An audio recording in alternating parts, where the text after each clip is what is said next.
detected that the host has a monthly salary of $3,000, which is even worse than picking up trash at home. Would you like to bind to the God-level trash system? After binding, the host can become rich and successful just by collecting trash. Now pay attention to Bai Lang's special offer. Please choose whether to bind with 3 dog heads. Binding successful. At first, you couldn't believe it. With a monthly salary of $3,000. You sent 3 dog heads with your phone and sighed heavily. In this society, without money, you are nothing. Thinking of this, you picked up the mineral water bottle in your hand and wanted to throw it in the trash can. The God-level trash system is successfully bound. This system can convert the trash you collect into unequal value items. In public places, the collected trash will be concealed from everyone through a sleight of hand. Currently, the host is a bronze-level trash collector. What?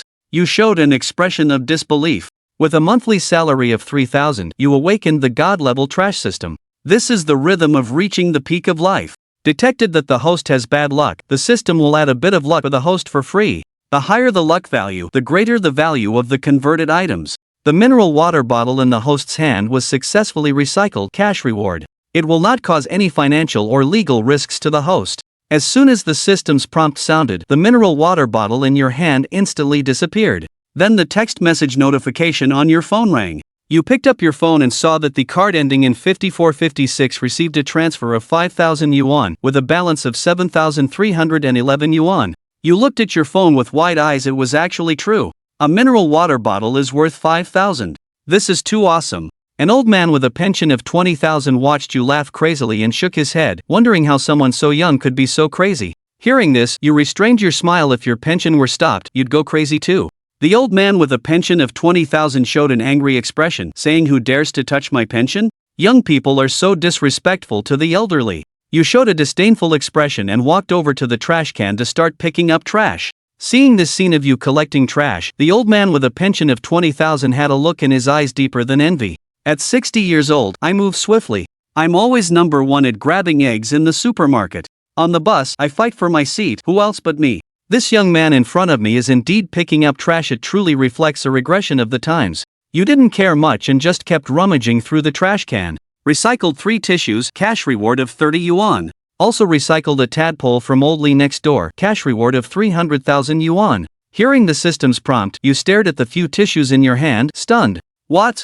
Is a tadpole worth this much? But normally, a man has between 300 million to 500 million. This is only 100 million. Old Lee next door seems to be inferior to Old Wang. Truly disappointing. As you complained, you pretended to toss the tissues into your trash bag. However, just thinking about not wearing gloves, even with 300,000 coming in, made you feel a bit nauseous. It was your dad's first time picking up trash, lacking experience, so you hurried to buy a pair of gloves, put them on, and started rummaging through the trash can. Recycled 2 mineral water bottles, cash reward of 10,000 yuan. Recycled a pair of old shoes, cash reward of 3,000 yuan. Recycled a pair of torn underwear, cash reward of 1,000 yuan.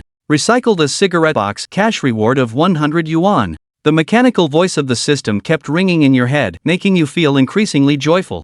Picking up trash feels really great, like picking money off the ground. Your act of rummaging through the trash can by the roadside also attracted quite a bit of attention. Wow, are handsome guys really out here picking up trash these days? That guy can't be a fool, can he? Some parents, never missing a chance to educate their children, pointed at you and began teaching them that this is the consequence of not studying while you can only live by picking up trash. You heard every word clearly, but you weren't angry. Money is hard to earn, and eating shit is even harder. The joy of picking up trash. How could ordinary people like them ever understand? In the disdainful eyes of passers-by, you picked up trash for over 3 hours. You rummaged through over a dozen trash cans and 2 large dumpsters, earning around 200,000 yuan in total. This pace is still too slow. Having tasted the sweetness, you felt a bit greedy. There is still too little in the trash cans. If you could pay to recycle, your income would definitely multiply several times, and it would be much easier.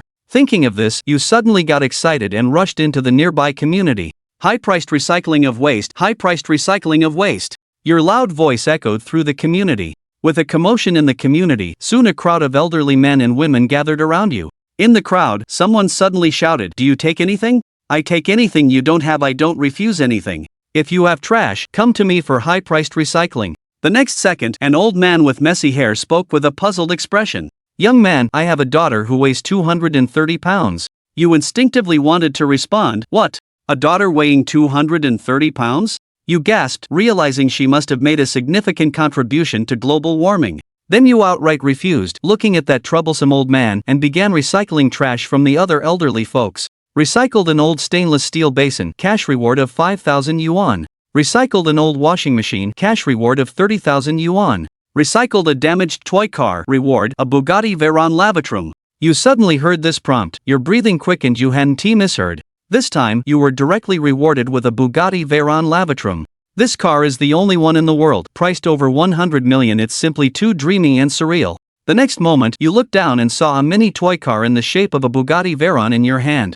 The corner of your mouth twitched slightly. System, are you rewarding me with a Bugatti Veyron? A toy car, host? You're too superficial. This is the key to a Bugatti Veyron.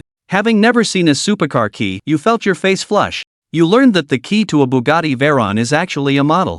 However, as you fondled the key, you suddenly felt something was missing. System, you aren't just rewarding me with a car key, are you? The car is in a concealed parking space to your right. As soon as you heard this, you hurriedly took a few steps forward and looked to your right. Sure enough, there was a Bugatti Veyron parked there, radiating an aura of wealth. Calm down, you now own a globally limited edition Bugatti Veyron. It's better to find joy in collecting junk. Ding! Congratulations, your total wealth has surpassed 100 million. You've earned a bronze megaphone. You also receive an additional luck point. Naturally, a megaphone appeared in your hand. You glanced at the megaphone's attributes. Weapon, bronze megaphone, level, yellow. It can amplify your voice throughout the area, aiding in junk collection, and has a hidden function that can paralyze all creatures within a 50-meter radius. After a brief 5-second glance, you understood the megaphone's purpose and began your joyful time collecting junk. A few hours later, the enthusiastic elderly folks in the neighborhood dispersed. You checked your phone and saw a text notification over 5 million had already been deposited. Is there anything more promising than collecting junk? You thought to yourself that you have a special talent, like driving a Bugatti Veyron with one hand. For example, buying 2 swimming pools, one for washing your face and the other for washing your feet. Not far away, a young mother was gently educating her little girl, Xiaoxue, don't end up like that person, going around with a megaphone collecting junk for a living. Make sure you never date someone like that. You snapped back to reality, saying nothing, because the Bugatti Veyron would speak for you. Thus, in front of the mother and daughter, you opened the door of the Bugatti Veyron and casually remarked, the life of the wealthy is just so dull and tedious. The little girl stared blankly at her mother. So collecting junk, is this promising? The young mother's mouth twitched slightly. She had nothing to say after being slapped in the face by reality. Meanwhile, the limited edition Bugatti Veyron hit the road. It drew many admiring gazes along the way. Ah, so this is the feeling of driving a top-tier sports car. You felt the powerful performance of the limited edition Bugatti Veyron, showing an expression of enjoyment.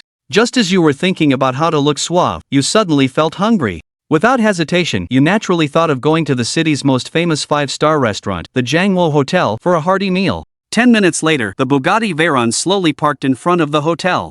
After getting out of the car, you looked up at the opulent revolving restaurant, revealing an expression of awe. In the past, you didn't even dare to glance at this place. Just after a morning here, not only could you eat here every day, but in a few days, buying it wouldn't be a problem at all. You quickly stepped into the Jiangwo Hotel.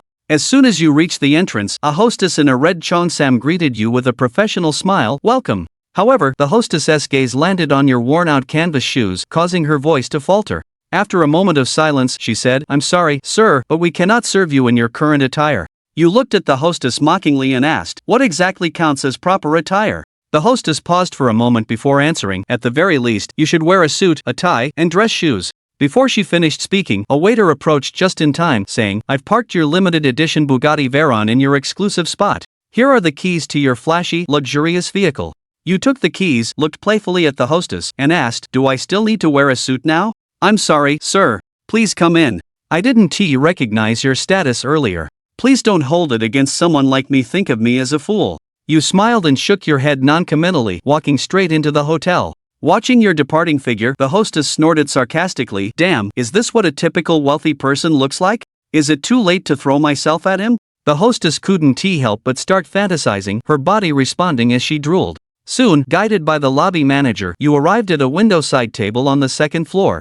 As you sat down, you casually glanced around and unexpectedly spotted your ex-girlfriend with a balding, greasy middle-aged man who had just finished dining and was getting up to leave. At that moment, your ex-girlfriend, Li Yajing, also spotted you and gave a sharp, mocking smile. She turned to the nearby waiter and said, do you let anyone in your hotel? Can a poor guy earning 3,000 a month afford a 9,999 reservation? Li Yajing added with a sneer. When I used to go out to eat with him, we mostly had 6 yuan spicy hot pot and stayed in tiny 10 square meter motels. Upon hearing 10 square meter motel, the balding greasy man turned pale. He vowed to teach that girl a harsh lesson tonight. The nearby waiter wore a professional smile, saying, "Don't worry, ma'am. No one dares to dine and dash in our hotel." Li Yajing nodded. That's good, make sure to keep an eye on him. Can you shut up? You said while browsing the menu. It's just 9,999. Even if it were 999,999, I could afford it. Li Yajing laughed. Can we stop pretending? You used to split a bowl of instant noodles into 2 meals. You smiled and directly instructed the waiter. 1 bottle of 81 Lafite. 2 servings of top-tier caviar. 1 serving of premium American beef. 1 king crab, please. The surrounding diners clicked their tongues quietly, realizing this meal would cost at least 300,000. The female waiter hesitated. Sir, are you sure you can finish all this by yourself? Just serve the dishes. Whether I finish them is my concern. Understood, the waiter said, not daring to hesitate, and went to serve the dishes. Li Yajing couldn't help but laugh. No one understood your situation better than she did. It seemed a good show was about to unfold.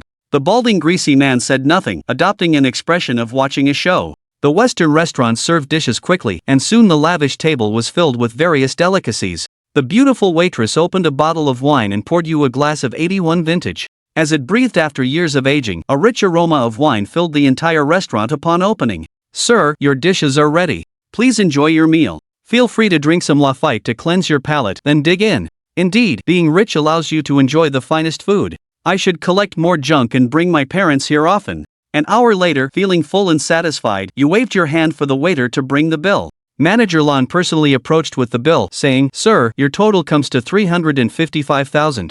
I can offer you a discount. No need for a full payment. You took out your bank card without hesitation. 5,000 is just the equivalent of collecting another plastic bottle. Li Yajing sneered. Ha, if you can swipe for 300,000, I'll go live stream myself eating shit. She then affectionately glanced at the balding greasy man. Darling, how about you join in on the bet? The balding greasy man nodded with a cold smile. He had already planned to have Li Yajing call her ex-boyfriend when the time came. You showed an indifferent expression. Those were your words. The balding greasy man confidently declared, let everyone here be my witness. Damn, with 350,000, your ugly face will still climb into my bed. No need for words when you can let your actions speak. You handed over your bank card. Manager Nan took the card and inserted it into the POS terminal. Sir, please enter your password. Under everyone's gaze, you calmly entered the digits. Ding. 355,000 deducted successfully. What? You really charged 350,000? The balding greasy man nearly fell over, his face full of disbelief. No way. Li Yajing, who thought she had it in the bag, looked horrified, her face twisted in shock. All the diners present were left speechless, realizing that the seemingly ordinary young man was not just pretending. After regaining her composure, Li Yajing thought you were still the obedient softy. She marched up to you and demanded, Where did you get that 350,000? Tell me right now. You shrugged and replied, I collected junk. Li Yajing fumed. Collecting junk can't earn that much. You must have stolen it. You picked your teeth with a toothpick, fool. If my money had suspicious origins, it would have been taken away long ago. The onlooking diners burst into laughter. Ha, this woman is really naive. Li Yajing's face turned pale with anger. Are you all ready to eat shit? Li Yajing quickly denied. What did you say? The balding greasy man was also taken aback, glaring at Li Yajing. It was your idea to drag me into this. Realizing this, the balding greasy man awkwardly said, Kid, I'll give you 100,000 and let us call it even. A slight curve appeared at the corner of your mouth. 100,000, huh? The balding greasy man showed a smug expression. Exactly, 100,000, and this matter will be settled. Li Yajing regained her confidence that 350,000 must have been a loan. Getting back 100,000 should satisfy you. You said nothing and simply pulled out the keys to the Bugatti Veyron from your pocket. The balding greasy man hadn't cared much until he saw the Bugatti Veyron keys. Beads of cold sweat appeared on his forehead. He knew very well what kind of car those keys belonged to. You placed your hands on the table and said, choose between eating shit or offending me. The balding greasy man was sweating profusely, trembling as he realized that the keys to a billion-dollar hypercar meant this young man was definitely a top-tier rich kid.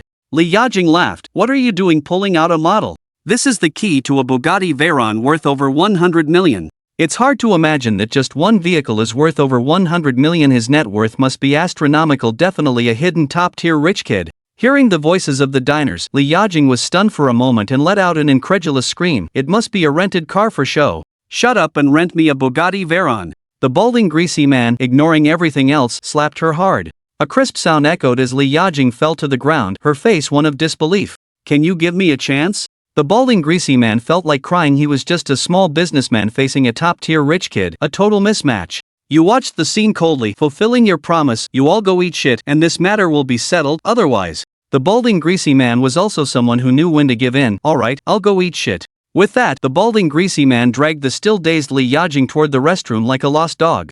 Indeed, the Bugatti Veyron speaks for me. I enjoy collecting junk. Thinking of this, you ignored the gazes around you and began tidying up the table. Ding!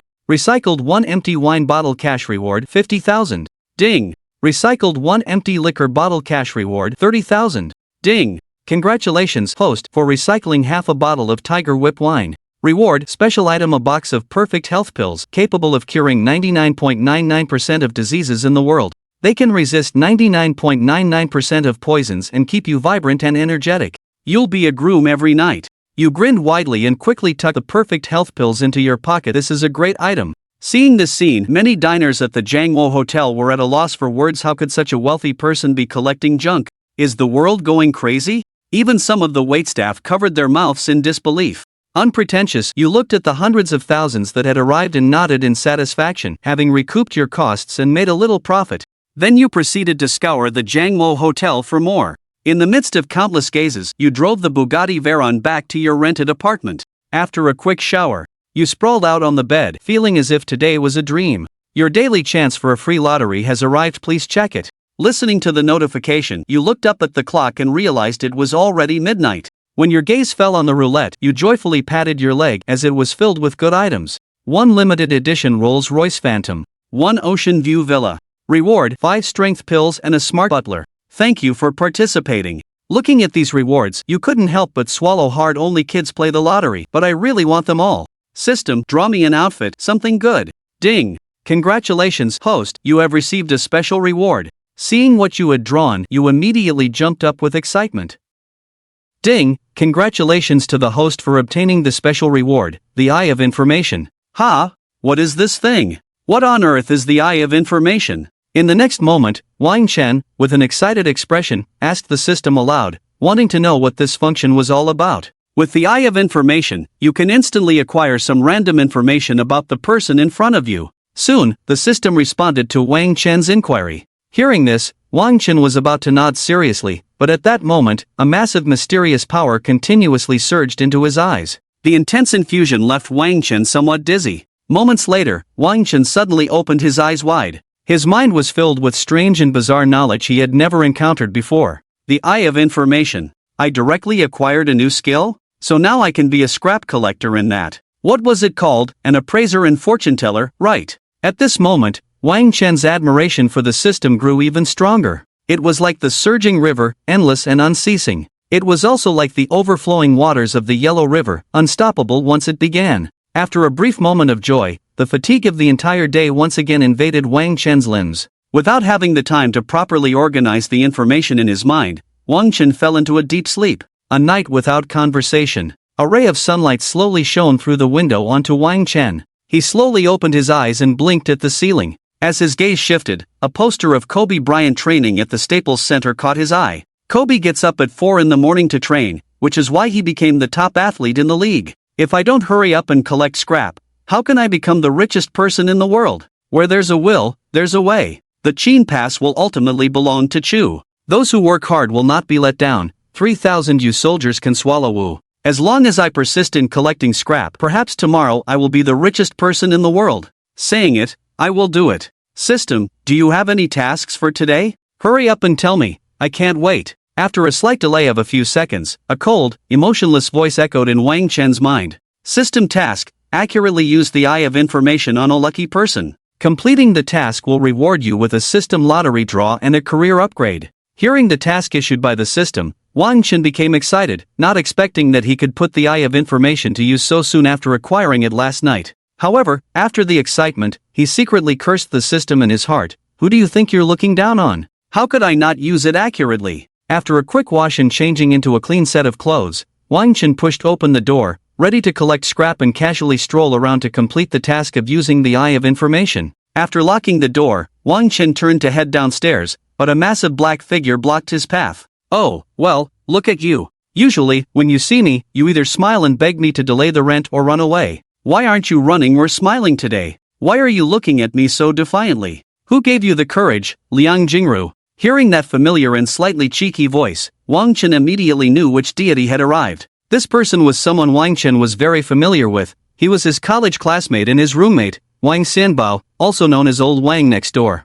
Wang Chen and Old Wang had a bond that could be described as life and death. Back in the day, when Wang Chen was captured by a group of criminals, they demanded that Old Wang eat 10 tons of feces to let Wang Chen go. After some hesitation, Old Wang directly finished eating the 10 tons and even burped, asking the criminals if they were done. Playing around aside, let's not mention those things. Next door, Old Wang not only owns dozens of properties but also has stunning looks. He has a fair, delicate face and naturally curly bangs, making him look like a pretty boy. Back in college, Wang Chen often teased him, saying, "Your life is too monotonous, it's all about being handsome." Thinking of this, memories surged in waves in his heart. At that time, Wang Chen had just graduated from university and couldn't even afford rent. It was kind-hearted Old Wang who reduced his rent by half, giving Wang Chen a place to stay. Wang Chen would be lying if he said he wasn't grateful for Old Wang's help. He always kept this kindness in mind and jokingly claimed that once he became successful, he would definitely give Old Wang a big opportunity.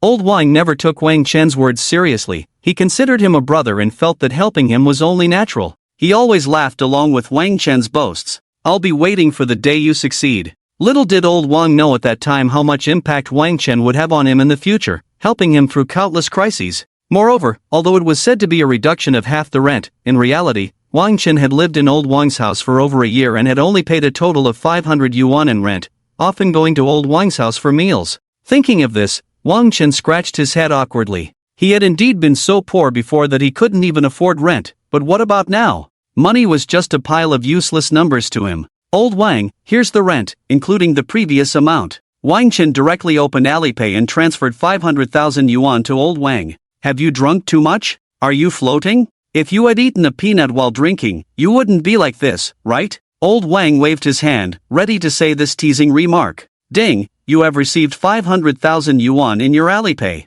However, at that moment, a loud payment notification interrupted Old Wang's words that were about to come out. "What the hell?" Old Wang exclaimed in surprise, quickly straightening his expression and saying, "Good brother, you aren't doing anything illegal, are you? I was just joking about the rent. Where did this money come from? Hurry and return it." Wang Chen felt a slight pang in his heart, paused for a moment, and then said seriously, "I'm sorry, I wanted to interact with you as an ordinary person, but I didn't expect to receive your suspicion and distrust. I'm not pretending anymore, I'm laying my cards on the table. I'm a rich second generation, my family has dozens of listed companies, hundreds of properties, and endless soft currency. Sigh, I've had enough of the life where everything is handed to me. To experience life and taste the flavors of existence, I had no choice but to resort to this. You must keep this a secret for me." After hearing Wang Chen's words, Old Wang couldn't help but gasp several times, exclaiming a classic line from a novel he often read. "Terrifying indeed. Good brother, I have to go collect scrap today, so I'll take my leave first."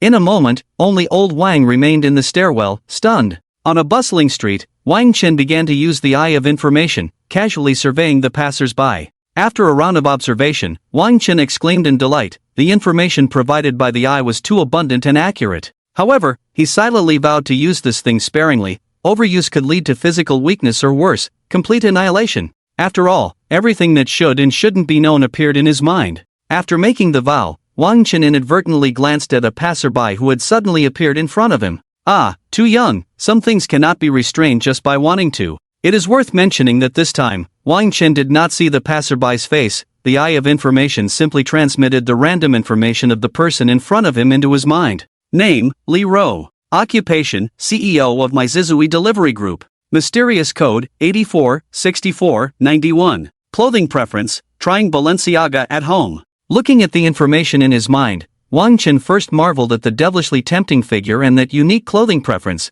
and then suddenly remembered something. Li Ro. Why does this name sound so familiar? Wait, isn't this the name of the top boss at the Mizuzui Delivery Company where I used to work? Moreover, this woman had once inadvertently helped him. Thinking of this, Wang Chen slightly raised his head to look at the alluring figure in front of him. However, just at that moment, a cold voice from the system exploded in Wang Chen's mind. Ding! Congratulations to the host for completing the task of accurately using the Eye of Information on the lucky one. Reward, 1 lottery draw, and level upgraded to silver level scrap collector. Ding! You have 1 lottery chance, do you want to draw now? Hearing the system's words, Wang Chen temporarily gave up looking at the alluring figure and instead spoke to the system. Draw, draw, draw. What are we drawing? Wait, not now, I want to know what a silver level scrap collector is. Is there a level for collecting scrap? What is the use of this level? A silver level scrap collector can freely enter police stations and hospitals to collect scrap, and has a higher chance of obtaining rare items.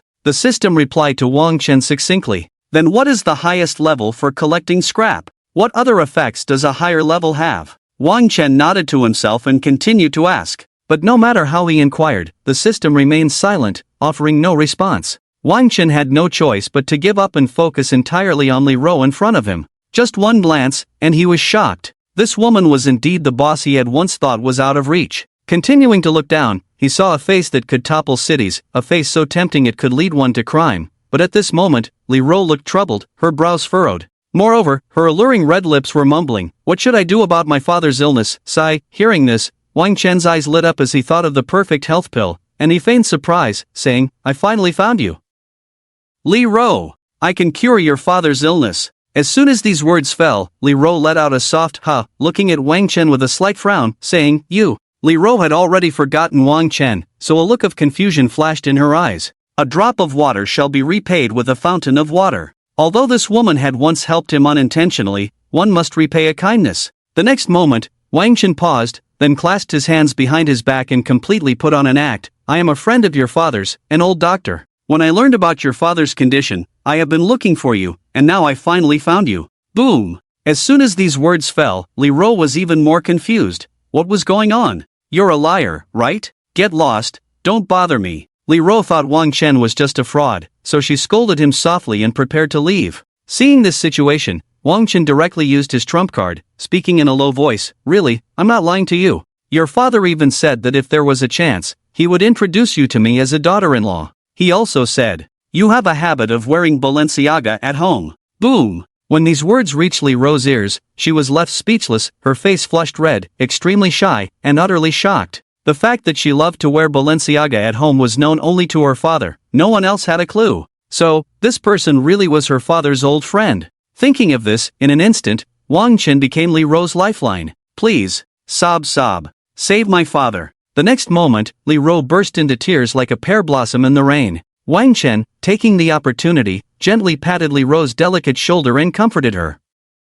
Inside the Tianmen City affiliated hospital, Li Ro brought Wang Chen to her father's bedside, and Wang Chen casually found an excuse to send Li Ro to the side. While Li Ro wasn't paying attention, he directly stuffed a perfect health pill into her father's mouth and then pretended to perform some bizarre massage movements. After a while, Wang Chen deliberately took a deep breath and said to Li Ro, "Your father's illness is basically cured, he just needs more rest." Boom! Hearing this, Li Ro's beautiful eyes flashed with shock. "What? A disease that experts couldn't cure, and you managed to heal it so quickly?" The next moment, in disbelief, Li Ro called for the doctors to check her father's current condition. They were shocked when they checked. Her father's various indicators had returned to normal, and he just needed to rest to recover. Upon hearing this news, Li Ro felt a huge weight lift off her shoulders. Without saying a word, after arranging for her father to rest, she pulled Wang Chen out of the hospital, wanting to treat him to a nice meal as a thank you. After going downstairs, Li Ro took a deep breath, expelling all the worries of the past few days. Then, she drove Wang Chen's Bugatti Veyron, pressing the accelerator hard and speeding down the road. Moments later, she brought Wang Chen to a 6-star hotel, the 10-mile Peach Blossom Hotel. Along the way, Li Ro and Wang Chen talked a lot, and it was clear that he was genuinely happy. The troubles that had plagued him for so long had finally dissipated today, and the heavy burden on her heart had completely vanished. She could finally be herself. On the road, Wang Chen looked at Li Ro driving, his thoughts drifting to some mysterious place, but soon he kicked those chaotic thoughts out of his mind. What was he thinking? He should just focus on enjoying the meal. Inside the 10-mile Peach Blossom Hotel. Since it was still early, there weren't many people in the hotel, but it must be said that everyone was a handsome man or beautiful woman, successful individuals. Li Ro was familiar with the place, clearly having been there many times before. After glancing around, the two casually found a spot and sat down. As soon as they sat down, Wang Chen picked up the menu to consider what to eat. However, before he could find a dish he liked, a lavish dish marked with a hidden token was brought to him. Li Ro's beautiful eyes lingered on Wang Chen for a while before she suddenly said softly, "Benefactor, I'm especially happy tonight, very happy. The food isn't important, I want a drink. Can you accompany me for a drink first?" After saying this, Li Ro looked at Wang Chen with eager eyes, making him feel a bit ticklish. Feeling the eager and intense gaze, Wang Chen was momentarily taken aback but nodded in agreement. "Drink. We must drink. Tonight, I'll drink with you, no matter how much. We'll drink until we're completely drunk. If a woman isn't afraid, what's there to be afraid of, right?" As soon as Wang Chen finished speaking, Li Ro smiled gently and ordered several bottles of wine from the waiter. While waiting for the drinks to arrive, the two engaged in light, casual conversation. Before long, the waiter brought the wine. As soon as it arrived, Li Ro downed 2 large glasses in quick succession and boldly declared, "This wine is really refreshing." Seeing Li Ro like this, Wang Chen couldn't help but exclaim, "Wow! This is too intense, right? This woman, she doesn't plan to get me drunk and then do something indescribable, does she?" Thinking this, in the next moment, Wang Chen hurriedly poured another glass for Li Ro and filled one for himself. Cheers! Cheers! Soon, Li Ro finished another glass. "Don't drink so fast, it's easy to get drunk." "What if you get drunk, then what will we do?" Wang Chen frowned at her drinking style and couldn't help but voice his concern. However, while speaking, his hands were not idle. He poured another glass for Li Ro. It could be said that he was saying one thing while doing another. It was truly a case of an old sow wearing a bra, one said after another. "I just want to get drunk. I just want to indulge, I just want to be happy, to be joyful, to release stress." Li Ro ignored Wang Chen's words, picked up the wine he poured for her, and tilted her fair neck back to continue drinking. One glass after another. As they drank, Wang Chen also got a bit tipsy. "Cheers! Cheers! Cheers! Come on, cheers!" The two of them, one glass after another, said little more, just drank heartily, neither willing to fall behind. By the end, both of their consciousnesses were somewhat hazy, their eyes glazed, shoulders swaying, and their faces slightly flushed. Suddenly, Wang Chen glanced outside and realized it was getting late. So, mustering his last bit of awareness, he looked at Li Ro and slowly spoke, "You can't go back like this. Where do you live? I'll find a driver to take you home in my Bugatti Veyron." Hearing Wang Chen's words, Li Ro felt like musical notes were dancing in her ears. She didn't really understand what he was saying, just instinctively nodded and casually mentioned an address. After that, Wang Chen helplessly shook his head, found a driver, and sent her home. After dropping her off, Wang Chen did nothing else, settled her in, and returned home to sleep. He believed that one day, they would meet again. A night without conversation. The next day, Wang Chen got up, washed up, and prepared to use his 2 lottery chances. System, are you there? I want to draw." In the next moment, Wang Chen softly called out to the system. Thinking of the good things in the prize wheel, he could hardly contain his excitement. The system is always here. As long as there are lottery chances, the host can draw at any time. Soon, the system responded with a mechanical voice. Upon hearing this, in an instant, Wang Chen's consciousness entered the virtual lottery wheel, spun the pointer, and began to draw. Ding! Congratulations, the host has won 500,000 cash. Soon, a prompt sound from the system rang out. However, looking at this lackluster reward, Wang Chen's lips curled slightly as he silently recited, "Shen does not save the non, Ku does not change fate. Shen does not save the non, Ku does not change fate." He directly spun the wheel again, starting the next lottery. A flash of white light, and the pointer stopped at the Tongtian pill section, while a pill appeared in Wang Chen's hand. Tongtian pill? What is this? Tongtian pill allows you to directly skip the acquired and innate stages, becoming a Huan-level ancient martial artist, and gain combat abilities far beyond those of ordinary Huan-level experts, soaring to the heavens in one step. Out of nowhere, the system suddenly interjected. Ancient martial artist? Wang Chen had loved reading novels since childhood, so he naturally knew what an ancient martial artist meant. He had fantasized countless times about punishing evil and upholding justice like the protagonists in those stories, wielding a sword across the world. But unexpectedly, within just a few days of obtaining the system, this seemingly impossible distant goal was about to be realized. With this thought, Wang Chen no longer hesitated and directly tossed the Tongtian pill into his mouth. The next second, he couldn't help but close his eyes in pain. Countless techniques and combat experiences, along with knowledge of the ancient martial arts system, flooded into Wang Chen's mind all at once.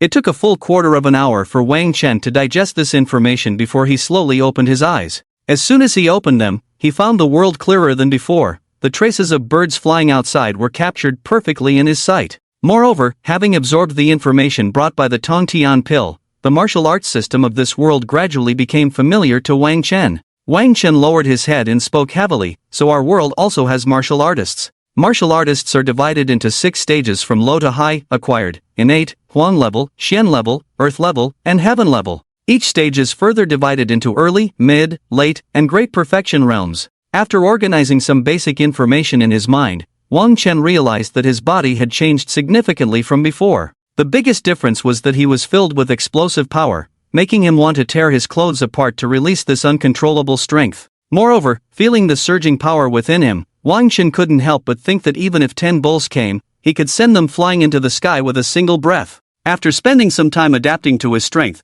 Wang Chen nodded in satisfaction and prepared to go out to collect scrap. After all, the opportunity to become a billionaire by collecting scrap is not something everyone has. Stepping out of his house, Wang Chen glanced around and casually chose a bustling residential area, preparing to drive his Bugatti Veyron to collect scrap. But just then, a beautiful woman with an exquisite face, extraordinary temperament, and graceful figure, dressed in a dress, called out to him. "Can you help me?" The beauty looked at him with her big watery eyes, staring intently. What man could refuse a request from such a beauty? Unless he wasn't a man, Wang Chen found himself a not-so-convincing reason. Just as Wang Chen was about to speak, the beauty playfully shook his arm and said with a hint of pleading, "Be my boyfriend." Wang Chen was momentarily stunned. Was a girlfriend falling from the sky, or had the hidden aura of his potential been discovered? As if suddenly realizing she had said something wrong, the beauty's cheeks flushed red, and she hurriedly corrected herself.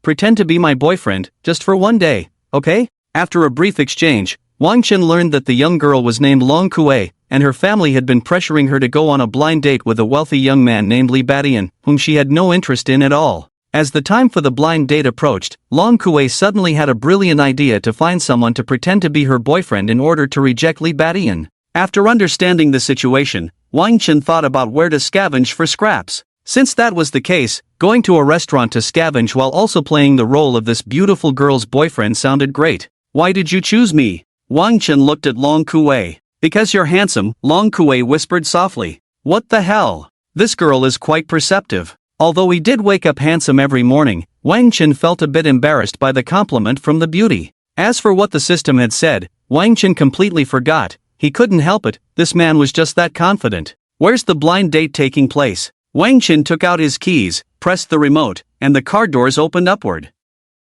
He got into his Bugatti Veyron and gestured for Long Kuei to sit in the passenger seat. At the Aurora Hotel, Long Kuei pinched the hem of her clothes, lowering her head as she spoke slowly. "Hold on tight." With a loud roar of the engine, dust flew up, and the sports car vanished in an instant from Wang Chen's doorstep. Before long, Wang Chen and Long Kuei arrived at the Aurora Hotel. Under the guidance of a waiter, they sat at a table right by the window and began to wait. Who would the unfortunate guy be? The unfortunate guy was the nickname Wang Chen had given to Long Kuei's blind date, whom he had never met. Anyone would feel inferior under his handsome appearance, Wang Chen thought narcissistically. "Sorry, Long Air, I got stuck in traffic and accidentally arrived late." A loud voice rang out. Hearing the name Long Air, Wang Chen couldn't help but get goosebumps. He looked up at the man in front of him. The man was dressed in a suit, wearing a Rolex watch with a big diamond, his hair slicked back, and his eyes bright and piercing. He exuded an air of elegance. "Oh, he's quite the skilled player, not simple at all. But that's fine.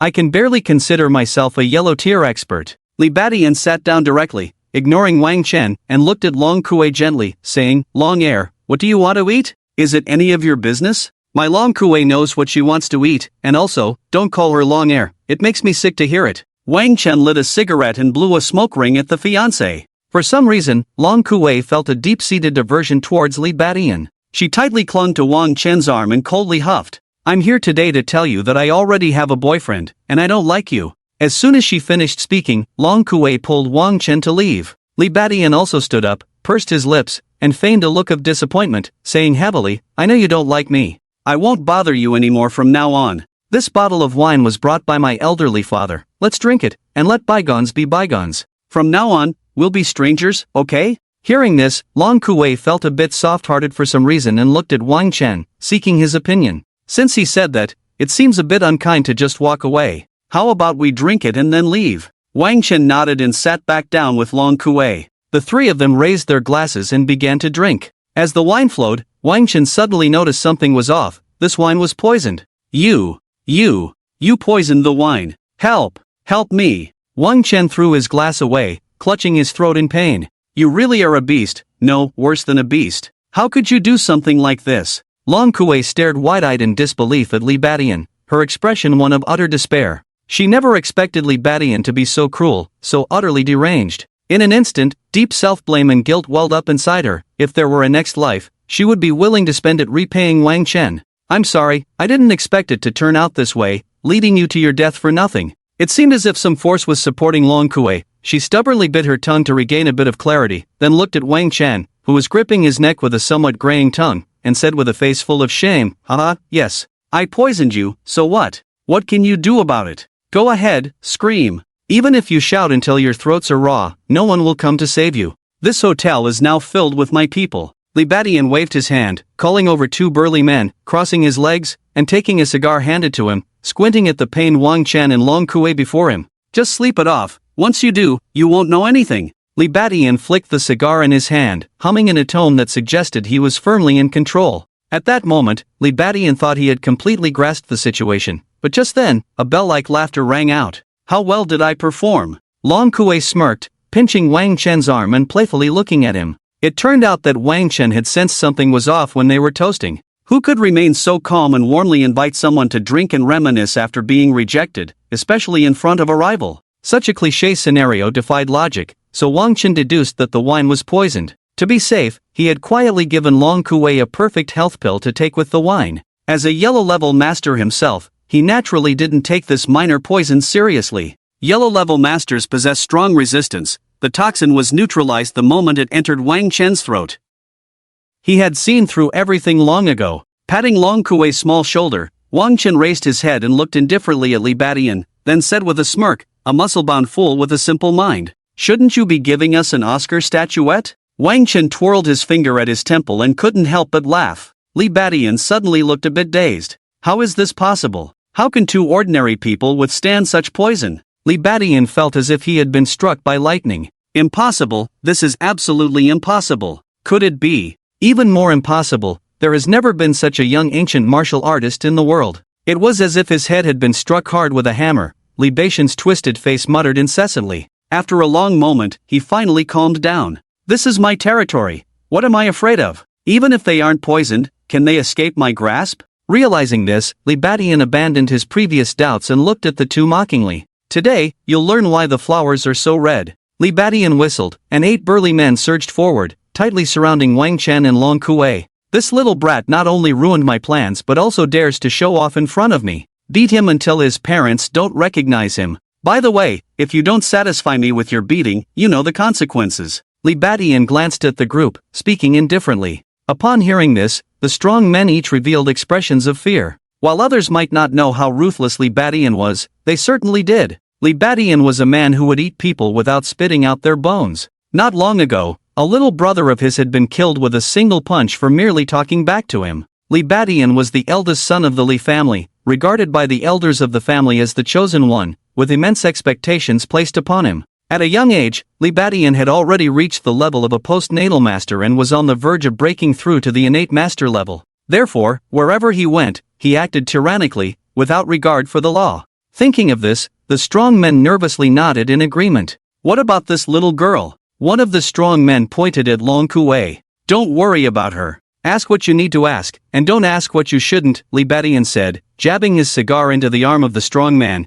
grinning as he spoke slowly and deliberately. Wait, let me interject. Is this it? Just this? You can't be serious about letting these 10 people fight me, Wang Chen said, looking at the towering strong man beside him and then at Li Badian, who was currently pointing and commanding. Why not call a few more people? I'm afraid 10 won't be able to withstand a single punch from me. I want to fight 100. Wang Chen looked at the strong man who was several heads taller than him, then at Li Badian, who was currently directing the scene, and spoke with a face full of disdain. You really can talk big, saying the wildest things while taking the most beatings. Do you understand this principle? But it's fine. While you can still talk, let me hear a few more words from you. Soon, you won't even be able to open your mouth. Li Badian seemed to envision Wang Chen being pressed to the ground and rubbed in the dirt by 10 strong men. Brothers, this little brat is too arrogant, actually looking down on us and saying he can take on 100 of us. I can't stand this insult. I think I could crush him with just 2 fingers. Let me go first.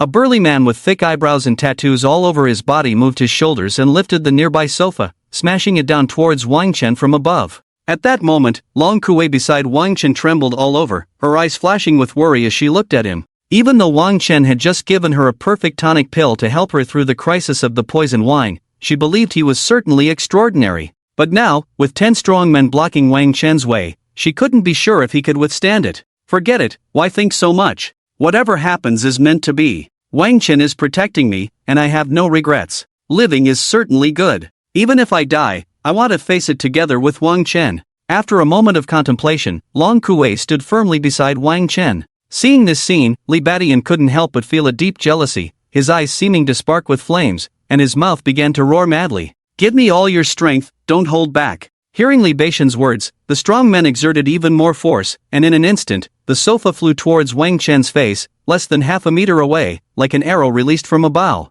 For anyone else, witnessing such a scene would likely cause some emotional fluctuation. But Wang Chen was different, he was already a yellow-level master. Such a little trick was simply too amusing in his eyes, as the speed was just too slow. Wang Chen ignored the sofa that was about to smash into his face and instead pulled out a lighter from his pocket. With a click, he lit a cigarette and took a slow puff. He exhaled a large smoke ring towards the crowd, glancing fearlessly at Long Kuei beside him, whispering softly, "Don't be afraid, I'm here." As soon as he finished speaking, the sofa, along with the strong man, flew out like a kite with a broken string, landing over 10 meters away, scattering tables and sofas around them in disarray. The sofa shattered into several pieces, falling apart. The strong man lay on the ground, continuously spitting out bright red blood. Separated from Wang Chen by the distance of a sofa, he, so strong in physique, had turned into this feeble state, blood gushing out uncontrollably. It was hard to imagine what the consequences would have been if the burly man had taken the impact directly. With this thought, the remaining 9 men couldn't help but gasp in shock, one after another.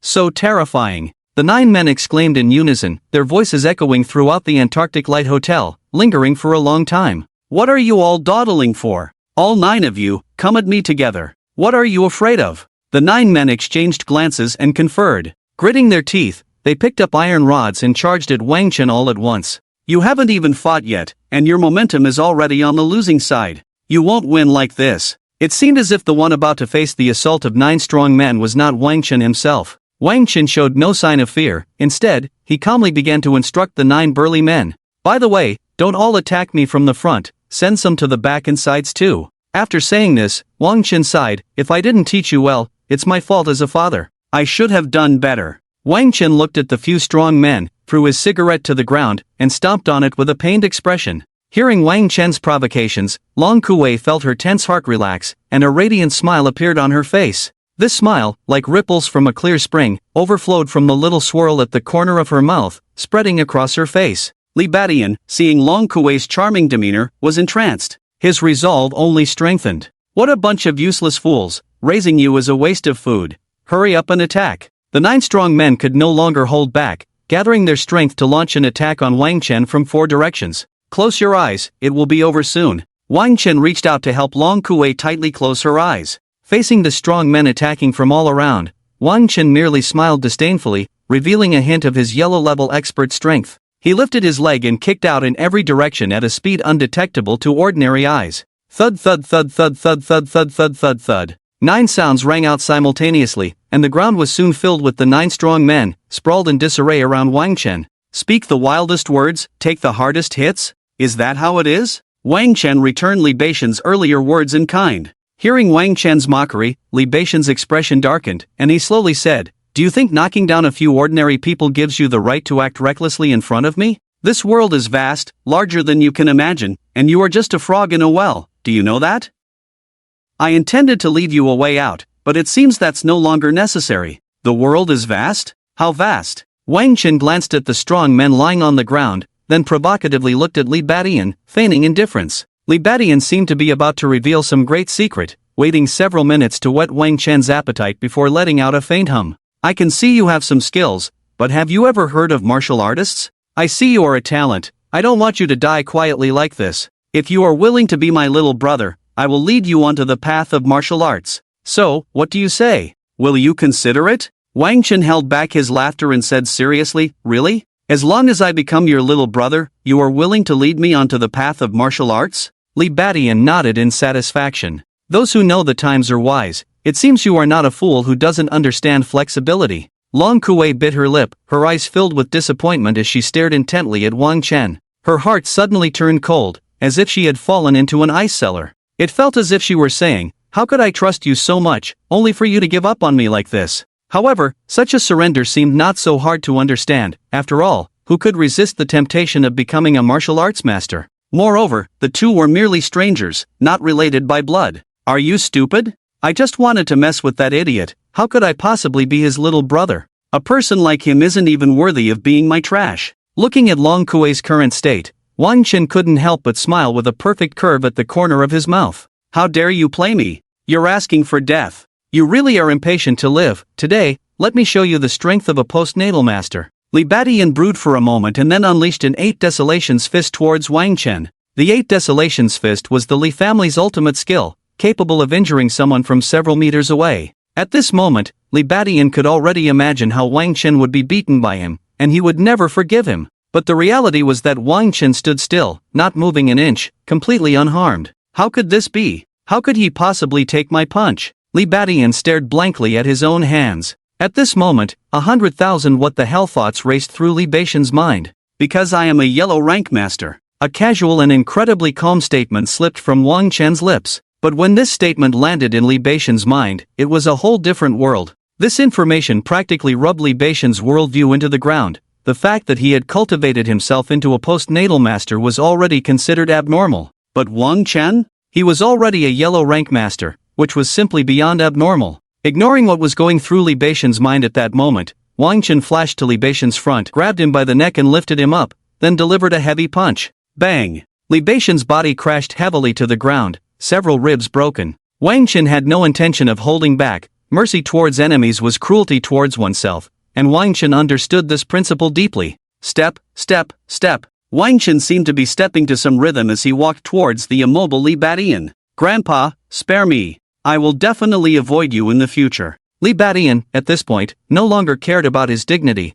If he could really move, he would even want to kowtow a few times. Just avoiding me? Wang Chen flexed his wrist, looking coldly at Li Badian. And Miss Long Kuei, I will definitely keep my distance from both of you in the future. Grandpa, are you satisfied? Such a humiliating thing, killing him would dirty his hands that collected trash. Thinking of this, Wang Chen's eyes turned, and he executed a move aimed at Li Beixian's lower body, the cut off your lineage kick. I hope you remember what you said today. Otherwise, next time, it won't be so easy for you. Ding, congratulations on completing the hidden task, successfully teaching a piece of trash among humans a lesson. Reward, 1 bottle of handsome potion. Caught off guard, the system's prompt sounded like a ghost suddenly appearing, emitting a cold notification. So it turns out that not only items can be considered trash, it seems some people can be trash too. Wang Chen nodded in realization, and after accepting this fact, he took Long Kuei and walked out of the Antarctic Light Hotel. Goodbye, miss, may we meet again by fate.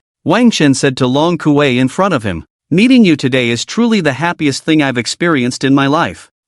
Goodbye, may we meet again by fate. After saying a series of inexplicable words to Wang Chen, a trace of unspeakable bitterness flashed through Long Kuei's heart as she quickly turned and left. A woman's heart is as hard to fathom as the depths of the sea. As a typical straight man, Wang Chen didn't notice anything unusual about Long Kuei, because his mind was completely occupied with the handsome potion the system had just rewarded him. After watching Long Kuei walk away step by step, Wang Chen couldn't wait to pull the handsome potion out of his pocket. The potion was contained in a transparent test tube, its entire body a yellow-green color, resembling some dark masterpiece from a small workshop. Staring at the bottle of yellow-green liquid, Wang Chen stood frozen like a stone statue. He wasn't questioning whether the liquid was real or if it tasted good. Instead, he was lost in self-admiration. Indeed, at this moment, Wang Chen's inner monologue was quite rich. I'm already so handsome, why would I drink a handsome potion? What's the point? I wake up every morning because of my own handsomeness. What if I drink the potion and become so handsome that I can't sleep? Forget it, who would complain about being a little more handsome? If the people of Tianmen City knew Wang Chen was thinking this way, they would probably drown him in spit. Gulu Gelu. While hesitating verbally, his body was quite honest. In a flash, Wang Chen downed the handsome potion, licking the test tube afterward with a look of lingering desire. To see just how handsome he really was, Wang Chen walked up to a BMW X7. Looking at his handsome and charming face reflected in the glass, he couldn't help but become even more self-absorbed. This is simply love at first sight, flowers blooming at a glance, and cars bursting a tire. At that moment, the female owner of the BMW X7 happened to walk up from behind Wang Chen. Seeing someone sneaking around in front of her car, posing and preening, she couldn't help but shout, "Hey, get away from my car. Can you afford to pay for any damage?" Hearing the voice, Wang Chen turned his head to look at the woman in front of him. She had an oval face, with a light and delicate makeup, and her skin was exceptionally fair. She casually pinned her hair back, wearing a stylish t-shirt on top and jeans below, perfectly outlining her curves. In the past, if Wang Chen had seen such a beautiful and wealthy woman, he would have definitely apologized and hurriedly left. But the current Wang Chen was no longer the delivery guy he used to be, he was now a proud silver-level scrap collector. How could he tarnish the dignity of a silver-level scrap collector? For this arrogant woman, Wang Chen thought about throwing money in her face to let her know whether she could afford it or not. Because the price of a BMW X7 was just the time he spent collecting scraps for a few dozen minutes. Just as Wang Chen was about to speak, the woman beat him to it. "Handsome, don't be angry. What I said earlier wasn't directed at you, but at the dog behind you." After saying that, she pointed behind Wang Chen. Wang Chen looked back. Where was the dog? There wasn't even a shadow. Damn, it's the handsome potion. I didn't expect it to be so powerful that just one glance at my face would change her attitude immediately. Wang Chen instantly realized this. "Handsome, would you like to sit in my car? Let's have a deeper conversation about life." The woman winked at Wang Chen, and the scent of her perfume wafted over to him with a gentle breeze. Wang Chen, a recent college graduate, although he had a girlfriend, was essentially still a pure-hearted young man. So how could he handle this situation? In an instant, Wang Chen's face turned red. Seeing the man's reaction, the woman felt even more excited. It turned out he was just an inexperienced young man. The woman flicked her hair at Wang Chen, then swayed her hips as she walked up to him, blowing softly into his ear. "So, what do you think? Have you made up your mind? Want to come sit in my car for a bit?" Wang Chen's head was filled with 3 question marks. What was wrong with this world? This was too direct, too crazy. A boy must protect himself when out in the world. Women were simply creatures that devoured men without spitting out the bones. No, I still have to go collect scrap. He pushed the woman away and fled without looking back. "I don't mind collecting scrap. I can support you." Hey, don't go. If you're not coming up, at least leave a phone number." The woman stomped her feet in frustration, looking exasperated. Hearing her fierce tone, Wang Chen quickened his pace. It wasn't until he turned a corner that he patted his chest, still feeling a bit shaken. He looked quite comical at that moment. Anyone who didn't know would think he had just faced a great crisis. Turns out being too handsome isn't such a good thing. Wang Chen sighed as he aimlessly walked down the street. "Where's the scrap collector? Why are they taking so long? I've been waiting forever." At the school gate, an old lady carrying a sack of items began to mutter to herself. Unintentionally, her words struck a chord with Wang Chen. The term scrap seemed to hit him right in the vital spot. Suppressing his excitement, he appeared before the old lady in the blink of an eye. "Oh my, you scared me." The old lady looked up at the suddenly appearing Wang Chen and slowly said, "You said you want to sell scrap? I'm the scrap collector, sell it to me, and I promise to give you a good price." Wang Chen flashed what he thought was a friendly smile. "Young man, you have hands and feet, and you're so handsome. How could you be a scrap collector? Are you joking with this old lady?" The old lady looked at Wang Chen with suspicion. It was no wonder she thought that way. Any normal person would find it hard to believe that Wang Chen was a scrap collector. After all, having just taken a potion to enhance his looks, Wang Chen possessed extraordinary beauty and a perfectly proportioned physique, and he didn't have any of the typical items a scrap collector would carry, like a sack. "I really am a scrap collector." Wang Chen looked at the old lady with sincere eyes. Meanwhile, he began a new round of self-admiration.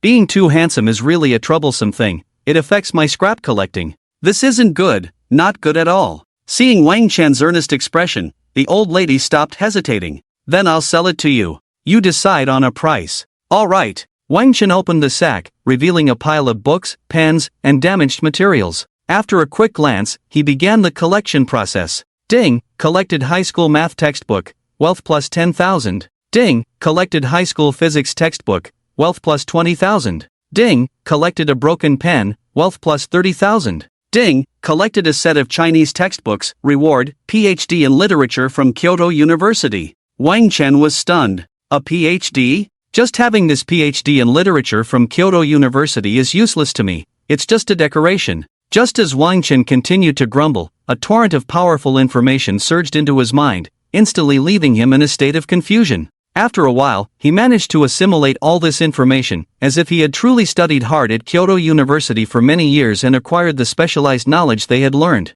In that fleeting moment, all the literary knowledge of ancient Chinese literature, modern Chinese literature, and contemporary Chinese literature, along with historical knowledge from the Yellow Emperor era to the Xia, Shang, and Zhou dynasties, then to the Tang, Song, Yuan, Ming, and Qing dynasties, and finally to modern times, flooded directly into his brain storage room. Wang Chen could feel that whenever he needed knowledge in literature, that information would immediately surge forth, ready for his use. This is too amazing. Before he could finish speaking, the doctoral degree certificate and graduation certificate from Kyoto University appeared directly in his hands. I never expected that as an ordinary university graduate, I would suddenly become a literary doctor from Kyoto University.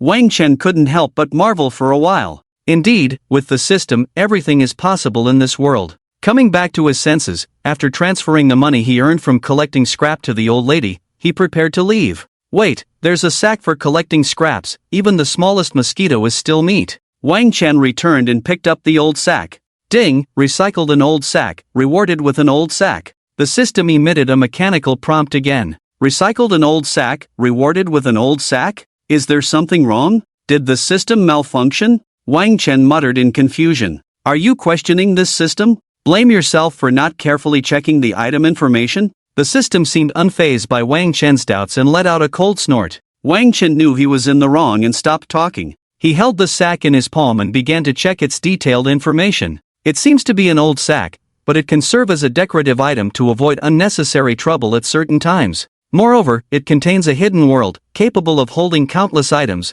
which will be directly recycled into the system's strange space. After seriously reading the description, Wang Chen couldn't help but praise the system. System, you really understand me too well. You know I'm handsome and worried that my efficiency in collecting garbage isn't high, or that I might be taken away by some women. You directly arranged an old sack for me, solving many troubles. I really love you to bits. The system chose not to respond to Wang Chen's self-adoration.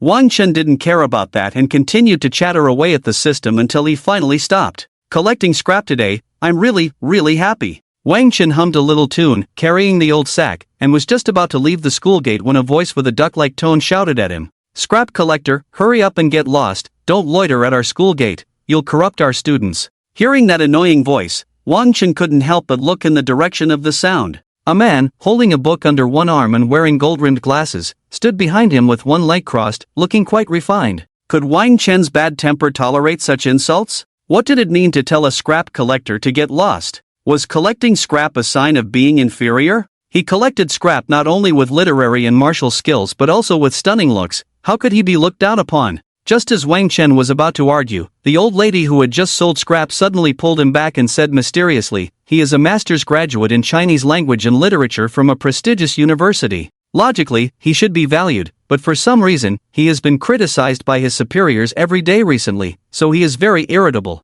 Just ignore him and leave quickly, you can't afford to provoke him. Is a master's in Chinese language and literature from a prestigious university that impressive? I'm a literary doctor from Kyoto University, have I ever boasted about it? Can't people be a bit more low-key like me? Wang Chen's bad temper flared up, and no amount of persuasion could hold him back. After simply expressing his gratitude to the old lady, he couldn't help but let out a loud voice. This man is named Wang Yukai, a Chinese language teacher at the experimental high school in Tianmin City. He had just been reprimanded by his superiors and was seething with anger. When he saw Wang Chen, who collected scrap, he couldn't help but vent his frustration on him, thinking that someone who collected scrap wouldn't dare to retort. But reality often differs from what people think. Wang Yukai never imagined that a mere scrap collector would dare to talk back to him. Not only did Wang Chen talk back, but he also looked down on Wang Yukai, a master's graduate in Chinese language and literature from a prestigious university. You're just a scrap collector. Aren't you afraid the wind will blow your tongue away?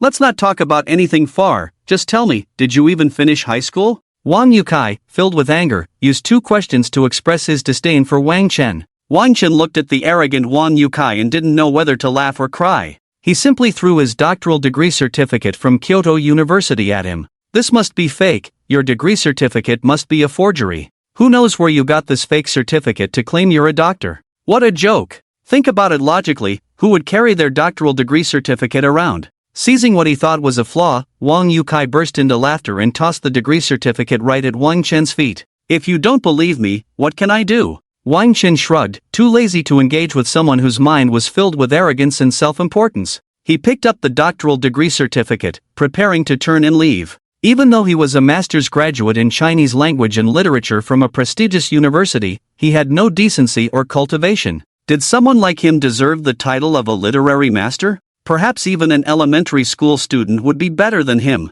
Such a person deserved to be criticized by their superiors. Not caring what others thought, Wang Chen directly defined Wang Yukai in this way. What? Seeing the situation turn bad, you're running away? Sorry, I happen to know Director Chun from the College of Literature at Kyoto University. Should I give him a call to ask? Wang Yukai relentlessly said to Wang Chen. Sure, my degree certificate number is Z1000732010000286. Wang Chen opened his doctoral degree certificate and read it out loud to him. Wang Chen wasn't afraid of him checking. How could something given by the system be fake? Impossible. The sports car, the handsome potion, the perfect health supplement, he had personally used them all without any issues. It seems you won't shed tears until you see the coffin. As he spoke, Wang Yukai picked up the phone and dialed out. Beep, beep, beep. After several beeps, the call finally connected. Hello, Director Chen, how are you? Do you remember me? I once attended your lecture and discussed some very compelling literary works with you. After a brief silence, what's the matter? Speak quickly, I have a meeting to attend. An impatient tone came from the phone. Here's the situation. We have someone impersonating a doctoral student from the College of Literature at Kyoto University. I'm worried he might continue to deceive people and tarnish the school's reputation, so I wanted to verify with you. He says his name is Wang Chen, and his degree certificate number is Z1000732010000286. Could you please check? After Wang Yukai finished speaking, he stared fiercely at Wang Chen, looking forward to the spectacle. Is there such a thing? Wait for me, I'll check. I'll call you back shortly. Director Chen from Kyoto University decided to investigate, as it concerned the school's reputation. Just wait 2 more minutes, and you'll know how painful it is to have your face slapped. Wang Yukai kept mocking Wang Chen. Wang Chen calmly replied, yes, soon you'll know just how painful it is to have your face slapped. Ah, still stubbornly resisting me here, truly not giving up until hitting the south wall. Wang Yukai feigned a deep sigh. Just grow old. Don't wake up alone. At that moment, Wang Youcai's phone rang. As soon as the call connected, he heard a voice filled with anger. This person is a PhD graduate from Kyoto University's School of Literature, how could he be fake? Please don't make such boring jokes with me in the future. Beep beep beep. All that was left for Wang Yukai was the sound of the call being disconnected. Looking at Wang Youcai's face, which was now fluctuating between gloom and brightness, Wang Chen grinned and walked over to pat Wang Yukai on the shoulder, saying, so, whose face is hurting now? Do you know? And now, in this era, your proud master's degree has become commonplace, only you treat it as a treasure, understand, stinky little brother. Why? Why would a PhD student from Kyoto University come to collect scrap? Wang Yukai asked unwillingly. I forgot to tell you, collecting scrap is my main profession. The PhD degree is something I pursued in my spare time while collecting scrap. After Wang Chen finished this casually, he walked away, leaving Wang Yukai with an unreachable back. Hearing this, Wang Yukai was instantly petrified in place, leading to even deeper doubts about his life. What Wang Chen didn't know was that in Wang Youcai's future life, he became an insurmountable mountain in his mind, casting an immense shadow that accompanied him for a lifetime. Carrying a torn sack, Wang Chen walked to a traffic light intersection and suddenly remembered he had forgotten to drive his sports car. Forget it, driving a sports car every day is quite boring, and it affects my scrap collection efficiency. After coming to this conclusion, Wang Chen also called the towing company to have his car, with the license plate number X666666, towed back to his apartment building from in front of the Aurora Hotel. After taking care of this matter, Wang Chen remembered the system reminding him that after upgrading, he could openly collect scrap at the hospital and police station. I wonder what the system specifically reminding me of these two places means. Why think so much? Should I go to the hospital first or the police station? This is a tough choice. Of course, Soon, Wang Chen made a decision to happily go to the police station to collect scrap. The public security protects the people without regret. Looking at the large characters engraved on the police station in front of him, it also evoked some memories from Wang Chen's youth. When Wang Chen was in high school, he accidentally saw an anti-Japanese film on television. The protagonist was named Ming Lu. Ming Lu's life could be described as radiant. For the country, he dedicated himself wholeheartedly, dying without regret. For his family, he risked his life, deeply loyal. For his brothers, he would brave fire and water, never hesitating. Ming Lu died to save a city. When he was shot by Japanese spies, he struggled to point at his chest and let out his final shout. "This is the backbone of my great Huaxia, the essence of the Chinese nation, no one can break it. Every Huaxia person has the spirit of though thousands may oppose, I will go forth. We will surely win, while you are destined to fail. Though I die today, I have no regrets." Until his death, Ming Lu's backbone never bent an inch. Live as a hero, die as a ghostly hero. These 10 words were Wang Chen's evaluation of Ming Lu. At that time, Wang Chen was deeply moved by Ming Lu's profound patriotism and longed to become a police officer to serve his country after graduation. But plans always fall short of changes. After the intense study in university, Wang Chen's eyesight became severely myopic, completely disqualifying him from recruitment, and it eventually came to nothing. At this moment, looking at the police station that serves the people, Wang Chen felt a deep respect and was filled with emotions. Without thinking too much, he walked towards the entrance of the police station. Unauthorized personnel, no entry. Suddenly, a straight-backed police officer standing at the door saluted and said to Wang Chen. Wang Chen muttered to himself, "Didn't the system say I could come to the police station to collect junk? What's going on?" Just as Wang Chen was feeling frustrated, another voice suddenly reached his ears. "Xiao Xiao, you're new and don't know. This young man has been collaborating with our police station for a long time. He has always helped us handle our junk." After the old police officer finished speaking, he kindly glanced at Wang Chen. "Xiao Wang, come in quickly. This week's junk has also been sorted out for you, just pack it up and take care of it." "What? This is possible?" The old police officer's words hit Wang Chen's heart like a massive iron hammer, giving him a jolt of surprise. "I didn't even know I had collaborated with the police station, let alone come here to collect junk. The system is really impressive." "Not a bother at all, collecting junk is my job," Wang Chen said enthusiastically, suppressing his astonishment. The old police officer led Wang Chen to the back door of the police station, where the junk was neatly stacked in bags against the wall. Wang Chen couldn't help but admire how efficient the people's police were in handling everything. Looking at the 10 bags of trash in front of him, Wang Chen's heart began to race. If the old police officer weren't there, he might have rushed over and embraced them. "Just tidy up and leave through the back door," the old police officer instructed Wang Chen. Wang Chen nodded and began to carry the bags of trash out through the back door. Although Wang Chen was already a yellow rank expert,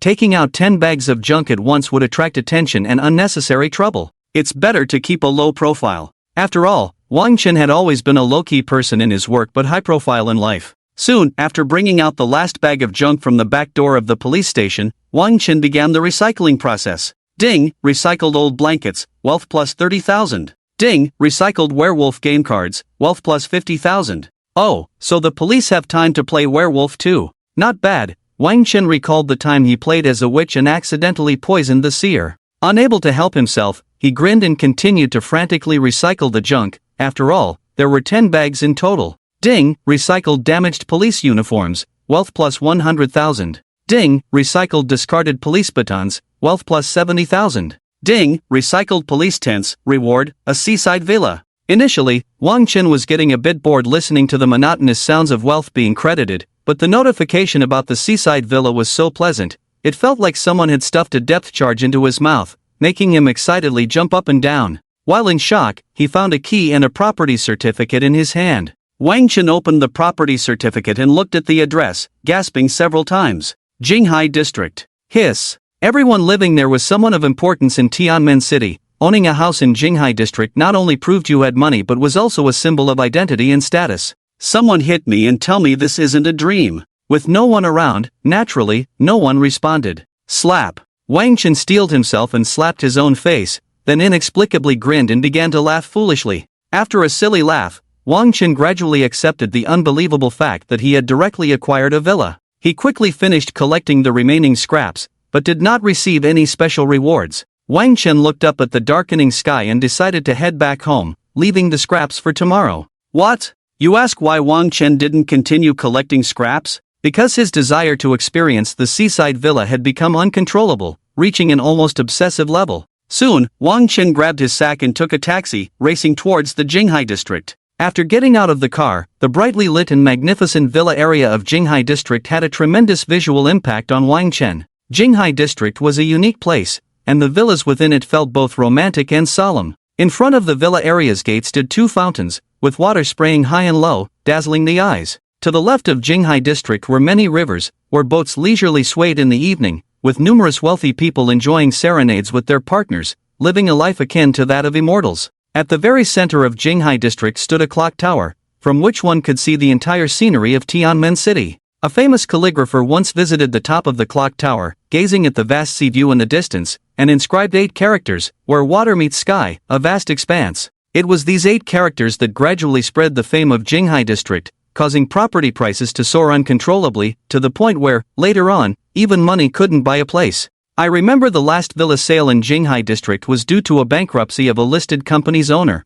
who had to auction it off to pay debts. No one could have imagined that at that auction, the villa sold for an astronomical price of 1 billion. Therefore, being able to live here represented an extraordinary status and identity. Now, Wang Chen also owned a villa in Jinghai district, truly entering the ranks of the top wealthy in Jiangmen City. Not bad, but still far from being the world's richest. The revolution has not yet succeeded. It seems I need to work harder at collecting scraps. Let's set a small goal: to enter the Forbes rich list within a month. After fantasizing for a while, Wang Chen eagerly prepared to go inside the villa to take a look. This is not a place where ordinary people can come and go freely. If you have a friend here, you can call him, and I will arrange for you to enter after I verify. The security guard in Jinghai district was at least a graduate student from a prestigious university, possessing a certain level of quality and cultivation. Therefore, seeing Wang Chen with a sack did not provoke any overly harsh words from him. "I'm not here to find a friend, I live here." Wang Chen shrugged helplessly at the security guard.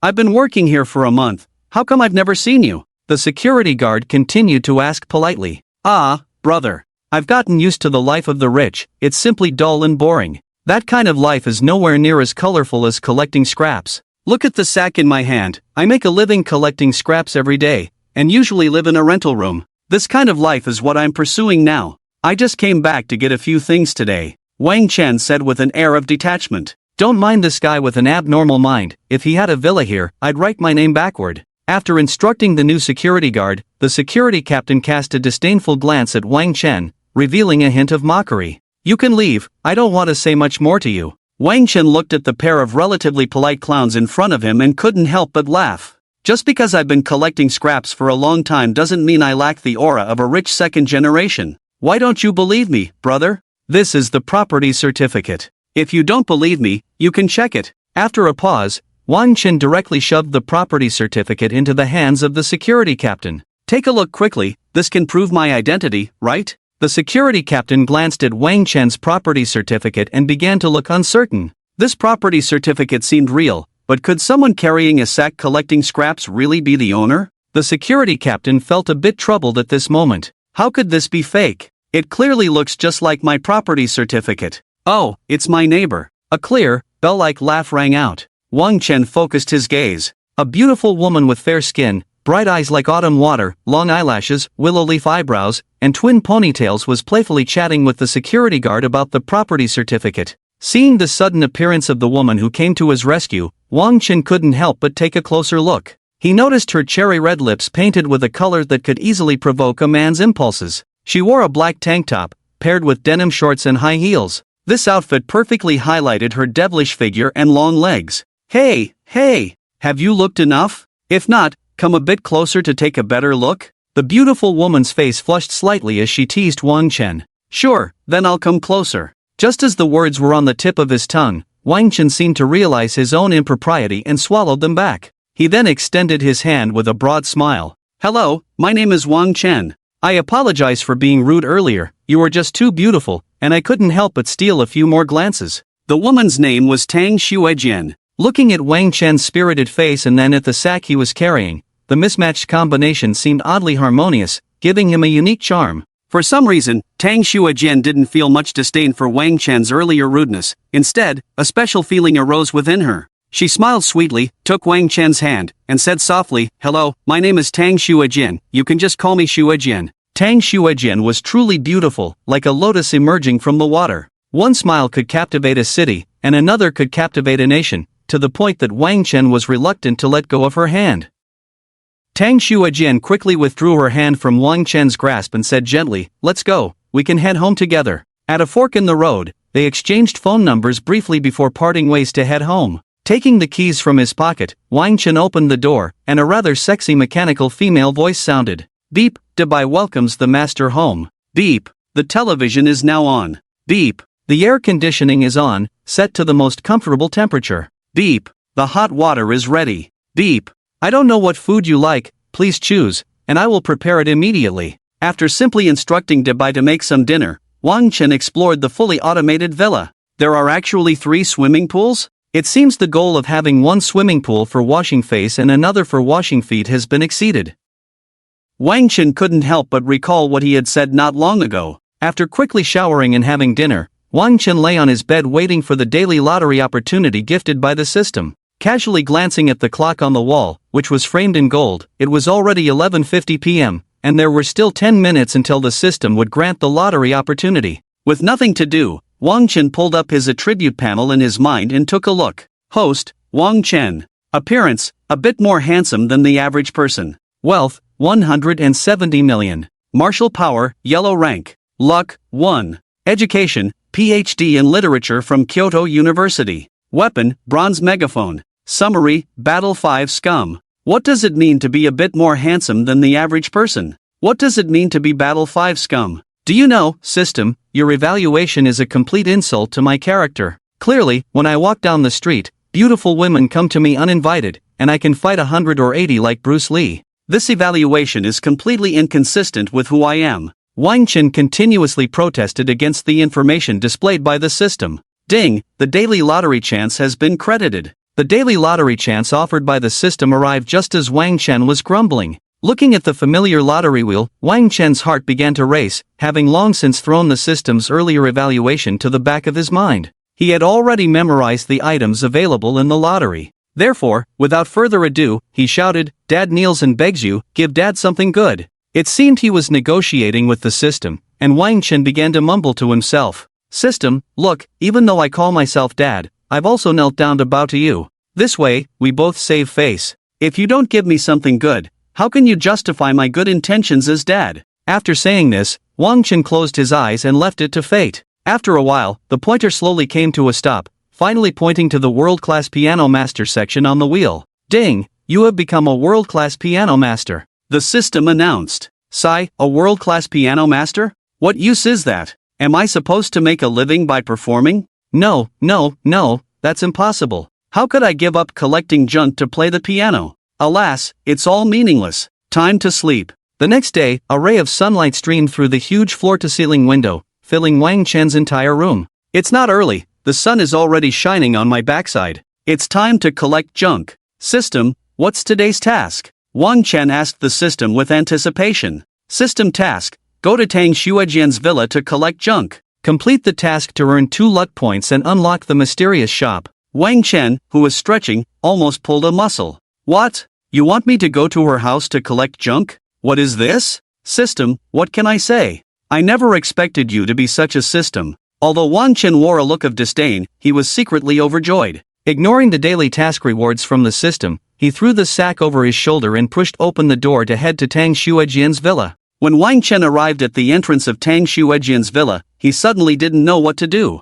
After placing the sack on the ground, he began to pace back and forth. In the early morning, am I really supposed to just say I want to go into someone's house to collect junk? If I say that, I'll probably be seen as a pervert and won't even get through the door. No normal person would believe such a thing. Who collects junk while living in a seaside villa worth over $1 billion? Wang Chen felt like a mute eating bitter herbs, unable to express his frustration. But he really was collecting junk. Even the seaside villa he lived in was obtained through collecting junk. He absolutely couldn't say that. He needed to think of a better excuse. Although Wang Chen was a straight shooter, he knew it was inappropriate to go to someone's house to collect junk early in the morning.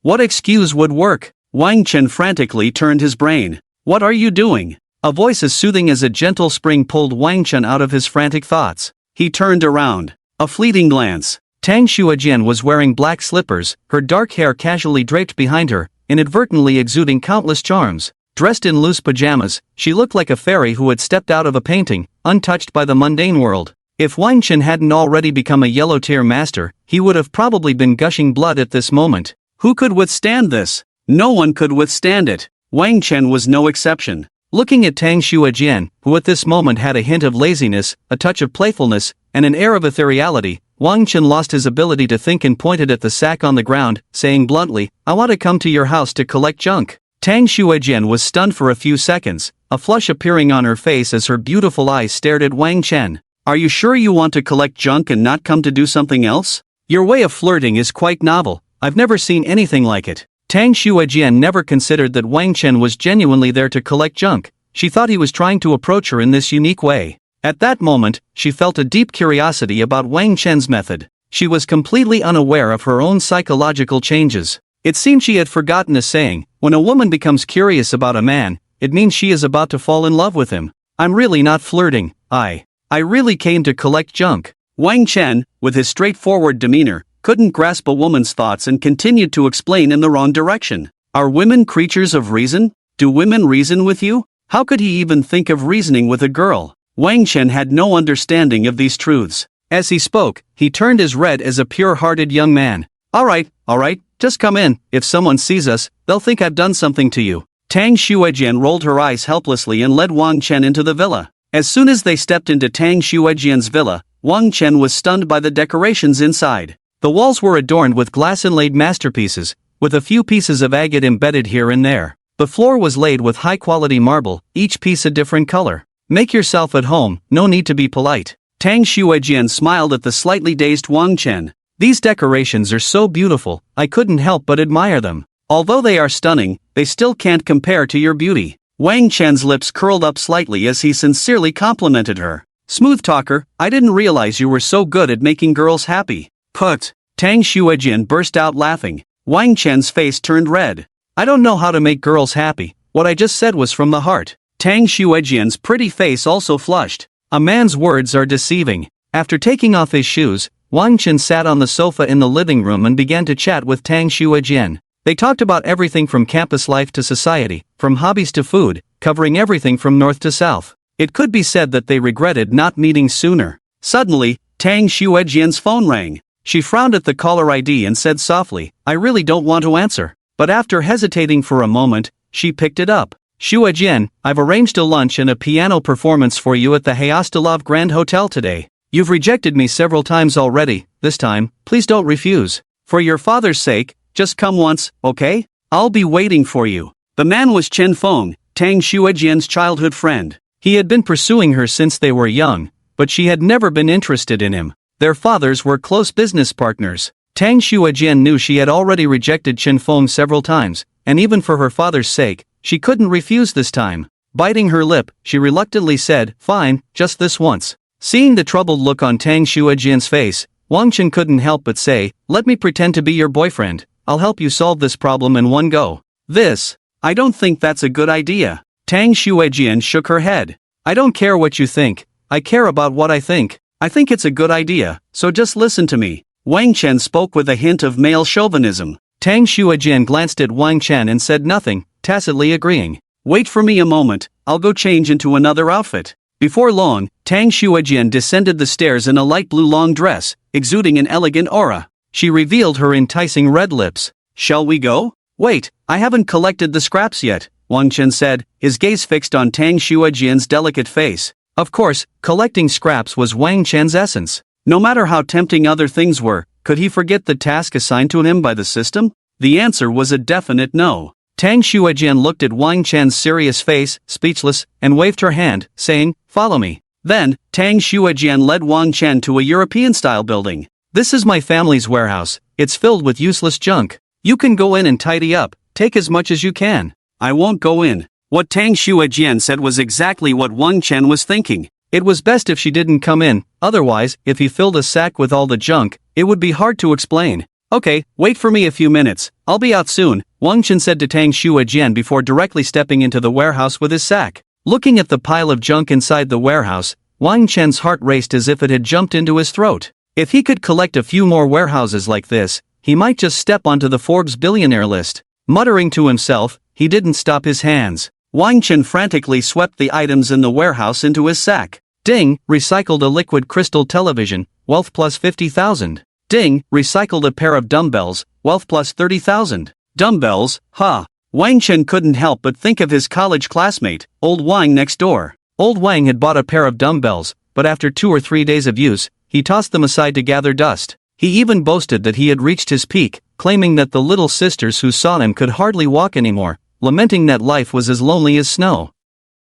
Indeed, the wealthy couldn't stand loneliness. Wang Chen continued to recycle the remaining junk. Ding, recycled lingerie, wealth plus 40,000. Seeing this, Wang Chen rolled his eyes. How could there be everything in the warehouse? What the hell? Why hasn't the body fragrance dissipated yet? This is too hard to bear. After a moment of speechlessness, Wang Chen continued to recycle the junk. Ding, recycled skincare products, wealth plus 20,000. Ding, recycled a women's fashion magazine, wealth plus 30,000. This is too much for me, an entire warehouse and not a single special reward. Am I darker than an African chieftain? No way to save the hopeless, no way to change fate with money. Wang Chen almost cried on the spot. After collecting himself, Wang Chen stepped out of the warehouse and looked at the long-waiting Tang Xuejian, suddenly curling his lips into a playful smile. Little girlfriend, I'll go home to drop off some things, wait for me at the door, and then we'll go meet that annoying guy. Hearing Wang Chen's address, Xuejian's cheeks flushed, and she shot him a glare. Who's your girlfriend? Don't talk nonsense. Be careful, or I'll beat you into a pig's head. She waved her delicate fist as a warning. Wang Chen couldn't help but smile at how adorable Xuejian looked and unceremoniously took her snow-white arm. Since you've already agreed to let me pretend to be your boyfriend, shouldn't I exercise my rights a bit in advance? What if we get exposed later? Tang Xuejian had thought Wang Chen was shameless, but she never expected him to be this shameless. Could this even be considered a reason? Countless suitors for Tang Xuejian lined up from Jiangmen City to France. They were either polite or spoke elegantly, always showing their most gentlemanly side in front of Tang Xuejian. No one had ever acted like Wang Chen, as if he were a rogue from the streets.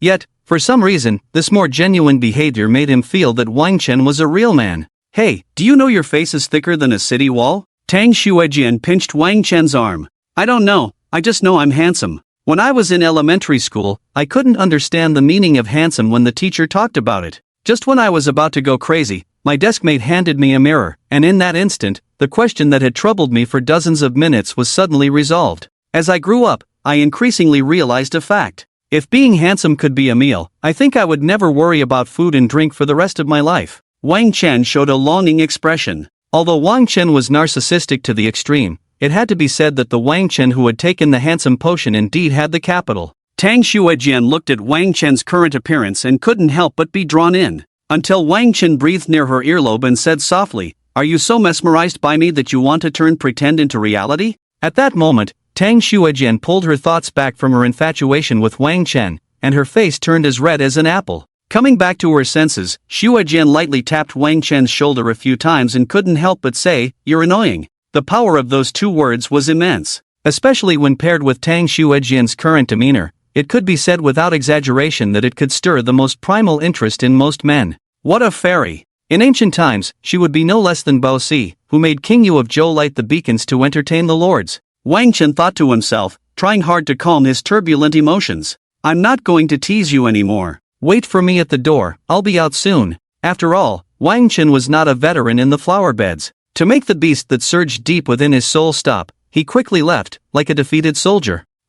Just good with words. Watching Wang Chen walk out the door, Tang Xuejian casually tossed her hair back and said slowly. When Wang Chen came out of the villa after putting things away, Tang Xuejian was already waiting for him in a red Ferrari LaFerrari. Wang Chen didn't hold back and plopped down in the passenger seat. Before long, they arrived at the Hayastalav Hotel, where they had agreed to meet Chen Feng. Just then, Chen Fei slowly walked over to them. When Tang Xuejian saw Chen Feng, she immediately got out of the car with Wang Chen, grabbing his arm and whispering to him, "Let's go over, you must hold on." "No problem, I'm Wang Chen, both handsome and strong." With that, Wang Chen pulled Tang Xuejian and walked directly toward the entrance of the Hayastalav Hotel. Seeing Tang Xuejian approaching him with a strange man, a surge of uncontrollable anger flashed in Chen Feng's eyes, and his fists clenched with a crackling sound. But in just a moment, that anger was cleverly hidden away. He was merely surprised by Wang Chen's handsomeness before speaking. "Hello, I'm Chen Feng, Xuejian's childhood friend. Oh dear, look at my mouth, I accidentally let that slip. But still, welcome to the piano concert I've prepared for Xuejian." This statement was double-edged, expressing both his close relationship with Tang Xuejian and that this was a piano concert he had prepared for her, urging others to leave quickly. Before Wang Chen could speak, Tang Xuejian couldn't hold back any longer. "Nonsense, don't speak with your eyes wide open and lie. Xuejian, let's talk about our matters later, okay? Don't let outsiders laugh at us," Chen Feng said gently, looking at Tang Xuejian. "Sorry, he's not an outsider, he's my boyfriend," Tang Xuejian said, blushing as she glanced happily at Wang Chen. This statement was like a chaotic thunderbolt, shattering the atmosphere and making Chen Feng's face turn as uncomfortable as if he had swallowed a fly. Chen Feng had thought Wang Chen was just a suitor or something similar, but he never expected him to be Tang Xuejian's boyfriend. What a joke! This pretty boy is worthy of you? Xuejian, did you deliberately choose such a pretty boy to annoy me? Chen Feng said, his eyes wide with anger, the veins on his forehead bulging with each heavy breath. Seeing this, Wang Chen remained silent, only looking at Tang Xuejian with excitement in his eyes. "You pretty boy, if you don't leave Xuejian, I'll..." Chen Feng began, his anger boiling over. "What will you do to me? I'm so scared, don't frighten me, I've never been brave," Wang Chen interrupted, smirking provocatively. "Tang Xuejian, pretending to be all innocent with me. Once I have you, I'll make you sing conquer for me, and then we'll see if you're still like this." Chen Feng bowed silently. For so many years, Chen Feng had regarded Tang Xuejian as his own forbidden fruit, developing a twisted mindset. He unilaterally believed that Tang Xuejian could only belong to him, and no one else was allowed to touch her. Although he had never won her over all these years, it only fueled his beastly instincts further. If looks could kill, Wang Chen would have died 100,000 times by now. Hatred consumed the last remnants of Chen Feng's rationality like a monster. "Pretty boy, do you know I could make you disappear from Tianmen City with just a phone call tomorrow?" Chen Feng said coldly. No one in Tianmen City had ever dared to speak to him like that. He vowed to make this lowly pretty boy pay a painful price. "If you dare to do that, I'll fight you to the death." Upon hearing this, Tang Xuejian suddenly found the strength to push Wang Chen away and said fiercely to Chen Feng. This was her matter, and if she accidentally harmed Wang Chen because of it, she couldn't accept that reality. "Are you really going to fight me for this lowly pretty boy?" Chen Feng said angrily. "I've always just seen you as a neighborly older brother, there's no way between us, you know?" Tang Xuejian said sternly. Chen Feng frowned tightly, looking at Wang Chen, his eyes flashing with a green light like an angry cat's eyes. "Do you know Xuejian's family background? If you did, you'd be too ashamed to lift your head. Besides, do you know our families are very close friends? I hope you will voluntarily leave Xuejian and have a little self-awareness." "Sorry, I really don't know. But I think love is a matter between two people, as long as we are willing, that's enough. Right, Shui?" Wang Chen said naively, then affectionately brushed Tang Xuejian's bangs. At that moment, Tang Xuejian seemed to truly immerse herself in the role, her face flushing. She leaned against Wang Chen's side and shyly nodded. The beast within Chen Feng, which had finally subsided, surged back to life. "You lowly, despicable, shameless pretty boy, I'll give you 2 million, will you leave Xuejian for me? If 2 million isn't enough, I'll add another million." Chen Feng's move amused Wang Chen. "If hard doesn't work, then soft will do? 3 million, huh?" Wang Chen rubbed his chin and muttered to himself. Chen Feng, seeing Wang Chen like this, thought he was dissatisfied with the amount and wanted to ask for more. He couldn't help but feel a surge of joy, he had plenty of money. So he quickly spoke up. 5 million, don't hesitate. I'll give you 5 million, as long as you leave Xuejian. Chen Feng wasn't short on money, but what he didn't know was that Wang Chen had even more. Your not-so-bright brain might have come up with a not-so-smart idea. What I meant to say is that 3 million is just what I earned from collecting scrap for half a day, so I'm really not short on cash. And do you think Xuejian is a commodity? 3 million to leave her? I'll give you 50 million. How about you leave your mom instead? Wang Chen looked at Chen Feng with disdain. After saying that, he turned to Tang Xuejian and slowly said, "This guy is a lunatic. Come to my house for dinner, I'll make you noodles." If I had known, I wouldn't have let this guy pretend to be my boyfriend, he's taken all the advantages. Tang Xuejian looked at Wang Chen, who was rambling nonsensically, feeling a bit confused. But at this point, she had come this far and couldn't turn back. She could only nod with a flushed face. "What do you mean collecting scrap for 3 million? What the hell are you talking about? Are you tired of living? Xue Jian, you absolutely cannot go to his house, Chen Feng said irritably. One could say that the psychological shadow Chen Feng was experiencing was almost covering his entire being. He wanted to slap Wang Chen's punchable face right now. But after managing the family affairs for so long, he understood that whatever you do, you must plan carefully and think twice before acting. Even if an eagle hunts a rabbit, it must exert all its strength. He decided to investigate Wang Chen's background before deciding how to deal with him and what kind of way to humiliate him. Why do you care? Tang Xuejian retorted to Chen Feng, preparing to pull Wang Chen towards the Ferrari LaFerrari to go home. Xuejian, I've carefully prepared a piano concert for you. Are you sure you don't want to listen? Chen Feng shouted unwillingly. A piano concert? No need. Although I don't know your level, I somehow feel that with your skills, you would tarnish my Xuejian's ears. When we get home, I'll play for her myself. After leaving this sentence, Wang Chen prepared to wrap his arm around Tang Xuejian's waist and leave. Since you say that, I actually want to compete with you in piano skills. Whoever wins gets Xuejian. Do you dare to compete with me and prove yourself like a man? Chen Feng shouted desperately at their backs. Chen Feng's words seemed to pique Wang Chen's interest. Because he had just drawn the skill of a world-class piano master, now it could come in handy to show off perfectly. What a little brother, it seems I really can't let you give up today. So I want to ask you, Xuejian is already my girlfriend, so why should I duel with you? Wang Chen asked, staring into Chen Feng's eyes. Right, Tang Xuejian is his girlfriend. Why should he duel with me? Chen Feng thought of this and felt his face turn red, not knowing what to say. After a few seconds, he finally blurted out the most familiar phrase. Are you even a man? Do you have the guts or not? Sorry, whether I'm a man or have guts, Xuejian knows, no need for you to worry about it. Wang Chen said with a smirk. When a person is despicable, they become invincible. After Wang Chen's words, Chen Feng felt an impulse to commit seppuku. This was too much of a personal attack. You.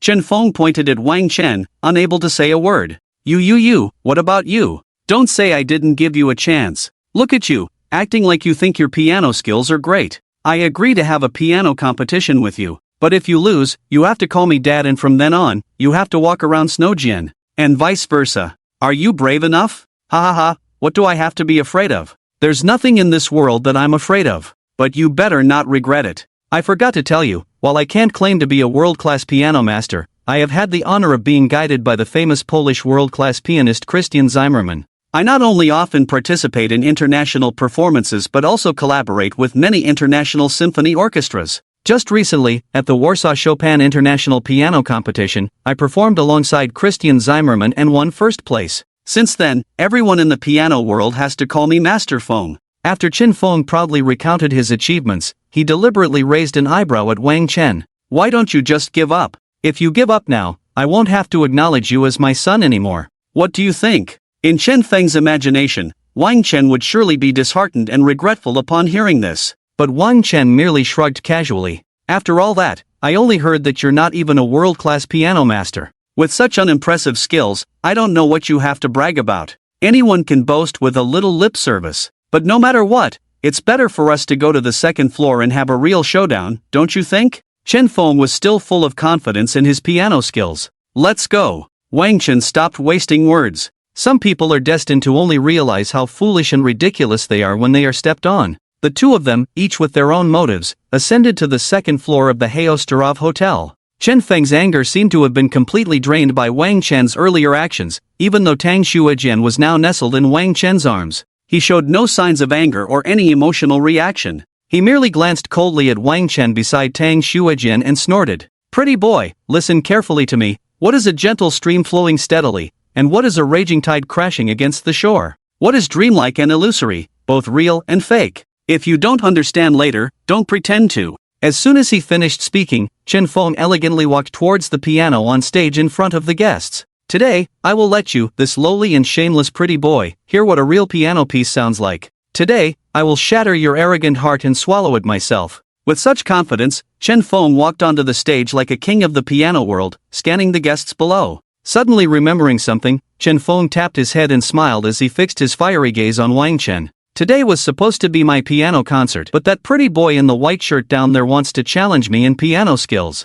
I have to give the young man a chance and can't refuse, so I agreed. To make this simple game a bit more interesting, I've set up a small betting pool. Anyone interested can go to my assistant to participate. I'll give everyone 10 minutes to place their bets." After Chen Feng finished speaking, he calmly sat down in front of the black and white piano. Hearing this, the guests looked at the delicate Wang Chen beside Tang Xuejian, then at the renowned Chen Feng on stage. Suddenly, a burst of loud laughter and mockery erupted. "You must have eaten a bear's heart and a leopard's gall to dare to compete with Master Feng in piano. Being bold is a good thing, but being bold without brains is not. If he can beat Master Feng at the piano, I'll take his last name." Then these people rushed towards the betting table set up by Chen Feng, as if afraid they wouldn't get their bets in. Watching the long line forming by the betting table, Wang Chen thought, why are there always some fools eager to give away their money, and they seem so happy about it? If someone is giving you money, wouldn't it be rude not to accept it? With a helpless shrug, Wang Chen approached the betting table and casually asked, "What's the ratio?" Without even lifting his head, Chen Feng's assistant replied, 115.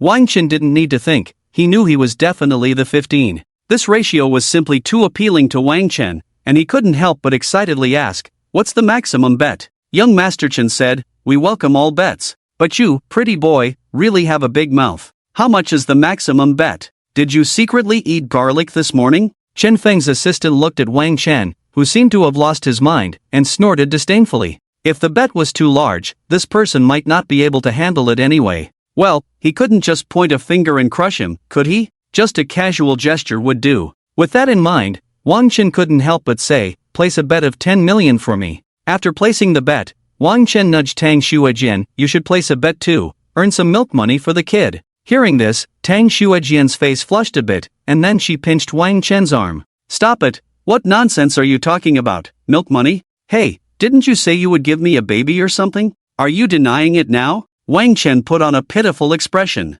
After some playful banter, seeing that no one was betting against Wang Chen, Tang Xuejian decided to place a larger bet to cheer him on. After all, everything that followed was because Wang Chen was helping her. Tang Xuejian looked at Chen Feng's assistant and slightly opened her mouth. "Place a bet of 2 million for me." After placing the bet, the two returned to their original seats. On stage, Chen Feng stood straight, looking at the people who had already placed their bets, and rested his hands on the black and white keys, ready to play. Watching Chen Feng's confident demeanor at that moment, Tang Xuejian worriedly said to Wang Chen, "Wang Chen, although this person isn't great in other aspects, his piano skills are really high. Why don't you just leave? This is my matter, let me handle it." Wang Chen pinched Tang Xuejian's cheek and smiled. "You really don't trust me that much? I really didn't think of this as a big deal, and I wouldn't look down on someone who's not even a world-class piano master." Wang Chen's words seemed to have a special magic, unknowingly calming Tang Xuejian down. "Do you think world-class piano masters are cabbages? Just because he's not a world-class piano master, you look down on him? You really can brag, your boasting has reached the heavens. What, are you a world-class piano master too?" With her mind at ease, Tang Xuejian couldn't help but roll her eyes and joke. She thought it was just a joke, but unexpectedly, Wang Chen calmly retorted, "A world-class piano master? Is it impressive in your eyes? I guess I can consider myself one too." Hearing this, Tang Xuejian couldn't help but stick out her tongue, clearly thinking Wang Chen was just trying to comfort her. A world-class piano master, what kind of existence is that? It's someone who can be remembered in people's hearts. An existence that leaves a mark in world history. The greatness of such people cannot be described in words. If it were an ordinary person, they might not even get to see him once in their lifetime. Just as the two were talking, a magnetic voice resonated from the stage. "Next, I will perform a piece for everyone." This piece is the famous Rhapsody on a theme of Paganini by the world-renowned piano master Rachmaninoff. At the same time, this piece is dedicated to the beautiful and charming Miss Tang Xuejian in the audience.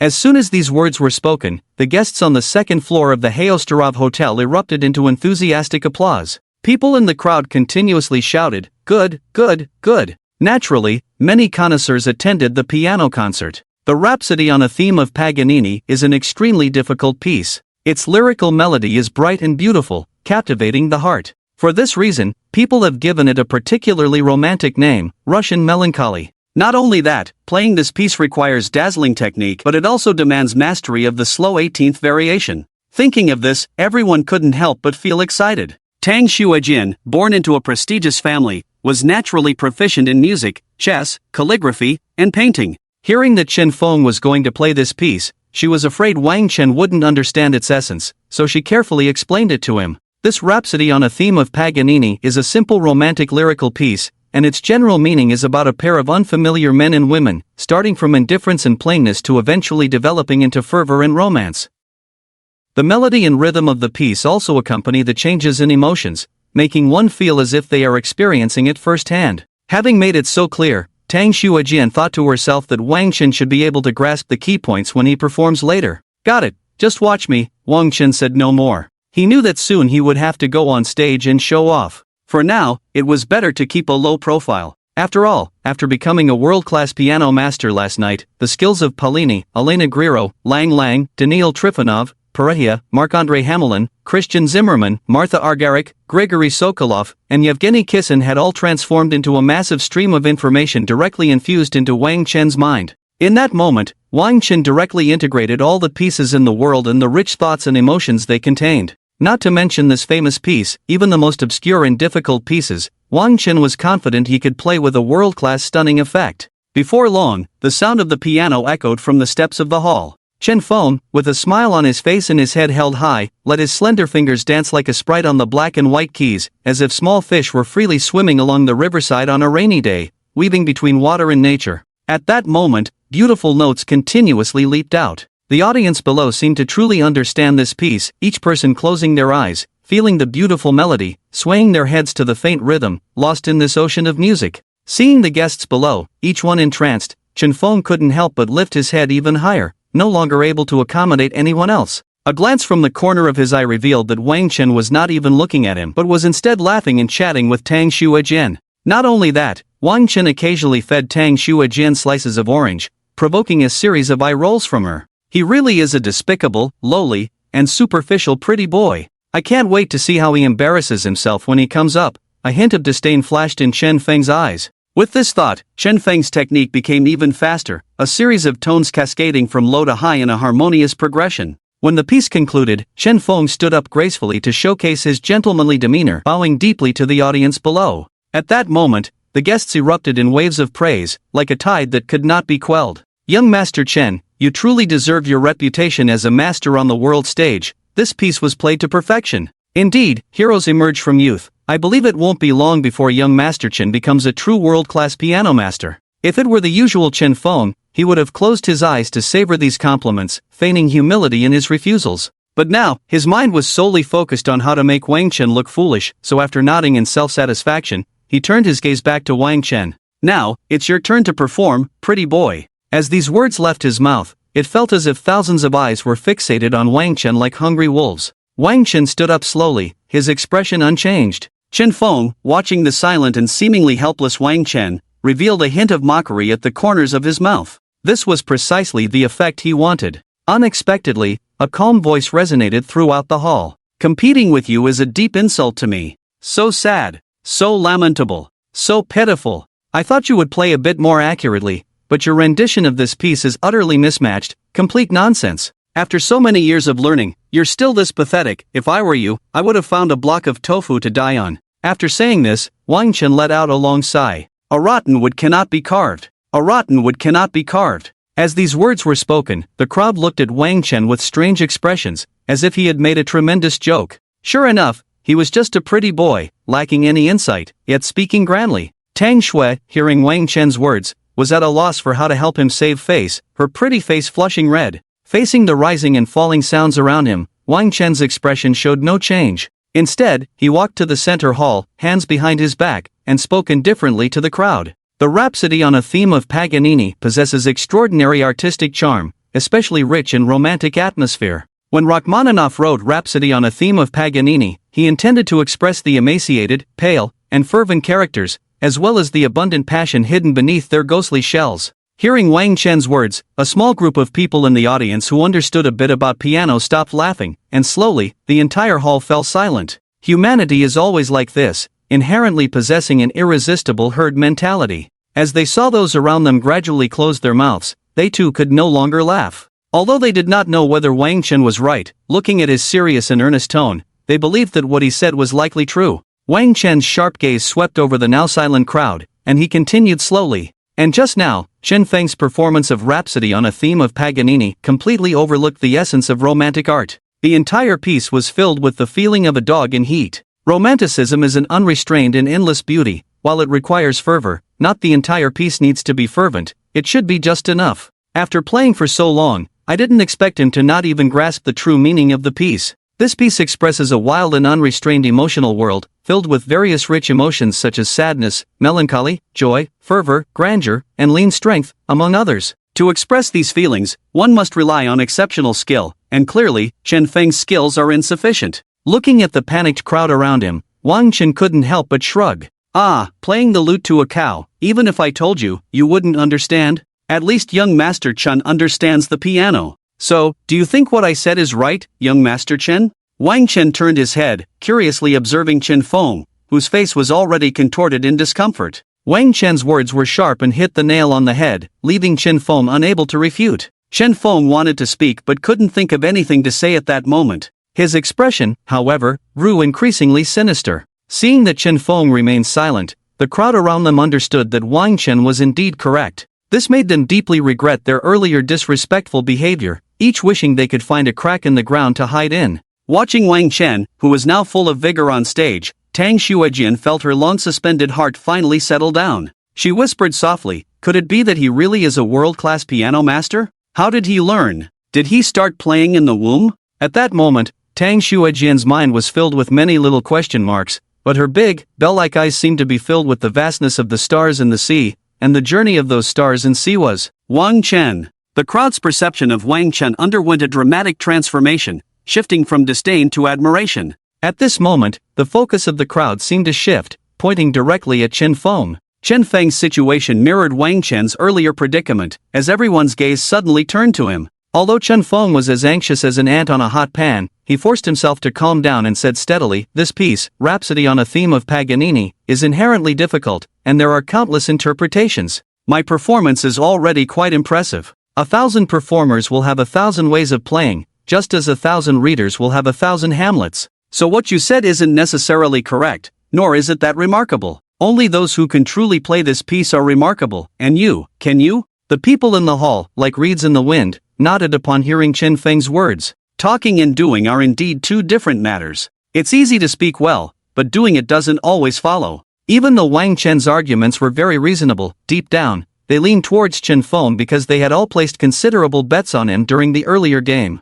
At that time, who could have imagined that a pretty boy would possess the strength to challenge someone like Chen Feng, who frequently participated in world piano competitions? It seems you still haven't given up. But to be honest, this piece isn't that difficult. I could play it when I was 3. Now, I will perform it for you, so you can see what the true Rhapsody on a Theme of Paganini is. Amidst the complex gazes of the crowd, Wang Chen slowly sat down beside the black and white striped piano. Next, I will play a piece for everyone. This piece is the famous work of the world-renowned piano master Rachmaninoff, Rhapsody on a Theme of Paganini. At the same time, I dedicate this piece to my girlfriend, Miss Tang Xuejian. The same words flowed from Wang Chen's mouth, with the only difference being the addition of the words, my girlfriend. As soon as this was said, Chen Feng, who was ready to watch the show from below, instantly turned dark again. After making Chen Feng feel sick, Wang Chen fixed his gaze intently on the piano, and at that moment, he seemed to exude an indescribable aura.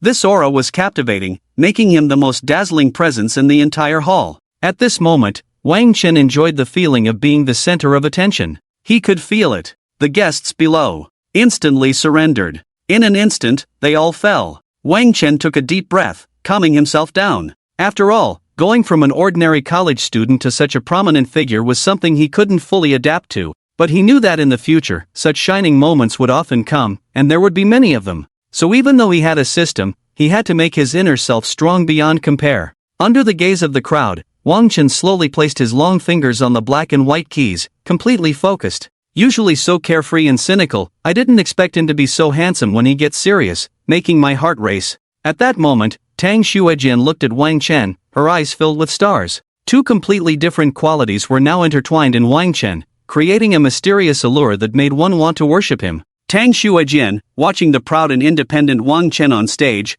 couldn't help but become infatuated, completely lost in him. How many secrets was he hiding? Tang Xuejian couldn't help but wonder. What she didn't know was that Wang Chen had been tone-deaf since childhood, and in college, he had been mocked and ridiculed for singing off-key, which made him resistant to music and instruments. But now, the moment Wang Chen touched the black and white keys, it felt as if there was a mysterious connection in his blood, like a long-lost family member calling out to him. His fingers gently pressed down on a few piano keys. Ding, ding, ding, ding. The crowd, who had already been captivated, suddenly wore expressions of "Is this it? Is this really it?" upon hearing the chaotic, monotonous notes. Suddenly, a series of rapid tones leaped from the piano one after another. Those who didn't understand the piano shouted about what was going on, as it seemed completely different from the earlier Paganini theme Rhapsody. Meanwhile, a person in the audience who understood the piano gasped in shock. "He's actually testing the sound. He's using that legendary technique to test the sound. They say very few people in the world can do this, you could count them on your fingers." If he hadn't seen this technique before, he wouldn't be surprised, but he had once witnessed it when he visited Master Yevgeny Kissin with his teacher. How is this possible? Could it be that he is already a world-class piano master? No, that's impossible. To reach such a level, did he start practicing in the womb? Even if he practiced in the womb, he couldn't have such superb skills. The gasps spread like wildfire among the guests, centered around this one guest. Perhaps even this guest never expected that the Wang Chen from earlier was just expressing himself spontaneously, not trying to show off. Watching the commotion in the audience, Wang Chen couldn't help but think, what's going on? Have I reached a level where being unpretentious surpasses being pretentious? Not wanting to dwell on this interlude, Wang Chen's fingers flew across the black and white keys. A series of enchanting and beautiful notes poured forth from his fingertips in an instant. As he reached the climax, Wang Chen played with one hand while the other hand was behind his back. It was as if playing this piece required not just one hand or two, but even his feet could do it. Although he was using one hand, the melody Wang Chen produced was like a fine, rich old wine, penetrating deep into the soul, stirring emotions that fluctuated from melancholy to joy, as if the audience had experienced dozens of feelings. The more they listened, the more it resonated, and the harder it was to stop. Until Wang Chen finally paused, the echoes of the Paganini theme Rhapsody lingered in the air, continuous and unbroken. The crowd below also couldn't break free from the scene. One by one, they shook their heads, revealing expressions of utter intoxication, unwilling to pull away. In this situation, the comparison was stark. Wang Chen's performance could only be described in 4 words: flawless perfection. Is he a devil? How can he play such a clear and ethereal melody? Chen Feng slammed his hand on the table, resembling a beast on the verge of madness. At that moment, a blonde, blue-eyed woman, dressed in revealing clothing and possessing a devilish figure, strode over to Wang Chen, her long legs taking one step after another. With her hands clasped in front of her ample chest, she exclaimed, "What's your name? You are good, very, very good. Thank you for the compliment, but can you speak beautiful Huaxia language?" Note that this is Huaxia. Wang Chen was not blinded by the allure of this blonde, blue-eyed woman, he replied indifferently. Although his words sounded righteous, only Wang Chen knew that despite graduating with a bachelor's degree, he had little interest in English, and if he continued the conversation, he would completely lose track. Upon hearing Wang Chen's words, the blonde beauty paused and spoke in somewhat clumsy Chinese. "I am the owner of this hotel, Celia Kluman. I think you play very well. Compared to master-level figures, you are even better. I have a proposal. You come to our hotel once a day to play a piece for us, and I will give you 3 million each time. What do you think?" Looking into the sincere eyes of this blonde, blue-legged beauty, Wang Chen smiled slightly. "You flatter me, I don't deserve it. I only know a little about the piano. Moreover, the piano is just my side job. My real profession is collecting scrap. If I don't collect scrap for a day, I feel miserable. So I'm sorry, I can't accept your proposal." Tang Shui, upon hearing this, was completely stunned. Who is Celia Kluman? She is the president of the Hayostarov Hotel Group in Asia, and how many people want to come to the Hayostarov Hotel but can't even get a chance to be a mere waiter? Yet Wang Chen decisively rejected her. Wang Chen didn't have time to think about this. After politely refusing Celia Kluman, he coldly looked at the flustered Chen Feng. "So, it's time to fulfill the bet, right, Dad?" Chen Feng spoke in a voice barely above a whisper. Wang Chen was both angry and amused. "Is this it? Aren't you a man? Can you speak a little louder, Dad?" Chen Feng shouted indignantly, and he could no longer bear to stay there. He turned and hurriedly prepared to leave. "Son, don't go, don't go. What's the rush? You haven't given us the money for the bet you just made." Wang Chen grabbed the nearly exploding Chen Feng. "Isn't it just a bit of money? Do I lack it? How much?" Chen Feng's eyes sparkled with greed as he shouted frantically. "Let me calculate for you. The odds are 1/15. I bet 5 million, and Xue Jian bet 2 million. That adds up to a total of 105 million. That's not much money. Wang Chen roughly calculated, and a playful smile appeared on his lips as he looked at Chen Feng. Although 105 million wasn't much for the Chen family, it was still not a small sum for Chen Feng. After all, this was a liquid asset, not counting fixed assets and other miscellaneous things. Therefore, it was difficult for Chen Feng to come up with that amount all at once. Damn! So much? I don't have enough money on me right now. Chen Feng seemed to have lost all his strength, weakly saying, in light of your long-standing friendship with Xue Jian, I won't make things difficult for you. As long as you shout big brother and sister-in-law loudly to me and Xue Jian right now, I won't take this 105 million. Do you think that's acceptable? One must admit that Chen Feng was a shrewd businessman. He thought to himself that since he couldn't have Xue Jian, what harm would it do to call out? 105 million was enough to indulge in many beautiful women. With this thought, Chen Feng directly ignored the strange gazes of everyone present and shouted loudly, "Big brother! Sister-in-law!" Once these words left his mouth, Chen Feng walked through the guests without looking back and exited the Haostarov Grand Hotel. What a ruthless character, to endure such humiliation. Wang Chen briefly entertained this thought. After Chen Feng left, seeing how things had developed, Wang Chen was also ready to take Tang Xuejian's hand and leave. Just as Wang Chen turned around, Celia Kluman called out to him again. I consider myself quite proficient in piano. After hearing your performance of Paganini's theme Rhapsody, I clearly know that your piano skills are no less than those of the top 10 pianists in the world, but why have I never heard your name before? Upon hearing this, a hint of sorrow and a touch of loneliness appeared on Wang Chen's face, revealing a look of reminiscing. After a long silence, he slowly said, "It's lonely at the top." After this exclamation, there was another long silence. Then he slowly took out a cigarette from his pocket. With a crack, Wang Chen lit it. The Haostarov Grand Hotel is one of the top hotels in the world, and smoking is absolutely prohibited in such settings.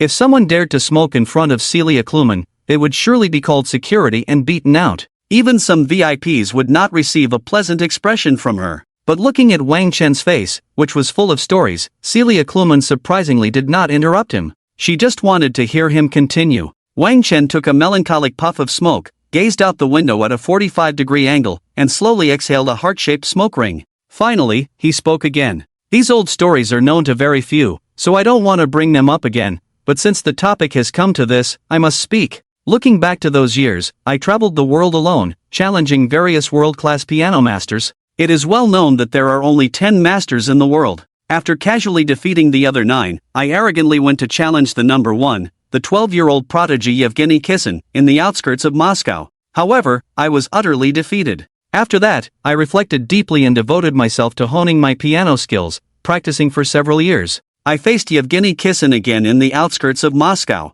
We battled for several days, experiencing a clash that darkened the skies and dimmed the sun and moon. In the end, I had a slight edge. Feeling extremely lonely, I chose to live in obscurity, returning to my hometown, making a living by collecting scraps, and tasting the myriad flavors of life. After finishing this speech, the cigarette in Wang Chen's hand had burned out, but his thoughts seemed to remain trapped in the memories of their battle, unable to escape for a long time.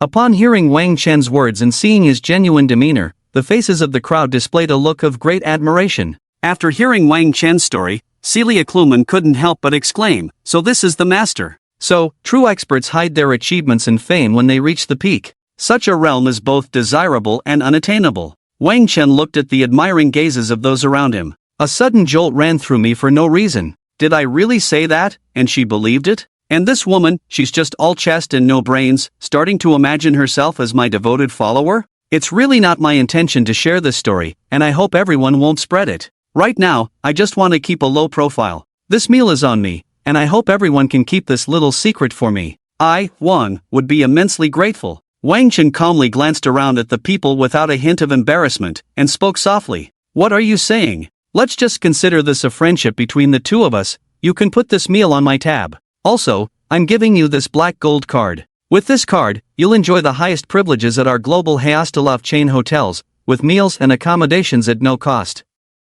I just hope you can come visit us again when you have time, to bring glory to our Haostarov hotel. Without waiting for a response, Celia Cruz directly shoved the black gold card into Wang Chen's hand, her face full of enthusiasm. I must say, Celia Cruz has a broad vision and knows how to get things done. With the black gold card suddenly in his hand, How could Wang Chen refuse to come even once? After all, one is at a disadvantage when accepting favors. Moreover, Wang Chen is someone who respects others as much as he is respected. Just because of Celia Cruz's action, Wang Chen no longer declined. Since that's the case, I won't be polite. Next time I have the chance, I'll definitely come to perform a piece. Celia Cruz smiled slightly, knowing she had indeed made the right bet. She was betting on Wang Chen's reputation as a world-class piano master. After all, which world-class master isn't proud and aloof, looking down on everything? And who would take your things for free and remain silent? One must give to receive. If Celia Cruz hadn't had such a broad mindset, fearing wolves in front and tigers behind, and hesitated even a little, she would have never had the chance to gain the favor of a world-class master like Wang Chen.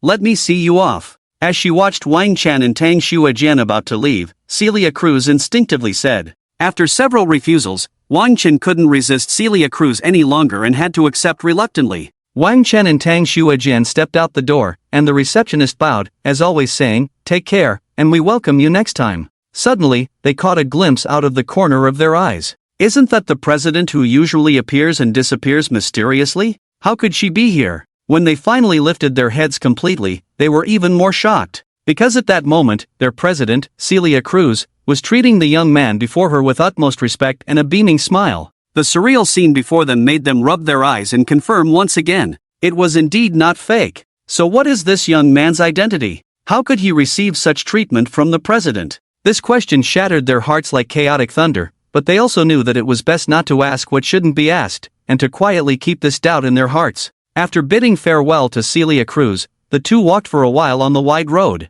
After expressing her amazement and gratitude, Tang Xuejian said she had something to do and bid farewell to Wang Chen, speeding away in her Ferrari LaFerrari. Watching Tang Xuejian leave, Wang Chen planned to collect some scrap near his rental apartment before heading home, as it was getting late. He took a taxi back to the bottom of his apartment building, took out a loudspeaker from the limited edition supercar, and prepared to start collecting scrap around the neighborhood.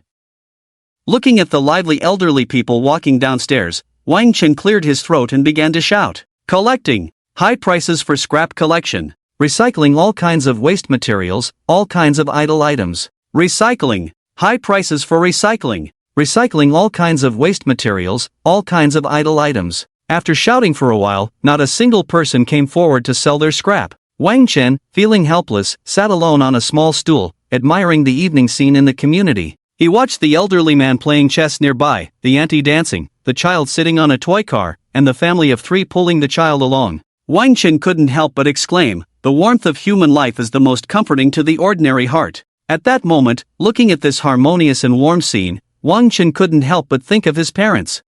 Once this busy period is over, I must go back home to see them. After sitting on the stool for a while, Wang Chen decided to try again to see if he could collect some scrap. After all, if heaven didn't create me, Wang Chen, scrap would pile up like a mountain. Without hesitation, Wang Chen picked up the loudspeaker and continued to shout, "Recycling! High prices for recycling! Recycling all kinds of waste materials, all kinds of idle items! Recycling! High prices for recycling! Recycling all kinds of waste materials, all kinds of idle items!" Hey, isn't that our class's Maiba Wang Chen? Why are you collecting scrap after graduating from college? A woman with an oval face, wearing a baseball cap and a khaki top, said sarcastically to Wang Chen, who was holding the loudspeaker. Hearing this piercing mockery, Wang Chen turned to look and realized it was his university classmate, Lin Pinru. Not wanting to argue, Wang Chen expressionlessly replied, "Yes, I'm collecting scrap. What's the problem?" Lin Pinru sneered. "Nothing, just think that someone like you is only fit to collect scrap for a lifetime. Look at my LV bag, how many years of collecting scrap would it take you to buy one?" Wang Chen was momentarily stunned. How many years of collecting scrap would it take to buy an LV bag? Isn't it just a matter of a few minutes? That's what Wang Chen thought, while Lin Pinru, seeing Wang Chen in a daze, assumed it was her LV bag that had shocked him. "Well, forget it. Since we're classmates, I'll give you this watch I just bought for 1,000 bucks. There's no way around it, that's our difference. I can discard something worth 1,000 bucks like it's nothing, while you have to desperately collect scrap just to afford 3 meals a day." After tossing the watch to Wang Chen without caring about his reaction, Lin Pinru walked away with her head held high like a little swan. Ding! Recycling old, low-quality watches rewards you with a Patek Philippe watch, the Grandmaster chime. The long-awaited system notification finally rang out. Before Wang Chen could process Lin Pinru's actions, a Patek Philippe watch, the Grandmaster chime, inexplicably appeared in his hand. Wang Chen, in shock, spread his hands. "What is this? Mocking me for not being able to afford an LV bag. Yet she turned around and gifted me a Patek Philippe watch, the Grandmaster chime. I don't know how much this watch is worth, but it should be more expensive than any LV bag, right?" Wang Chen checked the price of the Patek Philippe watch, the Grandmaster chime, on his phone, and upon seeing the price, he was so shocked that he started stuttering. 220 million. 220 million. I really hit the jackpot. Thank you, Lin Pinru, you really are a great person. After putting the Patek Philippe watch, the Grandmaster chime, on his wrist, Wang Chen carefully admired it, marveling at its exquisite craftsmanship and appearance. Admiration aside, after appreciating it, he still had to collect scrap. After all, collecting scrap is a necessary path to becoming the world's richest person. Wang Chen collected scrap for a while longer, and after a few $100,000 arrived in his account, he felt a bit tired, so he decided to return to his seaside villa to rest. Driving his limited edition sports car, it didn't take long for Wang Chen to reach the Jinghai district. When he drove up to the entrance, he suddenly remembered that he hadn't gotten his access card yet. Therefore, he had to wave at the security room. Coincidentally, the security guard who came over was the same one who had stopped him last time. Before Wang Chen could say anything, the guard ran up to the sports car. "Young Master Wang, here is your access card." Seeing how attentive the guard was, Wang Chen couldn't help but say, "Show me your Alipay QR code, I'll give you a tip." After casually giving the guard a tip of 100,000, Wang Chen drove straight to the building. The guard, trembling after receiving the 100,000 tip, almost dropped his phone on the ground. After all, that amount was nearly a year's salary for him. At that moment, he vowed to serve this young master well in the future. As long as he served well, would he have to worry about not getting tips? Back at the villa, Wang Chen entered, quickly drank a bag of milk, took a shower, and his tired body immediately collapsed onto the bed. He glanced at the time. It was still early, only 22:17. Wang Chen casually opened his phone to browse the news. Beep, beep, beep. It turned out that Wang Chen's university group chat was buzzing with activity at that moment. Wang Chen opened the group chat and scrolled through it briefly. The gist was that Lin Pinru was lamenting about being a scrap collector and how down and out she was, while now she was earning several tens of thousands a month, feeling sorry for him, and giving him a watch worth 1,000. Wang Chen felt a bit angry upon seeing this. Encountering a sarcastic remark by the roadside was one thing, but why was she pursuing him relentlessly? Back in university, she was the one who led the mockery of his off-key singing, and now she was still the same, not a bit changed. Thinking of this, Wang Chen directly typed a line in the group chat, "Is several tens of thousands a lot of money?" As soon as he sent that message, the group chat exploded. "Is several tens of thousands not a lot? Are you making several tens of thousands a day collecting scrap now? Wang Chen, I haven't seen you make big money, but your tone has certainly gotten bigger." However, there were a few people who were close to Wang Chen who, under the pressure of the crowd, said softly, "Do you really think Wang Chen hasn't made big money?" Such voices were rare and were soon drowned out by more intense arguments. After everyone had their say, Lin Pinru spoke up again in the group. "I just stated a fact. What's there to be angry about?" Seeing the snobbish faces of most people in the group, Wang Chen decided not to say more. He directly opened the red envelope interface, set it to the maximum amount of 50,000, then set the number of recipients, and clicked send. He sent out more than a dozen such red envelopes in one go, stopping only when he felt satisfied. Some people were quick to mock, but even quicker to grab the red envelopes. Wang Chen really wanted to know if they were just as fast when doing some indescribable things. The red envelopes were quickly snatched up, but after Wang Chen's barrage of red envelopes, the group fell into a dead silence, with no one speaking. After a while, old Wang next door suddenly stood up and spoke. "Let's be honest, back in university, you all only knew my family was wealthy, but you overlooked Wang Chen. Wang Chen is actually a rich second generation. He has grown tired of the life where everything is handed to him on a silver platter, from childhood to adulthood, living in luxury and comfort. All these years, he has hidden his identity just to experience life, and now he is collecting scrap to taste the bittersweet flavors of life. Forget it, I'll just say this much." Old Wang next door directly repeated what Wang Chen had said to him back then. Another silence followed. Suddenly, someone named Wang Data typed out a few lines. "I told you Wang Chen is really rich, but you didn't believe me." Hearing this, many fence-sitters began to follow suit, typing away. "Tang Xiao, I actually saw you were rich a long time ago. I was just joking with you earlier. Tang Xiao, I knew you were a hidden dragon back in college. You would definitely soar one day. Do you remember when we played games and flirted with girls together?" Tang Xiao, we even went to the bathroom together. You definitely haven't forgotten me, right? After Wang Chen sent out the red envelope, some people immediately changed their faces, becoming Wang Chen's sycophants on the spot. Wang Chen casually sent a red envelope, not expecting it to so easily shift the atmosphere in the QQ group. It felt great. The feeling of throwing money around was truly exhilarating. Just as Wang Chen was about to close QQ, Lin Pinru suddenly sent a message. Tomorrow at noon 12, my husband is hosting a class reunion for us at the international chain hotel, Heo Sichuoluo. Everyone must come. Especially you, Wang Chen. Tomorrow I must sincerely apologize to you in front of everyone. Upon seeing Heo Sichuoluo Hotel, Wang Chen couldn't help but laugh. Isn't that the place I just went to today? What a coincidence. And an apology? I almost believed you. It seems you've thought of every way to humiliate me in front of our classmates. Wang Chen saw through Lin Pinru's intentions at a glance, but instead of getting angry, he smiled and replied with one word in the QQ group. Okay. After saying that, Wang Chen ignored the messages in the QQ group and fell asleep as soon as his head hit the pillow. He didn't even bother to check the lottery opportunity gifted by the system. When he woke up, Wang Chen suddenly remembered that he had forgotten about the system lottery last night and entered the system's lottery wheel. He discovered he had 2 chances to draw, and then remembered that yesterday's daily task had also given him a lottery chance and a reward to open some mysterious shop. What is the mysterious shop? Forget it, let's draw first. Muttering to himself, Wang Chen began to spin the pointer on the lottery wheel. Ding, thank you for participating. A sound without any emotional fluctuation rang out. Wang Chen, still a bit groggy, jumped out of bed with a start at the sound of the notification. What the hell is this, an African refugee? I, Wang Chen, don't believe in this evil today. I'll draw again. If you have the ability, give me another thank you for participating. After saying this, Wang Chen spun the lottery wheel once more. Ding, thank you for participating. The same system notification sound exploded in Wang Chen's ears again. Wang Chen was at a loss for words. Then he let out a scream like a pig being slaughtered. System Daddy, I was wrong. I really was wrong. From now on, I must believe in the evil I should believe in. After a bout of wailing, Wang Chen accepted this tragic fate. By the way, there's also the mysterious shop. Let me see what this thing is. Please don't let me down. Wang Chen was an optimistic dreamer, and at this moment, he shifted his focus from the earlier tragedy to the mysterious shop. With a thought, Wang Chen jumped to the newly added mysterious shop interface in the system. The mysterious shop was filled with countless items, covering everything imaginable. Wang Chen casually glanced around. Truth pills, God of Song stickers, PhD in computer science, commercial street, level breaking pills, concealment pills, beautiful secretaries, chief editor of Compendium of Materia Medica, techniques of observation and inquiry, ghost shadow steps, Shaoli Fei Dao's secret manual, left and right hand sparring techniques,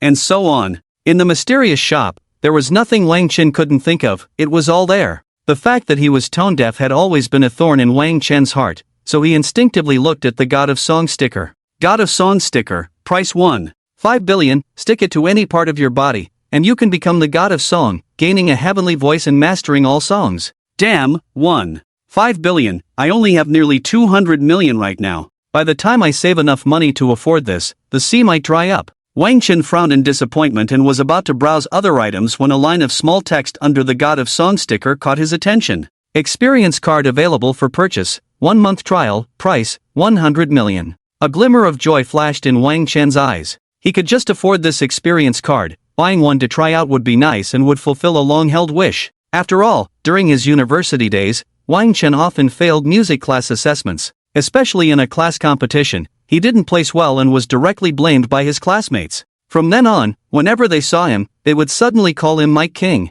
To avoid being mocked by others because of this, Wang Chen practiced day and night, enrolling in various music tutoring classes. But in the end, all the teachers told him the same thing. Stop trying so hard, give up. Singing requires talent, some people are just not meant to sing. But how could the young Wang Chen accept such words? Stubbornly clinging to the belief that his fate was in his own hands, he forged ahead. Seasons changed, and he persisted for a long time. But ultimately, he failed. Utterly defeated. This memory was like a thorn, deeply embedded in his heart. Reflecting on this, Wang Chen no longer hesitated and chose to make the purchase. Looking at the less than 100 million in his bank account, Wang Chen despaired, thinking that he could always work harder in the future to earn it back. Yes, he must be more diligent in the future. In fact, what Wang Chen said was akin to us saying we will definitely wake up early tomorrow, go to bed early tomorrow night, or do something next time. It was purely self-deception. Ding, congratulations, you have obtained the God of Song sticker, 1-month experience card.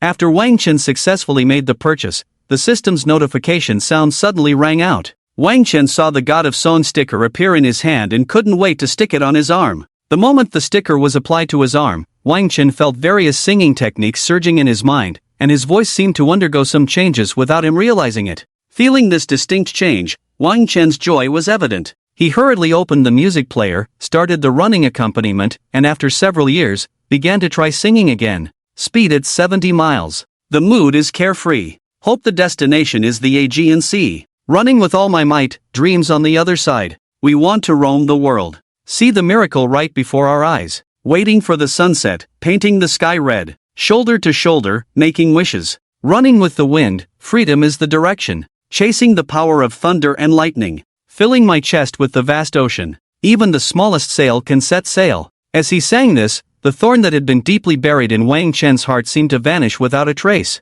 Stopping his singing, an unprecedented confidence flashed in Wang Chen's eyes. I, Wang Chen, am going to collect all the junk in the world into the system. Not only do I want to become the richest man in the world by collecting junk, but I also want to be the most perfect man in the world. Wake up, stop stinking up the place, it's time to collect junk. System task, successfully collect 10 million worth of junk in front of classmates at the Hayostarov Hotel. Special rewards are not included. Task successful, reward, the art of observation, inquiry, and diagnosis. The system directly interrupted Wang's excited speech and issued today's daily task. System, are you kidding me? To thank you for participating is one thing, but why do I have to collect junk in front of my classmates? Wang Chen couldn't help but ask. To this question, the system quickly replied seriously. Heaven will bestow a great responsibility on a person. It must first torment their will, labor their muscles and bones, starve their bodies, and empty their pockets, disrupting their actions so as to strengthen their resolve and enhance what they cannot do.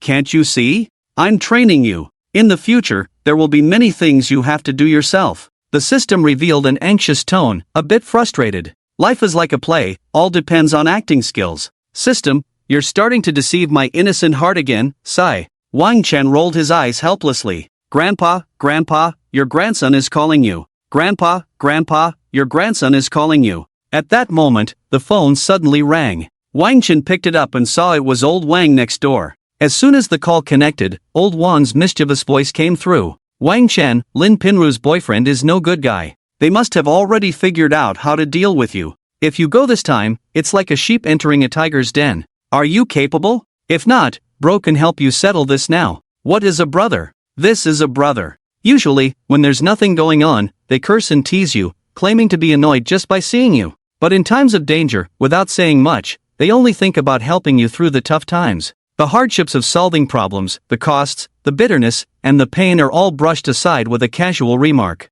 Bro can help you settle this now. Such a short sentence, yet it carries so much weight. Wang Chen felt a slight pang in his heart, momentarily lost in thought, then returned to his usual nonchalant tone. Old Wang, didn't I tell you? I'm a rich second generation. What do you care? Have you forgotten? Just some clowns, they can't stir up any waves. Just put your mind at ease. Hearing Wang Chen's confident words, old Wang still seemed a bit uneasy and said worriedly, how about you wait for me? Let's go together. Wang Chen smiled gently, really, no need. I still have to go collect junk. See you later. As soon as he finished speaking, Wang Chen hung up the phone. After old Wang hung up, he put his hands in his pants pockets and gazed out through the floor-to-ceiling window for a while before speaking softly. Lin Pinru, I don't care what your boyfriend does, but if he harms my brother, no matter the cost, I will make you pay. Looking at the clock, it was already past 10. Wang Chen quickly washed up, posed in front of the mirror, grabbed a sack, and hummed a little tune he had never hummed before as he briskly walked out of the villa.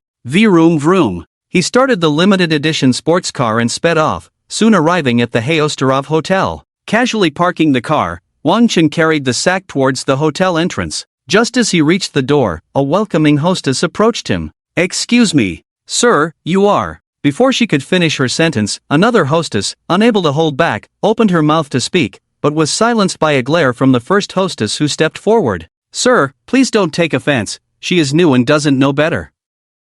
I had the pleasure of seeing you speak with our president, Celia Cruz, yesterday evening. Welcome back to our hotel. With that, she bent slightly and gestured for him to enter. Wang Chen nodded and quickly walked into the hotel. It wasn't until Wang Chen's figure disappeared at the entrance that the hostess who had been holding back finally spoke up. Sister Son, why didn't you let me speak? How can our hotel allow a ragpicker to come in? The hostess named Sister Son, still feeling a bit shaken, touched her chest and slowly replied, do you know that you almost lost your job? Do you know who he is? Even President Celia Cruz treats him with great respect, and you almost stopped him. Hearing this, the other hostess turned pale, her face shifting through several colors, a mix of red and green. Wang Chen entered the lobby and inquired at the front desk about the reserved private room for the class reunion that afternoon. When the lobby manager informed him it was the luxurious Suite 303, Wang Chen couldn't help but laugh. Looks like they really went all out this time. Guided by a server, Wang Chen quickly entered the luxurious Suite 303.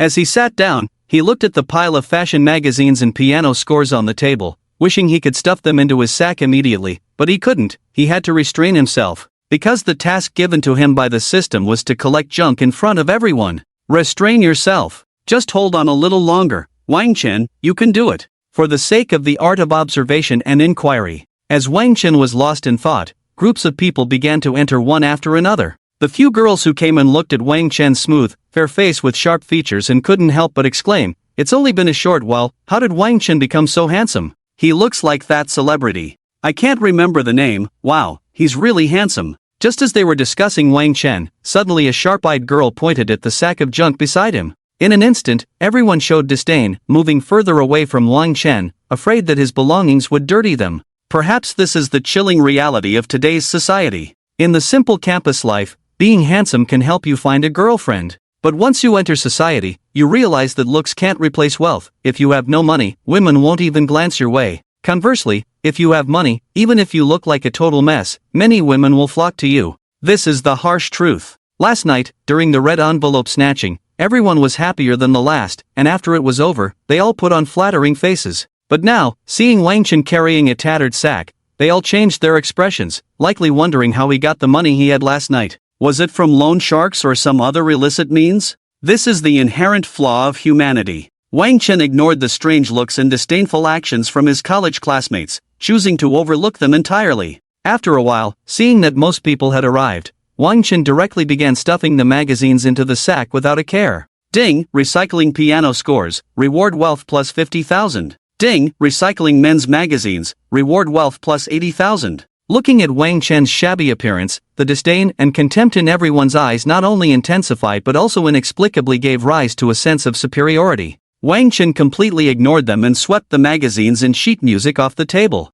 He instinctively glanced at the progress bar of the system task, 175/1000. The road ahead is long and arduous, but there are still plenty of magazines on their table. Wang Chen's eyes darted around, and he directly set his sights on the magazines on someone else's table. Excuse me, let me clean up this junk on your table, and then you can sit. As Wang Chen approached each table with a sack, he would say this and then lower his head to start tossing the magazines into his sack. Today is a class reunion, can you not ruin everyone's mood? If you really want to collect junk, go outside. One of Lin Pinru's friends, like a frenzied Tibetan mastiff, caught Wang Chen and started to bite back. Are you out of your mind? Is this your home? Wang Chen merely replied indifferently a couple of times and then ignored her, continuing to toss the magazines into his sack. Ding, recycled fashion magazine, reward wealth plus 50,000. Ding, recycled food magazine, reward wealth plus 80,000. Ding, task completed, reward for diagnosis and treatment skills. Hearing the pleasant success notification from the system,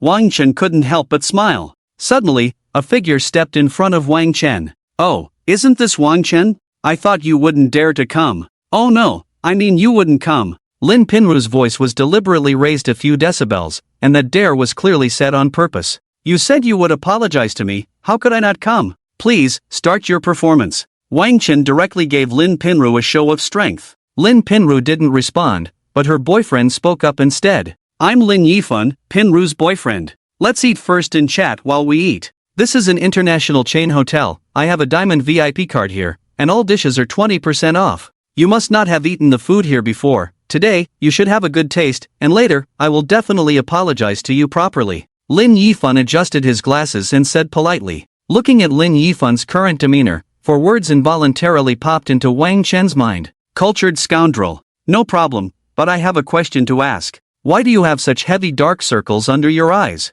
Did you participate in some group activity behind Pinru's back last night? Wang Chen's tone was laced with a hint of playfulness. As soon as these words were spoken, Lin Yifan's expression faltered for a moment but quickly returned to normal as he calmly replied, "Maybe I've been tired from working overtime at the company recently." This slight abnormality was clearly caught by Lin Pinru, causing her expression to shift slightly. "Relax, relax. I was just asking casually, and the group activity I was thinking of is the 5-man team in honor of kings. Come on, let's sit down and eat," Wang Chen warmly invited. Originally, it was Lin Yifan treating them to a meal, but at this moment, Wang Chen was the one inviting them. It felt as if Wang Chen was the one treating, and they were the guests. As people began to gather, Wang Chen naturally sat next to old Wang and Wang Datu, while others formed small groups around each other. Once everyone was seated, Lin Yifan snapped his fingers at the waiter standing nearby. "The dishes can be served now." The waiter nodded and left the luxurious private room. Watching everyone's focus gather on her boyfriend, Lin Pinru inexplicably felt a refreshing sense of satisfaction.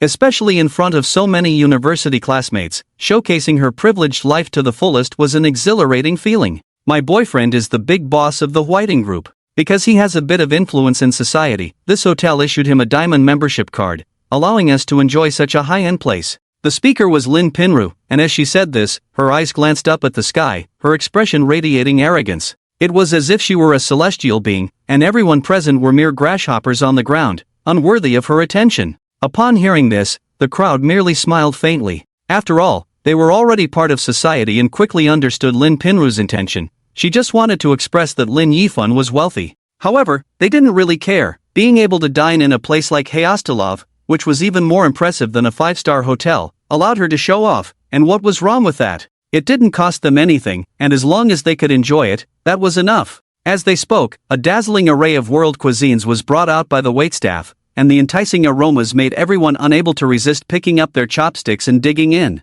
While eating, Lin Pinru suddenly spoke up. "Wang Chen, I'm sorry, I accidentally touched your sore spot and let everyone know you're a scrap collector. How about I have my boyfriend introduce you to a job? This could be my way of expressing my apology." Lin Yifan continued along with Lin Pinru's words. Yeah, you're not an outsider. Come work at my company, just clean the restrooms, and I'll pay you 500,000 a month." As soon as Lin Yifan said this, although the people around understood it was a joke at Wang Chen's expense, they couldn't help but gasp in shock, then reveal expressions of envy. If he could offer someone a salary of 500,000, how much must his own salary be? Thinking of this, everyone felt Lin Yifan's power even more. President Lin, truly young and promising. "President Lin, does your company need restroom cleaners? Let me join, I can clean wherever you point." Hearing the flattery from the crowd, Lin Pinru felt an unprecedented satisfaction of her inner vanity. She thought to herself, a group of people who have mingled for so long still look so shabby, truly hopeless,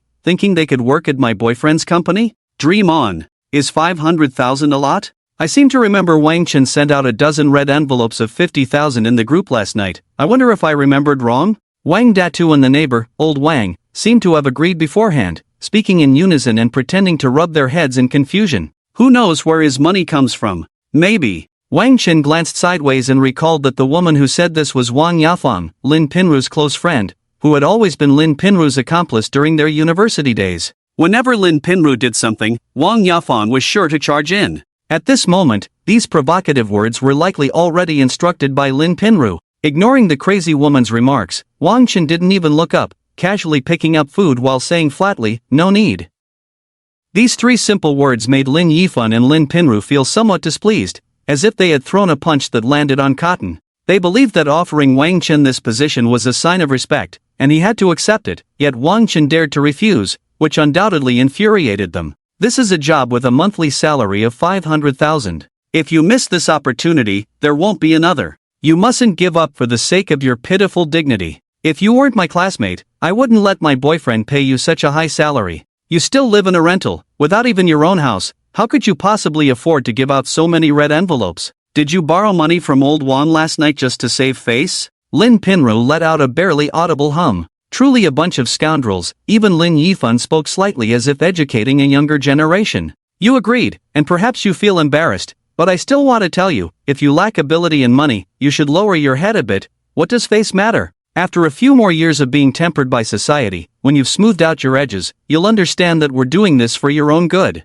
So going to clean the toilets is for one's own good? Looking at Lin Pinru's incessant chatter, Wang Chen said with a half-smile, "How about this? You help me collect scrap, and I'll give you 500,000 in one. I'll give you an extra $1. What do you think?" Before Lin Pinru and Lin Yifan could respond, Wang Chen rolled up his sleeves and suddenly revealed the Patek Philippe watch, the Grandmaster chime, on his wrist. Although it was a subtle action, the entire private room fell silent. All that could be heard was the heavy breathing of everyone present. Everyone looked at Wang Chen with disbelief. Even though they didn't recognize the brand, they could tell from its appearance that this watch was extraordinary and undoubtedly worth a fortune. Just moments ago, when Wang Chen and Lin Pinru were bickering, people thought Wang Chen was just venting his frustration with angry words. But now, could he really be a rich second generation willing to collect scrap? Such thoughts began to spread in everyone's hearts like wild grass. Patek Philippe watch, the Grandmaster chime? Lin Yifan couldn't help but exclaim. At the same time, a storm surged within him. "My goodness, Lin Pinru, what kind of deity have you entangled me with?" The Patek Philippe watch, the Grandmaster chime, is a symbol of status and identity. Although this watch is expensive, it's not something I can't accept. But this watch has long been discontinued. Without certain channels, it's impossible to obtain. Realizing this, Lin Yifan decided to turn hostility into friendship. "It seems your taste is quite good. This watch was given to me by a friend," Wang Chen casually said, looking at Lin Yifan's astonished face. As soon as these words were spoken, people not only confirmed that Wang Chen was indeed a rich second generation but also felt embarrassed about their previous foolish actions, while their understanding of the lives of the wealthy became even more elusive. Moreover, the classmates around them began to whisper among themselves. How did a good class reunion turn into a show-off contest? It seems Wang Chen is the real rich second generation. Lin Yifan directly ignored what everyone was discussing. I was just being short-sighted earlier and said something I shouldn't have. How about we drink this toast and laugh it off?" Lin Yifan raised his glass, looking sincerely at Wang Chen. "What do you mean laugh it off? Delusional. Yifan, you came today to humiliate him properly, how could you forget? It's just a slightly valuable broken watch, why have you gone back on your word?" Lin Pinru directly tore off her facade and leaned her body against Lin Yifan, looking at him pitifully. Old Wang next door couldn't hold back his temper and shouted, "What a shameless woman, clearly up to no good." Even though Lin Yifan now knows that the old Wang next door and Wang Chen are powerful people, which man would allow his woman to be insulted in front of him? Just as Lin Yifan took a step forward, ready to unleash his fury for the sake of his beloved, the black gold card from the Hayastalov Hotel hanging from Wang Chen's belt blinded him. After a brief moment of distraction, no one expected what happened next. Originally intending to stand up for Lin Pinru, Lin Yifan turned around and slapped Lin Pinru hard across the face. The slap sent Lin Pinru crashing to the ground, leaving a deep red handprint on her face. With that one slap, not only was Lin Pinru stunned, but the surrounding classmates were also taken aback. Lin Pinru could never have imagined that Lin Yifan, who usually doted on her and cared for her, would actually hit her. Lying on the ground, Lin Pinru covered her face with one hand, her eyes filled with resentment as she stared at Lin Yifan, but she couldn't utter a word. At that moment, Lin Yifan didn't care about Lin Pinru's state. Instead, he walked up to Wang Chen with a fawning expression. He spoke heavily, "This woman has become nothing since she started following me, spoiled by me. Slapping her now is just a small lesson. Can you please not hold it against her anymore? If you're not satisfied, I can slap her a few more times to vent your anger?" Lin Yifan pretended to raise his hand as if to hit her again. At this moment, even the dullest classmates could see that Wang Chen was not someone Lin Yifan could afford to offend. Meanwhile, Lin Pinru, who had been lying on the ground for a while, calmed down after receiving the slap and began to understand the key to the situation. But how could she accept such humiliation? Just a moment later, a scheme began to form in her mind. You may be rich and powerful, but your innate lack of musical talent can't be changed, right? With just this point, today, I can bring you down. With this thought, a glimmer of cunning flashed in Lin Pinru's eyes, but it quickly disappeared. It must be said that the words of the ancients hold considerable truth. They do not deceive me. It is better to offend a petty person than to offend a woman. Yes, a creature that bleeds for so many days a month, once it hardens its heart, who can withstand it? Especially a woman who knows your weaknesses. Wang Chen, I was wrong before. I apologize for my foolish behavior. Lin Pinru stood up from the ground, her watery eyes filled with remorse as she looked at Wang Chen and began to sob. A pitiful person must have something hateful about them. Therefore, Wang Chen felt no pity for Lin Pinru in her current state. The meal was not very enjoyable, yet it took several hours. Moreover, because everyone was focused on the verbal sparring between Lin Pinru and Wang Chen, they didn't eat much. The classmates around looked at the situation, knowing that the meal was ruined, but the regret in their eyes was evident. After all, dining in a place even more luxurious than a five-star hotel is not a common occurrence. Just when everyone thought this farce would end on a sour note, Lin Pinru's eyes rolled around a few times, and she suddenly exclaimed, "Wang Chen, do you remember the days we sang together in the competition?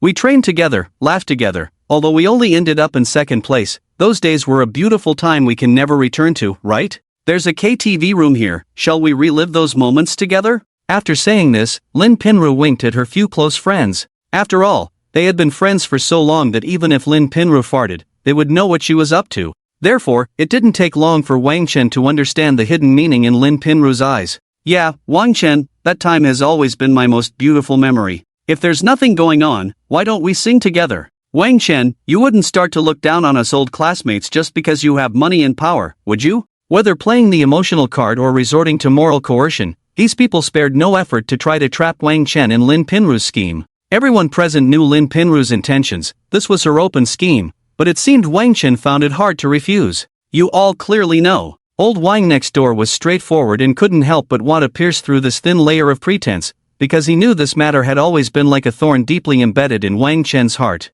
Just as old Wang was about to say this, Wang Chen waved his hand to stop him. But old Wang seemed to want to say something else, looking at Wang Chen. Wang Chen nodded again at old Wang, signaling him to relax, and then calmly smiled at Lin Pinru. "No, that's right, just what I wanted. Let's go now, if you don't want to go." Lin Pinru had just said 4 words when she hurriedly stopped herself, rubbing her ears to prove she hadn't misheard. "What did you say? Say it again." "I said, that's right, just what I wanted. Let's go now. Did you hear that clearly this time?" Wang Chen calmly repeated this sentence loudly. Lin Pinru finally confirmed that she hadn't misheard. How is that possible? How dare he? In Lin Pinru's imagination, Wang Chen should be swaying his shoulders, looking absent-minded, angrily shrugging his arms, and then leaving in a huff. But imagination is ultimately just imagination, only the scene before her was real. The reality was that Wang Chen's lips curled into a charming smile, looking at her with a playful expression. Unable to bear the gap between imagination and reality, Lin Pinru's brain momentarily lost the ability to control her actions. She stood there like a wooden statue, staring blankly at Wang Chen in front of her. Wang Chen didn't care at all about Lin Pinru's current mental state, informing everyone not to move and that he would go to the hotel front desk to book a KTV room. He then hurried downstairs. After booking the KTV room and chatting with the lobby manager for a while, Wang Chen went to the restroom, made 2 phone calls, and then returned to the private room. He led the classmates who had been waiting for a long time toward the KTV. Lin Pinru maintained this state until Lin Yifan patted her shoulder, waking her from her dazed state. Looking at the nearly empty private room, Lin Pinru slammed the table hard and shouted angrily, "Just wait, I'll see how you embarrass yourself and what tricks you can pull. My singing skills are already at the level of some small stars. What do you have to compete with me?" With this thought, Lin Pinru pulled Lin Yifan to catch up with the last few people in the crowd. Hayastalov's KTV was large enough to accommodate everyone in one private room. The walls of the room were made of an unknown shiny material that occasionally flashed into people's eyes. Colorful lights on the ceiling flickered continuously, creating an atmosphere that barely allowed people to vent their long-suppressed frustrations. They released their dissatisfaction and entanglements, enjoying the pleasure of being away from the hustle and bustle of life. Wow, this is so luxurious. I've never been to such a dreamy place in my life. This really opened my eyes. I only just realized how terrible those KTVs I used to go to were. They were simply worlds apart. As soon as they entered the KTV, people occasionally gasped in amazement. Laughter, noise, and music all mixed together in an instant. Suddenly, a thunderous sound erupted at the entrance of the KTV. "Since we're at the KTV, let's sing the song we performed at our graduation party, Days on Beijing East Road. What does everyone think?" Lin Pinru glanced at Wang Chen, who was sitting silently on the sofa, and made the suggestion. Aside from a few of Lin Pinru's close friends who voiced their agreement, the other classmates remained completely still. They weren't foolish. It was clear that Lin Pinru was trying to prank Wang Chen, and they weren't willing to sacrifice their own interests to cheer her on and offend him. Besides, what was Wang Chen's status? He was someone even Lin Pinru's initially arrogant boyfriend would fawn over. How could they dare provoke him? Thus, everyone's gaze fell neatly on Wang Chen, waiting for him to speak. Sitting on the sofa, Wang Chen felt the weight of their stares and couldn't help but take a deep breath. How long has it been? How long has it been since I last picked up a microphone to sing? Wang Chen kept questioning himself, but he had no accurate answer. After all, he had walked alone through that dark period for so long without emerging, instead getting lost in it. Do you know what that feeling is like? It's like being in the dark of night, with not a glimmer of light. You can only keep moving forward, not knowing when dawn will break. But you know that dawn will come, so you keep walking. You believe that as long as you keep going, the day will surely brighten. But when you walk with all your might, unafraid of everything, exhausted, and the day still doesn't break, you find yourself swallowed by the endless, ancient night. Even so, while your body may be consumed, your heart becomes even more captivating in the long night. Therefore, after receiving the Song God sticker from the mysterious shop, Wang Chen's endless night and darkness were instantly illuminated. I think this day was long overdue. Every person who silently strives and feels unfulfilled should not be let down. Is Wang Chen afraid to sing again? No, not at all. Instead, he showed a hint of excitement, revealing a calm confidence and a subtle indifference, like a phoenix reborn from the ashes. Alright, let's sing together. Wang Chen shook the microphone in his hand and said lightly. As soon as he spoke, although there was a hint of surprise in everyone's eyes, they immediately sprang into action. Ding dong! With a nostalgic and familiar prelude playing, the chorus of Days on Beijing East Road began. In the beginning, we were all kids. In the end, the longing turned into angels. It signifies the distance from the first floor to the fourth floor, which was only 3 years. It signifies the security guard and the cafeteria lady, who look like a couple. Various once passionate posters and photos, selling for a few cents. We put on suits and pretended to grow up, faces smiling as if we were used to wasting film. After the song ended, although it evoked a longing for the beautiful memories of university life, and many more were astonished by Wang Chen's performance. The classmates' eyes widened like goose eggs, filled with shock at Wang Chen.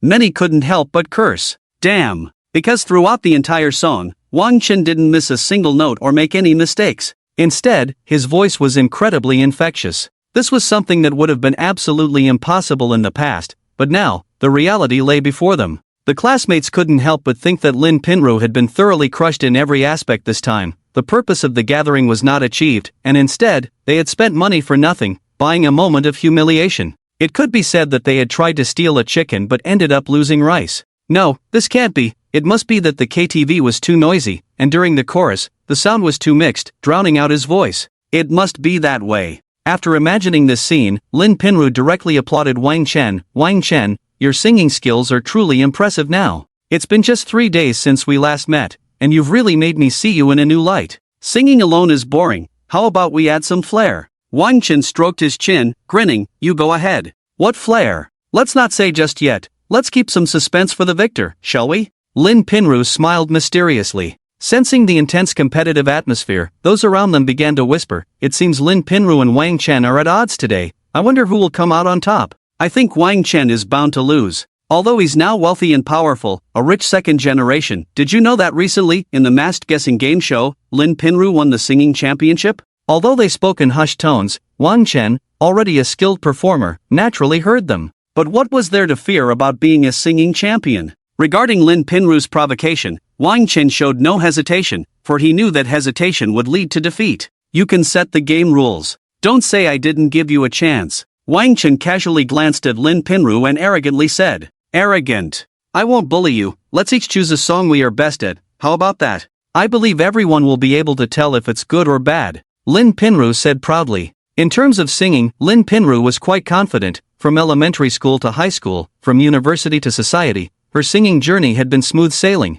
She had won countless awards, big and small, and thus she was proud. Facing someone who had once been tone deaf, she looked down on him from the bottom of her heart. The thought of failure had never crossed her mind. No matter what Wang Chen sang, she believed he could never win against her. Upon hearing Lin Pinru's proposed rules, Wang Chen nodded. Very fair. Do you want to go first, or should I? I'll go first. I hope you won't be too scared to open your mouth later. After saying this to Wang Chen, Lin Pinru confidently picked up the microphone and walked to the center stage. Gently brushing her hair back from her ear, Lin Pinru slowly said, Today, I will sing a song called Summer Wind. This is my favorite song, which has accompanied me through a long time, and now I dedicate it to everyone. As the applause from the classmates gradually subsided, the accompaniment began to play. This signaled the official start of the song. Lin Pinru's red lips parted slightly, and her enchanting voice resonated throughout the entire private room. The summer wind, I will always remember, clearly saying you love me. I see your cool smile,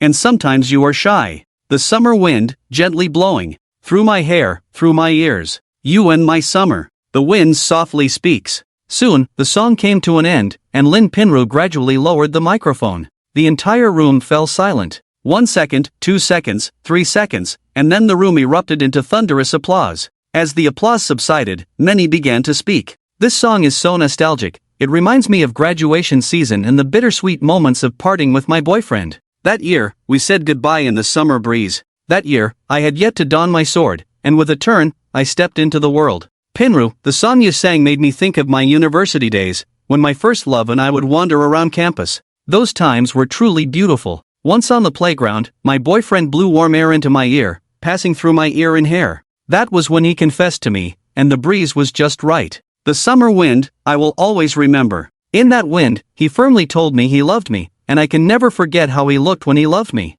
Listening to the discussions around her and seeing how much her classmates resonated with the song she sang, Lin Pinru felt a surge of joy, knowing she was almost certain to win this time. After taking in everyone's expressions, she turned to Wang Chen and let out the disdain she could no longer contain. After listening to my summer wind, do you still want to sing? If you force yourself to sing, it might be a bit like an ant trying to shake a tree, overestimating your own abilities. To be blunt, while your song contains some emotion and a bit of technique, in my eyes, it's full of flaws and doesn't even reach the average. Wang Chen commented expressionlessly. This was not Wang Chen trying to show off or maliciously criticize Lin Pinru. It was simply that his musical understanding had reached such heights that he had grasped the skills and insights of all the great masters of music in the world. Therefore, his perspective was, as one could imagine, incredibly high. The song Lin Pinru sang might be considered exquisite by her and her classmates. But in Wang Chen's eyes, to put it frankly, it wasn't worth mentioning at all. Wang Chen, can you have some self-respect? You can say that, but have you forgotten your own musical level in college? You often sought my advice back then, didn't you? Lin Pinru directly tore open Wang Chen's old wounds, angrily retorting. Well, Wang Chen, just don't care about face, but what can you do about it? Are you going to bark ineffectively? Or are you going to be flustered? Wang Chen pressed Lin Pinru fearlessly. Hearing this, Lin Pinru was infuriated. Meanwhile, Lin Yifan, seeing Lin Pinru in such a state, turned his head away and didn't say a word. Yes, what could she do? Even her boyfriend didn't dare to offend him, let alone herself? Although she knew she couldn't win against him, Lin Pinru still calmed her nearly exploding heart and said coldly, "So, do you dare to sing? Or will you just admit defeat and fulfill the bet?" It was easy to imagine that these two sentences were Lin Pinru's last trump card to regain her dignity. Breaking a person's last bit of fantasy is truly cruel. Wang Chen said this enigmatic line, then picked up the microphone and walked to the center of the KTV. When Wang Chen stood there, a transcendent aura seemed to envelop him. Everyone watching Wang Chen in the spotlight was particularly curious about what song he would choose. Under the eager anticipation of the crowd, Wang Chen slowly began to sing. The song I'm going to sing for everyone is called Ideal 3 Seasons. This song has a rather insightful interpretation. The first season succumbs to youthful and reckless ideals. The second season succumbs to naive and ignorant love. The third season succumbs to the harsh and helpless reality. Now, please feel the emotions in this song. Wang Chen picked up the microphone and sang. Youth once again falls into the nameless embrace. Wasting time with laughter, generously gathering, and parting. Turning but unable to reach the right platform. As these few lines were sung, the classmates collectively gasped. What kind of divine voice is this? Every line strikes at my heart. So handsome, oh my god, too handsome. Wang Chen continued to sing. If drifting is growth, it's a necessary signpost. You awaken in the passage of time. That barren future. Like unripe love in a season of regrets.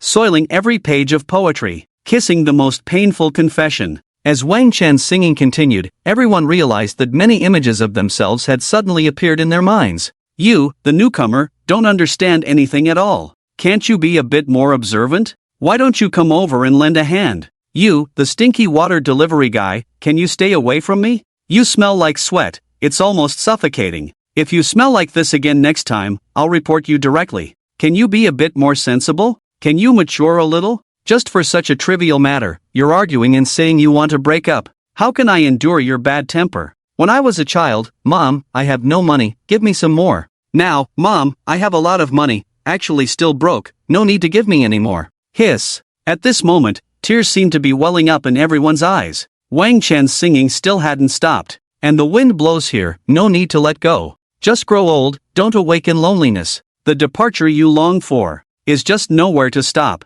Boom, boom, boom. the entire venue erupted into a huge commotion. The song Ideal 3 Seasons expressed the voices of most of them, revealing their transformation from immaturity to maturity. It articulated their loneliness, helplessness, and confusion during countless nights of collapse. Don't awaken loneliness. Especially this line, sung without any emotion, yet it brought a sense of calm that could only be attained after traversing countless rivers and mountains. As the song ended, some people still had their eyes closed, savoring what the song conveyed, while others couldn't help but scream in excitement. This is simply heavenly music. I can't believe someone can sing this song like this. I really want to record it and take it home to play on repeat. I recorded part of it. Is anyone willing to pay for it? This song has completely captivated me. This is the feeling of a heartbeat. Lin Pinru saw this scene, her entire face turned bright red. At this moment, she was almost going crazy. Wang Chen gently raised his left index finger to his lips, making a sh sound, signaling everyone to quiet down. In an instant, the surroundings fell into an incredible silence. Wang Chen smiled at everyone and then calmly said, "This song is a tribute to our damned ideals." As soon as these words were spoken, thunderous applause erupted again. At this moment, countless emotions surged within. At that time, I didn't understand the meaning of the song. Now I am already part of it. Suddenly looking back, that person is there, in the dim lights. Yes, the common people fight desperately. Ideals mean leaving home, truly damned. Lin Pinru, isn't it time to fulfill our bet? As the applause gradually subsided, Wang Chen shrugged and said to Lin Pinru, "You go ahead." Lin Pinru seemed to have all her strength drained, weakly saying, "Just now, I was going to directly make your boyfriend's company go bankrupt, but I thought, I can't be so heartless, I have to give you a chance. So I came up with an idea. Let's play an interesting game and see if your love is true." Hiss. Hearing Wang Chen's words, the people around not only gasped in shock, but their expressions also became quite animated.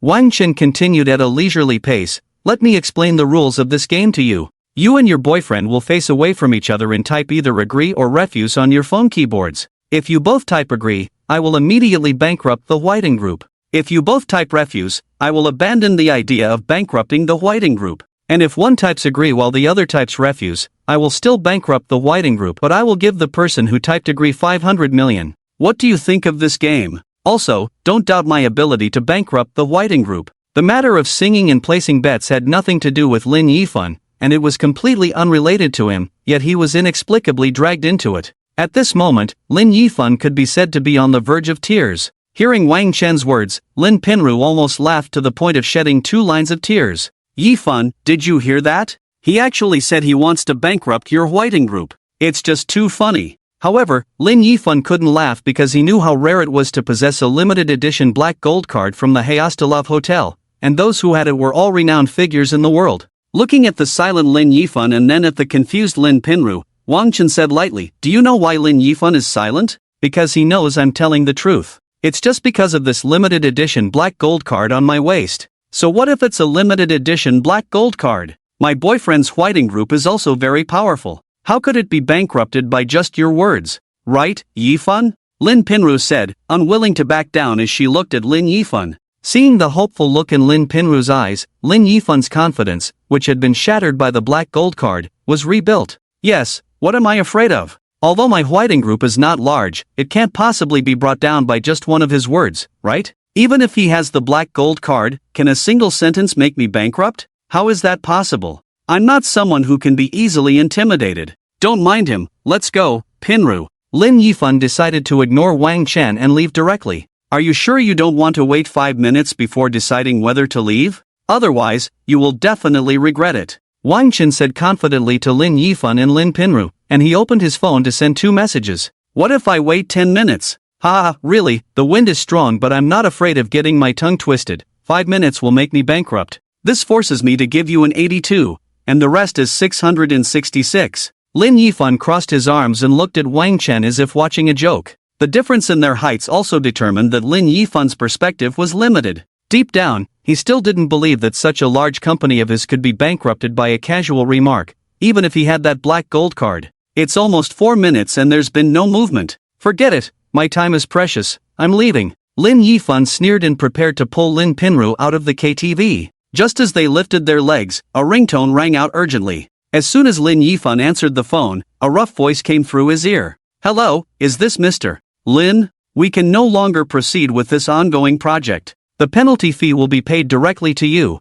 and our cooperation is terminated immediately. Lin Yifan wanted to ask why, but there was no opportunity, as the call was abruptly hung up. This is just a coincidence, it must be a coincidence. When he said this, Lin Yifan's voice had already begun to tremble. Suddenly, another phone rang. After Lin Yifan answered, the other party immediately expressed their intention to terminate the cooperation and hung up. Next, Lin Yifan's phone rang incessantly. Almost all clients related to the Huating Group called to terminate their cooperation with his company. At that moment, Lin Yifan truly realized he had caused trouble and offended someone he shouldn't have. He fell to the ground with a thud, murmuring, "Heaven's sins can be forgiven, but self-inflicted sins cannot be lived with." At this moment, Lin Yifan's expression was listless, his eyes hollow and devoid of spirit, as if he had aged several years in an instant. Seeing Lin Yifan like this, Lin Pinru felt her legs go weak and collapsed against the wall behind her. "So, are you considering playing this game with me now?" Wang Chen suddenly spoke, looking down at the dejected Lin Yifan on the ground and said softly,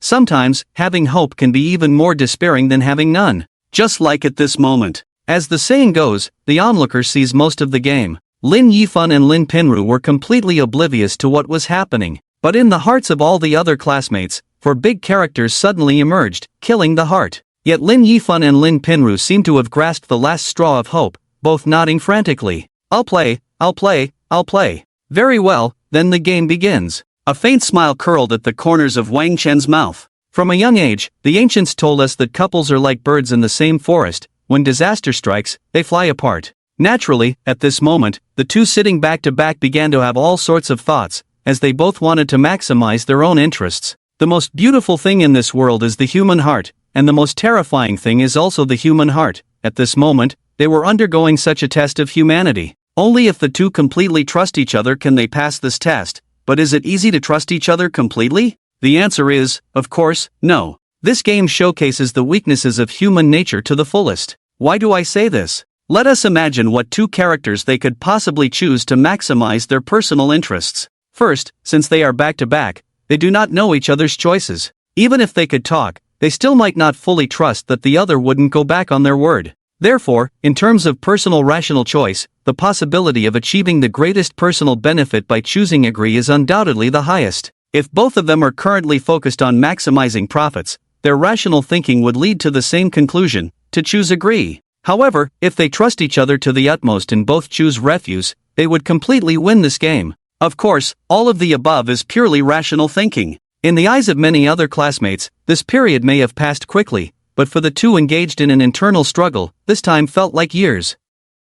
Regardless of how torturous this time was, the two still made their choice. "Come on, please turn your phones over and let me see what two characters you chose," Wang Chen said calmly, touching his nose. Under the pressure of everyone's eager gaze for the answer, 1 second, 2 seconds, 3 seconds, the two finally turned their phones over, exposing the two characters they had chosen to everyone's view. In that instant, they both looked at each other's phones. This glance was not trivial. The two immediately began to grapple with each other like thugs, pulling hair, throwing punches and kicks, while continuously hurling insults at one another. Meanwhile, on the phones they had thrown to the ground, it could be faintly seen that both had chosen the word agree. Never test human nature. A sigh suddenly emerged from the crowd. "When you gaze into the abyss gazes back at you," Wang Dada said softly. Sigh. Many people, seeing the farce come to such an end, couldn't help but let out a sigh. This is truly beyond help, this is your own choice. Looking at the two people wrestling on the ground like madmen, Wang Chen helplessly shrugged and picked up a sack, calling over old Wang from next door and Wang Dada to prepare to leave the hotel. Just as he was about to step out of the KTV door, he suddenly turned around and said to the many classmates who were feeling unsettled, "Today, all your expenses at the Hayastalov Hotel are on me, enjoy yourselves. We'll meet again if fate allows." Soon, the figures of Wang Chen and his group disappeared from everyone's sight. 30 years in the east of the river, 30 years in the west of the river, don't bully the young and poor. Who would have thought that the tone-deaf poor guy from school would turn out to be an all-round rich and handsome man? After Wang Chen left, someone couldn't help but exclaim this. Walking out of the Hayastalov Hotel, Wang Chen looked at his two good brothers from college beside him and couldn't help but shout, "What we just had in there was really not enough, let's go grab some barbecue at the roadside stall." Wang Chen was still the same Wang Chen, he hadn't changed at all over the years. Thinking of this, the two men couldn't help but lightly punch Wang Chen's chest twice, then raised their eyebrows and said, "Hurry up, let's go." The three casually found a barbecue stall by the roadside and started eating. After a few bottles of beer, Everyone's words flowed freely. By the way, Datu, it's been a while since graduation. What are you up to now? Old Wang next door was the first to ask Wang Datu. Sai, it's tough. You both know, I loved playing Honor of Kings back in college, and I was quite skilled, even winning the city championship. So I had the idea of going pro and winning championships. After graduation, I joined the GS team with 4 other good friends who also had professional dreams and played professionally for a long time. But I was often placed on the bench by the coach, and now that I'm older, I sometimes struggle with whether to continue playing. Yet deep down, there's always a voice telling me to hold on a little longer, that I will definitely succeed. Wang Data bitterly shared his experiences and then drank half a bottle of liquor by himself. Wang Chen and Old Wan listened to Wang Data's story and couldn't help but pat his shoulder. Good brother, we believe in you, you will definitely succeed. If you encounter difficulties, don't hesitate to reach out to us, we are always here. After that, Wang Datu and Old Wang began to tease Wang Chen again,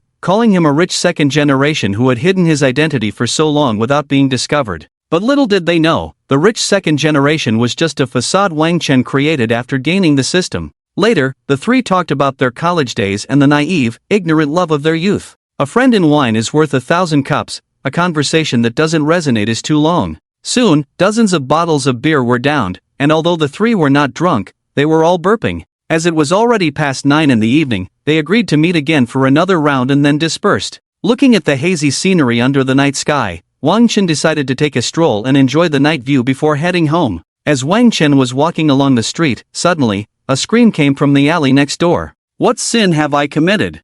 I picked up this bag without even looking, just waiting for the owner to come. I really only found 300,000, the remaining 50,000 I truly did not see. An elderly scavenger, nearing 70, said this with a face full of worry and a weak voice. Bullshit. My bag clearly had 350,000, if you didn't take it, how come there's only 300,000 left? A group of punks with dyed yellow, green, and purple hair spoke these words with a forceful tone. I think you guys are the ones talking nonsense. What kind of robber logic is this? From my perspective, this old man found 300,000, and you lost 350,000, which means that money isn't yours. With a heart full of meddling, oh no, a sense of justice, Wang Chen stood up, like a chivalrous hero who helps those in need. Seeing this young man suddenly speaking up for him, the old man showed a face full of gratitude. I advise you not to meddle, just ask around, on this street, who doesn't give my brother Crow some face? A man about 1.80 m tall, tattooed, with a slanted fringe, golden long hair, and wearing sunglasses, struck a fierce pose at Wang Chen.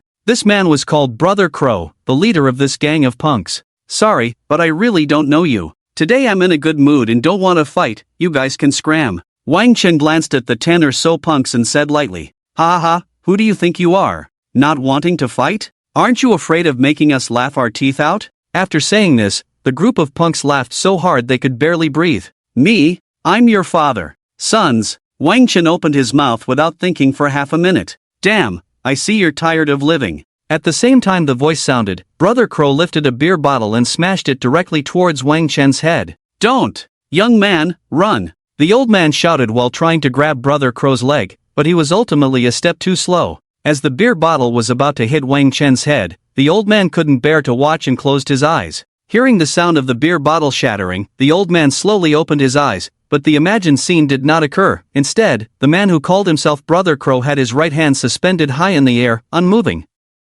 What was going on? A joke. A regular punk dares to attack a yellow-level master? At the moment the beer bottle was about to smash into his head, Wang Chen threw a punch. With that punch, the beer bottle shattered on the spot, and of course, it wasn't just the beer bottle that broke, Brother Crow himself also fell apart right there. But this punch not only didn't scare Brother Crow, it ignited his ferocity. Brother Crow swallowed hard, then coldly said, damn it, brothers, let's go together. Today we're going to beat this bastard to death. If we can't kill him, I'll take his surname. Hearing this, the punks had a hint of ferocity in their eyes, picked up their weapons, and let out a series of roar, roar, roar sounds to bolster their courage, then charged at Wang Chen. Listening to the imposing sounds behind him, Brother Crow felt a surge of bravado. He pulled out a pack of cigarettes from his pocket, took one out while looking at Wang Chen with pride, and said, now kneel down and wipe my shoes, and leave that watch on your arm, and you can go. Looks like you still can't tell the situation, young man. Turn your head back and take a look. Wang Chen stroked his chin, looking at Brother Crow with a teasing expression. Seeing Wang Chen's expression, Brother Crow unconsciously turned his head back. Damn, my brother is really righteous. Brother Crow couldn't help but curse. He never expected this. Whoosh, whoosh, whoosh. Aside from a gust of chilly wind, there was no one behind him. I have to say, these little brothers are quite clever. Seeing their boss run away, they didn't charge in with blood boiling. Instead, they put on a show and scurried off like scared mice. Damn it, a bunch of bastards. What kind of brothers are you? When I take you to the nightclub, why don't you run then? Brother Crow cursed angrily again. Just as Brother Crow was about to vent his frustration on his so-called brothers, Wang Chen walked towards him step by step. Seeing Wang Chen approach, Brother Crow froze for a moment, quickly handing over the cigarette in his hand and pulling out a lighter from his pocket, saying, "Big brother, here, let me light it for you. You're really a live wire, but how can you bully an old man using such lowly tactics? Are you even human?" Wang Chen took a puff of the cigarette and blew a large smoke ring into Brother Crow's face, slowly saying, "I'm really not a thing. I'm really not a thing. Big brother, I'm sorry, I won't dare again. I just watched too many movies, that's why I did such a foolish thing.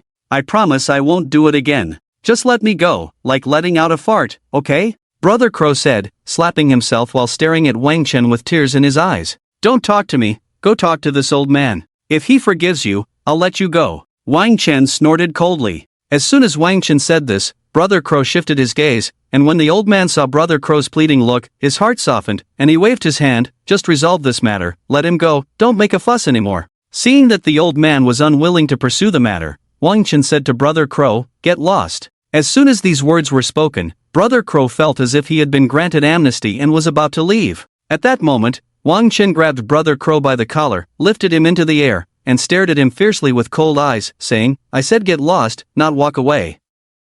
Can't you understand human language?" Suspended in the air, Brother Crow nodded like a chick pecking at rice. I understand, I'm leaving right now." Wang Chen nodded in satisfaction and then let go. With a clang, Brother Crow fell to the ground. Upon hitting the ground, Brother Crow felt as if he had been reborn, rolling away like a fish back in water. It wasn't until Brother Crow's figure disappeared from the old man and Wang Chen's sight that Wang Chen helped the old man up. Slowly, he said, "Are you all right?" Seeing the young man help him resolve the trouble without a scratch, the old man's brows relaxed, and he looked at Wang Chen sincerely, saying, "Young man, thank you, I'm fine. It's just that these several bags of junk of mine." Sigh. Wang Chen rubbed his hands, looking at the old man's junk as if he were staring at a stunning beauty, saying, "Old man, this is no big deal. I'm also a junk collector. How about selling your junk to me?" Seeing the old man silent, Wang Chen thought he was afraid his offer would be low, and hurriedly said, "I'll give you a high price." In fact, the old man wasn't worried about the price being low, he was just surprised that such a strong young man was also a junk collector, momentarily lost in thought. Coming back to his senses, the old man quickly said, "Young man, don't misunderstand. You saved me, how could I still take your money for this junk? If you need it, I'll give it all to you. Although I'm not very educated, I know that a drop of kindness should be repaid with a fountain of gratitude." Hearing the old man's words, Wang Chen couldn't help but want to give himself a few hard slaps. It seemed he had underestimated the old man's character. The more he thought about it, the more ashamed he felt. "Old man, this absolutely cannot be. This is the result of your hard work for so long," Wang Chen said involuntarily. "If you give me money for this junk, I would rather die or throw it outside than give it to you. Though I may be poor, my ambitions are not short. You can handle it as you see fit." The old man's stubbornness flared up, and he immediately gave Wang Chen a sour face. Seeing the old man so resolute, Wang Chen decided not to insist any longer, agreeing to the old man's words, and began frantically stuffing the junk into his sack. Ding, recycled old clothes, reward wealth plus 10,000. Ding, recycled a broken water bottle, reward wealth plus 10,000. Ding, recycled an entire bottle of expired Yunnan Baiyao, reward wealth plus 30,000. Looking at the full but unused bottle of Yunnan Baiyao, Wang Chen couldn't help but recall his university days when he often got injured practicing McGrady's pull-up jumper, Kobe's fadeaway, Iverson's crossover, and Irving's layup. Back then, he went through bottle after bottle of Yunnan Baiyao. Just thinking about those past events, Wang Chen continued to recycle the junk. Ding, recycled a broken flower pot, reward wealth plus 30,000. In just a short while, Wang Chen had stuffed all the junk into his sack. Although there are no special rewards, earning so much money is still great. With this thought, Wang Chen couldn't help but smile broadly. Seeing Wang Chen so happy while collecting junk, the old man felt a mix of emotions, recalling some foolish actions from his youth, and couldn't help but speak up. "Young man, let me say something. If I offend you, please don't take it to heart. While you're young, learn a few more skills. Collecting junk has no future.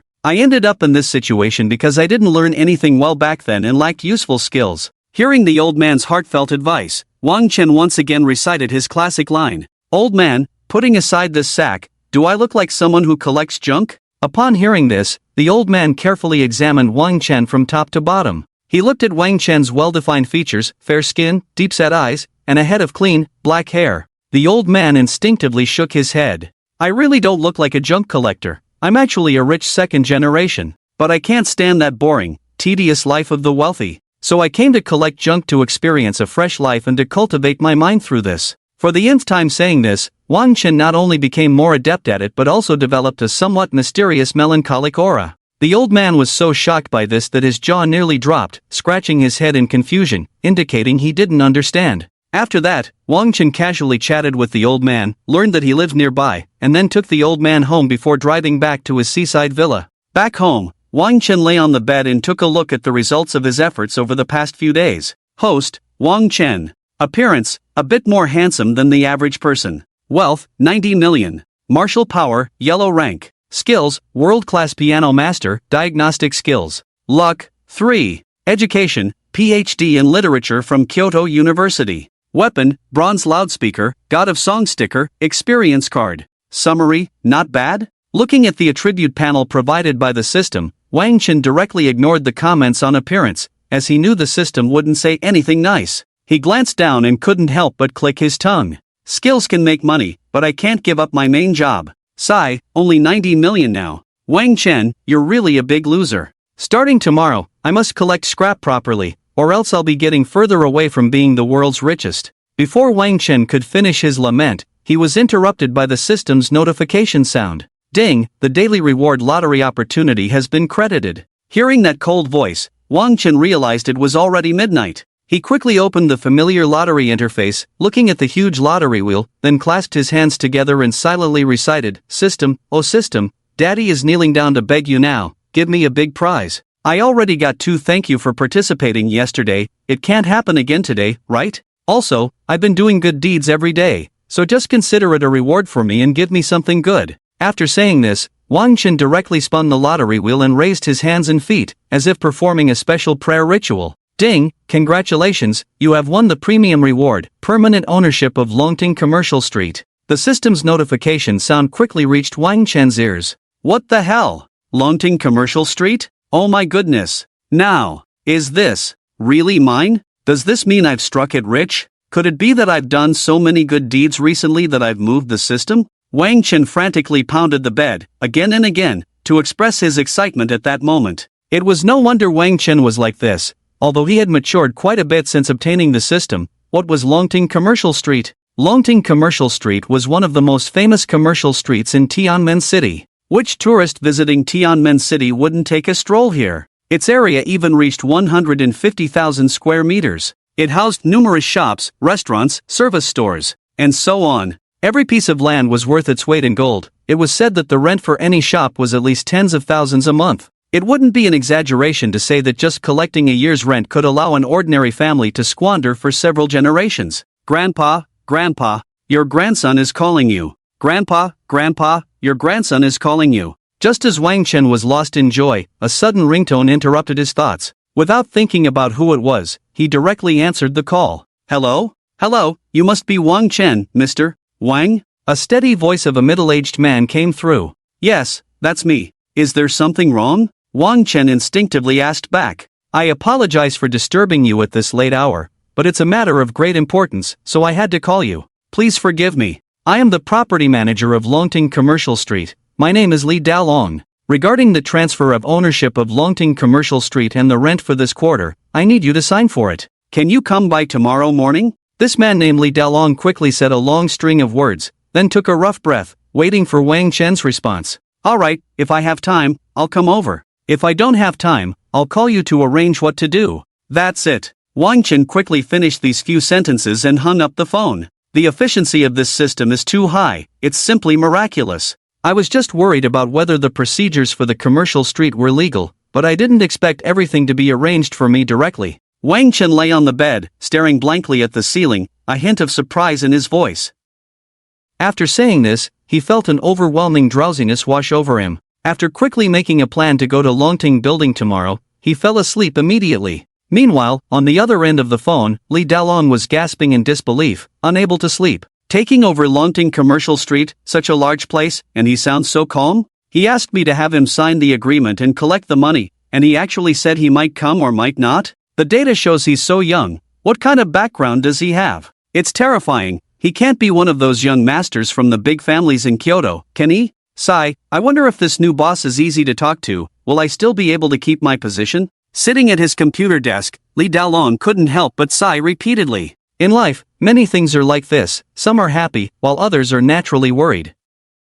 For Wang Chen, tonight was no different, but for Li Dalong, it was destined to be a sleepless night. As the sun rose high, Wang Chen finally opened his eyes groggily, rubbed them with his fists, and then yawned widely. After getting up, washing up, and having a simple breakfast, Wang Chen leisurely asked, "System, what's today's task?" "Hey, System, are you there? Can you say something? I'm crying, bro, can you please say something?" After a long while, the system finally responded, "Today is the weekend, there are no daily tasks." Hearing this, Wang Chen stuffed his hand into his mouth and bit down hard, unable to believe it as he said, This, there's such a thing?" Accepting this fact, after a moment of speechlessness, Wang Chen decided to go to Longting Group to take over his commercial street. Wang Chen walked out of his house, initially planning to drive his limited edition sports car to Longting Building, but after glancing at the car, he couldn't help but say, "If only I had a motorcycle, I'm so tired of this damn sports car, it would be more interesting to walk. It's settled then, I'll find time this afternoon to buy a motorcycle." After saying this, Wang Chen kicked the limited edition sports car twice in a daze before turning to leave. After exiting the community, Wang Chen hailed a taxi and headed straight for Longting Commercial Street. Before long, he arrived at the foot of Longting Building. Wang Chen got out of the car and looked up at the building. Longting Building was located at the very center of the commercial street, and its top was vaguely shrouded in clouds, giving it an air of mystery. Wang Chen couldn't even see how tall the building truly was. No wonder it's the iconic building of Tianmen City. It's just so imposing. But soon, it will be mine. Wang Chen murmured softly. What's wrong with this young man? He's starting to talk crazy. Sigh. How can someone so young be like this? A cleaning lady seemed to have heard Wang Chen's mumbling and sighed helplessly. Although Wang Chen heard the lady's murmurs, he didn't say anything and instead walked towards the entrance of Longting Building with his legs apart. At the entrance of Longting Building, a huge red carpet was laid out, with 8 security guards standing on either side, all with restrained expressions, straight legs, and an aura of explosive power. Looking at these 8 security guards, Wang Chen couldn't help but think, no wonder it's Longting Building, all 8 security guards are martial artists, and they're almost at the level of innate masters. These people's strength can be said to sweep away everything among ordinary people. Although with Wang Chen's Huang-level mastery, it wouldn't be a problem to barge in front of these 8 security guards. However, to avoid unnecessary trouble, Wang Chen decided to call Li Dalong. After 2 beeps, the call was quickly connected. "Hello, is this Dalong? I'm downstairs at the Longting Building, can you come down to pick me up? I'm wearing a floral shirt and floral shorts." Okay, please wait a moment, I'll come down to get you right away." As soon as he finished speaking, Li Dalong hurriedly organized the documents he would need and rushed downstairs. The employees in the Longting Building looked at Li Dalong's reckless behavior as if they had seen a ghost. After all, a big shot like Li Dalong usually remained unflappable even in the face of a mountain collapsing. But what they didn't know was that Li Dalong was eager to make a very good first impression in front of the new boss. This was a crucial step that could determine his future direction. Wang Chen had no idea what Li Dalong was thinking. He hung up the phone and prepared to take a look around for any scraps nearby. Suddenly, 2 familiar figures entered his line of sight. He saw Brother Crow bowing before a man in a suit, with a face full of stubble and a defiant gaze. Behind the man stood a sturdy figure like a mountain, and in front of him were the old scavenger from last night and a young girl. Seeing this scene, Wang Chen slowly walked towards them. Yes, boss, it's him. He ruined my good deed last night. Otherwise, I would have dealt with this old man and had him bring his daughter over to you." Brother Crow pointed at Wang Chen, who was approaching, as if he had discovered a rare treasure. Seeing Brother Crow's hungry demeanor, Wang Chen couldn't help but shout, "Am I coming at a bad time?" "No, you're just in time, my boss was just about to settle the score with you. I didn't expect you to come knocking when there's a path to heaven, and no door to hell." Brother Crow stood next to the suited man, using his power to intimidate Wang Chen. "Actually, I think I'm just in time. But you mentioned settling the score, how do you plan to do that? Have you forgotten the lesson from last night so quickly?" Wang Chen said this with a smile. Upon seeing Wang Chen approach, the old man's eyes suddenly lit up, as if he had seen a ray of light in the darkness. He then stumbled over to Wang Chen and said, "Young man, can you save my daughter? Just save my daughter, and I will repay you in my next life by working like a horse." The old man's words were extremely sorrowful, yet they seemed weak due to his age. Wang Chen calmed the old man's emotions before saying lightly, "Don't worry, old man, since I've seen this matter, I won't ignore it. Just briefly tell me the background and the details." The old man paused, organized his thoughts, and took a full 3 minutes to clarify the situation. Through the old man's narration, Wang Chen understood the ins and outs of the matter. It was nothing much, just the usual story of forcibly abducting a woman. The old man's daughter, Zhang Mengqi, worked part-time in a small shop on Longting Commercial Street.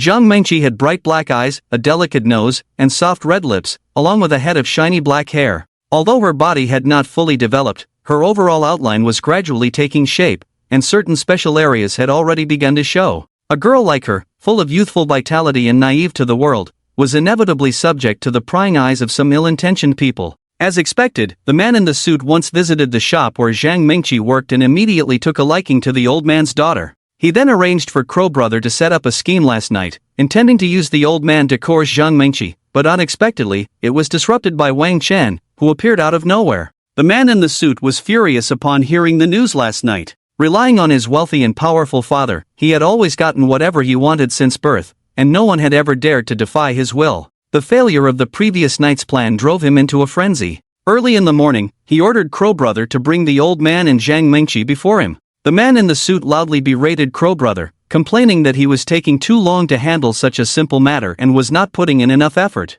This scene was exactly what Wang Chen happened to witness at that moment. "Kneel down, bow 3 times, and get lost." "While I'm still in a good mood," the man in the suit said, leaving no room for doubt. Hearing this, Wang Chen laughed in anger and said loudly, "You're in a good mood, but I'm not. You bow 3 times, let the old man and this girl go, and promise never to harass them again, and I'll give you a chance to turn over a new leaf." Seeing Wang Chen's stance, Crow Brother, fearing for his boss's safety, quickly spoke up, "Boss, this guy is a martial artist, his skills are not low, don't underestimate him." The man in the suit did not appreciate the warning. Instead, he slapped Crow Brother on the head and coldly said, "Are you teaching me how to do my job?" Seeing Crow Brother with his head bowed, not daring to make a sound, looking like a loyal lapdog, the man in the suit nodded, a smirk appearing on his lips. "Follow me more often to gain some experience. A martial artist? What's that worth? Wang Wu, I'll give you 3 seconds to make him lie on the ground." As soon as he finished speaking, a figure flashed in front of Wang Chen, a fist the size of a bull, carrying a fierce killing intent, came crashing towards his chest. This punch was quick. This punch was strong. That was Wang Chen's first instinct. It was the first time Wang Chen felt such powerful and explosive force, and he was momentarily stunned. But in an instant, he regained his senses and quickly dodged to the side, narrowly avoiding the punch. Seeing Wang Chen move aside, Wang Wu's eternally cold face showed a significant change, and he couldn't help but shout 4 words. "Yellow level expert." He knew that no one below the yellow level had ever dodged his attack. If someone did, they must have entered the yellow level. This was Wang Wu's confidence. "Pekinate?" Wang Chen softly uttered 4 words. He never expected that his second encounter with a martial artist would be under such circumstances, and this martial artist was not weak at all. He thought that with the strength of a yellow level expert, he could walk through Tianmen City with ease. But he didn't expect that such a small place as Tianmen was hiding dragons and tigers, and he would encounter a Pekinate expert so soon. "It seems I can't have the mindset that the world is vast and I am the greatest anymore." This thought flashed through Wang Chen's mind and quickly vanished. Wang Chen took a big step forward, channeling the strength of a yellow-level expert, and kicked out like lightning. This sudden attack was fierce, and Wang Wu quickly raised his arms to block, but he couldn't withstand it. Instead, he fell to the ground like a kite with a broken string. After a close encounter with the cement floor, he flew out about 10 meters before finally stopping against a large pillar. Wang Wu spat out several mouthfuls of blood, looking half dead. A yellow-level expert was still a yellow-level expert, and a Pekinate expert would always remain a Pekinate expert. A slight miscalculation could lead to a significant difference. Even though Wang Chen caught Wang Wu off guard at first, when Wang Wu regained his senses, he was still a useless piece of iron. "Is this all? I haven't even used my full strength, and you're already down," Wang Chen said, looking at Wang Wu lying in the distance, feigning surprise. He had just held back, fearing that causing a death in such a lively place would be hard to deal with. At the moment Wang Wu fell to the ground, the suited man finally panicked.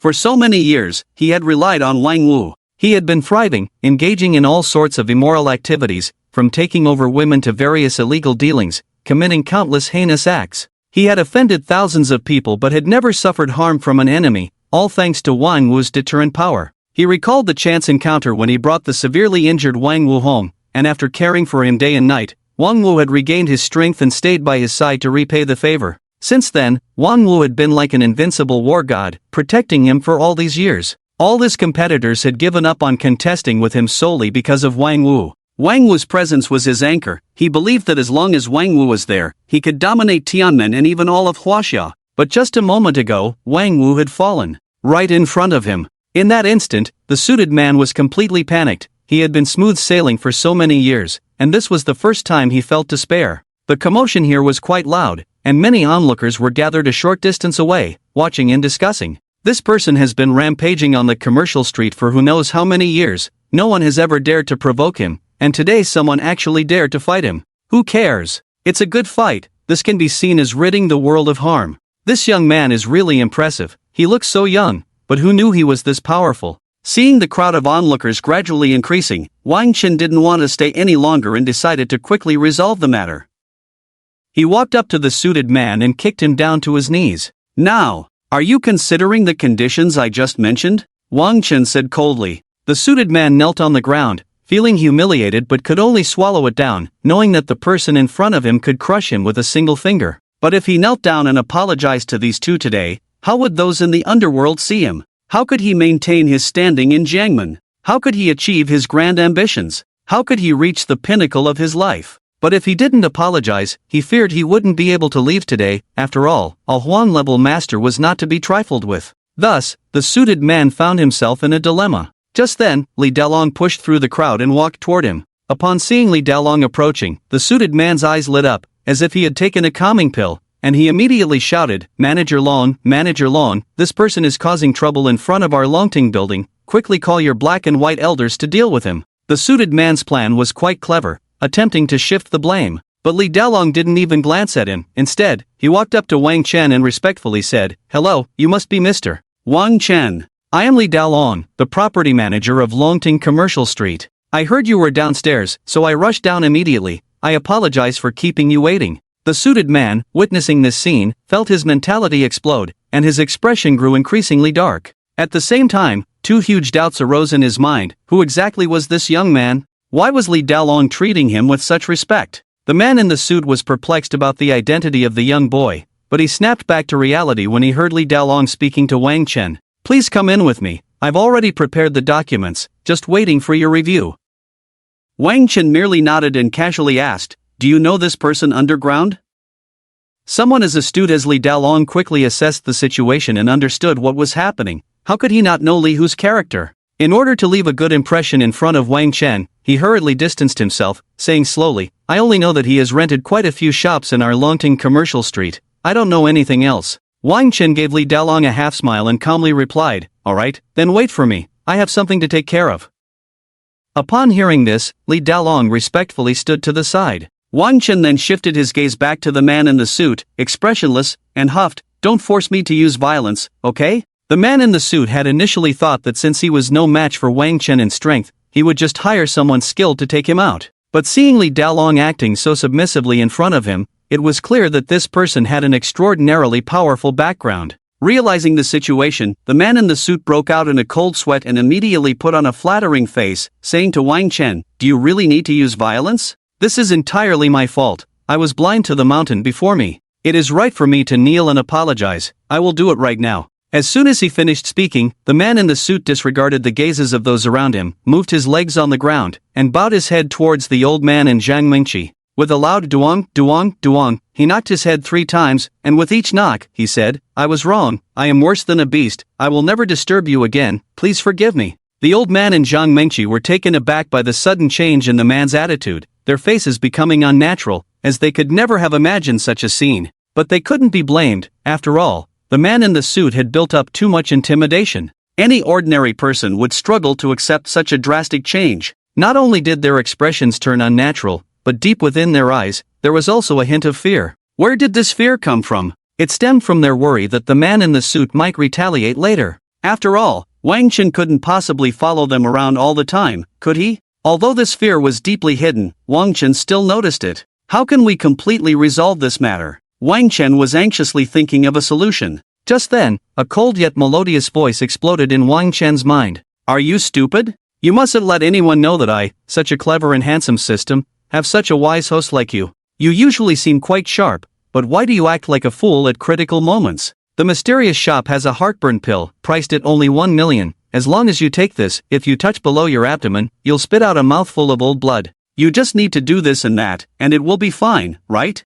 The system rattled off these words like a machine gun and fell silent. Hearing this, Wang Chen couldn't help but internally complain, there are so many things in the mysterious shop, I can't even count them, and each one is more expensive than the last. I'm a big broke loser, I can't afford anything, who would go look? Complaining aside, Wang Chen's consciousness shifted to the mysterious shop to buy the heartburn pill. Ding, spend 1 million, obtained 1 heartburn pill. After Wang Chen finished his consumption, a pill of anger appeared out of nowhere in the palm of his hand. At this moment, the man in the suit had already bowed to the old man in Zhang Mingqi, looking at him with eager eyes. His gaze was filled with a single meaning, I did as you said, can I leave now? Wang Chen clearly understood his intention but did not speak. Instead, he glanced at Li Dalong and said, send a few people to clear the crowd around here, make it quick. Upon hearing this, Li Dalong's expression became serious, and he quickly agreed before executing Wang Chen's order. In no time, the nearby onlookers were cleared away completely. After looking at the now empty surroundings,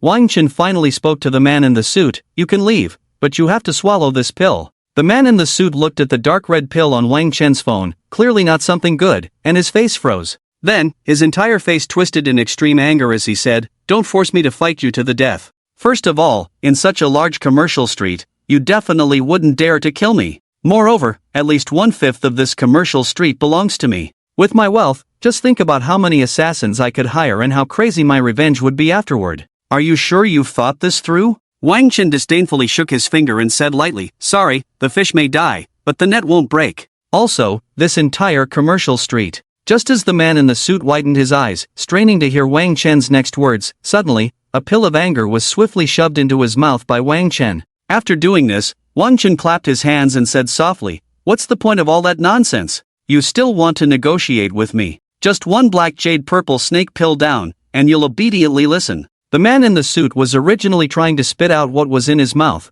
but upon hearing this, he swallowed it whole instead. What the hell? Black jade purple snake pill? What is that? The man in the suit angrily pointed at Wang Chen and asked, just feel 3 inches below your abdomen, and you'll know what it is. Wang Chen's lips curled up slightly, revealing a strange smile. Hearing this, the man in the suit, as if possessed, gently touched 3 inches below his abdomen. Put! He immediately spewed a 10-centimeter high column of blood into the air. It took a while for the man in the suit to finish vomiting blood. This time, he was truly scared, staring blankly at Wang Chen, not moving at all. The ordinary onlookers had left, but Li Dalong, who had just returned after dealing with them, witnessed the entire process and couldn't help but silently marvel, what a skill! In just a few minutes, not only did he subdue Li Hu, but he also took down a Pekinate master without leaving any hidden dangers. But I've never heard of this black jade purple snake pill before. A young yellow-level master like this must either be a scion of a wealthy family in the capital or a direct disciple of some reclusive old monster. Regardless, this is definitely not an easy opponent,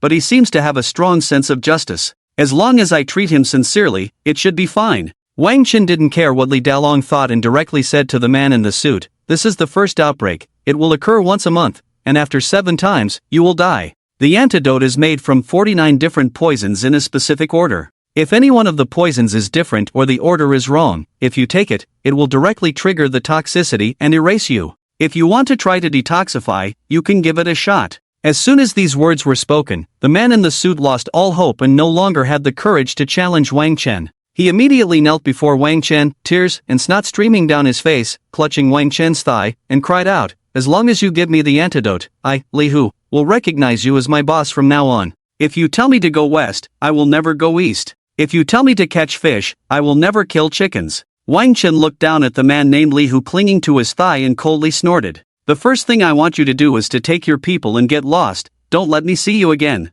Leave your phone number, when the time comes, I will contact you and give you the antidote. Hearing Wang Chen's words, Li Hu hesitated for a moment but decisively called for Crow Brother to carry Wang Wu, who was under the pillar, and they quickly left. The matter is settled, you should go home early, Wang Chen said, thinking he looked quite cool as he lit a cigarette, turning his back to Li Mengqi and the old man. He even thought of a joke about heroes saving beauties in martial arts films. If you save a woman and you are handsome, she will definitely say, I have no way to repay you, I can only offer my body. But if you save a woman and you are ugly, she will surely say, I owe you my life, I will repay you in my next life by being your servant. I'm so handsome, it must be the first case without a doubt. How should I refuse later? Just as Wang Chen thought this, Li Mengqi walked up to him and spoke, I owe you my life, I have no way to repay you. If you ever need me for anything, whether it's climbing a mountain or going through fire, I will not hesitate. The old man chimed in, yes, benefactor, you have saved us twice now. If you need anything in the future, just call on us. Upon hearing this, Wang Chen couldn't help but think, damn, why didn't she say she would offer her body? Am I not handsome? No, how could I not be handsome? I must be the most handsome person on earth. She must be shy. Wang Chen indulged in a moment of self-love, then returned to reality and chatted briefly with Li Mengqi and the old man, exchanging phone numbers. After watching them leave, he walked into the Longting building with Li Dalong. Li Dalong's office was on the 90th floor, so the two entered the elevator to go up. In the elevator, Li Dalong looked at Wang Chen with a smile and said, Young Master Wang, do you want to take back all the shops under Li Hu? I'll pay the breach of contract fee directly to you, consider it a gift for our meeting. Wang Chen glanced at Li Dalong, raised an eyebrow, and said lightly, let it go, his life is still in my hands, so he can't stir up any trouble. Hearing this, Li Dalong slowly nodded, Young Master Wang, you are right, I was overthinking. As soon as he finished speaking, the elevator doors opened. In just a few steps, Wang Chen followed Li Dalong into his office. Li Dalong's office occupied half of the floor, and although Wang Chen was shocked inside, he maintained a calm demeanor on the surface. He plopped down into the office chair, crossed his legs, and was about to ask about the transfer and rent. Unexpectedly, before Wang Chen could speak, Li Dalong proactively said, Young Master Wang, here are all the financial documents and transfer materials from last quarter, please take a look. Hearing this, Wang Chen naturally took the documents, but neither his undergraduate major nor his PhD in literature from Kyoto University was in finance. Therefore, he was completely clueless about these matters. Nevertheless, he still pretended to read through them seriously. After all, the procedure had to be followed. Moreover, he had absolute confidence that Li Dalong would not dare to fool him. It's all right. Wang Chen closed the document and nodded slightly. Seeing Wang Chen nod, Li Dalong, looking somewhat restrained, said again, Young Master Wang, since today is your first time coming to our Longting Commercial Street to collect rent, let me give you a brief introduction to our Longting Commercial Street.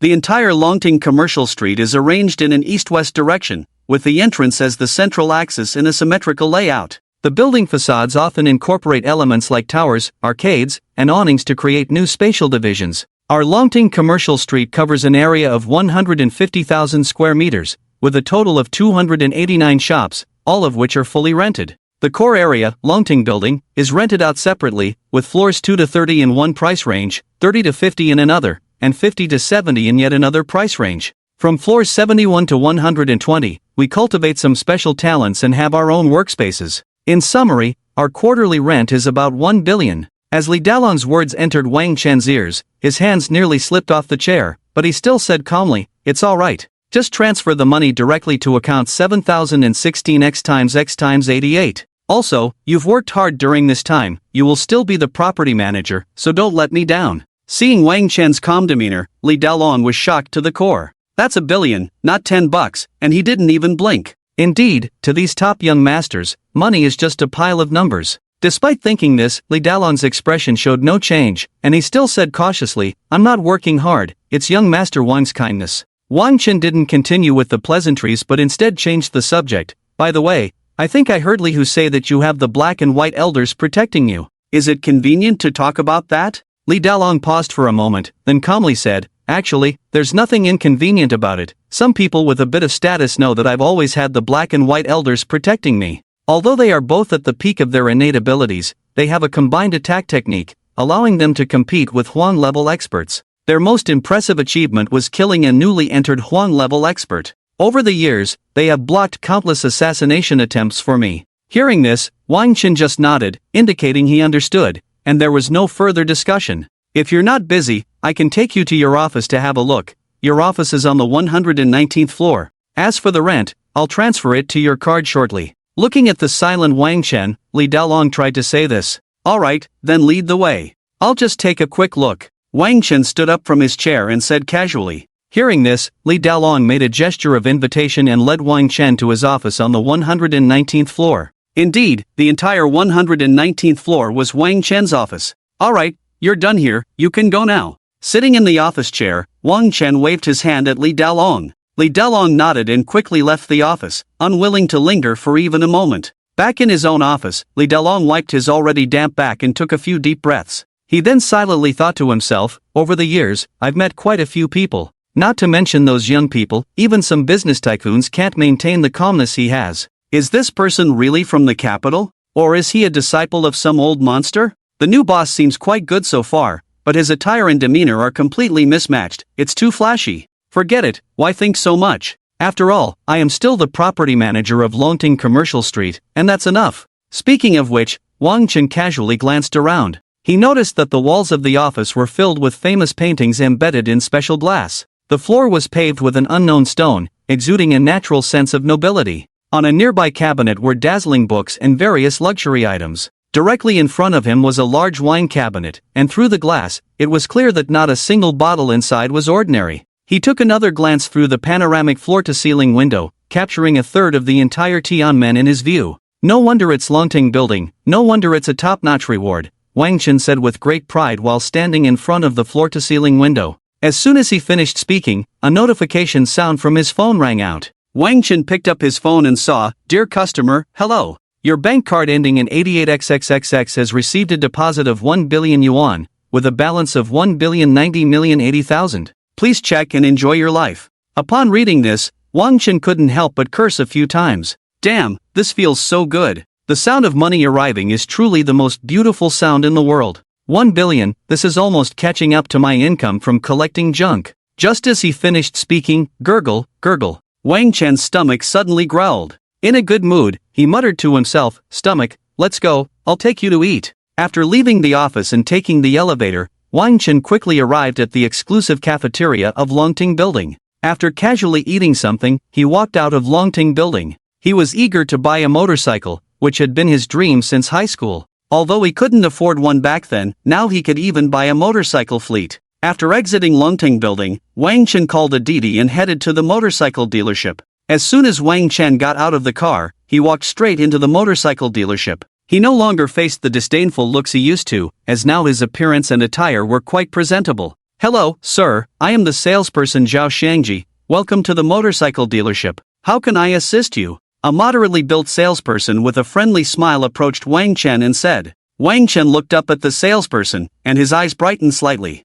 The salesperson had a typical round face, bronze skin, bright eyes, and a straight nose, which made one feel an invisible fondness upon seeing him. Staring at Zhao Shangji for several seconds, Wang Chen revealed a signature radiant smile, touched his nose, and slowly said, I want to buy a motorcycle. But I don't know much about motorcycles. What is the most expensive and best motorcycle you have? Can you recommend one? Wang Chen's voice was not loud, but it brought a hint of awkwardness to the air, instantly making the entire motorcycle dealership incredibly quiet. After a moment of silence, suddenly, a middle-aged man who was looking at motorcycles nearby chuckled and asked, Young man, do you know how much the most expensive motorcycle costs? Wang Chen, looking a bit foolish, shook his head and said, I don't know. Before the middle-aged man could respond, Wang Chen continued, What difference does it make whether I know or not? I'm going to buy it anyway. Hearing this, the middle-aged man squeezed the voluptuous woman in his arms and laughed. Did you hear that? This silly kid doesn't even know how much it costs and wants to buy the most expensive motorcycle.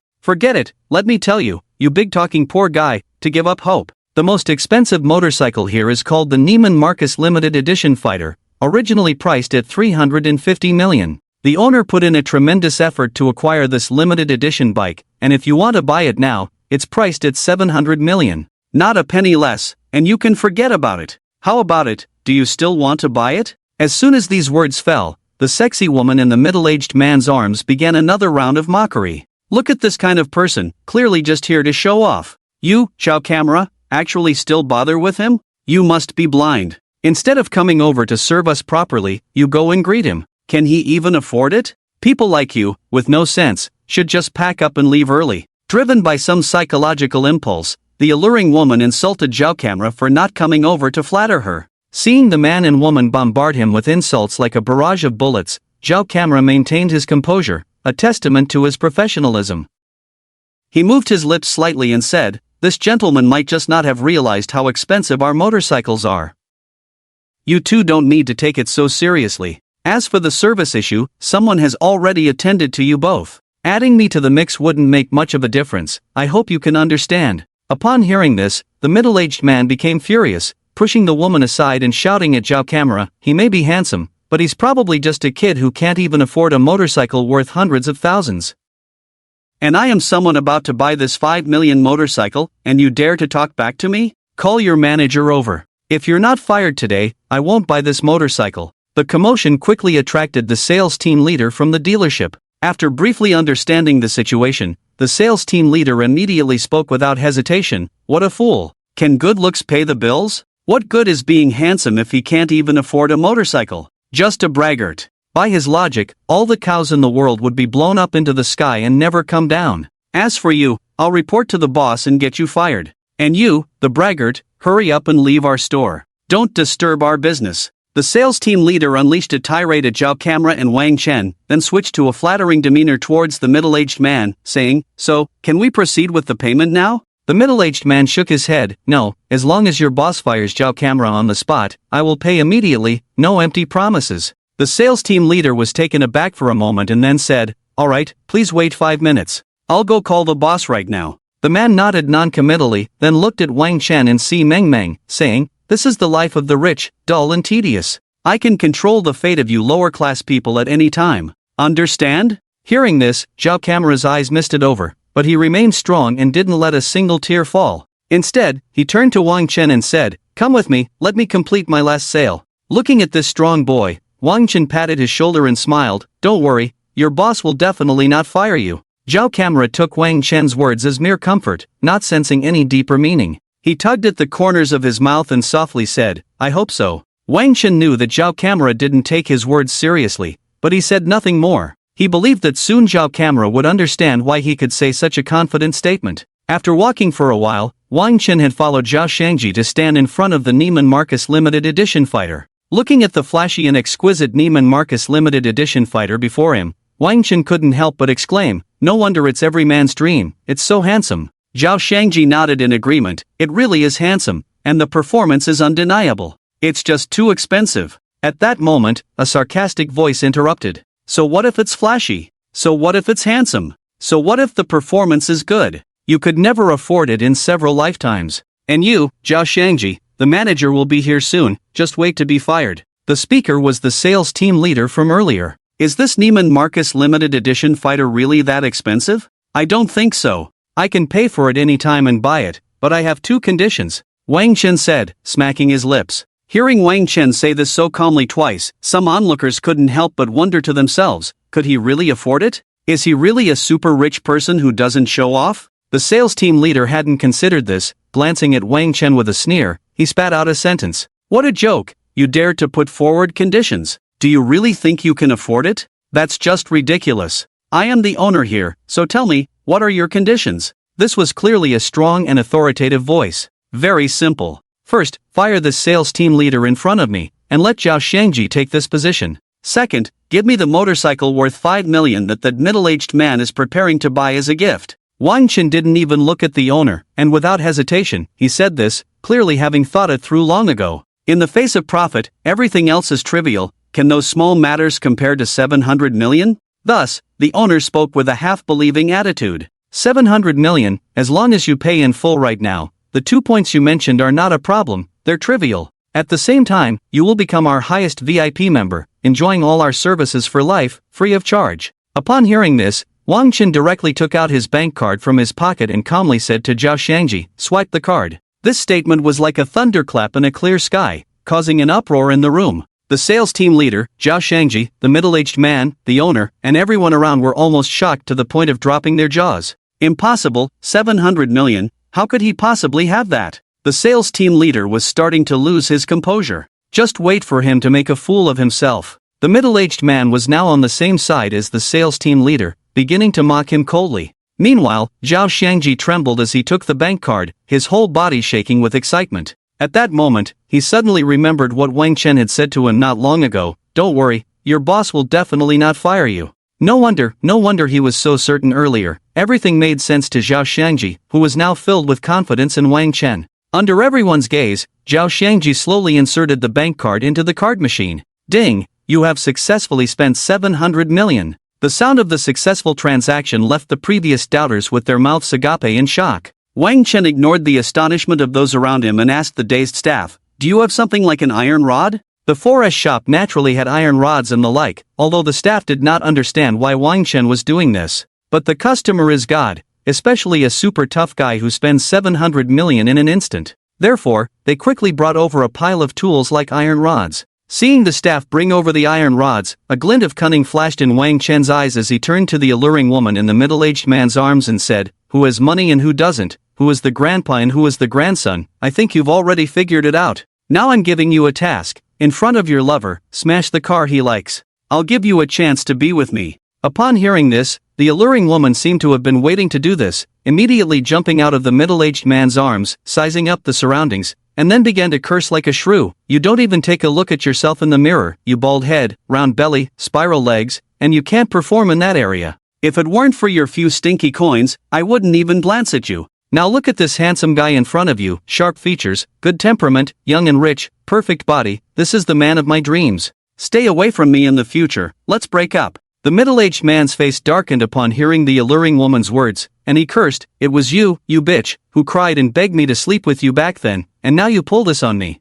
What a filthy bitch, I should have never felt sorry for you." The alluring woman ignored the middle-aged man's hysterical roar and directly picked up the iron rod from the ground, starting to smash the motorcycle. In no time, a brand new motorcycle was left in tatters. After finishing all this, the alluring woman was out of breath, but she didn't take a break. She wiped the sweat from her forehead, walked up to Wang Chen, and showed a shy expression, saying with a flushed face, "I've done as you said, from now on, I'm yours." Wang Chen ignored the alluring woman and instead glanced at the middle-aged man, suddenly saying, "Since you pretended to be tough in front of me, now not only am I showing off in front of you, but I'm also shitting on your head. What can you do about it?" The middle-aged man's face darkened like ink, yet he didn't say a word. After calmly thinking, he knew that someone who could casually take out 700 million was not someone he could deal with. Useless, can't even retort a word. The alluring woman glanced at the middle-aged man and, after saying this, wanted to lean on Wang Chen's shoulder. Wang Chen stepped aside, not allowing the alluring woman to lean on him,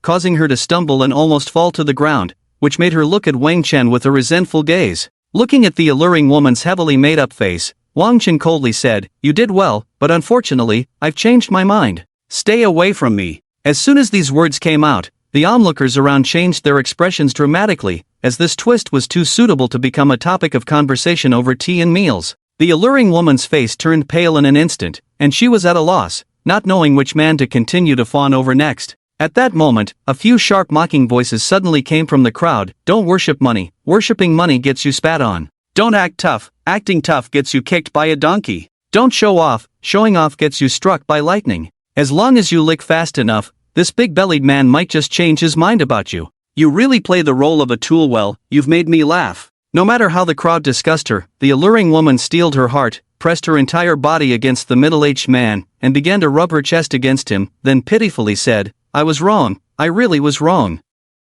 I was blinded by greed just now, and I promise I will never do something so foolish again. Please, forgive me just this once." It seemed that the alluring woman felt that this bald man was easier to coax. The moment she pressed against him, although the middle-aged man was already in his 40s or 50s, he still had a slight physiological reaction. This small reaction almost made him lose control and forgive the woman. However, in the end, reason triumphed over impulse, and dignity overcame desire. He forcefully pushed the alluring woman away from him and slapped her, angrily scolding, "Shameless thing, if I had known it would come to this, I wouldn't have acted like that in the first place." After saying this, the middle-aged man ran away in shame and anger, unwilling to stay there for another second. The alluring woman was left frozen in place, truly a case of losing both the husband and the soldiers. Ignoring this self-inflicted woman, Wang Chen smiled at Zhao Xiangji and said softly, "Let's go, take me to handle the paperwork." Wang Chen's series of actions made Zhao Xiangji feel undeniably moved. Although he knew that Wang Chen's humiliation was partly for his own sake,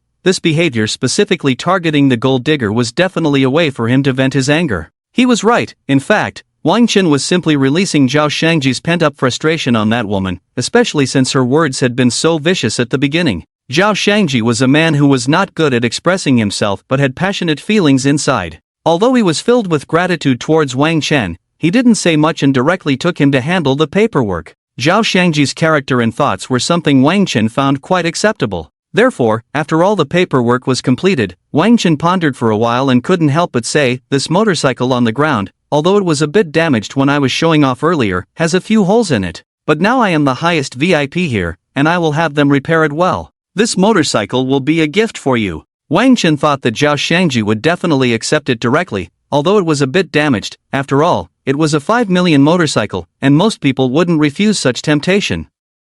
But to his surprise, a look of determination appeared on Zhao Shangji's face as he shook his head firmly. "I'm sorry, I won't accept something I didn't earn." Hearing this, Wang Chen's admiration for him deepened. Looking at this strong yet heart-wrenching girl, Wang Chen couldn't help but smile. "I never said I would give it to you for free. Why don't you come work for me at Longting Building? I'll give you a phone number. You can call and say Wang Chen referred you. You can start from the bottom, and if you do well, I'll gradually promote you. This motorcycle will count as your advance salary. What do you think?" Upon hearing Wang Chen's words, Zhao Shangji's usually calm face was filled with longing. He couldn't help but move his dry lips and say, "Longting Building. That's where most of the white-collar workers and elites of Tianmen City gather. It's a place that countless people dream of. And now, I have the opportunity to work there?" Although Wang Chen's words had an unparalleled impact on Zhao Shangji's heart, he did not let this sudden surprise cloud his mind, only briefly murmuring in response. With those resolute big eyes wide open, she stared at Wang Chen for quite a while, as if trying to read his thoughts from his face.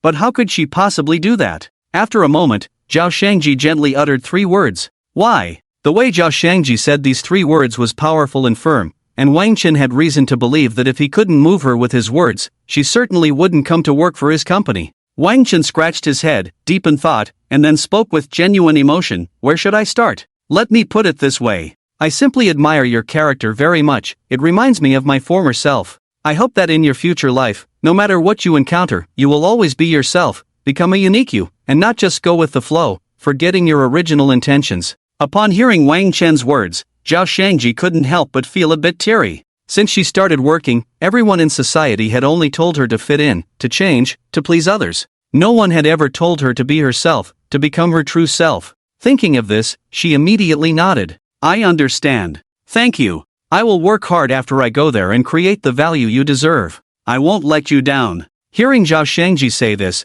Wang Chen knew she had genuinely taken his words to heart. He patted Zhao Shangji on the shoulder and smiled. "You can start work tomorrow. I have something to do, so I'll leave first." After getting a large bag from the motorcycle dealership and bidding farewell to Zhao Shangji, Wang Chen decided to take a ride on his beloved Neiman Marcus limited edition fighter to enjoy the breeze before starting his recycling work. After cruising down the street for a while, Wang Chen felt exhilarated and was ready to stop and focus on collecting recyclables. When he stopped his motorcycle, he happened to be next to a basketball court. Seeing the court, Wang Chen parked his beloved Neiman Marcus limited edition fighter by the roadside and prepared to go in and collect some water bottles. How could he miss such a good resource as water bottles? Moreover, Wang Chen's first success came from a water bottle, so he had a special sentiment towards them. He quickly walked to the basketball court with his bag and asked a group of people playing basketball, "You guys don't want these empty bottles, right?" Seeing someone of similar age and decent appearance suddenly collecting recyclables in front of them, the group was momentarily taken aback, then a hint of disdain appeared on their faces as one of them casually replied, "You can take the empty ones, but don't you dare sneakily take our other stuff." In this world, many people always approach others with some suspicion, but one can't blame them. Even Wang Chen had lost his phone while playing basketball in college.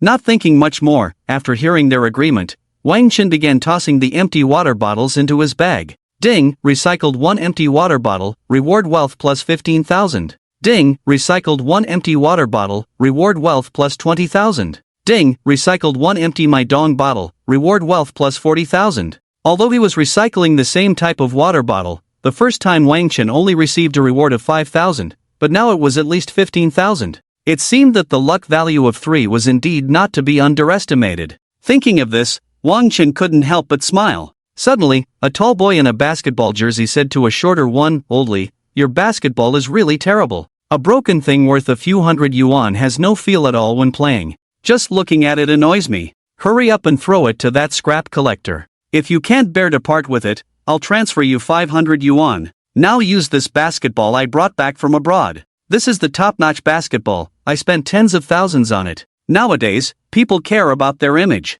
When Old Li heard the tall boy's words, especially the part about transferring him 500 yuan, he thought to himself, does he really need this 500 yuan? To be honest, he did. But what could he do? He had to maintain his face. With that in mind, Old Li steeled himself and replied to the tall boy without changing his expression, it's just a broken ball worth 500 yuan. If I want to throw it, I can throw it. I have several of those tens of thousands yuan balls at home, I just didn't bring them out. On this concrete ground, I'm afraid of dirtying my ball. I'll use yours this time, and next time when we go indoors, I'll bring my ball out for you to see. I have several signed by NBA stars. After saying this, Old Li turned directly to Wang Chen and said, Scrap collector, you're lucky today, this Spalding basketball is a gift for you. As soon as he finished speaking, a Spalding basketball was thrown at Wang Chen's feet. Ignoring Wang Chen further, the group resumed their 5v5 game. Looking at the basketball rolling to his feet, Wang Chen couldn't help but feel a surge of emotions. People nowadays really lack nothing.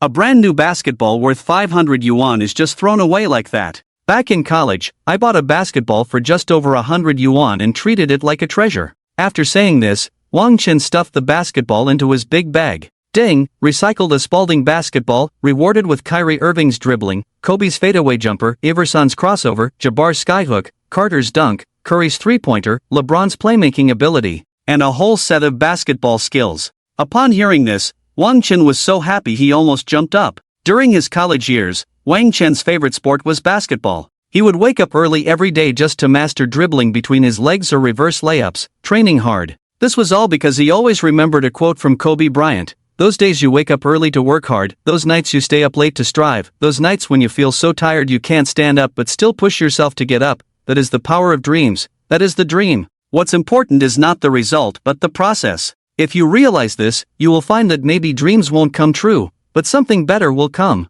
Following this quote, after years of persistence, although Wang Chen wasn't particularly outstanding and couldn't compare to those on the school team, he was still a standout on the street courts. However, after graduation, due to the constant hustle for a living, he almost forgot this passion he once had. Just as Wang Chen was reminiscing about those past days, a duong sound of a basketball hitting the ground echoed in the distance. The basketball bounced once, hit the ground, and rolled directly to Wang Chen's feet. At that moment, a curse came from a crew-cut man. Damn it, it was clearly a smooth stop-and-pop jumper, how could it not go in? The next moment, his gaze fell on the basketball in front of Wang Chen, then slowly lifted to Wang Chen himself. Noticing Wang Chen, he seemed to find a punching bag and started cursing, "You stupid scrap collector, if it weren't for you ruining my mood, I would have made that shot." Hearing the words of the buzzcut man, Wang Chen couldn't help but laugh. Because, just from the voice, without seeing the person, Wang Chen had already deduced that this kind of person must be a waste. Why? As the saying goes, only a failure looks for reasons in others.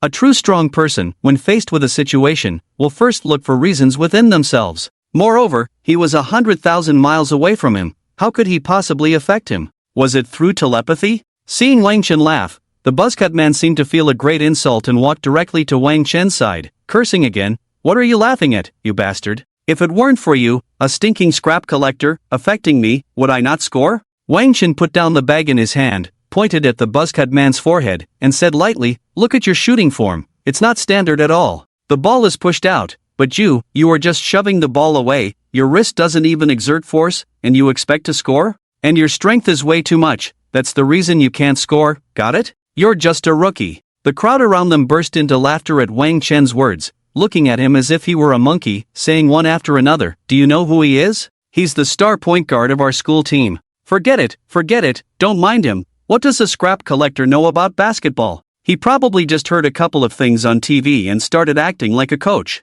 Yi Tian is the MVP of the last few class leagues." Hearing the crowd speak up for him, the buzzcut man tilted his neck, raising his head high. "He's impressive in your school, and you all admire him, that can only mean one thing. Not only is this Yi Tian you speak of trash, but all of you here are trash." Wang Chen spoke with great confidence, directly saying such humiliating words. Upon hearing this, the crowd exploded. A burly man with a few tattoos stood up and shouted, "You scrap collector, are you looking for death? Be careful you don't make it home today." This seemed to represent the voice of most people present, as they were all gathered around him, their eyes filled with flames of anger. Looking at the unfriendly gazes around him, Wang Chen shrugged and smiled lightly. What's this? Planning to bully the few with the many? Although I'm not afraid of being outnumbered. But I still have something to say. Shouldn't the basketball court be about talking with the ball? Upon hearing this, Yi Tian laughed instead of getting angry, stopping the already irrationally furious crowd, and coldly snorted at Wang Chen, saying lightly, I didn't expect you, a scrap collector, to be so arrogant.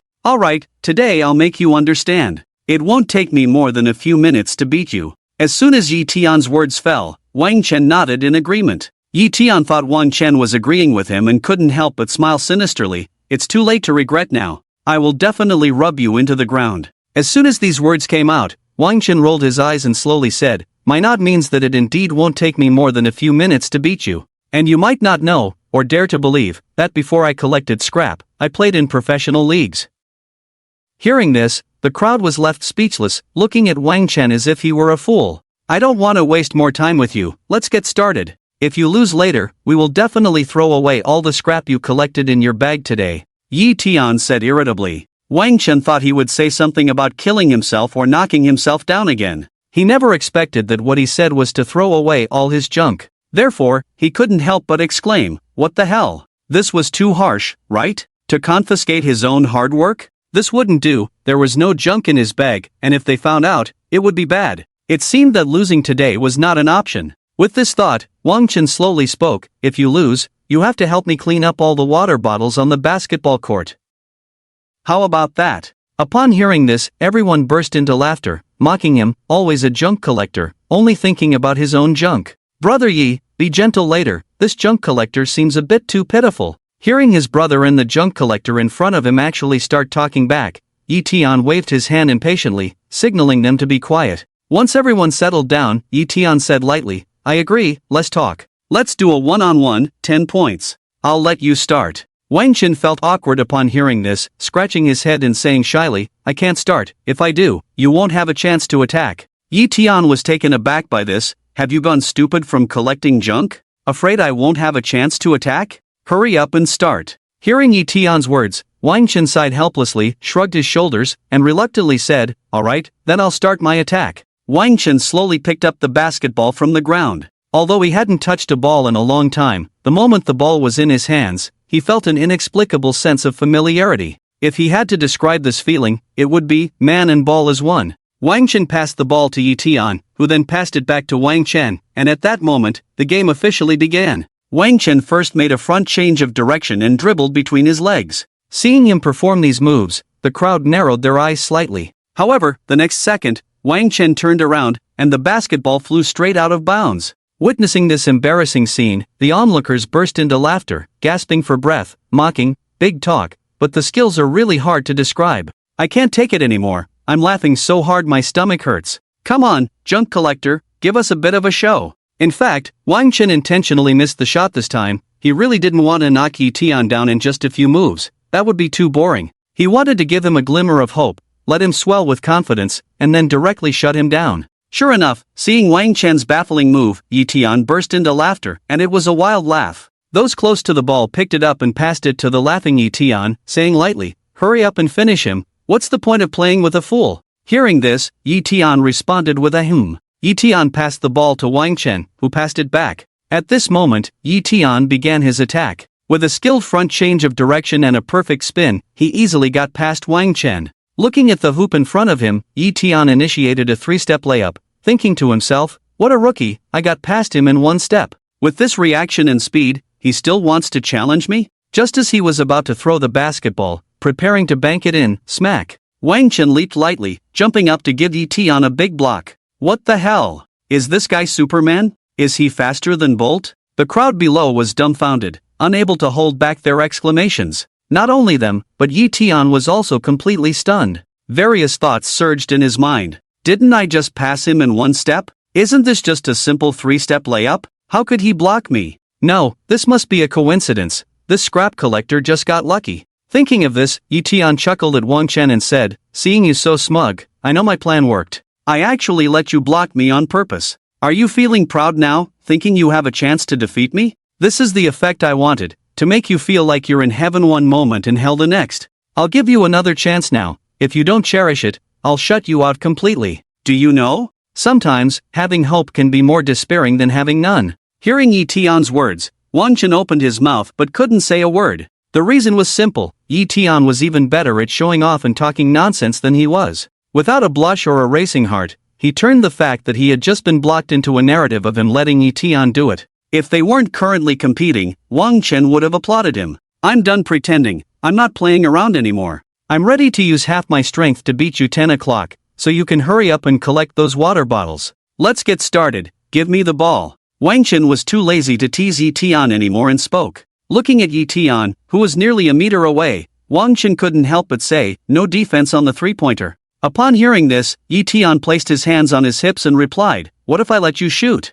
Hearing Yi Tian say this, Wang Chen said no more and stood outside the three-point line, jumping straight up. As he raised the ball to its highest point, he flicked his wrist slightly and released it. The ball traced a high arc in the air, and with a swish, a three-pointer hit the mark perfectly. This swift three-pointer left the entire venue in utter silence. After a moment of stillness, Yi Tian wiped the sweat from his forehead and began to comfort himself. How is this possible? He must have just gotten lucky. That's right, it must be that way. Meanwhile, the crowd at the sidelines wore expressions of disbelief, glancing at each other. Wang Chen's movement had been so perfect that it seemed almost identical to Curry's form in professional leagues. Regardless of the crowd's shock, Wang Chen simply snapped his fingers and said to Yi Tian, "Hey, buddy, it's 1 o'clock now, you should take this seriously. Otherwise, you'll have to collect all the water bottles for me later." Hearing Wang Chen's words, Yi Tian put away his disdain, spread his legs, and extended his arms, starting to defend seriously. "Then I'll begin." After Wang Chen said this calmly, he took the basketball and started a new round of offense. Wang Chen stepped back a step outside the three-point line, jumped high, and casually tossed the basketball again. No way, he's stepping back outside the three-point line? Does he think he's Curry? That shot definitely won't go in. If it does, I'll eat the ball. The arc is too high, it definitely won't go in. Seeing Wang Chen's extraordinary move, the crowd began to discuss again. Although they were talking, the ball in the air wouldn't stop. 1 second, 2 seconds, and with a swish, the basketball perfectly swished through the net again. Damn, he scored again? Alright, impressive. Watching Wang Chen score for the second time, everyone was numb, not knowing what else to say. Hey, stop staring, hurry up and get the ball, I'm going to start my offense, it's already 2 o'clock. Wang Chen said lightly to the frozen Yi Tian. Here you go, I'm getting serious now. Yi Tian said indignantly. Taking the basketball, Wang Chen launched another attack. Another three-pointer, and once again, it went in perfectly. Watching Wang Chen score a 3 o'clock without even stepping inside the three-point line, Yi Tian felt an unprecedented humiliation and shouted defiantly, "If you're capable, make all your shots. If you miss even one, just wait and see how I'll take you down." Wang Chen smiled slightly and replied, "Then let's wait and see." With a swift motion, swish, swish, swish. Without a doubt, 4 more three-pointers went smoothly through the net. Watching Wang Chen score 7 consecutive three-pointers, all swishes, and directly putting Yi Tian at 7 o'clock, everyone could no longer contain their inner shock and shouted in unison, "Damn, damn, damn. Impressive. Let's go." Hearing the crowd around him turning into his little fans, Wang Chen couldn't help but tease them. "Did you all want to praise my skills, but since you lack culture, you just shout damn everywhere?" This group wanted to agree, but, seeing Yi Tian's face darken to the extreme, they immediately shut their mouths. If you're capable, don't shoot three-pointers. Just shooting threes is boring, it's not manly. The one who said this was Yi Tian. Upon hearing this, Wang Chen laughed. "You're really adorably foolish. I keep making my shots, why shouldn't I shoot? Am I your father? Why should I agree to such an unreasonable request? Besides, how does shooting relate to being manly? You really are something." Not responding to Wang Chen's words, Yi Tian turned his head and threw the ball to Wang Chen, using reverse psychology. He scoffed, "Shoot, you wimp, after all, you only know how to shoot threes." Seeing Yi Tian's attitude, Wang Chen knew he was using reverse psychology, but still spoke up, "Alright, I won't shoot threes. Let you see my other skills, too." Hearing this, Yi Tian secretly sighed. Indeed a novice with no experience, just a few words and he fell for it. "Just wait, I'll turn it around to 10:7. I'm going to start my offense again. Hope you can defend." Wang Chen glanced at Yi Tian, saying with a half-smile. After saying this, Wang Chen launched his attack, dazzling Yi Tian with quick changes of direction and dribbling between his legs, averaging only 0.1 seconds for each change. Suddenly, Wang Chen executed a crossover, directly causing Yi Tian to fall to the ground. Then, with a smooth pull-up, he tossed the ball into the basket. Is this Uncle Drew? That pull-up, that hang time, it's exactly what I've dreamed of. The people on the sidelines had no time to care about their fallen friend Yi Tian. Instead, they began to lavish praise on Wang Chen without holding back. Ignoring the flattery from the crowd, Wang Chen extended a hand to Yi Tian, who was lying on the ground. Yi Tian was utterly astonished to see Wang Chen reaching out to him. He actually wants to help me up? Come on, brother, it's just practice on the court. You need to open your heart. The bigger your heart, the bigger the stage. On the court, we are all brothers, don't casually insult anyone. Hearing Wang Chen's words, Yi Tian felt deeply ashamed and lowered his head, as if he wanted to bury it in the ground. Come on, get up. What are you being so shy for? As long as you remember this mistake and change it, that's enough. Wang Chen extended his hand again. This time, Yi Tian no longer hesitated and grabbed Wang Chen's hand to stand up. Only two left. Do you want to keep playing? Wang Chen asked with a hint of a smile. Play, we must play. Even if I lose, I want to lose thoroughly. I, Yi Tian, have never backed down without a fight. Yi Tian clenched his fist and said to Wang Chen calmly. Hearing this, Wang Chen looked at Yi Tian with newfound respect. After all, standing in the world, one is lonely and small, and on the path of growth, one will inevitably encounter particularly difficult challenges. At such times, most people would give up out of fear or for other reasons. Only those who fear nothing and persist until the end can succeed and see the view from the peak. Even if their climbing process is long, it is all worth it. Then I'll continue the attack. After receiving Yi Tian's pass, Wang Chen said. This time, Yi Tian closely guarded Wang Chen outside the three-point line, but Wang Chen, standing outside the line, protected the ball with his left hand and executed a hook shot with his right hand. The ball miraculously swished through the net again. At this moment, their score was 9:00. Seeing Wang Chen's move, the people off the court went wild with shouts. Damn, this is simply a miracle. How can his wrist have so much power? Even peak Kareem Abdul-Jabbar in professional leagues couldn't do this, right? Normally, a person's wrist wouldn't have such strength, but Wang Chen combined the power of a yellow-tier master with the skills of Kareem Abdul-Jabbar. Watching Wang Chen score another hook-shot three-pointer while being closely guarded, Yi Tian's mind was overwhelmed, stammering, Brother, are you even human? Hearing this, Wang Chen couldn't help but laugh and said slowly, We all have two shoulders and one head. If I'm not human, what am I? Alright, let's start the final shot. As soon as he finished speaking, Wang Chen began to dribble. For this last shot, Yi Tian stayed glued to him, but seeing Yi Tian's stance, Wang Chen retreated instead, dribbling the ball to the center court and leaving everyone with a proud silhouette. A robust man wiped the drool from the corner of his mouth and exclaimed, Is he going to attempt the legendary no-look shot from midcourt? Even professional players might not be able to pull that off, right? Regardless of what outsiders thought, Wang Chen didn't hesitate and stood at midcourt, not even glancing at the basketball hoop, and threw the ball. At that moment, everyone's breath was held. Their eyes followed the ball's trajectory. 1 second, 2 seconds, 3 seconds, swish, the ball effortlessly swished perfectly through the net again. Seeing this shot, everyone dropped their jaws, wide enough to fit a basketball. Wang Chen appeared calm and indifferent on the surface, but inside he thought, did this casual shot really go in? God, you really are cooperating with me. Wang Chen thought this shot was made by luck, but in reality, luck was only a small part of it. What truly played a role was his innate ability that combined the skills of countless basketball stars with the delicate manipulation power of a yellow-tier expert. Speaking of Yi Tian, when he saw the ball, a look of constipation appeared on his face, and he was completely convinced. You must be playing in the professional league, but how come I've never seen you play a match? Yi Tian asked tentatively. No, I'm just a scrap collector now. Raise a glass to the past, and let's not mention anything. Wang Chen hesitated and glanced at the sky, speaking lightly. I have to say, Wang Chen now was simply full of drama.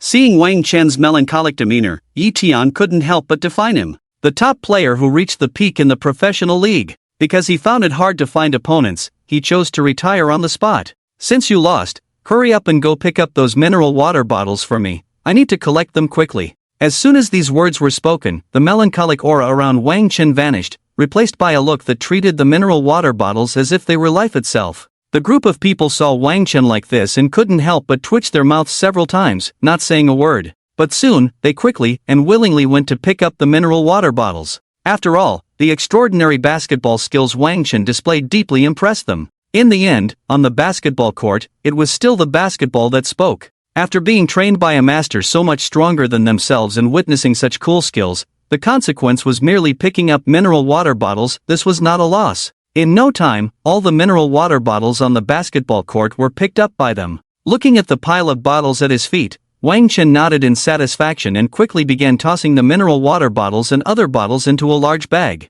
Ding, recycled mineral water bottles, reward wealth plus 20,000. Ding, recycled Scream bottles, reward wealth plus 40,000. Ding, recycled Pepsi bottles, reward wealth plus 30,000. After a while, Wang Chen finally finished collecting the bottles. He opened Alipay to check his balance and saw 400,070,000 yuan displayed on the phone screen. Wang Chen couldn't help but click his tongue and said, only 400 million left, money really isn't enough to spend. Looks like I need to hurry up and collect scrap. After saying this, Wang Chen waved the bag at the crowd and slowly walked away. Coming out of the basketball court, Wang Chen hummed a little tune as he walked towards the Neiman Marcus limited edition fighter. As he walked, it seemed he thought of something important. He suddenly flicked his bangs and murmured, "By the way, if I went back to college now to play in the basketball league, I'm sure countless pretty girls would cheer for me. Who knows, the number of people chasing me could line up all the way to France." If someone heard Wang Chen say this, they would probably roll their eyes and wildly mock his mysterious confidence.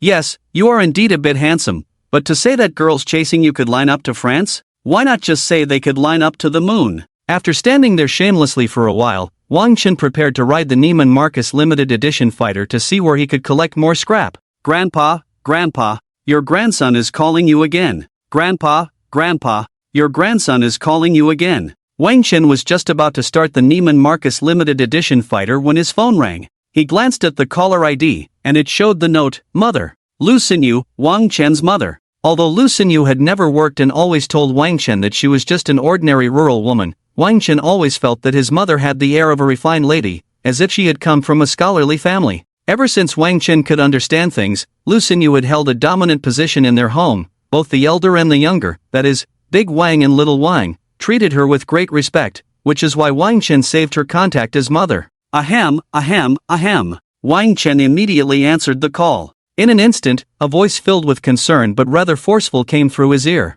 "You little brat, Mom has arranged a blind date for you. The last few times I asked you to go, you flatly refused without a second thought. This time you must go obediently. If you don't, watch out, I'll beat you up." Hearing his mother's words, which seemed like a threat but were filled with care, Wang Chen couldn't help but sigh inwardly. Truly, the hearts of parents are pitiful, afraid their child will remain single. But then he playfully replied to his mother, "Mom, my bones are so tough, how could you possibly move me? If you hit me, your hand might hurt, right? Also, I really don't like blind dates, please don't force me, okay?" More importantly, after seeing Mother's beauty, how could I possibly be moved by an ordinary person? On the other end of the line, upon hearing this, Wang Chen's mother immediately straightened her face.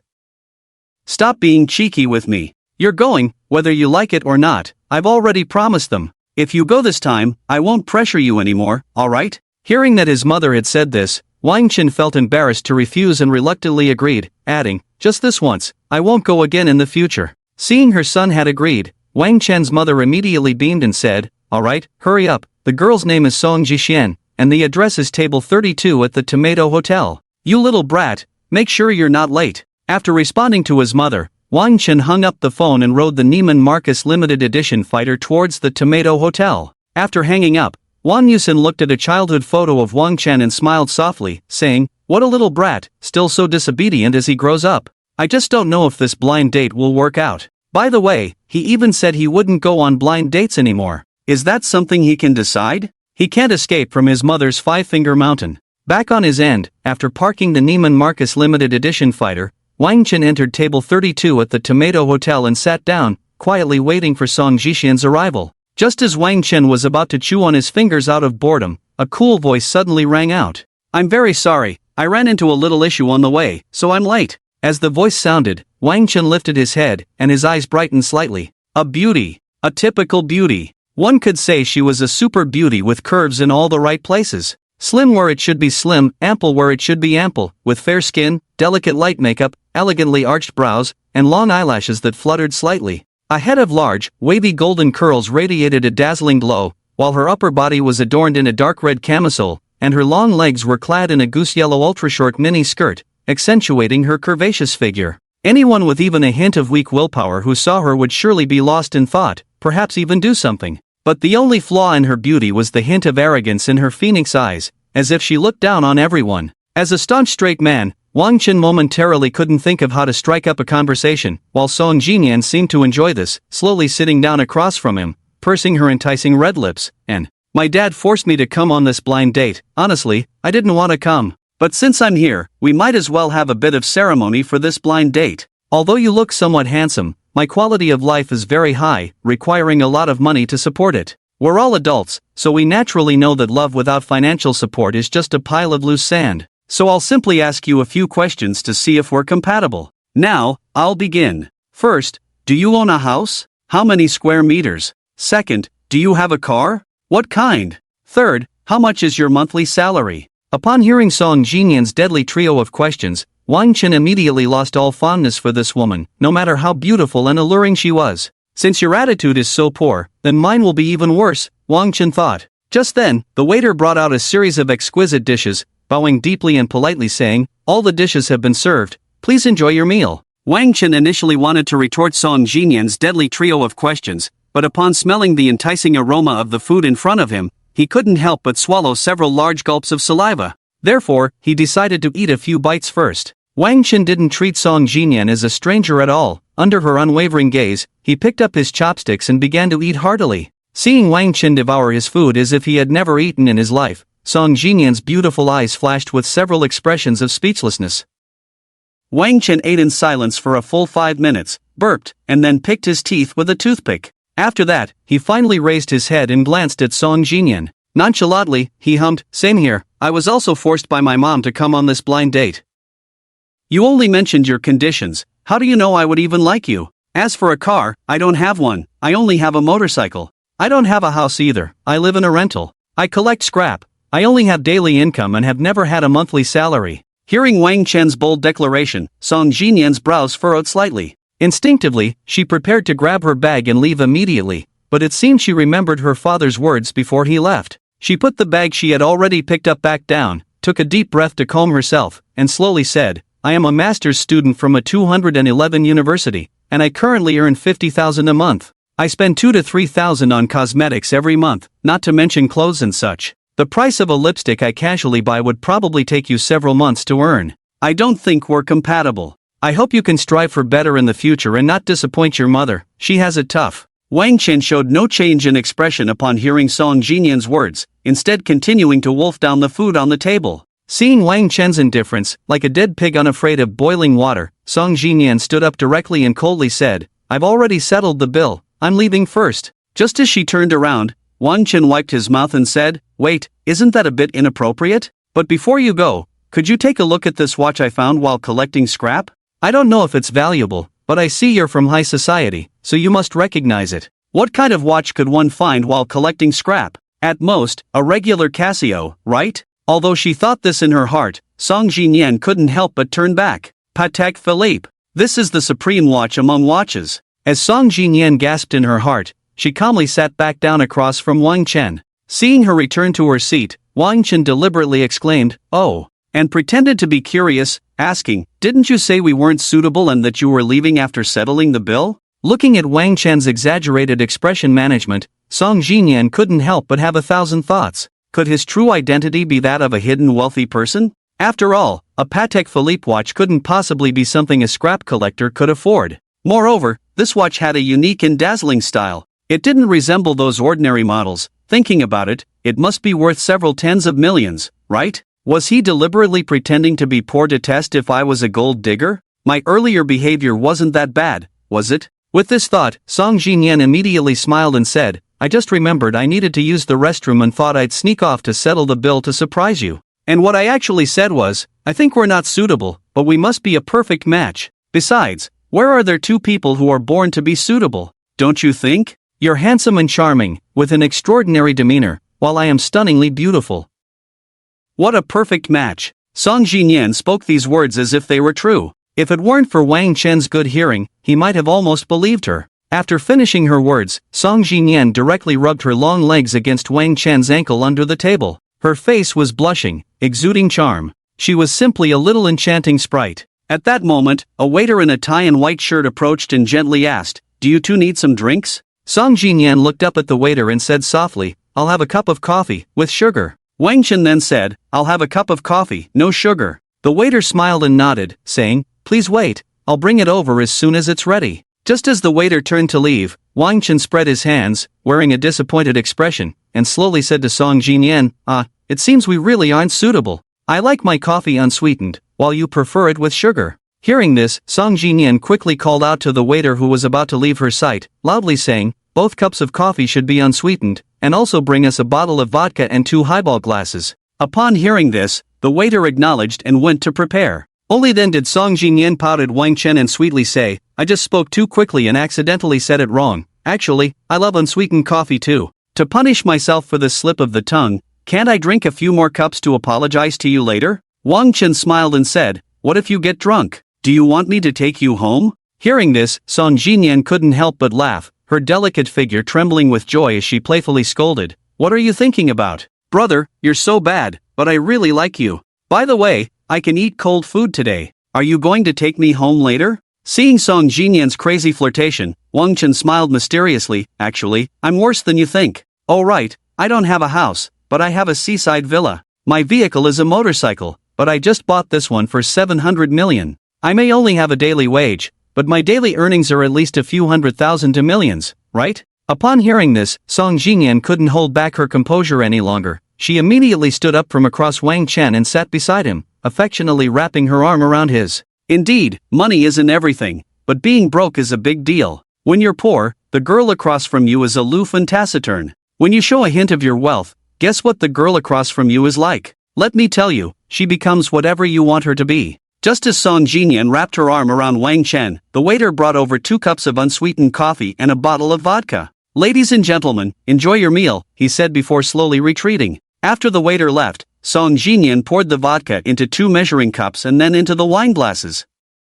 She then leaned close to Wang Chen and whispered, "I misspoke earlier, so I'll drink one for myself." Wang Chen smiled slightly at this, "Go for it. Cheers. Drink more." After this, Song Jinyan raised her wine glass and downed the vodka in one go. After refilling her glass, she looked at Wang Chen with admiration, bit her red lips, and said, "Cheers." As soon as she finished speaking, Wang Chen raised his glass as well. Under the barrage of Song Jinyan's witty remarks, 1 glass of vodka quickly disappeared. With such high-proof alcohol, both of their faces turned slightly red. For someone like Wang Chen, a yellow-tier expert, this amount of alcohol was nothing. He just hadn't forced it out through his fingers. As for Song Jinyan, she could be considered a social expert. After years of various social engagements, she could still handle this bottle of vodka. Therefore, both of them remained quite clear-headed. Next, how about we go to a private cinema to watch a movie? Looking at the messy table filled with food and empty bottles and cups, Song Jinyan winked at Wang Chen and said. Wang Chen, hearing this, really didn't want to expose her.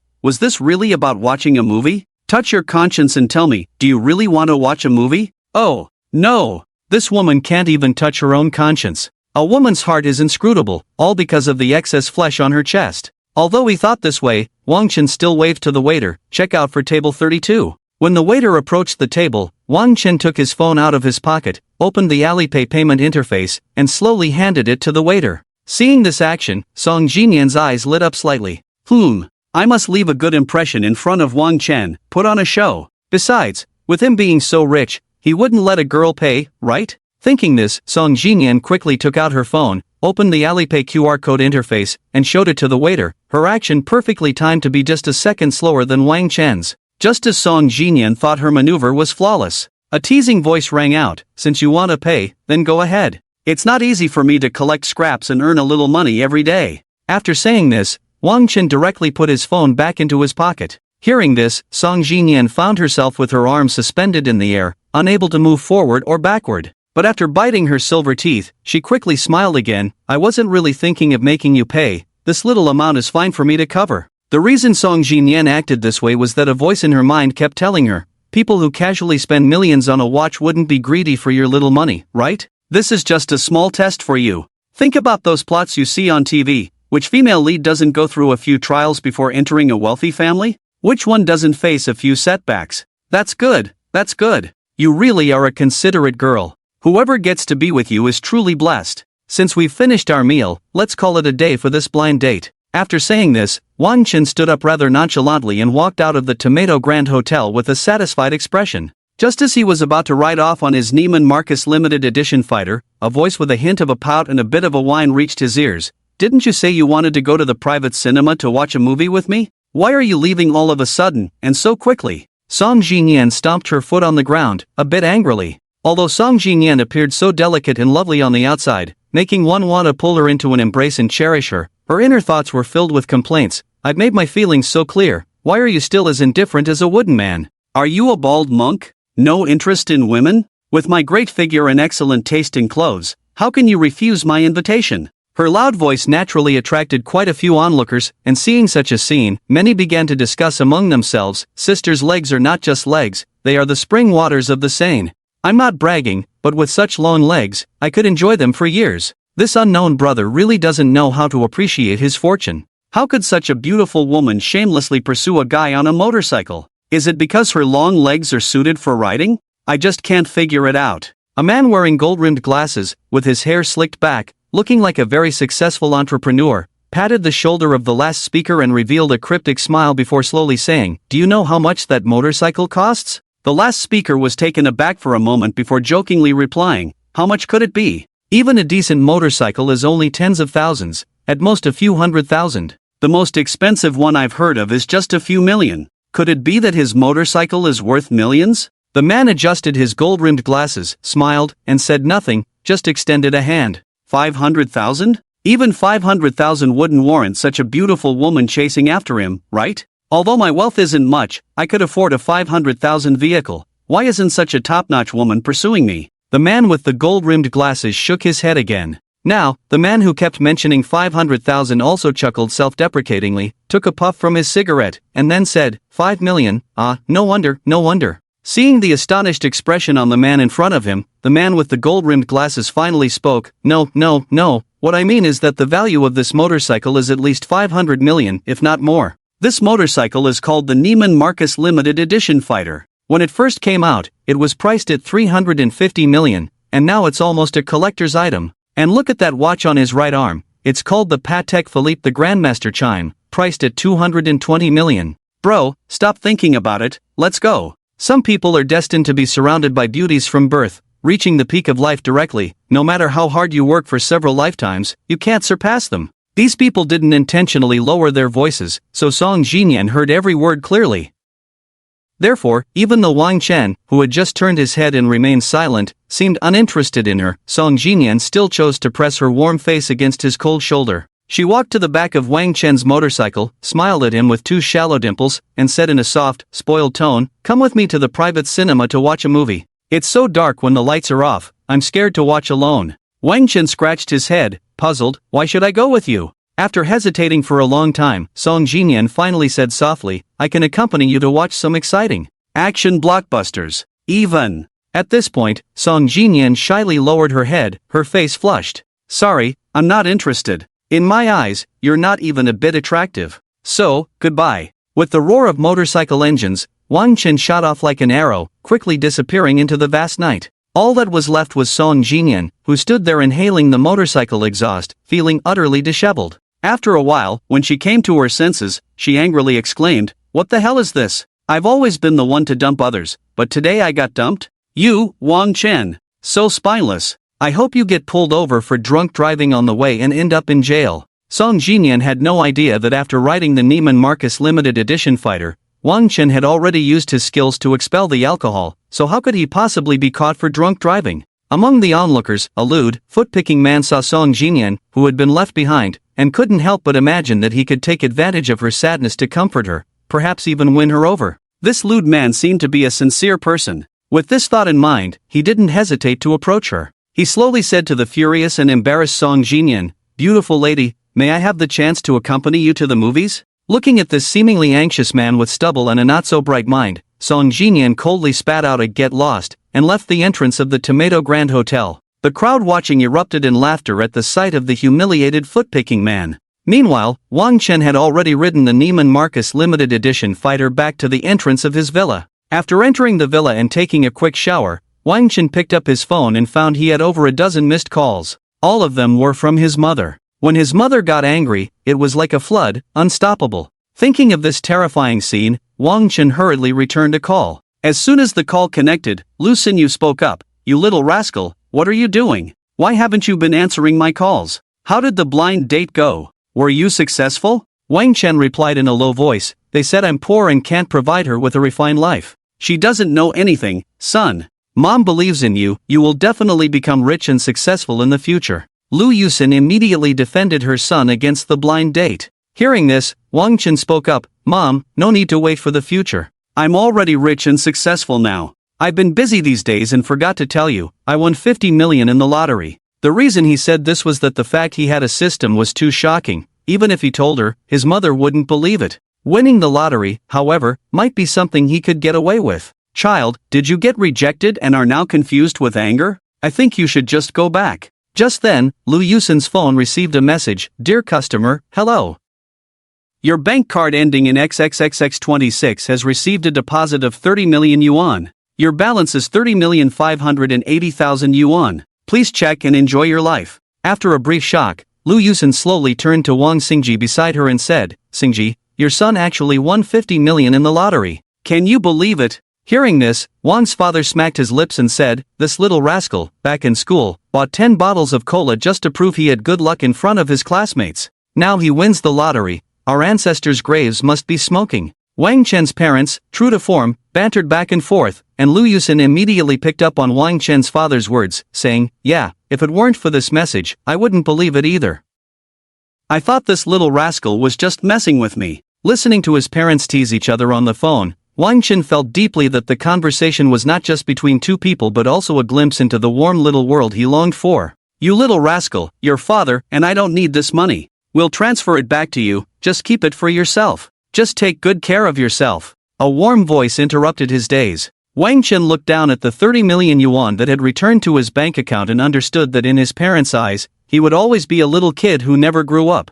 They always wanted to protect him under their wings. Thinking of this, Wang Chen felt a slight pang in his heart. He spoke again. "Mom, just keep it and spend it. I'm doing big business lately and will earn it back soon, so don't worry about spending it. If you don't spend it, just save it for my wedding. Once I transfer it, don't send it back to me again." Seeing the 30 million yuan return to her bank account once more, Wang's mother said no more, simply agreeing and reminding Wang Chen to take care of himself before hanging up. After hanging up, Lu Yusin wasn't particularly happy about Wang Chen saying he won the lottery. How could she not know her own child? She was sure Wang Chen was just lying, but she didn't know where the money came from, so she frowned and said to Wang Xingji, "After we left there, I thought we could just find a small village and live out our days. As for that little rascal Wang Chen, I just wanted him to live a quiet and stable life. But unexpectedly, he, a freshly graduated college student, has earned so much money on his own. If he really reaches that level in the future, I don't know whether it's good or bad. Men generally have bigger hearts." Wang Xingji said nothing and directly pulled Lu Yusin into his embrace, gently stroking her head as he spoke softly, "My son Wang Chen has the potential to soar like a dragon.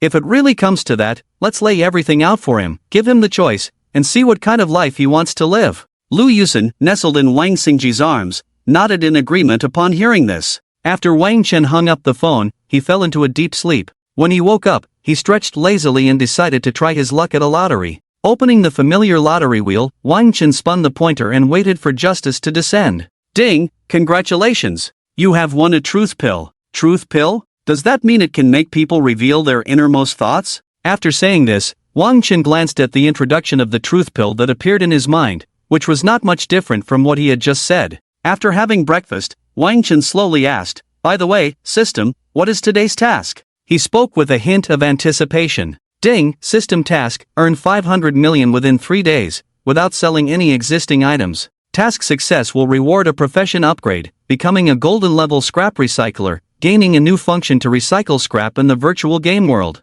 The next task will commence once this task is completed. The system's cold voice announced the task for the day. Wow, recycling scrap in the virtual game world? Isn't that just wonderful? Sitting at home, money falls from the sky? System, you are truly amazing, let's go. But suddenly, I can't wait to see what new function the diamond level scrap recycler will reward. After seeing the new function from upgrading to golden level scrap recycler, Wang Chen couldn't help but shout in excitement. No more nonsense, let's hurry up and collect scrap. Earn enough 500 million yuan as soon as possible, then. Ha ha ha ha ha. Wang Chen let out a rather lewd laugh and then grabbed a sack, pushing the door open to step outside. Looking at the limited edition supercar and the Neiman Marcus limited edition fighter in front of the villa, Wang Chen felt conflicted. Which one should he take out to collect scrap today? Sigh, if he had no money, he wouldn't have to worry about these things at all, just living happily every day. But once he had money, is this the trouble of the rich? In the end,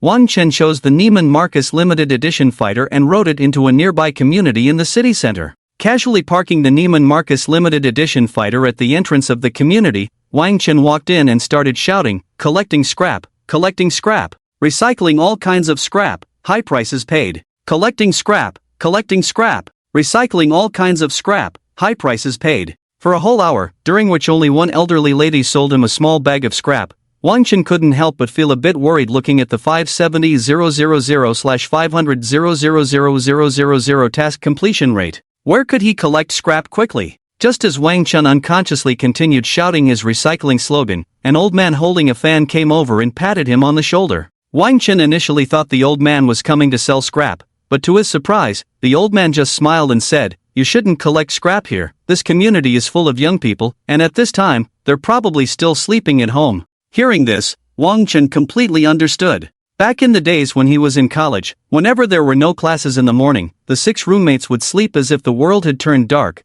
with no light from the sun or moon. Moreover, even if all 6 of them woke up, not a single one would get out of bed, even if they needed to use the bathroom. This seemed like a simple matter of whether to get out of bed or not, but in reality, it was a battle that wagered their lives and dignity. Because once you got out of bed, you would hear voices like, XX, can you pass me that thing? XX, can you bring me some food? XX, can you take this hot water bag to my girlfriend? XX, can you go pee for me? Countless unreasonable requests would suddenly fall upon you. Thinking of this, Wang Chen also gave up on the idea of continuing to collect scrap in this neighborhood. So he humbly asked an old man, "Sir, do you know which nearby neighborhood has more elderly people?" The old man looked at Wang Chen's sincere face and pointed him in the right direction. "Silly boy, do you see that tall building? That's the Central Hospital of Tianmen City. The flow of people there every day could circle the earth several times. The scrap is as plentiful as the stars, go collect there." Upon hearing this, Wang Chen slapped his forehead, silently thinking, right, I remember when I recently became a silver-level scrap collector.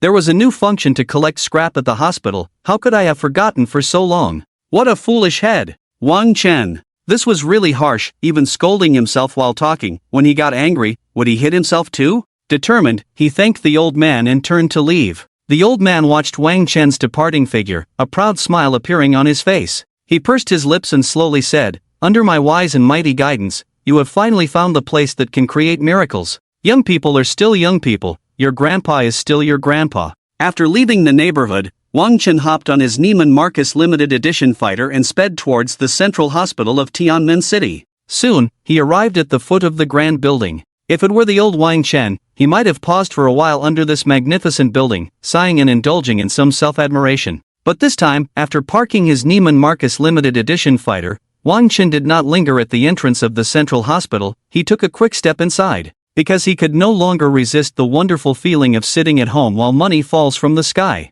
Upon entering the hospital, Wang Chen was lost in thought about where to start collecting scrap when a cleaning lady approached him, grabbing his arm and chattering away, "Little Wang, you finally came today. Do you know? The scrap has piled up like a mountain. If you don't come soon, that pile of scrap might just bury your old lady Wang. Hurry, hurry, come with me to collect scrap." Suddenly remembering something, old lady Wang said seriously, "By the way, you should first come with me to the highest VIP ward. Some of the scrap there is quite valuable. I've been saving it for you. And lastly, listen to old lady Wang's advice. The most important thing is to keep your voice down when you collect scrap in the VIP ward area. If you upset those powerful people and make them unhappy, you won't be able to handle the consequences." As soon as the words fell, Wang Chen was pulled by this self-proclaimed Wangpa towards the highest VIP ward area. Soon, Wang Chen arrived at the 88th floor's top VIP ward area. "This is the room, all the junk inside has been tidied up by me, Wangpa. The rest of the junk is in that old place behind the first floor. Once you finish cleaning this up, hurry down to tidy up the rest. After you're done, just transfer the money to the bank card ending in XXXX55. I trust your character. I have work to do, so I'll leave you to it." Wangpa pointed at the small room filled with junk, kindly instructed Wang Chen a few times, and then left. Looking at the room full of junk, Wang Chen began his joyful recycling work. Ding, recycled a chair missing a leg, reward wealth plus 30,000. Ding, recycled a worn-out medical record form, reward wealth plus 40,000. Ding, recycled a famous medical journal, reward wealth plus 60,000. Ding, recycled a set of worn-out nurse uniforms, reward wealth plus 30,000. Until Wang Chen finished recycling all the junk in the entire room, not a single special reward was triggered. It seemed that special rewards were indeed something that could be encountered but not sought after. Just like many things in life, the more you desire their arrival, the less likely they are to appear. Conversely, when you don't care about them, they come one after another. After closing the small room filled with junk, Wang Chen instinctively checked the task completion rate, and the data displayed in his mind was 24,600,000/500,000,000. Seeing this nearly 1/20th completion rate, a hint of a satisfied smile appeared on Wang Chen's lips. Almost there, almost there. I wonder how much the junk downstairs will add up to, but it should be about 1/5, right? After all, that's the junk from the whole building. With this thought, a sense of inexplicable excitement rose in Wang Chen's heart. Just as Wang Chen was about to go downstairs to collect the junk, a familiar voice came from a nearby high-end VIP ward. "Old sir, how is my father's condition?" Wang Chen peeked through the gap in the door and saw that the speaker was indeed Tang Xuejian. Hearing this, Wang Chen, anxious and eager, pushed the door open and walked in. He then said, "Xuejian, what illness does your father have? I happen to know some medical skills, how about I take a look at your father?" "Wang Chen, what are you doing here? I don't know what illness it is. I suddenly received a call from Chen Feng yesterday, saying my father was ill, and he said he had already brought my father here for treatment. When I arrived, my father's condition was already very bad, and the doctors here couldn't determine the cause of the illness. It wasn't until this old gentleman, whom my father knows, rushed over overnight and treated him for half the night that my father's complexion improved slightly, but his condition is still not optimistic." At this moment, Chen Feng, who was sitting in the corner and whom Wang Chen had not noticed, suddenly spoke up. "You are a world-class piano master. I admitted my defeat last time. But now you say you know some medical skills. Your medical skills can't be world-class too, can they? You should know that a person cannot focus on two things at once. It's absolutely impossible to excel in two fields. If that's the case, you should just leave. This old gentleman is known as Li Banzian. If he can't do it, what can you do?" After saying this, Chen Feng's lips curled into a large sneer of disdain and contempt. Hearing about the world-class piano master, the old gentleman known as Li Banzian slowly lifted his gaze. Although he saw the burlap sack in Wang Chen's hand, he did not harbor a shred of contempt. He understood that anyone who could be called a world-class master deserved respect, regardless of the field. Despite not looking down on Wang Chen, Li Banzian chose to ignore him. He was proud of his medical skills. Aside from his deceased master, he believed his abilities were unparalleled in the world. Thus, he directly overlooked Wang Chen and began to respond to Tang Xuejian's words. "This illness is quite strange. Your father's breath is very chaotic, and there seems to be an unknown substance jumping around in his pulse. Besides that, the various symptoms your father exhibits match hundreds of difficult diseases, yet none fit perfectly. How odd, how odd. Right now, I am also at a loss. Unless I use the Nine Heavens returning spirit needle, which I am not very confident in, then there might be some hope." After saying this, Li Banzian kept stroking his white beard, wearing a worried expression, and sighed repeatedly. He glanced at Tang Xuejian's father, who was in pain, emaciated, and even had slightly sunken eyes. Wang Chen once again spoke to Tang Xuejian, whose face still bore traces of tears. "Did your father ever mention which part of his body felt the worst? Trust me, my medical skills are also world-class. I just haven't told you that." Although Wang Chen had already grasped the basic condition of Tang Xuejian's father through observation and inquiry, he still wanted to chat to gather more information. Tang Xuejian paused and slowly said, "Father said it feels like his heart is being burned, and then there's tightness and pain in his chest. These are the words he kept repeating to me when he was awake. Last night, the old gentleman gave him acupuncture, and it seemed to have some effect, alleviating quite a bit, but the old gentleman said ordinary methods cannot completely cure it, and no one in this world can cure it, unless the Nine Heavens returning spirit needle is used, but this technique is extremely intense. With 9 needles, it could easily make my father's condition even weaker. And the old gentleman is not." Before Tang Xuejian could finish, Wang Chen suddenly smiled, the corners of his mouth curling up. Hearing this laughter, Chen Feng and Li Banqian's gazes shifted directly to Wang Chen. "What are you laughing at? You can laugh in such a situation? Do you think you can cure this illness?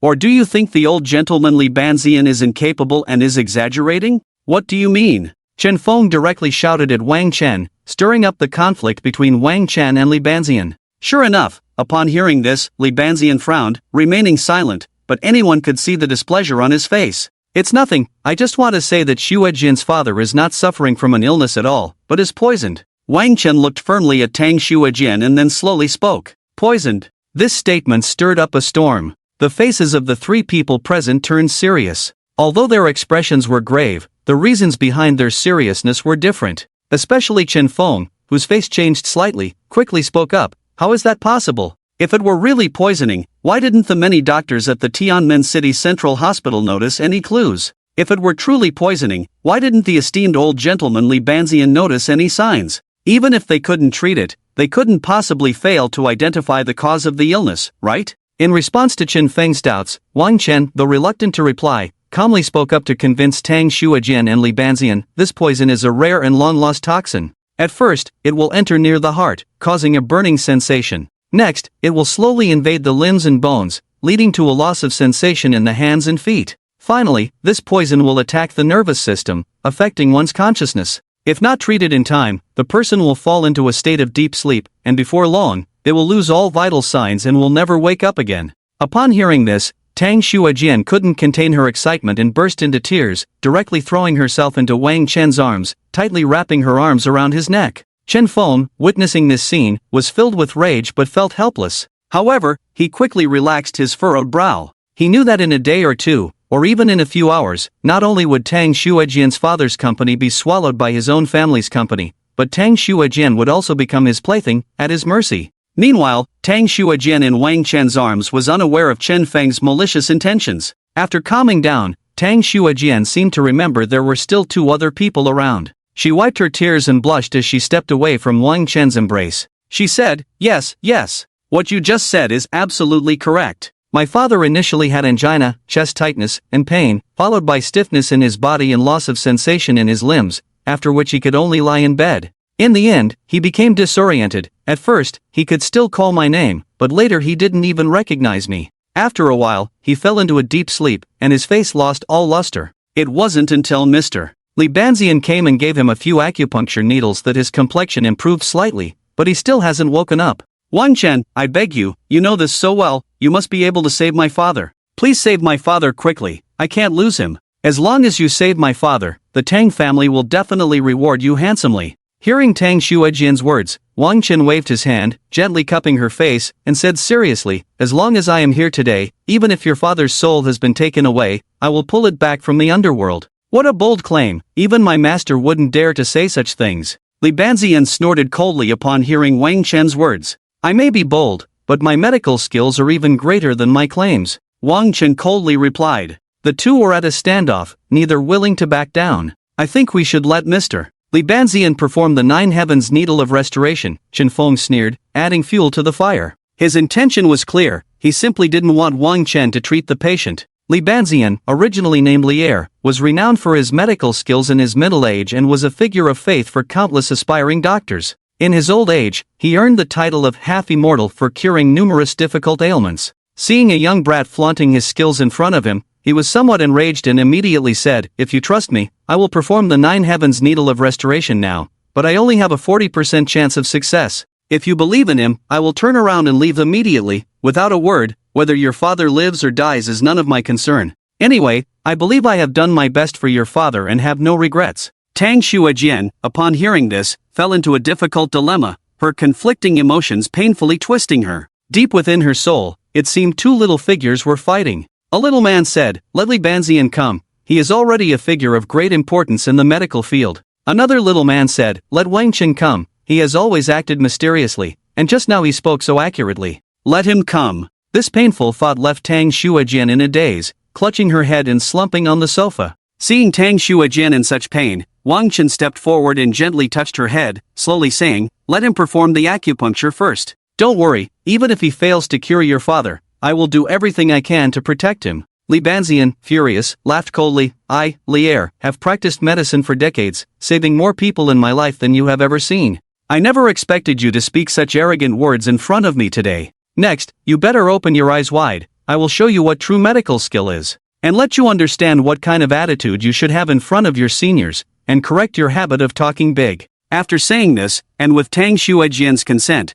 Li Banxian began to prepare for the 9 heavens returning spirit needle he was about to perform. Since 9 is the ultimate number, the 9 heavens returning spirit needle requires a total of 9 needles. Once everything was ready, Li Banxian said to Tang Xuejian, "Secure your father." "Okay," Tang Xuejian replied. At that moment, Li Banxian inserted the first needle into Tang Xuejian's father. Li Banxian's expression was serious, not daring to relax for a moment. Soon, the first needle surprisingly showed results. Tang Xuejian's father's fingers and toes began to move slightly. There was a reaction. This scene filled Tang Xuejian with hope, her face radiating happiness. However, Chen Feng's expression darkened at this sight. The second needle from Li Banxian followed closely. This time, Tang Xuejian's father emitted a faint sound from the corner of his mouth, "Abba abba abba abba." With the third needle, Tang Xuejian's father's eyelids also began to move slightly, and his pulse stabilized. He really moved, Tang Xuejian kept repeating this phrase.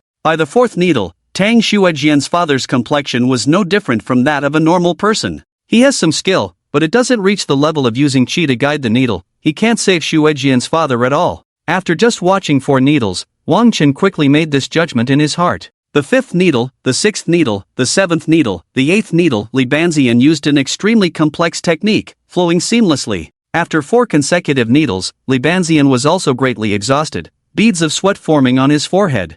However, after the 8th needle, Tang Xuejian's father's eyes began to show a hint of spirit, revealing a trace of clarity. Seeing such a change in her father, Tang Xuejian's joy grew even more. Just as Li Banxian took out the 9th silver needle, preparing to insert it, Wang Chen's words, "Wait," caught everyone's attention. At this critical moment, Wang Chen glanced at Tang Xuejian's father and said calmly, "If this needle goes in, your father's condition may worsen." Hearing this, Li Banxian immediately began to scold Wang Chen. "Do you know that the first 8 needles were just a preparation? Only with this last needle can a positive cycle be formed. This last needle is the main event. It can create a qualitative change and bring her father back to life. And you want me to stop? Sorry, time waits for no one." As soon as he finished speaking, the 9th needle was finally thrust into Tang Xuejian's father's body. With this needle, Li Banxian was completely exhausted. Watching the needle pierce in, Chen Feng kept silently repeating in his heart, "Please don't let him get better. Please don't let him get better. You old man, don't ruin my good fortune.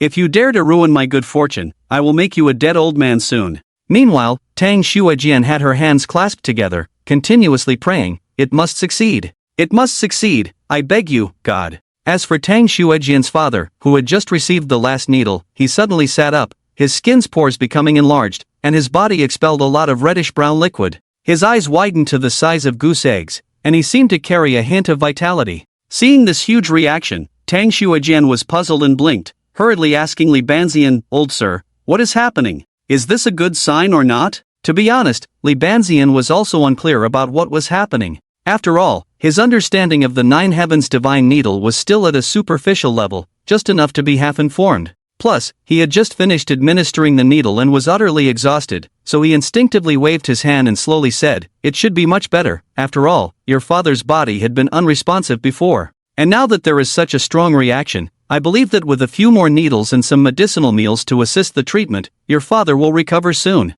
Hearing Li Banxian's uncertain words, Tang Xuejian suddenly felt a wave of inexplicable unease rise in her heart. It was at this moment that a sudden change occurred. Tang Xuejian's father, who had shown a hint of vitality, suddenly opened his mouth wide and then fell straight back. Seeing this situation unfold, Wang Chen couldn't care much anymore. He directly picked up Li Banxian's silver needles, took a deep breath, and with lightning speed, he pierced 17 needles into Tang Xuejian's father. If one were to connect the positions of these needles, they would form a pattern resembling bamboo. After finishing the needles, Wang Chen did not stop but gently twisted the end of each silver needle. Witnessing this scene, even the exhausted Li Banxian couldn't help but exclaim, "What the hell? How is this possible? Is this the legendary Qi Luck needle? And this needle technique is the long-lost Mo Bamboo 17 needles?" It turned out that after Wang Chen gently twisted each silver needle, the ends of the 17 needles began to tremble lightly. Not only was Li Banxian's reaction immense, but Chen Feng's response was even more intense.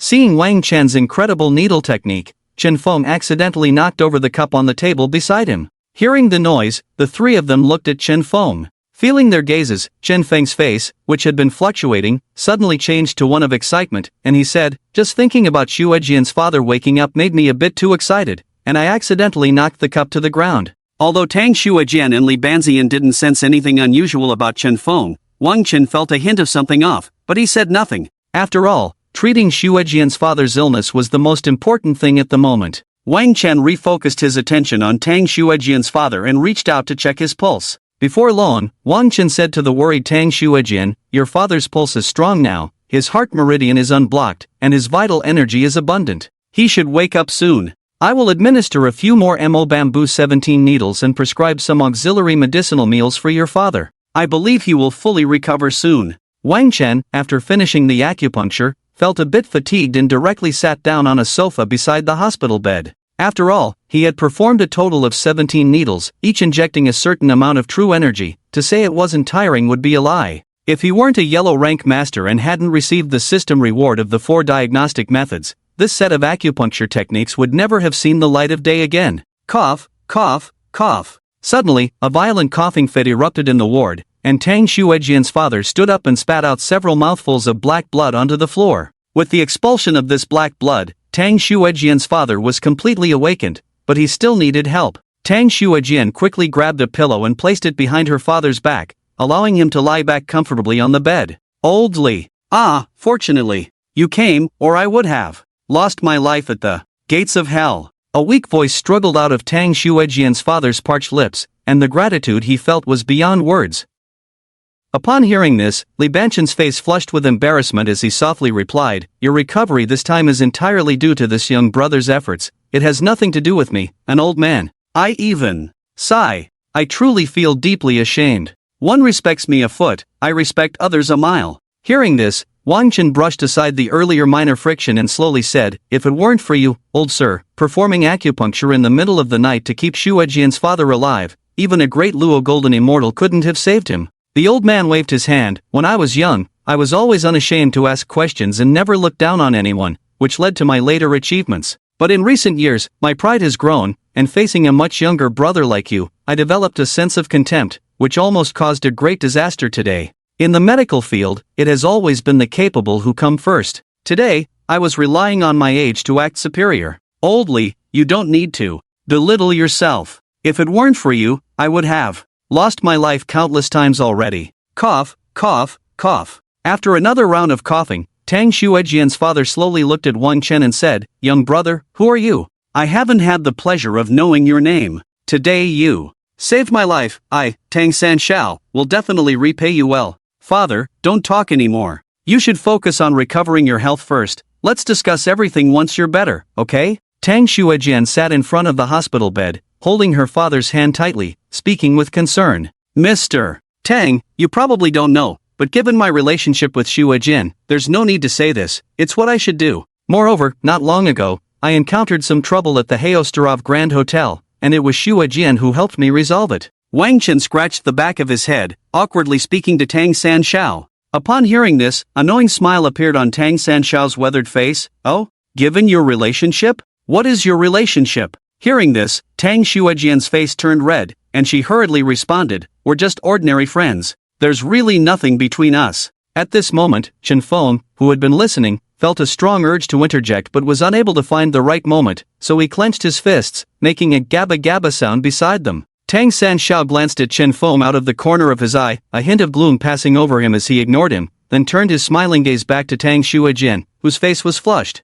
"Foolish daughter, would an ordinary friend go to such lengths to treat me without expecting anything in return? And you don't need to explain, explanations are just cover-ups, and cover-ups are just the truth, alright? Dad, please stop joking around." Tang Shuajian twisted Tang San Shao's arm a bit. "Ouch, ouch, ouch. You actually dared to twist your father's arm for a newly acquainted ordinary friend. With that twist, you almost killed me again. Girls grow up and can't be kept." Sigh. Sigh. Sigh. Tang San Shao feigned disappointment and sighed 3 times. "Uncle Tang, please don't tease Shuajian, she's quite shy. You should focus on taking care of your health first," Wang Chen said with a smile, glancing at the blushing Tang Shuajian, who was being teased by Tang San Shao. Hearing Wang Chen's sudden interjection, Tang San Shao's eyes fell sharply on Wang Chen, as if he could see right through him in an instant. Tang San Shao, the helm of the Hongsha group, was indeed impressive. Although he had just returned from the brink of death and was physically weak, his demeanor was astonishing. His eyes were incredibly sharp, like a hawk in the sky surveying its prey. Soon, the imposing aura around Tang Sanshao completely vanished, and he became approachable, breaking into a smile as he said to Wang Chen, "You young people should make your own decisions about your matters. As for this old man, I won't pry too much. However, you saved my life, and I must repay you for that, no matter what. If you need my help in the future, just let me know. Also, Xue Jian, take out a black card from my bag and give it to this friend of yours."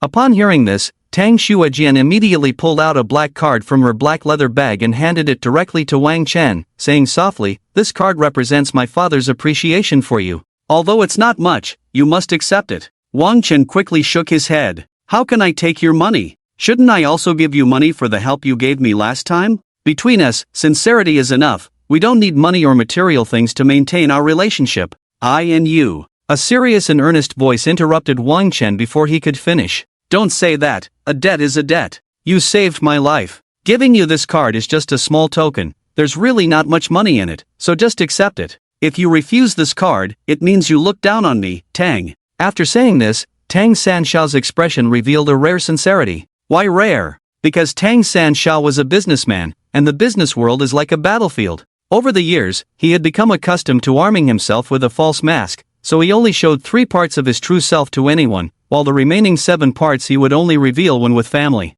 Feeling the sincerity in Tang Sanshao's words, Wang Chen found it hard to refuse. After all, this was indeed a gesture of goodwill from Tang Sanshao. If he didn't accept it, Tang Sanshao might not feel good about it either. Thinking of this, Wang Chen felt embarrassed to refuse and casually put the black card into his pocket. Then he slowly said to Tang Sanshao, "Since you put it that way, I'll accept this card today." "That's more like it." Tang Sanshao's face immediately lit up with joy. "Uncle Tang, I still have something to tell you. You must be especially careful of the people around you lately, especially. The poison you've been afflicted with is a rare and deadly one, definitely administered by someone with ill intentions. If they find out you're not dead, they will surely try to kill you again. This poison is colorless and tasteless, the poisoner often dissolves it in liquid. You can think about it." Wang Chen said, but he didn't continue. He believed that Tang Sanshao was a smart person and would naturally understand what he meant. To Wang Chen's words, Tang Sanshao merely nodded lightly. Wang Chen had said what needed to be said, and seeing that Tang Sanshao was no longer in serious condition,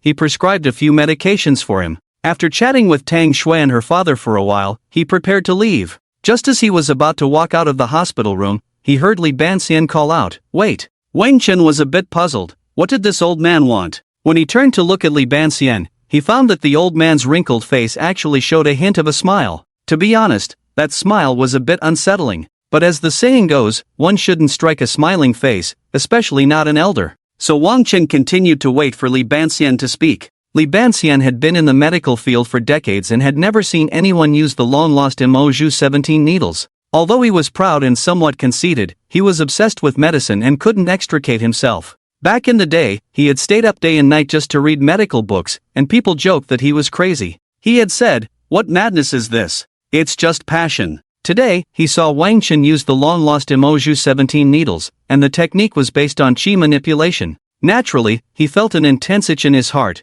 and a fiery passion arose within him. When he saw Wang Chen about to leave and realized he wouldn't have another chance to ask, he put on a serious face and spoke, "Young friend, how did you manage to use this long-lost Emoju 17 needles?" Seeing Li Banxian's humble inquiry, Wang Chen cleared his throat and patiently replied, "This set of needles isn't exactly lost, it's just that no one knows how to use it. Think about it, there are only a few hundred acupoints on the human body, and even if you add a few hidden ones, it wouldn't reach 1,000. But why does no one know how to use them?" Upon hearing Wang Chen's question, Li Banxian shook his head decisively. Wang Chen revealed an expression of "you really don't know," paused, and continued, "The most important reason no one knows how to use them is that they don't know how to twist the needles, and twisting the needles is the essence of the Emoju 17 needles." What does twisting the needles emphasize? It emphasizes order, strength, depth, and the number of rotations. All 4 are indispensable. Even in some ancient medical texts that record the acupoints for the Emoju 17 needles, there is no mention of the 4 elements of order, strength, depth, and rotations. This is the real reason why no one knows how to use them. After hearing this, Li Banxian was stunned and began to savor Wang Chen's words. After a few minutes, he showed a look of sudden realization and excitedly said, "So that's how it is. So that's how it is. It turns out my master hinted at this to me long ago, and I." Sigh. No one present expected that Li Banxian suddenly changed his expression, as if he had made a huge decision, and walked straight to Wang Chen. Without saying a word, he knelt down, Duong, Duong, Duong. He knocked his head 3 times and said, I ask you to take me as your disciple. I hope to follow you in the future, help you out, broaden my horizons, and learn some medical knowledge. As long as I can learn medical knowledge, I am willing to do anything. Seeing Li Banxian's unexpected behavior, Wang Chen hurried to help him up. After all, he was an elder. Unexpectedly, Li Banxian started acting like a rogue on the ground. If you don't take me as your disciple today, I will kneel here and not get up. Li Banxian's voice was loud, not only heard by the people in this hospital room but almost everyone on this floor heard what he said. Li Banxian was a close friend of the director of Tianmen City Central Hospital, Hua Tianlin, and would occasionally come to the hospital for academic exchanges with the doctors. When in a good mood, he would even offer free consultations. Therefore, many doctors were particularly familiar with this voice. At this moment, a group of doctors gathered at the door of the room where Tang Sanshao was staying, covering their mouths in shock, saying, Who is this little guy with a sack? How could someone like Li Banxian kneel and bow to him, wanting to be his master? Look, that person who was on the verge of death last night is actually alive now, and he looks so good. Our director personally examined him yesterday and said he was beyond saving, his illness was terminal, and now he is in this state. How is that possible? It's only been one night. While these doctors were exclaiming, a slightly puzzled voice instantly refreshed their worldview. Isn't that the little Wang who often comes to our hospital to collect scrap? What status could he possibly have? Granny Wang looked at the shocked faces surrounding the hospital room and calmly said. Upon hearing Granny Wang's words, everyone was momentarily stunned before laughing. Collecting scrap? Could your scrap collector make Li Banxian beg to be his disciple? Hurry up and clean your place, don't come here to make a fuss. He's clearly just a scrap collector. Granny Wang didn't argue, her murmured words slowly faded away. Seeing Li Banxian's stance and the crowd of doctors around the door, Wang Chen helplessly said, If you want to kneel, then kneel. I really don't have time to take you as my disciple. I'm just too busy. I have to go around collecting scrap every day. Not to mention, there's a huge pile of scrap waiting for me to collect downstairs in the hospital. I'm leaving. This made the doctors at the door feel a bit embarrassed. No way, he really is a scrap collector. Now, even scrap collectors have such advanced medical skills? What's happening on Earth? It's too crazy. I want to go back to Mars. After saying this, Wang Chen didn't care how these people discussed him, nor did he pay attention to the kneeling Li Banxian, and walked straight towards the door, with the crowd parting to let him through. Walking in the corridor, Wang Chen breathed a sigh of relief, thinking he had escaped from Li Banxian and could comfortably collect scrap. But unexpectedly, Li Banxian stubbornly chased after him, standing in front of Wang Chen with a flattering expression, saying, Little senior, I won't make it difficult for you to be my master. How about this? You come to the Central Hospital for free consultations for 2 hours every weekend, okay? Just consider it doing a good deed. Additionally, I'll speak on behalf of the director and give you the highest treatment at the Central Hospital. Whatever salary you want, I'll cover it. Wang Chen naturally knew what Li Banxian was up to, wanting to learn while he was consulting. But Wang Chen didn't expose it, only showing a thoughtful expression on his face. Seeing Wang Chen in this contemplative state, Li Banxian didn't dare to take a deep breath, holding his breath, waiting for Wang Chen's final decision. Finally, Wang Chen said lightly, Alright, I agree. But let me modify the conditions a bit, regarding the salary. Wang Chen had just started speaking when Li Banxian thought he understood what Wang Chen was about to say and hurriedly interjected, You can ask for any salary you want, I'll go bankrupt to pay you. Hearing this, Wang Chen rolled his eyes at Li Banxian, You misunderstood my meaning. What I mean is that from now on, all the junk in this hospital must be sorted out for me to collect, and as for the salary, I don't want a single cent. If you can represent the director and promise this one condition, we'll reach a consensus and make a deal. If not, then forget it. Although Li Banxian didn't understand why Wang Chen was so eager to collect junk, he nodded on the spot, That's a small issue. I promise you, little senior, just remember to come for consultations every weekend afternoon, don't forget. Alright, I'm leaving now. I'll come for free consultations every weekend afternoon and collect junk at the same time, and you can follow me and help out. Wang Chen was a decisive person. After saying this, he exchanged phone numbers with Li Banxian and took the elevator down. Meanwhile, Li Banxian, left behind, was beaming with excitement, exclaiming, I, Lier, finally have the chance to study medicine again. Ha ha, ha ha ha. I, Lier, finally have the chance to study medicine again. Ha ha ha, ha ha ha ha ha. Watching Li Banxian's seemingly mad demeanor, the people around had an astonishing realization about Wang Chen's medical skills. That is, Wang Chen's medical skills must be significantly higher than Li Banxian's. After a while, Li Banxian finally calmed his excited emotions. After dispersing the onlookers, he returned to the ward to catch up with Tang Sanshao before leaving. At this moment, looking at the ward where only the awakened Tang Sanshao and Tang Xuejian remained, Chen Feng appeared extremely happy as he walked up to Tang Sanshao, excitedly saying, "Uncle Tang, you're finally awake. You have no idea how scared I was when I brought you to the hospital last night. Now seeing you in such good spirits, I can finally relax."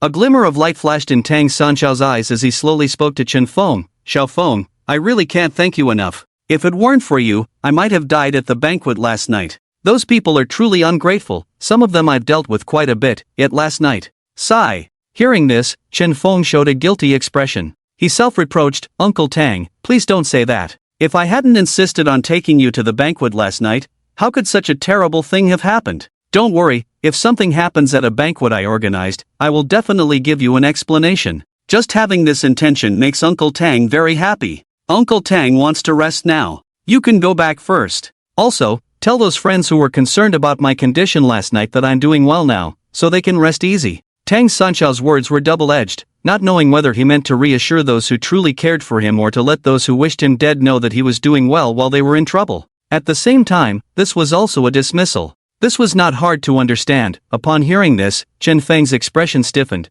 and he didn't dare to say more. He nodded, closed the door, and left. Once Chen Feng had completely left, Tang Sanshao signaled Tang Xuejian to come closer and whispered, "I suspect there might be a listening device in this room, so don't alert the enemy. You need to text your uncles Zhang Long and Zhao Hu to come over quickly. Later, I will arrange what you need to do." Tang Xuejian nodded seriously and sent a series of messages to Zhang Long and Zhao Hu. Originally, Zhang Long and Zhao Hu had been closely following Tang Sanshao, but last night, both encountered unavoidable circumstances that required them to leave. Tang Sanshao didn't think much of it. After all, he was just going to a party, what could possibly happen? Little did he know, it was precisely this small gathering that nearly caused him to capsize. Wang Chen, who had come down from upstairs, didn't dwell on how Tang Sanshao would handle the situation next. After all, if he couldn't even resolve such matters, he would be unworthy of being the helm of Hongsha Group. After searching for a while behind the first floor, Wang Chen finally found a place to store the junk. "Hurry up and collect it,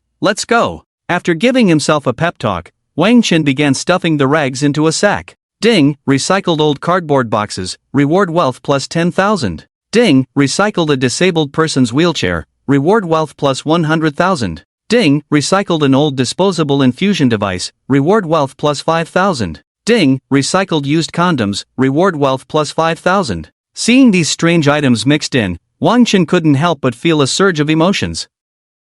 How could there be such things in a hospital? Could it be? A scene from an inappropriate action movie flashed through Wang Chen's mind. Shuddering, he shook his head vigorously and continued to recycle the junk. Ding, recycled a damaged disposable nebulizer, reward wealth plus 50,000. Ding, recycled expired Dali Di Huang pills, reward eternal life pills, 5 pieces. Suddenly, Wang Chen's vision blurred, and a small box appeared in his hand, containing 5 pale yellow pills. Looking at the pills in the box, Wang Chen exclaimed, "What is this thing? Eternal life pills, the system gave it such a grand name, could it be something good?" Wang Chen eagerly glanced at the attribute description that floated into his mind. "No matter how bald you are, taking this pill will instantly grow you thick, shiny hair, with no side effects. Ah, although it's a special reward. However, I have no use for this. I, Wang Chen, am in my prime. The people I know are all handsome men and beautiful women. What use do I have for these?" Casually stuffing the eternal life pills into his pocket, Wang Chen continued to collect junk.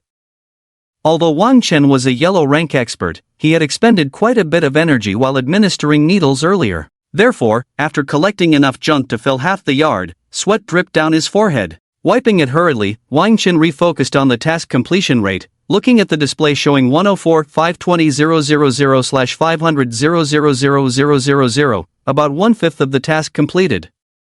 Wang Chen hummed, "The stars in the sky point to the Big Dipper. Let's go when we say we will. You have it, I have it, we all have it." It was the song of the good man, and he strolled leisurely out of the Tianmen City's Central Hospital. Once outside the Central Hospital, Wang Chen suddenly spotted a construction bank across from him. Instinctively, he thought of the black card Tang Sanshao had just given him.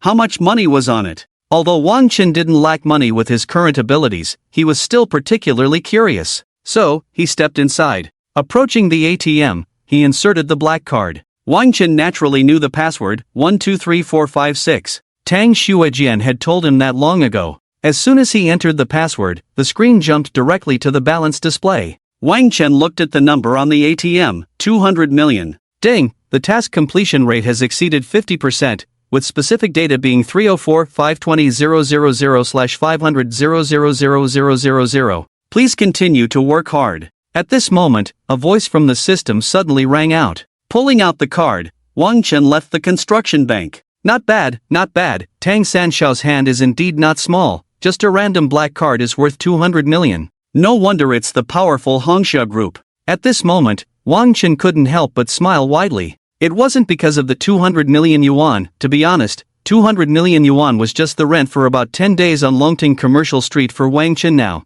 and it didn't even count as the money he made from collecting scrap. So, in Wang Chen's eyes, 200 million wasn't much. He was smiling so broadly because he was about to complete the task and unlock the new feature for the golden level scrap collector to recycle scrap in the virtual game world. This sudden surprise made Wang Chen feel a bit lightheaded as he walked down the street. With a joyful step, Wang Chen quickly crossed the road. Just as he was about to ride his Neiman Marcus limited edition fighter to the next location to collect scrap, a heart-stopping scream rang out. Help! Someone's being robbed! Wang Chen turned his head to see three people getting out of a van, robbing a woman dressed in standard professional attire of her handbag. Two of them were robbing her, while one held a Desert Eagle and threatened the onlookers. In broad daylight, under everyone's gaze, someone actually dared to commit such a beastly act. But looking at the gun in the burly man's hand, no one dared to step forward. How could a weak woman pull against two strong men? In the blink of an eye, they had snatched the woman's bag, and she was pushed to the ground. Then, the three hurriedly got into the van, and with a duong, the van's door slammed shut. The bald man who had been waiting in the driver's seat stepped on the gas, and the van sped away like a runaway horse. The woman lying on the ground did not call out to the people around her because she had studied psychology in college and deeply understood that if you ask many people for help, no one would come to your aid. The onlookers thought like this: someone else would definitely help her, so there was no need for me to get involved.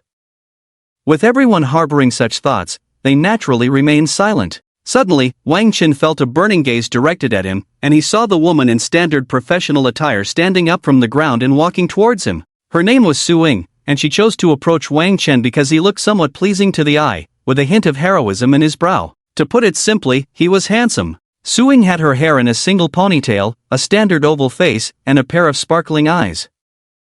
Dressed in black professional attire, her long legs were accentuated, exuding great beauty. Although she had just been robbed, her expression did not reveal the anxiety, unease, and confusion that most people would typically show after such an incident. Can I borrow your phone? I need to call the police. A voice as clear as a lark reached Wang Chen's ears. Su Ying's calm demeanor made Wang Chen regard her with a bit more respect. No, Wang Chen replied bluntly. Su Ying, who was about to reach for the phone, awkwardly withdrew her hand upon hearing this. He never expected that a normal person, upon seeing a weak woman being robbed, could have the heart to refuse such a small request. Has your conscience been eaten by dogs? It was bad enough not to help just now, but you won't even lend me a phone. Su Ying silently complained in her heart, then awkwardly smiled. She turned her pleading gaze to another seemingly kind old man. Just as she was about to turn and leave Wang Chen, he spoke, "Just stand there and don't move. I'll help you get your bag back. First, hold this sack for me." The sudden turn of events left Su Ying momentarily stunned as she looked at the sack forcibly shoved into her hands, and she reluctantly accepted this reality. Meanwhile, Wang Chen had already mounted his Neiman Marcus limited edition fighter and was chasing after the van that was about to disappear at the end of the street. Even during peak hours, Wang Chen's speed was quite impressive. He was like a flash of lightning, racing without a second thought. Soon, the van appeared about 10 meters ahead of Wang Chen. Suddenly, a burly man opened the window, extending a hand holding a cigarette, shaking off some ash. With the window wide open, a faint dialogue reached Wang Chen's ears. "Boss, once we finish this job, let's smuggle ourselves overseas to enjoy a good life." "Yeah, boss, with our contribution this time, the Zhangmei Commercial Street should at least give us a few million, maybe even tens of millions. After all, if we can get some confidential documents from Longting Commercial Street, we could earn way more than this. But most of this success is thanks to you, boss. If it weren't for you intimidating that crowd with the Desert Eagle, who knows what could have happened." The man in the back seat of the van, sporting a stubbly beard, revealed an excited smile after hearing his subordinate's flattery and glancing at the documents successfully obtained from the bag. He immediately addressed his brothers in the car. "Brothers, don't worry. I, Long Badian, will definitely not treat you poorly. Once we get the money promised by Zhongmei Commercial Street, I'll take you all out for good food, spicy drinks, and even to the massage parlor, if you know what I mean." Hearing this, everyone in the van laughed lewdly. "Boss, look, this kid looks a bit familiar." Suddenly, a burly man pointed at Wang Chen, who was parallel to them outside the window, his expression resembling that of someone who had seen a ghost. The bearded man was left speechless in shock. Upon hearing keywords like Longting Commercial Street, Zhongmei Commercial Street, and confidential documents, Wang Chen didn't feel anxious at all. Instead, he adjusted his windblown hair in the mirror of the Neiman Marcus limited edition fighter, thinking he looked quite handsome, before speaking to the people in the van. "You guys in the bread car, hurry up and pull over." No. "You guys in the bread automobile, hurry up and pull over." That doesn't sound right either. In short, people in the car, hurry up and roll down. Upon hearing Wang Chen's words, the van not only didn't slow down but accelerated towards the suburbs. "If you have the guts, come follow me. But I advise you, there's no need to risk your life for a passerby." The bearded man threw a harsh remark at Wang Chen before rolling out the window. Before long, a motorcycle and a van drove side by side to a desolate suburb. Wang Chen watched from outside the window, like a persistent shadow. A man with a scruffy face pushed open the window and cursed fiercely. "Today, I'm going to bury you right here." After saying this, he aimed the gun directly at Wang Chen, ready to pull the trigger. "I bet your gun is empty," Wang Chen said inexplicably. The burly man in the van didn't care what Wang Chen was rambling about. Click! The sound was the Desert Eagle's trigger being pulled. In that moment, the scruffy man licked his lips, as if he could see Wang Chen falling off his motorcycle in a tragic manner. However, under the sunlight, the Desert Eagle, shining with a dazzling light, made not a sound. The bewildered scruffy man kept pulling the trigger, but the Desert Eagle remained silent. "Damn it, this shouldn't be happening. How is this possible? It worked fine when I used it yesterday. Damn, it always fails me at critical moments." The scruffy man roared in anger, his veins on his arms and face clearly visible. "Look at the magazine of the Desert Eagle in your hand," Wang Chen said with a slight smirk, teasing the scruffy man. This voice left the scruffy man stunned, turning him into a statue. He glanced down and realized that the magazine, which had been properly attached to the Desert Eagle, had vanished without a trace. "Are you a ghost? Old Bear, drive faster, shake him off." The scruffy man panicked and urged the driver, Old Bear, impatiently. Watching the flustered scruffy man, Wang Chen, using the power of a yellow tier master in a way that few could imagine, threw a punch directly at the speeding van. With that punch, the van lost control, and Old Bear could no longer steer it, causing it to crash into a tree, finally coming to a stop. After a while, the four people in the car awkwardly crawled out, panting heavily, looking like they had just survived a disaster, which was pretty much the case. If Wang Chen had used a bit more force, these people might not have had a chance to live. Seeing the four lying on the ground like fish unable to flip over, Wang Chen walked slowly towards them, holding the Neiman Marcus limited edition fighter. As he approached, the scruffy-faced man realized that he and his three companions were definitely no match for Wang Chen. So he spoke heavily, "Can you give me a chance?" Wang Chen replied coldly, "How can I give you a chance? Give me a chance, I had no choice before, but at this moment, I want to be a good person," the scruffy man responded. "Do you think you're playing undercover? Fine, if I capture you, you can go tell the police." Wang Chen said coldly, "So you want me dead? I just got out of prison a few days ago. Are you planning to force us into a desperate fight?" The scruffy man took a deep breath, revealing a fierce expression. "If you think you have a chance, I don't mind you fighting to the death. However, I can give you a suggestion. I'll get you a replica Desert Eagle, and I'll pretend I didn't hear about the Dragon Rising Commercial Street and the Zhongmei Commercial Street, and you are just petty thieves. I'll take you to surrender, and in a few days, you'll be out. The only condition is that you tell me the entire plan on how Zhongmei Commercial Street intends to deal with Dragon Rising Commercial Street. Which way to go, you decide for yourselves." Wang Chen stared directly at the four people on the ground and said lightly, even if they wanted to fight to the death, Wang Chen believed that he could take them down with just one finger. He glanced at the calm and confident Wang Chen, then looked at the deformed car. The four of them hung their heads, feeling dejected, and then said to Wang Chen in a low voice, "We will go back with you and turn ourselves in. But I really don't know about the plans for the Zhongmei Commercial Street. They only provided me with Su Ying's route of action, telling us to snatch her bag, claiming it contained an important document regarding the Longting Commercial Street. I have done as you said, but I now have two questions. First, why do you want to help this woman? Second, what is your relationship with Longting Commercial Street? Upon hearing this, Wang Qin grinned, revealing a set of bright white teeth. The first question is of course because she's beautiful. Who wouldn't want to be a hero saving a damsel in distress? Clearly, I have that capability. As for the second question, you don't need to know. Let's go, turn yourselves in with me. Wang Qin simply called Li Dalong, asking him to bring a model of a Golden Desert Eagle pistol to a designated location. He hung up the phone and prepared to set off. Although the car was somewhat deformed, it could still barely drive. Thus, a motorcycle and a deformed van began heading towards the entrance of the Tianmen City's Central Hospital. Naturally, on the way, Wang Chen received the model of the Golden Desert Eagle that Li Dalong had sent. In fact, when Wang Chen had just passed that designated location, Li Dalong had been waiting there for quite some time. One must say, Li Dalong's efficiency was indeed high. Wang Chen handed the model of the Golden Desert Eagle to the man with a face full of stubble and treated the real Golden Desert Eagle as scrap to be recycled. Ding, recycling Golden Desert Eagle, reward, various top-notch firearms skills, skill proficiency far exceeding that of world-class mercenaries. This is too awesome. Is the system trying to turn me into an all-around warrior?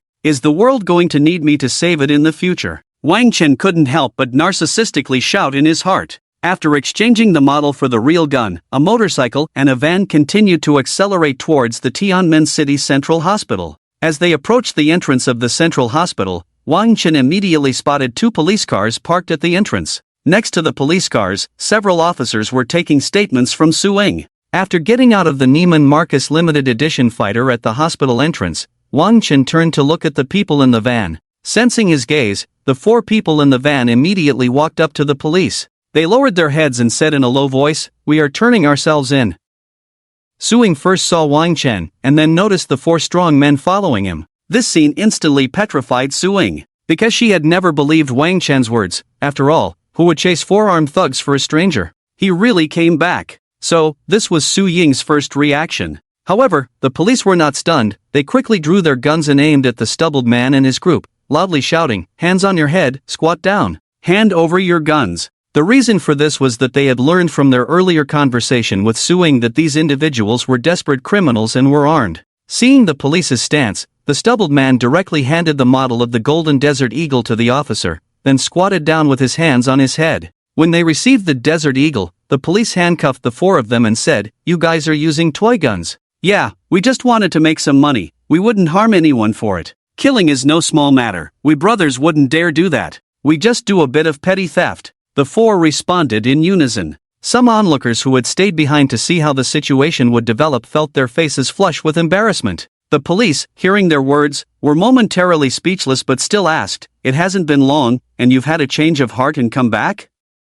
The bearded man clearly had rehearsed this in his mind many times, so he spoke with a guilty expression. "It's quite shameful to say, but on the way, we were enlightened by this tough guy. No, by this little brother with solid reasoning. Deep down, we know we were wrong, and to avoid causing trouble for the police, we hurried back to confess and seek leniency." The police, though skeptical, couldn't think of a reason, but a case of armed robbery turning into petty theft was still good for social stability. So they nodded and prepared to take the four back to the station. "I think those five are just colluding to win the favor of our beautiful Sude." A sharp voice laced with sarcasm rang out. It came from a well-dressed man standing next to Su Ying, who appeared to be aloof and uninterested in him. Wang Chen frowned slightly, pondering how to mock this foolishly arrogant man in a suit. However, the bearded man, full of rage, spoke up. "Are you a fucking idiot? You look decent in that suit, but your brain might not be working well. Do you even know what status we four have on the streets? You should check it out. How dare you say I'm acting? Everyone on the streets knows I kill without blinking. No, I don't hesitate to rob. If it weren't for this little brother enlightening me to turn over a new leaf, I'd strip you down to your underwear and make you run naked in the streets." Watching the furious bearded man, Wang Chen couldn't understand why he was angrier than himself. He couldn't fathom that the bearded man's logic was, "I've already fallen from a high-profile robber to a petty thief, and you little brats still don't believe me, thinking I'm acting. Don't I look like a bad guy? If you say that, how am I supposed to survive in the underworld in the future?" Seeing that the bearded man had just rendered the suited man speechless, Wang Chen chose not to say more, directly ignoring the wise man in the suit. He walked up to Su Ying and gently lifted her pointed chin with a finger. Then, he said slowly, "Woman, why did you throw my scrap bag aside?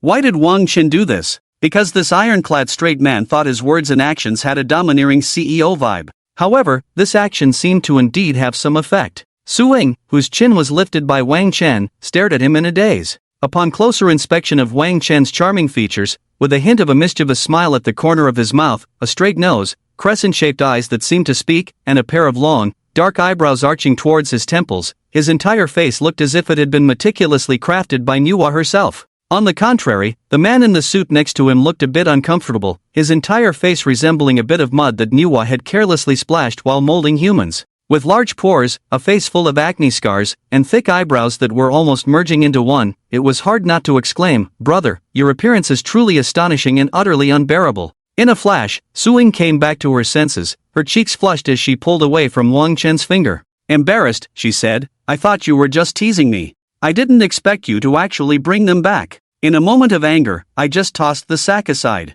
Normally, Su Ying, who always exuded an aura that kept strangers at bay, would never have explained herself, but for some reason, looking at Wang Chen's face, she instinctively began to explain. "He's just a garbage collector, Su Ying, there's no need to explain to him. And if you dare to touch Su Ying again with your filthy hands, I won't hold back." The man in the suit widened his cow-like eyes, angrily pointing at Wang Chen. "Wang Daniu, don't say that, he's just..." While Su Ying was speaking softly, Wang Chen reached out and pinched her cheek, then said to Wang Daniu, "Touched. What are you going to do to me?" Wang Daniu thought at that moment, "You might be handsome, but how can you be so much more handsome than me? Being this much more handsome is one thing, but why do you have to be so punchable?" Wang Daniu initially wanted to throw a punch at Wang Chen, but his anger did not cloud his judgment, instead, it made him calmer. This was a habit he had developed over the years, helping him through many crises. But this time was a bit different. He thought about how Wang Chen had single-handedly brought back 4 strong men. He spoke of persuasion,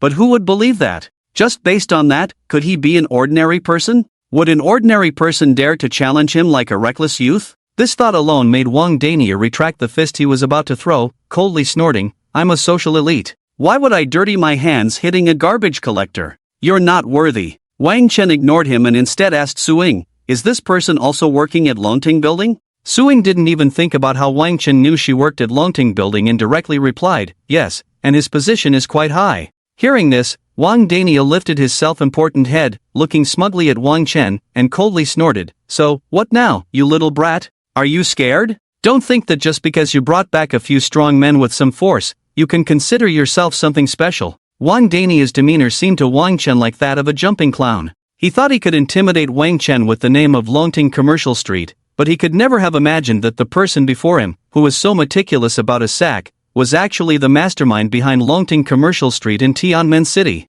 Seeing Wang Daniu's arrogant posture, Wang Chen suddenly felt a desire to tease him. Is Longting Commercial Street really that impressive? Wang Chen held back a laugh and asked lightly, "No wonder you're a garbage collector, your lack of knowledge really makes me want to laugh. Today, I'll let you broaden your horizons and understand just how much of a failure and coward you are. Longting Commercial Street is the pride of our Tianmen City. Countless top graduates from 985 universities and returnees are eager to work in Longting Building. The rent for Longting Building is about 1 billion yuan per quarter, which translates to about 11,111,111 yuan a day. And my salary is a full 500,000 a month. Do you understand? Even if you scavenge for scraps until you die, you could never earn what I make in a month. Now, do you see the gap between us?" After Wang Daniu said this, he noticed Wang Chen nodding repeatedly, feeling an immense satisfaction in his vanity. "That's pretty impressive, huh?" Wang Chen smiled and said, "Of course. Back then, I had to exert a tremendous amount of effort to defeat thousands of competitors just to get in. One of the strong competitors, I had to use some connections to get him out of the way."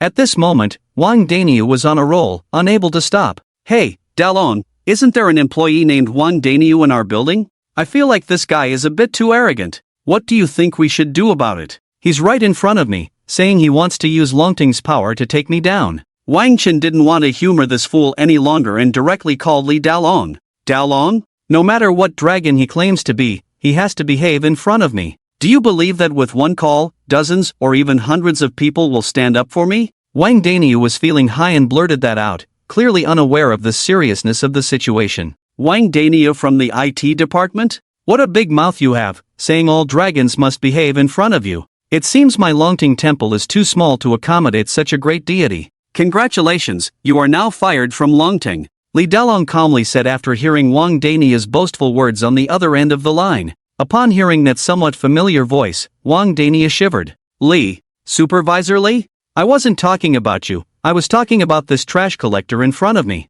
In a moment of panic, Wang Dania didn't even think about how Wang Chen managed to get through to Li Dalong, instinctively shifting the blame onto Wang Chen. You can insult me, but you can't insult him. Do you know who he is? He's the captain of our Longting Commercial Street. Li Dalong was furious. Hearing this, Wang Dania was dumbfounded. Captain? Captain? Not only was Wang Dania stunned, but the people around him erupted in chaos. Especially a few reporters who were about to leave, suddenly sensing a breaking news opportunity, rushed towards Wang Chen. Even a few female reporters, as they ran towards Wang Chen, slightly adjusted their shirt collars. Looking at the crowd surrounding him, Wang Chen didn't say much more to Li Dalong, casually acknowledged him, and hung up the phone. As for Wang Daniu, after a moment of being dazed, he wanted to push through the crowd to plead with Wang Chen. But with several circles of reporters around Wang Chen and an endless stream of reporters rushing towards him, how could he squeeze through all those people? The reporters around continuously thrust microphones in front of Wang Chen,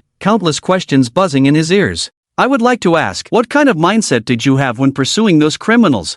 I want to ask, they had guns at the time, weren't you afraid of them? According to the phone call just now, you are the captain behind Longting Commercial Street, is that true? I vaguely heard the criminals say that you persuaded them with words. Is the power of language really that immense? Suddenly, a lowly voice among the crowd asked a question that piqued Wang Chen's interest. They all care about the news, but I only care about you. I want to ask, being so handsome, do you feel any different from ordinary people? Immediately after, it was back to the same old questions. Facing the reporters in three circles, Wang Chen cleared his throat and finally spoke. Please be quiet, please be quiet. Madam, could you please stop leaning against me? And you, could you not get so close with your mouth? And you, could you please tuck away that stunning chest of yours? It's pressing against me. After a while, the surroundings gradually quieted down. He then picked a few questions of interest to answer. First of all, when I was chasing the criminal, I thought maintaining a good social order is the duty of each and every one of us. As a qualified citizen, I stepped in to help.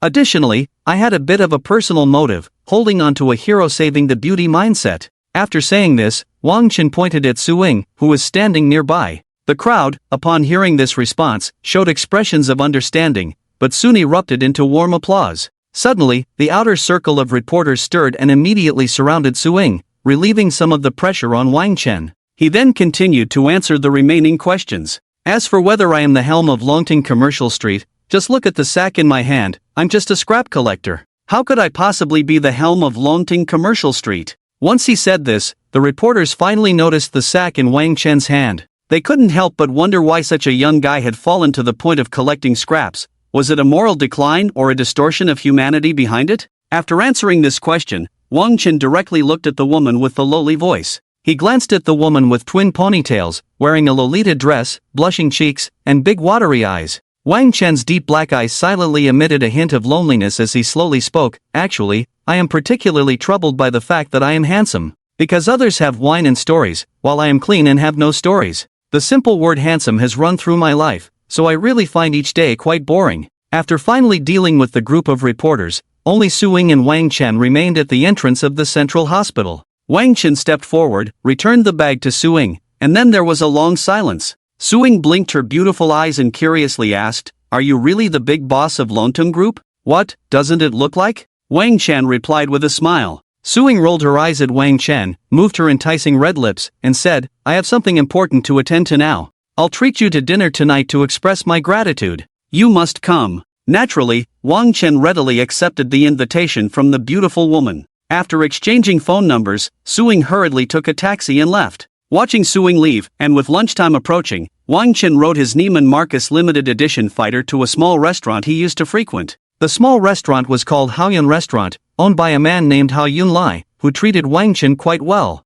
Wang Chen used to come here often because he felt he had bad luck and wanted to seek some good fortune. Unexpectedly, it really led him to obtain such an incredible system. After parking the Neiman Marcus limited edition fighter and just stepping into the restaurant, the owner warmly greeted him. "Xiao Wang, you're a celebrity now, really making a name for yourself. But those unscrupulous media people online always mislabel you and create hype. I've known you for so long, do I not know what kind of person you are? Seeing Wang Chen's bewildered expression, the boss said again, "Haven't you seen the news?" Wang Chen numbly shook his head. "Quick, take out your phone and check it out. It's trending #1 on Weibo. You sit down first, I'll make you a bowl of your favorite fried rice." Wang Chen casually found a corner to sit down and pulled out his phone to open Weibo. He saw a headline reading, "Shocking. Mysterious boy outsmarts 4 armed robbers, and he actually has a dual profession." This news had suddenly climbed to the top of the trending list and remained there. Such eye-catching headlines were a common trick among journalists. Out of curiosity, Wang Chen clicked to read the full article.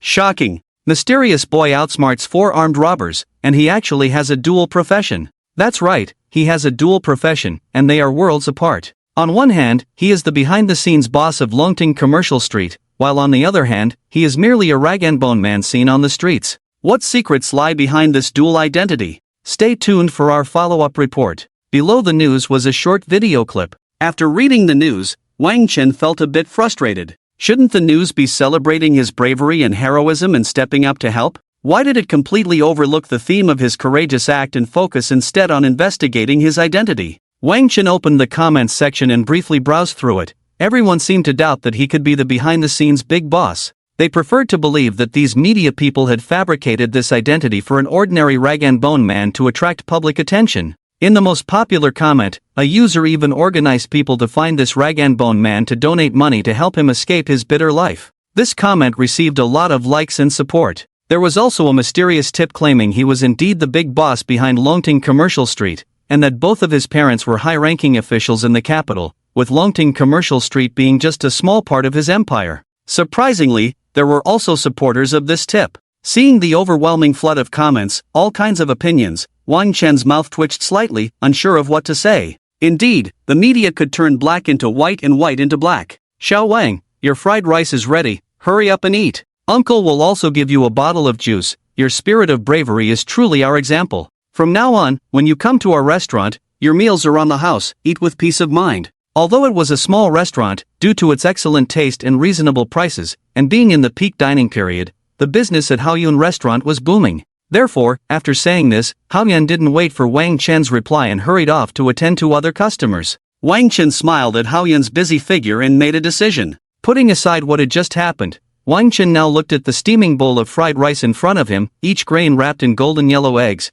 both in color and aroma top-notch, arranged into a golden plate of fried rice. He took a deep breath and began to eat heartily. In just about 10 minutes, Wang Chen finished the fried rice and juice on the table, praising their taste endlessly. After finishing his meal, Wang Chen wiped his mouth and got up to leave. Due to the heavy foot traffic, the boss naturally didn't notice that Wang Chen had already finished and left. After a while, when the lunch rush had passed, Haoyun finally sat down to check the day's earnings. Suddenly, a payment notification of 200,000 yuan caught his attention. Hao Yunlai was astonished, as if struck by 5 thunderbolts. It took him a moment to regain his composure and notice that beneath the payment information was a line of small text. "Thank you, Boss Hao, for your hospitality all this time. This money is for you. I hope you can make the Good Luck restaurant bigger and stronger in the future. Next time I come to eat, I still want to dine and dash." Seeing this line of small text, Hao Yunlai couldn't help but recall a comment trending on Weibo. His true identity is actually the big boss behind Longting Commercial Street. So, what they said on Weibo is true. It seems that there really are no smoke without fire in this world. But he really is a foolish kid. In today's society, there aren't many who know how to be grateful. Wang Chen gave Hao Yunlai this 200,000 because he felt he was kind-hearted, and he was willing to take out some money that could be earned from collecting scraps to support him. As for why he didn't give him more, Wang Chen had his own thoughts. After all, men become bad when they have money, except for me, Wang Chen. If he gave him too much, what if he couldn't handle the temptation and went down a bad path? So, 200,000 was just right, neither too much nor too little. It could let him feel his goodwill without losing his original intention. After leaving the Good Luck restaurant, Wang Chen rode his Neiman Marcus limited edition fighter aimlessly, thinking about where he could collect some scraps to quickly level up to a gold-level scrap collector. As he wandered, he came across a recycling station by the roadside. "A recycling station?" Wang Chen exclaimed. "Yes. Wouldn't it be better if I built a few recycling stations myself? I used to be limited by conventional thinking. If I establish a recycling station, I can come directly to my own station to collect scraps. How convenient and hassle-free. If I can cover the whole world with recycling stations, how far am I from becoming the world's richest man, a super tycoon?" It's time to consider establishing recycling stations soon. For now, let's collect the scraps in front of me. In front of Wang Chen was a recycling station, where various scraps were piled up, indicating that they hadn't been taken away by the scrap collection truck. After parking his Neiman Marcus limited edition fighter, he walked towards the recycling station. As he got closer to the scraps, a pungent smell wafted over, making it hard to bear. However, it was understandable. After all, a recycling station collects all kinds of junk, even mixed with some household waste. Especially in summer, under such scorching temperatures, a lot of garbage emitted a sour smell. But to complete the system task, Wang Chen was determined. Gritting his teeth, he covered his nose and began to pick out some scraps to throw into his sack. Ding, recycled a beer bottle, reward wealth plus 30,000. Ding, recycled a damaged 1 yuan bill, reward wealth plus 100,000. This notification stunned Wang Chen for a moment. So money could be recycled? And the rewards were so high. After pondering this for a bit, Wang Chen continued to frantically toss scraps into his sack. Ding, recycled a broken desk lamp, reward wealth plus 50,000. Ding, recycled a broken data cable, reward wealth plus 40,000. A young and handsome guy like Wang Chen collecting scraps was quite unusual, naturally attracting the attention of many people around. Suddenly, a sharp-faced auntie threw an empty wine bottle at Wang Chen from her trash bag that she was about to discard. With a bang, the beer bottle shattered beside Wang Chen. Then the auntie walked closer to him, covering her mouth and feigning an innocent expression, saying, "Oh dear, I really didn't mean to.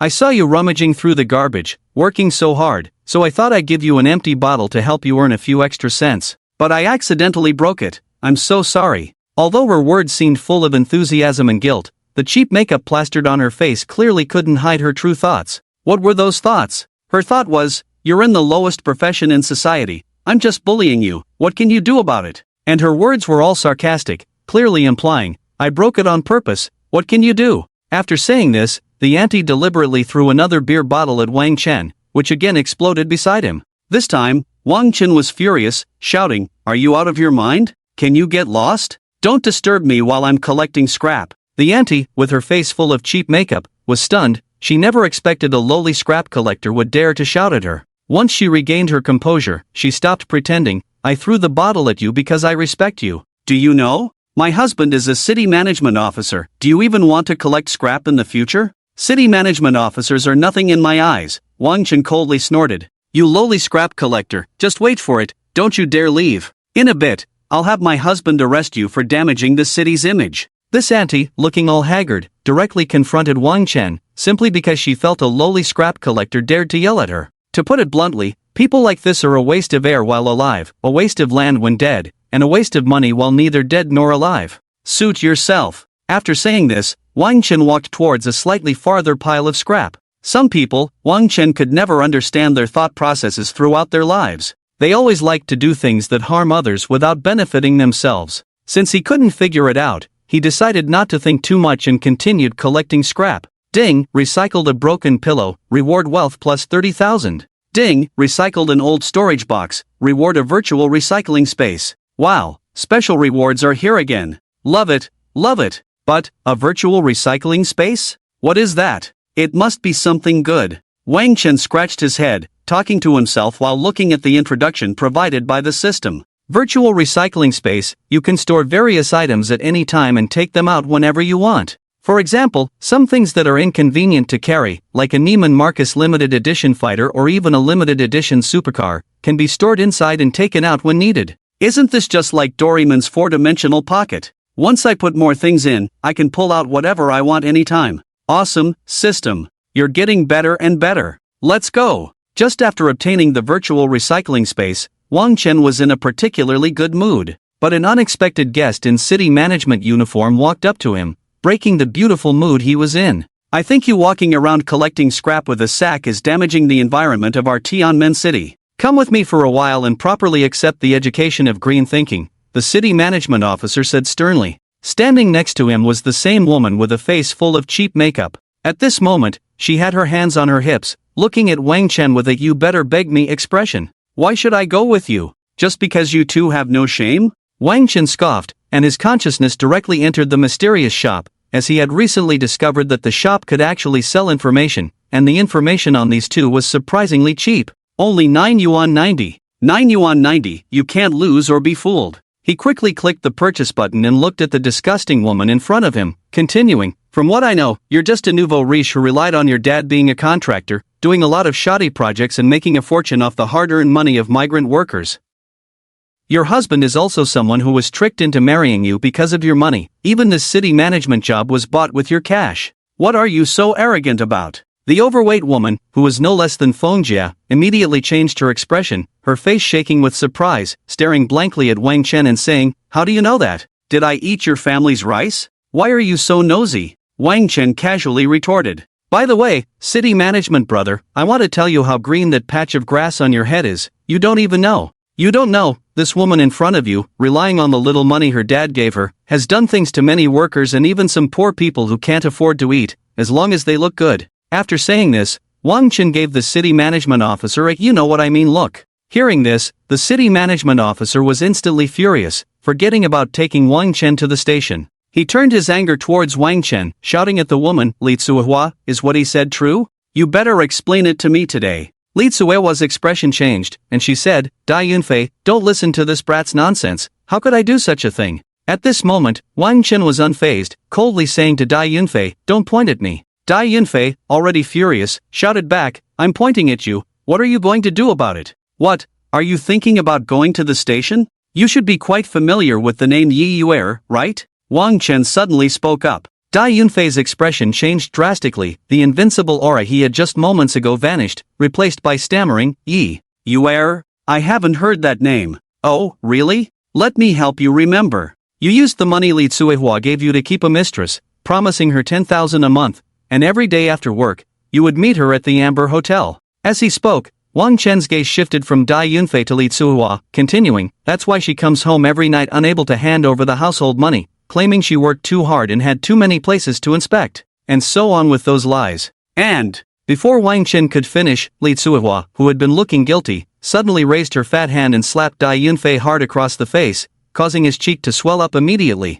"This is not over yet." Li Tsuehua continued to scold Dai Yunfei while tugging at his ear. "Am I giving you 30,000 yuan every month just so you can use my money to keep a mistress outside? Did I give you face? I only chose you because you looked decent back then, and now you dare to betray me?" Dai Yunfei could no longer endure it. Smack! Dai Yunfei retaliated with a slap to Li Tsuehua's face. "You! How dare you!" Li Tsuehua instinctively said, but she hadn't finished her sentence. Smack! Another slap followed, accompanied by the rage that seemed to have been building up in Dai Yunfei for a long time. "I've tolerated you for so long, I'm really fed up. With your ugly face, you still dare to keep a pretty boy behind my back? And you, who do you think you are? Why should I be afraid? Look at yourself, as fat as a pig, your face like a big round pancake, every time you get on top of me, you nearly crush me. Oh no, you crush me completely. If it weren't for you serving me well every day and giving me 30,000 yuan in pocket money each month, I would have dumped you long ago."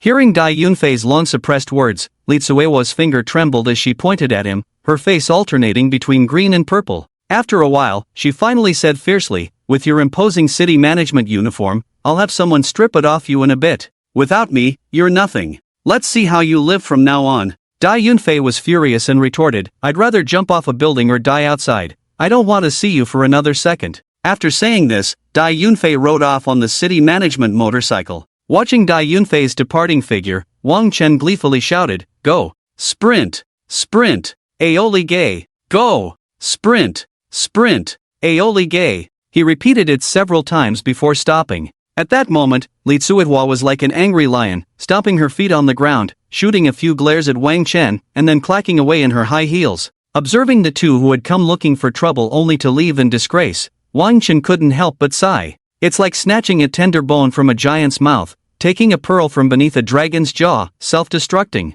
Pretending to be tough in front of me, only to end up slapping your own face. But I also understand now, the law of the jungle is the truth of this world. If I didn't have the system and was just an ordinary scrap collector, wouldn't I not only be humiliated but also have to spend a few days in jail for ideological education? After his musings, Wang Chen began collecting scrap again. Glancing at the clock, it was already 5 o'clock. Wang Chen decided to head to Longting Building to discuss the matter of stealing confidential documents from Zhongmei Commercial Street with Li Daolong. Before leaving, he couldn't help but check his task completion status, which showed 343,620,000,500,000,000, about 150 million yuan short. The revolution has not yet succeeded, I still need to keep working hard. After saying this, Wang Chen rode his Neiman Marcus limited edition fighter towards Longting Building. Upon arriving at Longting Commercial Street, he found a deserted spot and stored the Neiman Marcus limited edition fighter in the virtual recycling space before slowly walking towards Longting Building. Just as he reached the entrance, the 8 security guards in front of the red carpet shouted in unison, "Boss, you're here. Please come in." Their voices were as thunderous as waves crashing against the shore, shaking the ground. These 8 men made such a loud noise, seemingly afraid that others wouldn't know that the person in front of them was the hidden boss of Longting Building. Wang Chen was just thinking about how to get in. After all, last time he had only rushed in and hadn't properly explained anything. But unexpectedly, Li Dalong was truly thoughtful. He must have considered everything in advance. After taking the elevator to the 90th floor, just as Wang Chen reached out to push open the door to Li Dalong's office, a cold voice came from inside. "Didn't I say to knock before entering, no matter what?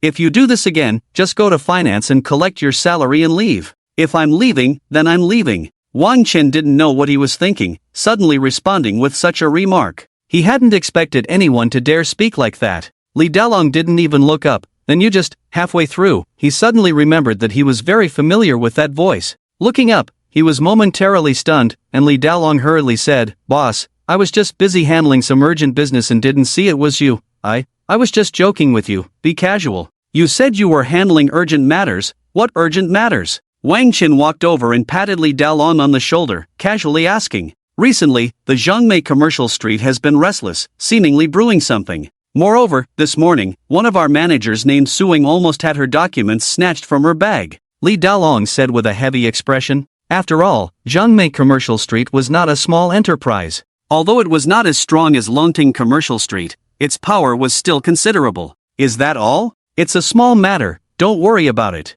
I've known about it for a long time. Call Suing to my office later," Wang Chen said lightly. "You've known for a long time? Haven't you been absent from the company all this time?" Li Dalong couldn't help but exclaim. Wang Chen merely hummed lightly, "Don't be so surprised. Every morning, someone organizes a lot of materials for me, and reads them to me while I have breakfast." As soon as he said this, Wang Chen's image in Li Dalong's eyes became even more mysterious, making him increasingly wary. Before Li Dalong could say anything else, Wang Chen returned to his office on the 119th floor. He was looking forward to how splendid Su Ying's expression would be when she saw him. Suing, who was busy and overwhelmed, suddenly received a call from Li Dalong, saying that the big boss behind Longting Building wanted to see her. After hanging up, Suing felt a mix of emotions. Numerous little question marks appeared in her mind. Why does the boss want to see me? Is it because I lost the confidential documents? Or does the boss want to make a move on me? What should I do then?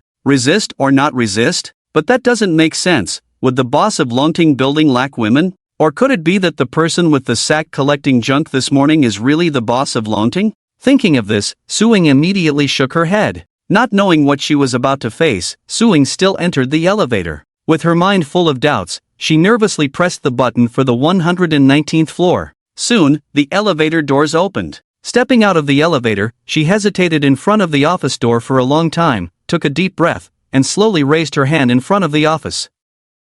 Knock, knock, knock. After knocking 3 times, Suing finally said, "I'm Suing from the Information Technology Department. May I come in now?" A dignified voice reached Su Ying's ears. Just that one word, no other nonsense. Hearing this cold response, Su Ying's already anxious heart tightened even more. Her emotions, which were difficult to calm, were now filled with waves of warm air. Taking a deep breath, Suing pushed the door open and walked in. But once she entered and saw Wang Chen sitting in the chair, her mind instantly became a blur, her heart racing like a deer, thumping wildly. She never expected that the casual words she had said earlier would actually come true. Did the voice I just improvised have that domineering CEO vibe? Wang Chen suddenly asked, looking at the somewhat dazed Suing. At a loss for words, Suing blinked her big eyes and nodded in agreement. After realizing that Wang Chen was the big boss of Longting Commercial Street, Suing lost the aloof aura she had before. Standing in front of Wang Chen, she felt a bit nervous, and with the summer heat, she was starting to sweat. Her black professional outfit was completely soaked, revealing her alluring figure. Seeing Suing like this, Wang Chen couldn't help but smile. He stood up and said to her casually, Don't be nervous, just relax. Just treat me like an ordinary person, don't be so constrained. Besides, aren't you supposed to treat me to dinner tonight to thank me for helping you get your things back? Looking at Wang Chen up close, who was even more handsome and charming, exuding an aura of wealth, Su Ying felt a bit anxious and at a loss. Yes. After learning that this man was indeed the captain of Longting, she felt uncomfortable all over, her mind going blank. Why yes, boss. Su Ying pinched the hem of her clothes, forcing a stiff smile. Ahem, ahem, ahem. Wang Chen also sensed that the atmosphere was a bit off, clearing his throat to mask his helplessness. Ah, it turns out that being an ordinary person makes it easier to get along with others. The next moment, Wang Chen paused before speaking. Let's go, work's over. I'm giving you the day off today. Where are you taking me to eat? To my house, do you dare to go? Su Ying, not knowing where her courage came from, blurted out this question. But after saying it, she regretted it immensely, wondering how she could have revealed her true thoughts. If you're not afraid, why should I be? Can you eat me? But, can you cook? Wang Chen said boldly. Now that they were here, Su Ying found it hard to back down. She straightened her expression and said, as a worker, I can only cook noodles for you. The noodles I make are especially delicious. Cooking noodles for me? Wang Chen repeated, then asked back. Yeah, cooking noodles for you. At this point, a hint of embarrassment appeared on Su Ying's face. After a pause, she said with conviction, yes, cooking noodles for you, and they're handmade noodles. They taste so much better than what you buy outside. So what are we waiting for? There's no time to explain, get in the car, let's go. Wang Chen pulled Su Ying towards the elevator. Soon, they exited the Longting building, and Wang Chen took Su Ying to a secluded spot. Then he said to her, you wait here for a moment, I'll go get my car to pick you up. Okay, but hurry up, don't make your loyal employees start sighing from waiting. Seemingly forgetting that Wang Chen was the big boss of Longting Commercial Street, Su Ying couldn't help but tease him. I can't bear to let such a loyal employee wait for me. How about this, you close your eyes and count to 10, and I will appear in front of you riding my Neiman Marcus limited edition fighter. Hurry, hurry, close your eyes. Wang Chen smiled mysteriously and said playfully. Su Ying, hearing this, began to play along like a child, starting to count. 10, 9, 8, 7, 6, 5, 4, 3, 2, 1. When Su Ying opened her eyes, her beautiful eyes were filled with disbelief. Because at that moment, Wang Chen was leaning against the Neiman Marcus limited edition fighter, looking at her with a half-smile. Why you? How did you do that? Su Ying instinctively asked. Wang Chen skipped over her question and instead said, I think you are quite perfect, but you have one flaw. Flaw? What flaw? As a woman who is about to have dinner with you, could she have a flaw? I'll give you a chance to rephrase that. Su Ying said, pulling the corner of her mouth in a proud manner. Your flaw is flawed in execution. Let's go, I'm very hungry and want to eat noodles. Wang Chen's lips curled into a smile as he slowly said. Hearing this, Su Ying's cheeks turned to a look of shock. The thought process of this big boss was truly baffling. For a moment, Su Ying was completely thrown into confusion. So why aren't you getting in the car quickly? The experienced driver is about to drive. Wang Chen continued. Su Ying, her face as ripe as a peach, slightly raised her head and softly said, okay. As soon as she finished speaking, Su Ying sat in the back seat of the Neiman Marcus limited edition fighter. Noticing that Su Ying was in the car, Wang Chen said no more, asked for her home address, and started the Neiman Marcus limited edition fighter towards their destination. The engine roared, sometimes low, sometimes high, like a continuous, unending moan. The sharp whistling of the Neiman Marcus limited edition fighter pierced the silence of the night. Before long, the Neiman Marcus limited edition fighter had sped onto the starry avenue, very close to Su Ying's home. At this speed, they would reach Su Ying's house in about 10 minutes. However, there was a traffic jam at the traffic lights ahead. Seeing this, Wang Chen slammed on the brakes, slowing down the car. This made Su Ying roll her eyes at Wang Chen. Did you see that, babe? If you're looking for a man, you should look for someone like me. Not only am I rich, but I also have the charm of a mature man. Otherwise, you'd be like that woman on the back of the motorcycle, a bit pretty, but blind. You'd spend your life on a broken motorcycle, and you'd never be able to sit in a Porsche 911 worth over $1 million like I do. What's that saying? I'd rather cry in a Porsche 911 than be happy on a motorcycle. In a Porsche 911 waiting at the traffic light, a bald man with a big belly spoke disdainfully to a beautiful woman in revealing clothes sitting in the passenger seat.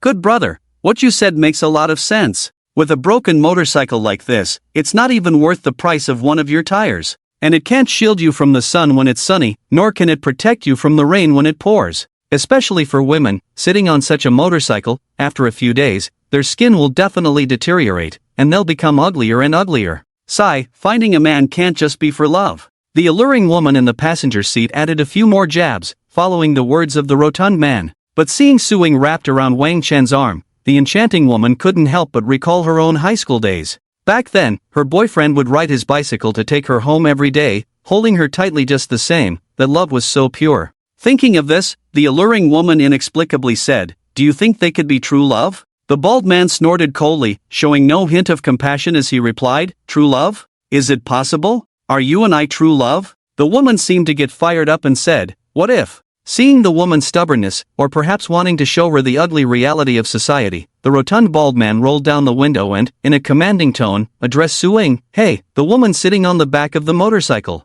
I want to ask you a very simple question. Answer me quickly." Su-ying turned her head to take a look, only to see a round head and an oval face staring intently at her. At that moment, Su-ying regained her cold demeanor and replied lightly, "Why should I?" Ignoring Su-ying's tone, the bald man, though embarrassed, still asked, "If you had the choice, would you rather sit miserably on this broken motorcycle that isn't even worth one of my tires, or would you prefer to sit comfortably in my Porsche 911? Su-ying looked at the two in confusion, wondering what was going on. Was this bald man a fool sent by a monkey? What was a Porsche 911 trying to show off in front of the big boss of Longting Commercial Street? No, absolutely not. She had to make him realize how ignorant, small, and foolish he was. Seeing the not-so-friendly attitude of the two, Su-ying couldn't help but feel mischievous. Therefore, she immediately said, "Of course, I choose to sit on the motorcycle." The alluring woman suddenly excitedly said to the bald man, See, I told you I was right, there is true love in this world." But before she could finish her excitement, Su-ying lightly parted her red lips and said nonchalantly, "Not just true love. And that Porsche 911 you think is so impressive, do you know it can't even afford one exhaust pipe of this Neiman Marcus limited edition fighter? Ha ha ha ha ha ha." The bald man burst into wild laughter. After finally stopping, he turned to the alluring woman beside him and said, "I just told you that this broken motorcycle isn't even worth one of my tires, and he says my BMW isn't even worth one of his exhaust pipes. Can you believe it, babe? Look, he even has a tattered sack on that motorcycle. In my whole life, I've never seen such a shameless person. It's simply outrageous, talking nonsense and spouting ridiculous claims." Although the alluring woman deep down yearned for true love in this world, she couldn't help but smile wryly at Su-ying's words and said, "No need to give him face. If he loved you, he wouldn't have the heart to let you sit on a motorcycle for a lifetime." DeFei specialized in selling motorcycles and had been in the business for decades, having seen all kinds of bikes, including the Neiman Marcus limited edition fighter. Seeing two people who looked as clueless as iron fools making such absurd comments, DeFei couldn't help but speak up. "You two ignorant people are really something. One mocks a true wealthy person as a poor loser, while the other feels sad for this lady sitting on the Neiman Marcus limited edition fighter. It's like summer insects can't talk about ice, and frogs in a well can't talk about the sea. Ordinary people can't discuss the Tao." Hearing such contemptuous words, the bald man was about to turn around and curse, but he saw that the speaker was also a bald man, yet he was sitting in a Ferrari. Without money, there's no confidence. Without money, there's no presence. Seeing this Ferrari, which was several times more expensive than his Porsche 911, made him swallow the words he was about to spit out with great difficulty. Instead, he stammered, "You think this broken motorcycle is worth a lot?" DeFei snorted dismissively, conservatively estimated at 500 million, and it's generally hard to find a seller. Upon hearing this, the man in the Porsche 911 dared not speak again and simply rolled up his window. This little episode naturally did not affect Wang Chen's mood. As the cars ahead slowly moved, Wang Chen soon rode the Neiman Marcus limited edition fighter to the foot of Su-ying's building. "Why do you live in such an old residential building?" A hint of surprise flashed in Wang Chen's eyes. Clearly, Wang Chen did not believe that Su-ying was short on money. As someone who handled confidential documents in the information technology department of Longting Building, how could she possibly be broke? "I've lived here since I was a child. I have feelings for it," Su-ying said, a trace of nostalgia flickering in her beautiful eyes.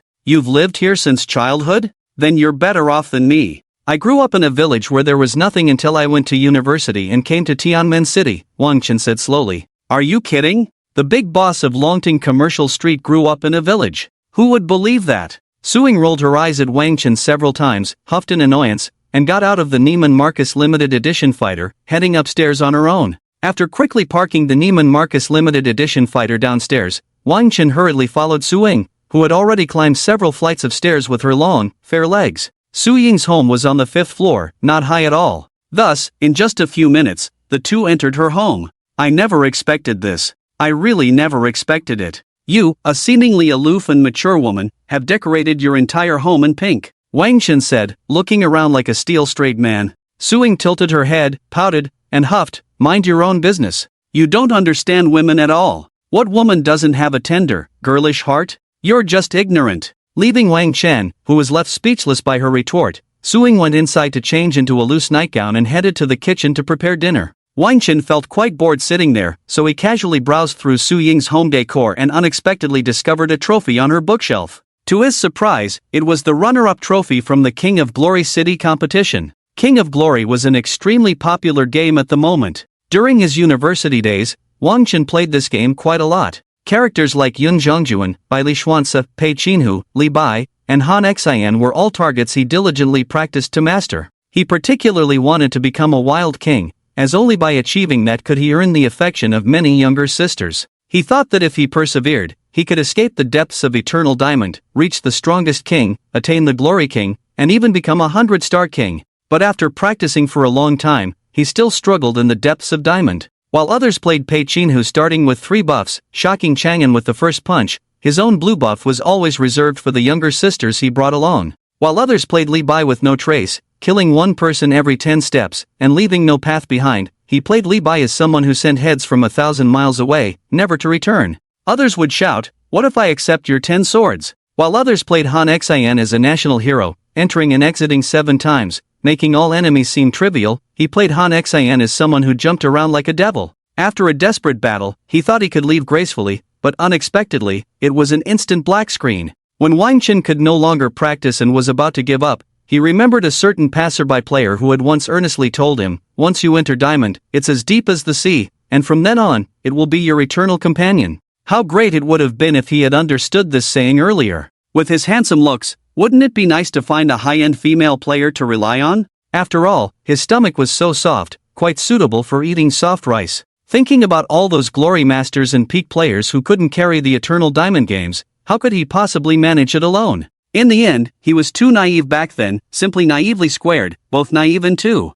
Suddenly, a voice interrupted his thoughts. "Noodles are here, and I even made you a big fried egg. Just make do with it, others don't have this fortune." Su Ying brought 2 bowls of steaming noodles, her cheeks flushed, and placed them on the table in front of Wang Chen. Then she spoke cheerfully. "It smells so good. Much more appetizing than those things outside." Wang Chen sniffed the aroma wafting from the noodles and instinctively praised it. "Of course, just look at who made it. And since I've made it so many times, it naturally tastes better," Su Ying said proudly, blinking at Wang Chen. Wang Chen smacked his lips, unable to wait to pick up his chopsticks and take a bite of the noodles, then casually asked, "By the way, is that King's trophy for the city competition on the bookshelf yours? You actually play Honor of Kings so well?" "Of course, I'm a Glory King. That King's trophy for the city competition is one I won with my friend," Su Ying said confidently. Hearing this, Wang Chen replied, "You've really refreshed my worldview today. I thought all girls just called out on the public screen, asking their brothers to carry them, or were CPDD to reach King. I didn't expect you, a girl, to be so strong." It was no wonder Wang Chen said this, because when he was preparing to break into the King rank in Diamond, it was precisely because of such people that his journey to rank up was so difficult. Moreover, the things those girls said on the public screen were even more explicit, like asking who could carry her to King, and she would go to the other person's city for 3 days for free. It was simply a decline in morals, and people were no longer as they used to be. How did he not have this kind of strength back then? It was also that time when Wang Chen had a winning streak, and he was just 3 stars away from breaking into the starry rank, escaping the torment of Eternal Diamond. But unexpectedly, he encountered several female players who only knew how to whine. They kept typing in the game or making cutesy sounds to feign grievance. Even when he didn't give them the buff, they would just stand still. Wang Chen was so angry at that moment that he almost threw his phone. "I'm playing Han Xian, and if I give you the blue buff, how can I jump? And what do you mean giving you the buff? Seriously, they want everything without doing anything. I just won't give it to you, no matter what." With this mindset, it was no surprise that he faced a series of defeats, and Wang Chen was sent back to square one. Hearing Wang Chen's words, Su Ying, who was eating noodles, almost spat out her food. How could he think like that? Am I that kind of person? I'm the strongest and coolest female jungler. So she immediately spoke up, I'm the invincible jungler and marksman, okay? Back when I played in the city tournament, I was the marksman of the team. Marksman? Marksman? Wang Chen almost spat out his food just like Su Ying. What's wrong? Is there a problem? If you don't believe me, how about we solo a game right now? Su Ying shook the interface in her hand and said, actually, I think marksman suits a guy better. Pfft. What am I even saying? I actually meant to say I believe you. Is that not enough? How about we have a drink? A little drink to lighten the mood? To celebrate our somewhat special way of getting to know each other? Wang Chen immediately changed the subject. He didn't want to be slaughtered by this jungler and marksman in front of him. After all, he was just a little diamond player. No way, big boss, you actually want me to drink with you? You're not thinking of something towards me, are you? Su Ying pouted. Looking at Su Ying, who was wearing loose pajamas at that moment, Wang Chen couldn't help but shake his head, then crossed his legs and said with righteous indignation, I'm not saying you, Su Ying. Your awareness is too low. Always thinking in other directions. Sigh. It's really pitiful and sad. TCH, what do you think of me, Wang Chen? I'm just a young guy with too many worries lately, wanting to vent my inner frustrations with alcohol, Wang Chen said with righteous indignation. At the same time, his earnest gaze was fixed on Su Ying. Hearing what Wang Chen said, Su Ying was momentarily at a loss for words. The expression on her face was quite something. Moments later, Su Ying went into the room and brought out a few bottles of red wine and 2 wine glasses. She filled them both halfway. Seeing Su Ying fill the 2 wine glasses, Wang Chen couldn't help but tease, you really dare to drink with me? Do you trust me that much? You know, I'm just someone you just met. Just based on your spirit of chivalry during the day, that's enough for me to trust you. As soon as these words were spoken, Su Ying lifted her wine glass in front of her, tilted her head back, and drank it all in one go. This action made Wang Chen feel like she was a wild and unrestrained queen. Wang Chen felt a myriad of emotions he couldn't express. This employee was truly indescribable. After all, he was just a pure and innocent young man. Clearly, Su Ying hadn't thought of that at all, because she poured herself another half glass and raised it, saying to Wang Chen, cheers. Hearing this, Wang Chen no longer hesitated. After all, she was a woman who was so open, so why should he hold back? He raised his glass, and with a duong, they clinked their cups together. Life is meant to be enjoyed, one cup after another. After a round of laughter and conversation, Su Ying felt a slight buzz from the alcohol and suddenly pointed at the noodles beside her, saying, aren't they good? Wang Chen nodded slightly in agreement. But I can only make noodles. Su Ying said something that left Wang Chen puzzled. Why? Naturally, Wang Chen asked. Glancing at him, Su Ying didn't respond but instead opened another bottle of red wine and took a swig directly from the bottle. Gulp. Gulp. She drank several mouthfuls. Then, suddenly, she let out an eerie laugh, which grew louder until she was crying loudly, like a pear blossom in the rain. Don't cry, or others will think I'm bullying you or something, Wang Chen said, feeling a bit at a loss at Su Ying's erratic emotions. He could only keep handing her tissues. Tonight there's wine, and there are stories. Do you want to hear? Su Ying wiped her tears, poured herself another glass of red wine, and then spoke softly. Wang Chen was a very attentive listener. Hearing Su Ying say this, he straightened up and perked his ears, silently agreeing to listen without making a sound.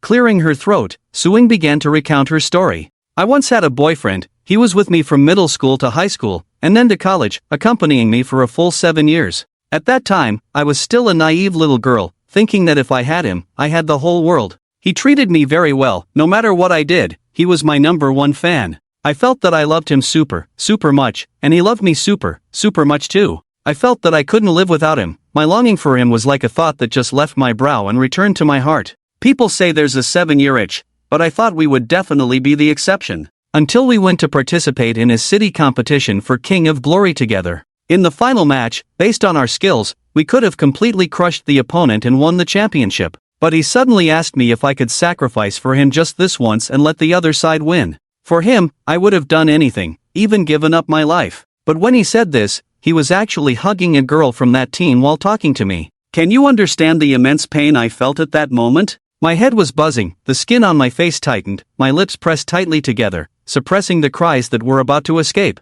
I endured the pain and turned to leave. Although I hated him, after I got home, I couldn't forget him. His shadow lingered in my mind. I knew he loved to eat the fried eggs and noodles I made, so I cooked a bowl every day, hoping he would change his mind. But Wang Chen listened carefully to Su Ying's story, and at that moment, he asked a very meaningful question. Are you acting distant to wait for him? Or do you no longer believe in men? Su Ying looked up, staring blankly at Wang Chen, but she didn't say a word. At that moment, everything seemed to fall silent. The two of them raised their glasses in unison and began to drink, one cup after another. Soon, the air was filled with the scent of alcohol, making them slightly tipsy. Although Suing initially felt nothing from the red wine and even found it a bit sweet, the aftereffects were indeed quite strong at that moment. This caused Suing to faint right there, feeling dizzy. Hey, wake up, wake up. If you don't wake up, I'm going to eat all the noodles you cooked, okay? Wang Chen pinched Su Ying's face, smirking as he teased her. However, Suing remained completely unresponsive.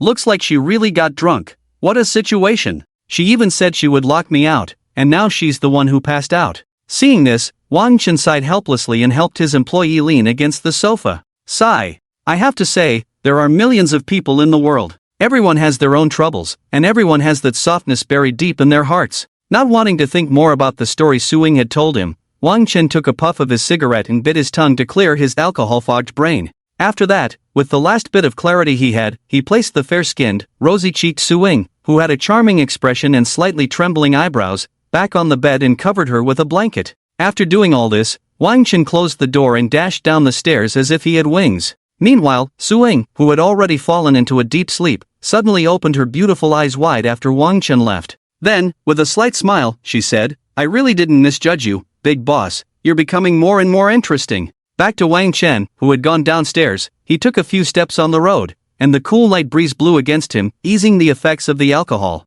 He placed the Neiman Marcus limited edition fighter into the virtual recycling space and hummed his favorite lyrics. Once upon a time, there was someone who loved you for a long time. But unfortunately, the wind gradually blew the distance far away. It was hard to love for another day. But in the end, the story still said goodbye. He walked towards his nearby rental apartment. Soon, Wang Chen returned home, took a shower, and fell asleep immediately. The next day, Wang Chen rubbed his sleepy eyes and opened them. I didn't intentionally drink last night, but the alcohol really packs a punch. However, alcohol is the essence of grain. The more you drink, the younger you get. I really slept well. Wang Chen mumbled. Lottery. I have another chance to draw. I forgot about it last night. After saying this, Wang Chen directly spun the lottery wheel. Wow, this is too exciting. Does this really exist? Wang Chen exclaimed, almost causing his nose to bleed. The reason was simple. Because he heard a dreamy, ethereal system notification sound. Ding, congratulations, you have obtained a top-notch intelligent secretary.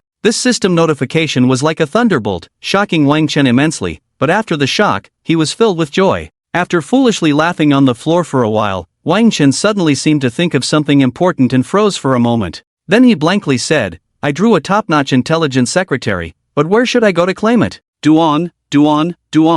A sudden knock on the door rang out, accompanied by a mature voice. Master, your intelligent secretary has arrived. Quickly open the door and let me in. Hearing this voice, Wang Chen, although leaning against the wall, still felt a bit unsteady and hurriedly said, Wait, hold on, let me calm my excited heart before I open the door. The intelligent housekeeper outside the door covered her face, her alluring lips pursed slightly, and then she spoke, Master, hurry up. I will resist you with the boots of resistance. After saying this, he clearly felt that just one pair of resistance boots seemed a bit insufficient. At the very least, he would need 100 pairs to barely hold out, right? Thinking of this, Wang Chen quickly said with a mournful face, Forget it, I won't resist anymore. Physical defense and magical defense have all turned into negative numbers. How am I supposed to resist this? By the way, will the mysterious shop have something like a clear heart pill to help me resist?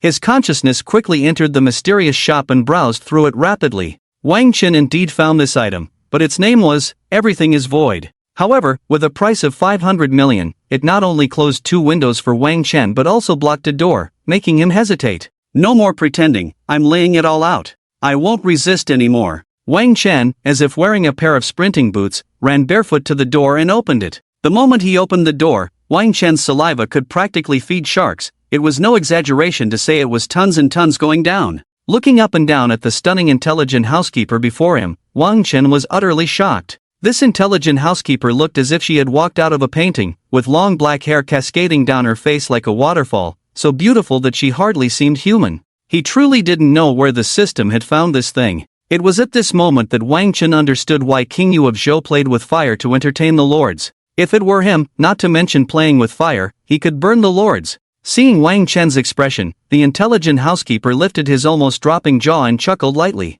Then she walked in and said alluringly, "From today on, I will start taking care of you. My name is Lin Shiyu, you can just call me Shiyu from now on." Seeing Lin Shiyu had already walked in, Wang Chen locked the door and turned around. He gasped in shock again because Lin Shiyu had changed into a black work outfit in just a few seconds. This time, Wang Chen directly sat down on the ground. "Master, is there anything you need me to do for you? I can help you manage everything at home intelligently." Lin Shiyu asked Wang Chen respectfully. "Go buy some fruits, vegetables, meat, and snacks, and then go to my seaside villa in Jing'an district to clean up. Here's the key, just ask the security which villa it is. Tell them Wang Chen sent you, and I will call them." Wang Chen quickly gave his orders without crossing any lines. Of course, how could he do anything inappropriate with a system-provided intelligent housekeeper? After all, this thing was just an intelligent housekeeper. Hearing Wang Chen's instructions, Lin Shiyu adjusted her demeanor, nodded respectfully, and then went to do what Wang Chen had instructed. After Lin Shiyu left, Wang Chen calmed down, touched his heart, and couldn't help but curse, "Damn, she's really something. System, you. I really don't know what to say." After tidying up a bit and putting the sack into the virtual recycling space, Wang Chen went out. After going downstairs, Wang Chen found a deserted spot and took out the Neiman Marcus limited edition fighter from the virtual recycling space. He planned to collect some scrap from a few neighborhoods before going to give a shot to Tang Xuejian's father. Ding, recycled a pair of old shoes, reward wealth plus 50,000. Ding, recycled an old piece of clothing, reward wealth plus 40,000. Ding, recycled a leather belt, reward wealth plus 30,000. Ding, recycled an elderly mobile phone, reward wealth plus 60,000. That's right, there were only 4 system prompts. After running through several neighborhoods, Wang Chen had only collected these 4 items. This was still because an old lady complained that Wang Chen was too loud and disturbed her sleep, so she kindly sold them to him, asking him to find another place to continue his collection. Oh heavens, why is it so hard to collect scrap now? Ah, right. Once I finish my busy days, I'll hire a few people to collect scrap for me while I do it in the game. Two-pronged approach, wouldn't that be great? Thinking of this, he stopped worrying about whether he had collected scrap or not, and rode the Neiman Marcus limited edition fighter towards the central hospital of Tianmen City. After putting the Neiman Marcus limited edition fighter into the virtual recycling space, Wang Chen quickly took the elevator to the high-end VIP ward area where Tang Sanshao was located, but found the door tightly closed. Just as Wang Chen was about to knock, a strong voice came from inside. "Who? Me?" Wang Chen replied simply. "It's Wang Chen, I'll open the door for him." The person speaking was Tang Xuejian. After Tang Xuejian opened the door, as soon as Wang Chen entered the ward where Tang Sanshao was, he noticed 2 strong men standing beside Tang Sanshao, and lying at their feet was a man in a white coat, his face fierce, but securely tied up. "What is this?" Although Wang Chen had a rough idea of the reason, he still asked. "A hitman who came to kill me last night actually disguised himself as a doctor on rounds. Unfortunately, no matter how we pry, we can't get his mouth open." Tang Sanshao said casually. "Isn't prying open a mouth very simple? What's so difficult about it?" Wang Chen said, puzzled. "We've tried every method, and none worked, and you think you can? Zhang Long, you're being unreasonable. This is a young friend who saved my life, how can you speak to him like that?" A flicker of anger flashed in Tang Sanshao's eyes. Hearing this, although Zhang Long closed his mouth and apologized to Wang Chen, his face still showed 2 words, unconvinced. "Can you really do it, Wang Chen? You're not joking with us, are you? Can you really get the information about who poisoned my father from him?" Tang Xuejian's face was filled with hope. This was an opportunity to help her father find the murderer, and she didn't want to miss any chance. "I'm not joking with you. I'll give it a try, it should be fine." Wang Chen wiped away the tears that Tang Xuejian couldn't control and said seriously. Wang Chen walked directly to the hitman lying on the ground in the white coat and carefully examined him from head to toe, as if he were looking at monkeys in a zoo. Feeling Wang Chen's fiery gaze, the hitman, humiliated and powerless, spoke up, "Kill, or torture, do as you please, I will never reveal a single piece of information. Although we are hitmen, not disclosing the employer's information is our final bottom line." From this faint voice, Wang Chen could tell that the assassin had likely suffered quite a bit since being captured last night. Yet, despite this, he still refused to speak. It seemed he had indeed undergone rigorous training, and ordinary methods were simply ineffective. However, in front of Wang Chen, who possessed the truth pill from the last system reward, none of this mattered. "Let him go, no more questions," Wang Chen suddenly said. As soon as these words left his mouth, a flicker of confusion passed through the eyes of the 4 people in the hospital room. The assassin's mouth dropped open in shock, forming an O shape. The words "why?" seemed ready to spill out. In that brief moment, Wang Chen swiftly placed the truth pill into the assassin's mouth. Just a few seconds after the pill entered the assassin's mouth, his eyes shifted from shock to a dazed, unfocused state. "Tell me, where are you from?" Wang Chen asked. "I come from the night," the assassin replied mechanically. Hearing the assassin actually begin to answer Wang Chen's question left Zhang Long, who had just boasted moments ago, utterly astonished. Gradually, a hint of redness and embarrassment crept onto his resolute face. In the end, he even tilted his head slightly to the side, unable to meet Wang Chen's deep, calm black eyes. The memory of his earlier words, "just you?" made Zhang Long's face burn with shame. This reality hit him like a slap, stinging fiercely. Wang Chen, however, paid no mind to Zhang Long's change in demeanor, as he was simply too extraordinary for ordinary people to comprehend. Thus, he directly addressed Tang Sanshao, saying, "Uncle Tang, if you have any questions, you can ask now." This pill's effect lasts for 10 minutes. A hint of gratitude appeared on Tang Sanshao's face, and then he solemnly asked the assassin, "Who sent you?" "I just accepted a task from the assassination leaderboard. If successful, I would receive $300 million. The employer's information is highly confidential. I only know it was an order issued from the Tianmen region of Huaxia. As for the rest, I don't know," the assassin recounted honestly. Upon hearing this, a glint of ruthlessness flashed in Tang Sanshao's eyes, and he self-deprecatingly remarked, "You really think highly of me, to spend $300 million for me?" After that, he lost interest in further questioning and instructed Zhang Long to knock the assassin out and take him away. As for where they would take him, Wang Chen couldn't be bothered to ask. Next, Wang Chen performed the Mo Bamboo 17 needles on Tang Sanshao, gave a few simple instructions, and prepared to leave. However, Tang Shuejian suddenly called out to him, her voice soft, "Let's go out for a walk tonight." Hearing Tang Shuejian's words, Wang Chen was momentarily taken aback, staring in astonishment at the stunning figure by the hospital bed, revealing his ironclad straight man attributes. As for Tang Shuejian, feeling Wang Chen's intense gaze, a hint of fluster crossed her beautiful eyes, causing her to lower her head. Seeing Tang Shuejian's demure demeanor, even Wang Chen, no matter how straight-laced, understood the implication. He couldn't help but blink and then broke into a radiant smile, saying, "I guess you must be missing me?" Tang Shuejian shot him a glare, pouting her cherry lips, and said, "I've been under a lot of pressure lately, I just want to take a walk. Since you're here, I thought I'd ask. If you have something to do, then forget it. I wouldn't miss you." "Really not missing me? Even if I don't miss you, I still have to go for a walk with such a beautiful fairy." Wang Chen blinked, looking at Tang Shuejian with a half-smile, feeling warm in his heart. This girl really is stubborn. Clearly thinking of me, yet she refuses to admit it. "I'll call you later," Tang Shuejian said. "Okay," Wang Chen nodded, then closed the door and left. After leaving the central hospital, Wang Chen walked a few steps along the street, feeling the scorching heat of the air. He casually picked up a small piece of watermelon from a nearby fruit stand and started munching on it. Not just the watermelon, he devoured all the samples of other melons, cantaloupes, and so on. The fruit stand was quite large, and it was noon with only the owner present, so he didn't immediately notice Wang Chen's peculiar behavior. When the fruit stand owner finally saw what Wang Chen was doing, he quietly approached like a ghost and asked, "Do you still have any shame?" Wang Chen, who was focused on eating the melon, was startled by the voice and shouted, "Is there organ trafficking in broad daylight?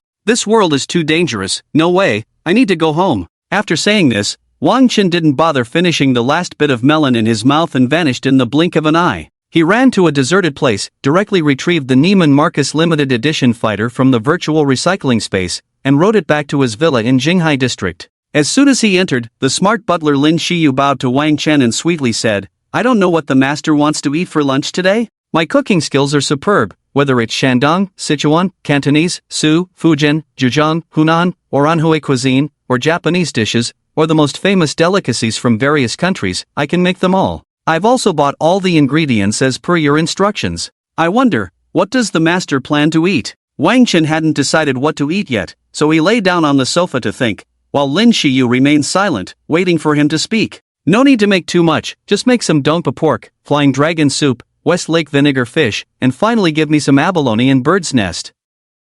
"You can make all of these, right?" After resting his eyes for a while, Wang Chen said lightly, "No problem, master. Please wait a moment." After saying this, Lin Shiyu dove into the kitchen to prepare lunch for Wang Chen. While waiting, Wang Chen felt quite bored, so he entered the mysterious shop in his consciousness and began browsing slowly. As he looked, several familiar phrases suddenly caught his eye. These familiar phrases pieced together indicated 51% of the shares of the Zhongmei Commercial Street, with a small line below stating, "Today's special price, only 500 million. How much money do I have left? I wonder if it's enough to buy these shares." After all, the speed of money consumption and income was too fast, and Wang Chen didn't know how much he had left, so he couldn't help but murmur. He opened his current attribute panel to take a look. Host, Wang Chen. Appearance, an idol for middle-aged women. Wealth, 762,350,000. Martial power, yellow rank. Skills, world-class piano master, diagnostic skills,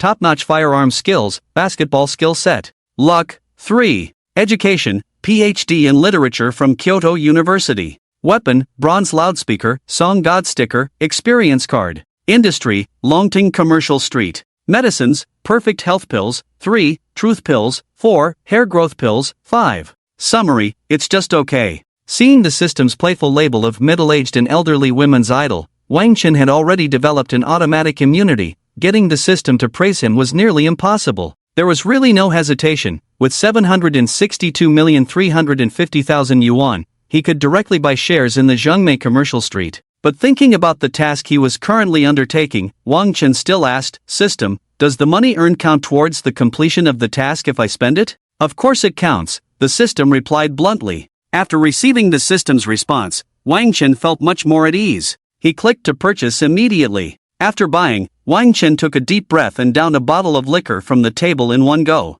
He thought to himself, just a couple of days ago, he was preparing to go against Zhongmei Commercial Street, and now, unexpectedly, it was already his. At that moment, Lin Xiyu walked over with several dishes and neatly placed them in front of Wang Chen. Seeing Wang Chen looking quite happy, Lin Xiyu asked, "What's wrong, master? What are you so happy about? Can you share?" "It's nothing, I just acquired 51% of a company," Wang Chen said, picking up his chopsticks to take a bite of the dish, then casually hummed. At that very moment, in an office on the top floor of the Zhongmei building, a capable man in a sharp suit with piercing eyes was leisurely sipping on the exquisite De Hong Pao tea brought by his subordinates. This man was none other than Chen Tingfei, the owner of Zhongmei Commercial Street. Although his name sounded ordinary, he was the helmsman of the second largest commercial street in Tianmin City. While he appeared relaxed on the surface, he had just pulled an all-nighter recently, formulating a new plan against Longting Commercial Street, and internally, he was utterly exhausted. Thinking of this, he couldn't help but furrow his brows and silently curse the scruffy man. "You promised me so well back then, saying if you don't succeed, you die trying.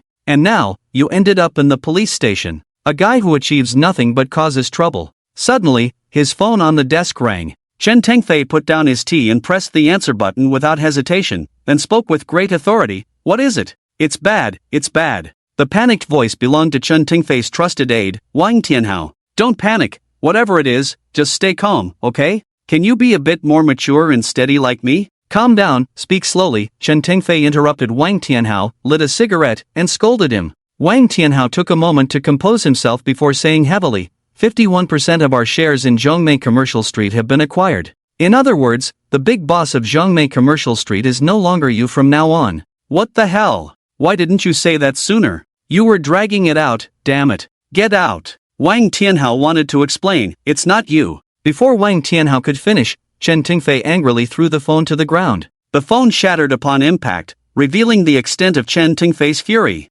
Ideals are rich, but reality is stark. He had originally planned to swallow Longting Commercial Street and monopolize the commercial economy of Tianmin City. Yet, unexpectedly, he hadn't swallowed Longting Commercial Street. Instead, he was the one being acquired. This dramatic turn of events plunged Chen Tingfei into a deep abyss of pain. Meanwhile, Wang Chen enjoyed his meal and then returned to his room for a nap. As for the messy table, Lin Xiyu would naturally clean it up thoroughly and neatly. Wang Chen, waking up from a nap, glanced at the clock and saw it was already 3 o'clock. He decided to head out to collect scrap. After all, there was only one day left to complete his task, and he was still about 150 million short. If he couldn't become a golden-level scrap collector, he would be devastated. He had also promised to meet Tang Xue for a stroll in the evening, leaving him no time to waste, so he needed to hurry up and collect. Without further thought, Wang Chen stepped out, got into his limited edition supercar, and took out his bronze loudspeaker, starting to collect scrap from one neighborhood after another.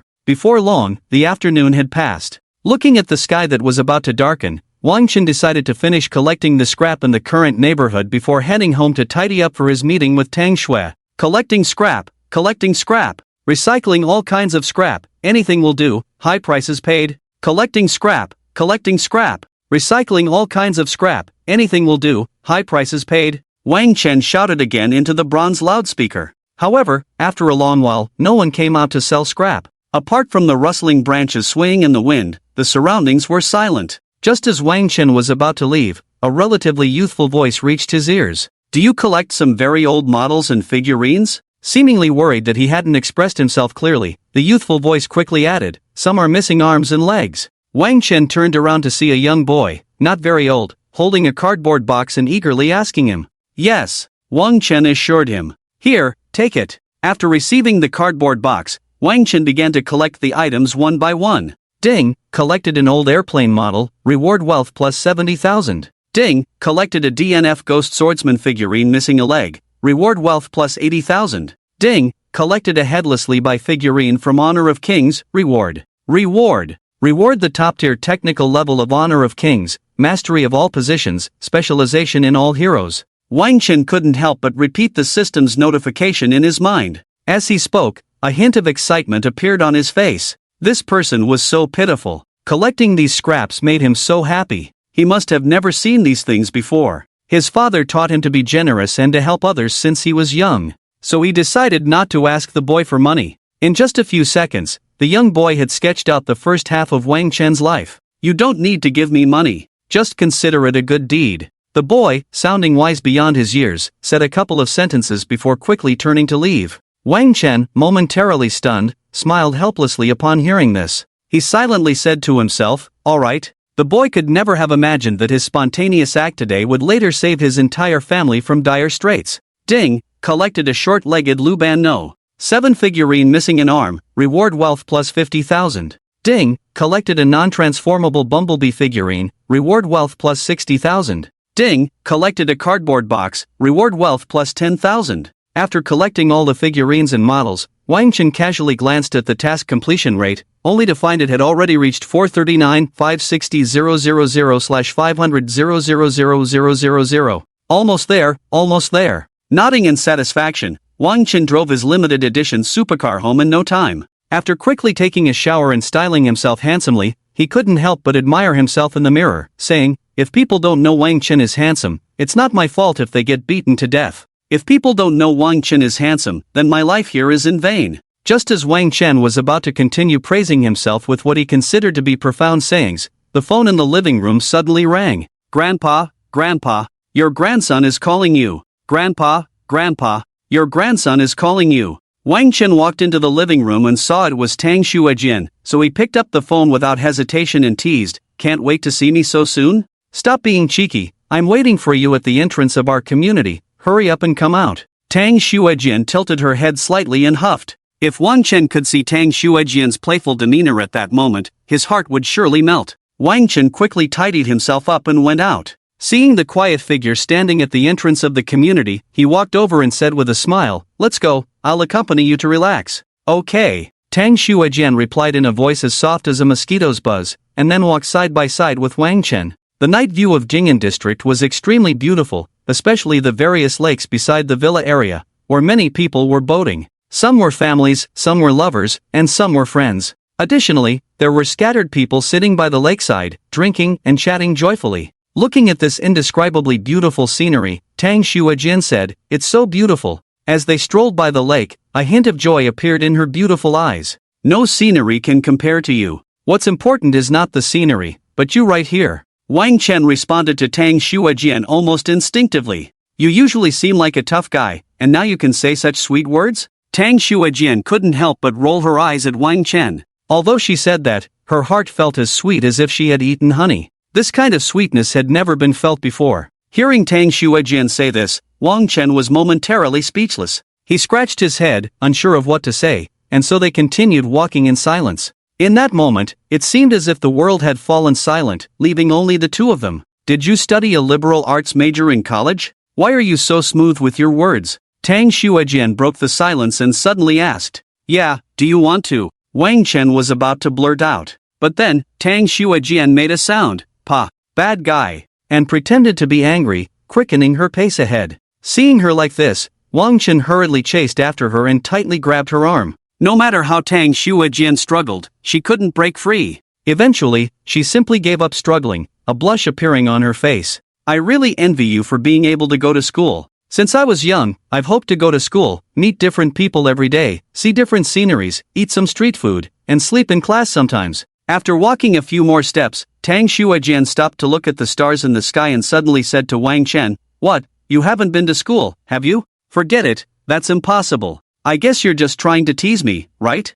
Hearing Tang Xuejian's sudden words, Wang Chen was first taken aback, then he opened his mouth in surprise and asked her, "Yes, given Tang Xuejian's family situation, how could she not have gone to school?" This was indeed hard to understand. "Maybe you won't believe it, but I really have never been to school. What would I gain from teasing you about this?" Listening to Wang Chen's words, a hint of loneliness flashed across Tang Xuejian's pretty face, and she spoke in a very low voice. It was not hard to see that behind this matter, there was definitely a little story that made her feel lonely. "Why? Can you tell me your story? Tonight, I will be a quiet listener, just listening to you." Wang Chen looked at Tang Xuejian's expression and couldn't help but raise an eyebrow, quickly asking out of curiosity. He wanted to know what could cause Tang Xuejian to have such an expression. "Since I was a child, my family has hired 7 or 8 teachers to teach me, covering cultural classes, physical education, firearms training. There were all kinds of classes. I have been studying alone from childhood to adulthood, and the teachers all regard me with awe, not playing with me. Actually, I really want to go to school like other kids. I want to have a happy and simple childhood like them, but unfortunately, I never had that opportunity." Perhaps Wang Chen's words touched the soft spot deep within Tang Xuejian. Therefore, Tang Xuejian nodded and began to recount his experiences in a very calm tone. Although Tang Xuejian appeared very calm, Wang Chen knew that his heart was not so. It was probably already tumultuous and stormy at that moment. After a moment, Wang Chen patted Tang Xuejian's shoulder and comforted him. "It's okay, everything is in the past. From now on, everything will get better and better." As soon as these words were spoken, Tang Xuejian rarely showed a different expression. This man gave him an incredibly reassuring feeling. "Are we in that kind of relationship now?" Wang Chen squeezed Tang Xuejian's hand, and for some reason, he asked him this question almost unconsciously. Boom! As soon as these words were spoken, it was like throwing a ton of boulders into a calm lake. Tang Xuejian's eyes widened in disbelief and shock. She didn't expect that some things could come so quickly, like a tornado. After a moment of stunned silence, Tang Xuejian slightly parted her red lips and slowly said, "To be considered, After saying that, Tang Xuejian turned and walked back home. Watching her retreating figure, Wang Chen was first taken aback, then a flash of excitement crossed his eyes, and he quickly followed her. Moments later, the two passed through Tang Xuejian's living room and entered her room. Soon, their eyes met. Wang Chen began to tell her some stories from his childhood, talking from the south to the north. During this time, Wang Chen also made Tang Xuejian giggle. In just a short period, Tang Xuejian internally acknowledged Wang Chen. At the same time, she felt an inexplicable sense of tranquility and naturalness. Perhaps the stories evoked Wang Chen's memories, as he wore a nostalgic expression. At that moment, Tang Xuejian turned to him, her gaze piercing, blinking her eyes, and softly asked, "What are you thinking about?" Wang Chen smiled and softly replied, "I'm not thinking about anything. I just feel that meeting you is simply too lucky. I feel like I might have used up all my luck for a lifetime." After saying this, Wang Chen must have been too tired, as he completely ignored Tang Xuejian and mysteriously tilted his head, falling asleep. A night without words. The next day, the sky was already lightening, and by the time the sun was high, Tang Xuejian had gotten up early to prepare breakfast for Wang Chen. Soon, after a simple breakfast, the two began to share more childhood stories. Most of the time, it was Wang Chen talking while Tang Xuejian listened quietly. After an unknown amount of time, they finished this conversation. Wang Chen then accompanied Tang Xuejian to give Tang Sanshao an injection. After finishing the injection and exchanging a few pleasantries, Wang Chen mentioned he had urgent matters to attend to. He cast a lingering glance at Tang Xuejian before leaving. As for Tang Xuejian, she naturally stayed in the hospital to accompany Tang Sanshao. Just as Wang Chen stepped out of the elevator, he pondered where to go to collect scrap. After all, today was the deadline for completing the task. "You old fool, if you keep moving so slowly, just hurry up and get lost. If you can't do it, someone else will." A middle-aged man's angry shout happened to reach Wang Chen's ears. Seeing the figure being scolded seemed familiar to him, so he walked over to take a look. The person was none other than Wang Pa, who had taken Wang Chen to collect scrap last time. "What's wrong, Wang Pa?" What have you not done well? Wang Chen waved his hand and asked with concern. He did this because he thought Wang Po was quite a decent person. Last time, even when she only knew Wang Chen was a scrap collector, she treated him kindly and even helped him gather more scrap. Therefore, Wang Chen couldn't just ignore Wang Po's situation. Upon hearing someone speak, Wang Po turned her head and, upon realizing it was Wang Chen, paused for a moment before quickly signaling him to leave, indicating he should be careful not to get into trouble. Instead of retreating, Wang Chen moved closer to Wang Po and said, "Don't worry, just tell me." Wang Po felt a slight pang in her heart, and a hint of pallor and fatigue appeared on her face. Although she knew it wouldn't help to speak out, feeling so wronged without anyone to confide in, and seeing Wang Chen's sincerity, she finally mustered the courage to say, "I've been sick lately, not feeling well. I was a bit slow mopping the floor just now, and as a result."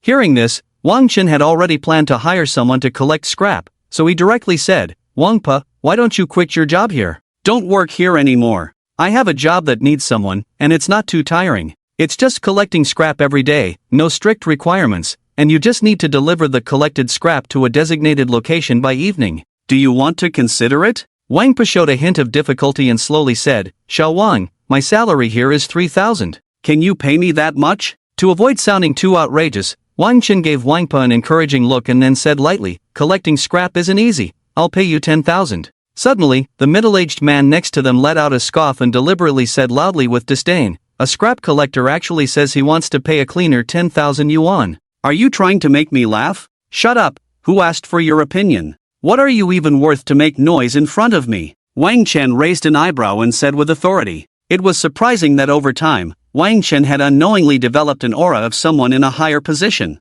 Sensing Wang Chen's presence, the middle-aged man fell silent. "Wang Po, do you think that's okay? If you think it's feasible, I can transfer the money to you right now." Wang Po hesitated a bit and said, "I would definitely be willing, but I'm just afraid my old arms and legs won't be able to handle it, and I won't collect enough scrap for you." "It's fine, collect as much as you can. Now, show me your Alipay payment code, and I'll transfer the money to you," Wang Chen said nonchalantly. Hearing Wang Chen's words, Wang Po took out her phone from her pocket and opened the QR code payment interface. Wang Chen scanned it and quickly transferred the money. At that moment, the middle-aged man finally reacted. "How could I be scared by a scrap collector?" The more the middle-aged man thought about it, the angrier he became. Unable to hold back, he let out a sharp voice, "There are so many scammers these days, don't let some pretentious people who clearly aren't good deceive you. Wang, if you beg me now, I might just keep you." As soon as the man finished speaking, a crisp notification sound rang out, "Ding, 500,000 yuan received on Alipay."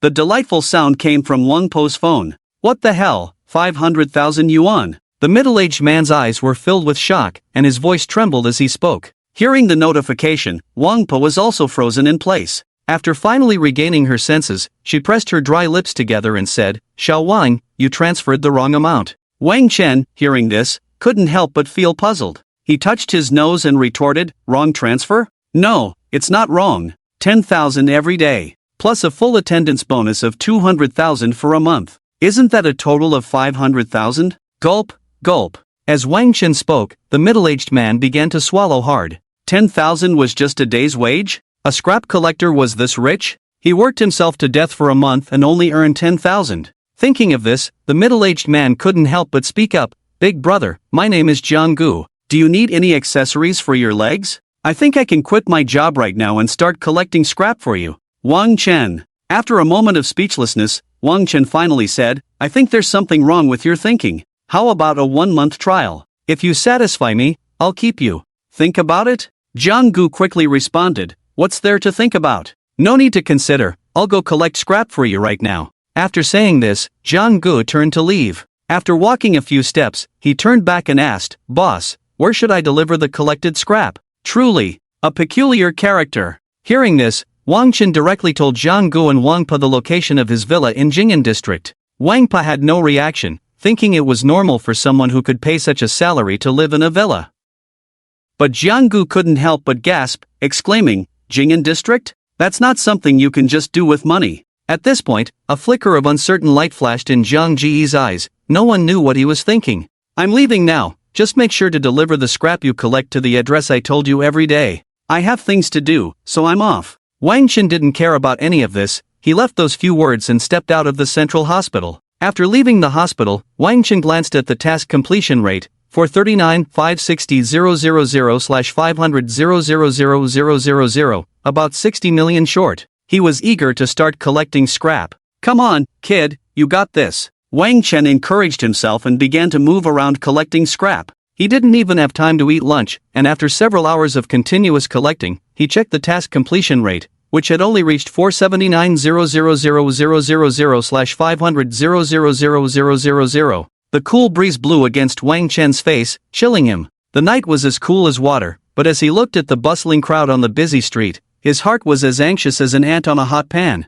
Still 20 million short. "God, can you drop a pile of junk to crush me?" Wang Chen spread his hands and sighed helplessly. Before he could finish his sentence, a familiar shouting voice suddenly reached his ears. "Collecting waste. Waste for money. Collecting junk. Collecting waste. Waste for money. Collecting junk." Hearing this shout, Wang Chen was momentarily taken aback and muttered softly, "Hey, isn't that my line? Who stole my line?" As he spoke, a white-haired figure pushed a tricycle past him. When he saw the old man had moved several paces away, Wang Chen finally reacted and couldn't help but laugh out loud. What a stroke of luck, finding something without even trying. Indeed, being handsome brings good fortune. Nothing can stop it. After laughing, Wang Chen walked straight up to the old man, changed to a friendly smile, and kindly grabbed the old man's arm, ready to speak. However, the old man did not sense Wang Chen's goodwill.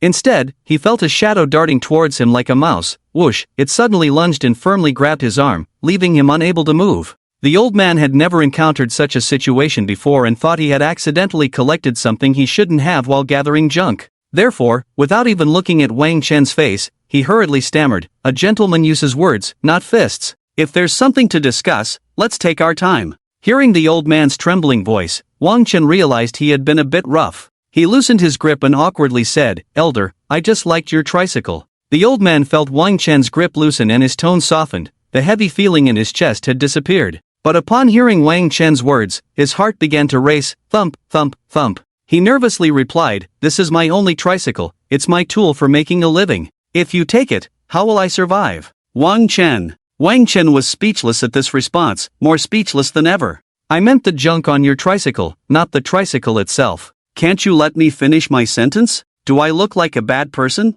Wang Chen awkwardly rubbed his nose and said slowly. Hearing this, the old man slowly turned his head. As soon as he turned, he saw a big, friendly smile. What was the feeling? It felt warmer than his own son's smile. Of course, the old man didn't think he was being taken advantage of. He surely didn't mean to imply that Wang Chen was like his son, right? The old man's gaze lingered on Wang Chen's face for a moment before he grinned, revealing a mouthful of yellow teeth, and said with a strange smile, "Young man, you are quite handsome, reminiscent of my youth." Wang Chen. It seemed that Wang Chen's self-love was not unique. It turned out all men in the world were similarly narcissistic. "By the way, young man, you said you wanted the junk on my tricycle?" The old man continued. Upon hearing this, Wang Chen's eyes lit up. "Yes, yes. Then you must give me a good price. I've been collecting from dawn till dusk, and let's skip the details, it's been hard-earned, so about the price." The old man began a long-winded speech, trying to raise the value of his junk. "All right, is 10,000 enough?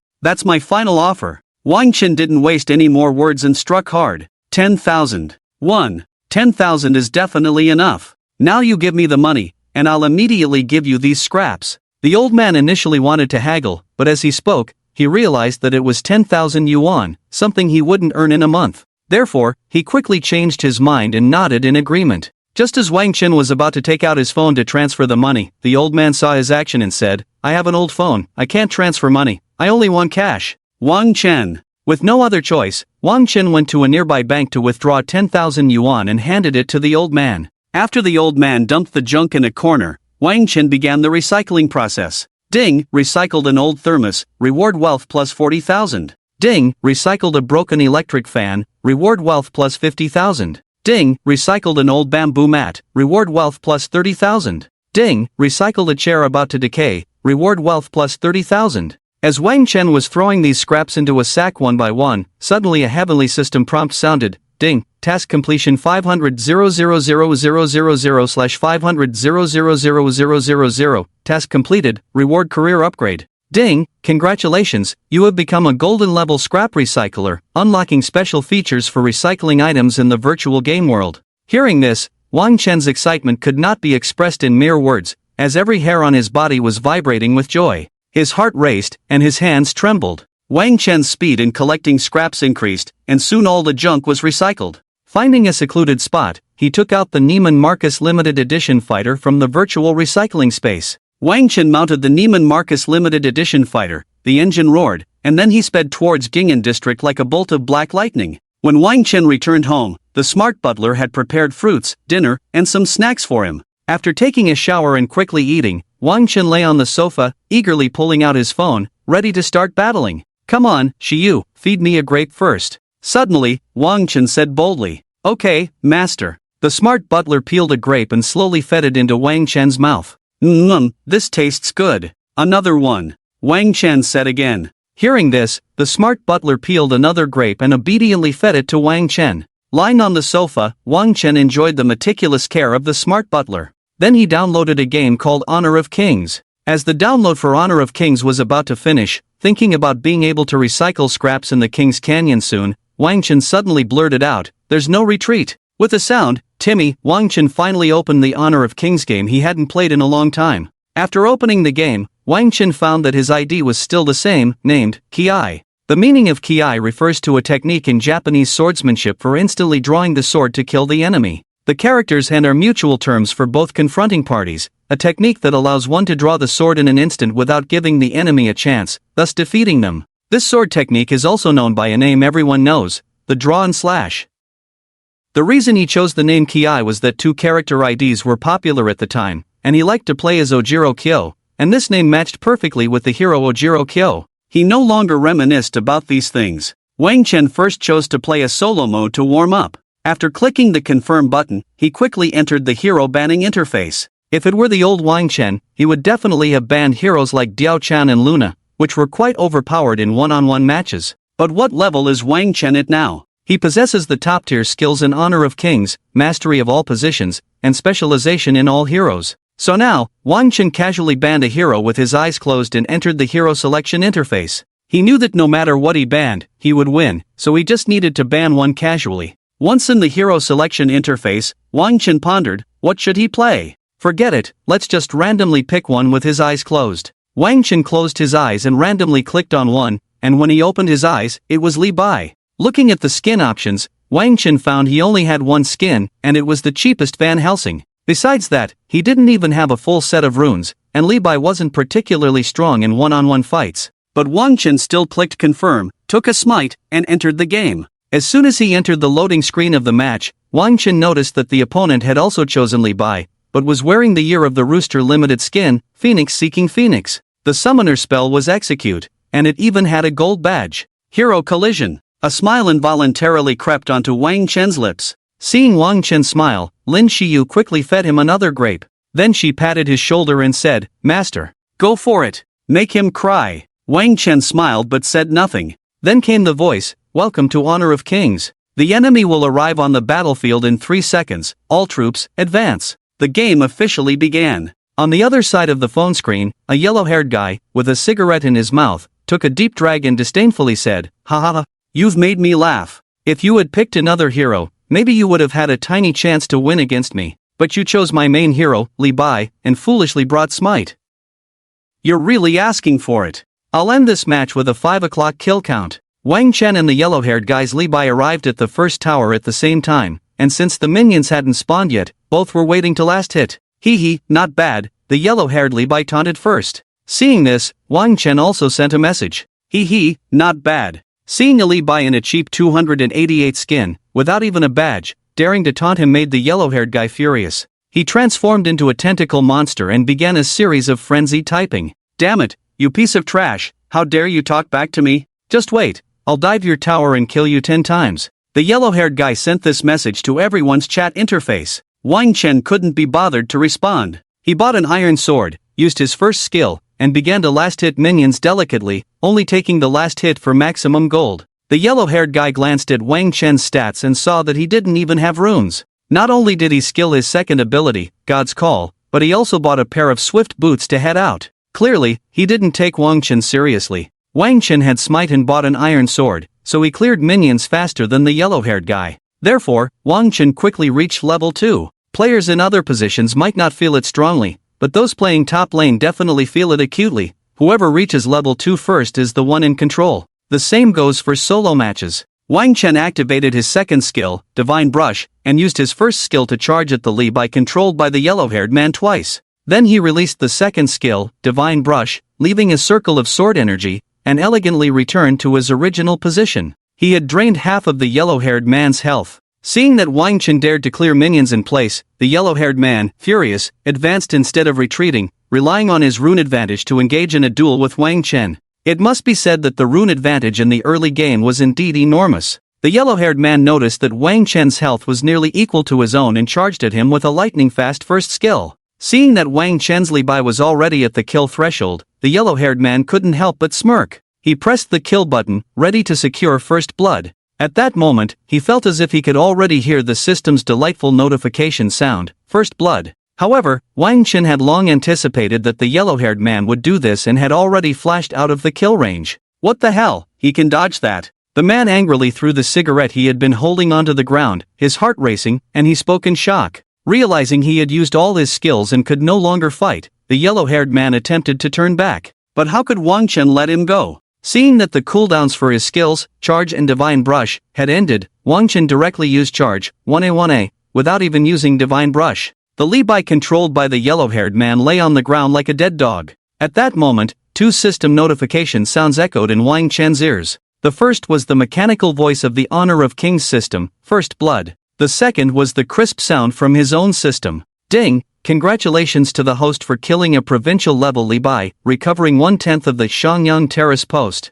Meanwhile, the yellow-haired man's screen went black with a whoosh, displaying 5 words, "You have been killed." This scene seemed to last a long time, but it actually happened in the blink of an eye. However, Wang Chen was too excited to care about the yellow-haired man's fate, as his hand trembled when he heard the second notification. Then he exclaimed excitedly, "What the hell? Is this called recovering junk?" In the system's eyes, is the Xiangyang Terrace post just junk? Not only was Wang Chen shocked at that moment, but the yellow-haired man was even more astonished. How could I, a provincial-level Li Bai, be killed by a rookie without even runes? That flash, that prediction, that positioning, it was simply perfect, incredibly precise. No, it's impossible. This rookie must have gotten lucky, accidentally pressed flash, a blind cat stumbling upon a dead rat, dodging my skills. Once I get my kill ready, in the next wave, I will definitely teach him a lesson. The yellow-haired man suppressed his disdain and once again controlled Li Bai to the lane. However, at this moment, the equipment of both players had undergone a tremendous change.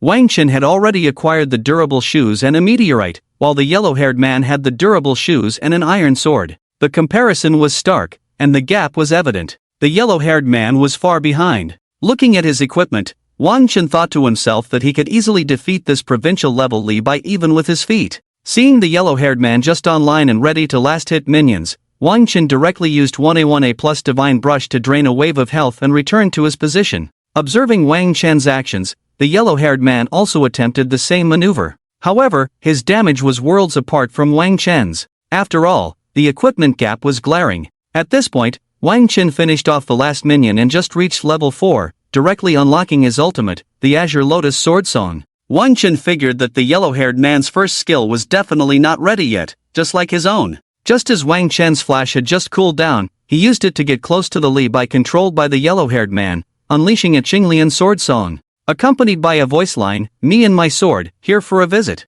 The yellow-haired man's screen went black once again with a whoosh. Wang Chen also heard the system's notification sound again. Ding! Congratulations to the host for killing the provincial-level Li Bai, recovering Xiangyang Tai 2 out of 10. You damn! The yellow-haired man opened his mouth to curse at Wang Chen, but he froze, his face turning the color of pig liver. Because he really had no face to say anything, not only was he using a limited skin, but he also had a perfect rune setup. Being killed twice in a row could only mean he was bad at the game. No, as long as the tower is up, I still have a chance to turn this around. The yellow-haired man comforted himself and shrank under the tower, farming minions cautiously, slowly developing. But at this moment, their equipment was worlds apart. Wang Chen had already completed the Shadow Battle Axe and even bought a small lifesteal dagger, while the yellow-haired man only had 3 bare iron swords. Wang Chen's expression remained unchanged. He understood that this match was already without suspense. He manipulated the minion wave, 1A2 to poke at the yellow-haired man,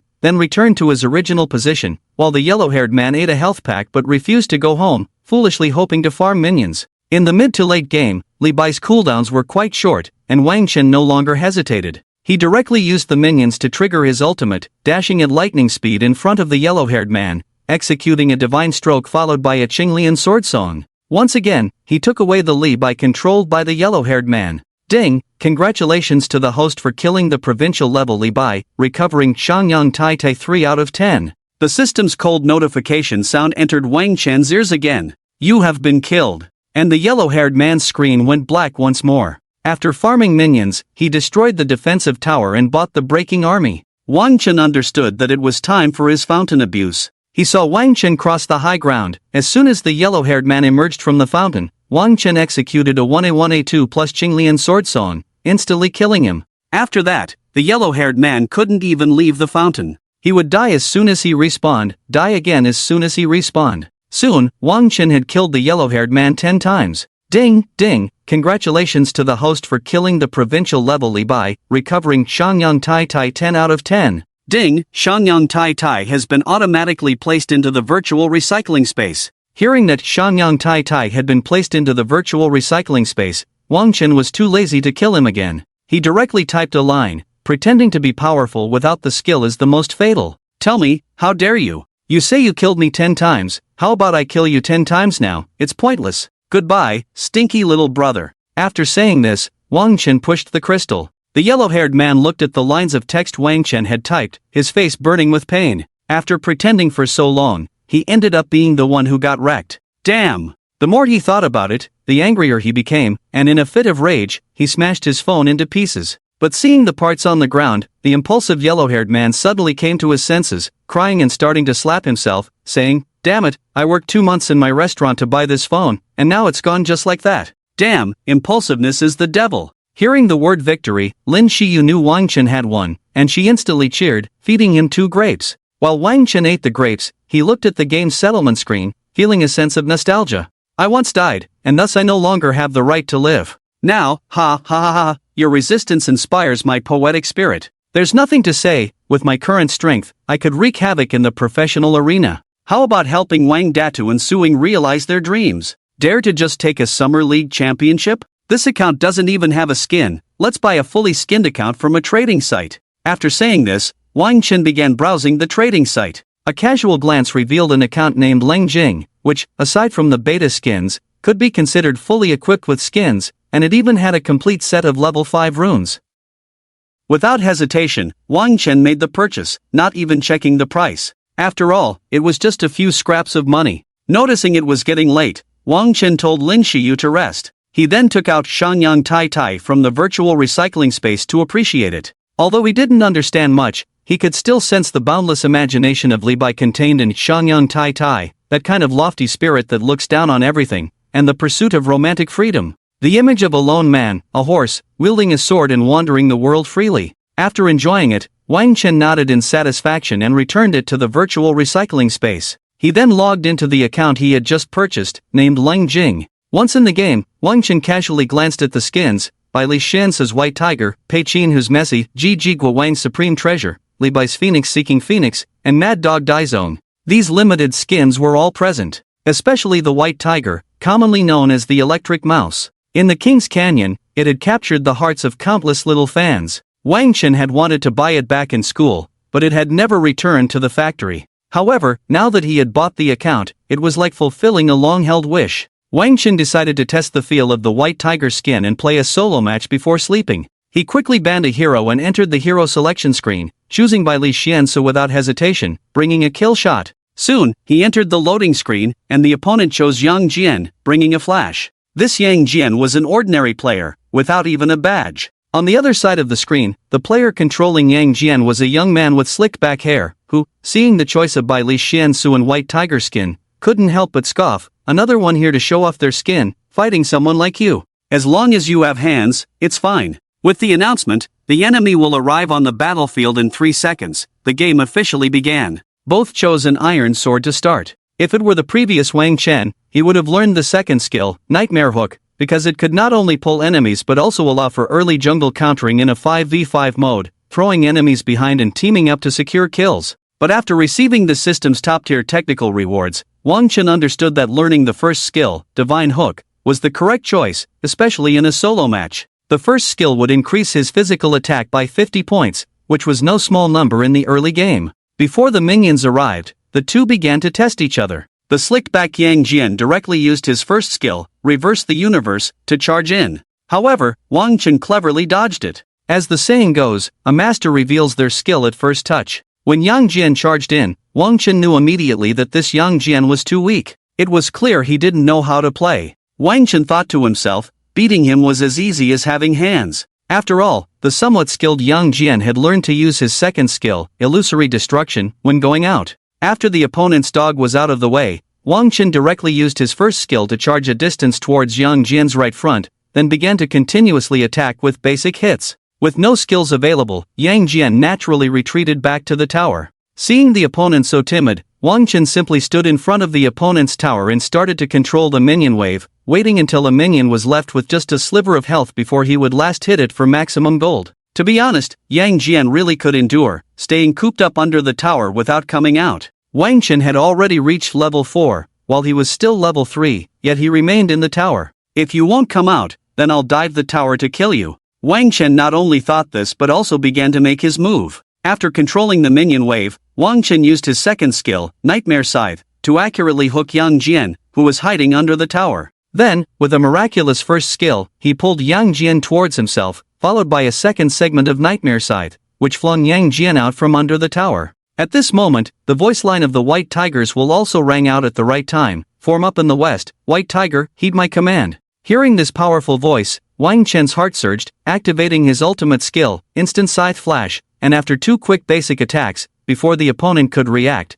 he executed Yang Jian. At that moment, the Bai Li Xiansu controlled by Wang Chen had its hair turn white instantly, and it was constantly flashing with captivating lightning. Meanwhile, two notification sounds rang out. The first was the kill notification, which goes without saying, the first blood notification. The second was the system voice from Wang Chen's character, Ding. Congratulations to the host for killing a normal Yang Jian player, recovering a portion of the Hound of Heaven's dog food, reward wealth plus 100,000. Upon hearing this, Wang Chen felt a moment of speechlessness. Hound of Heaven's dog food? What the heck is that? But 100,000 gold is not bad. Could it be that killing a normal player only recovers some money, while killing a regional server player gives special rewards? Then what would killing a national server player or a professional player yield? Wang Chen couldn't help but make this guess. While Wang Chen was lost in thought, the slick-haired man had already maneuvered Yang Jian back to the lane, practicing against the stationary Wang Chen. Therefore, when Wang Chen came back to his senses, he found his screen had gone black. Moreover, the opposing Yang Jian had typed two words, just this, along with a more mocking symbol? Killing the stationary version of himself, and he could still be so smug? At this point, Wang Chen's defense tower had already lost half its health. But Wang Chen was not worried at all. This confidence stemmed from the system rewarding him with skills. As everyone knows, the more enemies Yang Jian's ultimate skill, Eye of Origin, hits, the more health he recovers. Thus, Wang Chen pretended to be dazed. He let Yang Jian clear the minions before he pressed his second skill, Nightmare Scythe, once again accurately hooking the Yang Jian controlled by the slick-haired man. After hooking him, Wang Chen used Instant Scythe Flash to reposition and landed a hit. Seeing that Wang Chen's Bai Li Xiansu actually dared to fly over, the slick-haired man's lips curled slightly, unable to suppress his delight. He understood that as long as his second skill, Illusory Destruction, could control this Xiansu, he could take him down in one go. And this Xiansu was so close to him, he was 99% sure he could control it. The slick-haired man predicted that Bai Li Xiansu would definitely take a risk and charge towards his tower. So he directly pressed his second skill, Illusory Destruction, in the opposite direction. Wang Chen seemed to have anticipated the slick-haired man's prediction and directly went against it. He predicted the slick-haired man's prediction of his prediction. Instead, he pulled back a bit, dodging the illusionary demise controlled by the slick-haired man's Yang Jian. How is this possible? The slick-haired man stared at the screen, his eyes wide in disbelief. But for Wang Chen, this maneuver was basic. As long as he had hands, he could do it. Coming back to his senses, the slick-haired man realized he had wasted his second skill and knew he was out of options. So, he focused intently on the screen, his operations and awareness heightened. He attempted to use his first skill to turn the tide by targeting a minion, then repositioning himself, waiting for his second skill's illusionary demise to engage in battle. If there had been a mirror at that moment, the slick-haired man would have seen the blood vessels in his eyes nearly bursting. Until his thoughts materialized, they remained mere wishful thinking. How could Wang Chen give him that opportunity? A second skill nightmare scythe was thrown behind him, followed by a flash of the scythe, and without even using the kill shot, Yang Jian was taken away. During this time, the slick-haired man, unwilling to give up, used his third skill, Eye of the Source, in a desperate attempt to resist. But the outcome was still a black screen, followed by a system notification, "You have been killed." After this kill of Yang Jian, however, the system notification did not sound. Wang Chen was a bit puzzled. Wasn't he supposed to receive scraps every time? Or was it because this Yang Jian was too weak to be worth recycling? Unable to figure it out, Wang Chen stopped thinking and took down the first tower, quickly attacking the crystal with a few basic hits, ending this already very uneven game. On the other side of the screen, the slick-haired man slumped his shoulders, murmuring in a daze, "I feel like I haven't even started playing, and the game ended so easily? Could it be that my eyes are playing tricks on me?" Unwilling to believe it, the slick-haired man pressed his eyes against the screen and stared hard for a moment. Only then did he slowly accept the fact of his defeat. So bad it's embarrassing. I should just uninstall the game." After saying this, the slick-haired man's face turned pale, and he actually crawled into bed to sleep.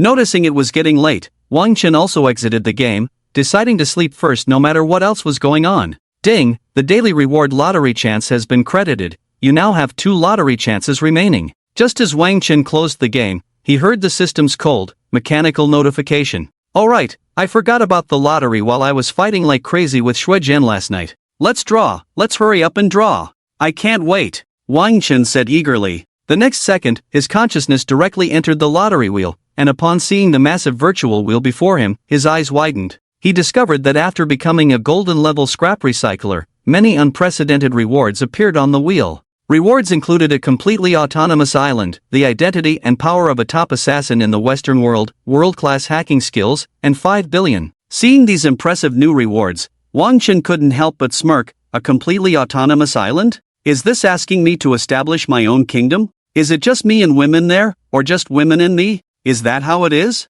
Hearing Wang Chen's words, the system couldn't help but feel a bit disdainful. Is your mind filled only with women? Can't you think about building a military base, making some missiles, or aircraft carriers? Wang Chen had no idea the system was looking down on him again and continued to look down the list. Publicly traded companies, X-Ray Vision, fortune tellers, X-Ray Vision. X-Ray Vision? Are you trying to force me to commit a crime? As soon as Wang Chen saw the option for X-Ray Vision, he thought of some suggestive scenes and nearly had a nosebleed. Fortune teller? What, can this see through the past and future, all illusions? Prophet, foreseeing people's fortunes and misfortunes, life and death? System, you really are something. I, Wang Chen, am not suited to this place. The old lady won't support me, the wall won't support me. I only support you. So next, let's draw a lottery. After saying this, Wang Chen directly spun the huge virtual lottery wheel. Ding! Thank you for participating. The system immediately gave Wang Chen a good person card. Hearing this, Wang Chen felt a bit disoriented. Damn! Again! Wang Chen hit the sofa and spun the huge virtual lottery wheel once more. Ding! Congratulations, you have drawn a world-class painting master, along with a reward, master-level appreciation of famous paintings. Ha! Painting? Wang Chen was slightly stunned, but the next second, his brain felt like it was about to burst, as countless pieces of information related to painting and appreciation of famous artworks flooded into his mind. Names like Da Vinci, Picasso, Van Gogh, Rousseau, Gauguin, Repin, and so on, the skills and insights of these famous painting masters were all inherited by Wang Chen in an instant. Now, give Wang Chen any famous painting, and he could paint it almost perfectly, to the point of being indistinguishable from the real thing. As for the origins of the famous paintings and the techniques used in their creation, Wang Chen could grasp it all with just a glance. A few minutes later, Wang Chen suddenly opened his eyes. At that moment, he exuded a hint of the unique mysterious aura of an artist. Feeling this change, Wang Chen casually looked at a painting hanging on the wall of his villa. As soon as his gaze landed on that painting, a piece of information instantly appeared in his mind, a poor imitation of an unknown person, along the river during the Qingming Festival. The real along the river during the Qingming Festival should be a genre painting created by the artist Zhang Ziduan, which is the only surviving masterpiece of its kind, one of the top 10 masterpieces of Chinese art. It is painted on silk, measuring 24.8 centimeters high and 528.7 centimeters long, and is praised as the first divine product of China. The work employs a scattered perspective composition method, vividly recording the appearance of Bianjing and the living conditions of the people at that time, serving as a testament to the prosperity of Bianjing. After receiving this information, Wang Chen couldn't help but mutter, "Damn. So the paintings hanging in my house aren't even high-quality replicas. I was so happy when I first came here, thinking all the paintings at home were famous. Damn. When I wake up tomorrow, I must go buy some materials and paint my own along the river during the Qingming festival. Time to sleep, time to sleep." The night was cool as water, and Wang Chen soon fell into a deep sleep. "Master, get up, it's time to eat. Master, get up, it's time to eat." The smart butler called out obediently from outside the door. Just like that, Wang Chen groggily woke up, rubbed his eyes, and sprang up like a carp. He quickly got dressed and ate the breakfast prepared for him by the smart butler. Wang Chen couldn't help but ask the system, "What is today's daily task?" "Ding, you have left the novice period and will no longer have daily tasks. From now on, the system will randomly issue various tasks." The system quickly responded. Wang Chen. After reluctantly accepting this fact, Wang Chen thought for a moment, wouldn't it be nice to collect junk in the virtual game world in the future? No wind, no rain, and the profits are high. There was no need for him to put all his thoughts into collecting scrap in the outside world. If he had time, he could collect it himself. If not, he could let others help. Just yesterday, he had 2 people assist him in collecting scrap, which was definitely not enough. Thinking of this, Wang Chen directly opened 69 Tonqing to see if he could recruit someone to help him collect scrap. Otherwise, wouldn't he be wasting the special functions that came with leveling up to a golden grade scrap collector? He decided to take action. Wang Chen posted a recruitment message on 69 Tongcheng. The message roughly read, "Hiring scrap collectors, no limit on the number, base salary is 10,000 a day, with a full attendance bonus of 200,000 for 30 days. If enough scrap is collected, there will be additional rewards.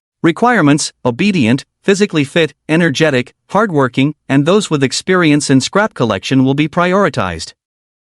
After filling out the recruitment information, 69 Tongcheng directly located Wang Chen at No. 1 Seaview Villa in Jinghai District. After posting such information, Wang Chen didn't think much more about it. He called for the smart housekeeper and prepared to buy some materials related to painting, intending to create some artwork himself and hang it on the wall, throwing away all the inferior replicas. The smart housekeeper changed into a different outfit and quickly came out of the room. Looking at the smart housekeeper's new attire, Wang Chen's eyes widened. At that moment, the smart housekeeper, in a flowing red dress, with long hair cascading over her shoulders, wearing high heels and striding gracefully with her long, jade-like legs, approached Wang Chen with an alluring elegance. Her eyes sparkled with charm, her lips were enticingly red, her skin was as white as snow, and she exuded a playful aura. It had to be said, she was stunningly beautiful, completely different from the seductive allure he had first encountered. Wang Chen swallowed hard a few times before stepping out with the smart housekeeper. He let her sit in the passenger seat, and as he pressed the accelerator, the 4 massive exhaust pipes roared to life, and they shot off like an arrow from the Seaview Villa. Soon, Wang Chen and the smart housekeeper arrived at the foot of the Minghua Studio. Although the last character of Minghua Studio was Studio, it was the largest company in Tianmen City for buying and selling finished paintings and materials. The building of Minghua Studio was nearly 100 stories high, rivaling the Longting Building. The 4 large characters Minghua Studio carved in pure gold hung at the entrance, exuding an inexplicable aura. Over the years, many people had set their sights on these 4 characters. However, without exception, they all were out of luck. After casually parking the limited edition sports car aside, the 2 of them walked into Minghua Studio. As they entered, a security guard at the door muttered, "That woman just now was too damn beautiful. I really want to, but that man is also rich and handsome. Why can't I have such luck?" Another security guard heard this and replied, "Whatever you want to do, she's probably tired of it, save your breath. Want to be a rich second generation? Maybe in your next life." After saying this, both of them shed tears of envy. The first floor of Minghua Studio was particularly large and incredibly spacious. Looking around, every wall was adorned with famous paintings. Although these artworks had some fame, they were nothing in Wang Chen's eyes. After all, he could easily paint something like that himself. Just a few seconds after they entered and paused, people around them began to whisper. Some were exclaiming that they were truly a match made in heaven. Some women were casting flirtatious glances at Wang Chen, wishing they could devour him whole. Some men are even more arrogant, unabashedly starting to show off their car keys and watches. Although Wang Chen himself doesn't care about others' opinions, the presence of the smart butler still requires a certain level of display. Thinking of this, Wang Chen subtly revealed a few of his belongings. Thus, the access card for Jing'an district hanging from his belt, the black gold card for the Hayastalav Hotel, and the Patek Philippe Grandmaster chime on his wrist were perfectly and unpretentiously exposed to the gaze of the onlookers. Most of the people here are either rich or noble, holding a significant social status. After all, ordinary folks are busy working hard, struggling for an uncertain life. How could they have the leisure to come here to pass the time and indulge in entertainment? Therefore, most of these people, who have fought their way to their current status, are quite adept in their insight and methods, except for those who suddenly got promoted, won the lottery, or are nouveau riche due to several properties being demolished. Thus, upon seeing the information Wang Chen casually revealed in just a few seconds, many people's pupils shrank sharply, and without hesitation, they turned around and left awkwardly. Of course, only a few nouveau riche remained, lost in their fantasies, continuously pointing and whispering. But Wang Chen couldn't be bothered to pay them any attention because they simply weren't worth it. May I ask what you two plan to buy? A strikingly beautiful waitress, with light makeup and dressed in a qipao, approached Wang Chen and his companion. I want to buy some painting supplies, paper, brushes, paints, and everything related to painting. Bring me a complete set, and it must be your best and most expensive, Wang Chen replied casually. Oh no, this is the feeling of excitement. I'm in love.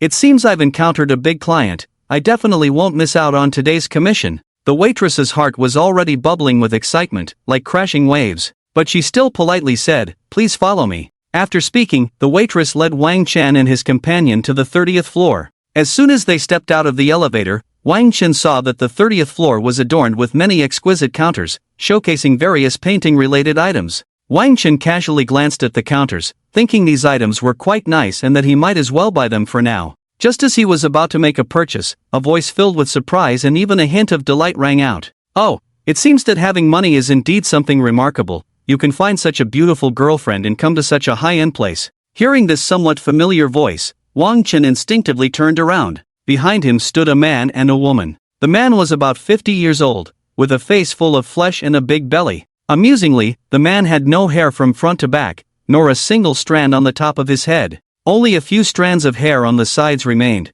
maintaining the last bit of dignity. The woman wore a top that exposed her snowy white arms and a short skirt that highlighted her long, fair legs. She carried an LV bag on her shoulder, and her golden hair cascaded down from her shoulders. It must be said she had some charm. However, the look in her eyes, filled with a sense of small-minded triumph, truly made it impossible for anyone to feel even the slightest bit of goodwill. Wang Chen looked at her and even felt a bit nauseous. This person was none other than his ex-girlfriend, who had been slapped in the face by Wang Chen at the Jiangwo Hotel last time. Now, looking at the familiar face of his ex-girlfriend, Wang Chen felt increasingly estranged. His ex from university seemed so innocent, so kind and gentle back then. Even after graduation, when she abandoned him for money and found a wealthy man, he could at least understand her first choice of a middle-aged man. But now, she had gone for someone nearly old enough to be her grandfather, which was truly hard to swallow. This was something Wang Chen had not expected. He shook his head at the two of them, deciding not to engage. The first time he saw his ex at the Jiangwo Hotel, he thought about taking revenge on her.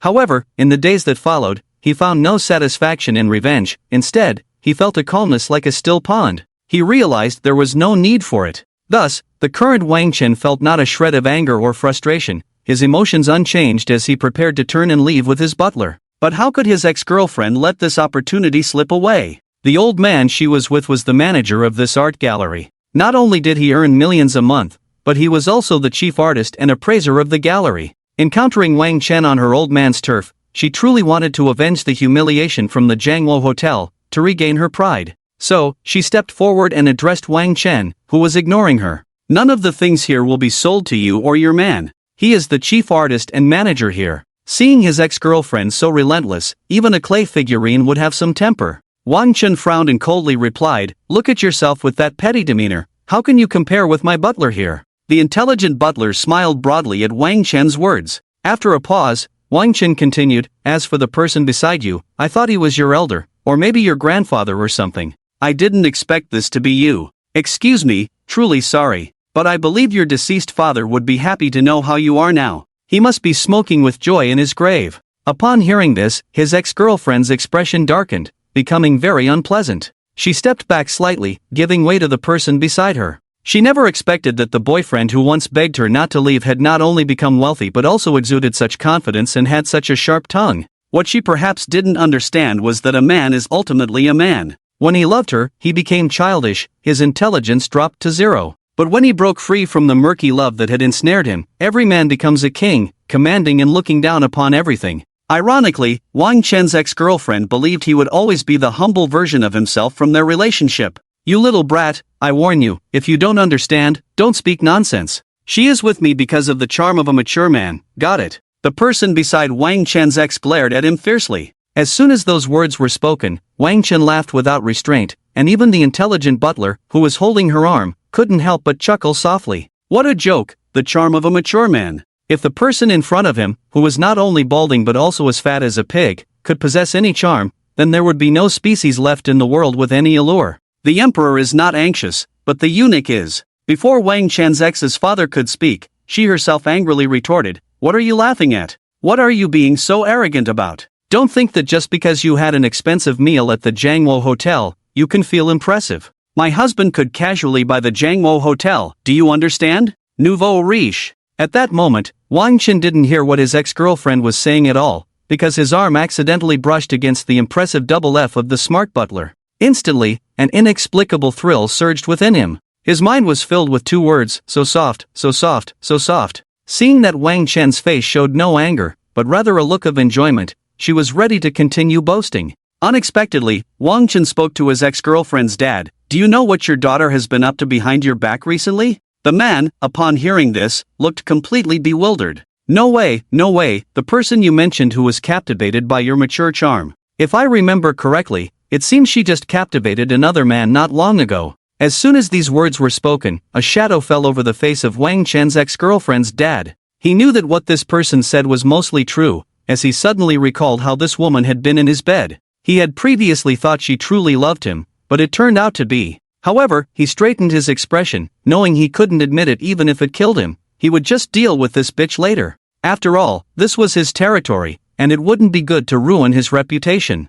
Thinking of this, Wang Chen's ex-girlfriend's dad confidently spoke up. "Don't talk nonsense here, I believe. My woman would never do such a thing. Besides, you two can't buy anything here, you're not welcome. I advise you both to leave quickly. Don't make me call security to deal with you." Hearing her boyfriend say such domineering words, Wang Chen's ex-girlfriend couldn't help but feel a sweetness in her heart. She promised to serve this old man well in the future, believing that once he died, the inheritance would all be hers. It was indeed a great thought, but what she didn't know was that the old man had already decided how to get rid of her soon. Not long ago, when Wang Chen's ex-girlfriend said he couldn't buy a single thread, Wang Chen instinctively opened the mysterious shop and spent 99.9 to buy a profile of the man in front of him, casually browsing to see if there was anything that could help him. Although it wasn't something he had to buy, with the system he had, would he really have to run away in disgrace? The man's name was Zhang Hanan, a widower with no bad habits or misconduct. He usually just painted and appraised paintings, until recently at a party, he was conquered by Wang Chen's ex-girlfriend, and under the guidance of those around him,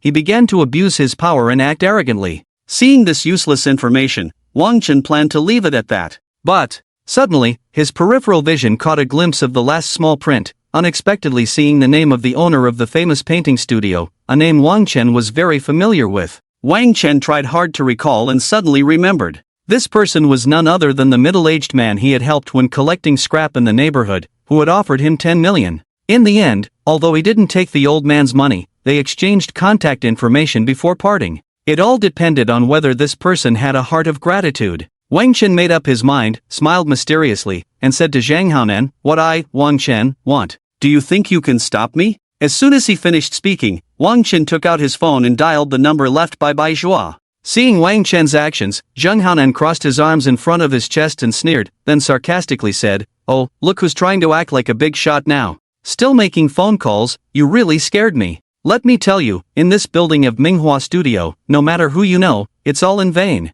Wang Chen's ex-girlfriend chimed in, "Hubby is really impressive. Let this nouveau riche know that his behavior is as ridiculous as a clown." Zhang Yajing, who said this, felt an unprecedented sense of relief and pride. At that moment, Wang Chen's call was just connected, and a voice with considerable authority came through. "Is this my young friend Wang Chen? What brings you here? It's been a long time since we last met." Hearing this familiar voice, Zhang Haonan's eyes widened in disbelief, secretly pondering, "Isn't this the chairman's voice?" Not only Zhang Haonan, but the female attendant who had been silently standing by also had disbelief shining in her beautiful eyes. Clearly, upon hearing this voice, she too thought of a certain big shot. But regardless of what everyone thought, Wang Chen continued calmly, "Brother, I heard you are the owner of Minghua Studio?" As soon as these words came out, Zhang Haonan's expression suddenly relaxed, secretly thinking he had come to a fallacy. It turned out this kid wasn't familiar with the chairman. "Yes, young friend, what's the matter? You don't come to the Three Treasures Hall without a reason. Is there something you need my help with?" Bai Zhua replied cheerfully. "Brother, it's nothing serious. I was planning to buy some materials for painting here at your Minghua studio, but there's this guy named Zhang Haonan who told me not to think about buying anything here. Brother, could you handle this matter?" Wang Chen said this lightly, then waited to see what Bai Zhua would do, whether he still remembered his kindness. On the other end of the line, Bai Zhua clearly sensed the anger hidden beneath Wang Chen's calm tone, but on one side was his chief painter Zhang Haonan, and on the other was his lifesaver. He thought for a long time, he could always find another painter if he had money, especially since he had so many artists. Losing one didn't matter. But how many people were willing to lend a hand in his time of need? The answer was very few. In the future, he might not even find one with a lantern. Thus, Bai Zhua made a wise decision. He angrily said, "Young friend, hand the phone to Zhang Haonan, I need to talk to him." Hearing this, Wang Chen knew that Bai Zhua hadn't forgotten the life-saving favor he had received some time ago. It seemed that this person was worth getting to know better in the future.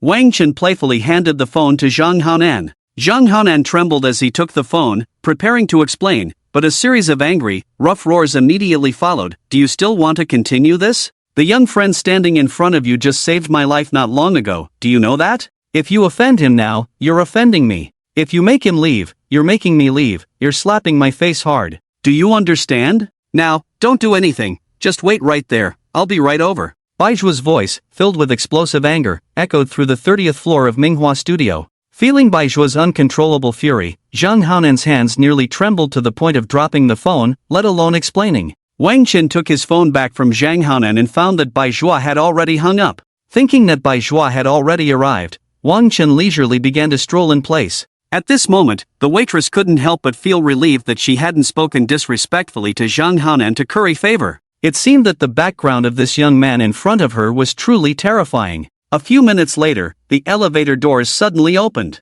Bai Zhua walked out with his secretary and approached the two. Upon seeing this figure, a hint of paleness appeared on Zhang Haonan's face, revealing a trace of unwillingness. However, with a lower status, even if he felt like letting out a fart, he had to hold it back. So, he immediately flattered, "Boss, you are so busy with your affairs, how could you trouble yourself to come for such a small matter?" As he spoke, he tried to put his arm around Wang Chen's shoulder, and during this time, he opened his mouth again. "I was just joking with this young brother, just a joke." But his height was indeed a bit too short, while Wang Chen stood a full 184 meters tall, creating a rather comical scene. This extremely awkward scene, I believe everyone can imagine. "Oh, is that so? Did you not just say you would have the security throw me out?" Wang Chen said coldly. "How could that be? I was just admiring your extraordinary demeanor. I had the thought of befriending you, so I intentionally said some words to provoke you, to see your character. This is unexpected since you happen to know our boss. Look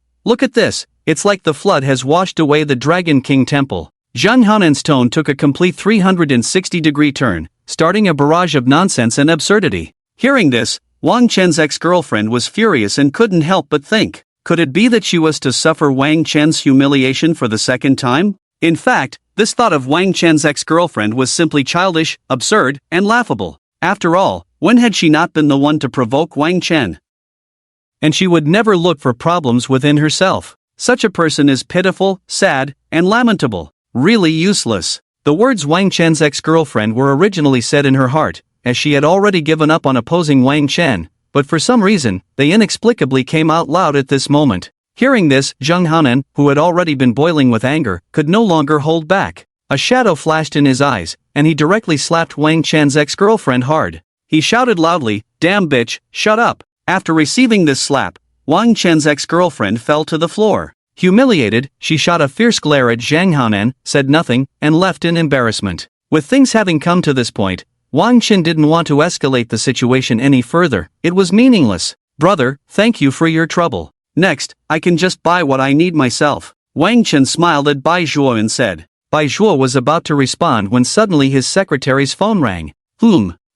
Okay. After a few simple replies, Bai Zhua's secretary hung up and walked over to Bai Zhua. whispering in his ear for a while. Bai Zhuo calmly nodded and then smiled, saying, "Young friend, since you're preparing to buy painting materials, you must be someone who loves to paint. Coincidentally, I have 2 famous paintings. It's almost noon, let's have lunch together." Zhang Haonan also knows he was wrong. "Let him buy you a few drinks. Young friend, you have a big heart, just laugh it off and forgive him for today. Then, shall we go appreciate those paintings together?" Although Wang Chen was not interested in the famous paintings mentioned by Bai Zhuo, given his current level of painting skills and perspective, Bai Zhuo was a good person, and Wang Chen had nothing pressing to attend to, so it was perfectly fine to spend some boring time with him. He then said, "Sure, it's better to comply than to refuse." Upon hearing Wang Chen's agreement, Bai Zhuo treated him and the others to lunch at the nearby Hao Yuan Grand Hotel.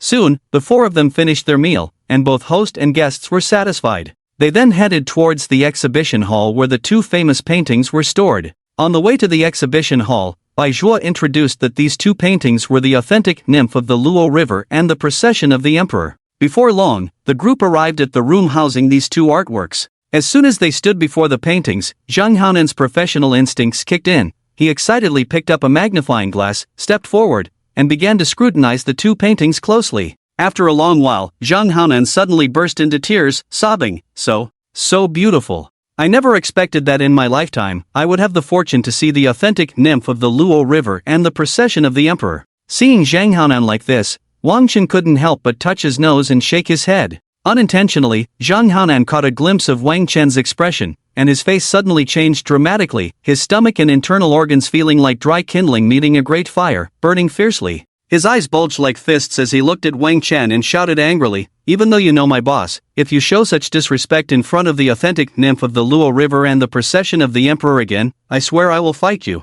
At that moment, Zhang Haonan resembled a lion touched by a taboo, roaring in fury. Previously, he had not exploded when Li Yajing was humiliated, but now, he erupted solely because of these 2 paintings. Perhaps this was what it meant to regard art as life. "Oh, authentic? How can you tell?" Wang Chen said lightly, staring at the enraged Zhang Haonan. "On what basis?" "On the basis of my years of experience in authenticating famous paintings, with these eyes that have never made a mistake," Zhang Haonan said proudly, nostrils flaring. When he spoke of authenticating famous paintings, an unprecedented light shone in his eyes. This light was the confidence he had gained from never being wrong all these years. "Then tell me your judgment." Hearing Zhang Haonan's certainty, Wang Chen remained unfazed, licking his lips and speaking mockingly. Zhang Haonan pretended to be aloof and slowly said, "All right, today I will let you see what the chief appraiser of the Minghua studio is like. You better listen closely. The Nymph of the Luo River is a famous landscape painting created by Gu Kaiji. It is one of the top 10 classic paintings of China.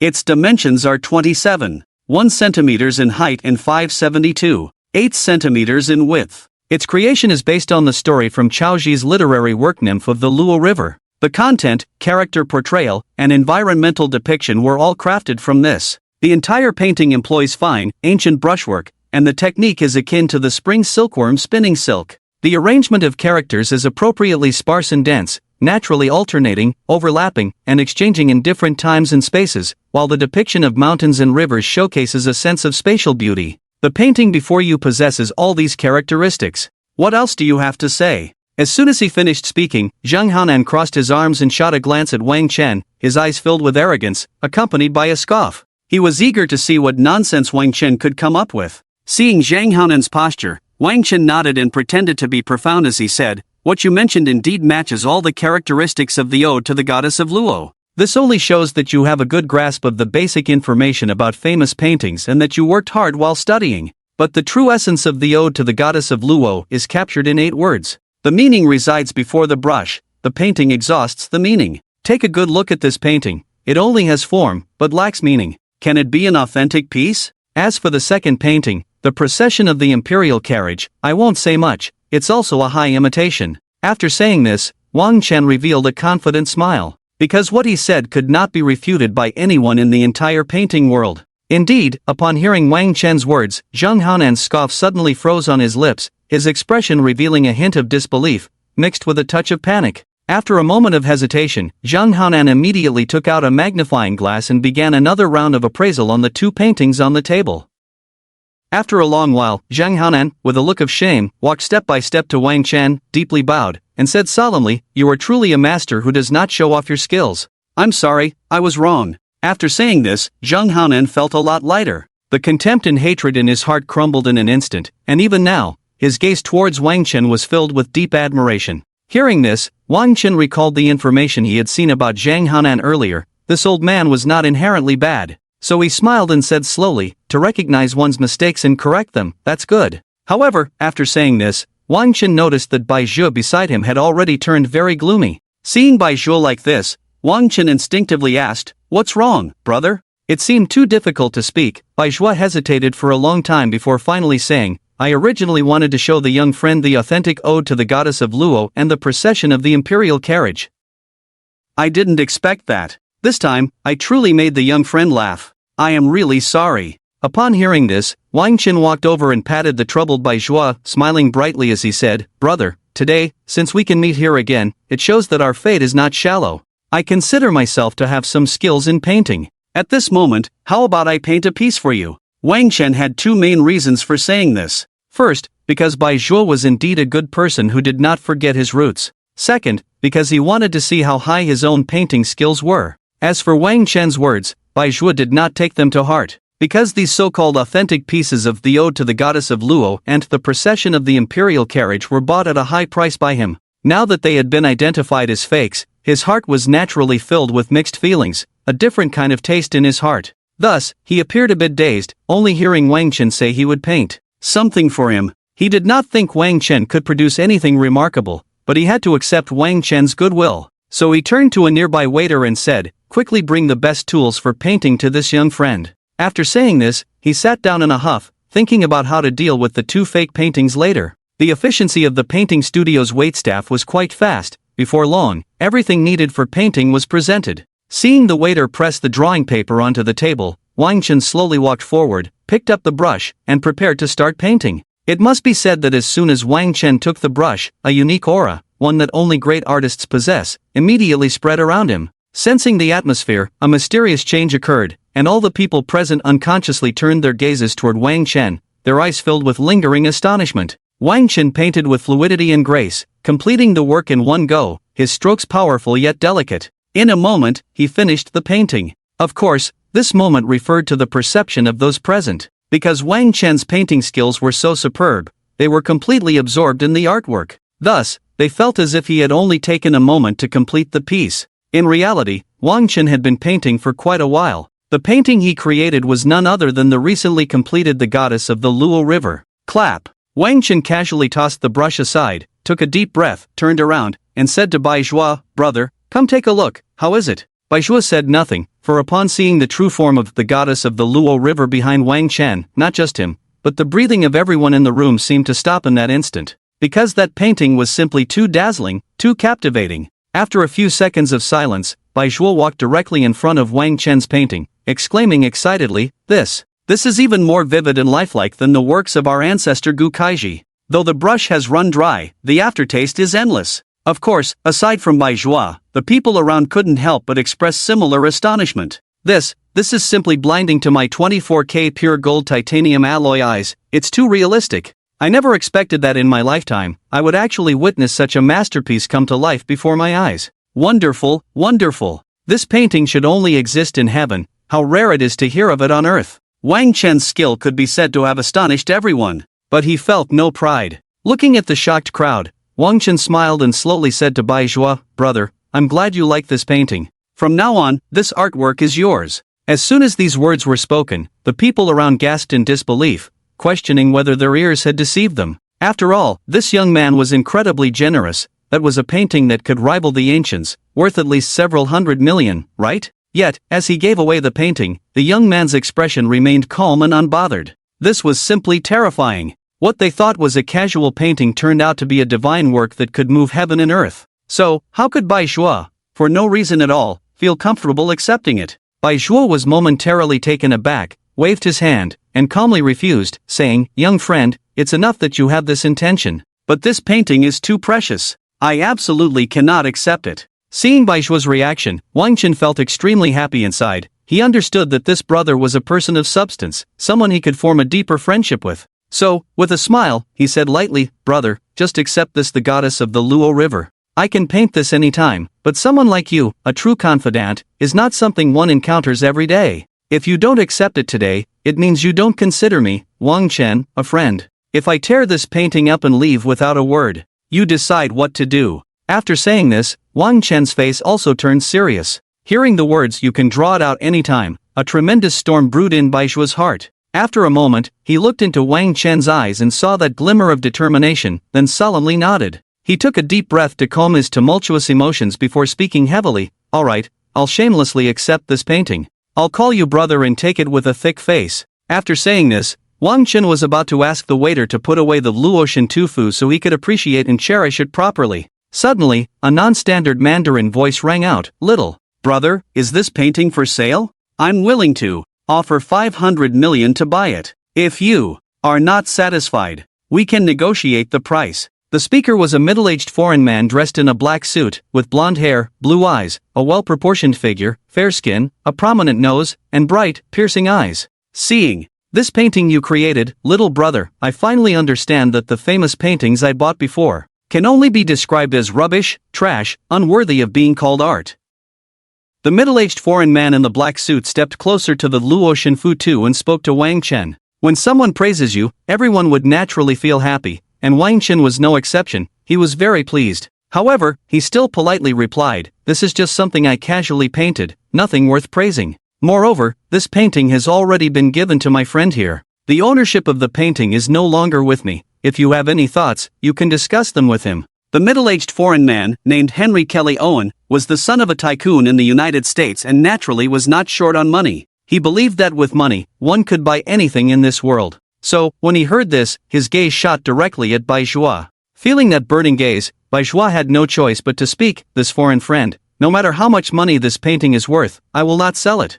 I believe you have heard a saying in China, the friendship of friends cannot be measured by money?" Henry Kelly Owen paused. "I've also heard a saying in your country that all refusals are due to insufficient bargaining chips. How about this? I'll offer 1 billion. Will you consider it? 1 billion. This was indeed not a small sum, and a flicker of hesitation crossed Baishua's eyes, but it quickly filled with determination. He then calmly replied, "The friendship of friends cannot be measured by money." Henry Kelly Owen was clearly taken aback, and he was about to speak. Seeing this action from Henry Kelly Owen, everyone present was wondering how much this foreigner would offer this time. 1,500 million? Or 2 billion? To everyone's surprise, Henry Kelly Owen did not mention money again. Instead, he slightly said to Wang Chen, "Can I have a friendship with you?" Upon hearing this, the entire room burst into laughter, as if they had heard a great joke. But Henry Kelly Owen clearly did not consider his words a joke. The look he cast at Wang Chen was filled with sincerity. Wang Chen naturally noticed that sincerity. He then generously said, "Interesting. All right, today you and I will form a good bond. Give me your address, and I will paint another piece for you another day. Rich people are all the same, but interesting souls are 1 in 100. Someone as intriguing as Henry Kurion is someone Wang Chen is happy to befriend. Although he has his own system, having one more friend means one more path. With an extra friend, life, which is usually bland, will naturally have a bit more fun." Moreover, he planned to paint a few pictures to hang on the wall when he got home, so adding a few more would be just a matter of raising his hand. "Good, good, good," Henry Kurion exclaimed excitedly 3 times. Then he came up and gave Wang Chen a big bear hug. All right, you're almost squeezing the breath out of me." Wang Chen pretended to cough and said slowly, word by word. As soon as he said this, Henry Kurion released Wang Chen and awkwardly scratched his head. He sheepishly said, "Sorry, I got a bit too excited just now." It's fine, it's all small stuff," Wang Chen grinned. Wang Chen was never the least bit stingy with friends. The excitement on Henry Kurion's face hadn't faded when suddenly a phone call came in, urging him to hurry back to the company. After hanging up, Henry Kurion apologized, left a business card, and hurried off. Wang Chen glanced at the business card Henry Kurion left behind and realized he was in the jade business. After saving the phone number in his phone, Wang Chen didn't think much more about it. He said goodbye to Bai Zhua, asking him to send some painting supplies to his home, and then prepared to leave with Lin Xiyu. Just as Wang Chen turned around, Bai Zhua seemed to remember something and suddenly called out to Wang Chen, speaking from the heart. "Wang Chen, my young friend, from today on, you are my little brother Bai Zhua. Although I don't have much ability, I do have some influence with my dozens of chain art galleries across the country. From now on, your matters are my matters. If you encounter any troubles, just call me, and I will definitely help you solve them. Don't be polite with me. After saying this, Bai Zhuo stuffed a gold card into Wang Chen's pocket and added, in the future, just use this card at the art gallery. Seeing the card is like seeing me. And no matter how expensive the items are, you won't need to pay. Hearing Bai Zhuo say this, Wang Chen felt a mix of amusement and exasperation. It turned out that this Bai Zhuo was also a straightforward and candid person. Looking at Bai Zhuo like this, the two shared a tacit smile, and everything was understood without words. Today, Wang Chen inexplicably gained another generous older brother. After some light-hearted banter with the enthusiastic Bai Zhuo, Wang Chen finally walked out of the art gallery with Lin Qiyu. Once outside the art gallery, Wang Chen and Lin Qiyu quickly drove back to their seaside villa in Jing'an district. Just as they reached the door, Wang Chen noticed several bags of junk piled outside. After sending Lin Qiyu inside to prepare dinner, Wang Chen began to recycle the junk. Ding, recycling old books, reward wealth plus 30,000. Ding, recycling an old phone case, reward wealth plus 40,000. Ding, recycling an old computer, reward identity and skills of the world's #1 hacker, codename, Gene. The moment he heard this prompt, a flood of information related to hacking surged into Wang Chen's mind. A series of experiences related to Gene also crazily integrated into Wang Chen's memory. These memories were astonishing. For example, Gene had once single-handedly hacked into the U.S. National Information System, stealing countless secrets. For example, Gene once single-handedly took on the hackers ranked 2nd, 3rd, and 4th in the world, and in just over 10 minutes, he dismantled their defenses. Another example, Gene once rejected a request from an assassin organization called Fania.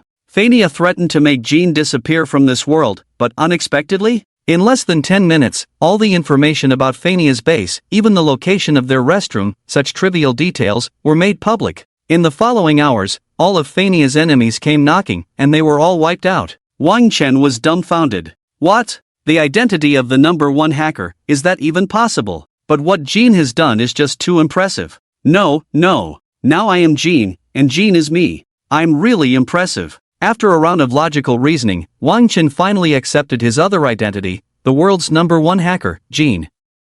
After finishing up the remaining mess, Wang Chen sighed. Having someone help you clean up your mess feels really good. In a while, I should just open a recycling station. That would probably be even more exhilarating. Upon entering the villa, he saw Lin Qiyu diligently preparing dinner. Wang Chen lay down on the sofa, ready to pick up his phone for a bit. Just as he held the phone, it went ding-dong, ding-dong, ding-dong, non-stop. Wang Chen opened it to find it was the job postings from 69 City released today. Since Wang Chen was located in Jing'an district, the job postings from such a wealthy and influential person were quite reliable. Therefore, the comments section of the job posting exchange area was bustling with activity. I've already planned to have everyone I know come apply. If I succeed, I'll quit my current job right away. Boss, I think I'm great. I'm a long-distance runner. I can go all day without eating. Boss, my grandpa is a recycler. My dad is a recycler. Our whole family has rich experience in recycling. Please choose us. Boss, look at the selfie I attached below. I look like a piece of junk myself, so I have a bit of a connection with junk. Just hire me. Seeing so many applicants' comments, Wang Chen's mouth twitched slightly, and he said speechlessly, I didn't expect a recycling job to be so in demand. Wang Chen found it too easy to make money now, to the point where he didn't even know what a monthly salary of 500,000 meant. The truth was, what was in demand was not the recycling job but the monthly salary of 500,000. After spending a few minutes casually browsing, Wang Chen eliminated a few candidates who seemed particularly unreliable, and ultimately left over 20 people, asking them to come for an interview tomorrow at 10 a.m. with their resumes. After doing all this, Wang Chen took a deep breath and set his phone aside on the table, waiting for Lin Qiyu to finish dinner. Suddenly, a hurried ringtone rang out, Grandpa, Grandpa, your grandson is calling you. Grandpa, Grandpa, your grandson is calling you. Wang Chen looked at the caller ID and saw it was Li Dalong calling. He casually picked up the phone from the table and answered. Boss, the Zhongmei Commercial Street has suddenly been acquired by a mysterious figure who now holds 51% of the shares.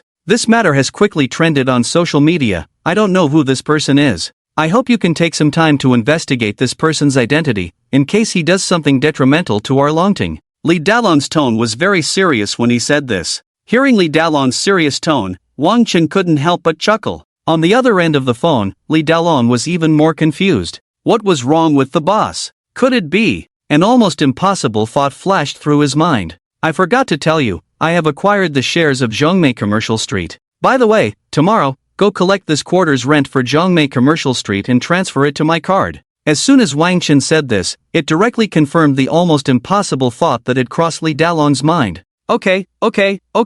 Hearing this, Li Dalong was so excited he didn't know what to say, repeating okay 3 times. After all, the more capable his boss was, the better his future life and business would surely be. After giving Li Dalong a few more instructions, Wang Chen hung up the phone. Master, dinner is ready for you. Tonight's dinner mainly consists of green vegetables, with a little abalone added. Please enjoy your meal. Lin Shiyu, wrapped in a scarf, placed the dishes in front of Wang Chen and then eagerly waited for him to taste them. Seeing Lin Shiyu's playful demeanor, with delicious food and a beautiful woman, Wang Chen also began to eat heartily. After finishing quickly, Lin Shiyu went to wash the dishes. Wang Chen, feeling bored, glanced at his current attributes. Host, Wang Chen. Appearance, wealth, 512,260,000. Martial power, yellow rank. Skills, world-class piano master, diagnostic skills, top-notch firearms skills, basketball skill set, world-class painting master. Identity, world's #1 hacker. Luck, 3. Education, PhD in literature from Kyoto University. Weapons, bronze loudspeaker, God of Song sticker, experience card. Industries, Longting Commercial Street, Zhongmei Commercial Street. Medicines, perfect health pills, 3, truth pills, 4, hair growth pills, 5. Rare items, Shanyang Tai Tai. Summary, just out of the novice period, nothing special. Upon seeing the second line of information, the corner of Wang Chen's mouth twitched slightly. Damn, this time the appearance rating just gave me an ellipsis. System, you really are something. Soon, after finishing reading the remaining information, Wang Chen felt that he was already quite an all-round expert, but unexpectedly, in the system's eyes, he was just a player who had just left the novice village. Ding, system task released, reach 2,500 points in the peak match and 100 stars in the king rank within 15 days. Task success rewards luck +2, rewards lottery draw chances +5. A mechanical voice suddenly echoed in Wang Chen's mind. It turned out the system had suddenly released a task. Hearing the system's task, Wang Chen thought, the system really doesn't hold back. Another urgent ringing sound came, and upon answering the phone, it turned out Bai Zhua had sent someone to deliver something. After hanging up, Wang Chen asked Lin Shiyu to go out and bring those people to his house to drop off the items. During this time, Wang Chen also opened the King of Glory game and gained a star. Although he encountered a player who was AFK, it didn't affect Wang Chen's slaughter. He finished a match in 10 minutes and earned 3 million. In this game, he didn't face any opponents above provincial level, and as expected, he didn't receive any special rewards, further confirming his inner suspicion that killing opponents below provincial level only yielded money. Only by defeating opponents at the provincial level or above could one possibly receive special rewards. After figuring this out, Wang Chen put down his phone. He had Lin Shiyu put all the painting supplies in his study, and then he told her to rest. Casually tossing his phone aside, Wang Chen began to focus on painting. After spending several hours painting along the river during the Qingming festival, 1,000 li of rivers and mountains, and a dwelling in the Fujian Mountains, Wang Chen felt a bit fatigued and went straight back to bed. For some reason, Wang Chen had been receiving an unusually high number of calls these past 2 days. Sure enough, the next morning, another call woke him up. Wang Chen instinctively answered the phone, still groggy, and it was clear from his lazy mumbling that he had just woken up. The person on the other end teased, "What a pig! The sun's already up, why are you still in bed?" It was his girlfriend, Tang Xuejian. Hearing that familiar and playful voice, Wang Chen immediately perked up, pursed his lips, and joked back, "You're not in bed, so why should I get up?" Upon hearing this, Tang Xuejian on the other end blushed like a monkey's bottom. After a pause, she shyly opened her lips and said, "Be serious, there's someone next to me. I want to tell you something. I'm going to Kyoto for my grandfather's 80th birthday soon. Come with me." Wang Chen was a bit taken aback and exclaimed in surprise, "No way? No way. We're meeting the parents already? I'm not prepared at all." "What? You don't want to?" Tang Xuejian said with a smile. "Of course not. We have to meet eventually. What am I afraid of?" Wang Chen said confidently, straightening his neck. That's good.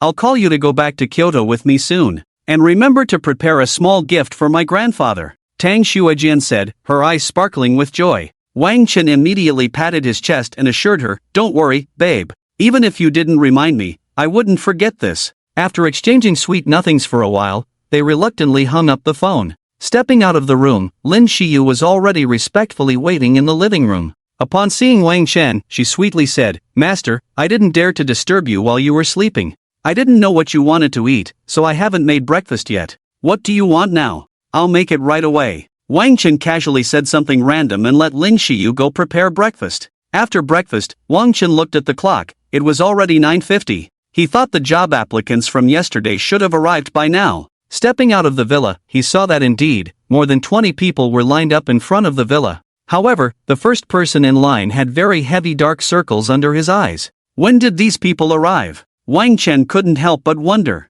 With this huge question in mind, Wang Chen walked up to the sturdy young man with dark circles and asked directly, "What time did you come?" The man's name was Chen Tao. He was a professional parkour athlete and a first-level long-distance runner. When he heard Wang Chen's question, he was ready to respond immediately. But having not drunk water or spoken all night and standing the whole time, he found it a bit uncomfortable to speak at that moment. So when he slowly said, 9 o'clock, the words that followed got stuck in his throat. Wang Chen thought Chen Tao had finished speaking, and a strange smile appeared on his face as he said, "You only came at 9? Then what's with those dark circles? I think you're not suitable." Chen Tao finally managed to get the rest of his words out. 9 o'clock. I came at 9 o'clock last night. Wang Chen. Next, Wang Chen spent nearly 2 hours assessing the more than 20 applicants. He conducted some tests on lung capacity, physical fitness, and resilience, which were the only tests he could think of. The lung capacity test was to determine if they could shout for long periods. After all, one cannot collect scrap like a mute.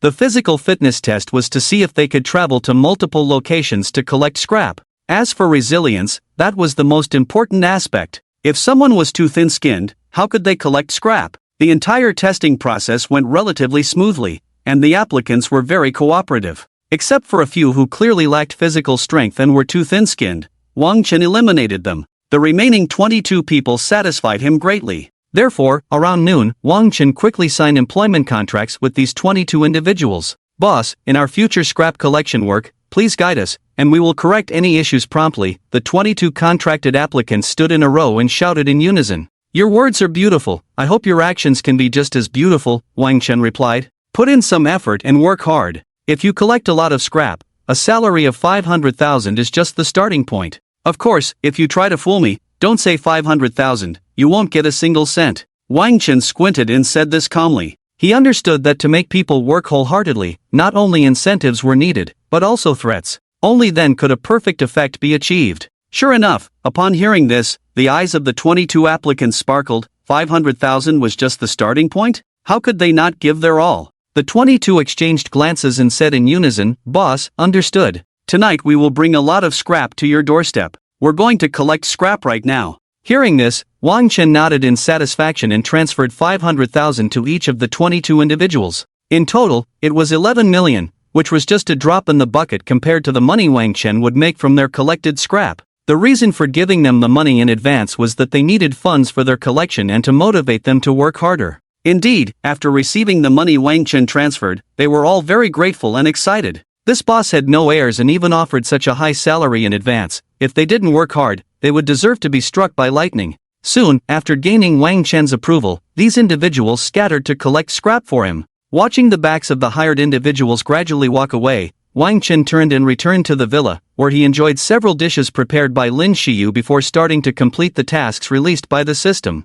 He found a comfortable position, leaned back on the sofa, and asked Lin Xiyu to prepare some fruit. After she fed him, he enjoyed her massage while opening the game Honor of Kings. After logging in and opening the ranked interface, Wang Chen discovered that the full skin account he had just purchased had not played ranked matches for a long time, and its rank was only Diamond I with 1 star. After taking a look, he decided to use this full skin account, Cold Shock, to complete the system's tasks. After all, with his strength, it would just be a slaughter, and it wouldn't take much time. Plus, he could still collect scrap. Why not? Quickly entering the ranked match, Wang Chen began his journey to climb the ranks. By around 8 o'clock in the evening, Wang Chen's rank had already reached Star Glory with 5 stars, just 1 game away from reaching the King rank. From the moment Wang Chen started his first ranked match until now, he had consistently opened with 4 buffs and dominated the games. Moreover, the opponents were all mentally shattered, often surrendering at 6 minutes. During this time, Wang Chen had accumulated 150 million and also obtained 13 out of 50 fragments for Shangwan Wanner's brush.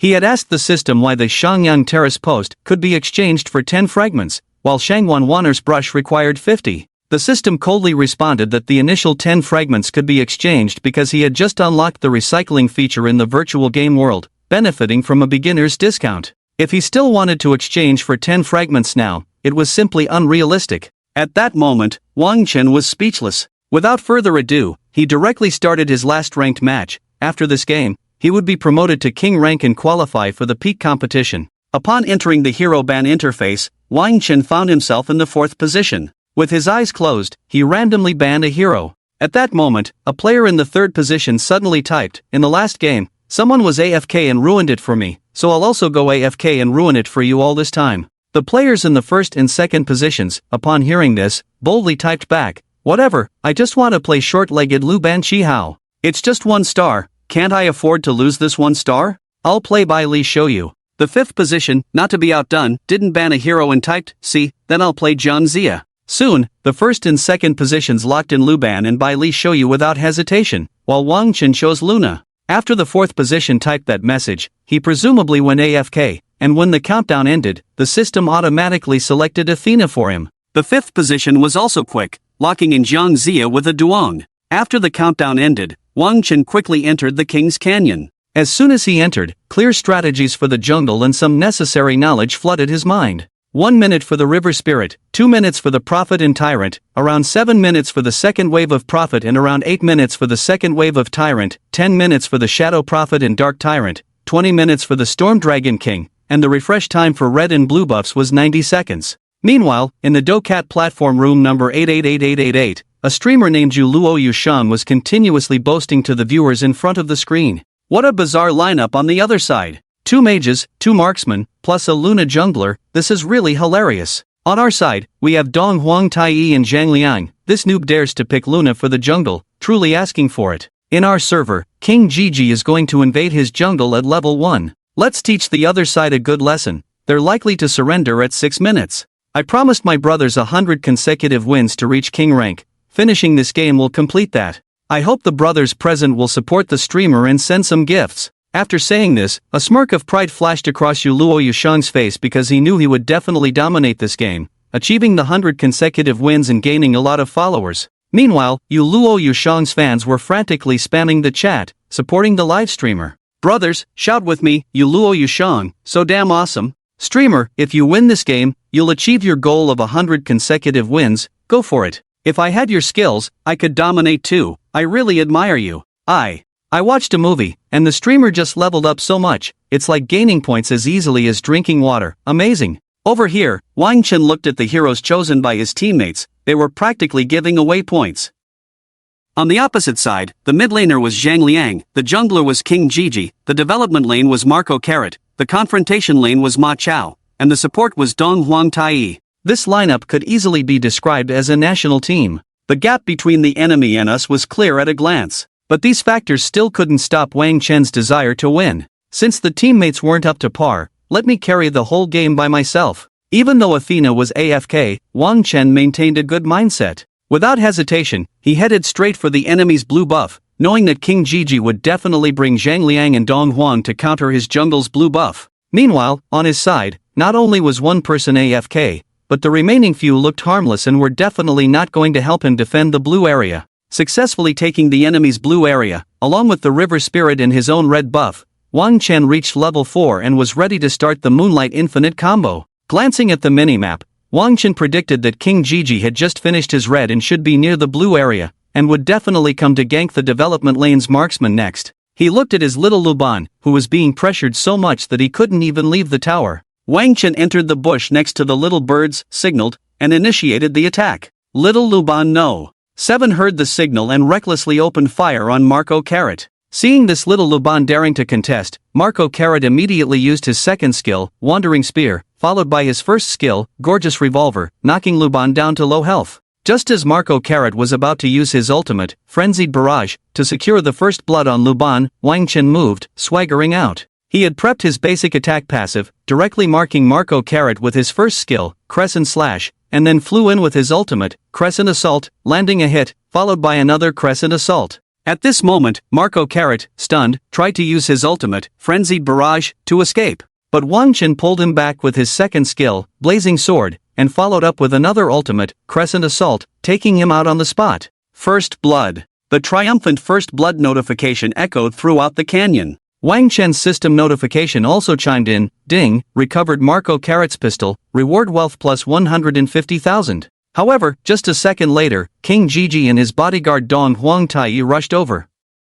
Wang Chen preemptively marked the minion wave with his first skill, Crescent Slash. When King Jiji jumped in with his stick to hit Wang Chen, he just happened to use his third skill, Crescent Assault, to fly away, causing King Jiji to miss completely. Following that, King Jiji, furious and embarrassed, swung his stick twice, both of which Wang Chen dodged with his slick movements. Another set of Moonlight Infinite combos, and Dong Huang Tai and King Jiji were also taken down by Wang Chen. A triple kill notification suddenly rang out. Of course, the system also recovered some items from these two, rewarding wealth of 300,000. The other three, who had long lost confidence and thought Wang Chen was doomed, suddenly saw a glimmer of hope for victory. They frantically typed, Luna, 666. Luna is awesome. Luna, your moves were incredible this time. Seeing his teammates typing like this, Wang Chen didn't remain indifferent, and modestly typed back, everyone sit down, just basic operations. After the triple kill, Wang Chen directly attacked the tyrant, and then exploded the mid lane and the solo lane, pushing down two of the opponent's first towers, creating a great rhythm for his team. Despite having an Athena who was AFK, the scales of victory still tilted in Wang Chen's favor. It seemed that the taste of killing Little Luban No. 7 was too tempting, and the opposing team sent all 5 players to catch him. Zhang Liang immediately used his ultimate to immobilize Little Luban, while the remaining 4 players unleashed a flurry of punches and kicks on him. Without a doubt, Little Luban No. 7 angrily returned to the fountain. Wang Chen looked at the clustered 5 enemies and opened the all-chat channel, converting his voice to text, saying, "You 5 are surrounded by me. Run quickly." Upon hearing this, the confident and impulsive Yuluo Yoshan laughed in anger, because Zhang Liang had just used his ultimate, so he directly told Dong Huang Tai, you just hold him, and I'll take him down with 2 hits. Dong Huang Tai disdainfully replied, alright, just wait for me to drain him. As Dong Huang Tai typed, Wang Chen used his first skill, Crescent Slash, to mark a jungle monster, then used his ultimate, Moonlight Assault, to float out from the jungle. After hitting 3 enemies with his second skill, he used his third skill, Moonlight Assault, to fly back into the jungle. Looking at the helpless 5 outside the jungle, Wang Chen stood still and sent a system message, hee, not bad. Seeing this, the confident and impulsive King Jiji jumped into the jungle alone, only to be casually pulled by Wang Chen and instantly evaporated from the canyon. After killing King Jiji, Wang Chen had already achieved a godlike status. But his actions did not stop there. He used his first skill, Crescent Slash, to latch onto a jungle monster, and then his third skill, Moonlight Assault, directly floated into the crowd, instantly taking down the biggest threat, Zhang Liang. Double kill. The system timely announced the double kill. Seeing that Wang Chen's Luna was rampaging, Dong Huang Tai wanted to control him so his teammates could finish him off, but Wang Chen's Luna was simply too elusive. He kept trying to use his ultimate, Fallen God's Contract, but due to positioning issues, he couldn't catch Wang Chen at all. Just at this critical moment, his blink finally cooled down, so he blinked closer and directly used his ultimate, Fallen God's Contract, to control Wang Chen. Seeing Wang Chen successfully controlled Dong Huang Tai, in front of his phone screen, slightly raised the corners of his mouth and said, "Flashy, get lost." Just as he finished speaking, Ma Chao and Ma Kuluo directly unleashed all their skills on Wang Chen's Luna. The result did not disappoint them. Wang Chen indeed fell to the ground. However, Wang Chen's economy had already crushed them, having built Spring Brothers armor. Soon, Wang Chen stood up and within the next few seconds, he quickly switched to the Twilight Cloak to dodge half of the skills, then switched to the Blade of the Fallen. He began to rampage. Wang Chen's thought process was very clear. He first took down the carry, Ma Kuluo, then eliminated Ma Chao, and finally, with a swift strike, he took down the defenseless Dong Huang Tai. Pentakill. The sound of the pentakill resounded, shocking the entire canyon. Not only that, this pentakill also earned Wang Chen 800,000 gold. The 3 feeding babies he was carrying, upon seeing this scene, immediately spammed the screen with 666. Wang Chen took a bite of the grapes that Lin Shiyu had fed him, smacked his lips, and then typed, Little Luban No. 7, have you learned how to surround 5 people? Little Luban No. 7. On the opposite side, the Barrage in the Rainfall Sadness livestream was already flooded with a wave of trolls. A play as fierce as a tiger, but the record shows 0 to 5. Streamer, your gameplay is so bad it made me eat 2 more bowls of rice. Noob streamer, guys, don't watch anymore. Even in a Starry Glory match, you can still lose. I was going to send you a rocket, but your plays are too painful to watch, goodbye. Although Rainfall Sadness was being criticized, he indeed got slaughtered, so he had nothing to say. He just couldn't understand how, in a mere Starry Glory match, there could be such a powerful Luna. After that wave of 5 kills, the opposing team had lost all confidence in turning the game around. After taking down the Dark Tyrant, Wang Chen swaggered over with 3 feeding babies, dancing right in front of the enemy's high ground. During this time, the AFK Athena surprisingly came back online, but for some reason, she started revealing her teammates' positions to the enemy. However, this little incident didn't affect Wang Chen's slaughter at all. After another wave of 4 kills,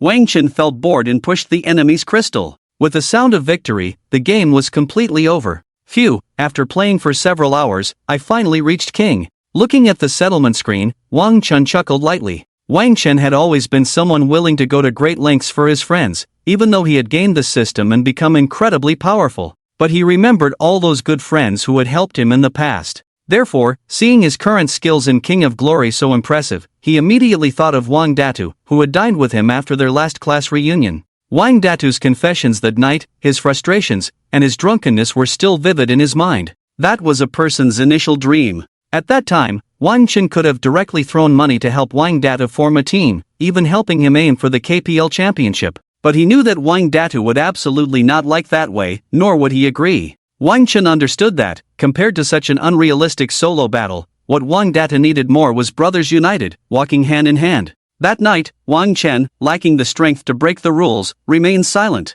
Now, he had the ability, so he immediately exited King of Glory and dialed Wang Datu's number. Beep, beep, beep. After 3 rings, the call was connected. As soon as it connected, a furious voice came from the other end. Damn it, Wang Datu, didn't I tell you? You can't answer calls during training. Can't you understand human language? If I see you again, just get lost. Wang Datu, who was already losing confidence as he was about to go pro, could no longer contain the unnamed anger inside him and slammed his training phone to the ground with a bang. Then, enraged, he responded to the GM team's coach, Li Chen, don't think I don't know, you've been keeping me off the field and letting the nine-tailed fox play. It's because you slept with the nine-tailed fox's sister that even if he plays like trash, you let him on while keeping me off. And this is my best friend's call, how can I not answer? I'm telling you, I'm done with this broken team. If I'm not welcome here, there will be a place for me elsewhere. After saying this, Wang Datu stormed out. In the past, Wang Datu had always been straightforward, never complaining or arguing for the sake of his dreams.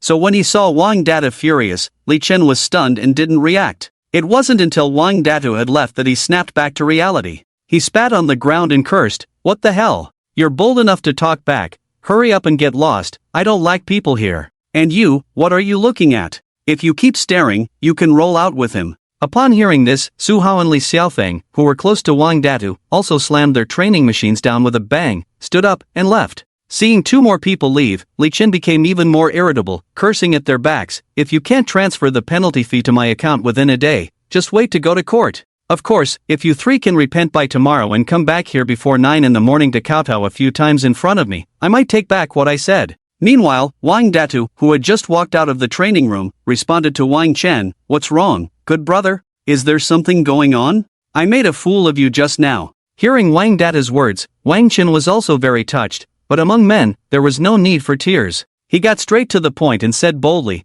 "I want to form a King of Glory team to compete." "What? A King of Glory team? Compete? I didn't know you were this kind of guy. You couldn't even reach the starry rank in 4 years of college, and now you're suddenly telling me this. Are you kidding me?" Wang Datu said in shock. "I'm sorry, I've come clean, no more pretending. In my senior year of high school, I was already dominating the King of Glory scene. I casually racked up kills, going from a 1-star king to a 500-star king. But the year after the college entrance exam, due to some special reasons, I promised someone to stay low for 5 years and not reveal my true level. Yesterday was the last day of that period. Do you understand now?" Wang Chen spoke these enigmatic words without a hint of embarrassment, anger, or rapid heartbeat. With a tone of weariness and helplessness, he revealed this. Ever since Wang Chen entered college, he had been shrouded in a layer of mystery, so at this moment, Wang Datu spoke with a tone of half-belief. "Is that true? Don't mess with me, good brother. You can't be some kind of monster now." Hearing this,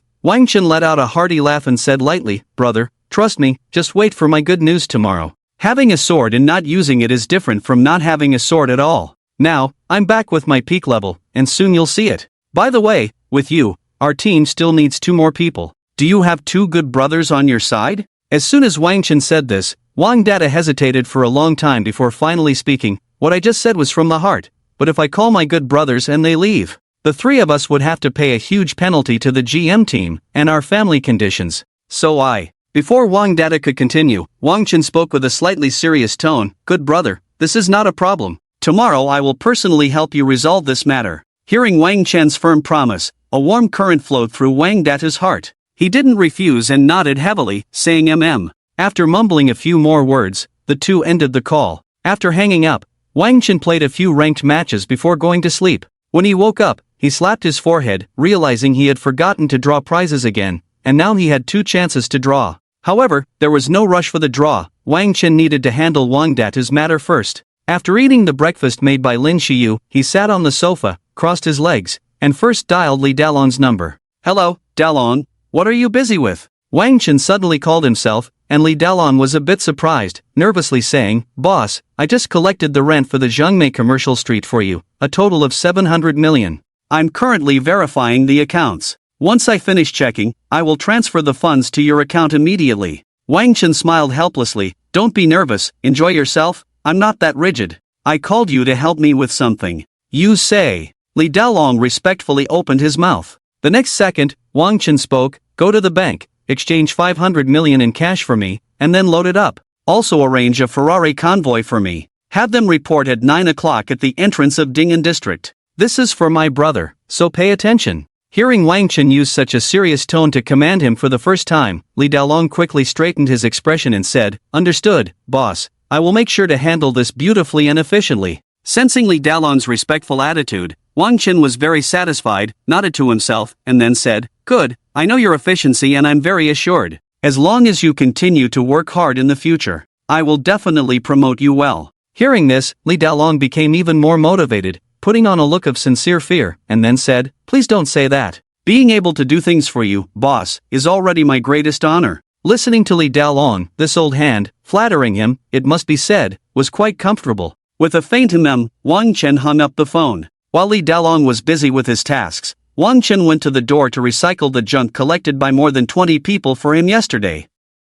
Ding, recycled old flower pots, reward wealth 50,000. Ding, recycled old cushions, reward wealth 40,000. Ding, recycled mineral water bottles, reward wealth plus 15,000. Ding, recycled a broken small fan, reward wealth 60,000. After finishing these, Wang Chen's wealth suddenly increased by 274,150,000, reaching 830,350,000. After completing this task, Wang Chen returned to the villa, just taking a sip of the premium Longpao. Grandpa, your grandson is calling you. Grandpa, your grandson is calling you. A sharp phone ring interrupted Wang Chen's brief leisure time. This call was naturally from Li Dalong. Wang Chen casually answered the phone saying, How's it going? Boss, as per your request, I have completed everything. The convoy and I are now waiting for you at the entrance of Ding'an district. Li Dalong said softly. Good, just wait at the entrance. I'll be out soon, Wang Chen said. After changing into appropriate clothes, Wang Chen drove out in a limited edition sports car. Arriving at the community entrance, he briefly instructed Li Dalong and let him go. Wang Chen's convoy then headed grandly towards the GM team's headquarters. On the other side, at the GM team's headquarters. Oh, are you 3 here to apologize to me? Please start your performance. Li Chen looked at Wang Datu, Su Hao, and Li Xiaofeng, who had pushed the door in, raised an eyebrow, glanced sideways, and then said disdainfully. The reason Li Chen was so arrogant was not only because he was the coach but also because of his other identity, the owner of the GM club. Get the hell out of here. We came today to tell you that the 3 of us are leaving. As for the penalty, I'll transfer it to your account later. Brothers, let's go. Wang Data raised his eyebrows and sneered at Li Chen in front of everyone. Go? I want to see who among you can get out of this door today. Li Chen waved his hand, and several men in black immediately appeared, surrounding Wang Datu, Su Hao, and Li Xiaofeng tightly. Wang Datu's temper flared up. He laughed in anger and said, what if the 3 of us insist on leaving right now? Li Chen looked down his nose, lit a cigarette, rubbed his nose, and chuckled lightly at the men in black. It seems these 3 in front of you don't take you seriously. I think you should stretch your muscles a bit. As soon as he said this, the group of burly men in black cracked their knuckles, making a series of crackling sounds, and then walked towards Wang Datu and the others. Just as the group of strong men gradually approached Wang Datu and the others, an anxious voice suddenly reached everyone's ears. I really can't stop them, there are too many of them. The speaker was none other than two security personnel from the GM Club. Leading the way was Wang Chen, followed by a crowd of people dressed in black, all wearing sunglasses, suits, and shiny black shoes. Additionally, several people stood on either side of Wang Chen, each holding a leather suitcase. In front of these people, the few burly men surrounding Wang Datu and his companions suddenly seemed inadequate. What do you want? Seeing so many people, Li Chen was a bit dazed and instinctively asked. Taking my brothers away.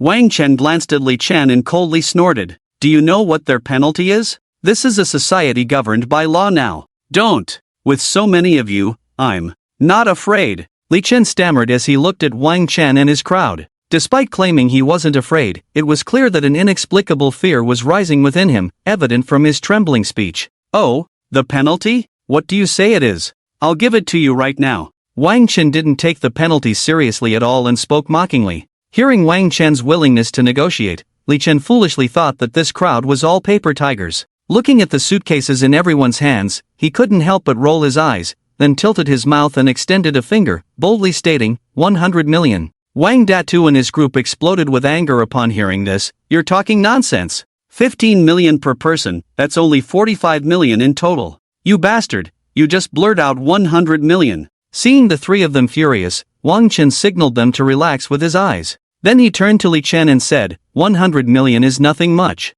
After that, Wang Chen waved his hand, and the people beside him immediately understood his meaning, throwing dozens of suitcases onto the ground. Count for yourself. See if it's enough? Wang Chen glanced at Li Chen and said. Li Chen, seeing the suitcases on the ground, was overjoyed and quickly opened them one by one. When he saw that each suitcase was indeed filled with cash, the visual shock quickly left him dizzy. Therefore, Li Chen was so excited that he couldn't utter a word, merely nodding continuously. Wang Chen extended two fingers into the air, and naturally, someone handed him a cigarette. Taking a deep breath, he finally spoke. Very well. Now, the issue of my brother breaching the contract with you has been resolved. So, we should talk about how you've been bullying my brother. The money given to Li Chen was because Wang Chen reasoned with him. After giving the money, he calculated the accounts between his brother and Li Chen because Wang Chen had that capability. Li Chen, who was holding a suitcase and was excited, felt his momentum weaken upon hearing Wang Chen's words. Thus, Li Chen looked at Wang Chen and forced a smile, saying,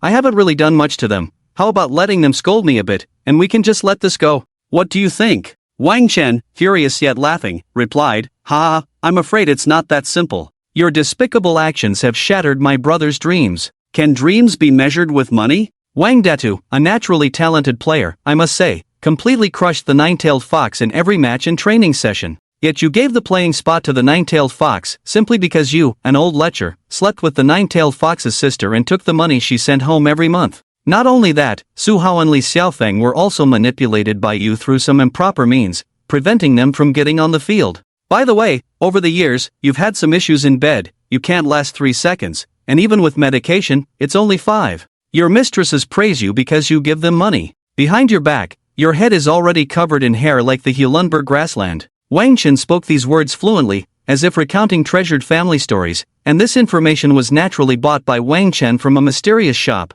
When these words fell into Li Chen's ears, they were somewhat terrifying. He had many mistresses, but he was always cautious when seeking them out. How did this person know? Moreover, he even knew about his own shortcomings? And the matter of buying medicine he had never told anyone, leaving no trace. How did he find out? As he pondered, beads of sweat began to form on Li Chen's forehead. Indeed, he was flustered. Even the immense anger from being cuckolded was cast aside. Because he clearly felt that in front of this man, he was like a transparent figure, all his secrets, big and small, had long been grasped by him. So what do you want? Li Chen slumped to the ground, feeling utterly powerless. Wang Chen ignored him and instead addressed the members of the GM team, saying, Whoever wants to leave the GM team now, I will cover the breach of contract fees. Moreover, I am about to form the AG team and aim for the championship in this summer league. You see my strength, it's far beyond that trash team GM. For those who join my AG team, I will not only pay you double what you earn here, and if you truly have talent, I will never let you go to waste.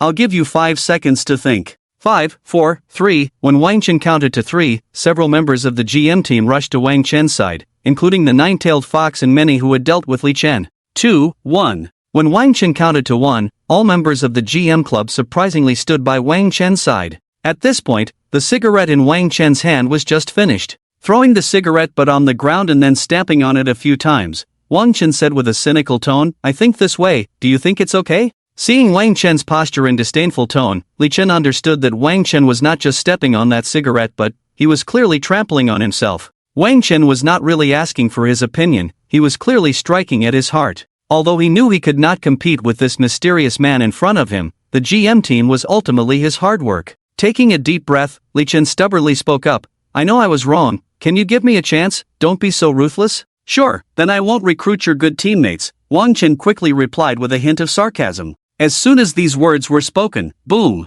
Li Chen's head felt as if it had been struck by lightning. He suddenly understood that this mysterious man had never intended to recruit his teammates. He was only trying to sow discord within the GM team. After this, could he still believe in these teammates as before? Would these teammates believe that he hadn't taken today's events to heart? Would they still fight for the GM team without reservation? The answer was, of course, a heavy question mark. In an instant, the teammates of the GM team also realized this, their faces turning ashen, their bodies swaying in front of Wang Chen, unsure whether they should rush back to Li Chen's side. At this moment, the atmosphere on site was filled with awkwardness. Of course, this awkwardness was for Li Chen and his teammates. Wang Chen didn't care about this and coldly said, "Oh, by the way, you need to count this 100 million clearly for me, one by one. I'm afraid you'll say something like the money isn't enough later." Leaving a group of people to supervise Li Chen counting the cash, Wang Chen directly led Wang Datu and 2 others, swaggering out of the GM club. It was after this incident that Wang Datu realized how wealthy and influential Wang Chen was. After leaving the GM club, Wang Chen had the convoy head grandly towards Longting Building. This grand scene happened to be captured by a drone in the sky. The Ferrari convoy was seen forming the shape of GMSB, then GMLJ, and then GMFW. Soon, this video was posted online by the drone's owner, going viral and even becoming one of the top trending topics for several days. Moreover, through this video, many netizens keenly discovered that this Ferrari convoy had come out of the GM team club, and when they connected it to the shapes the convoy formed while moving, this discovery sparked a storm of discussion online, with all sorts of opinions flying around. Of course, no matter how heated the online discussions became, Wang Chen wouldn't care. All his actions today were simply to vent for his good brother. During the journey to Longting Building, Wang Chen had already notified Li Dalong to come downstairs to meet him. Therefore, when the Ferrari convoy arrived at the foot of Longting Building, Li Dalong had been waiting at the entrance for a long time. Just as Wang Chen was about to get out of the car, Li Dalong quickly came over to help him open the door. Seeing how capable Li Dalong was, Wang Chen's eyes lit up slightly. After getting out of the car, Wang Chen patted Li Dalong on the shoulder and said earnestly, "You've done very well during this time, I'm very satisfied.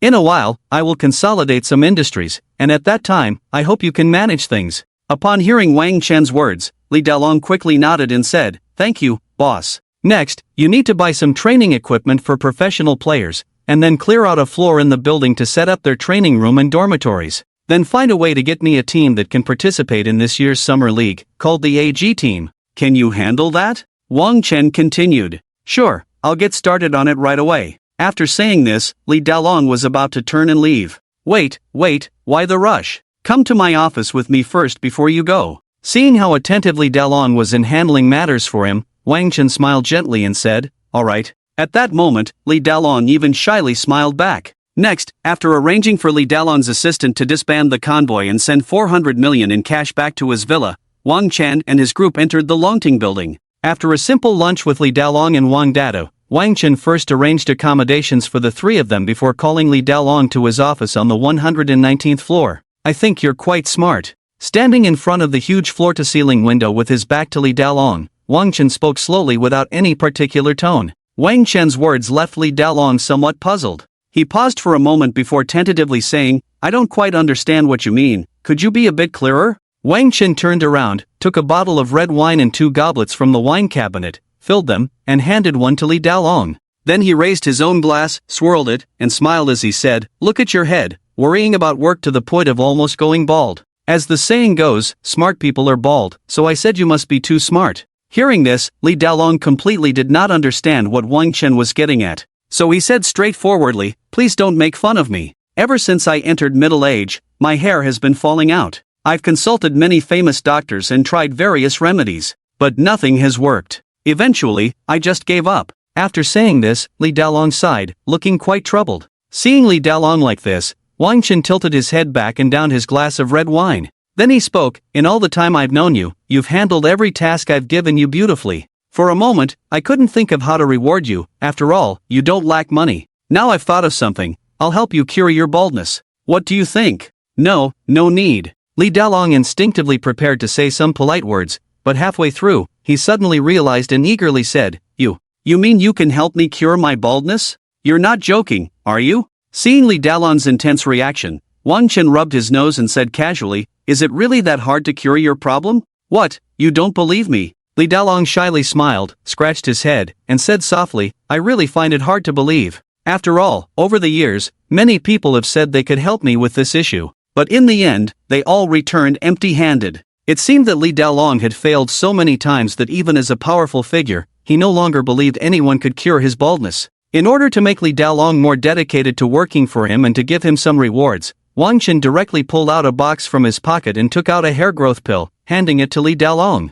With full confidence, he said, "Take this pill, and your baldness problem will be cured. Don't be fooled by the fact that it's just a pill. This pill is unique in this world, especially for wealthy individuals troubled by baldness. No matter how much it costs, they would surely be willing to pay." Therefore, by presenting this pill, Wang Chen was indeed treating Li Dalong as one of his own. Seeing Wang Chen hand the pill to him, Li Dalong instinctively looked at the black pill in his hand and couldn't help but ask, "Just this one pill? Eating it will really cure my baldness?" It was clear that at this moment, Li Dalong still didn't believe that such a small pill could have such miraculous effects. It must be said, the older one gets, the more one fears death. When he was younger, the fearless Li Dalong would have eaten it without hesitation. But now, after experiencing so much in life, he had more to consider. Thus, for a moment, Li Dalong fell into deep thought, wondering whether to eat the pill or not. After a brief pause, he realized, damn it, why be a coward? The boss is so mysterious, easily acquiring 2 major commercial streets. Would he really give me a fake pill? The next second, Li Dalong tilted his head back and tossed the black pill into his mouth. The pill dissolved instantly, accompanied by a sweet taste that left him wanting more, and even after taking one, he wished to take another, regardless of whether it had any effect. Is this all it takes? Li Dalong couldn't wait to ask Wang Chen, wishing his hair would grow back the next second. "Yes, that's enough," Wang Chen replied succinctly. Feeling his scalp, Li Dalong awkwardly smiled and continued, "But I don't feel any change at all. My head is still just as sparse. It's exactly the same as before." Wang Chen couldn't help but roll his eyes, shrugging his shoulders and teasingly said, "Dude, tell me, are you living in a dream? Even if the great Luo Golden Immortal came, it wouldn't be possible to make your hair grow in just a few seconds." Originally, Li Dalong wanted to argue back, saying, "The great Luo Golden Immortal could really make my hair grow in a second." But he controlled himself, awkwardly laughing, you're right. I was too anxious." Seeing Li Dalong acting like a child at that moment, Wang Chen couldn't help but smile, saying, "Take it slow, let me know when your hair starts to grow in a few days.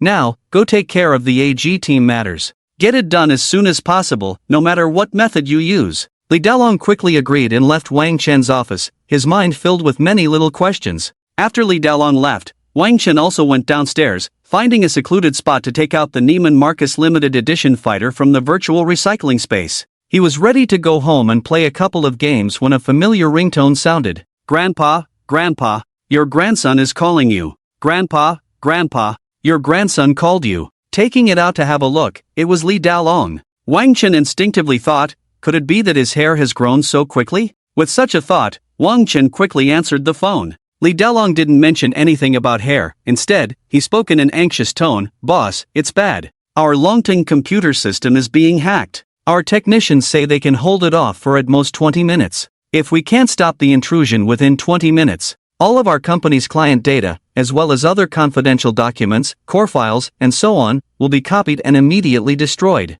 Boss, what should we do? Do you want to come to our tech department to take a look? If you can't do anything either, we can only destroy all the files ourselves in the last few minutes, so the other side gets nothing. But if we do that, we'll suffer significant losses, while the other side won't lose anything. If we don't do this, Longting's future development plans will be entirely in their hands. They could easily bring us down." In just a few seconds, Li Dalong laid out all the stakes for Wang Chen. "This? A small problem, I'll be there right away." Wang Chen hung up the phone, put the Neiman Marcus limited edition fighter into the virtual recycling space, and started walking towards the tech department. On the way to the tech department, Wang Chen was not in a hurry at all. One could even say he was leisurely. After all, he had another identity, the world's #1 hacker, Gene. Therefore, he had absolute confidence that no matter who was hacking into Longting's system, he could dismantle their attack in seconds and counterhack their computer. In just a few minutes, Wang Chen arrived at the tech department. In front of one of the computers, a crowd had gathered, all nervously staring at the screen, completely unaware of Wang Chen who had just entered behind them. At the computer desk was a technician wearing glasses, sweat continuously dripping down his forehead, his fingers incessantly tapping on the keyboard. Seeing everyone's tense expressions, Wang Chen couldn't help but speak up. "You all step back, let me handle this. This kind of intrusion is child's play for me." Since everyone was in a highly tense state, upon hearing this, one employee turned around and instinctively snapped, "Yi Tian, Mr. Yi, but our company has hired the strongest computer expert from overseas. If he can't withstand this wave of intrusion, what makes you think you can? Is it because you have thick skin? Or because you're good at bragging?" As soon as these words were spoken, the people around frowned. Who was this madman and lunatic, coming out to stir trouble at such a critical moment? It seemed Longting needed to strengthen its ideological education. "Shut up. Do you know who he is? He is our big boss at Longting. Are you blind? Didn't I show you the boss's photo at the last meeting?" This employee directly bore the brunt of Li Dalong's anger. "Be boss." The crowd had only glanced at Wang Chen's photo before, and with their current mental state being highly tense, they didn't recognize him right away. But after Li Dalong's words, the photo he had shown them at the meeting perfectly matched the figure before them, causing everyone to gasp in surprise. Li Dalong didn't care what others thought and hurriedly stepped forward, saying, "Boss, can you really dismantle this invasion?" "Really?" Wang Chen smiled mysteriously. "Just sit beside me and you'll find out." As soon as he finished speaking, everyone made way for Wang Chen, allowing him to sit in front of the computer. Yi Tian was no exception, but as he stood to the side, a hint of disdain quickly flashed in his eyes. There are priorities in knowledge and expertise in different fields. How could a company manager be more skilled than someone who specializes in computers? I don't believe it. Maybe in a few minutes, all your confidential files will be stolen. Not having invited a more impressive computer expert, the consequences of this will be borne by your own childish actions. Thinking this, Yi Tian surprisingly felt no urgency at all. Instead, he crossed his arms and watched Wang Chen at the computer with a hint of amusement. The bragging he did was heard by everyone in the company. So, it was time to show off his own skills a little. Wang Chen casually glanced at the computer screen, then nonchalantly began to dance his nimble fingers across the keyboard, like a flying sprite. In just about 10 seconds, the mysterious invasion was dismantled. "Is that it?" Wang Chen muttered to himself. Looking at all the computers suddenly returning to normal, everyone present gasped in shock, mouths agape, unable to speak for a long time. After a while, they all exclaimed in unison, "What the hell? Is this even human?" Wang Chen ignored their comments and instead addressed everyone present. "Next. It's our turn to invade their system." Wang Chen fixed his gaze on the computer screen, then his hands began to strike the keyboard at an almost lightning speed. It's no exaggeration to say that no one could see his keystrokes clearly with the naked eye. If it weren't for Wang Chen easily resolving that wave of mysterious invasion just now, everyone would think he was just mindlessly banging on the keyboard. In the next 10 seconds, everyone held their breath, not making a sound. They all stared intently at Wang Chen as he performed this incredible operation. Just 12 seconds later, ding dong. The screen in front of Wang Chen displayed the person outside the opposing computer screen. Sitting in front of the computer was a middle-aged foreigner with fair skin, blonde hair, and blue eyes, looking shocked and somewhat flustered. Surrounding the middle-aged foreigner were several people, among whom was a figure Wang Chen was very familiar with. This person was none other than Chen Feng, who had been humiliated by Wang Chen multiple times. Although Chen Feng was wearing a wolf-tooth mask at that moment, Wang Chen recognized him at a glance due to their previous encounters.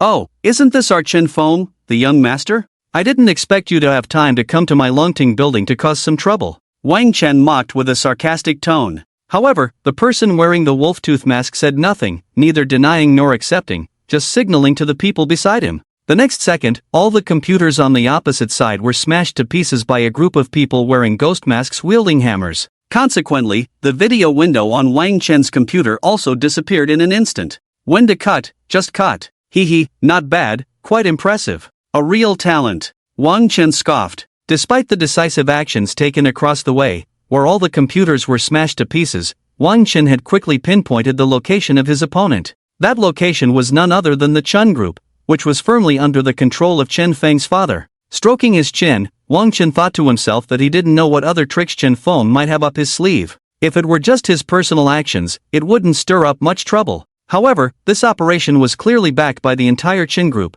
and the Chen group was no small fry. They were not easy to deal with. But why would the Chen group target me? The Chen group serves the interests of all its shareholders. It wouldn't go to such lengths just for a single Chen Feng. Could it be? The image of Tang Shui seeing her father poisoned and Chen Feng's strange behavior in the hospital flashed through Wang Chen's mind like a movie. Soon, a clear line of thought formed in his mind. Closing his eyes, he slowly sorted through his chaotic thoughts, and a smile finally appeared on his lips. This indicated that he knew what to do next. During the time Wang Chen was deep in thought, the entire technical department was silent, everyone holding their breath, afraid to disturb Wang Chen's meditative state. Seeing this scene, Wang Chen couldn't help but chuckle and said, "It's all fine now, you can all go back to your work. Li Dalong, you stay. Boss, you really are something.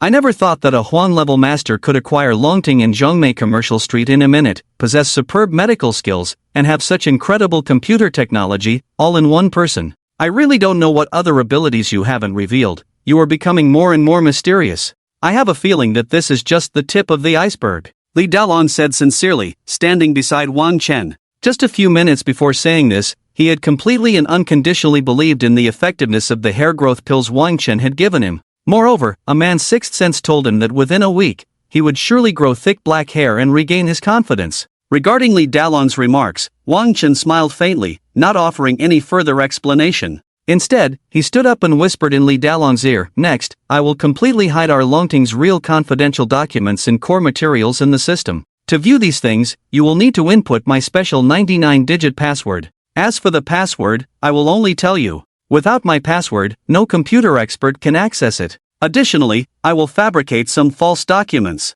If anyone tries to invade again, just resist a little. Then let them take these false items away. After they leave, report back to me. Do you understand?" As he listened to Wang Chen, Li Dalong kept nodding. Once Wang Chen finished explaining everything, he nodded heavily and said, "Understood." After signaling Li Dalong that he could leave, Wang Chen focused on hiding the important files on the computer, then sent the 99-digit password and operating instructions to Li Dalong's phone. He also fabricated some false documents, set up a simple defense, and then left. Wang Chen found a secluded spot after going downstairs, took out the Neiman Marcus limited edition fighter from the virtual recycling space, and rode it back to the villa. After a simple dinner, he began playing the peak competition, as it was a task assigned by the system. By the time he finished the last match, it was already 11:59, and his peak score had reached 1,500 points. He casually glanced at the settlement interface of Honor of Kings, and it was already midnight. Ding! Daily lottery draw chances +1. Currently you have 3 chances to draw. The system's prompt sounded right on time. So there were already 3 chances. Let's do it! Without hesitation, Wang Chen's consciousness entered the massive virtual lottery wheel and spun the pointer. Ding! Congratulations, you have drawn 1 billion. The system emitted a mechanical prompt. Of course, there was also the sound of Alipay notifying him of the payment received. Wang Chen had lost interest in money, so he quickly started the second draw. Ding! Congratulations, you have drawn 10 sets of Kyoto courtyard houses. The system again issued a cold, mechanical prompt. What the hell? 10 sets of courtyard houses? How am I supposed to live in all of these? Speechless, Wang Chen couldn't help but roll his eyes. The next moment, Grandpa, your grandson is calling you. Grandpa, your grandson is calling you. The phone rang immediately. Once the call was connected, a strong voice said, "Mr. Wang, your package has arrived. I'm right at the entrance of Jing'an District. Would you like to come out now to pick it up, or should I leave it at the doorman? Wait for me at the entrance, I'll go out and get it now." Wang Chen hung up the phone and quickly walked towards the main gate of Jing'an District. As he walked, he muttered, "The system's efficiency is too fast." When he reached the entrance, Wang Chen saw a delivery person in a Shunfeng uniform and said, "You just called me, I'm here to pick up the package." After confirming the phone number, the delivery person handed the items to Wang Chen. Once he returned home, he opened the box the delivery person had given him, and as he expected, it contained property certificates, exactly 10 of them, not one more, not one less. After casually flipping through a few, Wang Chen placed the property certificates into the virtual recycling space and looked at the massive virtual lottery wheel again, spinning the pointer once more. Suddenly, a flash appeared before Wang Chen's eyes, and a yellow paper appeared in his hand. Ding! Congratulations, you have received the ultimate reward, Rubbish Talisman. You little brat, you really hit the jackpot. Rarely, besides the usual prompt sound, the system added a comment. Rubbish Talisman? This is the ultimate reward? And luck? Upon hearing the word rubbish, Wang Chen instinctively retorted. Don't be ungrateful, I'm too lazy to argue with you. Go check the introduction yourself. After saying this, the system fell silent, leaving Wang Chen to talk to himself for a while. Sigh, it's always like this, chatting halfway and then disappearing. Wang Chen muttered and looked at the introduction provided by the system. Rubbish Talisman, stick it on most items, as determined by the system, and it will turn into rubbish in everyone's eyes, while the host can recycle it for 10 times the reward. Seeing this introduction, Wang Chen swallowed hard, unable to contain his surprise. 10 times the reward? So if I collect one building, I'll be rewarded with 10 buildings? If I collect one property, I'll be rewarded with 10 properties? This is just too crazy, right? Wang Chen was already starting to let his imagination run wild. Wiping the drool from the corner of his mouth, Wang Chen took out the tattered talisman and began to gesture in front of various items. When he showed the intention to stick it on the sofa, the system prompted, sticking it on this item will grant you 10 sofas of the same quality. When he showed the intention to stick it on a painting hanging on the wall, the system prompted, sticking it on this item will grant you 10 paintings of the same skill. When he showed the intention to stick it on the sexy secretary Lin Xiyu, the system somewhat speechlessly prompted, what the hell are you thinking? You want to stick it there too? That won't do. After casually trying a few things, Wang Chen roughly understood the use of the tattered talisman. After handling all his affairs, Wang Chen went straight back to his bedroom to sleep. The next day, early morning, at Li Dalong's home, a charming young woman looked at Li Dalong, who was still asleep beside her. She rubbed her sleepy eyes several times, then touched Li Dalong's hair on his head, confirming several times before suddenly pushing the sleeping Li Dalong and exclaiming, Dalong, Dalong, wake up! Dalong, Dalong, wake up! Li Dalong's wife called out so loudly that the drowsy Li Dalong woke up in a daze and impatiently said, Don't you know I worked until what time last night? What's got you so anxious? Li Dalong's wife's beautiful eyes were filled with disbelief as she pointed at Li Dalong's head, stammering, Your head. Your head. You. Quickly feel your head. Li Dalong was clearly taken aback, then suddenly a flash of inspiration struck him, and he quickly felt his head. He felt a fuzzy sensation on top of his head, no longer the smooth feeling from before. It's real, it's really true. The boss is just too amazing. Just one night, just one night. Feeling the long-lost thick hair, Li Dalong's breathing quickened, and he trembled with excitement, unable to help but praise Wang Chen. After saying this, he whooshed out of bed, mirror, mirror, mirror, mirror. Repeating the word mirror, he rushed towards the bathroom mirror. Once in the bathroom, Li Dalong looked at the thick long hair in the mirror that could almost be braided, and he couldn't control his laughter any longer. Ha ha ha ha. Boss, you're really incredible. I, Li Dalong, am convinced. Previously, Li Dalong was not very old, but due to being busy with business over the years and overthinking, he had gone bald at 40, which greatly affected his personal image in business negotiations. He had tried various methods but had failed and had lost all hope. However, after taking the pills Wang Chen gave him, the old problem that had no cure was suddenly resolved, and this excitement and joy were beyond words. Joyfully grabbing his hair again, Li Dalong got dressed and went downstairs, not even bothering to speak to his wife. He found a nearby barbershop and quickly got a haircut, then couldn't help but stare at himself in the mirror for several minutes. After a long while, he finally nodded in satisfaction, stepped out, and dialed Wang Chen's number. Beep, beep, beep. After several tones, Wang Chen finally answered the call. Hello, boss, is that you? What's up? Why are you calling me so early? Wang Chen, still lying in bed and not fully awake, mumbled. Boss, my hair has grown back, it really has. I really don't know how to thank you. How about you come to my house tonight for a visit and try my wife's cooking? Hearing Li Dalong's sincere invitation, Wang Chen couldn't help but laugh. Sure, if nothing comes up tonight, I'll call you. Upon hearing this, Li Dalong quickly replied excitedly, Great, great, I'll wait for your call. Since he was already awake, Wang Chen decided not to sleep any longer. He blinked at the ceiling, glanced at the poster of his idol Kobe Bryant hanging on the wall, and couldn't help but remember what he had said. Those early mornings you worked hard, those late nights you fought through, those days you persisted no matter how tired you were, that is the power of dreams. Thinking of this, Wang Chen was suddenly filled with motivation. He got up early to collect scrap and become the richest person in the world. No longer procrastinating in bed, Wang Chen got up, had a simple breakfast arranged by the smart housekeeper, and went to the door to collect some scrap. After earning 276 million, he prepared to return to the villa to level up. After all, the tasks assigned by the system were something he could never forget, and he had to keep the system's instructions in mind, as they were tied to luck points and 5 chances for a lottery. Just as he got into position, he heard a Timmy sound, and Wang Chen was about to prepare for battle when unexpectedly, "Grandpa, Grandpa, your grandson is calling you. Grandpa, Grandpa, your grandson is calling you." A familiar ringtone kept ringing incessantly. The caller ID showed Tang Xuejian. After answering the call, Tang Xuejian pursed her red lips and said, "Let's go back to Kyoto together tomorrow. Hurry up and come out to help me pick a gift. I've looked at so many gifts that I'm overwhelmed and still haven't made a choice. Now, it's time for you to show off."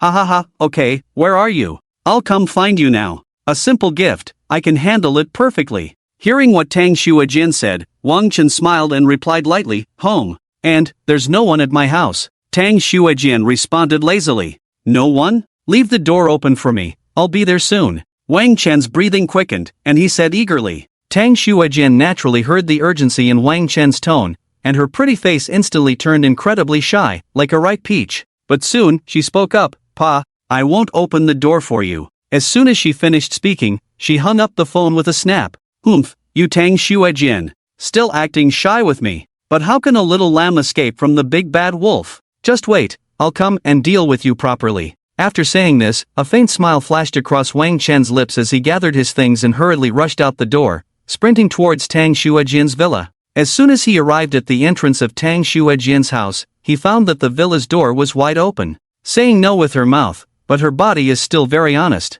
"Looks like I need to reward this girl well later," Wang Chen muttered to himself as he entered Tang Xuejian's villa. Of course, he also closed the door behind him. Once inside, Wang Chen found that there wasn't a single soul in the living room, so he walked straight into Tang Xuejian's bedroom. During this time, they did nothing at all. However, Tang Xuejian paid a huge price for what she had just said. This huge price was nothing other than Wang Chen's righteous and earnest education. After an unknown amount of time, Wang Chen finally stopped his earnest lecture, took out a cigarette, and started smoking it by himself. Seeing Wang Chen like this, Tang Xuejian felt both amused and exasperated, not knowing what to say, and could only roll her eyes dramatically at him. Next, the two discussed the relevant matters of returning to Kyoto and sat down in a corner of the living room. "You really are a little pest, if it weren't for the serious business coming up. I have no intention of leaving you for the rest of my life." Suddenly, Wang Chen blew a smoke ring and slowly spoke to Tang Xuejian. Upon hearing this, Tang Xuejian pinched Wang Chen's arm, blinked her eyes, and then said, "How come I never noticed before that you were so good with sweet talk? Humph, if I had known you were like this, I definitely wouldn't be with you." After saying this, Tang Xuejian pouted adorably and turned her head to the side, pretending to ignore Wang Chen. It seemed that Wang Chen, who was in love, suddenly became enlightened and saw through Tang Xuejian's little act at a glance. Seeing her like this, Wang Chen patted her shoulder and whispered in her ear, "Sweet talk? Should I let you see someone even more charming?" Looking at the mischievous smile at the corner of Wang Chen's mouth, Tang Xuejian puffed up her cheeks and said angrily, "I've noticed your skin is getting thicker and thicker. I really should tear your face off. Then hand it over to the Empire, let them study what your face is made of. Maybe after they figure it out, they can even create an indestructible bulletproof vest." Wang Chen pinched Tang Xuejian's puffed up face and laughed. "Would you really be willing? Are you sure you would really be willing? Poof. I'm going to make lunch." Tang Xuejian was too lazy to deal with Wang Chen anymore and turned to walk towards the kitchen. "Oh, today, our Miss Tang is going to cook herself? I didn't expect.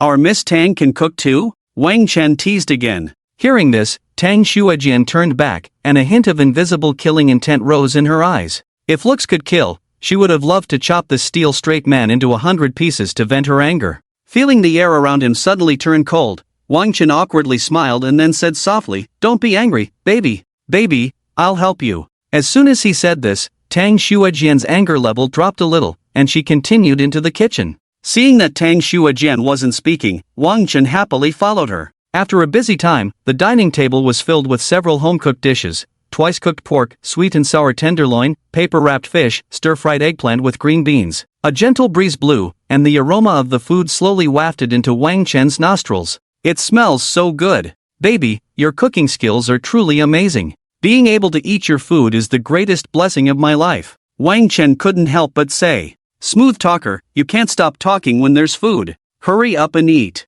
After a satisfying meal, they let the smart robot wash the dishes. Wang Chen sat on the sofa and casually asked, have you thought about what gift to buy for your grandfather's birthday? Tang Xuejian didn't respond to Wang Chen but instead asked back, what about you? Me? I've prepared it a long time ago. Wang Chen smiled mysteriously. What is it? Tang Xuejian instinctively asked. A hermit has his own arrangements. Can't say, can't say. Wang Chen said proudly. Tang Xuejian. I want to go to Tongling Jewelry to buy a piece of jade that can calm the mind and nourish the spirit. After a moment, Tang Xuejian slightly parted her red lips and spoke. Then let's go. Wang Chen pulled Tang Xuejian and walked out of the house. When Wang Chen sat in Tang Xuejian's Ferrari LaFerrari, she pressed the accelerator, and the Ferrari LaFerrari shot forward like a bolt of lightning, heading straight for Tongling Jewelry. Soon, the two arrived at the bottom of the Tongling Jewelry Company. Looking up, four dazzling characters hung high in the air, shining golden under the sunlight,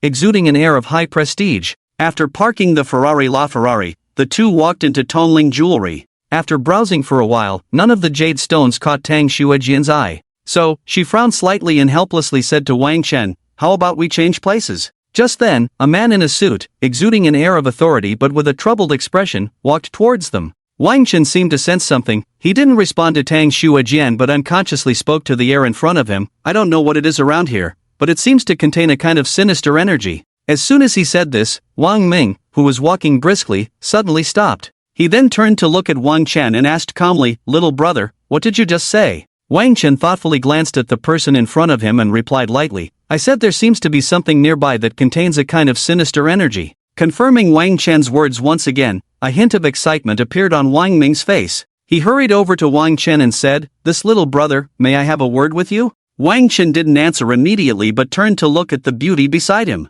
Wang Ming noticed this subtle movement and said to Tang Xuejian, Miss, I really have an urgent matter that requires your gentleman's help. Since you came to Tongling Jewelry, you must also be here to buy jade and jewelry. If your gentleman can help me solve this problem I have, he continued, I will give you any piece of jewelry you like here for free. But I haven't found anything I like here. Tang Xuejian instinctively replied. Wang Ming. As soon as this was said, Wang Ming stood there in confusion for a long time, even feeling awkward enough to want to find a hole to hide in. Since he is so sincere, let's go help him take a look. Tang Xuejian smiled and said to Wang Chen. Then she turned to Wang Ming and said, I was just joking with you, you lead the way. With that, Wang Ming had a way out and laughed, leading the two towards an office. As soon as they entered the office, Wang Ming eagerly asked, Sir, how did you sense the sinister energy nearby just now? Wang Chen stared intently at Wang Ming, examining him thoroughly. Then he said with a serious expression, the jade pendant around your neck is not simple.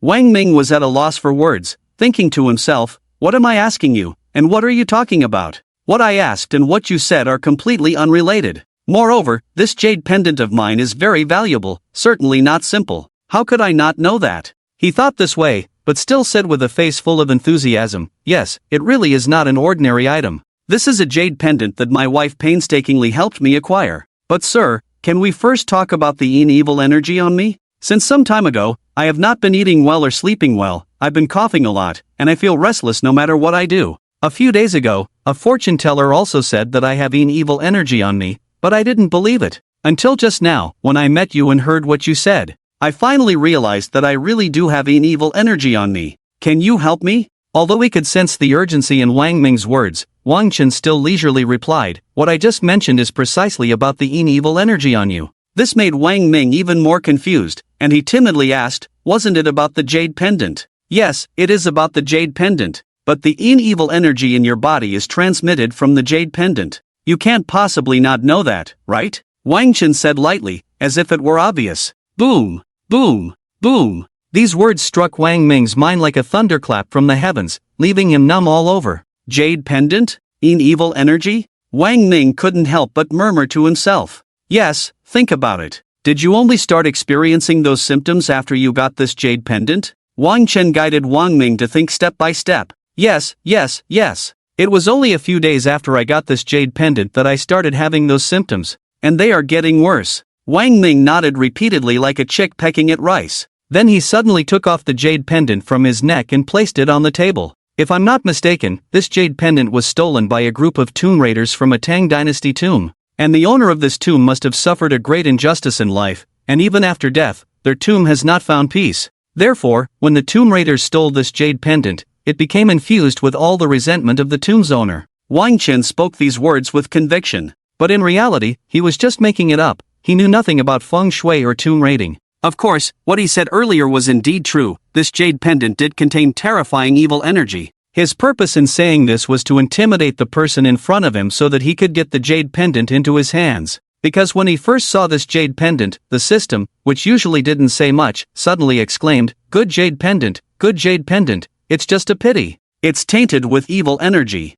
And at that moment, hearing the system's words, a plan surged into Wang Chen's mind. Although the jade pendant would soon be in Wang Chen's hands, Wang Ming would not be at a loss. In fact, he would make a significant profit.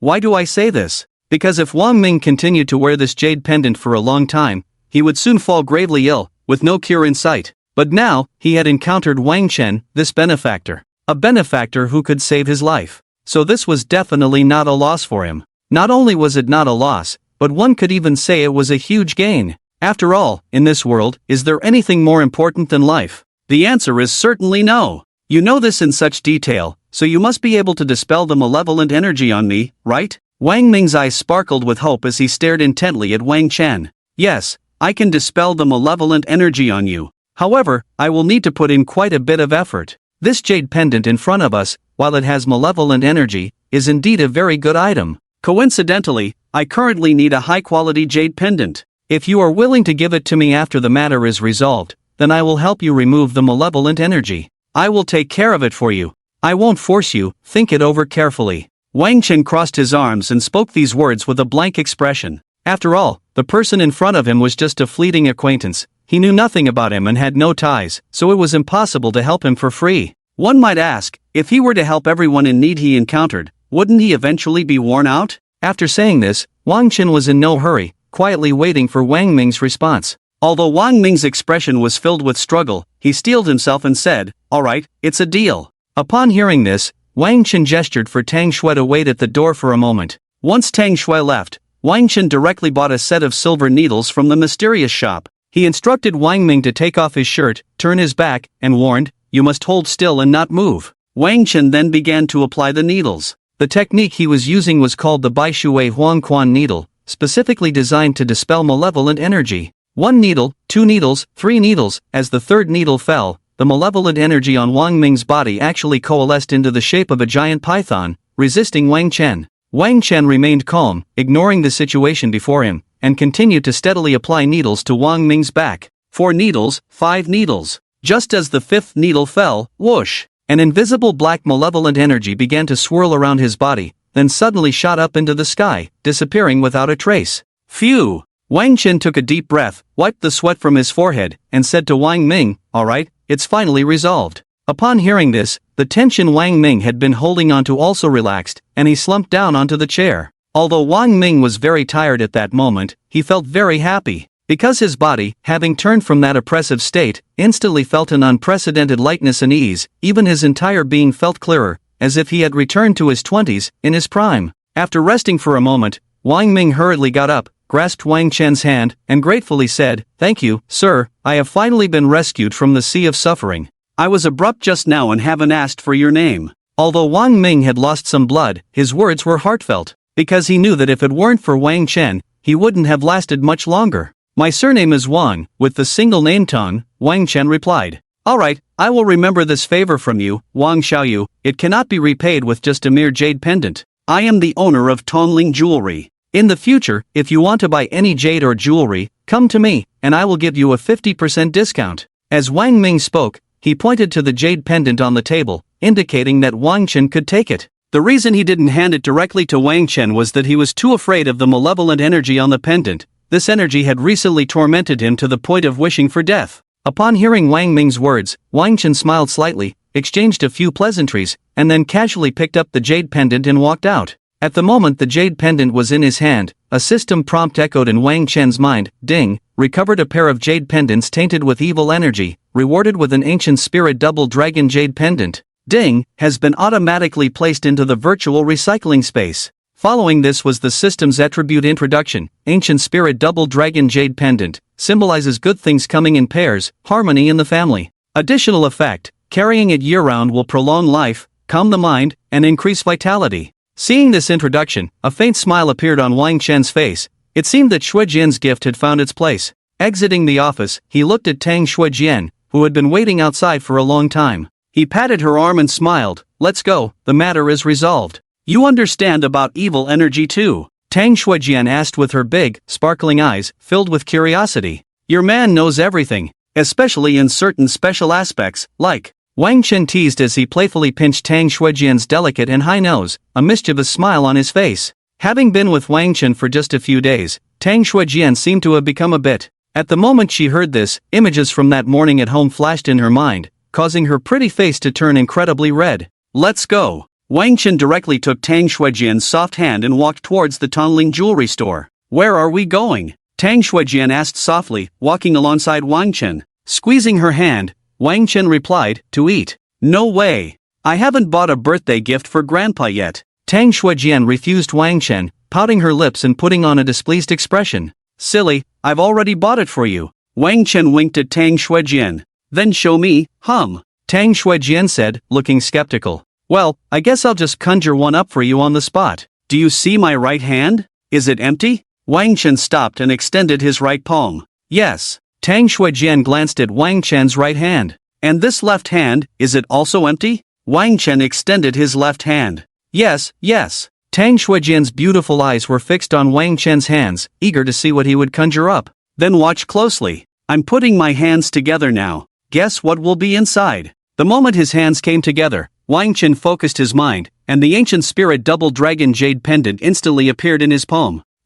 Let me tell you. There's nothing inside. Do you think I'm a 3-year-old? Tang Shuijian said, but her hands didn't stop. Her delicate fingers reached directly for Wang Chen's clasped palms. The moment she pried open Wang Chen's palm, a double-sided, flat, intricately carved jade pendant, composed of intertwined double dragons and beast head patterns, came into Tang Shuijian's view. Without a second thought about how the pendant had suddenly appeared in Wang Chen's hand, the moment she saw it, her mind was completely captivated by the jade pendant. She took it in her hands and began to examine it closely. The moment the pendant touched her hands, Tang Shuijian felt an irresistible attachment. She immediately sensed a wave of coolness and comfort emanating from the pendant. It was as if she had entered a wonderfully strange realm, and the fatigue of the day was instantly cleared away, replaced by a vibrant spirit. How is it? My magic is impressive, right? Wang Chen said, looking at Tang Shuijian, whose eyes sparkled with a strange light. Hearing Wang Chen's words, Tang Shuijian was momentarily stunned, then jumped up happily and kissed him on the cheek, saying, Amazing, amazing, in the whole world, you are the most amazing. Wang Chen, feeling the sudden warmth on his face, akin to an electric shock, was somewhat bewildered. So many people, this little girl really dares to disregard everything. Initially dazed, Wang Chen felt a bit of secret joy. After all, which man wouldn't want to see his woman looking at him with admiration, her eyes sparkling? However, the smirk that had appeared at the corner of his mouth vanished in an instant. Because after Tang Shuijian said that, she didn't look at him again, but instead buried her head into the jade pendant, playing with the ancient double dragon jade pendant in her hands, moving it up and down, left and right. You're not praising me, you're clearly saying this jade pendant is amazing. Ha, women are all like spicy chicken feet. They can't resist any cosmetics or jewelry they see. Realizing this fact, Wang Chen almost shed unmanly tears. After a while, Tang Shuijian finally lifted her head and saw Wang Chen's deliberately pitiful expression, realizing that she had just overlooked him. So, Tang Shuijian directly linked her arm with Wang Chen's and sweetly said, What are we going to do next? I'll do whatever you say. Seeing Tang Shuijian's unusually cute demeanor, Wang Chen couldn't help but chuckle, smiling helplessly as he said, Let's go to my friend's house for a meal. Tang Shuijian immediately nodded, and the two of them walked hand in hand towards the Ferrari LaFerrari parked outside. After calling to ask about Li Dalong's house, the Ferrari LaFerrari sped off towards Xinruwei Phase 1. Once they got out of the car, Wang Chen spotted Li Dalong walking towards them. At that moment, Li Dalong looked radiant, with a head full of thick black hair, and he seemed to have suddenly aged several decades younger. Let me introduce, this is my girlfriend, Tang Shuijian, Wang Chen said with a smile. So, you are Mrs. Wang, Li Dalong said with a grin, politely shaking hands with Tang Shuijian. After some conversation, under Li Dalong's lead, the three of them quickly arrived at Li Dalong's home. As soon as they entered the house, Li Dalong's wife spoke up, You must be my husband's boss. Thank you so much for helping my husband get rid of his old problems after so many years. You don't know, he was so happy this morning when his hair started growing back. He kept talking about how grateful he is to you, saying what? Before Li Dalong's wife could finish, Li Dalong interrupted. Don't say anymore, let my boss sit down first. Right, I got so excited that I forgot about that. Quick, come in and sit down, you two chat first, I'll go to the kitchen to cook for you. After saying this, Li Dalong's wife brushed her messy hair back and went into the kitchen. Wang Chen and Tang Xuejian also sat down at the dining table with Li Dalong. Mrs. Li, what you said makes me a bit embarrassed, Wang Chen said with an awkward smile. You don't understand, I was even more excited when I woke up this morning than what my wife said. The pain that had lingered in my heart for so many years just vanished in an instant, and the recent inexplicable intrusion into the company was also resolved by you. Otherwise, I really wouldn't know what to do. You are truly my benefactor. Hearing this, Tang Xuejian's expression became somewhat strange, and she interjected, Brotherly, Wang Chen knows about computers? Madam Wang, you don't know, the boss not only knows about computers, but also has medical skills, martial arts, and so on, he knows a lot. Upon hearing Tang Xuejian's question, Li Dalong instinctively began to speak excitedly, his face showing a pride as if he were talking about himself. From the admiration that inadvertently leaked from Li Dalong's words, Tang Xuejian realized how exceptional this man, who usually joked around with her, truly was. Don't say that, Dalong. The company isn't just your responsibility. It's only right for me to handle it, and I feel a good rapport between us. You're older than me, so I'll call you older brother from now on. Whatever happens, just tell your brother. Wang Chen was also a straightforward person. Seeing Li Dalong's sincere demeanor, he immediately responded generously. Looking into Wang Chen's eyes, which held a hint of determination, Li Dalong knew that Wang Chen's words were heartfelt. After a pause, he said, All right, since I'm older, I'll call you younger brother. To speak from the heart, although I may not be as capable as you, brother, I still have a flesh and blood body. As long as I'm alive, I, as your older brother, will never allow anyone to bully you even a little. Perhaps getting carried away, Li Dalong then called out to the graceful figure busy in the kitchen, Lu Shi, come, bring me 2 bottles of wine and 2 glasses from the wine cabinet. Hearing Li Dalong's words, Lu Shi quickly took out a bottle of wine and 2 glasses and placed them in front of the two. As Li Dalong poured the wine, he said, Brother, you won't mind this Red Star Erguotu, will you? To be honest, when I first started working hard, this was what I drank. It's cheap, but I've always had a fondness for it. While Li Dalong spoke eloquently, on the rooftop across the street, a thin black figure looked at Wang Chen through a scope, a confident and cold smile appearing at the corner of his mouth. How could that be? This Red Star Erguotu, I used to. Before he could finish, Wang Chen suddenly flipped the table, throwing Li Dalong and Tang Xuejian to the ground. 0.01 seconds later, a bullet whizzed past Wang Chen's body and hit the wall. Oh my god, this person's ability to predict danger has reached such an unbelievable level? It seems that China is truly a land of hidden talents. No wonder the employer would offer such a high price. After missing the shot, he retreated 1,000 miles, quietly waiting for the next opportunity to arise. This was Jack's highest principle as a sniper. Therefore, after saying those 2 sentences, Jack immediately disassembled the sniper rifle set up on the rooftop into parts, packed them into his backpack, and turned to disappear into the endless night without a moment's pause.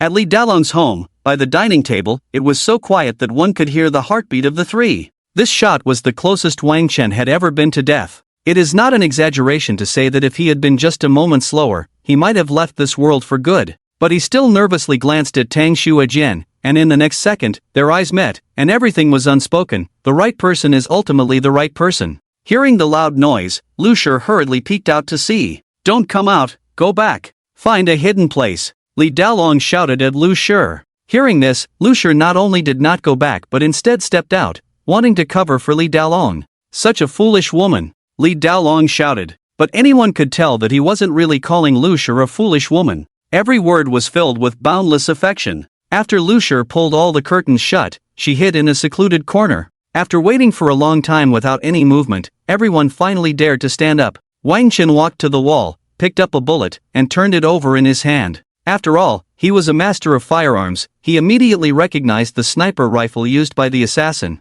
This sniper rifle was an AWP, manufactured and issued by the International Precision Company of Y Country. The entire gun weighed 7.5 kilograms, with 2 tripods and a scope, had an effective range of 600 m, and calibers of 0.243 inches and 0.308 inches. The total length of the gun was 1,124 millimeters, with a barrel length of 610 millimeters. Wang Chen clenched his fists tightly, the joints cracking with a crunch sound. At that moment, Wang Chen was truly furious. He vowed that once he found this person, he would make him wish he were dead. Weakness, after all, only invites humiliation. It seemed he needed to quickly enhance his strength. If he had the power of the Shen level or even the Earth level, would he still be in such a predicament? After a flurry of thoughts flashed through his mind, Wang Chen helped Tang Xuejian and Li Dalong to their feet. The target of this assassin should be me. I've brought you trouble, brother, Wang Chen said apologetically to Li Dalong. Recovering from the shock, Li Dalong looked at Wang Chen and slowly said, "Don't say that, Wang, I've made quite a few enemies over the years. Maybe they came to kill me. I'm really sorry that you had to go through this at my home." Just as Li Dalong finished speaking, there was a sudden, urgent knocking at the door. "Who is it?" Li Dalong asked warily. The person outside didn't respond but instead knocked rhythmically on the door. Hearing this sound, Li Dalong relaxed immediately. He then opened the door. Two expressionless figures, one black and one white, dragged in a gaunt figure that looked like a dead dog and threw him heavily onto the ground, the man already bound tightly. "He's the assassin," the two said in unison, but only uttered these three words, which felt shockingly concise. Li Dalong seemed to have long been accustomed to this and signaled for them to fetch a basin of cold water from the kitchen. Splash, splash, splash. Soon, a basin of cold water was thrown directly onto the assassin, waking him up instantly. Seeing the scene before him, the man knew he wouldn't survive and coldly said, "Since you've caught me, just kill me. I won't say anything." After saying this, the man closed his eyes, appearing unafraid of death. "Help me pry open his mouth," Wang Chen instructed the black and white figures. However, they ignored Wang Chen and instead looked at Li Dalong. "He's my brother," Li Dalong simply said. The next second, the black and white figures directly pried open the assassin's mouth. Witnessing this, Wang Chen quickly pulled out a truth pill from his pocket and stuffed it into the assassin's mouth. Just a few seconds after the pill entered the assassin's mouth, his pupils slowly dilated, becoming dazed, lost, and incredibly hollow. "Who are you? Where did you come from? Where are you going?" Wang Chen asked in a rapid-fire manner. "My name is Li Qiye. I'm a sniper from the Illusionary Death Assassin Organization. I received a bounty of 500 million to assassinate someone named Wang Chen." The emaciated man in black responded mechanically. "Very well. Let me ask you again, who is your employer?" "Chen Feng." The man in black continued to respond mechanically, devoid of any emotion. Having obtained the desired answer, Wang Chen no longer asked further. "Who is Chen Feng?" Li Dalong momentarily failed to react and asked. "The son of the head of the Chen Group, the one who hacked our company's computer last time." Upon hearing this, Li Dalong was instantly furious and kicked Li Qiye, who was on the ground, hard. This kick directly woke Li Qiye up. "No, I won't say anything. I would rather die than speak." As if it had become a fixed response, Li Qiye still carelessly spat out this sentence. "Haven't you already told us? Haven't you already told us?" Wang Chen said with a forced smile. "Don't think you can fool me. I am professionally trained, and I can't possibly reveal any information," Li Qiye said confidently. Seeing Li Qiye like this, the people around couldn't help but laugh, and for a moment, the room was filled with a joyful atmosphere. After laughing for a while, Wang Chen, with a half-smile, spoke up. "Your name is Li Qiye. You come from the Phantom Knight. Your identity is that of a sniper, and your employer is Chen Feng. Am I right?" Upon hearing this, Li Qiye's eyes were filled with disbelief, looking as if he had seen a ghost. "It shouldn't be. This is impossible." Ignoring the now bewildered Li Qiye, Wang Chen struck the back of his neck with a palm, knocking him out. Wang Chen then said lightly, "Nothing is impossible. You two go take care of him, make it clean," Li Dalong said to the two old men in black and white. The two nodded expressionlessly and then took Li Qiye away. "Brother, these two are really strict in their protection of you." After the two left, Wang Chen said to Li Dalong, "Yes, they have been dedicated to protecting me all these years. Even though we rarely speak, I have always regarded them as family." Li Dalong responded with a sense of nostalgia. Despite just experiencing a life-and-death sniper situation, Wang Chen and Li Dalong's couple still enjoyed the meal prepared by Lu Shi, chatting and laughing for quite a while. In the end, they finally managed to refuse the couple's warm invitation to stay overnight, and only then did Li Dalong and his wife go downstairs. After going downstairs, the two walked towards the Ferrari LaFerrari. Once they got into the Ferrari LaFerrari, Tang Xuejian did not start the car immediately but turned to Wang Chen and said, "I'm sorry, Chen Feng wants to kill you, and it might be because of me. Even my father's poisoning is likely also done by Chen Feng. It's just unclear why he chose to poison instead of taking direct action. My father and I are already prepared to deal with the Chen Group, even if it ends in a mutual destruction," Tang Xuejian said to Wang Chen with a hint of guilt. Silly girl, the Chen group is nothing in my eyes, do you know that? After I finish celebrating your grandfather's birthday, I'll help you crush the Chen group, okay? If you don't give me a smile, I'll crush the Chen group tomorrow, do you believe me? Wang Chen pinched Tang Shuejian's face, half jokingly and half seriously said. Hearing Wang Chen's words, Tang Shuejian burst into laughter. It seems you are not only a pervert, but also a bragging king. Just like you said, the cow has been blown up to the sky and can't come down. As soon as the words left his mouth, Wang Chen pretended to reach for Tang Shuejian's towering peaks, accompanied by a teasing remark, "You say I'm a pervert, then let me show you what a pervert is." Upon seeing this, boom! Tang Shuejian slammed down on the gas pedal, racing towards Jing'an district, and the Ferrari LaFerrari in the night was like a dazzling meteor, speeding down the deserted streets. In an instant, Tang Shuejian's Ferrari LaFerrari stopped at Wang Chen's doorstep. "Tomorrow afternoon, we'll set off for Kyoto. I'll contact you then, okay?" Tang Shuejian said sweetly to Wang Chen, who had just exited the Ferrari LaFerrari. "Alright, then you should get some rest early," Wang Chen replied. It was only after watching Tang Shuejian's Ferrari LaFerrari park outside the villa and entering his home that Wang Chen turned and went inside. "Ah, you're still awake?" Wang Chen said to Lin Xiyu, who was pacing inside the villa. "Master, I've been waiting for you to come back." Lin Xiyu lowered her head, tapping her fingers. Alright, it's nothing. Go to sleep now." Lin Xiyu glanced at Wang Chen several times before heading towards the bedroom. After Lin Xiyu entered the room, Wang Chen sat on the sofa, took out a cigarette, lit it, and then slowly dialed a number. The phone only rang once before it connected. The person on the other end was none other than Li Hu, who had taken the black jade purple snake pill. "You finally called. I didn't dare to disturb you for so long," Li Hu said, his voice choked with emotion. "I called you today. I want to discuss something with you. How's Wang Wu's injury?" Wang Chen shifted the topic to Wang Wu. Hearing this, Li Hu was a bit confused about Wang Chen's intentions, but with his life still in Wang Chen's hands, he had no choice but to answer honestly. "Wang Wu's injury is much better, but it's not completely healed yet. He'll probably live with it for the rest of his life." Upon hearing this, Wang Chen nodded to himself and said, "I want to make a deal with you. I want Wang Wu to stay by my side for a month,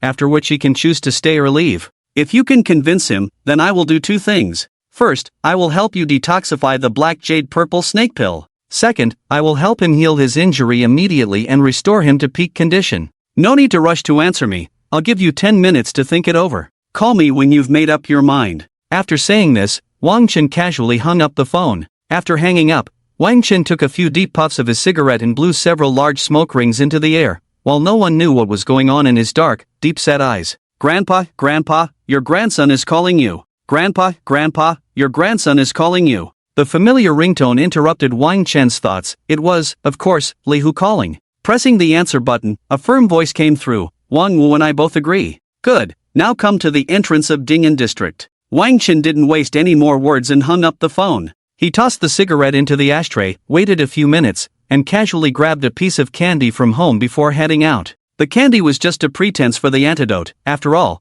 the so-called black jade purple snake pill from last time was just a bluff. After waiting a short while at the entrance of Jing'an district, two dark figures emerged from a black stretched Lincoln. These two were none other than the hurriedly arriving Li Hu and Wang Wu. Upon seeing the two, Wang Chen said little and directly handed the unwrapped candy to Li Hu's palm. Looking at the antidote, Li Hu couldn't help but cast a puzzled glance at Wang Chen. Sensing this gaze, Wang Chen moved the corner of his mouth and said, "I have no need to deceive you. Moreover, with my strength, I wouldn't want either of you to leave. None of you can escape." Once these words were spoken, Li Hu thought about it and realized it was indeed the case. He tilted his head back and tossed the antidote into his mouth. This antidote did not dissolve instantly like the pills Wang Chen had drawn out before. Li Hu choked and struggled for a while before finally swallowing it down. "Alright, your problem is solved. If you don't believe it, you can press 3 inches below your abdomen again to see if anything's wrong," Wang Chen said. Li Hu clearly still didn't fully trust Wang Chen, so he closed his eyes and cautiously pressed his fingers to the 3-inch mark below his abdomen. "Ha, I'm finally fine." Feeling no abnormalities, Li Hu burst into laughter. The next moment, Wang Chen turned his head towards Wang Wu and said, "Next, it's time to fulfill my promise to you." Upon hearing this, an uncontrollable excitement appeared on Wang Wu's otherwise expressionless face. He knew that if he couldn't heal the hidden injury on him, he would have no chance of regaining his peak combat power, let alone breaking through to a higher martial arts realm. Wang Chen deliberately reached into his pocket and then took out a perfect tonic pill from the virtual recovery space and handed it to Wang Wu. Seeing the brown pill, Wang Wu swallowed it without hesitation. After all, as a congenital master, his temperament was extraordinary, and he would act decisively on what he believed in. The moment the pill entered his mouth, Wang Wu felt a warm current flowing into his limbs and bones, continuously repairing his injuries. The reason he could feel it so clearly was that as a congenital master, he had developed a subtle perception of his own body. Unlike the last time when he saved Brother Bai Zhua, he couldn't sense these subtle changes and could only feel that his hidden ailments and discomfort had vanished in an instant. This perception was a chasm that ordinary people could not cross compared to congenital masters. A few minutes later, Wang Chen's aura suddenly changed, being only half a step away from a yellow-level master. At any moment, he could break through to that level. Wang Wu, this time, had turned misfortune into fortune. Otherwise, he didn't know how many more years it would take to see hope of entering the yellow level. Thank you. Within this month, I, Wang Wu, will definitely assist you wholeheartedly. Wang Wu tried to speak calmly, but he couldn't control the excitement in his words. All right. Then Li Hu, you can leave first. If after a month, Wang Wu no longer wants to stay with me, he will automatically come to find you. Upon hearing this, Li Hu did not leave immediately. Instead, he looked at Wang Wu with reluctance, unsure if Wang Wu would come back to find him. Seeing this scene, Wang Wu punched Li Hu lightly in the chest. It's not a life and death separation, wait for me to return. He then left without looking back, following Wang Chen's figure, leaving Li Hu behind, filled with uncertainty. Sigh. It's all my fault for being useless. I actually let my brother live under someone else's roof. After a heavy sigh, Li Hu got into a Lincoln limousine and slowly disappeared into the night. But what he didn't know was that Wang Wu would no longer live a life of relying on others. He would clearly be living a life akin to that of a celestial being. Of course, that was a story for another time. After returning to the villa, Wang Chen arranged a room for Wang Wu and was ready to go back to his own room to sleep. As soon as he got into bed, the system emitted a prompt sound. Ding, the daily reward lottery opportunity has been credited.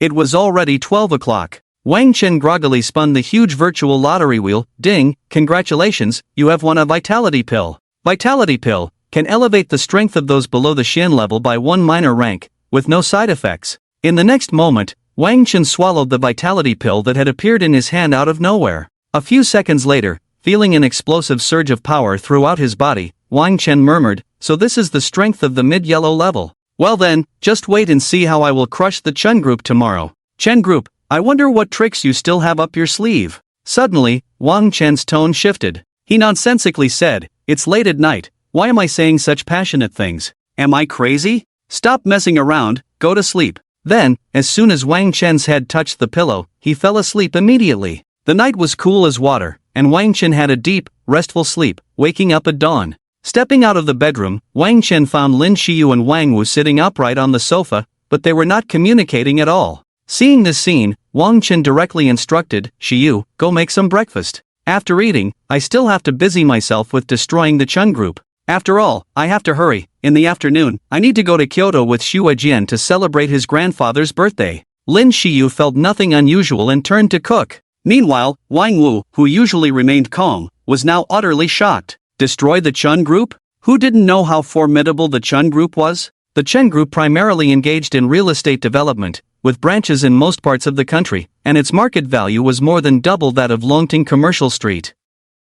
But from Wang Chen's tone, it felt as if destroying the Chen group was as easy as squashing a little bug. Thinking of this, he couldn't help but glance at Wang Chen, but that casual glance made him gasp in shock, exclaiming, You have broken through? Yeah, just casually broke through a bit, Wang Chen said nonchalantly. Wang Wu. Ignoring Wang Wu's thoughts, Wang Chen went to the door to start recycling junk. Ding, recycled an old LCD TV, reward wealth plus 100,000. Ding, recycled an old sofa, reward wealth plus 80,000. Ding, recycled a second-hand bag, reward wealth plus 50,000. Ding, recycled a low-quality lipstick, reward wealth plus 70,000. Ding, recycled a pair of contact lenses, reward X-ray vision. Wang Chen was clearly taken aback, but the next second, his eyes began to hurt intensely, while he felt a strange power continuously transforming his eyes. 2 minutes later, Wang Chen slowly opened his eyes, but found no noticeable effect. System, how do I use this X-ray vision? When I look at things, why is there no X-ray effect? Is it just that my visual range feels extended? Wang Chen eagerly asked the system in his mind. To use it, concentrate all your spirit on your eyes, and you can activate the X-ray vision, the system succinctly replied. Hearing this, Wang Chen immediately focused all his spirit on his eyes, and upon looking, he saw a voluptuous woman and a muscular man in the opposite villa engaged in some indescribable activity. So I burning. I'm not the kind of person who enjoys looking at this sort of thing. That said, Wang Chen clearly couldn't help but take a couple more glances before he deactivated his X-ray vision. After that, Wang Chen stood tall and continued to collect the scraps at the entrance with a righteous expression. Once he finished collecting the junk, he planned to check his attributes. After all, money had been coming in too quickly lately, and he couldn't even remember how much wealth he had now. Host, Wang Chen. Appearance. Wealth, 2,654,250,000. Martial power, mid-level yellow rank. Skills, world-class piano master, diagnostic skills, top-notch firearms skills, basketball skill set, world-class painting master, X-ray vision. Identity, world's #1 hacker. Luck, 3. Education, PhD in literature from Kyoto University. Weapons, bronze loudspeaker, God of Song sticker, experience card. Assets, Longting Commercial Street, Zhongmei Commercial Street, 10 traditional courtyard houses in Kyoto.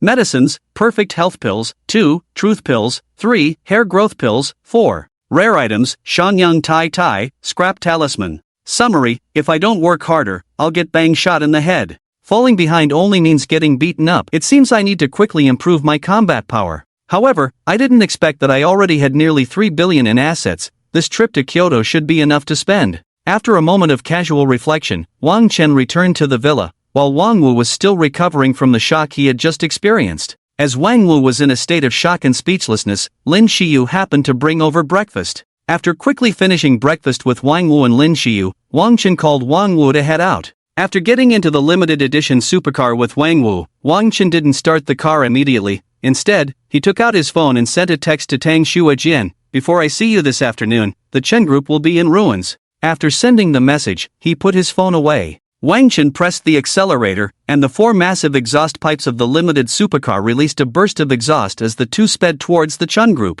In a moment, they arrived at the entrance of the Chen Group. They saw a towering 100-story building standing tall before them. Impressive, Wang Chen couldn't help but exclaim. But soon, this building will be mine, Wang Chen added. As soon as he finished speaking, he and Wang Wu walked towards the entrance of the Chen Group. Just as they reached the door, they were stopped by a security guard. "You two look unfamiliar. You're not employees here, are you? Do you have an appointment?" Wang Chen shook his head directly. "No appointment? Then you can't. I know Chen Feng. I have important matters to discuss with him today," Wang Chen quickly interjected. Upon hearing this, the security guard's words were abruptly cut off, and he said, "I'll have the captain call to check. Please wait here." After saying this, the security guard turned and entered the Chen Group. After a short while, the security guard came running out and respectfully said to Wang Chen, "Please follow me. I'll take you to Mr. Chen's office." Soon, Wang Chen and Wang Wu followed the security guard to the door of Chen Feng's office on the 88th floor.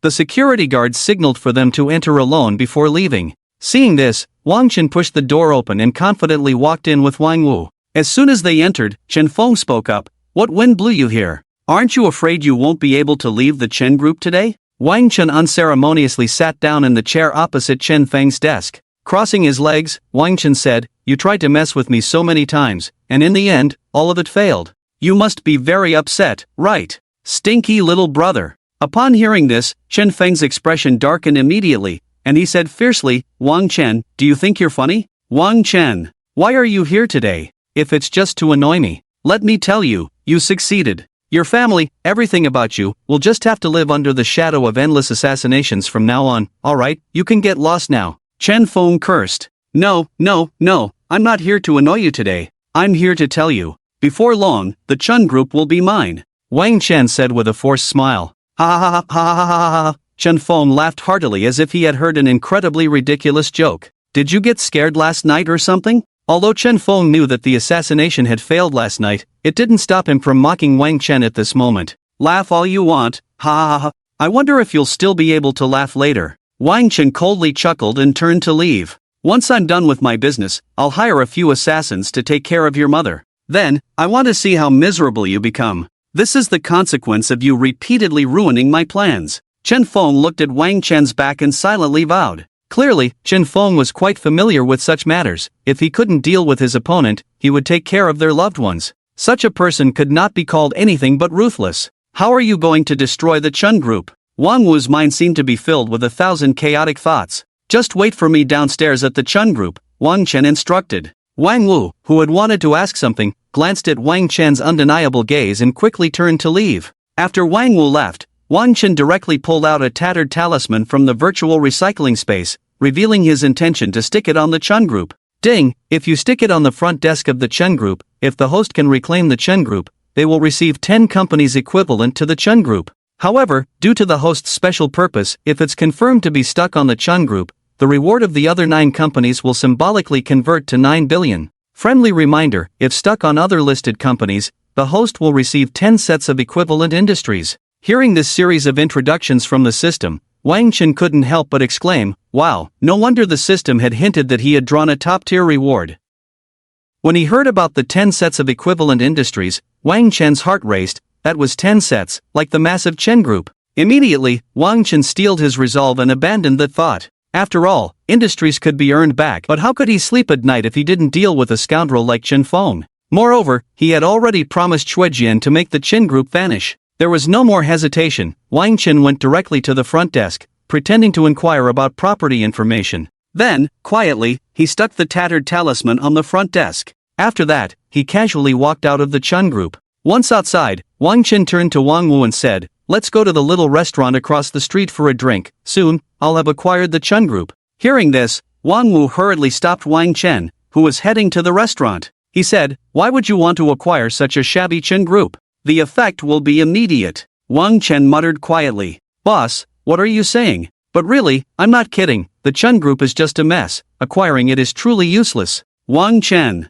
Ignoring the suddenly chatty Wang Wu, Wang Chen directly took Wang Wu to a small restaurant across from the Chun Group. They ordered a plate of peanuts and a few cold dishes, and started drinking. Just after they clinked their glasses, quite a few people from the Chun Group unexpectedly walked out carrying a box. Seeing this scene, a slight smile appeared on Wang Chen's lips. He knew the Chun Group was about to collapse. With this thought, he continued drinking with Wang Wu and even started playing games. 1 word high, brothers are good, 3 stars shine, for happiness and wealth, 5 champions, 6 smooth. Suddenly, a person at the next table threw their chopsticks to the ground. Then they cursed, what a garbage Chen Group, this stock just dropped to nothing for me. Immediately after, another person exclaimed, everyone, look, all the executives of the Chen Group just resigned. And all the companies and manufacturers that had partnerships with the Chun Group have terminated their collaborations. This news has now risen to the top of the trending search rankings. As soon as this was said, someone interjected, in my opinion, such a broken company should have been abandoned long ago.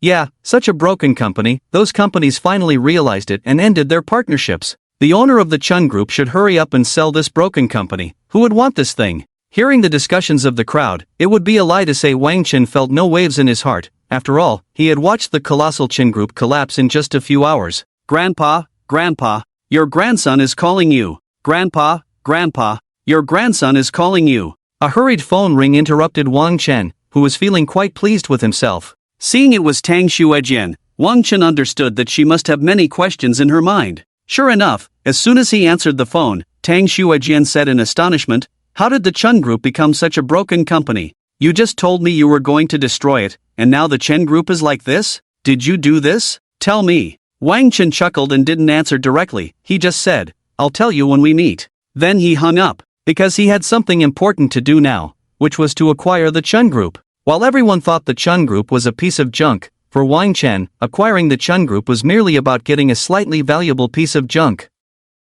Sure enough, he received a message on his phone, and this message could only be received by some big bosses. As the owner of Longting Commercial Street, Wang Chen naturally qualified to receive this text. The message read, the Chun Group is now bankrupt and is being transferred to all righteous people in society for a fixed price of 2 billion. Seeing this information, Wang Chen couldn't help but gasp, a dead camel is bigger than a horse. Even though the Chun Group has become a piece of junk in everyone's eyes now, it is still worth 2 billion. One cannot say it isn't terrifying. If it weren't for the fact that I recently won a lottery of 1 billion, I really wouldn't be able to acquire the Chun Group, but after this acquisition, I would be able to obtain 9 billion. With this thought, Wang Chen was ready to immediately start the acquisition of the Chun Group, but it certainly wouldn't be appropriate for him to go himself. So, he immediately called old Wang next door. Once connected, Wang Chen got straight to the point without any small talk. Old Wang, hurry over and help me out, at the collation restaurant across from the Chun Group. Make it quick, don't dawdle. It's urgent. Upon hearing this, Old Wang next door didn't waste any words, simply responding with a faint before hanging up. About 10 minutes later, Wang Chen saw Old Wang rushing over in a hurry. He gestured for Old Wang to sit at the dining table, and while pouring him a drink, Wang Chen said, "Old Wang, later you'll go and acquire the Chun Group for me. I have some past grievances with the Chun Group, so it's not convenient for me to show up. 2 billion will be transferred to their account once you sign the contract." Upon hearing this, Old Wang's first reaction was, "Brother, don't acquire such a shabby Chun Group, you must be kidding." Wang Chen clinked glasses with Old Wang and then smiled, saying, "Brother, didn't I tell you? I'm a rich second generation from Kyoto here to experience life. Acquiring a shabby Chen Group is just 2 billion. Besides, my family business has expanded to all corners of the world recently. 2 billion is just my pocket money for a month. Also, I have some use for acquiring this Chen Group, so you just go and do it for me. Consider it a favor I owe you." Hearing this, Old Wang waved his hand and said seriously, "Are we still talking about this? And don't blame me for turning against you over favors. We don't need to mention that between us. As long as you've thought it through, whatever you do, I'll support you. Come on, let's toast to that, everything is in the drink." After some more light-hearted banter, Old Wang stood up and said, "Once the acquisition of the Chun Group is done, we'll celebrate together. I'm off now. Wait for my good news." After saying this, Old Wang adjusted his tie and left the collation restaurant, heading towards the Chun Group's building. Watching Old Wang's retreating figure, Wang Chen felt quite at ease. After all, Old Wang managed his own family business and was well-versed in these matters. Besides, what was there to worry about with a brother like him? Thinking negatively, even if the acquisition didn't succeed, so what? As long as it wasn't him acquiring it, in everyone's eyes, it would still be the worst company. About an hour later, Wang Chen finally received a text message from Old Wang next door. The message read, "Phew, the negotiations are finally complete. The Chun Group had no inquiries for several hours, but after my heartfelt words, I managed to negotiate the acquisition price down to 1,500,000,000, and I feel this is the Chun Group's bottom line. Any lower is absolutely impossible. If you think it's acceptable, I'll call the notary, and then you can transfer 1,500,000,000 to the designated account." Seeing this message, Wang Chen quickly typed a reply, "Okay, that's great, hurry and call the notary over." Old Wang saw Wang Chen's reply and soon sent back an OK text. Just a few minutes later, Wang Chen received a second text message from Old Wang next door. "Transfer the money to the bank account ending in XXXXXXXX6276 to complete the acquisition." Seeing this, Wang Chen immediately transferred 1,500,000,000 to the bank account ending in XXXXXXX6276. After completing the transfer, Wang Chen sent a text to Old Wang next door, informing him that the money had been sent. A few minutes later, a heavenly system notification rang in Wang Chen's mind. "Ding, congratulations on successfully acquiring the Chun Group, reward, the Wang Group. Ding, due to the special nature of the acquisition, 9 properties of equal value have been converted at a low price to 9 billion. The next second, Wang Chen received a text from the bank, "Dear customer, your bank account ending in XXXXXXXX8888 has received a deposit of 9 billion. We wish you a pleasant life." At that moment, seeing the text, it signified that the acquisition of the Chun Group was thoroughly completed. Sure enough, within 2 minutes, Old Wang next door sent Wang Chen a new text, "Mission accomplished. The acquisition is complete. Hurry up and cook some dishes, bring a few bottles of wine. I've talked so much my mouth is dry. Welcome the guests." Thinking that the Chun Group had finally been acquired by him, Wang Chen couldn't help but burst into laughter. He then walked into a large private room and instructed the waiter, "Waiter, bring us the best dishes you have. And a case of Yinjing beer and a case of Red Star Erguatu." Seeing Wang Chen in such high spirits, the waiter couldn't help but chuckle, "All right, sir. We'll get started on that right away." Seeing the waiter's attitude, Wang Chen, in his joy, couldn't help but tip the waiter 10,000 yuan. The waiter, receiving this 10,000 yuan, became even more respectful, his eyes filled with gratitude. After bringing over 2 cases of wine for Wang Chen and his companion, and after a heartfelt farewell, he reluctantly left the private room where Wang Chen was. "Brother, all the paperwork is here. Take a look." As soon as Old Wang entered the private room, he punched Wang Chen lightly on the chest and grinned. "What are you looking at? I trust you to handle things. Come on, let's have a toast." Wang Chen also lightly returned the punch to Old Wang. After a few bottles of wine, all sorts of steaming famous dishes were served. After eating and drinking to their fill, Old Wang left first because he still had many important tasks to attend to at his own company. Wang Chen glanced at the transfer documents on the table, sneered, and said, "Let's go, Wang Wu, let's go see those drowning dogs." This boss is truly mysterious. When it comes to acquisitions, he's never vague. He said he would acquire the Chen Group in the morning, and by noon, it was already done. Even if it's a garbage company, he still went ahead without hesitation. "Boss, you're really something." With these thoughts instinctively in his mind, he followed after settling the bill, walking out of the collation restaurant, heading once again towards the Chen Group, or rather, now it could be called the Wang Group. Wang Chen and his companion, familiar with the route, arrived once more at Chen Feng's office, but this time, it felt completely different from the first visit. The first time was a subtle humiliation and notification. This second visit could be said to be a completely open and straightforward beating of the drowning dogs. As soon as they entered, the two saw two lonely figures. It went without saying that these two were Chen Feng and his father, Chen Guohua, who had just sold the Chen Group. "Oh, isn't this our young Master Chen and Boss Chen? Didn't expect to see you again so soon. But where are you two taking your things? How about sitting in my company for a while, resting a bit?" Wang Chen spoke in a sarcastic tone, instantly becoming a sly character. "Your company? What do you mean by that? I remember the one who acquired our company is Wang Xianbao from the Wanta Group," Chen Feng said, somewhat confused. "Sorry, Wang Xianbao is my lifelong friend. I just arranged for him to acquire your company," Wang Chen said casually. But seeing the suspicious expressions on the faces of Chen Guohua and his son, Wang Chen took out the transfer documents he had been hiding behind him and waved them in his hand. "Now you should believe it, right?" As soon as these words were spoken, Chen Guohua suddenly slumped to the ground, closed his eyes, and fainted. Witnessing this scene, Wang Chen shrugged helplessly. "This has nothing to do with me. It's his small-mindedness that made him faint. You should hurry and take your father to the hospital, otherwise, be careful, it might be too late." Hearing this, Chen Feng almost fainted from anger as well, but he forced himself to calm down. After all, saving his father's life was the priority. He glared fiercely at Wang Chen, picked up Chen Guohua, and headed for the door. Just as he was about to step out, Chen Feng suddenly turned back, staring intently at Wang Chen, and said, "This matter, let me tell you, not over. You, wait for me." Watching Chen Feng in such a furious and reckless state, Wang Chen mocked, "Sure, I'll wait for you. But for now, goodbye, you stray dog." After finishing his words, Wang Chen slammed the office door shut. But that wasn't the end. Wang Chen sat down at his desk, opened the office computer, and directly hacked into a very discreet assassin job forum. He posted a thread and listed the information of Chen Feng and his father. After all, he had another identity as the world's #1 hacker, Gene. Not only did he hack into this very hidden assassin forum, but he also accessed the back end of the forum, pinning his post at the top of the job board, setting it so that it wouldn't be unpinned until the task was completed. All assassins looking for jobs would first see the task posted by Wang Chen, which read, "Eliminate Chen Feng and Chen Guohua located in Tianmen City, Wuhou Province, Huaxia. Successful task, 500 million per head." The post also included their photos and recent actions. After doing all this, Wang Chen closed the computer and let out a gentle sigh of relief. He knew that if the roots of the grass were not removed, it would grow back with the spring breeze. Being merciful to enemies was being cruel to oneself. For those who wanted to kill him, he could only choose to kill them first. Meanwhile, on the other side of the ocean, an elderly man with a hawk-like nose, eyes closed, and no aura of power, was sitting upright in a chair.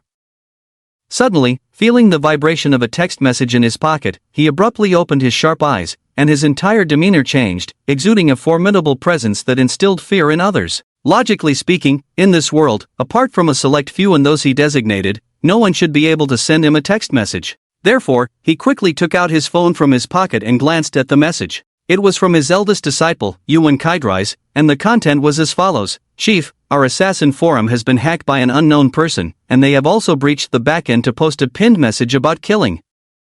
This pinned post, even we administrators do not have the authority to delete." Upon seeing this message, the old man confidently murmured, "Interesting, it's worth this old fellow taking action." He put the phone back in his pocket and walked to his dedicated computer, preparing to cancel the operations Wang Chen was conducting in the back end. Thus, the old man's 10 fingers began to perform a dazzling and rapid series of operations on the keyboard. A few seconds later, his wrinkled old face was filled with shock, a kind of shock that hadn't appeared on him for several years. The last time he was so astonished was during his duel with Gene. It was also after that duel that he completely submitted to Gene. For several minutes, the old man did not move his lips or fingers, only frowning continuously. At that moment, his wrinkled brow could probably crush a few flies. After pondering for half an hour, a hint of realization appeared on his face, and he directly called his eldest disciple, Yuan Kaidrais. Once the call connected, he immediately spoke, "You don't need to worry about this matter. Just let that post remain pinned.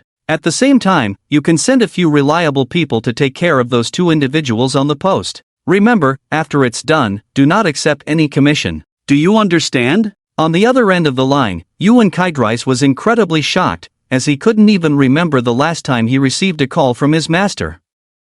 Yuan Kaidrais only recalled that the last time his master called was a long time ago. It seemed that this matter was indeed very important, otherwise, his master would never directly call to instruct him. These thoughts flashed through Yuan Kaidrais's mind in an instant. He immediately responded with a strong voice, "Yes, master." Upon hearing that Yuan Kaidrais understood his meaning, the old man quickly hung up the phone. Of course, on the other side of the ocean, Wang Chen had no idea that such a small episode was happening. However, even if Wang Chen knew, he would probably just laugh it off. Meanwhile, after posting the task on the Assassin forum and closing his computer, Wang Chen was also preparing to leave the Wang group to find Tang Xuejin and pack up to go to Kyoto. He called Wang Wu to go downstairs together, arranging for Wang Wu to take the documents and notify Li Dalong to come and accept the Wang group afterward. Wang Chen then drove his limited edition sports car back to Jing'an district. Just as he returned to his doorstep, Wang Chen saw Tang Xuejin loitering at his door. "In such a hurry to see me?" Wang Chen got out of the car, patted Tang Xuejin's fair arm, and teased, "Did you easily turn the Chen group into the Wang group?" Tang Xuejin's eyes sparkled as she looked at Wang Chen. "How could I break my promise to you, Your Highness?" After saying this, Wang Chen actually took Tang Xuejin's hands, like a gentleman, placed them on his chest, and gently exhaled. After Wang Chen finished the gesture, Tang Xuejin finally reacted. Her face flushed as she pulled her hands back, pouting, "How shameless. You quickly go pack your things, wait for me at the door in a bit. Then we'll take a plane to Kyoto. My father has something to attend to and has already taken a private jet ahead. I'll go back and organize my things first. When you're ready, come find me." Seeing Tang Xuejin's graceful figure as she turned to leave, Wang Chen also began to return to the house to put some essential items into the virtual storage space. After saying goodbye to Lin Xiu, he slung a large backpack over his shoulder and headed to Tang Xuejin's home. Soon, Wang Chen and Tang Xuejin hailed a taxi and arrived at the airport, where they boarded a plane. A few hours later, they emerged from Kyoto Airport. "Good day, miss. I'm here to take you back to the Tang family." The words came from an old butler of the Tang family. Standing behind him was a row of Rolls-Royce Phantoms and dozens of black-clad men wearing sunglasses. "Grandpa Zhang," Tang Xuejin called out affectionately. After all, this old butler had been very fond of her when she was a child, playing games with her, buying her food and toys.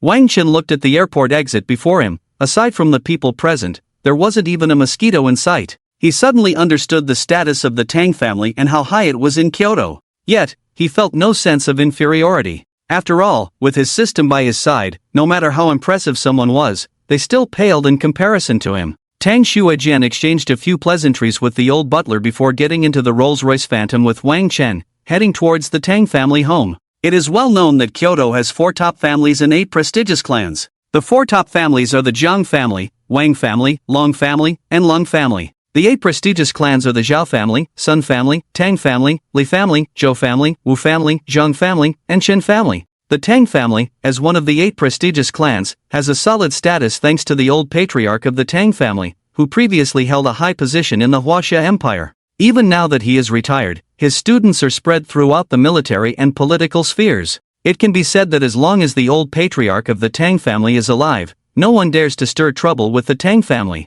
Therefore, during ordinary times, many people would come to the Tang family, either to deliver gifts or, not to mention that it is currently the old patriarch's birthday. As they approached the Tang family, a long line began to form. The leading Rolls-Royce Phantom honked its horn for a long time, and upon realizing it was the Tang family's convoy, the crowd slowly parted to allow the procession to pass. Finally, the convoy stopped not far from the entrance of the Tang family. Wang Chen and Tang Xuejin got out of the car and walked straight into the Tang family's courtyard. On the way, a hint of gloom flashed in Tang Xuejin's eyes as she said softly, "Wang Chen, my relationship with my father and the old patriarch isn't very good, which is why we developed in Tianmen City. Besides that, many people are dissatisfied with me and my father. If something happens later and it implicates you..." Before Tang Xuejin could finish her sentence, Wang Chen covered her cherry-red lips with his hand. In a dominant tone, he said, "No one can bully my woman, and don't even mention being implicated. If someone bullies you, I'll take care of them." If 10 people bully you, I'll take care of all 10. Do you understand, woman? Hearing this, Tang Xuejian felt an overwhelming sweetness in her heart and tightened her grip on Wang Chen's hand. Tonight, the Tang family was brightly lit. In the Tang family hall, a crowd of guests, along with granddaughters and sons-in-law, presented lavish gifts. Grandpa, this is the finest natural tea from Changbai Mountain in Dongzhou Province. Drinking it can clear your blood vessels and prolong your life. It's a birthday gift for you. Sir, this is a 1,000-year-old ginseng from the Tianqi area in Hongyu Province. When brewed into soup, it makes you younger the more you drink. It's a birthday gift for you. Grandpa, this is a painting by Qi Baisher, the only one left in the world. This is my gift to you for your birthday. The old man of the Tang family looked at the gifts that filled the entire hall, revealing a faint smile. At this moment, the whole family was in high spirits. Grandpa, this ancient Linglong double dragon jade pendant can help you relieve your worries, prolong your life, and strengthen your body. Just holding it will give you a noticeable feeling. This is my gift to you for your birthday. Tang Xuejian handed the ancient Linglong double dragon jade pendant to the old Tang family head and then spoke softly. The old man, with his keen eyesight, immediately recognized the extraordinary nature of the jade pendant and took it in his hand. The moment he held it, the old Tang family head couldn't help but close his eyes in public, his expression one of intoxication. After a moment, he opened his eyes and said, Xuejian, this gift is very good. I am very satisfied. The next second, the old man's gaze shifted to Wang Chen, sizing him up from head to toe before speaking. Xuejian, is this your boyfriend? Yes, Grandpa. Tang Xuejian replied confidently. What do you do? The old man seemed to be more talkative tonight as he addressed Wang Chen. To this question, Wang Chen gave a straightforward answer. Me. I collect scrap. As soon as these words were spoken, the crowd erupted in an uproar. What? The granddaughter of the old Tang family actually found a scrap collector? Is this a deliberate slap in the old man's face on his birthday? I can't believe it. Tang Tian and her daughter still haven't forgotten that incident. This is a blatant slap to the old Tang family head. Sigh, where will the old man's face go from now on? If this gets out, people will laugh their heads off. Sure enough, upon hearing the murmurs around him, the old Tang family head's face darkened significantly. Seeing this situation, Tang Xuero, who was elegantly made up and dressed in a red dress with a charming demeanor, spoke with a tone full of sarcasm. You, a filthy scrap collector, don't think you can climb the social ladder, do you? Today is our old man's birthday, and since it's your first time here, you wouldn't have come unprepared, right? As soon as these words were spoken, all eyes turned to Wang Chen, eager to see what this scrap collector could produce. Wang Chen raised an eyebrow, about to speak. However, Tang Xuejian was quicker and spoke first. What kind of man I choose is none of your business, and I don't have the kind of intentions you think. Besides, Wang Chen is really excellent. Compared to your boyfriend, one is in the sky, and the other is on the ground. The one on the ground is your boyfriend, do you know that? Feeling Tang Xuejian defend him like this, Wang Chen felt a warm sensation in his heart. Have you been dazed at the heavenly gate? Starting to talk nonsense? Don't you know that Zhang Nan, at such a young age, is already the general manager of the Zero Degree Company in Kyoto? After Tang Xuero hurled insults at Tang Xuejian, she immediately turned to Zhang Nan and said, Honey, take out the birthday gift you prepared for the old man tonight and show everyone. Upon hearing this, Zhang Nan confidently pulled out an incredibly luxurious box from his pocket and then took out a piece of top-quality imperial jade, slowly handing it to the old Tang family head. Although this item was worth a lot, the old man didn't think much of it, so he merely nodded lightly and set it aside. Did you see that? This is my husband's capability. At such a young age, he can easily spend hundreds of millions. And what about your boyfriend? I'm afraid you have no face to take it out, right? Tang Xuero said triumphantly to Tang Xuejian. Seeing Tang Xuero's smug expression, Tang Xuejian could only bite her lip in silence. Observing the malicious Tang Xuero, Wang Chen gently patted Tang Xuejian's head and moved Li Bai's Shenyang Tai Tai from the virtual recycling space into his backpack, then spoke loudly to Tang Xuero. What kind of top-notch imperial green jade is this? You dare to take it out? Does the Kong family have no shame? Or is it that old Tang has no shame? I had to think twice before accepting such junk. I didn't expect you to have the face to bring it out. Tang Xuero felt a burning sensation on her face, extremely humiliated and angry. You, a junk collector, can only flap your mouth, right? If you have the ability, take out your birthday gift. Let everyone here take a look. Wang Chen helplessly spread his hands and said lightly, Alright, then let me show you what a birthday gift is. Under everyone's gaze, Wang Chen slowly took out Li Bai's Shenyang Tai Tai from his backpack, then unfolded it and coldly said to Tang Xuero, open your eyes wide and see clearly. Do you recognize Li Bai's Shengyang Tai Tai? Looking at the Shengyang Tai Tai that Wang Chen took out, Tang Xuero could not say she was unfamiliar, but she could say she was completely clueless. To put it simply, she didn't know anything about it. However, she did know that Li Bai was such a famous historical figure. After all, those well-known lines of poetry, life is meant to be enjoyed, do not let the golden cup face the moon empty. Kill a man every 10 steps, leave no trace for 1,000 miles. When the matter is done, brush off my clothes and go, hiding my name and self. Do you not see the yellow river's water coming from the sky, rushing to the sea and never returning? Do you not see the bright mirror in the high hall lamenting white hair, morning like black silk, evening turning to snow? All are timeless verses. Li Bai's work?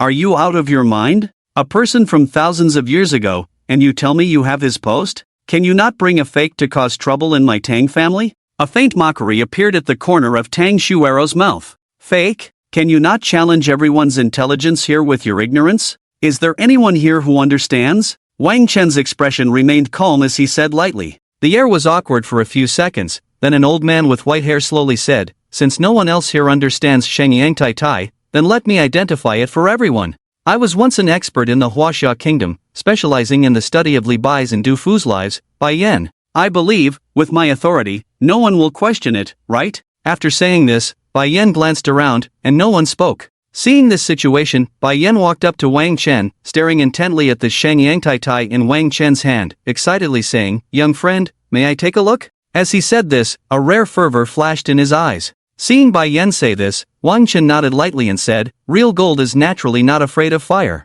Carefully taking the Shengyang Tai Tai that Wang Chen handed over, the old man then walked aside to begin his appraisal. At this moment, all the gazes around were focused on Bai Yan's aged face. They wanted to see some clues, to find out whether it was Tang Xuero who slapped Tang Xuejian's face, or Tang Xuejian who slapped Tang Xuero's face. The next second, Bai Yan furrowed his brows tightly, sighed, and then his facial expression became extremely strange as he examined it more seriously. This change in expression was naturally caught by those present. This scrap collector probably never expected that there would actually be an expert among us today. Thinking that a high imitation could fool everyone, Tang Xuero's voice was not loud, but it was very clear, reaching the ears of all the guests and family present. Now, where can old Master Tang put his face? To receive a counterfeit on his birthday? Tang Xuejian is really something. Finding a scrap collector is one thing, but to let him do this at old Master Tang's birthday is another. Sigh, I really don't know how furious old Master Tang will be later. As the guests murmured among themselves,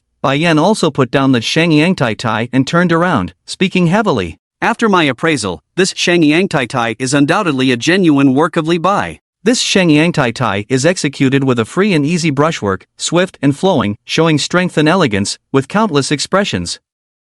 The entire piece has a varied structure, full of emotion and endless charm, and in every aspect, it completely aligns with Li Bai's writing habits. I never expected that before I pass away, I would have the fortune to see the genuine Shengyang Tai Tai. As soon as these words were spoken, the entire venue erupted. Many people recalled what they had just said, and their faces turned hot, as if they had been slapped several times. You're talking nonsense. Just now, you clearly sighed and frowned. It must be Tang Xuejian who bribed you. Upon hearing Bai Yan's words, Tang Xuero immediately retorted. Bribe me? Go ask around, does Bai Yan lack money? Also, the reason I sighed just now, it was my lamentation upon seeing all the posts before this Shengyang Tai Tai. Compared to Li Bai's Shengyang Tai Tai, they are all trash. I'm not boasting, all the gifts you all brought, combined, they aren't worth as much as this Shengyang Tai Tai given by this young friend. Bai Yan glared, puffed out his beard, and let out a powerful voice. Hearing this, Tang Xuero was still unconvinced, just about to speak when she was startled into silence by a commanding shout from old Master Tang, trembling all over, and of course, she couldn't utter a word.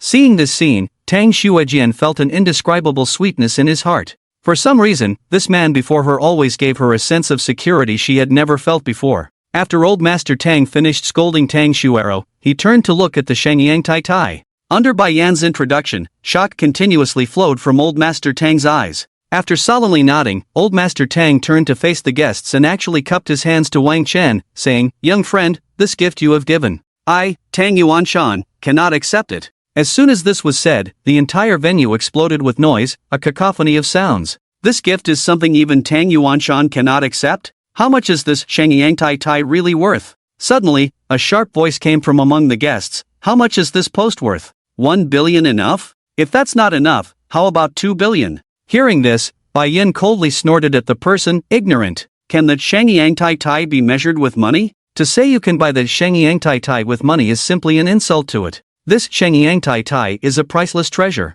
It is worthy of being a peerless treasure of the Huaxia nation, to be exhibited to the outside world. As for what you said about 2 billion, I'm afraid the reward submitted to the state would be more than that. It's no exaggeration to say that someone like you, a minor official, could be promoted several levels just by submitting this Shangyang Tai Tai. As soon as these words were spoken, the guests in the room couldn't help but gasp in shock, their eyes filled with endless astonishment and disbelief as they looked at Wang Chen. If it were anyone else hearing such flattery, they might have floated away, but Wang Chen had seen scenes hundreds of times more impressive than this. Therefore, at this moment, his heart was incredibly calm. He simply waved his hand, stood in front of Tang Xuejian, tightly grasped her delicate hand, and joked, "You should accept this. Otherwise, Xuejian might not let me off the hook." As soon as these words were spoken, Tang Xuejian's beautiful eyes kept darting around. She secretly pouted in her heart. What? When have I ever been so fierce? Just wait until there's no one around, you'll see. However, Tang Xuejian blinked and thought again. Wang Chen was doing this to enhance her reputation in front of everyone, wasn't he? To bring her glory? Thinking of this, Tang Xuejian tightened her grip on Wang Chen's hand even more, a hint of pride appearing on her face. Ha ha ha. Alright, since you said so, I'll accept this gesture. However, I will submit this Shangyang Tai Tai to the state. Only by showcasing it to the world can its true value be realized. Also, Xuejian, regarding that matter before, Grandpa was indeed wrong. As soon as this last sentence was uttered, everyone looked as if they had seen a ghost. What? Old Master Tang can admit his mistakes? Who doesn't know that old Master Tang has always been one to recognize his mistakes but never admit them? And now he's actually acknowledging his errors from years ago? Compared to the shock of the crowd, Tang Xuero's face turned pale in an instant. She simply couldn't accept this reality. Old Master Tang had changed his attitude because of a scrap collector? Had he even changed his principles? Without caring much, Tang Xuero shouted hoarsely, "Can a scrap collector have something like this? Grandpa, I think he must have stolen it. Would you dare to use something that was stolen?" This voice struck at everyone's soul. Indeed? A scrap collector could have something like this? Could it be that the origins were not right? Stolen? Do I, Wang Chen, need to steal? In my eyes, even the company where your boyfriend Zhang Nan works is just trash. As he spoke, Wang Chen transferred 10 property certificates of the courtyard from the virtual recycling space to his backpack, then directly opened the bag and pulled them out, questioning Tang Xuero. Can these property certificates be stolen too? Have you given up? Tang Xuero seemed to go mad, immediately retorting, 10 property certificates for courtyards? Ha ha ha, that's hilarious. You can't just buy that with money, you need status, understand? And you, merely a scrap collector, are you worthy? If you ask me, all of these are temporary fake certificates. Wang Chen showed a look of pity towards Tang Xuero, then sent a text message to Li Dalong and Bai Zhu. Contact the Zero Degree Company in Kyoto, put pressure on them to immediately fire Zhang Nan.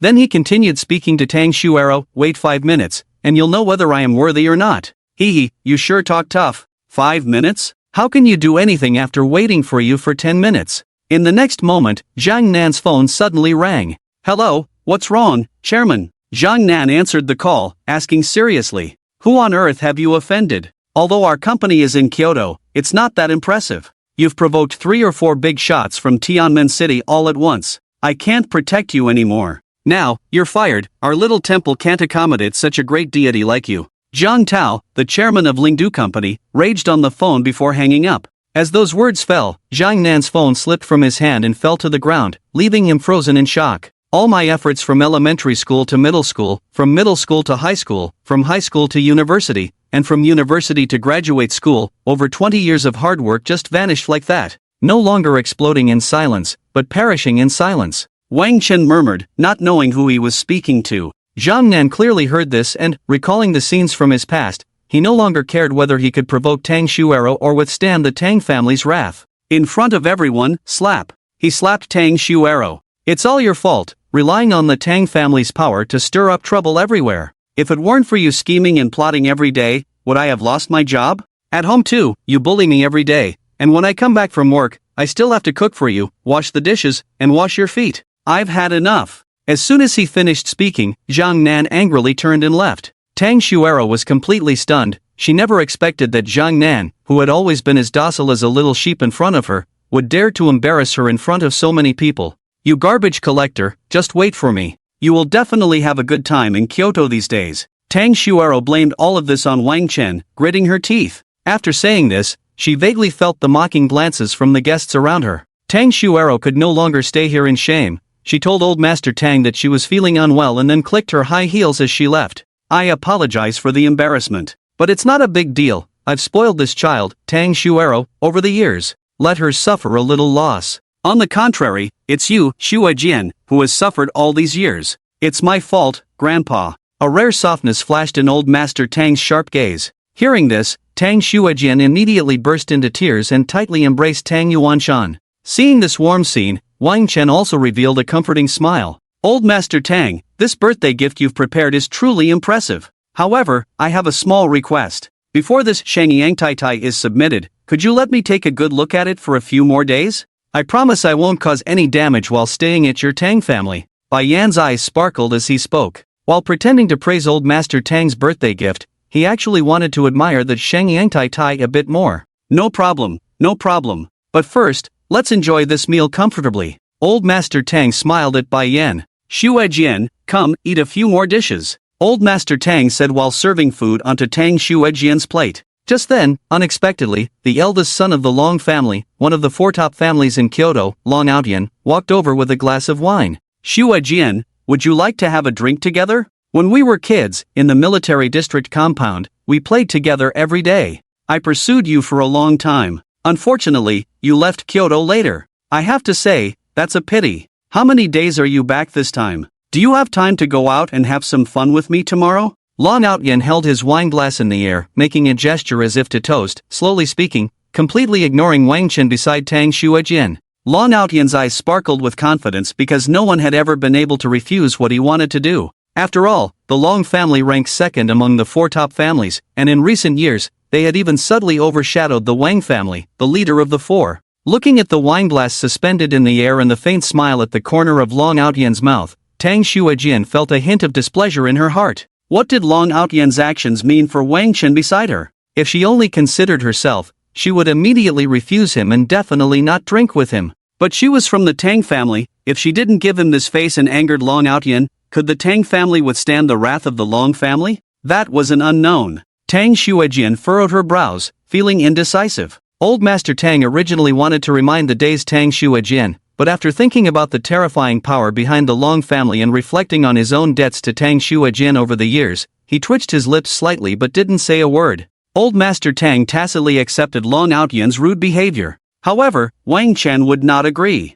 He immediately understood Tang Xuejian's conflicted feelings and stood up, speaking heavily to Long Outyan, "Stay away from my girlfriend, she doesn't want to drink with you. Are you blind?" Long Outyan's expression remained calm as he swirled the wine in his glass and said lightly, "Your girlfriend? A girlfriend is not a wife, of course, I can pursue her. Isn't that right, everyone?" No one spoke up to support or oppose Long Outyan's remarks. Because both the Tang and Long families were entities they could not provoke. Moreover, the early bird gets the worm. Taking sides at this moment would surely invite endless retaliation from another family. Everyone present understood this principle, so they all tacitly kept their mouths shut. Damn! Is there really such a shameless person in this world? A fierce glint flashed in Wang Chen's eyes. Get lost, don't make me say it a second time. As soon as these words were spoken, two dark figures instantly flashed to Long Outyan's side, waiting for his command. Long Outyan had seen angry looks like Wang Chen's many times before, but without exception, they all ended up obediently submitting to him,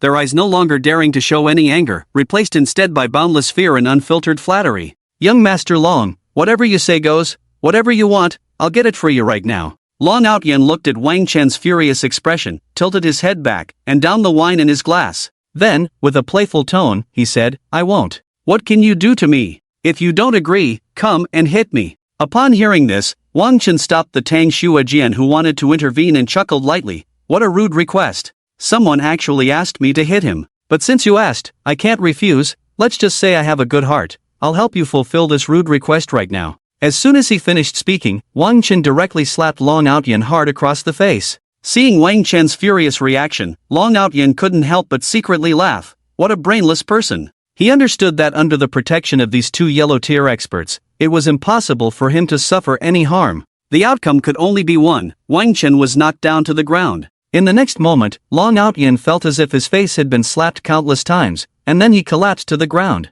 Until the moment he lay on the ground, he was still thinking about how Wang Chen had been sent flying by his 2 bodyguards, what a miserable sight it must have been, and how he would humiliate him. But now, how was this situation different from the script in his mind? Damn, useless trash. What are the Long family raising you for? You can't even handle a scrap collector? Long Outyen instinctively roared in anger. However, no one responded to him. He looked around and realized that his 2 bodyguards were already lying on the ground, unconscious. In that instant, Long Outyen suddenly thought of a fact. The person in front of him had deliberately held back, not knocking him out, but intending to humiliate him. What the hell? Where did you come from? You are definitely not just a scrap collector. He spoke the harshest words and received the most brutal beating. At this moment, there was a hint of fear swirling in Long Outyen's eyes as he looked at Wang Chen. Those were 2 genuine yellow-tier experts. The person in front of him was clearly the same age as him, yet possessed such terrifying strength. I am just a scrap collector. However, someone like you, I have to think about whether you can even be considered scrap in my eyes. Wang Chen looked down at Long Outyen and said. In fact, Wang Chen had already seen through the strength of the 2 in front of him. They were just 2 rookies who had just entered the yellow tier, while he was already at the mid-yellow tier. Fighting these 2 was as easy as a father beating his son. Just as Wang Chen finished speaking, a prompt sound came from the system. Ding, hidden system task triggered. There are 2 options for the hidden task. 1. Subdue Long Outyen and make him your loyal little brother. Task success rewards 4 chances for virtual roulette draws, luck +1. 2. Strip Long Outyen of his heir status or kill him. Task success rewards 2 chances for virtual roulette draws. Upon seeing these 2 options, Wang Chen unhesitatingly chose the first task option. After all, luck was something that could be encountered but not sought, and he hadn't had any luck points credited for a long time. As for the difficulty of the 2 tasks, Wang Chen directly ignored it. Why? Because of arrogance, because of a strange confidence. Seeing Wang Chen so arrogant, Long Outyen couldn't help but recall what old Master Long had said. Besides the 4 top families and the 8 noble clans in Kyoto, there might still be 2 super wealthy families that had been hidden for a long time, avoiding the world. Could this person in front of him be? This thought flashed through Long Outyen's mind, making him appear somewhat dazed. Do you want to consider being my little brother? Wang Chen suddenly changed his previous attitude and smiled as he spoke in front of all the guests. Although Wang Chen was smiling, this smile seemed a bit strange in Long Outyen's eyes, and it was quite eerie. Wang Chen's identity was indeed a bit confusing for Long Outyen. Although Wang Chen was filled with unfathomable mysteries, Long Outyen would not simply think that the person in front of him was someone from a super wealthy family hidden from everyone's sight. Therefore, he decided to feign ignorance for now and investigate thoroughly. If he had no identity at all, he could directly mobilize the from his family and slap him to death. If there really was a super wealthy family behind him, what would it matter if he became his little brother? He thought about how to act and decided to do it. Because Wang Chen had just held back against Long Outyen managed to get up with some effort, patted his backside, rolled his eyes, and said, "This matter is not impossible. I need to go back and think it over. Alright, I'll leave you my number. When you figure it out, give me a call. Not everyone is qualified to be my little brother, you know." Wang Chen held up 2 fingers, a mysterious smile appearing at the corner of his mouth, and then he spoke meaningfully. Wang Chen deliberately held up 2 fingers because he already knew that Long Outyen was suspecting him of being one of the 2 hidden super wealthy families. He understood Long Outyen's thoughts because he felt that Long Outyen was acting too unusually. As a spoiled child of a top family, his attitude couldn't change so quickly without a shocking event. So, without any hesitation, he spent 2 billion from the mysterious shop to buy a one-time item, the Thought and Intention Eye. After purchase, it allows one's eyes to undergo a magical change, enabling one to see a person's current thoughts and intentions. Note, can only be used once and only on one person. This allowed him to see through everything and come up with a strategy. After memorizing Wang Chen's phone number, Long Outyen, burdened with thoughts, walked towards the door, forgetting even the 2 yellow-level experts on the ground. As Long Outyen stepped out of the Tang family's main hall, he suddenly snapped back to reality and turned to old Master Tang, saying, "Please have someone help me send the 2 on the ground back to the Long family." As soon as he finished speaking, without waiting for old Master Long's response, Long Outyen turned and left, confident that the Tang family wouldn't dare to openly disrespect the Long family. After such an unpleasant incident, the guests began to take their leave, and soon, the Tang family's main hall was almost left with only their own people, along with a few who had a particularly good relationship with the Tang family. At that moment, the atmosphere in the Tang family's main hall was very oppressive, but obviously, Wang Chen was not aware of this. He continued to act as if nothing had happened, while he devoured food and fed Tang Xuejian. After a while, Wang Chen patted his round belly and let out a satisfied burp. He was preparing to go for a walk, collect some scraps, and then sleep. But he found that he was so full that standing up seemed a bit unsteady. It seemed he couldn't eat too much in the future. Just as Wang Chen was about to pull Tang Xuejian's hand and sneak away, a malicious voice suddenly rang out. "You think you can just leave after causing trouble for the Tang family?" Tang Xuejiao's brother, Tang Wenjie, said coldly. "Trouble? What trouble?" Wang Chen replied, somewhat confused. "The Long family. You just humiliated Long Outyan so crazily, he will definitely retaliate." Tang Wenjie said self-righteously. "Have you ever thought about it? After being humiliated by me, Long Outyan from the four top families didn't even dare to challenge me. He ran away in disgrace. You, a mere ordinary direct descendant of one of the 8 prestigious families, where do you get the courage to provoke me? Aren't you afraid that I will humiliate you right now?" Wang Chen boldly declared, using the tiger skin as a banner. As soon as he said this, Tang Wenjie immediately fell silent and didn't say another word. Wang Chen pulled Tang Xuejian and walked out of the Tang family's main gate. Once outside, Wang Chen said to Tang Xuejian, "How is it, little girl?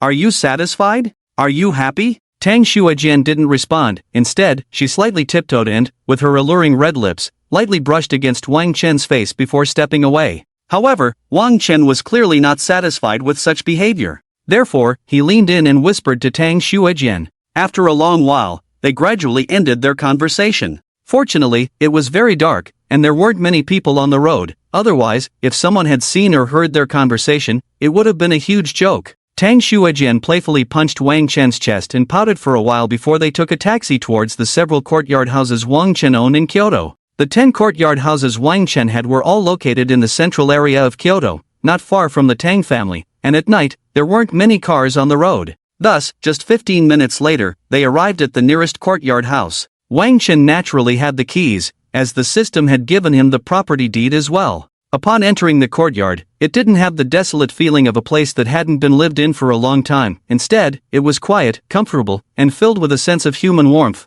Seeing this scene, Tang Xuejian blinked her bright eyes in surprise and asked, "When did you get a house in Kyoto? And it doesn't look like it's been uninhabited for long." Wang Chen mimicked Tang Xuejian's expression and chuckled, "Of course, I have someone to take care of it. And not just in Kyoto, I have houses all over the country. You're just bragging." Tang Xuejian ignored Wang Chen and found a room to rest, as she was very tired from the day. Seeing Tang Xuejian enter the room, Wang Chen quickly followed her in, as he couldn't help himself after their earlier conversation. Noticing Wang Chen's mischievous smile, Tang Xuejian understood what he was thinking and immediately put on a pitiful expression, saying first, "I'm too tired today, let's not do anything and just sleep, okay? Sure, let's go to bed early and do nothing." Wang Chen replied, nodding his head in agreement. Of course, what Wang Chen had just said was pure nonsense. In the end, Tang Xuejian couldn't resist Wang Chen's pitiful gaze and chatted with him for a long time. However, as they talked, Tang Xuejian realized that Wang Chen wasn't responding at all.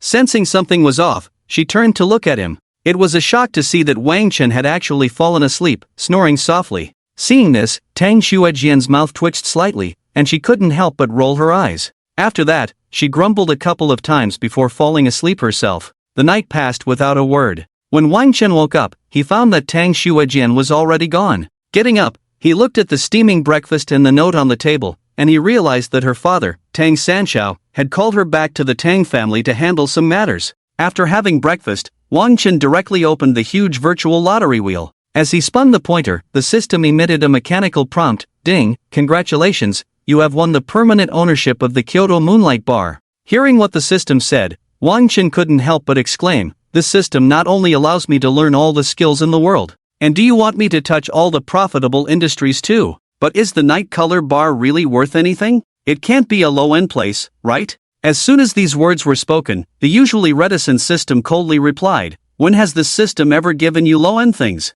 The Night Color Bar is one of the top bars in Kyoto, a gathering place for the Red Second Generation, the Business Second Generation, and the Official Second Generation. Without a certain status, even with money, you can't even get through the front door, got it? Right now, I really want to make you an astronaut and give you a big slap, your favorite." Wang Chen was clearly taken aback, not because the Night Color Bar was so impressive but because he was a bit confused by the system's last statement, astronaut? What does that mean? It means to get you off the Earth. Fortunately, the system had no physical form, otherwise, just that disdainful look would have made Wang Chen feel utterly ashamed. Hearing the system's words, Wang Chen shook his head in fear. Earth is just fine. I don't want to become space junk. Being sent to outer space to be an astronaut. If someone else said this, Wang Chen would definitely think they were insane and send them to a mental hospital. But since the system said it, he had no doubts. As long as the system wanted, he figured he could become an astronaut in the next second, and in a few more seconds, he might just become space junk, leaving this beautiful world behind. Suddenly, a phone rang urgently. Grandpa, Grandpa, your grandson is calling you. Grandpa, Grandpa, your grandson is calling you. After connecting the call, Wang Chen heard a crisp and capable female voice. Hello, you must be Mr. Wang Chen, the new owner of the Night Color Bar, right? I am Ali, the general manager of the Night Color Bar, and for now, I am managing everything here. After receiving Wang Chen's response and finishing all the formalities, Ali licked her lips and charmingly laughed. When do you have time to come to the Night Color Bar for a meeting and have a drink? How about tonight? Wang Chen quickly agreed. First, he wanted to check out his company at the bar and have some fun. Second, he wanted to see if the Night Color Bar was really as impressive as the system said, gathering the top figures from the military, politics, and business. Okay, Ali will wait for your arrival tonight. My number is XXXXXXXX. Call me when you arrive. I will come out to meet you immediately. A few giggles came from the other end before the call was disconnected. Next, Wang Chen opened the game King's Glory to start battling, as he was still far from the system's task requirements. Peak match 2,500 points, King 100 stars. Successfully logging into the game, he looked at his rank level, which only had 1 star in the King tier, and opened solo ranking to begin his star collecting journey. Fighting until noon, he ordered takeout and casually ate a bite before continuing the intense and thrilling ranking matches. Unsurprisingly, from just after 7 in the morning until 8 in the evening, Wang Chen had a continuous winning streak, reaching 49 stars. Wang Chen decided to play one more match. If he successfully advanced to Glory King, he would go to the Night Color Bar to see if there were any treasures there. Just then, Wang Chen received a team invitation and a private message. The private message read, "Hurry up, we need one more, no time to explain." The one sending the team invitation and private message was none other than Wang Datu, whom he had just parted with not long ago. Wang Chen grinned and walked in, discovering that he recognized the 4 people in the team, Wang Datu, Su Hao, Su Ying, and Li Xiaofeng. He then said, "So this counts as the first gathering of the 5 giants of the AG team, right? Ha ha ha." Upon hearing this, Su Ying immediately typed a teasing remark. "Last time at my place, you said I couldn't play games. But I took a look at your record, and it was all consecutive wins. You're really a big pig's hoof. What about trust between people?" Wang Datu also typed, "I didn't expect what you told me about your past seclusion to be true. How terrifying. Goodness, even among professional players, not many can achieve hundreds of consecutive wins in solo queue like you.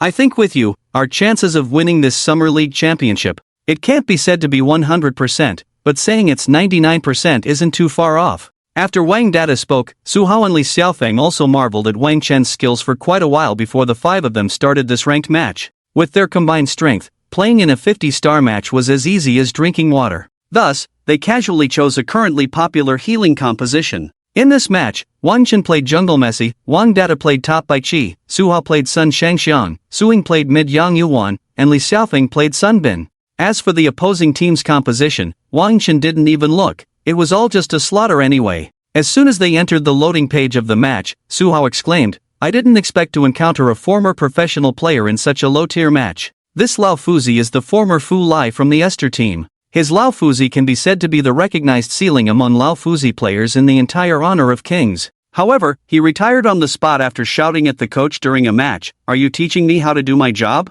Wang Chen didn't know much about professional players in honor of kings, so he just smiled at Su Hao's exclamation. After all, with the system's rewards, Wang Chen's gaming level had reached an astonishing level. The skill levels of all game players were nothing but mere chickens in front of him, at most distinguishing between a dish chicken and a weak chicken.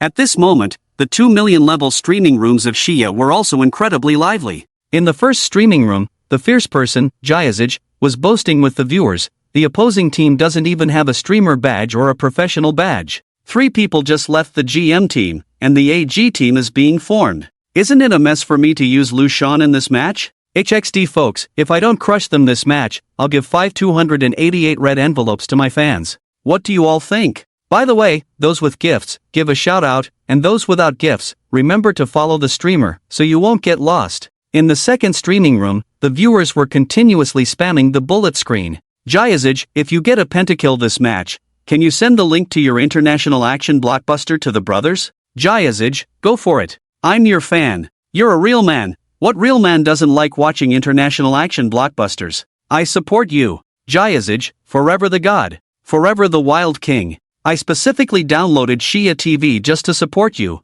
How dare they pick Tiger against you? Don't they know that you have national server level skills with Tiger, Mouse, and Woodpecker? Suddenly, Wang Datu exclaimed in surprise, aren't those two people on Fulai's right, the two big streamers who have been thriving on the Lion Tooth platform recently, the Ruthless Clipper brother and the Wolf brother? Hearing Wang Datu's words, a strange expression appeared on Wang Chen's face. What's wrong with the Ruthless Clipper brother and the Wolf brother? Why do they have such names? What the hell? In response to Wang Chen's confusion, Wang Datu quickly pouted and began to explain. You don't know this? Ruthless Clipper brother, real name Han One. Because in a certain season, during a 100-star ranked match, under adverse conditions, he used the hero Lu Shan to clip several key positions on the opposing team. At first, the opponents were mocking Clipper brother, saying, please, clip me to death. Please, clip daddy to death. Unexpectedly, in the next team fight, Clipper brothers Lu Shan managed to tightly clip 5 people at once, taking out the entire opposing team in one go. From then on, the Ruthless Clipper brother became famous all over the world.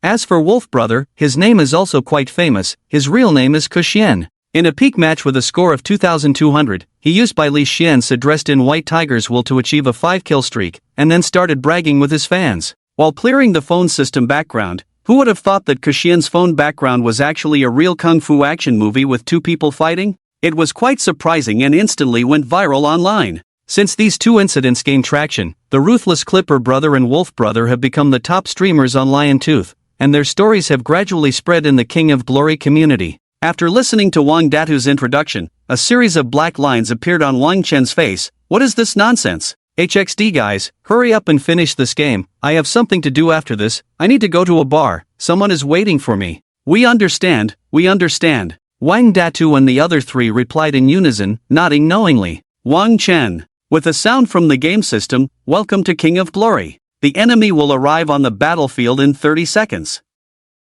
This game officially began. A soccer-playing Messi, accompanied by his 3 bodyguards, Yang Yuan, Sun Bin, and Bai Qi, headed towards the red buff area. The reason for not going to the blue buff area was that Wang Chen and his team knew the opposing 5 were definitely lying in wait there. After successfully taking down the enemy's red jungle monsters, Wang Chen discovered that the mid-river spirit worth over 100 gold had actually refreshed in the left river. Even heaven favored him, so he naturally wouldn't let this opportunity slip by. After kicking the soccer ball a few times and collecting the mid-river spirit, Wolf brother arrived. Looking at the already dead river spirit, he knew that this game was likely lost. In a battle of experts, one misstep leads to a series of missteps. The rhythm of this game was no longer in his hands. And indeed, within 6 minutes, Wang Chen's side hadn't lost a single tower, while the opposing team was left with only 3 high ground towers. How is the opposing team even stronger than professionals? No way, I need to go steal a tower. Who doesn't know that my Fu Lai's old master always crushes both towers and people together?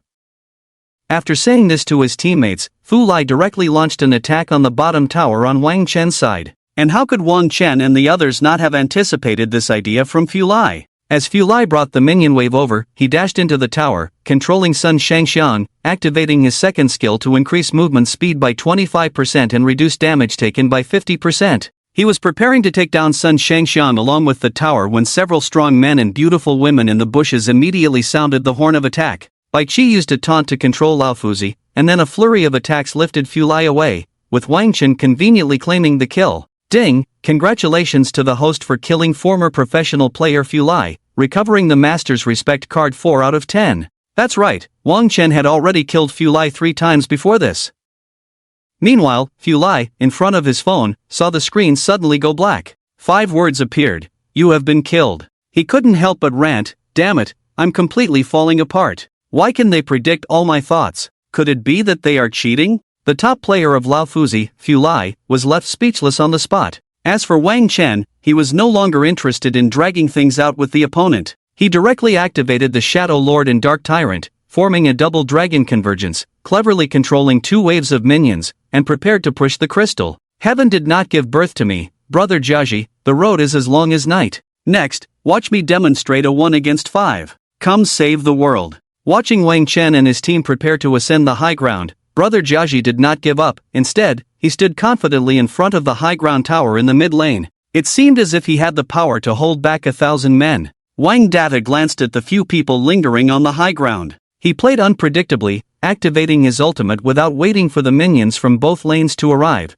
taunting 3 people under the tower. Although he controlled 3 opponents, his own health was instantly nearing the execution line. So, Wang Datu immediately cast a healing spell, pulling his health back to just over half. But due to tanking tower damage and the output from the carry, within 2 seconds, Wang Datu's health was almost depleted again. At a critical moment, Wang Chen suddenly spoke in voice chat, "You guys hurry up, come on. I'm going AFK to change my clothes." Upon hearing this, everyone felt an overwhelming sense of despair, as if 100,000 alpacas were rushing past. But amidst the despair, they quickly followed by Qi, who had already jumped into the tower. Yang Yuhuan unleashed her ultimate, Longing Song, combined with Sun Bin's second skill, Time's Wave. Wang Datu's health was instantly back to full. It must be said, this lineup was like a perpetual motion machine for teamfights, possessing an infinite healing mechanism, truly a tool for climbing ranks. The opponent had just killed Bai Qi, almost using all their skills, so Sun Shangxian, already fully equipped, was unstoppable. Bai Li Xuanzi, with his first skill passive ready, took down an enemy with 1 shot. Marco Polo, using his second skill to deal armor-breaking damage, also took down an enemy with 1 shot. Shangguan Wan'er was taking off. With a roll, she too took down the flashy Shangguan Wan'er with 1 shot. Lu Shan, slightly tougher, went down in 2 shots. No, we can lose the team fight, but Sun Shangxian must die. Fu Lai, controlling Lao Fuzi, pretended to run away, suddenly turning around to try and dash at Sun Shangxian, while Su Hao's eyes revealed a hint of mockery. "I was just waiting for you to turn back." Su Hao directly controlled Sun Shangxian, executing a reverse flash to create distance. Then, with ease, he took down the already low-health Lao Fuzi with 1 shot. The moment Lao Fuzi's screen went black, the game system's triumphant notification echoed throughout the King's Canyon. Penta-kill! Ace! With a sympathetic glance at the old master lying cold on the ground, Su Hao followed the line of soldiers to destroy the crystal. Accompanied by the game system announcing, "Victory," it was yet another straightforward win. Back in the team interface, the 4 players looked at Wang Chen, who still seemed unprepared, and muttered a few words. Wang Chen probably won't come. If he doesn't come and doesn't leave, people like him just occupy the latrine without doing their business. Kick him out, let's just pull someone in for training. Well said. I agree. After a few exchanges, Wang Chen was directly kicked out of the team. When Wang Chen finished tidying up and clicked confirm, preparing to log off and head to the night bar, he found a message popping up on his phone screen, "You have been kicked out of the team." The corner of Wang Chen's mouth twitched slightly as he stepped out of the courtyard. Taking out his Neiman Marcus limited edition fighter from the virtual storage space, Wang Chen intended to set off immediately, but then realized this wasn't Tianmen, and he didn't know the route yet. With a bitter smile, Wang Chen opened the Baifu map to check the nearest route, and then, like a bolt of black lightning, he sped towards the night bar. Before long, Wang Chen arrived near the night bar. After casually parking the Neiman Marcus limited edition fighter in a corner close to the night bar, he took a good look at the area, with its green bricks and black tiles, neon lights flickering, creating a rich atmosphere. In front of him, most places were filled with bustling crowds and an overwhelming noise. Moreover, it was particularly common to see a seductive and alluring woman flirting with a young, reckless man, eagerly heading deeper into the alley. Although most places were like this, there was one area in the middle of the street that was an exception. There were no noisy crowds, no wild shouts, no dazzling multicolored lights, nothing at all. Just 2 expressionless women in black, exuding a murderous aura, standing alone, making the place feel out of place. That was the night bar. Many people passed by the night bar, coming and going. They would always stop for a moment, and their eyes would flash with a hint of disappointment before they sighed and took a lingering glance before reluctantly leaving. Seeing this, Wang Chen couldn't help but stop a passerby, pointing at the night bar area, and curiously asked, "Brother, why does this bar seem so different from the others? And why do those people passing by always sigh at the door before leaving?" Their eyes also reveal a hint of loneliness. The man stopped by Wang Chen was named Zhou Qi. Hearing such a question, he couldn't help but grin. "Brother, are you from out of town, visiting here for the first time?" Seeing Wang Chen nod instinctively, Zhou Qi continued, "The night bar in front of you is not an ordinary bar. Everyone who can enter here is a big shot in Kyoto, someone with status and connections. Not only are they not short on money, but whether in the military or political circles, they can make the ground tremble with a stump." so being able to enter here is a symbol of a prestigious identity. At this point, Zhou Qi paused, looking at Wang Chen with a hint of disdain, and slowly said, "And I have that qualification." After saying this, Zhou Qi looked at Wang Chen with a half-smile, knowing that the person in front of him would surely be incredibly shocked, then crying and begging to cling to his thigh. This kind of fantasy and subsequent behavior was Zhou Qi's peculiar obsession. Since childhood, he had enjoyed making others kneel and plead with him, only to ruthlessly reject them like trash, satisfying his twisted psychology. This was also why Zhou Qi was willing to say so much to Wang Chen, a stranger. Upon hearing Zhou Qi's words, Wang Chen seemed to ponder, the system really didn't lie to me. This is quite an impressive industry. Coming back to his senses from his thoughts, Wang Chen calmly replied, "Thank you, brother, for clarifying." He then prepared to leave. Unexpectedly, Zhou Qi saw Wang Chen's calm expression, lacking the shock and fawning behavior he anticipated. His twisted desires and uncontrollable anger erupted. "I've told you so much,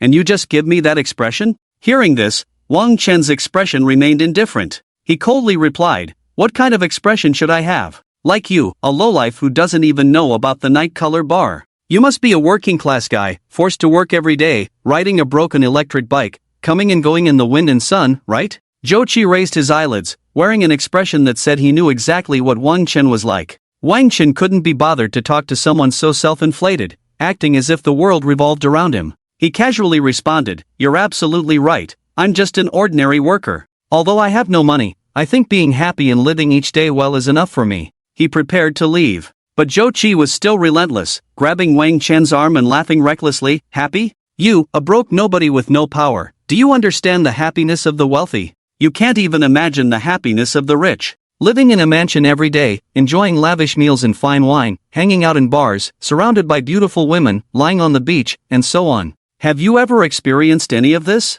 Don't be fooled by my outward appearance of happiness and success. In reality, I'm even more impressive and carefree behind the scenes. And you, claiming to be happy without money, how can you be happy? Is it just poor happiness?" As soon as these words were spoken, Wang Chen couldn't help but frown, a cold glint flashing in his eyes as he said, "Good dogs don't block the way. While I'm too lazy to make a move, you should get lost." As a direct descendant of the Zhou family, one of the 8 prestigious families in the capital, Zhou Qi had never been humiliated by someone who couldn't even enter the Night Color Bar. The moment he heard this, Zhou Qi nearly went into a rage, wanting to smash Wang Chen's head to relieve his pent-up frustration. But he restrained himself. After all, Zhou Qi was twisted but not foolish. He knew that killing someone in such a bustling area and trying to cover it up wouldn't be easy. Suddenly, a scheme popped into Zhou Qi's mind. In the next second, he changed from his previous fierce and frantic demeanor to a more approachable one, slowly saying, I was just testing you earlier, to see if you would yield to power or be swayed by money.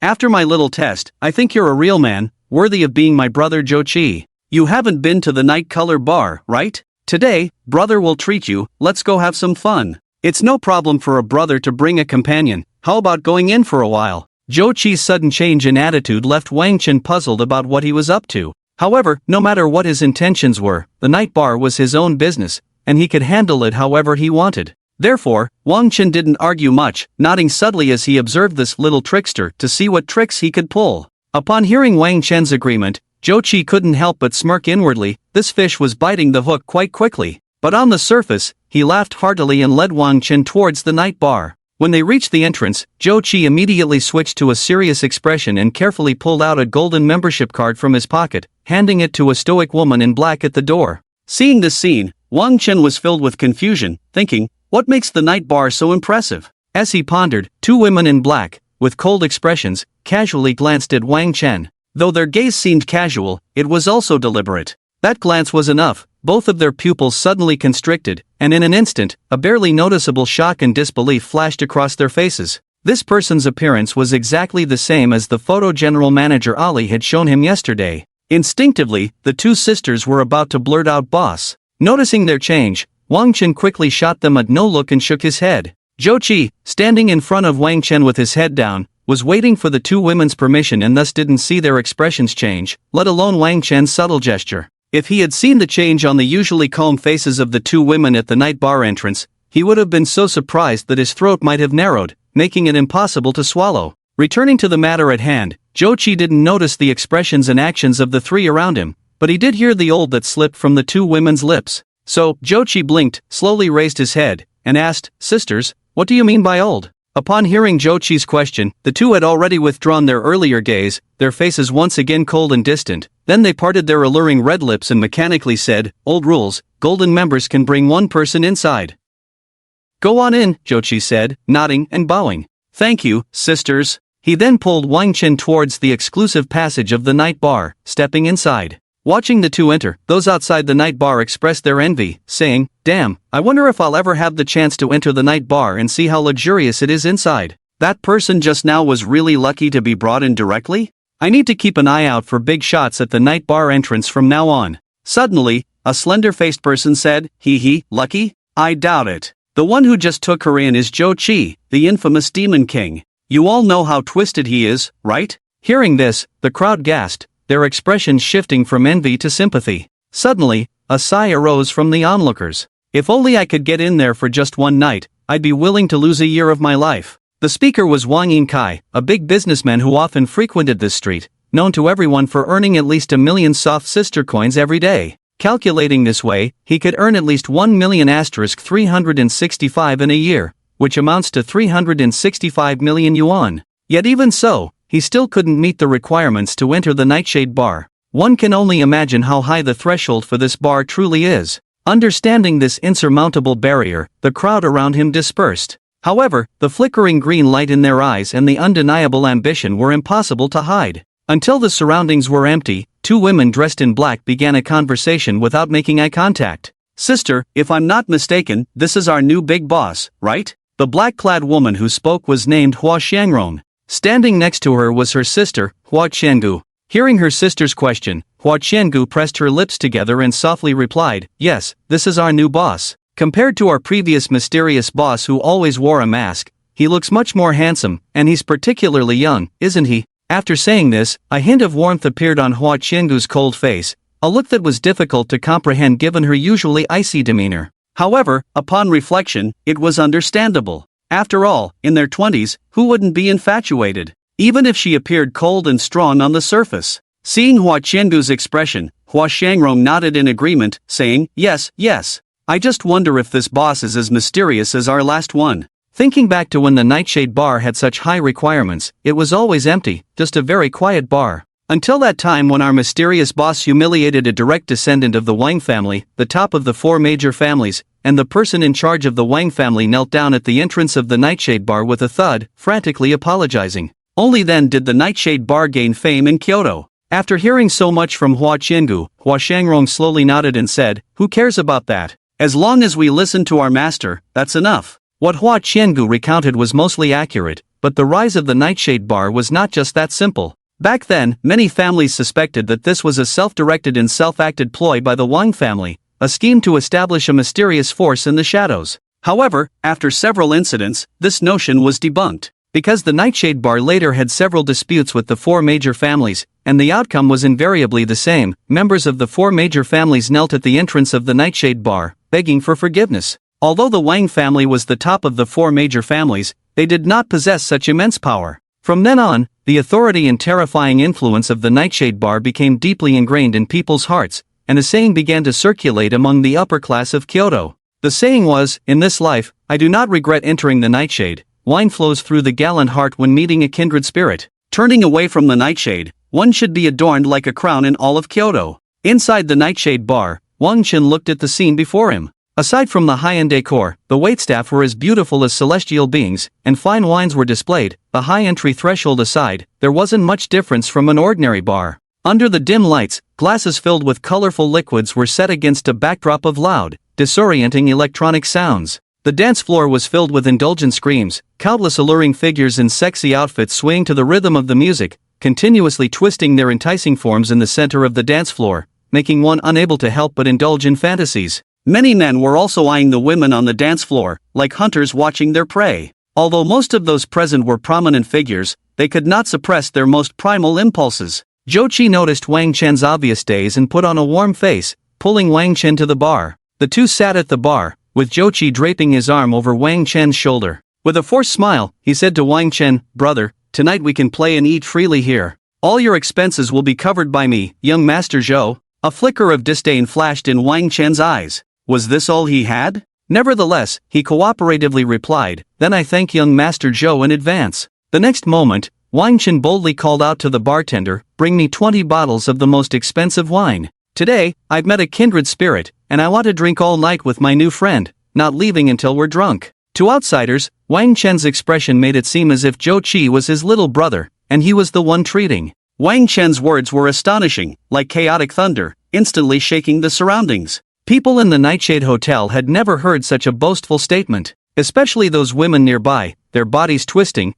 unconsciously paused their movements, looking towards the source of the voice. They wanted to see who dared to speak so wildly in the Nightshade Hotel. Not just the women, many men also slowly directed their deep, sharp, curious gazes over. "Are you sure you can afford this price? Making such jokes at Nightshade Bar is not funny at all. On the contrary, the consequences are very serious." The bartender's gaze fell on Wang Chen, coldly warning him. After all, even the direct descendants of the four top families in Kyoto would not dare to say such things at Nightshade Bar, as that price was not a small sum for them. Seeing the atmosphere around him, Wang Chen instantly understood that the wine must be very, very expensive. No wonder this old guy wanted to set him up like this. If he were really a poor loser, with this kind of trick, he might end up losing his life here. Instinctively, Wang Chen glanced at his attributes, as it would be awkward if he couldn't get through to Ali later. Host, Wang Chen. Appearance, wealth, 9,314,600. Combat power, mid-level yellow rank.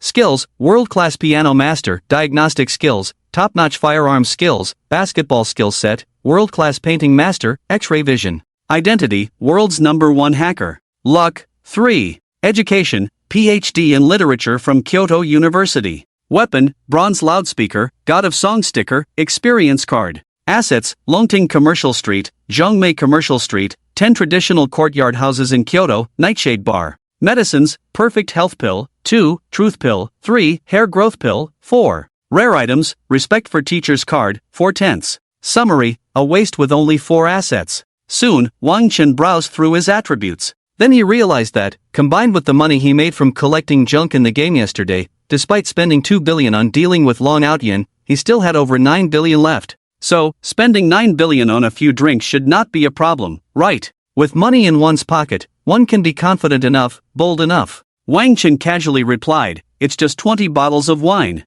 As if I can't afford it. Hurry up." When Wang Chen said this, the atmosphere was light and carefree, showing no signs of tension. Seeing Wang Chen's demeanor, as if he were oblivious even to death, Zhou Qi's heart was filled with joy. The slight displeasure he felt outside the Nightshade Hotel had long since vanished, replaced by immense satisfaction. How could there still be such foolish people in the world? Every time I come here, I pick the cheapest wine, and he casually orders 20 bottles of the most expensive? Truly, ignorance breeds fearlessness. I can't wait to see how you end up. I must say, Zhou Qi's mindset was quite twisted, always engaging in these self-destructive acts to satisfy his distorted desires. Zhou Qi was good at reading people, always picking on the soft targets. However, this time, he misjudged and encountered Wang Chen, who was playing the fool while hiding his strength. Most people still love to watch the excitement, though the level of their interest varies. Wang Chen ordering 20 bottles of the most expensive wine at the Nightshade Bar naturally attracted a lot of attention. Before long, 20 bottles of limited edition Amalfi Supreme Lemon Liqueur were brought over by the waiter and placed on the bar. "Sir, the wine you ordered has arrived. Your total consumption is 6,400,000,000. Please settle the bill first, it's our house rule." The waiter smiled faintly. Upon hearing this, Wang Chen's expression remained unchanged, his eyes feigning innocence as he pointed to Zhou Qi beside him and said to the waiter, "Young Master Zhou said that all my expenses today will be covered by him. Right, young Master Zhou?" Zhou Qi, suddenly the center of attention, immediately feigned confusion and said, "Friend, who are you? Do we know each other? Don't slander me. How could I afford 6,400,000,000 worth of wine? I'm simply not worthy, not worthy." After saying this, Zhou Qi prepared to watch the despair and pain intertwine on Wang Chen's face. But the scene he imagined did not unfold. Instead, Wang Chen sighed, shrugged his shoulders, and with a disappointed expression said, "I was just testing you to see if you truly wanted to be brothers with me. If you were willing to pay this 6,400,000,000 for me, as the owner of the Nightshade Bar, how could I let my brother pay? I was even planning to arrange for you to come here in the future without spending a dime, but oh well." Once these words were spoken, Zhou Qi was clearly stunned for a moment, then he clutched his stomach and laughed. "I've undergone strict training. No matter how funny something is, I won't laugh unless I can help it. Ha ha ha ha, ha ha ha ha ha ha ha." Not only Zhou Qi, but the people around also froze for a moment, then suddenly reacted and began to laugh uncontrollably, even shedding tears. Someone actually dared to stir things up at the Nightshade Bar. Interesting. It's been a long time since anyone dared to do something like this at the Nightshade Bar, right? One of the heirs of the four top families, Jiang Che, shook his glass and murmured softly. After saying these few words, inexplicably, Jiang Che's intuition told him that this matter was not so simple. The person in front of him, who seemed a bit out of touch, appeared to be completely fearless. The boss drinks without spending money, right? Wang Chen's lips curled into a faint smile as he spoke casually to the waiter, his expression one of nonchalance.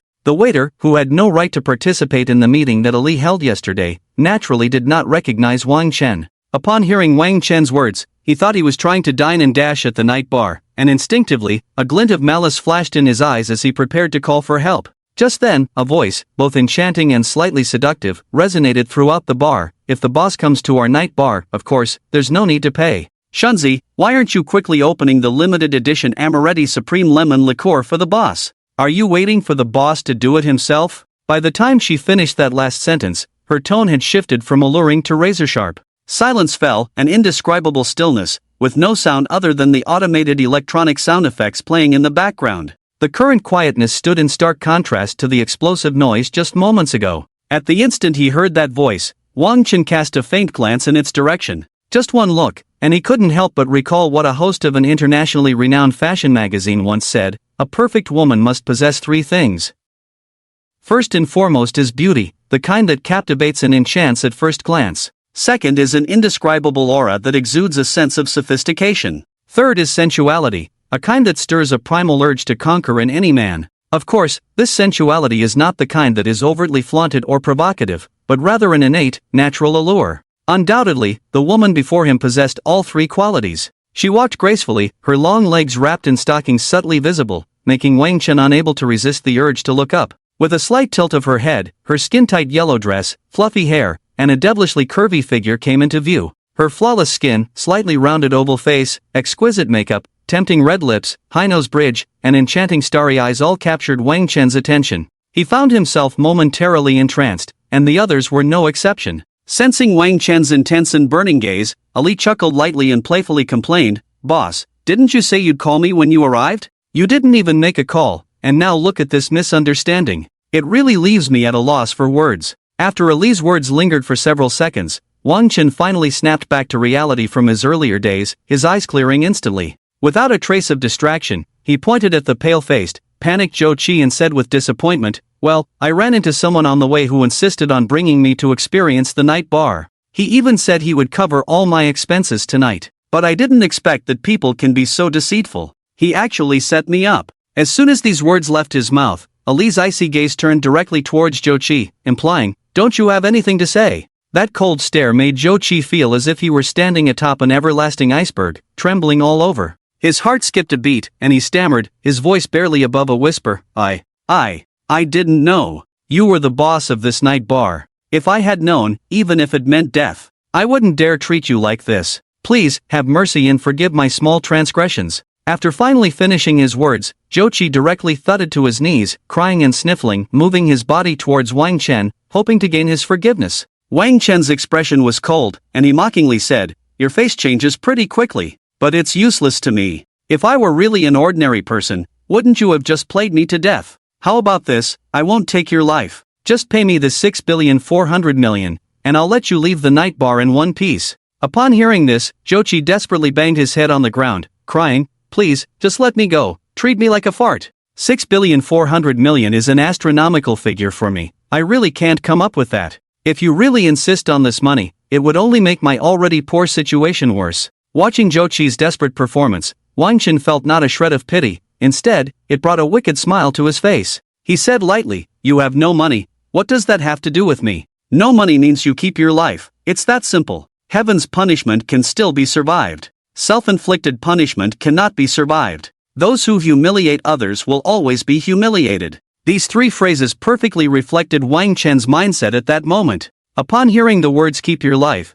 Zhou Qi was so frightened that he stopped sobbing. With a face full of fear, he said, I really can't come up with that much money right now." Wang Chen looked at the seemingly miserable figure crawling at his feet, suddenly slapped him, and with a sinister glance at Zhou Qi, whose face was swollen, he said fiercely, "I'll give you 3 days. Bring the 6,400,000,000 to the night bar. Do you understand? I hope you're smart about this. Don't let the entire Zhou family accompany you to the grave. I think you wouldn't want to see the Zhou family, which raised you, suddenly destroyed, right?" Zhou Qi dared not defy Wang Chen's words in the slightest, for the night bar had held power for too long, instilling a sense of fear that left no room for resistance. It was like an elephant bound by ropes since childhood. Even when it grew strong enough to break free, the fear from its youth kept it from trying. Zhou Qi was even less than that elephant. He not only had this mentality but also lacked any power to resist. Thus, he nodded like a little dog and crawled away from the night bar, leaving behind a pitiful figure. Reflecting on that disheveled departure, those still in the night bar looked at Wang Chen with eyes filled with undeniable fear and apprehension.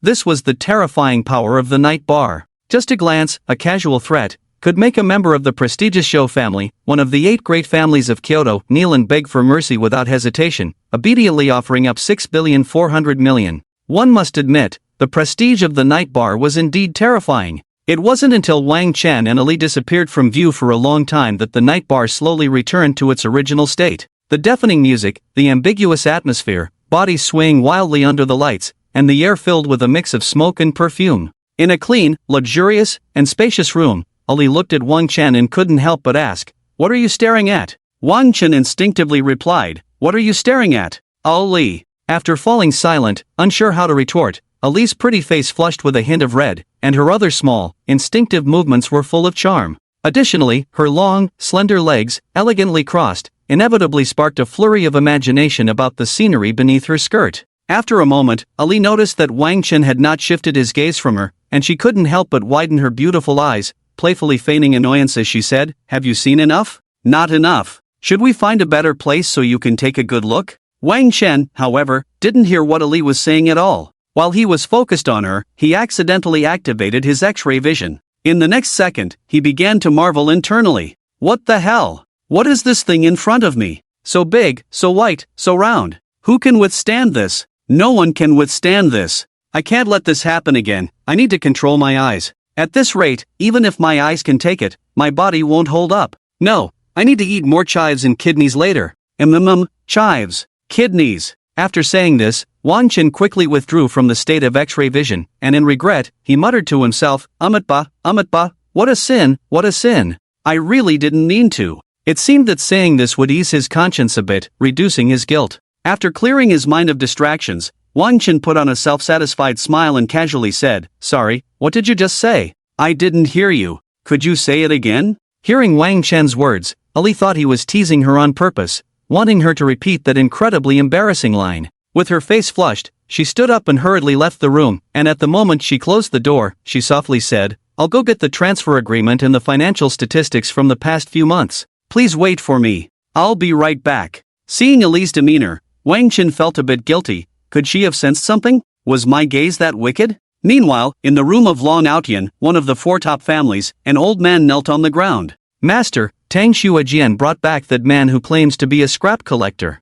He's the owner of the night bar." The moment Long Outyan heard this, his brows furrowed tightly, and his expression darkened like ink. After a moment of silence, Long Outyan skeptically asked, "Are you 100% sure about this news?" The old man lowered his head even further. "Master, I am very certain. Moreover, I conducted a thorough investigation. That man is named Wang Chen, and he comes from Tianmen City. Additionally, through some connections, I looked into the information of his family of 3. I only know that his father's name is Wang Xingji and his mother's name is Lu Xinyu, because the information on these 3 individuals is classified. Except for a few at the very top of Huaxia, no one else has the right to view it. Also, just now, Zhou Qi from the Zhou family, one of the 8 prestigious families, had a conflict with Wang Chen at the night bar. Without hesitation, he backed down and promised to bring 6,400,000,000 to the night bar in 3 days. After the old man finished speaking, Long Outyan waved his hand and said, "You can leave now. I want to be alone." The old man was a bit puzzled. He had followed Long Outyan for many years but had never heard him mention this name before. Unable to hold back, he licked his lips textbook style and asked, "Master, who is Jingjing? Tell me the address, and I'll bring her over right away. What I mean is, I want some peace and quiet, understand?" Long Outyan was in a fit of anger. As soon as these words were spoken, the old man immediately fell silent, obediently turning to leave. After the old man left, Long Outyan sat on the sofa, pinching the bridge of his nose with his thumb and index finger, and began to close his eyes in deep thought. Two major super families. Nightshade Bar. Top secret files. Tang family. Tang Shuejian. Tianmen City. Wang Xingji. Lu Xingyu, and so on, all this information related to Wang Chen. In Long Outyan's mind, it lingered. Suddenly, Long Outyan opened his eyes and hurriedly shouted towards the door, "Prepare the car, I need to go to Nightshade Bar." As soon as Long Outyan's words fell, a strong response came from outside the door. "Yes, master, I will prepare the car for you right away. Which car would you like to take? Is it the Rolls-Royce Phantom, Lamborghini Hermes, or the Pagani Zonda Sync Roadster, or perhaps another car?" At this moment, Long Outyan was no longer concerned about this matter, as he had something very important to discuss with Wang Chen. So he hurriedly replied, "It doesn't matter, just take the fastest one. Wait for me at the door in 5 minutes." Far away at Nightshade Bar, Wang Chen naturally had no idea that Long Outyan was about to visit. At this moment, he was sipping the exquisite De Hong Pao that Ali had brewed for him, leisurely flipping through the documents in front of him. Although he still couldn't understand the things on the table, it didn't affect his acting skills at all. Pretending to be knowledgeable, after a long while, Wang Chen took a deep breath and praised, "Your efficiency is very high. From now on, you can manage Nightshade Bar. As for me, being a hands-off salted fish shopkeeper is my dream. Of course, if there's any trouble that can't be solved, just call me directly." Just as Wang Chen finished speaking, a series of urgent knocks sounded at the door. "Come in." Wang Chen instinctively spoke with authority. "Boss, the heir of one of the four top families, Long Outyan, has arrived at our bar. He says he wants to see you and has something important to discuss." Ali's personal assistant, Li Yanran, walked gracefully to Wang Chen and said calmly, "Long Outyan." Wang Chen murmured, one hand constantly stroking his chin, and then a hint of joy surged in his heart, because he knew that the task released by the system last night might give him the opportunity to complete it soon. But he still kept a calm expression and said lightly, "Bring Long Outyan to this room." "Okay, boss." Li Yanran blinked her beautiful eyes, then nodded seriously and went out to do her job. "What does Long Outyan want? Are you familiar with him? Why do I feel like you're a bit pleased with yourself right now?" Ali looked at Wang Chen, a faint smile appearing on her lips as she pressed her alluring red lips together. "Oh, you can see that too? You must be able to read minds, you little enchantress. Indeed, as you said, I am very happy right now. But I'm not familiar with Long Outyan. I even publicly humiliated him last night. He probably came this time wanting to be my little brother," Wang Chen said seriously to Ali, as if he were discussing something completely ordinary and natural. "This person, compared to the previous mysterious owner of the night bar, is truly beyond measure, simply too wild." This was Ali's first reaction upon hearing Wang Chen say this. This kind of wildness is not the direct kind that is displayed externally, but rather a kind that naturally emerges from the mundane, unintentional actions. Previously, Ali was worried whether the new boss could hold his ground in front of so many wealthy and powerful people, whether he could help the night bar continue to grow and stand proudly in Kyoto. Now, his worries have vanished without a trace, and the heart that had been hanging in suspense is finally at ease. Therefore, at this moment, the corners of Ali's mouth instinctively curved upward, that arc as perfect as a crescent moon. Coupled with that stunningly beautiful face, capable of rendering the beauties of the six palaces colorless, the whole person truly resembled a fairy who had accidentally fallen into the mortal world, tainted with a hint of earthly ties. "Oh, you're amazing." Ali playfully stuck out her tongue. The next second, Duong, Duong, Duong. A series of even knocking sounds, accompanied by a respectful voice, reached Wang Chen's ears. "Boss, it's me. As you instructed, I've brought Mr. Long. Is it convenient to go in now?" Wang Chen glanced over, signaling Ali to stand behind him. Ali exchanged a glance with him for a second, quickly understanding Wang Chen's intention, and immediately stood gracefully at his left rear. At this moment, Wang Chen lazily spoke, "Come in." After sending Long Aotian into the office, Li Yanran consciously closed the door and left. "I want to discuss a business deal with you," Long Aotian stated directly. After saying this, he fell silent, quietly watching the stunning figure behind Wang Chen. Wang Chen naturally understood what Long Aotian meant and immediately said, "There are no outsiders here." The ambition in Long Aotian's eyes was no longer hidden. He stared intently at Wang Chen and then spoke heavily, "I want you to help my Long family take down the Wang family, the top of the four major families, and let us, the Long family, replace the Wang family at the top." Wang Chen was not the least bit surprised by Long Aotian's words, as the entire Long family was thinking of one thing, to replace the Wang family and become the top of the four major powers. Although the Long family had developed rapidly in recent years, there was still a considerable gap compared to the foundation accumulated by the Wang family over many years. What can I gain from this? When dealing with a behemoth like the Wang family, Wang Chen had not even considered how to confront them or whether he could handle it. He directly began to inquire about the benefits he would receive after accomplishing this task. After all, in the world of adults, there is only interest, everything will yield to interest. If there is no yielding, it can only be said that the bargaining chips for the transaction are insufficient. In Long Ao Tian's view, Wang Chen's tone and attitude were to his liking. Wang Chen's words not only had a straightforward quality but were also filled with strong confidence. He didn't even ask how to deal with the Wang family, but directly asked what he could gain after the matter was accomplished. This kind of direct exchange of benefits is the most reassuring way for people. If the Long family can really replace the Wang family and truly become the new top of the four major families, not only can I agree to your request to be your little brother right now, as a token of sincerity, but I am about to become the head of the Long family. After the matter is accomplished, the Long family is willing to go through fire and water for you, without hesitation. At this moment, a glimmer of unprecedented brightness flashed in Long Ao Tian's eyes. He believed that the enticing condition he offered would be impossible for Wang Chen to refuse. To his surprise, when Wang Chen heard this, he couldn't help but roll his eyes at Long Ao Tian, looking at him as if he were a fool. After a long pause, he spoke nonsensically, I could easily wipe out the Wang family. What do I need your Long family for? To go through fire and water for me? Or should I have your Long family collect scraps for me? As soon as these words were out, Long Ao Tian was a bit stunned. Right, a young master from a super wealthy family, would he even need me? It's only I who would need him. Moreover, those who want to do things for this lord in front of me could probably line up from Kyoto to Paris, France. After these extravagant thoughts swirled in Long Ao Tian's mind, he suddenly said with a fierce tone, I can be loyal to you. I can reach the level where what you say is 1 is 1, and what you say is 2 is 2. Seeing that Long Ao Tian didn't seem to be faking it, Wang Chen used the same trick again, buying a heartburn pill from the mysterious shop for 1 million. Feeling the heartburn pill that appeared out of nowhere in his hand, he pretended to open a drawer, then closed it again, tossing the pill towards Long Ao Tian's position. Long Ao Tian, seeing the pill thrown to him, instinctively caught it in his hand. Good, as long as you take this pill, I can believe in your sincerity. I can clearly tell you that this pill is meant to control you, you must take the antidote I give you once a month. Otherwise, you will die from bleeding out of all 7 orifices. Wang Chen looked at Long Ao Tian with great interest. He didn't know if, for the supreme power that everyone chased after, Long Ao Tian would unconditionally agree to his demands without caring about anything else. Is it that as long as I take this pill, you will agree to help me wipe out the Wang family, the top of the 4 major families, and then assist my Long family in rising to power? Long Ao Tian said heavily to Wang Chen.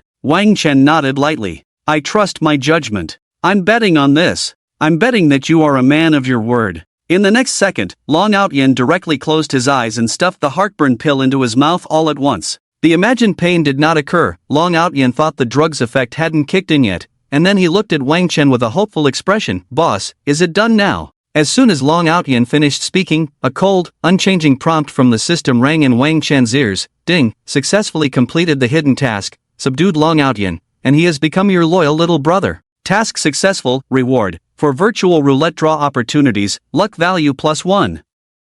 This wonderful prompt made Wang Chen's breath quicken involuntarily. For draw opportunities, luck value +1. Wow! System, you're so awesome, I really like it. I wonder what I can draw later. But what I need most right now are various physical industries, right? When can I have all types of industries spread across every corner of the world, so I can barely say I'm the richest man in the world? However, these thoughts quickly flashed through Wang Chen's mind and disappeared, and he straightened his expression. Because at this moment, Long Ao Tian was waiting for Wang Chen to give him his judgment. Even if it was a response, calling it a judgment was not an exaggeration at all. After all, in Long Ao Tian's eyes, he had already taken the poison that Wang Chen gave him, and his life was already handed over, like a lamb waiting to be slaughtered. If Wang Chen were to immediately backtrack, even if I wanted to take revenge, I would have no way to do so. Moreover, there are so many scheming individuals in the Long family who want to pull me down from the position of heir and replace me. If I don't achieve something soon, Long Ao Tian believes that those cold-hearted elders in the Long family will undoubtedly remove me from the position of heir without hesitation.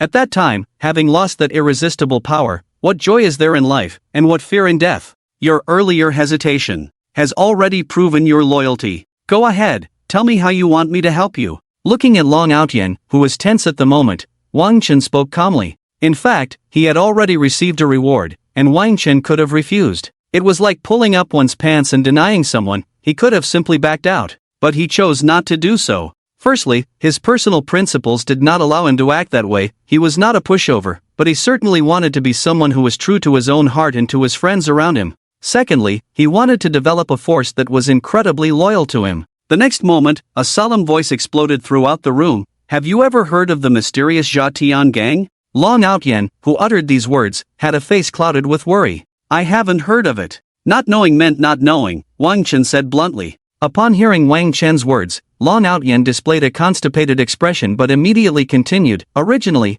after my efforts, many of the Long family's industries were rising at an unimaginable speed, surpassing the Wang family just in the past few years. But last month, without any warning, a mysterious force suddenly emerged, continuously supporting the Wang family while crazily suppressing the Long family. After my comprehensive investigation, I found out that this mysterious force is called the Zhatian Gang. As for the name of the leader of the Zhatian Gang, I couldn't find out at all. I only know the nickname, Mike Guy, who is looking for Kakashi. Other than that, I couldn't find any more information. The more Long Outyan spoke, the more agitated he became, and the more he talked, the more the veins on his face and arms bulged. Seeing Long Outyan like this, Wang Chen pointed to an empty seat next to the sofa and calmly said, Don't rush, don't rush. Calm down first. Sit down and talk slowly. While waiting for Long Outyan to calm down, Wang Chen happily bring him 2 premium cigars. After handing one to Long Outyan, he slowly lit his own cigar. Taking a shallow puff, but holding it in for a long time, Wang Chen finally exhaled.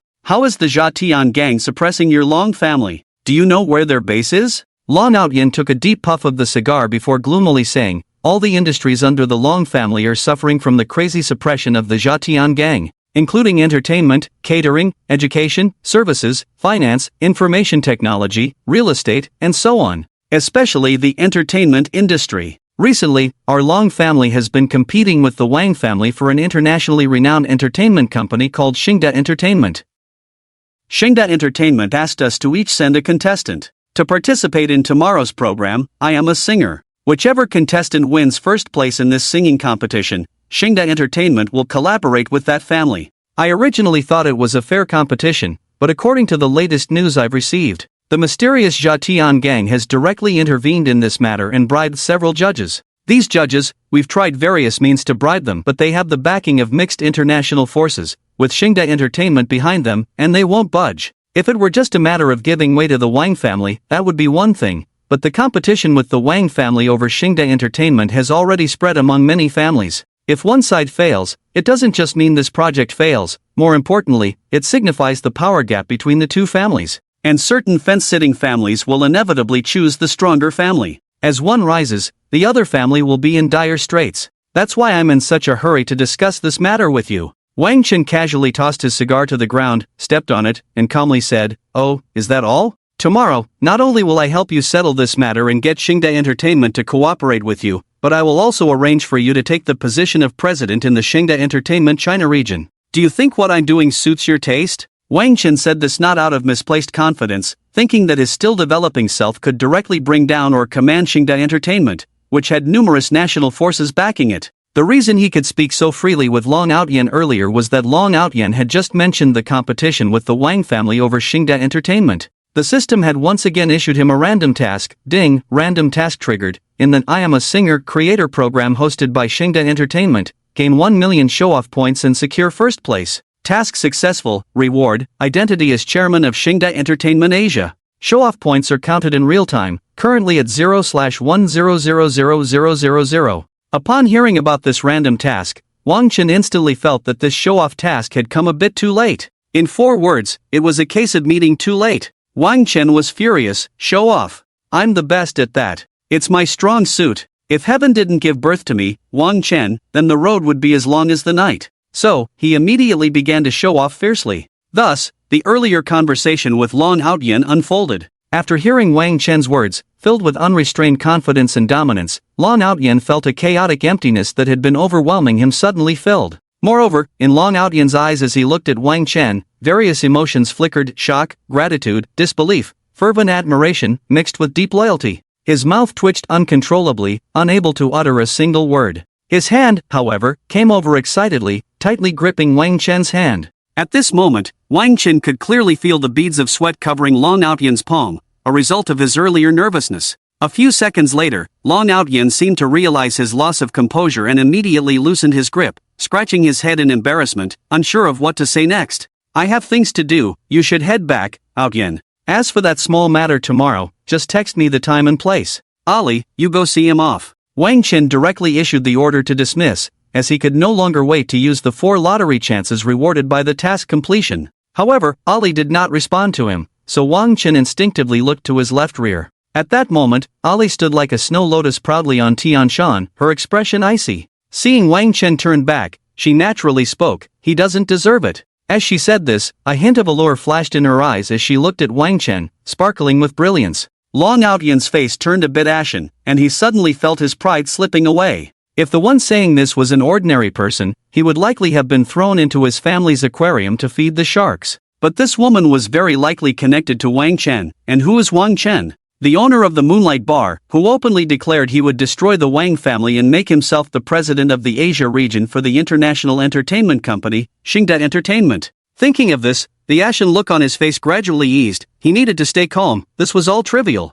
What truly mattered was making the Long family the foremost among the 4 top families. It's fine, big brother. I can walk by myself. Long Outyan forced a smile as he spoke. After a strained smile, under Wang Qin's indifferent gaze, Long Outyan closed the door and left. The heirs of the 4 top families aren't worthy of your escort. Who would be worthy of your escort? Wang Qin teased as he motioned for Ali to sit down, rubbing his nose. A mere heir of the Long family, how could he be worthy of my escort? The 2 super rich families, the Lu family and the Yi family, are more fitting. Of course, you don't need to mention yourself. Ali said this very seriously, a unique and innate sparkle flashing in her eyes. The 2 super rich families, Yi family, Lu family, are you familiar with them? Have you had contact with them? Wang Qin instinctively asked, as he was not familiar with the 2 super rich families at all. The last time he heard this term was from Long Outyan's mouth. At that time, he had thought about directly buying a piece of information from the mysterious shop, but after seeing the staggering cost of 500 billion, he couldn't help but give up,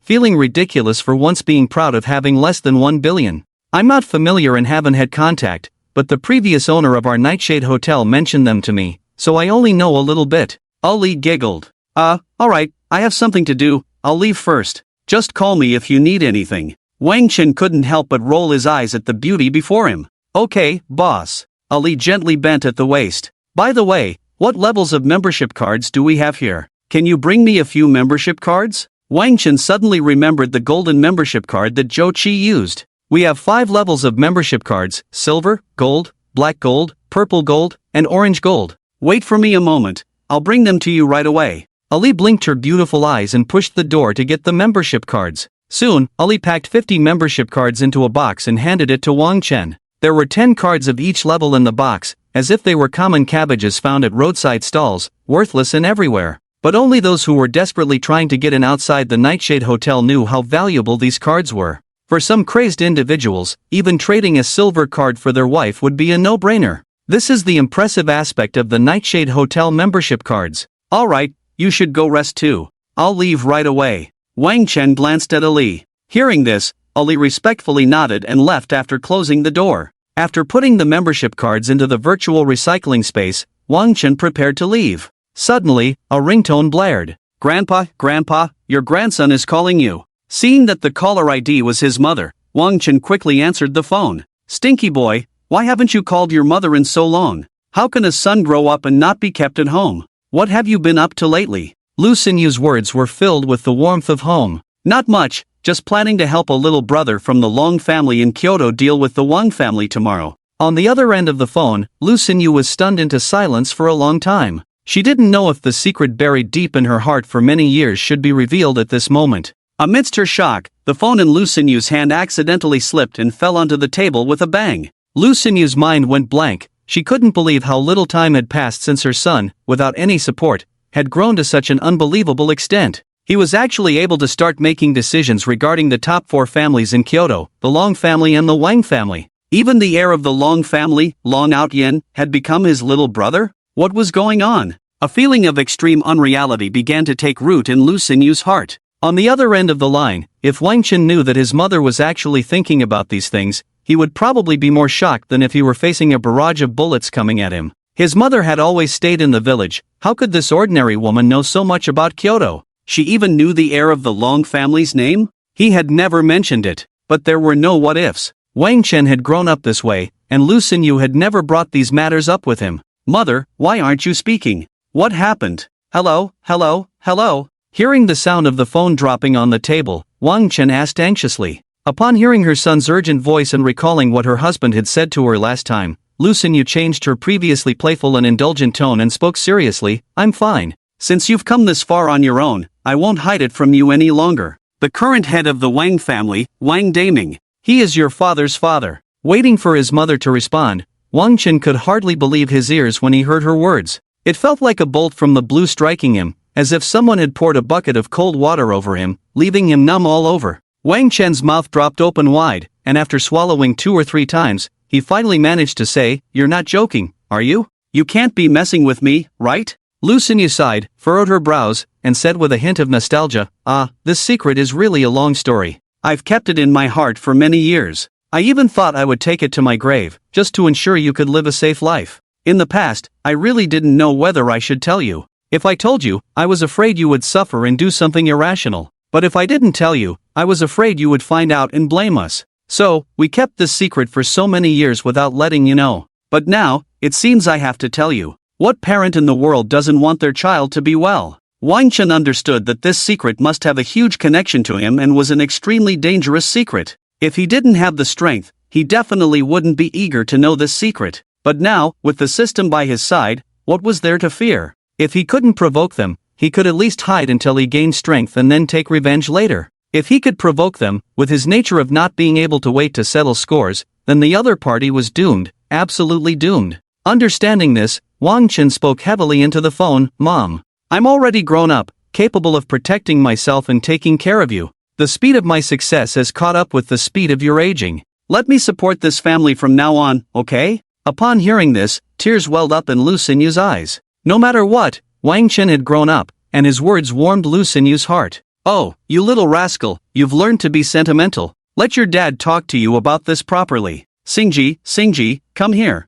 On the other end of the line, Wang's mother began calling for Wang Chen's father. Coming, don't rush me. I just got out of the bathroom. A living person can't be suffocated by shit, right?" A few minutes later, Wang Xingji walked over to the phone, smiling as he said, "What's up? Has this little brat gotten into trouble again?" Lu Xinyu shot a glance at Wang Xingji and said softly, "He's already in Kyoto, has come into contact with the Wang family, and tomorrow, he's going to help the Long family deal with the Wang family. So, it's necessary to let him know about those old matters. Otherwise, this little brat might unknowingly get himself into trouble. If he knows about those things, maybe he can turn the tide and give us a surprise. Lead us out of this village." Lu Xinyu's words carried a hint of hope, but what she truly thought remained unknown to anyone. "All right, I understand. I'll talk to him." Wang Xingji remained calm, even in the face of a looming crisis. He affectionately patted Lu Xinyu's fair face, which was hard to read for sadness or joy. Suddenly, Wang Xingji changed his tone, speaking in a rare, earnest manner he had never shown in front of Wang Chen.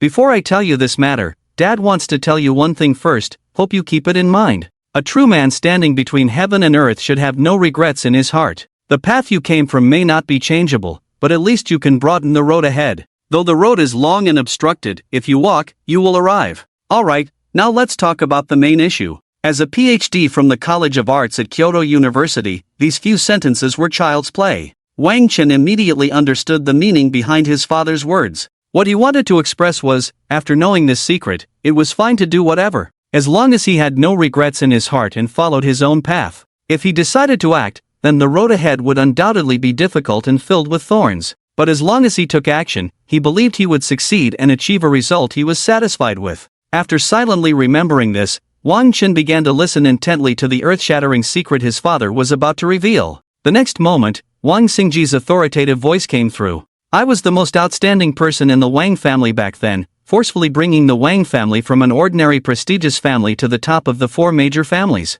But after the Wang family became the top of the 4 major families, a nightmare targeting me quietly unfolded behind the scenes." Upon hearing this, Wang Chen's eyes widened, and he blurted out, "Nightmare? Is it related to my mother? Could it be that my mother is from the super-rich Lu family?" You even know about the two major super-rich families. Son, you really surprise me. But your current level of danger has also greatly increased. As for your earlier question, I can answer you. Your mother can't really be considered a member of the Lu family, as she was just a maid of the Lu family. But she is the beloved daughter of the super-rich Lu family, the most cherished personal maid, and thus was granted the Lu surname. Upon hearing this, Wang Chen felt even more confused. What does it have to do with the nightmare unfolding before you that his mother was a maid of the Lu family? So what is the story? Why did you and my mother stay in the village and refuse to come out? I used to think it was because you two didn't want to, but now, sigh. Wang Chen was eager to know everything. He hated those who dared to treat his parents this way. He silently vowed that these people would definitely pay the price they deserved. It was obvious that Wang Chen could hear his father on the other end of the phone, his fists cracking with tension. Finally, Wang Chen's father slowly spoke, then I'll keep it brief. There are two hidden wealthy families in the capital, the Yi family and the Lu family, which you already know. Although at that time, I was the one who brought the Wang family, an ordinary noble family, to the top of the four major families. But my father, your grandfather, Wang Daming, favored one son, not me, but my brother Wang Yinhua. In fact, I never intended to take full control of the Wang family. I even thought that once the Wang family's position was completely stabilized, I would leave quietly, hiding my achievements and name. But they never gave me that opportunity. Your grandfather Wang Daming somehow contacted the super-rich Yi family. He and Wang Yinhua set a trap for me. At this point, the usually gentle Lu Xinyu let out an indignant voice. That old fool, does he even deserve to be Wang Chen's grandfather? If it weren't for the young lady, could the three of us have survived to this day? Hearing this, Wang Chen gasped. Is there really such a beast of a father in the world? Even a tiger does not eat its cubs, yet he, as a father, almost caused his own son to die? Originally, Wang Chen had only intended to complete the system task and cultivate some of his own power by helping the Long family. But now it seemed that the Wang family must be destroyed. Wang Xingji calmed Lu Xinyu's emotions and continued, Your mother and I met by chance, and after being together, our feelings were like glue, we were a perfect match. At that time, I didn't know she was a maid of the super-rich Lu family. It was later that I realized that in all the matters I handled to help the Wang family rise, your mother was always involved. I had originally told her that after stabilizing the Wang family, I would marry her. But unexpectedly, just a few days before the wedding, people from the Wang family and the Yi family actually arranged for someone who looked exactly like your mother to come to my room and gave me an incredibly strong aphrodisiac. Wang Chen's eyes slowly brightened as he grasped the thread of the story. So when you lost control and did that thing, the Yi family people came? Wang Xingji's face revealed a hint of pain. Yes. Because she looked like your mother, I couldn't restrain myself at that moment and did some indescribable things with that person impersonating your mother. Just after it was done, the Yi family people arrived. Behind them were Wang Daming and Wang Yinhua. They not only didn't say a word for me but instead looked at the teacup I had just drunk from, their lips curling into a strange smile. As for the person beside me, she was no longer your mother but a stranger I had never seen before. At that time, I was taken away by the Yi family. The reason was that I had violated a member of the Yi family. After finishing this segment, Wang Xingji also paused and took a deep breath. Wang Chen could easily imagine his father's despair at that moment. If it had just been the Yi family who had framed him and taken him away, his father might have accepted it. But to be betrayed by his own father and brother, who drugged him just to seize control of the Wang family, was simply unacceptable. After a few minutes, calming the turmoil in his mind, Wang Xingji continued to tell the story he had not finished. After I was captured by the Yi family, all my connections, all my resources, were nothing but decorations in front of the super-rich Yi family, unable to stir even the slightest wave. I thought I was going to die like this, but at that time, I wasn't afraid of death, I just couldn't let go of your mother. When Lu Xinyu heard this, her face flushed, but she didn't interrupt Wang Xingji, allowing him to continue his story. Fortunately, I didn't die. Your mother pleaded with the Lu family to rescue me, but I don't know how much she suffered while begging the Lu family's eldest daughter. I've asked her countless times, but she always smiled and shook her head, never telling me. Although I was rescued by the Lu family, after all, I had no ties to them, and your mother was merely a maid of the Lu family. Naturally, the Lu family wouldn't offend the Yi family, who were also a super-rich family, because of us. And the Yi family, out of respect for the Lu family, allowed us to live in the village for the rest of our lives, unable to step out even a single step, thus sparing my life. After a long time, the secret buried in Wang Xingji and Lu Yusen's hearts for many years was finally revealed today, and both of them felt a bit lighter in their hearts. I won't let go of anyone who has bullied you, especially those two from the Wang family. Wang Chen's expression turned cold, and his words sent a chill through the air. These two super rich families, my father doesn't even know how strong they are. But for a family like the Wang family, with just a flick of their fingers, they could wipe out countless others. So, before you have enough strength, remember, you must never act rashly. Do you know? In our hearts, your safety is the most important. Wang Chen didn't know what to say, nor did he know what expression was on his face at that moment. He spoke as if he had lost his soul. I understand, father, mother. Take care of yourselves. After saying this, Wang Chen hung up and closed his eyes. Right now, he needed to digest this information well. No matter how strong the super-rich families are, what do I have to fear? The Great Way is 50, Heaven's Change is 49, and one escapes. Let's take it step by step. Wang Chen sighed softly. He then stood up and left the night bar. Upon arriving at the entrance of the night hotel, Wang Chen mounted the Neiman Marcus limited edition fighter, like a black lightning bolt that couldn't be caught, racing towards his courtyard. After putting the Neiman Marcus limited edition fighter into the virtual recycling space, Wang Chen entered the house and immediately purchased the Song God sticker, permanent, from the mysterious shop for 1,500,000,000. After all, he would definitely need this for tomorrow's I Am a Singer program, otherwise, how could he show off? How could he gain show-off points, ignite the entire venue, and complete the system task? When Wang Chen casually glanced while buying the Song God sticker, he even saw that the king of a certain country in the south could be bought, but the countless zeros behind the number made him give up immediately. However, this only strengthened Wang Chen's confidence in dealing with the Wang family, the top of the four major families, and the Yi family, a super-rich clan. With the system in hand, the world was his. With this thought, his consciousness eagerly entered the virtual roulette lottery interface. With 4 chances to draw and 4 points of luck, he could no longer wait. For revenge, he could only keep making himself stronger, stronger, and stronger. The next second, Wang Chen, like someone who had seen a stunning beauty, eagerly used his first lottery chance without hesitation. Ding, congratulations, you have won 5 billion. The moment the pointer stopped, the system's voice immediately echoed in Wang Chen's ear. 5 billion isn't very appealing to me anymore. But this added a bit of luck, and the rewards have improved quite a bit. After glancing at the bank card's deposit information, Wang Chen spun the pointer for the second time. Ding, congratulations, you have won a home card. When the pointer stopped again, the system's cold voice rang out as usual. Home card? What is that? Wang Chen instinctively asked the system. Are you a pig brain? The home card, as the name suggests, means that no matter where you are in this world, even in the Milky Way or any place in the universe, as long as you use this card, you can instantly return to the villa in Jing'an District, Tianmen City, or to your parents' home in the countryside. The system explained to Wang Chen in the simplest terms. This thing is good, very good. It seems the system knows I've been in a bit of danger lately. Afraid I might just kick the bucket. Wang Chen chuckled self-deprecatingly and quickly spun the huge virtual roulette again. Ding, congratulations, you have won an ultimate reward, the Cold family's 100% loyalty card from Old Master Cold of the 4 major families. What?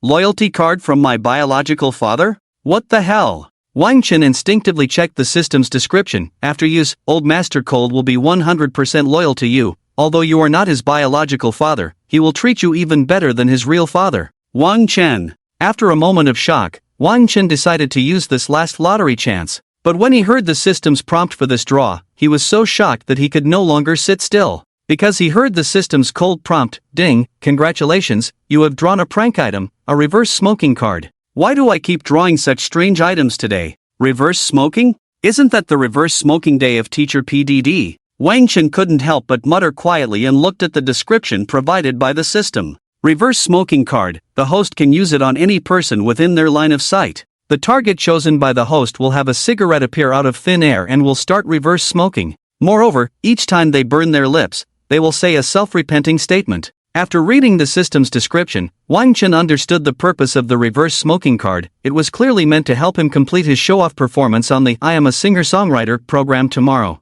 System, you really are a talent. I was just about to doze off, and you immediately brought me a pillow. Just wait and see my show-off moment on the I Am a Singer-Songwriter program tomorrow. After saying this, Wang Chen went to wash up and then fell into a deep sleep. Very early, Wang Chen was awakened by the alarm he had set for just after 6. He ordered some soy milk and fried dough sticks for takeout, took a casual bite, and his consciousness entered the virtual roulette lottery system again, as today's reward had arrived. He casually spun the pointer, and after dozens of seconds, it finally stopped on a square labeled fortune card. Ding, congratulations! You have drawn the super premium reward, fortune card. Fortune card, for the next 5 minutes, gain reverse luck. The fortune card can be used on yourself or on someone with a closeness value of over 50,000. This time, the system didn't wait for Wang Chen to ask questions and introduced the functions of the fortune card, displaying a closeness information in Wang Chen's mind. Wang Xingji, 99999, maximum. Lu Xinyu, 99999, maximum.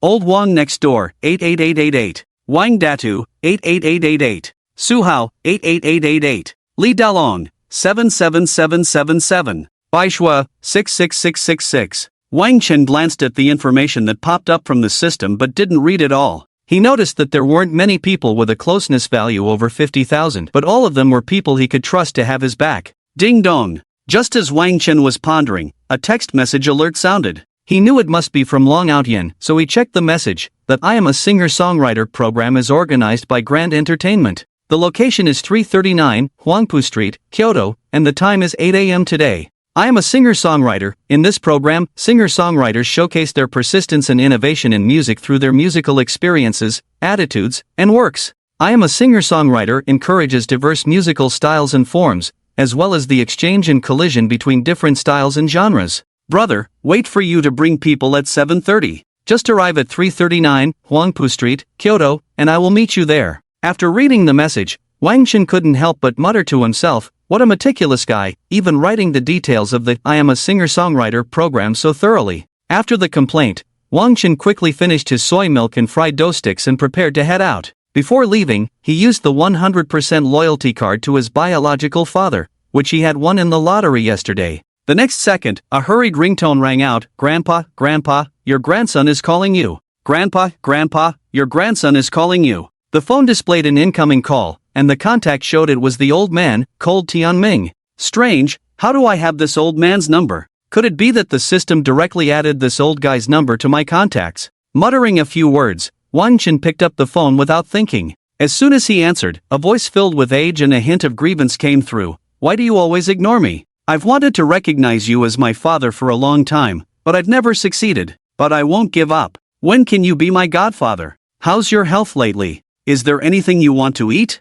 Anything you want to do? Any orders? I have quite a few new treasures here. Why don't you give me an address, and I'll send them to you? I'd like to meet my godfather too. The moment Wang Chen heard these words, he was completely stunned. He finally understood what the system meant by not a biological father, but closer than a biological father. What the system said was not exaggerated at all, it was even understated. It was terrifying. It's fine, it's fine. I'll hang up now. Contact you if there's anything. Wang Chen hurriedly hung up the phone, a chill running down his spine. After collecting his thoughts, he stepped outside. He took out the Neiman Marcus limited edition fighter from the virtual recycling space, activated the navigation, and sped off to the location in the text message. Before long, Wang Chen arrived at 339 Huangpu Street, Kyoto, where Long Outyen was waiting by the roadside. After parking the Neiman Marcus limited edition fighter, Wang Chen walked slowly towards Long Outyen. When Long Outyen saw Wang Chen, a hint of confusion flashed in his eyes. He then looked around for a long time, seeing no one else, and asked in bewilderment, Boss, the singer contestant. You didn't bring them? I am the singer contestant, Wang Chen said, crossing his arms with a faint smile. Long Outyen, don't joke with me, okay? Long Outyen said, looking incredulous. Why would I joke with you? Your big brother can do everything, and it's all at a master level. In this world, I probably don't have anything I can't do. Wang Chen patted Long Outyen's shoulder, signaling him to relax. Long Outyen silently thought, confidence is indeed peak. But no matter what, I can only hope for a blind cat to stumble upon a dead mouse. It must succeed. Long Outyen couldn't help but pray inwardly. The next moment, Long Outyen led Wang Chen towards the recording site of I Am a Singer. After walking a few steps, several proud figures passed in front of them. Long Outyen couldn't help but coldly spit out a few words. Those despicable people from the Wang family actually came. Upon hearing the words, those despicable people from the Wang family, Wang Chen's heart felt like a calm lake suddenly being sprayed with bullets from a machine gun. An unnamed flame flickered in his eyes. What are they called? Wang Chen gritted his teeth and said fiercely. What? Why is the boss even angrier than me? Could it be that the boss has truly recognized me and taken my matters as his own? After performing a good show in his heart, Long Outyen excitedly reminded Wang Chen, the older one is called Wang Yifan, and the younger one is called Wang Buwei. Wang Yifan is Wang Buwei's uncle, and Wang Buwei is the most favored son of the current head of the Wang family, Wang Yinhua. I really didn't expect that Wang Yinhua would assign this matter to the two of them. Boom! Upon hearing this, Wang Chen's brain was stunned. This is the enemy of my family, Wang Yinhua's son, Wang Buwei. Alright, since it's such a coincidence, I, Wang Chen, will take you as my first target. Wang Chen thought to himself. Oh, isn't that the heir of the Long family who was about to be replaced, Long something Tian? Sorry, I really can't remember the name of someone about to be abandoned by their family. You won't blame me, will you? Wang Buwei feigned a look of regret, but the undisguised mockery at the corner of his mouth was a heavy slap in Long Outyan's face. Uncle can endure, but aunt cannot. Just as Long Outyan was about to explode, Wang Chen spoke first. You are Wang Buwei? Do we have a place for you to interrupt our conversation? That guy named Long something, can he control his underlings and not let them bite people randomly? Wang Buwei's face was filled with mockery, and his words dripped with disdain. Wang Buwei, you'd better show some respect. This is my elder brother. If you keep talking nonsense, be careful that the Wang family's foundation over the years is ruined by you. Long Outyan shouted angrily, looking as if he wanted to swallow Wang Buwei whole. Am I Wang Buwei someone who gets scared easily? Let me tell you, today I am the champion of the singer-songwriter competition, and it belongs to our Wang family. Wang Buwei struck a high and mighty pose. Wang Wei? Were you born weak? Is that why you named yourself Wang Buwei, to cover up your own shortcomings? Wang Chen widened his eyes, pretending to look curiously at Wang Buwei. You bastard, looking for death. Wang Buwei, used to being domineering, rolled up his suit sleeves upon hearing this, ready to slap Wang Chen. Long Outyan, witnessing this scene, turned his head away, unable to bear it. He knew that the next moment would be too beautiful to imagine. Sure enough, just as Wang Buwei's hand was about to hit Wang Chen's face, he himself was kicked to the ground like a kite with a broken string. What a waste. Outyan, let's go. As soon as the words fell, Wang Chen and the others left. Wang Yifan didn't even pay attention to Wang Chen's departure and went straight to check on Wang Yinhua.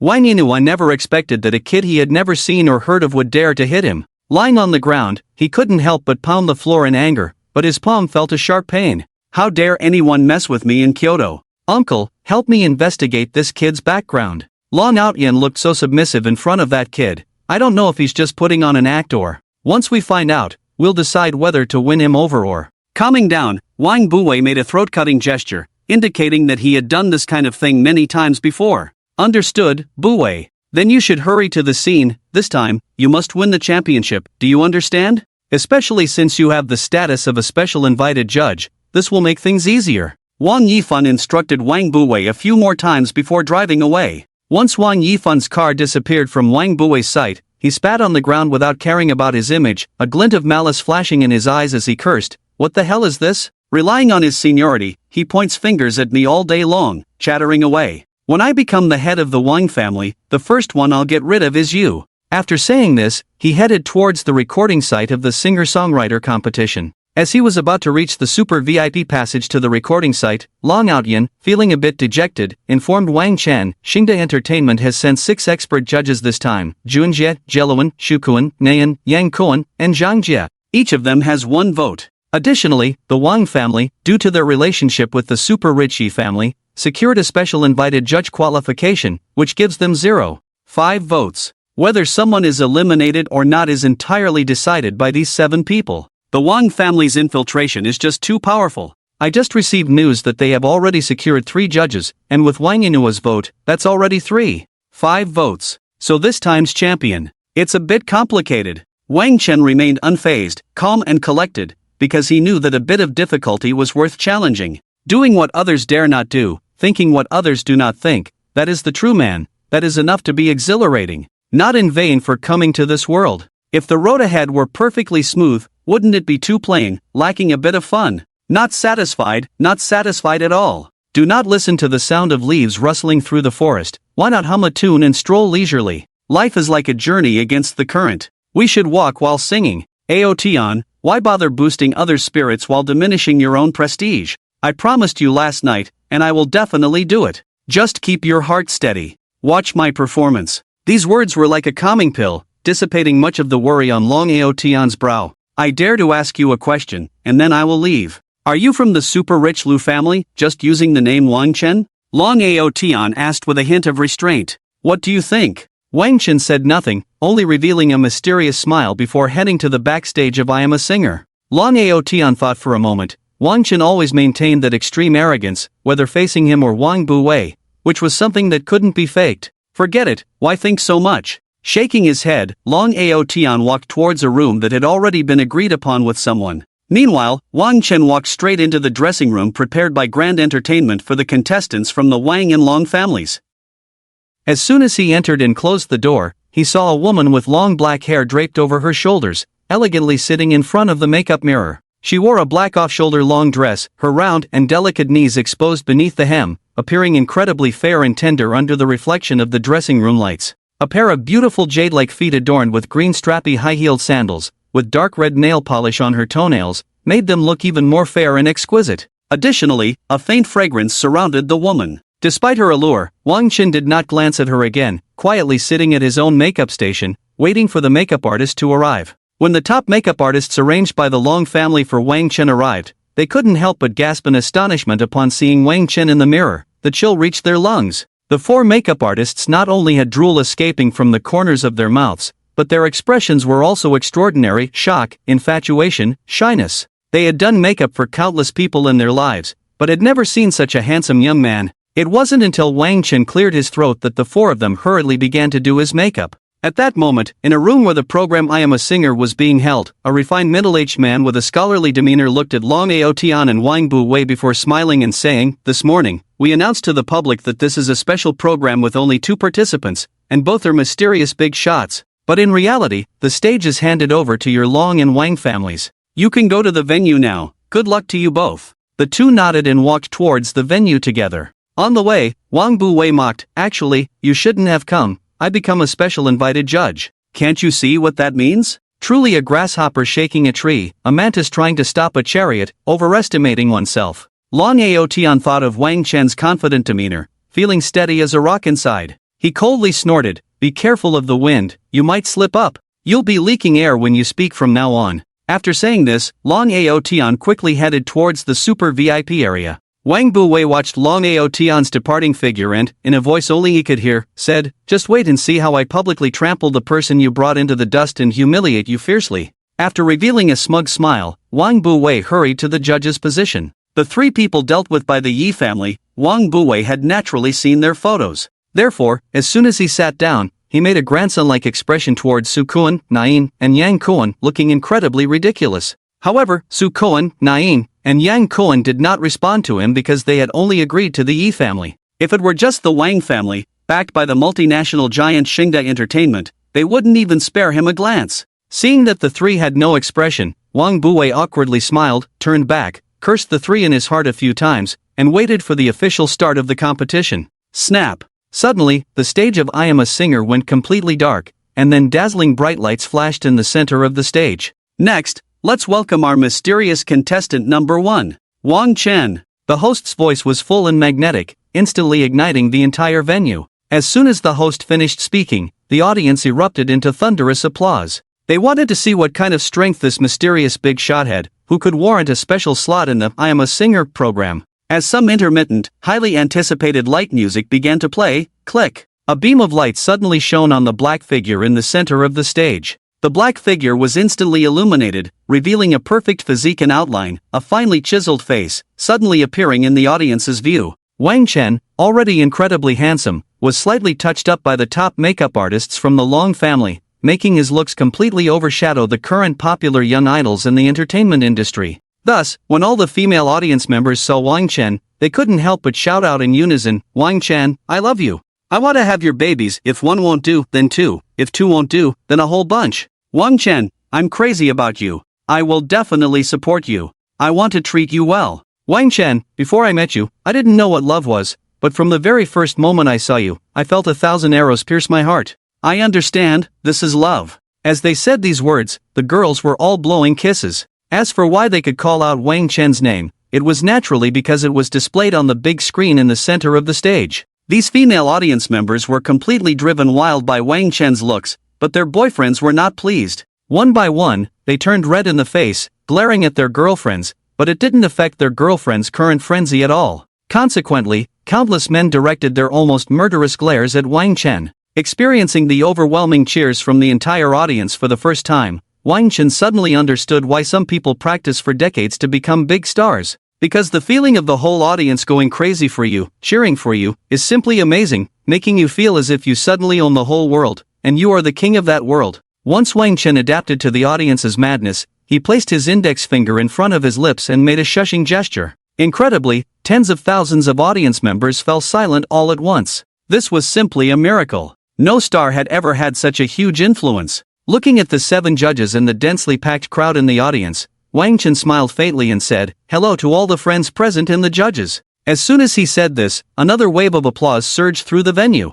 The host, after so many years, had never seen such a spectacular scene and couldn't help but excitedly shout into the microphone, "Next, let's welcome our contestant number 1, who will randomly bring us a song." As soon as the words left his mouth, a wave of enthusiastic applause erupted, while the host had already become completely numb. In the next moment, Wang Chen picked up the microphone and brought it to his lips. Just as the tens of thousands of spectators were guessing what song Wang Chen would sing, he did not sing at all. Instead, he said something that left the entire audience completely baffled. The statement was indeed a bit unexpected. It was not some special, meaningful words, but rather an incredibly audacious remark. "This judge, you are not worthy." As soon as these words were spoken, the entire venue was stunned for a second, and then everyone turned to look in the direction Wang Chen was pointing. The person Wang Chen was indicating was none other than Wang Buwei. Caught off guard by Wang Chen's sudden outburst, Wang Buwei was momentarily at a loss. So, like a fool, he stood there with a blank expression for a while before finally shouting in anger, "Why?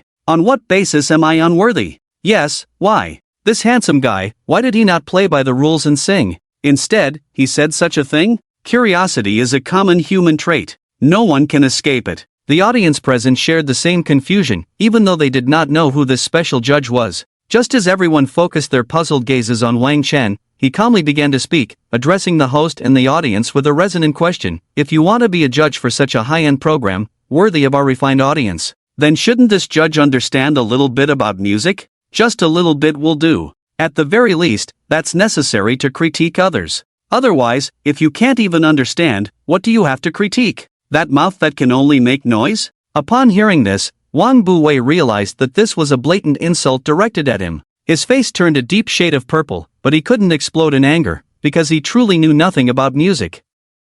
After all, Wang Yinghua had never let him learn it, and aside from knowing how to complete Wang Yinghua's tasks, he only knew how to indulge in eating, drinking, and gambling. Is my request too much to ask? Dear audience friends and the host, Wang Chen's final words were powerful and rhythmic. Moreover, these statements were well-reasoned and comprehensive. They praised the program I Am a Singer and also complimented all the audience present. But he uniquely used irrefutable reasons to harshly question Wang Buwei. The reason Wang Chen dared to say such things in front of so many people was that he knew Wang Buwei was utterly clueless about music. He knew this information because he had just bought a dossier on Wang Buwei from the mysterious shop in the dressing room. After all, knowing oneself and knowing the enemy leads to victory in every battle. Although Wang Buwei's dossier was worth a bit of money, a whopping 5 billion, Wang Chen still did not take it seriously. Because he knew that as he grew stronger, money would only increase, he could always earn more after spending it. If he didn't let this out, he would feel suffocated.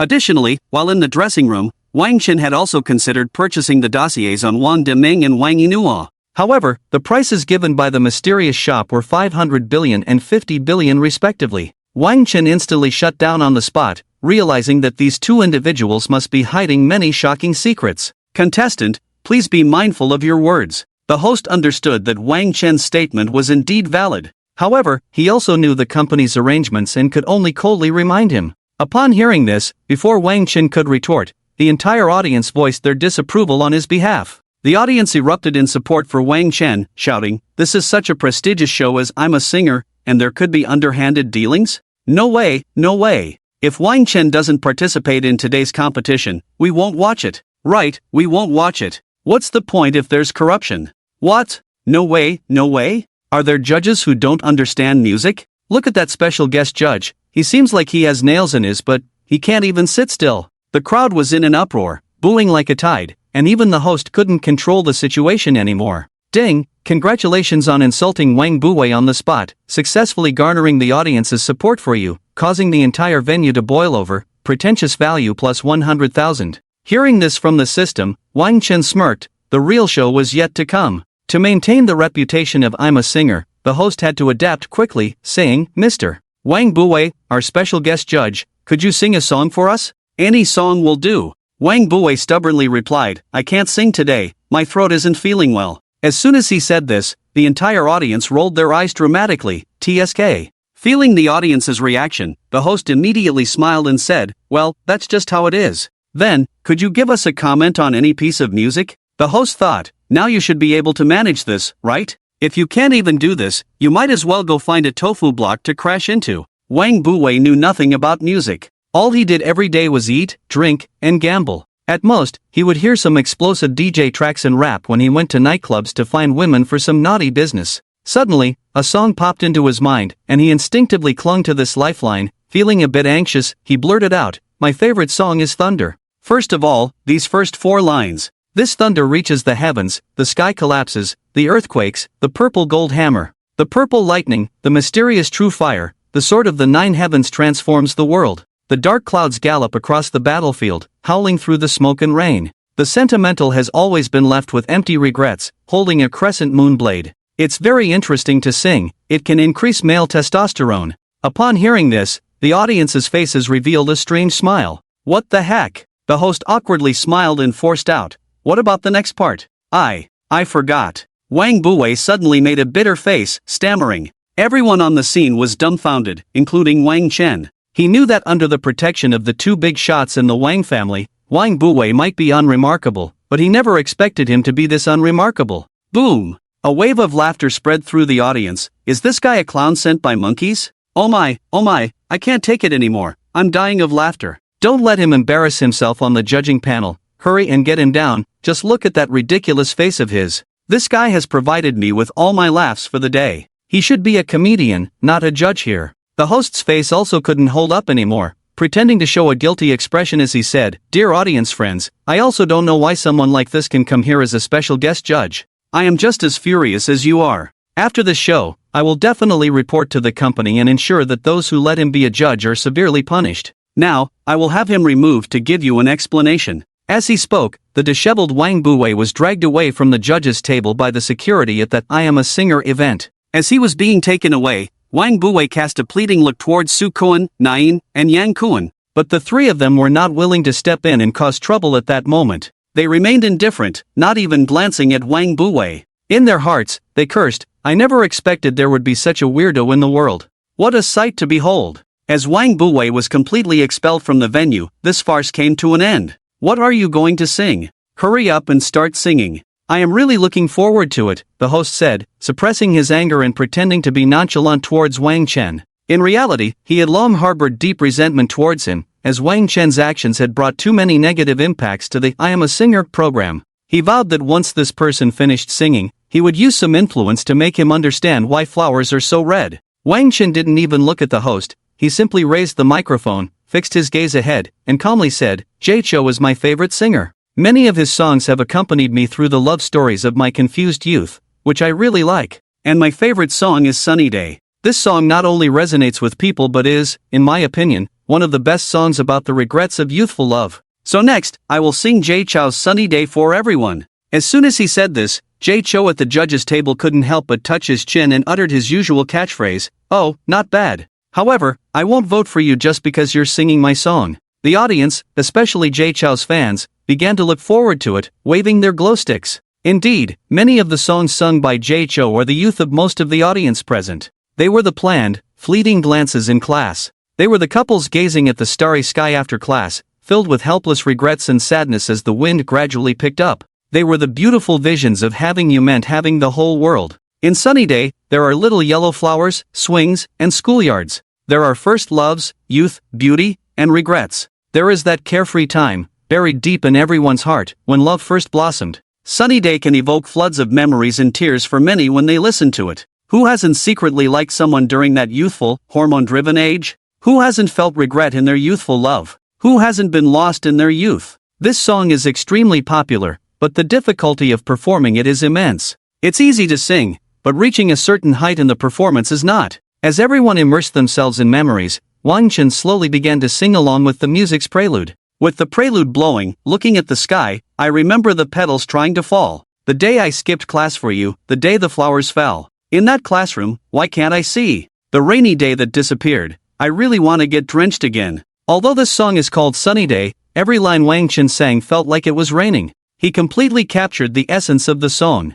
It made everyone present misty-eyed. After just a few lines, not only the audience but also the song brought them back to the regrets that belonged to their youth. Even Jay Chou, sitting on the judging panel, was deeply moved. He closed his eyes to feel the music, but suddenly opened them wide, unable to help but look at the stage where Wang Chen was singing passionately. In his gaze, he saw the reflection of his own youth. How can this kid sing with that flavor of my younger days? If I just listened to this voice, I would think it was me singing. I have to say, there's something there, definitely something. Jay murmured to himself instinctively, then closed his eyes again, focusing all his energy to fully immerse himself in the experience. The audience gathered in small groups, whispering to each other, "This seems to be even a bit better than Jay's singing. It's truly unbelievable. Wow, me too. Me too." But I didn't dare to say it earlier, afraid of being attacked by Jay's fans. Turns out everyone feels this way. This voice, this emotion, instantly made my ears feel like they were pregnant.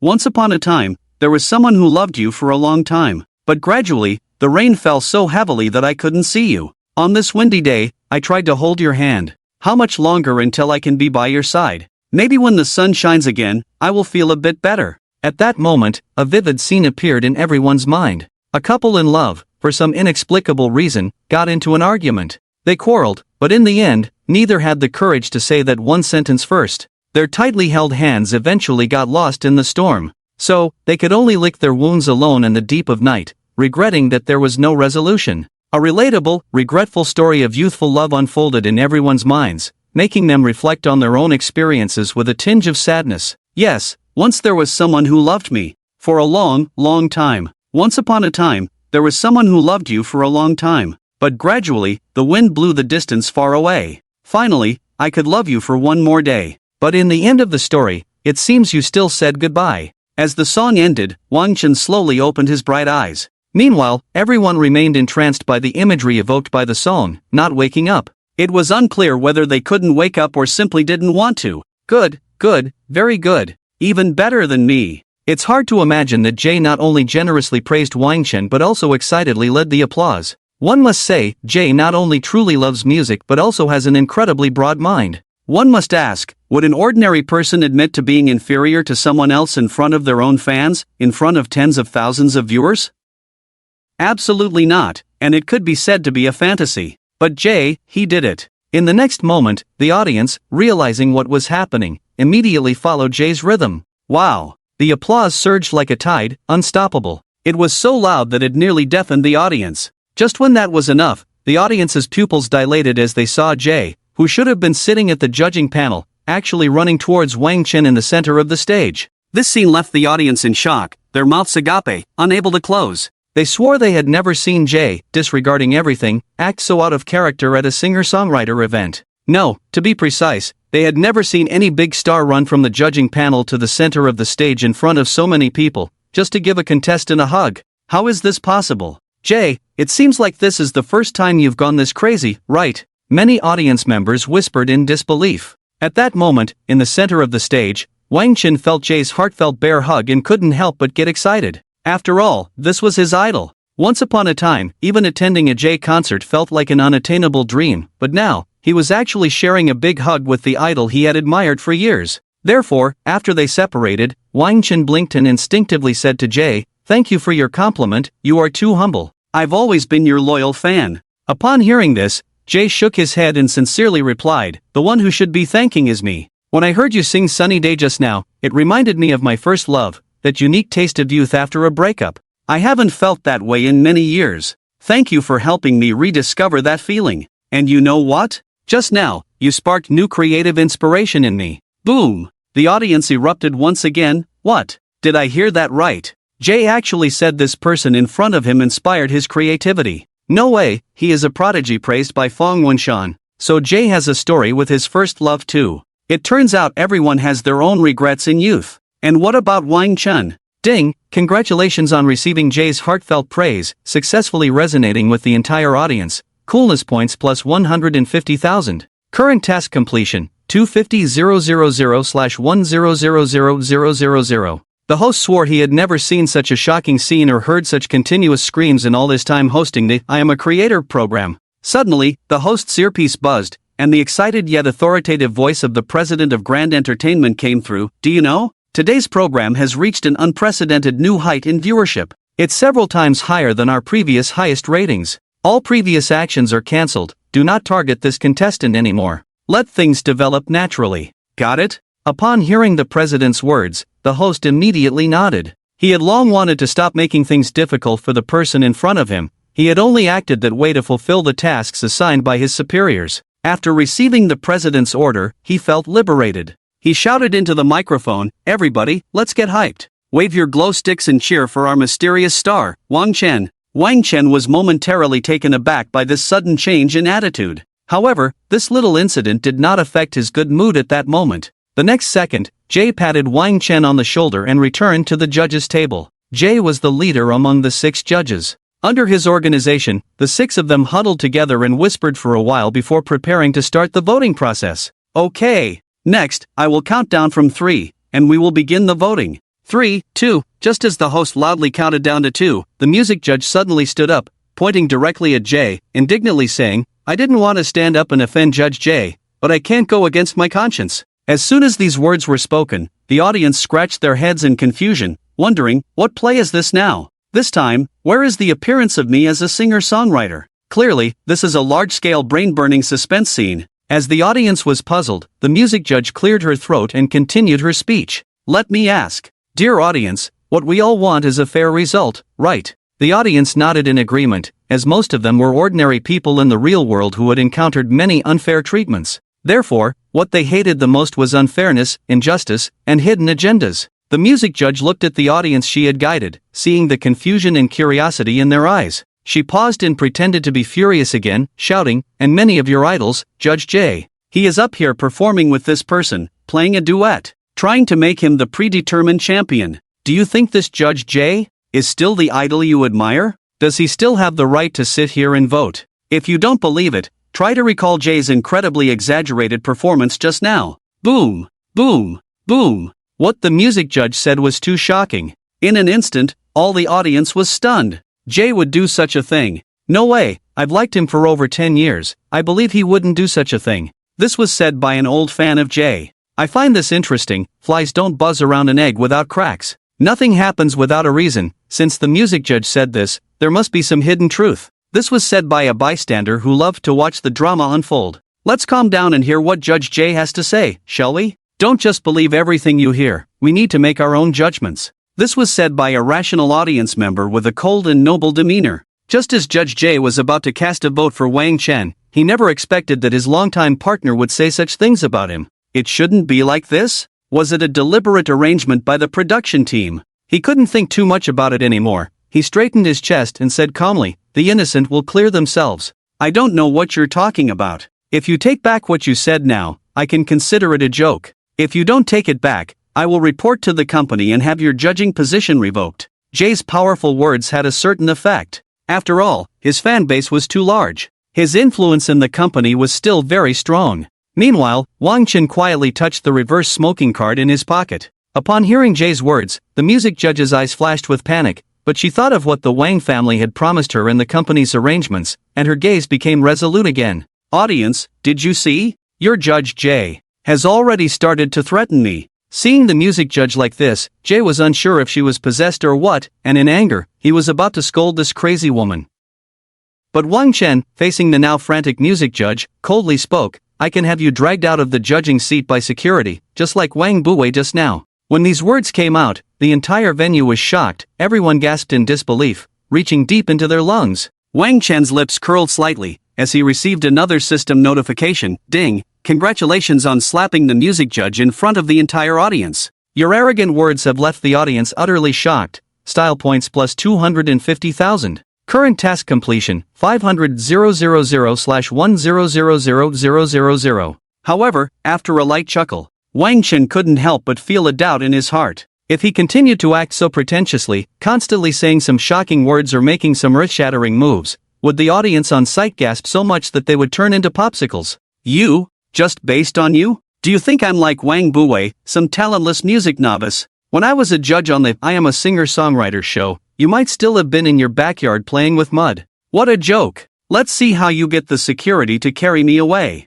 After saying this, a hint of disdain habitually appeared at the corner of his mouth. A joke. I see you are stubborn. Wang Chen shook his head helplessly and unhesitatingly used the reverse smoking card. In the next second, visibly, Nadine suddenly lost control, her hand reaching into her pocket. Under the gaze of tens of thousands of people, she pulled out a cigarette and a lighter that shouldn't have been in her pocket. Click! With a sound, Nadine lit the cigarette and casually tossed the lighter towards the audience. What is Jia Jin doing? Why is she acting so strangely today? Many audience members voiced their confusion. Just when the tens of thousands of people were baffled by that Yin's actions, she made a move that left everyone even more puzzled. Nadine held the end of the cigarette with the filter facing outwards, while placing the lit in her mouth and began to smoke. Boom! Boom! Boom! This action from Nadine drove the entire audience into a frenzy. Oh my gosh, I've only seen Teacher P. Didi reverse smoking in the live broadcast room before. I didn't expect to see Jia Jin perform reverse smoking live today.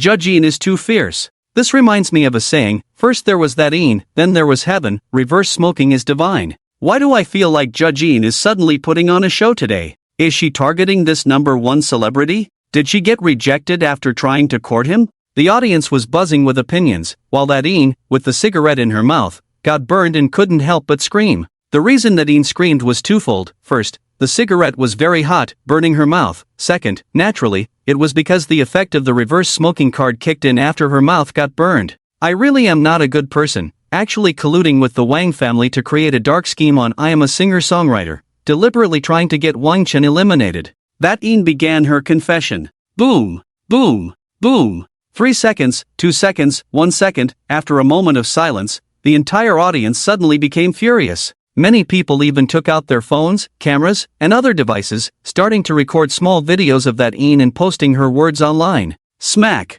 Under the coercive effect of the reverse smoking card, Nadine had to take another puff from the cigarette in her mouth. Damn, it's so hot. Jay, I'm really sorry. We've been partners for so many years, and I still falsely accused you for my own little schemes. After her mouth got burned, Nadine couldn't help but make a second confession. Jay's fans, hearing this, couldn't help but throw their glow sticks and other items at Nadine, cursing, "What the hell? I knew my Jay wouldn't do such a thing. Is it because you don't have many fans and your skills aren't as strong as my Jay's, so you framed him, acting out a self-pitying scheme to grab the audience's attention? To become an overnight sensation? How can there be such shameless and scheming judges in the world? If I see that sound in the show again, I will never watch it again." That sound remained indifferent to the audience's roars. Smack! That sound took another puff. That sound, truly apologized to all the audience present. Not only did I create a dark scheme myself, but I also colluded with Su Cohen and Yan Cohen to predetermine the champion for the second contestant, Xia Linger.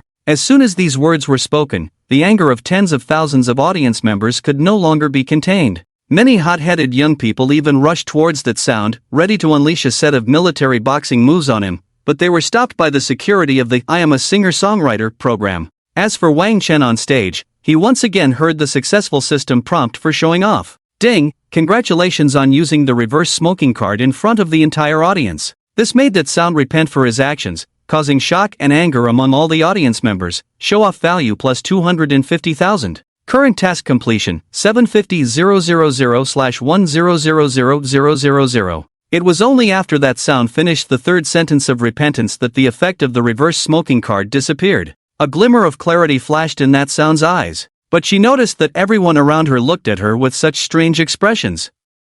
Just when that sound couldn't figure out what had just happened, Su Cohen and Yan Cohen directly roared at her in guilt. That sound, don't talk nonsense. Why drag us into your dark schemes? After all, we've been partners for many years. Do you really have to tarnish our reputation like this? Security, quickly drag this person away. This person is a bit mentally unstable. Observant people could notice that the way the two referred to that sound had changed from that sound, the judge, to this person. Security, security. Quickly take that sound, the judge, off the judging seat. Send her to the hospital for a checkup. In fact, the host had long been displeased with that sound, as she had often bossed him around backstage, relying on her seniority. Therefore, after getting permission from the president and considering the situation on site, he suddenly shouted at the security, venting the pent-up frustration he had held for a long time. Are you all crazy? Why are you? That sound pouted and began her hysterical barrage of questions, but before she could finish her sentence, she was dragged away from the judging seat by security.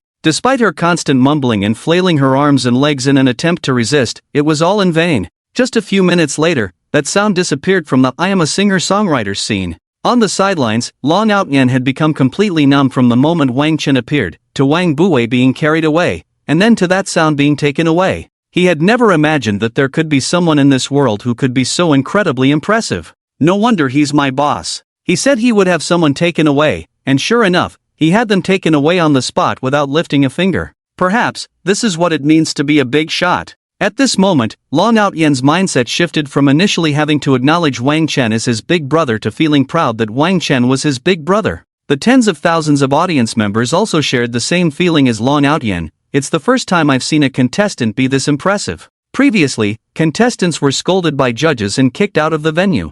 Now it's the opposite, judges are being kicked out by contestants, and it's two of them. I have to say, this is truly a mysterious big shot. He's handsome, has a great singing voice, and carries an air of a domineering CEO. I'm in love. I can't think of anything to say to praise this mysterious big shot, Wang Chen. Right now, all that's in my mind are two words, wow. Ding, congratulations on successfully driving that music judge off the stage, refreshing people's understanding of the relationship between contestants and judges. Show-off points plus 150,000. Current task completion, 900,000/1000000. When Wang Chen heard this prompt again, he knew he was about to complete the show-off task, and he couldn't help but feel a surge of joy. Alright, let's have the judges start voting again, the host said, seeing that order in the venue had finally returned to normal. In the next moment, all 5 judges cast their votes for Wang Chen. Jay Chou even gave Wang Chen a thumbs up, saying, "Hey, not bad." Hearing this, Wang Chen shyly smiled at Jay in the audience before stepping down from the stage. After that, the contestant brought in by the Wang family, Xia Linger, took the stage to perform. After her song, she only received 2 votes, and those were from Jay Chou and Su Kuan. It's not that Xia Linger sang poorly, it's just that she was too far from Wang Chen. After hearing Wang Chen sing, listening to Xia Linger was almost an insult to the ears. It was already clear who would be the champion. Therefore, after letting Xia Linger off the stage, the host directly invited Wang Chen back up. Mr. Wang Chen, how do you feel about becoming the champion? The host brought the microphone close to Wang Chen's mouth. Feelings? Not much feeling, really. Not even as happy as when I received a broken item. Facing the host's question, Wang Chen sighed softly. Just as he finished speaking, a prompt sound suddenly rang in his mind. Ding, congratulations on completing the randomly assigned show-off task. You successfully earned 1 million show-off points in the program I Am a Creator hosted by Xingda Entertainment and secured first place. Task completed successfully, reward, Chairman of Xingda Entertainment Asia. Oh wow! Wang Chen couldn't help but feel a bit pleased. He didn't expect that just speaking the truth would be enough for show-off points. This little joy made the corners of his mouth curve up unconsciously. The host didn't notice Wang Chen's slight change and smiled at the audience. Collecting broken items? Our number 1 big shot is really humorous. The audience felt the same way. This person was too funny. Someone so talented, good-looking, and humorous could truly be called a treasure boy, a spring day in the human world. Thus, the entire audience began to chant Wang Chen's name. Wang Chen! Wang Chen! Wang Chen! Wang Chen felt a bit speechless inside. Why is it that when I speak the truth, no one believes me anymore? Amidst the cheers of tens of thousands of audience members, Wang Chen modestly walked back to the backstage, and the program I Am a Creator concluded with Wang Chen's victory. Backstage of the I Am a Creator program, Wang Chen had just sat down and took a sip of water. Long Outyan rushed over excitedly, shaking Wang Chen's hand with a voice that trembled slightly, saying, "Boss, thank you. Thank you for helping me regain my breath." Wang Chen looked at this straightforward, rugged man who had none of his thoughts, smiled, and was about to speak. Suddenly, duong! With a loud bang, the door to the room where Wang Chen was suddenly swung open. Wang Chen looked up to see a middle-aged man in a gray suit, with bright hair and an imposing presence. Behind him stood dozens of men in black, lined up in 2 neat rows. Seeing this, Long Outyan thought it was someone from the Wang family coming to cause trouble.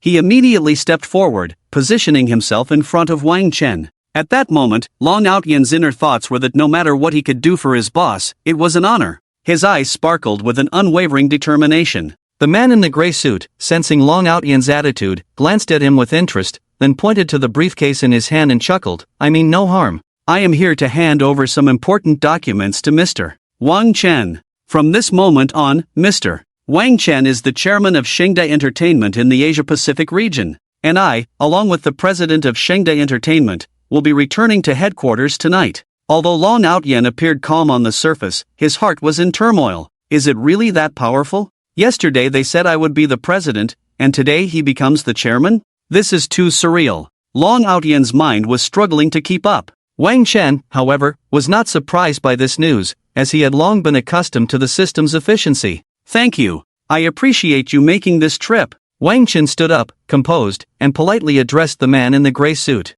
This person is so calm, not even the identity of the chairman of Shengda Entertainment can stir a ripple on his face? No wonder the boss asked me to hand over quickly and to be polite when meeting Mr. Wang Chen. Thoughts flashed through the mind of the man in the gray suit, but in an instant, he wore an elegant smile and said, "It's a small matter. So, I will leave the management of Shengda Entertainment to you. The methods of communication with headquarters are all in the documents, so I won't elaborate. The general manager's phone number is XXXX. If you have any small matters, just contact him. I've already made the arrangements. I have to catch a flight, so I'll take my leave. Take care." "Alright, safe travels. Until we meet again," Wang Chen responded politely. Soon, the man in the gray suit and the men in black behind him vanished before their eyes. "From now on, you are the president of Shengda Entertainment. All matters will be my responsibility alone," Wang Chen said with a faint smile, looking at Long Outyen, who was still in a daze. I am now the president of Shengda Entertainment?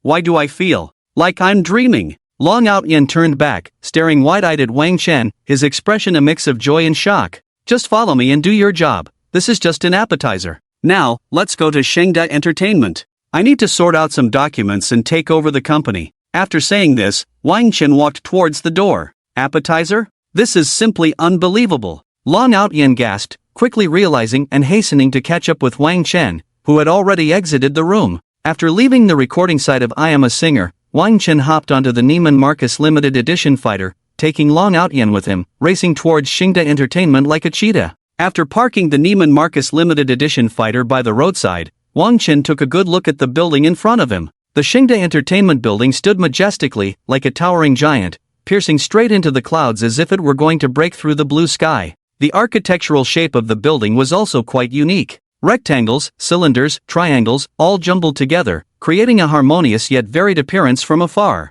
Against the backdrop of blue skies and white clouds, it even depicted various geometric patterns in silhouette. Additionally, Long Outyen beside him reminded, the most peculiar feature of the Shengda Entertainment building is the rotating design on the roof. Just sitting in a room, it rotates once every hour, allowing you to take in the entire scenery of Kyoto. Wang Chen nodded lightly and led Long Outyen into Shengda Entertainment. As soon as they entered, Wang Chen spotted a very familiar person. It was none other than the singer who had just been carried away from the I Am a Singer live show. "What are you doing here? Security, get this person out of here." A hint of malice appeared on the singer's face. Wang Chen smirked slightly. "Me? I am the chairman of Shengda Entertainment. What do you think? Don't listen to this person's nonsense. This person is just a washed-up singer. Just a moment ago, he was showing off at that ridiculous I Am a Singer live show. So hurry up and throw him out. Don't let him dirty our Shengda Entertainment's floor tiles." The singer's words immediately exposed her true thoughts. It turned out that in her eyes, all the contestants were merely monkeys showing off their tricks.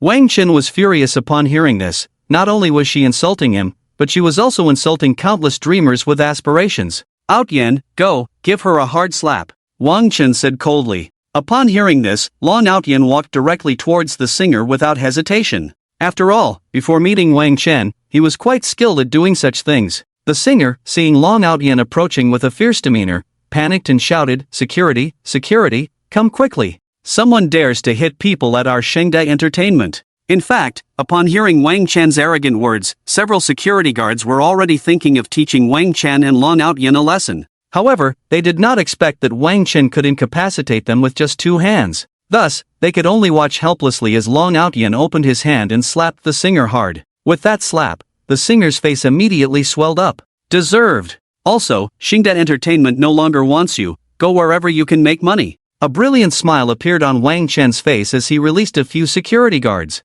"You? What qualifications do you have? Let me tell you, once I report this matter to the company, it will be your end." The singer wiped the blood from the corner of her mouth, her expression quite ferocious. Fine, then I'll give you a chance to report. Call your manager over. After Wang Chen confidently said this, he took out his phone and began dialing. Lan Outyen naturally knew that Wang Chen was really calling the general manager of Xingde Entertainment, while the singer and the surrounding security guards all wore expressions that read, pretentious, nonsense. However, the next second, Wang Chen's call was connected. Hello, Chairman. Is it you? The respectful greeting from the other end of the line clearly reached everyone's ears. No, this can't be real. The sound that fell to the ground could not believe the fact laid out before her, even in death. Yes, it's me. Come down to the hall, there's something I need you to handle, Wang Chen said with authority. Okay, I'll be right there. The general manager of Xingde Entertainment immediately responded upon hearing this and hung up the phone, rushing downstairs.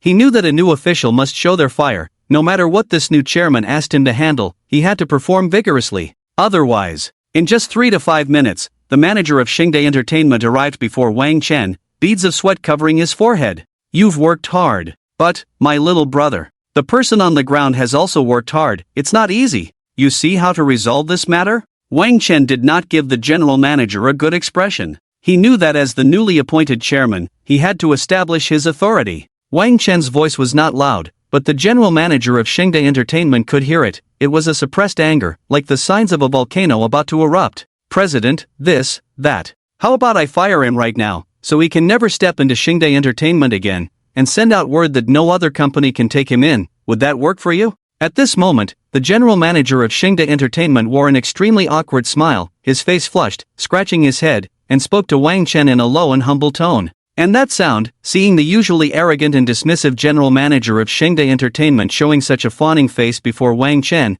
her hope was completely shattered. She felt like a deflated balloon, burying her entire face to the ground, too ashamed to lift it again. She didn't even have the courage to beg Wang Chen for a chance, because she knew she didn't deserve it. In the next moment, under the general manager's signal, the security guard once again carried that sound away. However, this time it was not just a simple removal, she was directly expelled from the entertainment industry. After completing this task, the general manager of Xingde Entertainment finally dared to look at Wang Chen. Is that all right? Take me to the conference room, and call all the senior executives over. I want to hold a meeting. Also, what's your name? If you don't tell me your name, do you expect me to call you general manager every time I see you? Wang Chen had an arrogant demeanor, giving the impression that he was parachuted in from headquarters, and that no one should provoke him. Anyone who did would be sent packing. My name is Li Xin. You can just call me AXIN from now on. I'll take you to the conference room first. Then I'll gather all the senior executives for you, waiting for your meeting. Does that work? To be honest, since becoming the general manager of Xingde Entertainment, Li Xin hadn't felt this kind of tension in a long time. Just as Li Xin was anxiously waiting for Wang Chen's response, he saw Wang Chen take a few steps, bend down, and pick up a piece of scrap paper from the ground. Ding, congratulations on recycling a piece of scrap paper, reward wealth plus 10,000. That's right, when Wang Chen was waiting for Li Xin's reply, he accidentally caught sight of the scrap paper on the ground and instinctively picked it up. After all, he could never forget his primary duty of collecting scraps. Although picking up a scrap of paper was a perfectly normal action in Wang Chen's eyes, it was terrifying in Li Xin's. A wave of immense fear surged through him again. Oh no, he wouldn't be using this scrap of paper to criticize me or accuse me of something, would he? Preemptive strike. A flash of inspiration hit Li Xin, and he suddenly thought of this phrase. With a duong, Li Xin knelt directly in front of Wang Chen. President, I take the company's hygiene very seriously, and I have always held high standards for the employees in this regard. I have also arranged for many people to clean, but I don't know which scoundrel is so careless about hygiene. By the way, President, it's very likely that the wretch from just now did this on purpose. This sudden move from Li Xin left Wang Chen a bit stunned, but he quickly realized what was going on. Should I praise your cleverness, or should I praise your cleverness? Wang Chen almost laughed out loud internally. But on the surface, he managed to suppress his amusement and said expressionlessly, "This is a warning. Security, lead the way." Security? What? Although Li Xin didn't understand why Wang Chen called him that, he suppressed his confusion and happily agreed, speaking as if he had been granted a reprieve. "Thank you, Chairman. Thank you, Chairman. I'll take you to the conference room right away." Wang Chen nodded lightly and followed Li Xin, along with Lan Outyen, who was leading the way. Ding dong. As soon as they entered the elevator, Wang Chen received a text message on his phone. The CF father and son have been dealt with, mission accomplished. Both died accidentally, leaving no trace whatsoever. Wang Chen glanced at the message, and it was automatically deleted. Quite professional, Wang Chen murmured unconsciously. What's quite professional? Long Outyan and Li Xian asked in unison upon hearing Wang Chen's words. Nothing, Wang Chen replied. Just as he finished speaking, the elevator doors opened. Li Xian led Wang Chen and Long Outyan into a huge, luxurious conference room before leaving to gather the executives. Li Xian's efficiency was quite high. After chatting for a while, the senior executives of Shengda Entertainment began to enter the conference room one after another. Before long, everyone was seated. It was at this moment that Wang Chen spoke with authority. I am your new chairman. And this person beside me is your new president from now on. In the future, you all need to cooperate with his work. Understood? The crowd must have received some wind of this, as no one dared to voice any objections. On the surface, everyone appeared to be in full agreement. Afterward, Wang Chen gave these executives a mix of stern warnings and sweet talk, completely winning their hearts before letting them leave. Notably, during the meeting, the host from the show, I Am a Songwriter, was so frightened upon seeing Wang Chen that he sat down on the floor. Once only Wang Chen and Long Outyan remained in the conference room, Wang Chen turned to Long Outyan and asked, You are now the president of Shengda Entertainment, you can handle the future business with your family as you see fit. Also, tell me about the key industries of the Wang family. Before I leave Kyoto, I will ensure the Wang family disappears and elevate your Long family to the top of the 4 major families. Excitement flickered on Long Outyan's face, but he quickly calmed down and said seriously to Wang Chen, although I also want to overthrow the Wang family immediately. But toppling the Wang family is not an easy task. Their industries span various fields. This matter requires careful planning. Seeing Long Outyan, who looked as serious as someone applying a film on the side of a bridge, Wang Chen lit a cigarette, took a deep drag, and then casually said, You're limited, little brother. In at most a week, the Wang family won't need to exist anymore. Am I really the one who's limited? Hearing Wang Chen's domineering words and looking into his eyes, which were as calm as still water, Long Outyan couldn't help but start to doubt himself. It's fine, a small mindset can be cultivated slowly. Follow me. Your vision will gradually expand. Wang Chen casually patted the almost petrified Long Outyan. One must say, Wang Chen was truly a breath of fresh air in the world of pretentiousness. Even though he himself was slowly broadening his horizons, it didn't stop him from educating his little brother. Moreover, although these words were Wang Chen's unintentional remarks, in Long Outyan's eyes, they were profound truths. He nodded in deep agreement. I understand. Long Outyan nodded foolishly. What do you understand? I don't even understand what I just randomly said, and you understand? This was Wang Chen's true feeling at that moment. However, seeing through it but not saying it, the boss continued to act. Thus, a look of satisfaction appeared on Wang Chen's face as he said, As long as you understand. If there's nothing else, you can go now. Call me if you need anything. Long Outyan, however, stood still, showing no reaction. Why aren't you leaving? Is there something? Wang Chen glanced at Long Outyan.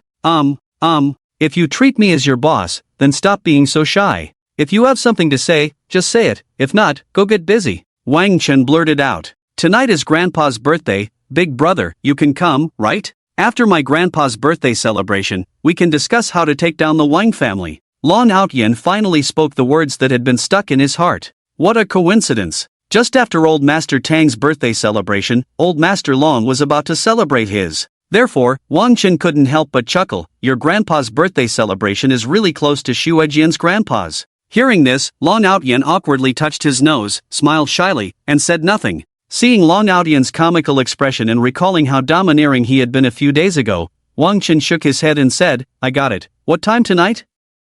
I'll come pick you up tonight. Long Outyan replied happily. Alright, I understand. You can go get busy. Wang Chen waved his hand, watching Long Outyan close the door and leave. After Long Outyan left, Wang Chen began to close his eyes and ponder his next plans. The Wang family, the Yi family. This irreconcilable enmity must be avenged. The Wang family is easy to deal with, but the Yi family, I really can't grasp the depth of it. Up until now, not only do I not know where the Yi family's ancestral home is, but I haven't even seen a single member of the Yi family. Forget it, I'll face whatever comes my way. The only way to become stronger is the true path. When I am strong enough, the heavens will no longer obscure my eyes. The earth will no longer bury my heart. All beings will understand my intentions. With this in mind, Wang Chen casually had lunch at the company, found a comfortable spot, and began to complete the tasks assigned to him by the system. After all, the system required him to reach 100 stars and 2,500 points in the peak competition within 15 days,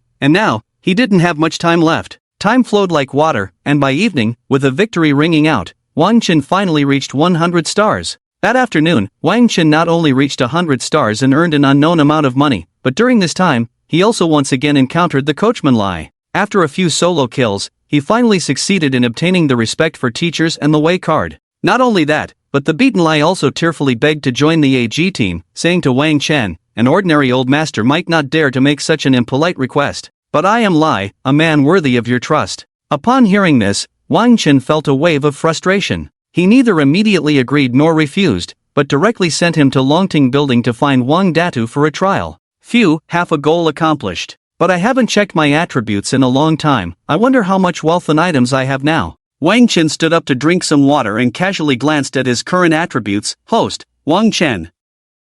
Appearance. Wealth, 19,331,460,000. Martial power, mid-level yellow rank. Skills, world-class piano master, diagnostic skills, top-notch firearms skills, basketball skill set, world-class painting master, X-ray vision. Identity, world's #1 hacker. Luck, 4. Education, PhD in literature from Kyoto University. Weapon, bronze loudspeaker, permanent Song God sticker. Assets, Longting Commercial Street, Wine Group, Zhongmei Commercial Street, 10 sets of Seiyuan in Kyoto, Night Color Bar, Grand Entertainment Company, Asia Region. Servant, Old Master Lang. Medicines, Perfect Health Pills, 2, Truth Pills, 3, Hair Growth Pills, 4. Rare items, Respect for Teachers and the Wei card, Home card, Fortune card. After reviewing his attributes, Wang Chen began to ponder. If he wanted to become the richest man, establishing a recycling station was undoubtedly urgent. Additionally, he had achieved some success in real estate and entertainment, so he needed to accelerate his penetration into other service industries, tourism, information technology services, finance, as well as education, research, and live streaming, among other fields.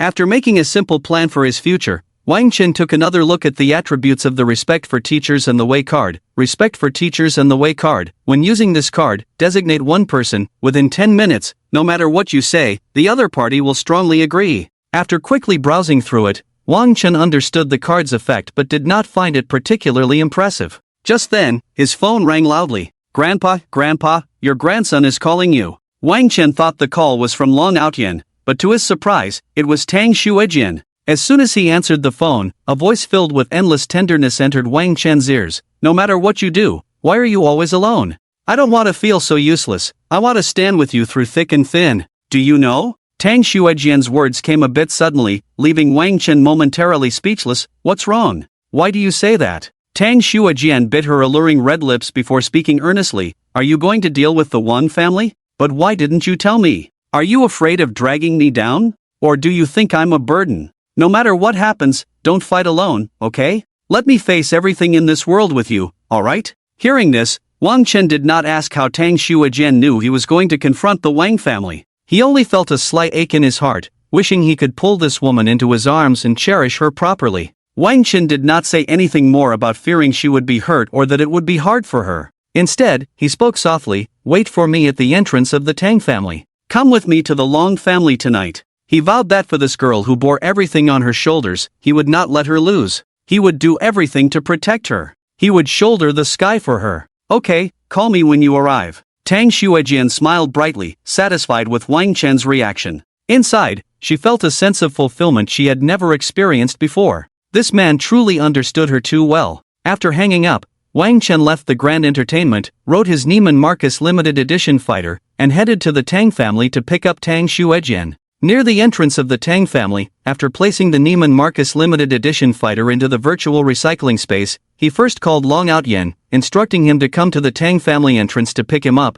and then called Tang Xuejian, telling her to take her time getting ready while he waited for her at the entrance. Before long, the stunning figure of Tang Xuejian appeared in Wang Chen's line of sight. Today, Tang Xuejian wore a light, gauzy white dress, her black hair cascading like a waterfall, her beautiful face adorned with delicate makeup. Her eyes resembled a clear spring, exuding an elegant aura. Her waist was slender, and 2 strands of hair brushed gently against her face in the wind, adding a touch of alluring charm. She was so flawless, so ethereal. At this moment, she stood not far away, smiling at Wang Chen. You seem a bit strange today. Wang Chen approached Tang Xuejian and took her delicate hand. Strange? Where am I strange? Tang Xuejian took out a mirror and looked herself over, finding nothing unusual, and then asked in confusion. Strangely beautiful. Wang Chen grinned, revealing 2 rows of white teeth. You're so cheesy. You can actually say such corny lines. Tang Xuejian rolled her eyes at Wang Chen. Am I interrupting something? Just as the two were flirting, Long Outyan's voice reached their ears.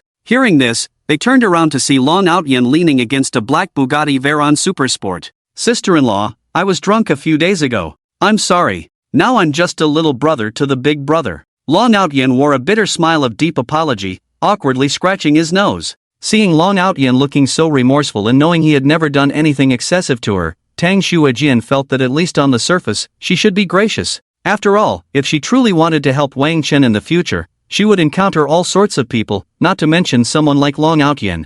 With this thought, Tang Xuejian's lips curved into a beautiful smile as she generously replied, "It's nothing. Let's go congratulate your grandfather on his birthday. We should be careful not to be late." Upon hearing this, Long Outyan invited the two of them into the black Bugatti Veyron Supersport, which sped towards the Long family ancestral home like a bolt of lightning. Tonight at the Long family was destined to be lively and brightly lit. The level, scale, and status of the guests for Old Master Long's birthday celebration were, compared to the Tang family, undeniably on a much higher level. In the hall of the Long family's ancestral home, no, even in the courtyard and outside the main gate, gifts were piled high, and these gifts were anything but ordinary. The Old Master of the Long family sat in the center of the hall, exuding an aura of authority without anger, engaging in light conversation with a few elderly men of similar age around him. At this moment, the area outside the Long family's main gate was packed with people, yet those coming to celebrate the birthday continued to arrive in a steady stream. This meant that the black Bugatti Veyron Supersport driven by Long Outyan could not even reach the entrance of the ancestral home.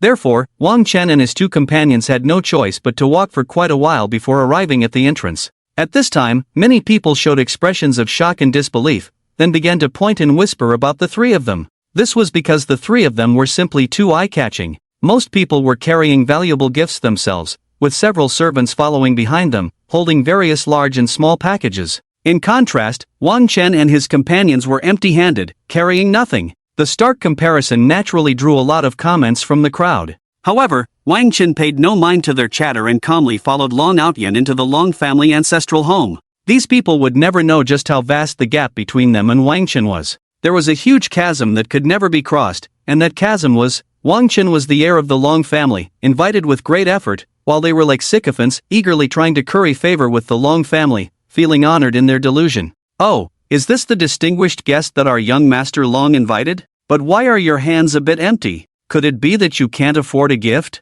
As soon as the three entered, a sarcastic voice rang out. The speaker was none other than Long Outyan's younger brother, Long Ayahan. But he couldn't be blamed for his sarcasm, because if Long Outyan had lost the contest with the Wang family, then he would be the heir of the Long family now. Yet now, everyone in the Long family praised Long Outyan for being young and promising, completely forgetting about him. "I warn you, don't offend my brother. If you keep saying such disgusting things, I guarantee that even if you are my own brother, I will make you taste my methods." Long Outyan had already come to admire Wang Chen deeply, considering him an older brother, so he immediately retorted coldly to Long Ayahan, "It doesn't matter. But I'll see how you explain this to our old man. He values his face very much." Long Ayahan's lips curled into a smug smile. "The fact that I came to the Long family is already giving him face." Wang Chen's words immediately attracted a lot of attention. Before he finished speaking, he continued, "If it weren't for my little brother Long Outyan, this Long family, I would have wiped it out with one hand long ago."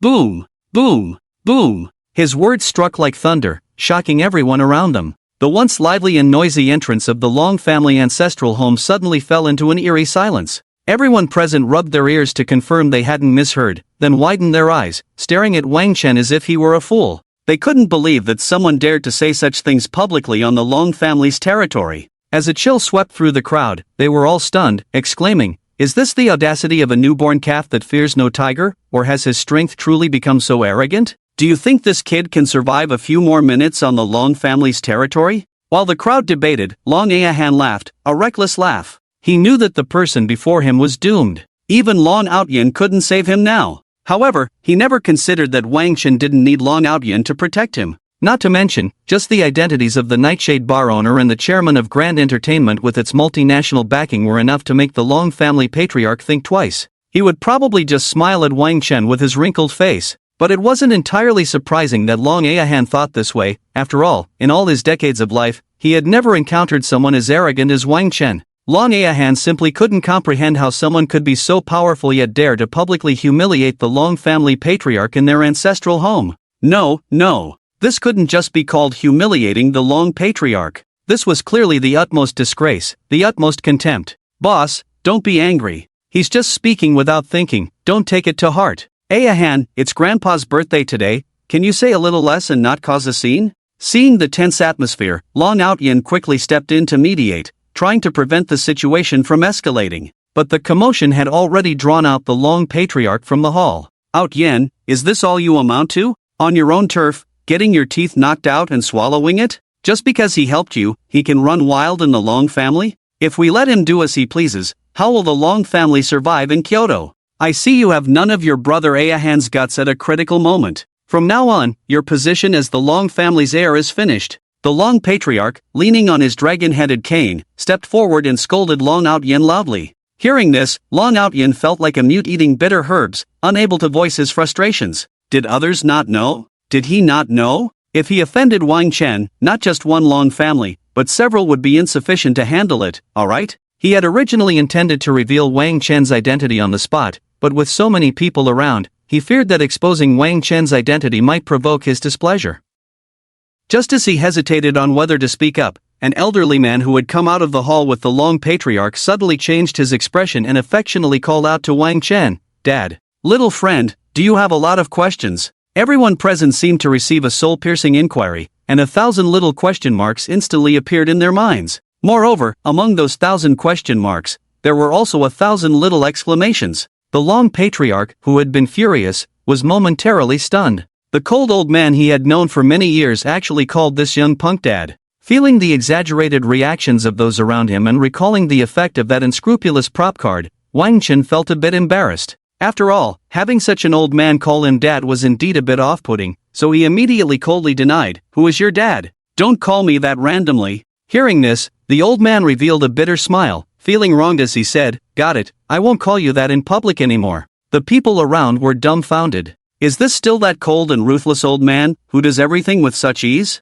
What is going on? There must be some little-known secret here. How could the cold old master call this person father? Now this is going to be interesting. This young man seems truly fearless, he must have a tremendous backing. The Long family might be in for a fall this time. The surrounding chatter made the now aware old Master Long's face completely lose its composure. Cold old man, are you really going to disregard our years of friendship and tear your face with me for this person? Old Master Long was trembling with anger. Old Long, take my advice, don't provoke him. He is not someone you can afford to mess with. The cold old man couldn't bear to see his old friend take a stand against him and kindly reminded him. But he didn't expect that his well-meaning warning would be taken as a joke by old Master Long. A joke? I can't afford to provoke him? In this capital, no one dares to speak like that in front of my Long family, not even the Wang family of the four top families. Not even them. Old Long waved his hand, and dozens of black figures appeared on the roof, all holding sniper rifles. Whoosh, whoosh, whoosh. Seeing the dark muzzles of the guns, the people around panicked, jumping around and instinctively mumbling, "Old Master Long, this has nothing to do with us, right? This person provoked your Long family, you can just kill him." Yes, we don't know him." Hearing these pleas and excuses, old Master Long's expression softened a bit. "Everyone, rest assured, I, Long Aoshuang, know how to act with discretion. One thing is one thing, I will never harm innocent people." The cold old man wanted to step forward and reason with Long Aoshuang upon seeing the dark muzzles, but he was restrained by Long Aoshuang's subordinates. "I'm sorry, I will apologize to you later. But now, anyone who causes trouble in my Long family must pay the price." Old Master Long sneered at the cold old man, then turned his head toward Wang Chen, a hint of disdain on his lips. As if to say, "Weren't you quite impressive just now? Why aren't you speaking now? Didn't you arrogantly claim you could destroy my Long family with one hand?" Faced with such a scene, Wang Chen merely smiled lightly, looking down on them. "Is that all? Big brother, don't do this, can we talk nicely?" "Grandpa, calm down." Long Outyin stood between Wang Chen and Long Aoshuang, desperately trying to mediate, but was carried away by the guards beside old Master Long. Wang Chen's contemptuous attitude and Long Outyan's betrayal only served to make the volcano of anger inside Old Master Long erupt completely. He opened his mouth, ready to order the snipers on the roof to attack. But in that moment, as he opened his mouth, his eyes suddenly became dazed. At that moment, Wang Chen spoke, "Let those snipers put down their guns. Quickly come down from the roof and kneel in front of me," bowing 3 times. As soon as these words were spoken, the entire venue fell silent. 3 seconds, 2 seconds, 1 second, the silence brought by shock was finally broken. Is this person really not afraid of death? Not afraid of being shot through the head by a sniper bullet? Is he out of his mind? Facing death, he can still say such things? I think everyone should stay away. Don't let the blood splatter on yourselves. However, the scene everyone imagined did not unfold. Old Master Long actually began to heed Wang Chen's words and strongly agreed. "Snipers on the roof, hurry down and bow 3 times to this young man." "No, 3 isn't enough. Hurry and bow 10 times. Boom, boom, boom." This huge reversal caught everyone off guard, and the crowd erupted in an uproar. What the hell? What is Old Master Long doing? Slapping his own face in public? I really can't understand. Where did that fierce Old Master Long go just now? Such a change occurred naturally because Wang Chen had just used the respect for teachers card on Old Master Long. It must be said, the people downstairs were dumbfounded, and the snipers on the roof were also momentarily stunned. In an instant, their highly tense nerves relaxed, staring blankly in the direction of Old Master Long, confused. "Can't understand my words. Hurry down and bow." Seeing that these people were still unmoving, Old Master Long angrily shouted again, as if the ones who had aimed guns at Wang Chen were not his orders. Only when the people on the roof heard the command again did they wake up from their stupor and disappear from the rooftop. 2 minutes later, dozens of men in black knelt in front of Wang Chen, starting to bow, "Duan, Duan, Duan."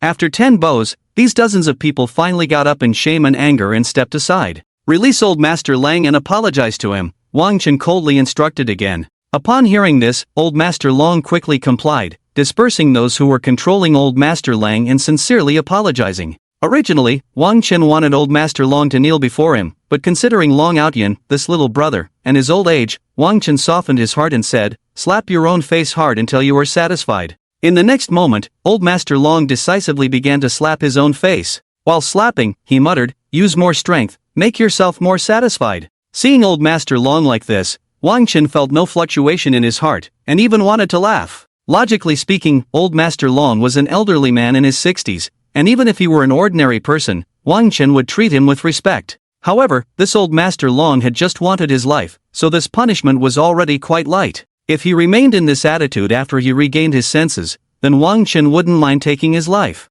After slapping himself countless times, Old Master Long finally came to his senses, as the effective time of the respect for teachers card had expired. You.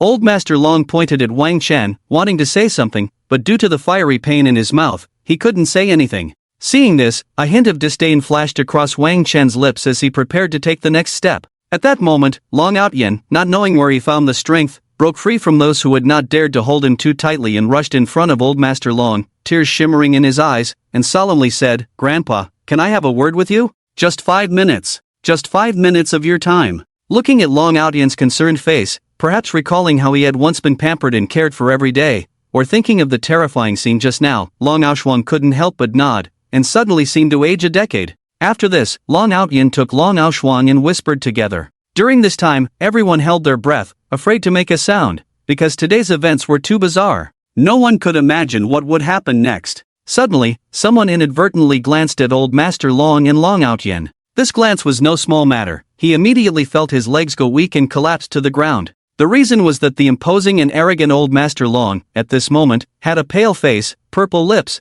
and was sweating coldly from his forehead. After a while, Long Outyan also helped Old Master Long over. At this moment, the earlier arrogance in Old Master Long's eyes had vanished, replaced by fear, shock, terror, and unease. "Wang Xiaoyu, I was blind to not recognize a mountain. Your help to the Long family is so great that it was wrong of me not to welcome you personally, and I even acted so rudely just now. I am truly sorry. Moreover, your presence indeed gives our Long family immense face. Ayahan, why aren't you kneeling down to apologize to this young friend?" As soon as he finished speaking, Old Master Long saw Long Ayahan still standing there foolishly and directly threw his dragon-headed cane at him, angrily scolding, "You ungrateful grandson! Hurry up and kneel to apologize. If you don't do it in the next second, you can immediately roll out of the Long family." The Long family doesn't need someone like you. Boom! These words struck like thunder, staring Long Ahan into kneeling down without hesitation, lowering his head and timidly saying, I was wrong. I'm sorry. As soon as this was said, Wang Chen also had the thought of making things difficult for him. Wrong? Tell me where you were wrong? Long Ahan was a bit dazed upon hearing this question. Yes, where was he wrong? But Wang Chen didn't give him time to think and quickly spoke up. My mistake was standing in front of you and dirtying your eyes. As he said this, Long Ahan was utterly humbled to the ground. So you know what you should do, right? Wang Chen's lips curled up, revealing a highly mocking smile. I understand. I will disappear from your sight right now. After bowing and scraping, Long Ahan left in disgrace. Wang Xiaoyu, please come inside. If there's anything else you're dissatisfied with, we can resolve it later. For now, I hope to extend my hospitality. Let me toast you a few drinks and offer my apologies. Long Aoshuan's expression was sincere, no longer the arrogant demeanor from before. The pretense was set, the act was put on, the heir of the Long family was still his little brother, and Tang Xuejian was also by his side. Wang Chen didn't want to continue the ostentatious display, so he nodded lightly in agreement, but the anger on his face had not disappeared, it just didn't seem as obvious. Next, naturally, Old Master Long specially prepared a table for Wang Chen, treating him well and serving him. During the meal, Old Master Long, in front of the whole family, not only harshly criticized the already departed Long Ahan but also greatly praised Long Outyan and encouraged the other family members to learn from him. Additionally, he introduced Long Outyan to many connections and resources. When everyone was praising Long Outyan, he understood deep down that all of this enjoyment was actually brought to him by Wang Chen. After 3 rounds of drinks and 5 flavors of dishes, all the guests who came to celebrate Old Master Long's birthday had already left. After experiencing what just happened, they were already feeling uncomfortable all over, thinking about leaving quickly, but out of respect for Old Master Long, they only took a few bites of food before departing. Therefore, at this moment, the Long family hall was left with only the Long family members, along with Wang Chen and Tang Xue. You all can leave now. Long Outyan stays to accompany me,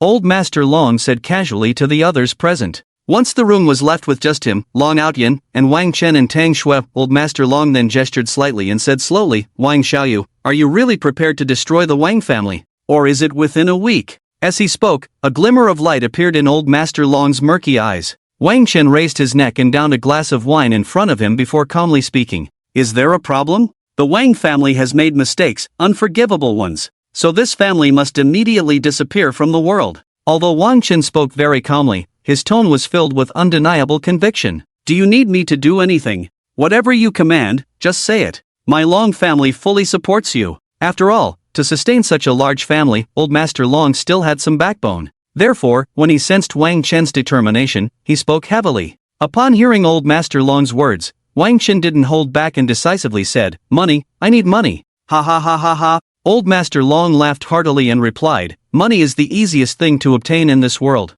My Long family is not lacking at all, just tell me how much you need. In fact, as he said, the Long family was indeed not short on money. But when he heard the amount Wang Chen mentioned, his laughter abruptly stopped, because the number that came out of Wang Chen's mouth was 100 billion. 100 billion? Old Master Long couldn't help but exclaim. What's wrong? Is 1 trillion a lot? Isn't money the easiest thing to obtain in the world? Isn't the Long family not lacking money? Wang Chen directly countered Old Master Long's earlier words, leaving him speechless. At that moment, Old Master Long wished he could slap his already fiery mouth a few more times. Boss, isn't 100 billion a bit too much? We can't just pull out that much cash at once. Seeing Old Master Long in a difficult position, with a bitter expression on his face, Long Outyan also spoke up slightly. 100 billion. If I were still in the family, that would just be my pocket money for a few days. You can't all take out such a small amount of money immediately. The dignified Long family is like this? Forget it.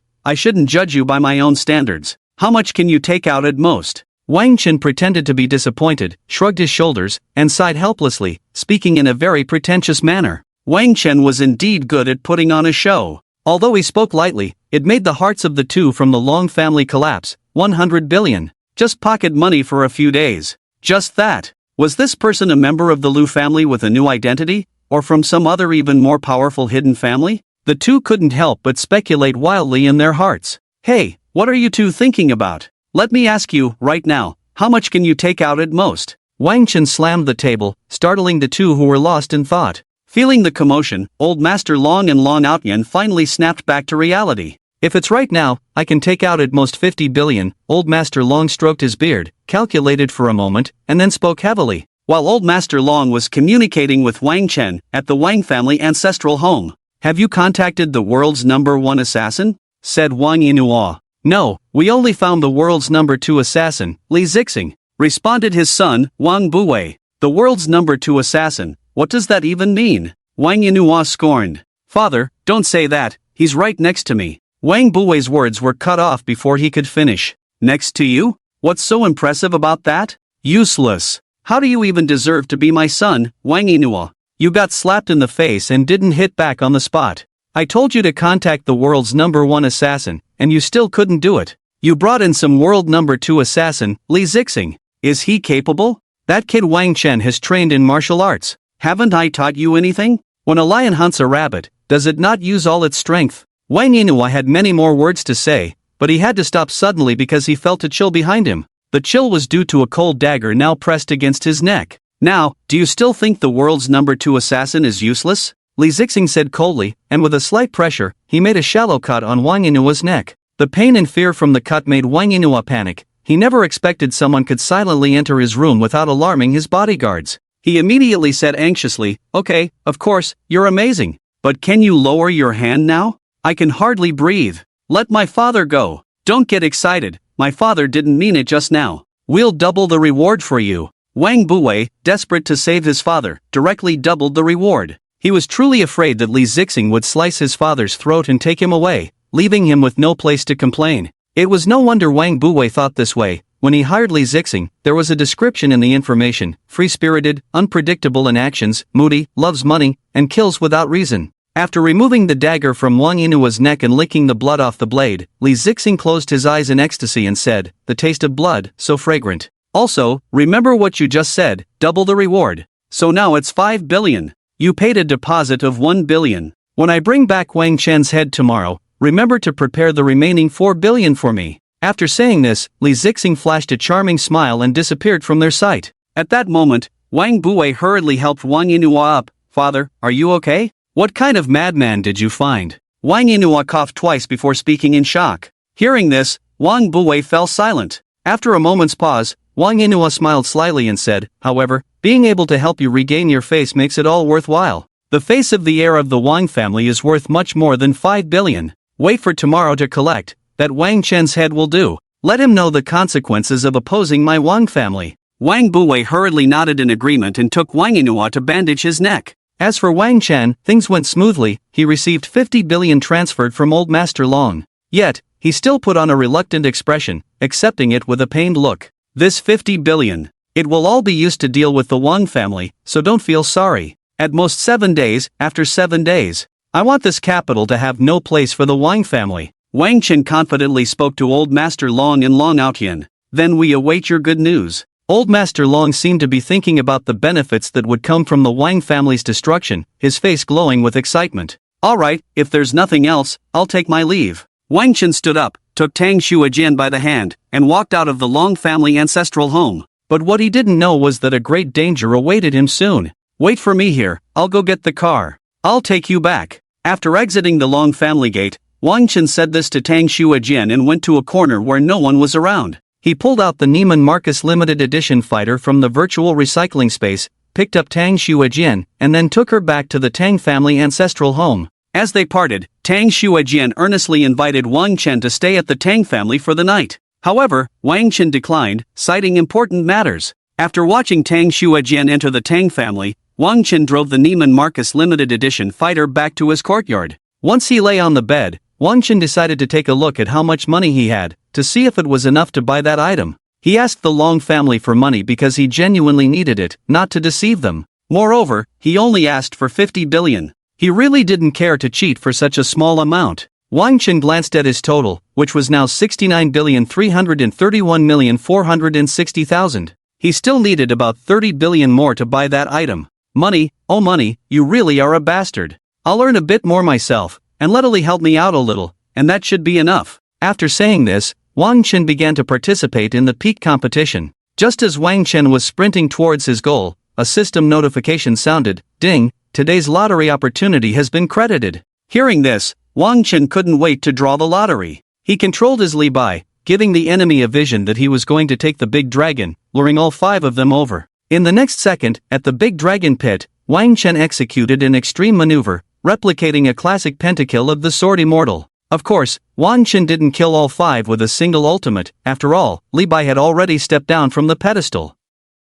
He skillfully utilized the brief stun from his first skill and the invincibility effect from his second skill to recreate this classic moment. Without further ado, he quickly pushed the opponent's crystal. Then he opened the massive virtual roulette lottery system and spun the wheel. This time, he didn't close his eyes but stared unblinkingly as the pointer slowly came to a stop. In the end, the pointer landed on those 6 words: the world's #1 assassin. At the same time, the system's cold voice clearly entered his ears. Congratulations, you have drawn the identity of the world's #1 assassin, Wolf Fang, and perfectly inherited all of its skills. The moment he heard this prompt, Wang Chen's body instantly entered a wondrous state, a mysterious power continuously transforming his body and reflexes. His mind was suddenly flooded with everything related to Wolf Fang.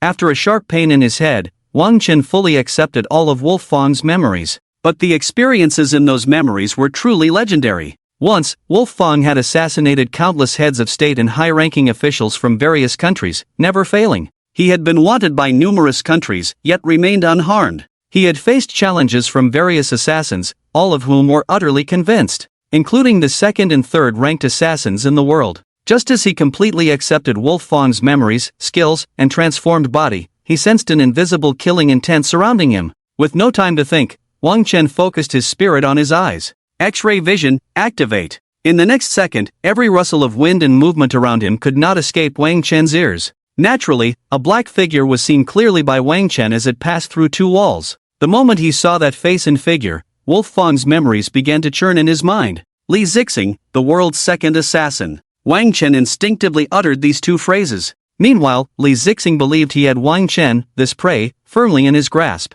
After all, he had easily come and gone from places like the White House, the Black Palace, and the Southwest Sea, where various big shots and leaders resided. He thought that this young kid, who had just become the president of a major entertainment company in Kyoto, would be no challenge at all. He was confident that he could not only succeed effortlessly but also leave no trace behind. Thus, no one would think to trace the trouble back to him. A fierce smile appeared on his lips as he licked the dagger in his hand. Li Zixing then used his unique skill to conceal himself in the darkness, silently entering the courtyard where Wang Chen was. Through the crack of the door, he saw the high mound of the blanket on the bed. In the next second, he surprisingly executed an unheard-of technique to shrink his body. Undoubtedly, without making a sound, Li Zixing successfully entered Wang Chen's room and concealed himself. 5 billion. It's within my grasp. Li Zixing thought to himself. 3 seconds, 2 seconds, 1 second, Li Zixing's figure drew closer to the bed where Wang Chen slept. Finally, Li Zixing reached a perfect distance to easily kill the person on the bed.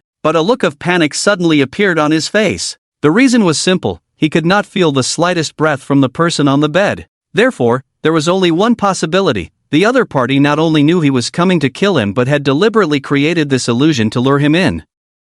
If he stabbed down with this dagger, his figure would surely be exposed, and the consequences would be unimaginable. Thus, the killing intent gradually faded, and he decided to leave first and find another opportunity to strike. He was very confident in his stealthy methods. Otherwise, he wouldn't have been able to silently place the dagger against Wang Yinua's neck. Li Zixing concentrated intensely and moved step by step toward the door. Suddenly, a voice entered his ears. You came, but do you still want to leave? At the same time, something hard was pressing against his head. Wow! Li Zixing's expression instantly stirred up great waves, but in less than half a second, the huge waves disappeared, and the shock on his face transformed into surprise and excitement. Logically speaking, Li Zixing had experienced even more dangerous situations than this, and not just once. He could not possibly react so strongly just because he was exposed and had something pressing against his head. Under normal circumstances, he would have pretended to be helpless, casually chatted a few words, and then executed a magnificent counterattack.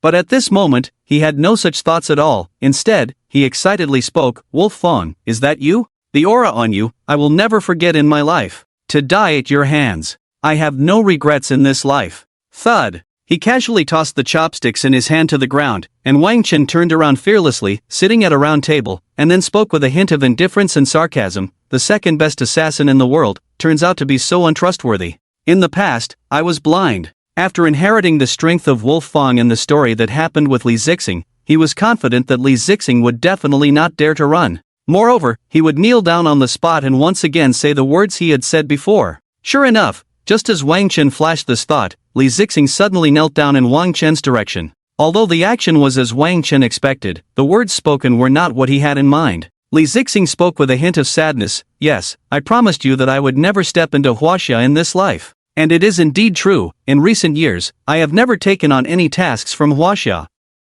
I only accept assassination tasks outside of Huaxia through fixed channels. But, do you know? My strategist, Qing Miao, is ill. The world's top doctor said he needs 100 billion to cure her. You know how important she is to me and the entire organization. To raise this money, I violated our agreement. I took on tasks everywhere. As long as the pay was high, I accepted them. I couldn't care less. I didn't expect to meet you today. To die at your hands, I have no complaints. I only ask that you can save Qing Miao. Upon hearing this, Wang Chen indeed felt a bit of compassion, not only because of Li Zixing's loyalty, but also because he accepted the memories of Wolf Fang regarding Li Zixing's understanding and views. Although Li Zixing was bloodthirsty and moody, most of the people he killed were heinous criminals. Thinking of this, Wang Chen did not immediately respond to Li Zixing's request. Instead, he shot a penetrating gaze at Li Zixing and asked, "Is this your first time killing in Huaxia?" The first time. Li Zixing had a constipated expression on his face. He did not expect to be so unlucky, casually taking on a task and unexpectedly running into Wolf Fang. Did the Wang family invite you? Wang Chen's wise mind seemed to have already seen through everything. Yes. Li Zixing quickly responded. Come work for me. Wang Chen changed his tone and unexpectedly intended to take Li Zixing as a little brother. Boom! As soon as these words came out, a hint of excitement immediately appeared on Li Zixing's face, but in just a few seconds, it was filled with endless gloom. If it were before, I would have sought this out. But, I have to save Qing Miao. Wang Chen couldn't help but chuckle. But this laugh provoked a fierce reaction from Li Zixing. What are you laughing at? Is it really that funny? Wang Chen smiled mysteriously and said, now that you're working under me, the bluebird's illness is naturally my responsibility. Yet you still say you want to save him, so you can't come under me, which is why I laughed. Is there a problem? Really? Is it true? Li Zixing was so excited that she stuttered a bit. Go on, hurry up and bring her over. My phone number is XXXXX. Call me when you arrive in Huaxia. Upon hearing Wang Chen's words, Li Zixing stopped rambling, nodded heavily, and disappeared into the night. He believed in the character and strength of the Wolf Fang. After Li Zixing left, before going to bed, Wang Chen went to the mysterious shop to take another look at that item, because only by obtaining that item could he effortlessly destroy the Wang family. This item was something Wang Chen had stumbled upon in the mysterious shop called a demolition card. Its function was to obtain a permit for 01, allowing the host to decide on a forced demolition of buildings, except in certain special areas. People in the area must evacuate within 3 days. All items must be removed. Otherwise, the consequences are at your own risk. At that time, the limited time flash sale price was 9,999,999,999. When the young and naive Wang Chen saw this price, he scoffed. He muttered, "What use is this broken thing? Selling it for such a high price. And it's still a discounted price. Only someone with a screw loose in their head would buy it." Now, he finally understood how amazing and precious this item card was. Even if the current price was 100 billion, he still wanted to buy it, and he felt an uncontrollable impulse, as if he had seen a stunning beauty in a sheer gown.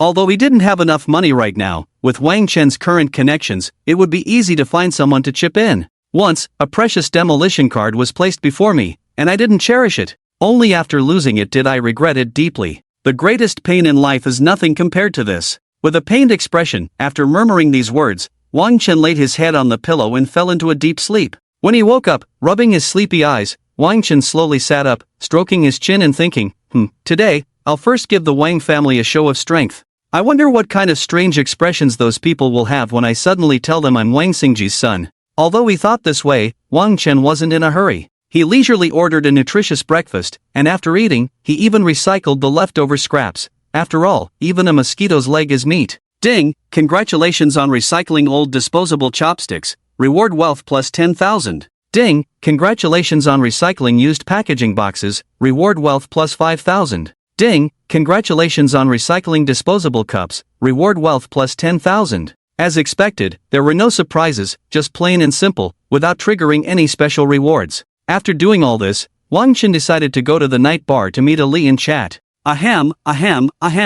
Actually, it was to ask for money to buy the demolition card. Riding his Neiman Marcus limited edition fighter in the yard, Wang Chen headed straight for the night bar. During the day, the night bar and the entire street appeared somewhat desolate, lacking the various alluring figures, dazzling lights, the DJ relieving people's fatigue, and the bustling crowd that filled the place at night. Finding a secluded spot, Wang Chen placed the Neiman Marcus limited edition fighter into the virtual recycling space. He then headed towards the night bar. Strangely, a handsome man dressed in standard office attire stood motionless at the entrance. He slightly raised his head, his eyes fixed intently on the 4 large characters of the night bar. The expression on his face was filled with complexity, and no one could know what he was thinking. Wang Chen was no stranger to such scenes. In this vibrant metropolis, everyone had their own story, and Wang Chen was about to write his own, so he had no interest in learning about others' stories. Thus, he merely cast a fleeting glance at the man and prepared to enter the night bar. "Hello, boss." When Hua Xiangrong and Hua Qiangu saw Wang Chen's figure, their beautiful eyes sparkled with an unusual light, and they both bowed in unison before greeting him.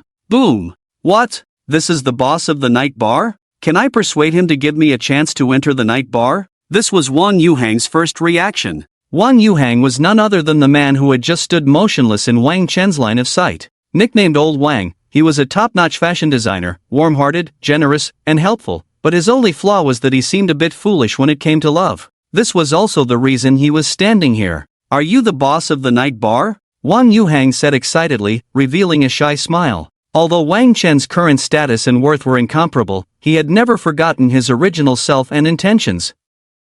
Since this person had spoken, Wang Chen didn't mind seeing what he wanted. So he returned a faint smile. "What is it?" Although Wang Yuhang had indeed never met such an impressive person, fortunately, his psychological resilience and acceptance were quite strong. He forced himself to calm down and slowly spoke. "I want to have the qualification to enter the night bar." Upon hearing this, Wang Chen remained silent. He thought to himself, isn't that just nonsense? Who doesn't want to enter the night bar? Looking at the silent Wang Chen, Wang Yuhang cursed himself inwardly. "Usually, aren't you quite clever? Why do you seem like an idiot when it comes to her?" "I believe I have the ability to qualify for entry into the night bar." Wang Yuhang stopped his wild thoughts and hurriedly added. He knew there was no such thing as a free lunch. Everything had to be earned through one's own abilities. Hearing this, Wang Chen showed a hint of interest. "Oh? What kind of ability do you think you have?" "My fashion design ability is on par with any master in the world." When Wang Yuhang said this, he exuded a confidence that came from within. This was the strength he possessed. "Then why aren't you a master?" Wang Chen instinctively retorted. I stayed behind to accompany the person I like." When Wang Yuhang said this, a hint of blush appeared on his face. "What the hell? Are you sure you really have master-level ability?" Wang Chen asked with a puzzled expression. "I swear, I really do." As he repeated this, Wang Yuhang's demeanor regained its confidence, completely different from his earlier shy self. What a strange person. Wang Chen sighed softly, recalling Tang Xuejian's determination to share the burden with him, and decided to give this person a chance. "I'll give you a phone number. Go find someone named Tang Xuejian. If you gain her approval, how about I grant you access to the Nightshade Bar?" After saying this, Wang Chen ignored him and walked straight into the Nightshade Bar, as he had important matters to attend to today. On his way to Ali's office, Wang Chen sent a text to Tang Xuejian. "Someone who claims to have design skills comparable to a master will come to see you. If he truly has talent, you two should team up and create a globally renowned fashion company for me.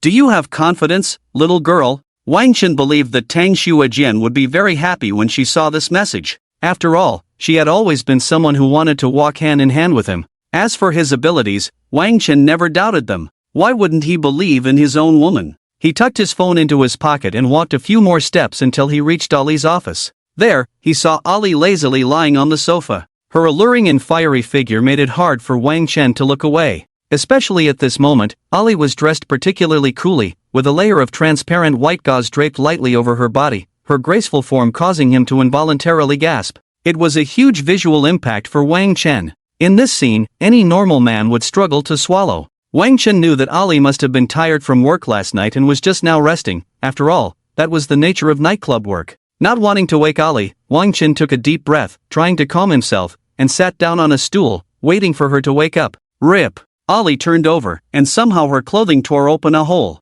Gulp! Wang Chen couldn't help but twitch his mouth several times and swallow hard. The quality of this clothing was too poor, right? Just turning over caused the coat to rip a big hole? Damn! He should buy his employee a better coat sometime. It seemed that Wang Chen's swallowing sound and movements were a bit too loud, startling Ali awake. Ali had never expected someone would dare to enter her room at this hour. So, feeling a surge of anger, she immediately got up, ready to unleash her pent-up frustration. But when she saw that the person sitting in the chair was Wang Chen, her explosive emotions suddenly dampened. Wang Chen knew he was in the wrong and didn't dare to speak, merely pointing at Ali's torn coat with his finger. Seeing where Wang Chen was pointing, Ali instinctively glanced over and realized her coat had indeed ripped open. In the next moment, Ali hurriedly got up, feeling a bit embarrassed, and tugged at the corner of her mouth, slowly saying to Wang Chen, "Could you please step outside for a moment? I need to change." As she said this, she didn't dare to meet Wang Chen's gaze. Cough, cough, cough. Wang Chen awkwardly coughed a few times and felt a bit embarrassed as he walked out the door. Hey, there's really no trust between people at all. Isn't it just a torn coat that needs changing? Wang Chen muttered under his breath outside the door, looking quite unconvinced. Just then, a calm voice came from inside the room. "All right, you can come in now." Hearing this, Wang Chen finally put away his somewhat speechless thoughts, pushed the door open, and walked in. Upon entering, he saw Ali, who had already changed her clothes. At that moment, she was sitting at a table, continuously drinking plain water to mask her somewhat flustered heart.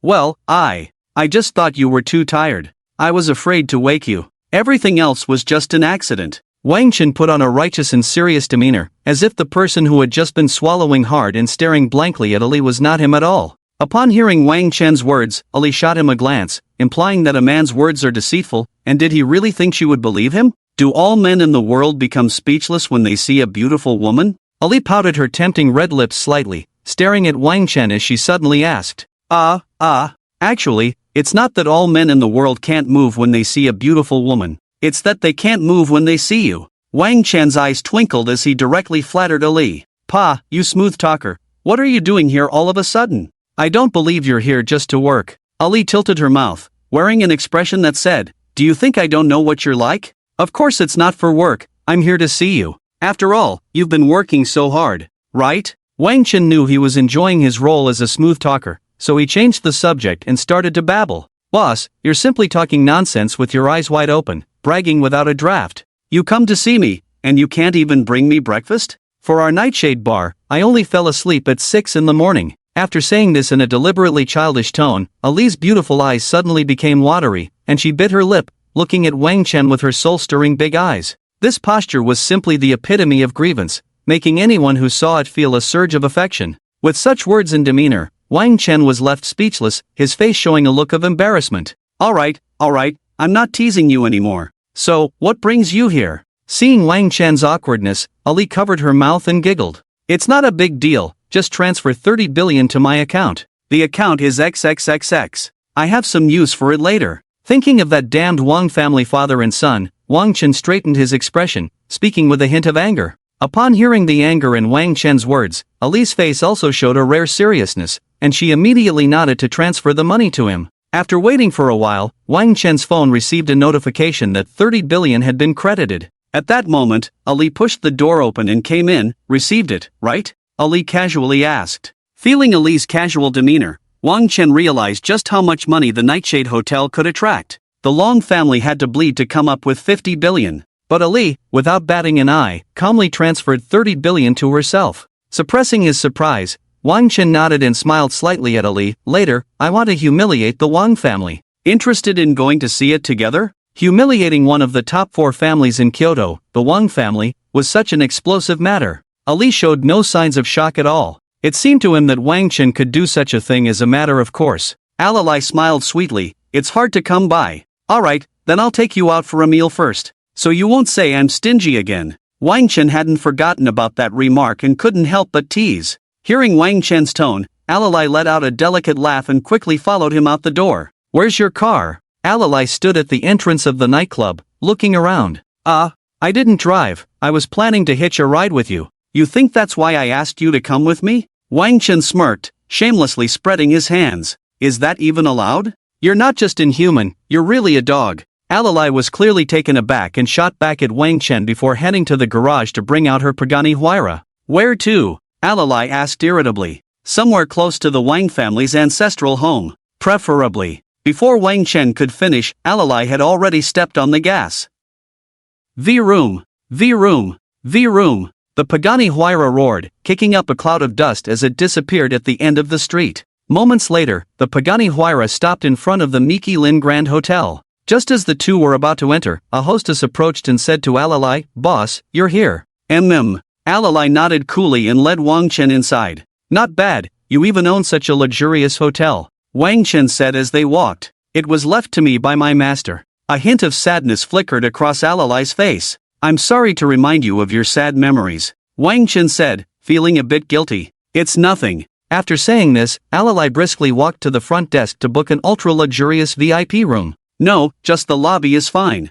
I like the feeling of eating in the lobby," Wang Chen suggested. Alalai looked at Wang Chen in surprise but said nothing. She instructed the lobby manager a few words and then sat down with Wang Chen at a windowside table. "Why do you want to humiliate the Wang family?" Alalai asked curiously while waiting for the food. Wang Chen smiled faintly. "Not just humiliation, in 3 days at most. The Wang family will definitely be expelled from Kyoto." Alalai clicked her tongue and rolled her eyes at Wang Chen. "Stop pretending, okay? That's not answering my question. I asked you why you want to destroy the Wang family, and you're talking about all this nonsense." Alalai was quite good at retorting, leaving Wang Chen speechless. He thought to himself, this woman must be holding a grudge. "She's getting back at me." With an awkward smile, Wang Chen casually said, "My parents. They were once driven out of Kyoto by the Wang family. Now that I'm back, it's the Wang family that should be leaving Kyoto." Alalai clearly didn't expect that the owner of the night bar had such a backstory. Suddenly, a voice interrupted them. "Hurry up and give us the window seat.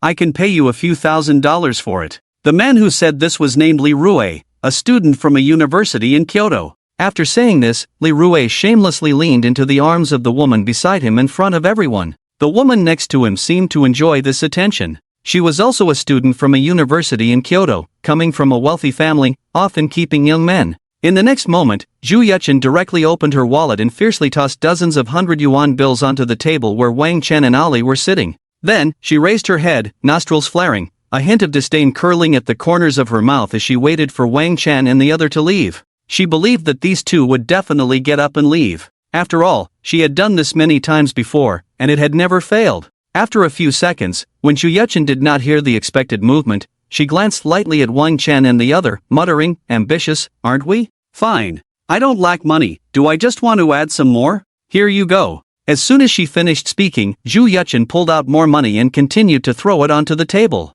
Seeing this, Li Rue suddenly broke free from Zhu Yuchen's embrace and exclaimed, "Your Majesty, let me try this feeling of throwing money at someone." All right, you little vixen, you have quite a lot of demands. Remember to spice things up a bit when we're in bed later, okay?" After saying this, Zhu Yuchen directly lifted the collar of Li Rue's shirt and stuffed a pile of cash into her chest. It was too much for Wang Chen to bear. He spoke heavily, "You two, hurry up and get out, don't dawdle, or I won't be happy. Don't make me say it a second time." As soon as these words were spoken, they attracted the attention of all the guests around. Zhu Yuchen was somewhat well known in Kyoto, but of course, this fame was not a good one, but rather a notorious one. Zhu Yuchen, relying on the protection of the Wang family in this area, indulged in keeping young men and committed all sorts of misdeeds. Although many people despised her, no one dared to offend her due to the Wang family's influence.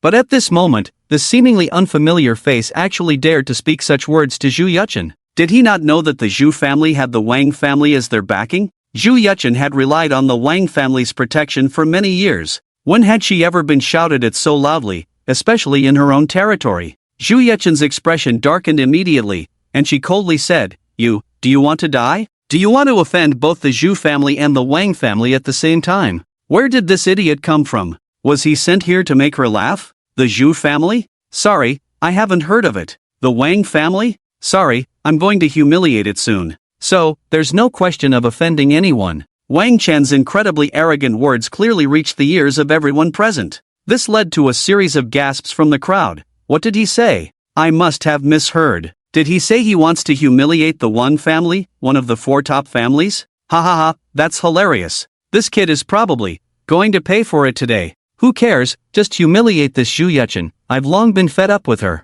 Hearing the voices around her, Zhu Yuchen's face completely darkened. Whoever dares to breathe in front of me today won't be able to leave. It's none of your business, so shut your mouths. Zhu Yuchen shouted in the hall like a street cursing shrew. Surprisingly, the people around her seemed to eat this up, and one by one, they really were scared into silence, only occasionally glancing over at Wang Chen and the other. It seemed that Zhu Yuchen's infamous reputation was indeed widespread. Almost everyone knew of her. At least they know their place. As for you two dog lovers, I see you're asking for punishment instead of a toast. Li Rue, go call the general manager over here for me. As a Black Gold member of the Michelin Grand Hotel, it shouldn't be a problem for them to kick someone out, right? Zhu Yuchen smiled faintly, full of sarcasm, exuding an air of control over the situation. If it were an ordinary person, they might really be thrown out today, but the owner of the Michelin Grand Hotel was under Wang Chen, and upon hearing Zhu Yuchen's words, Wang Chen truly didn't know what kind of expression to wear. So, the general manager? What does the general manager even count for? Wang Chen thought of the somewhat comical scene that was about to unfold and couldn't help but chuckle. Laugh? You can still laugh? You'll have your time to cry soon. I see you won't shed a tear until you see the coffin. Zhu Yuchen's expression grew increasingly sinister. Fei Ge, the troublemakers are right in front. Before long, Li Rue came over with a flattering expression, leading the general manager of the Michelin Grand Hotel. Fei Ge, it's these two unknowns who offended me. As a Black Gold member here, it shouldn't be a difficult task for you to have them thrown out, right? Black Gold member is the highest level of membership at the Michelin Grand Hotel. Moreover, this general manager nicknamed Fei Ge had also received considerable favors from the Wang and Zhu families. Glancing slightly at Wang Chen's table, Fei Ge noticed that Wang Chen's face was particularly unfamiliar, while Ali only left him with a vague silhouette. They shouldn't be important figures, who would choose to eat in such a crowded hall. Thinking this, Fei Ge smiled heartily, sure. It's just about getting rid of these two. Halfway through his sentence, Fei Ge suddenly stopped, because he saw Ali slowly turning back. Why did you stop? What happened? I've already taken my pants off, and you show me this. Zhu Yuchen saw Fei Ge, and after a long while, he actually stopped mid-sentence. Instantly, he felt a sensation akin to needing to fart but forcing it back. Alright, I'll say it. Security, throw this pair of troublemaking dogs out. After a few seconds of shock, Fei Ge pointed at Zhu Yuchen and shouted angrily. This sudden reversal left Zhu Yuchen, who was ready to watch the show, momentarily stunned, and he dumbly uttered a few words. What? Are you sure you're pointing at me? Of course, who else could it be? Security, hurry up and throw this pair of dogs out. Fei Ge pretended to roar in anger while observing Ali's expression. Just as the security was about to throw the wilted Zhu Yuchen and his companion out, a faint voice rang out. I wonder who dares to throw her out today. The speaker was none other than Wang Buwei, who had been humiliated for a long time by Wang Chen using his awkward name last time. What great authority! What, is this hotel yours? Ali slightly stood up, striding toward Wang Buwei with her flawless long legs, exuding dominance.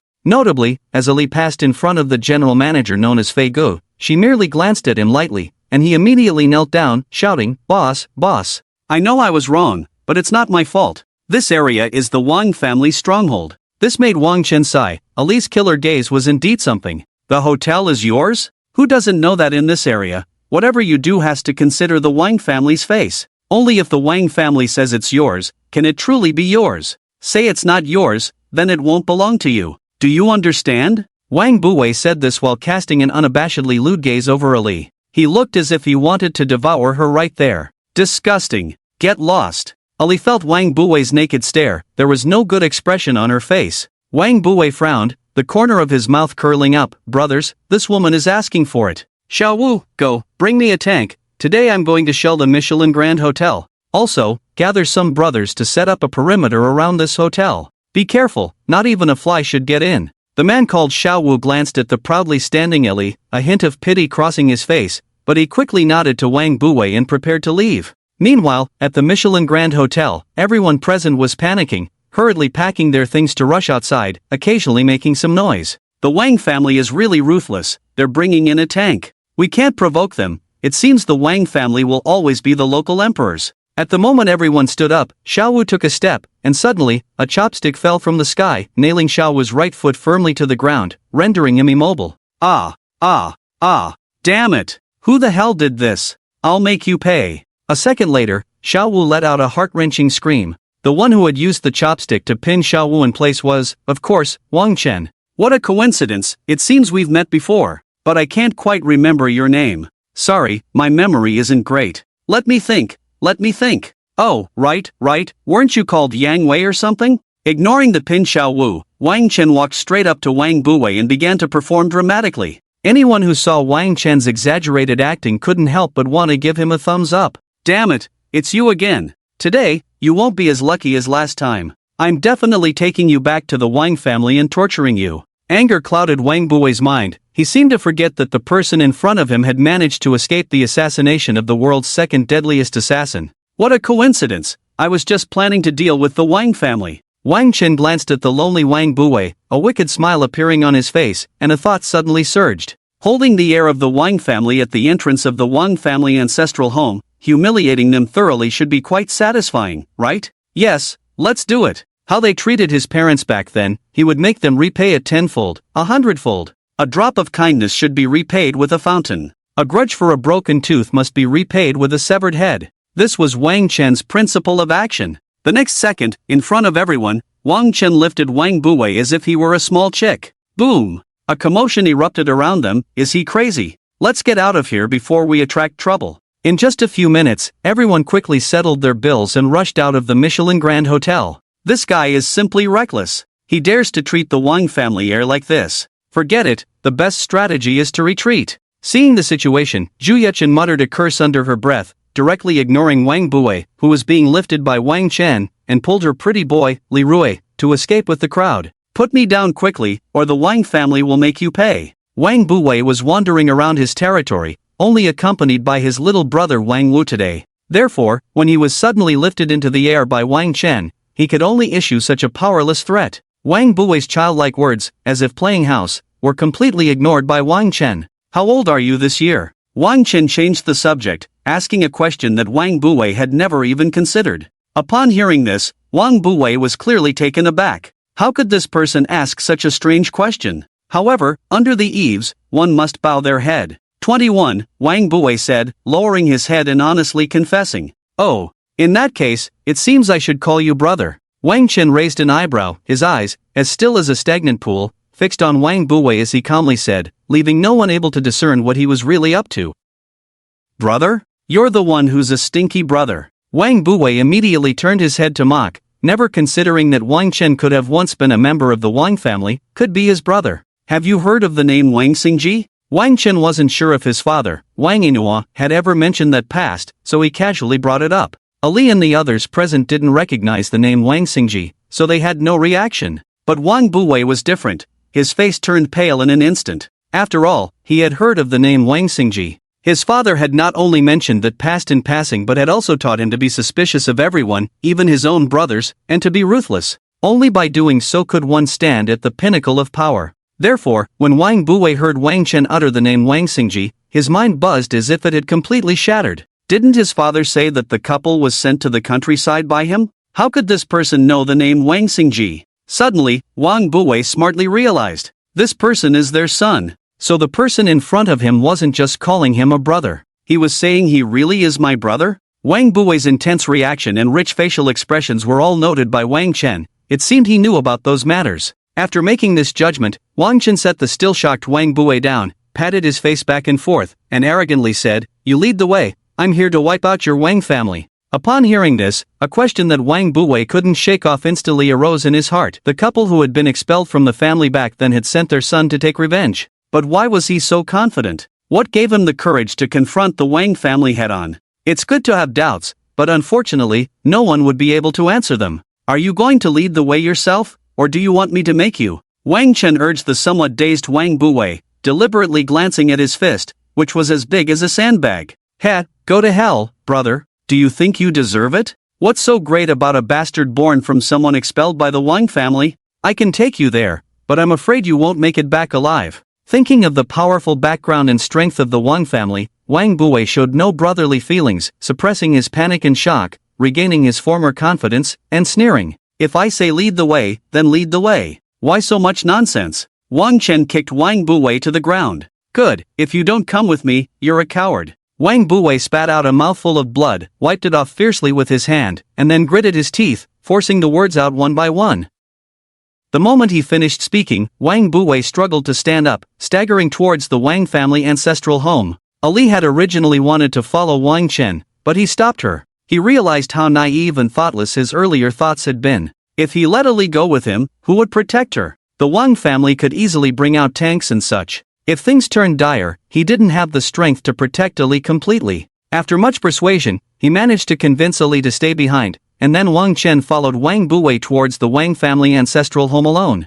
On the way to the ancestral home, Wang Chen first spent 1,000 billion to acquire the demolition card. After inquiring about the specific effects of the good luck card, he felt completely confident and continued striding towards the ancestral home. At that time, Wang Chen asked the system, "How lucky can the good luck card really make me? I don't read much, so don't lie to me, this is a matter of my life." The system quickly responded coldly with an example, "Let me put it this way. If you use the good luck card within its effective period, even if someone fires a cannon at you, the shell won't hit you. Because the shell could encounter all sorts of accidents, like jamming, turning, or even exploding in place, and so on. In any case, you won't suffer any negative effects." In front of the Wang family ancestral home, Wang Chen pulled Wang Buwei out from the virtual recycling space and took out a bronze loudspeaker, placing it to his mouth and shouting, "You bunch of bastards from the Wang family. Wang Xingji's son has returned." To avoid disturbing the people around, Wang Chen deliberately controlled his voice. He used the bronze loudspeaker to project his words to every corner of the ancestral home.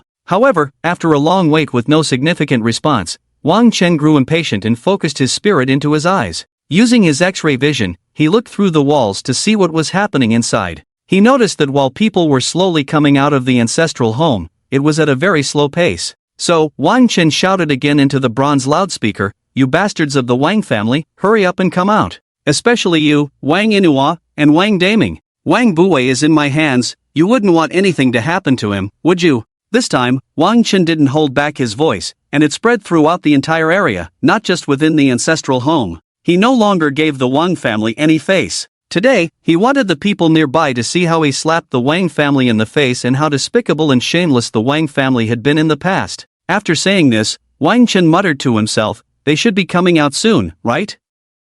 I really am an ordinary little genius, maximizing the use of the bronze loudspeaker. Not only is it used for collecting junk, but it can also be used to show off. By the way, the hidden function of this bronze loudspeaker should be usable, right?" Just as Wang Chen was talking to himself, the people from the Wang family came out. Thus, a scene formed in front of the Wang family's main gate. On one side stood Wang Yinhua at the forefront, with a dense crowd of Wang family members behind him, stretching endlessly into the distance. On the other side was Wang Chen, alone, holding Wang Buwei's belongings. Although the apparent strength of both sides seemed vastly unequal, Wang Chen, standing at the entrance of the Wang family, exuded an impressive aura, embodying the spirit of "I will go forth even if faced with a million opponents." Furthermore, due to Wang Chen's recent unreserved use of a bronze loudspeaker, this tense area was now filled with curious little heads peering through telescopes from their homes, gazing at the spot where Wang Chen stood. After all, this was the prestigious Wang family, the foremost among the four great families. How could that handsome, unfamiliar young man dare to stand proudly outside the Wang family gate, holding the heir of the Wang family? This scene was something that even novels and movies would hesitate to depict. Consequently, nearly everyone in the area fell silent, their eyes fixed on that spot in front of the Wang family gate. They wanted to know, who was that young man? Why was he doing this? How would this matter conclude? That young man looks a bit like an old friend of mine. Wait, let me think. Damn, he seems to resemble my close friend from years ago, Wang Xingji. A middle-aged man with black-framed glasses, exuding an extraordinary presence, sat in his attic, crossing his legs, his tone a mix of surprise and confusion as he furrowed his brows and slowly spoke. Meanwhile, on a rooftop, Xiao Chang, what happened?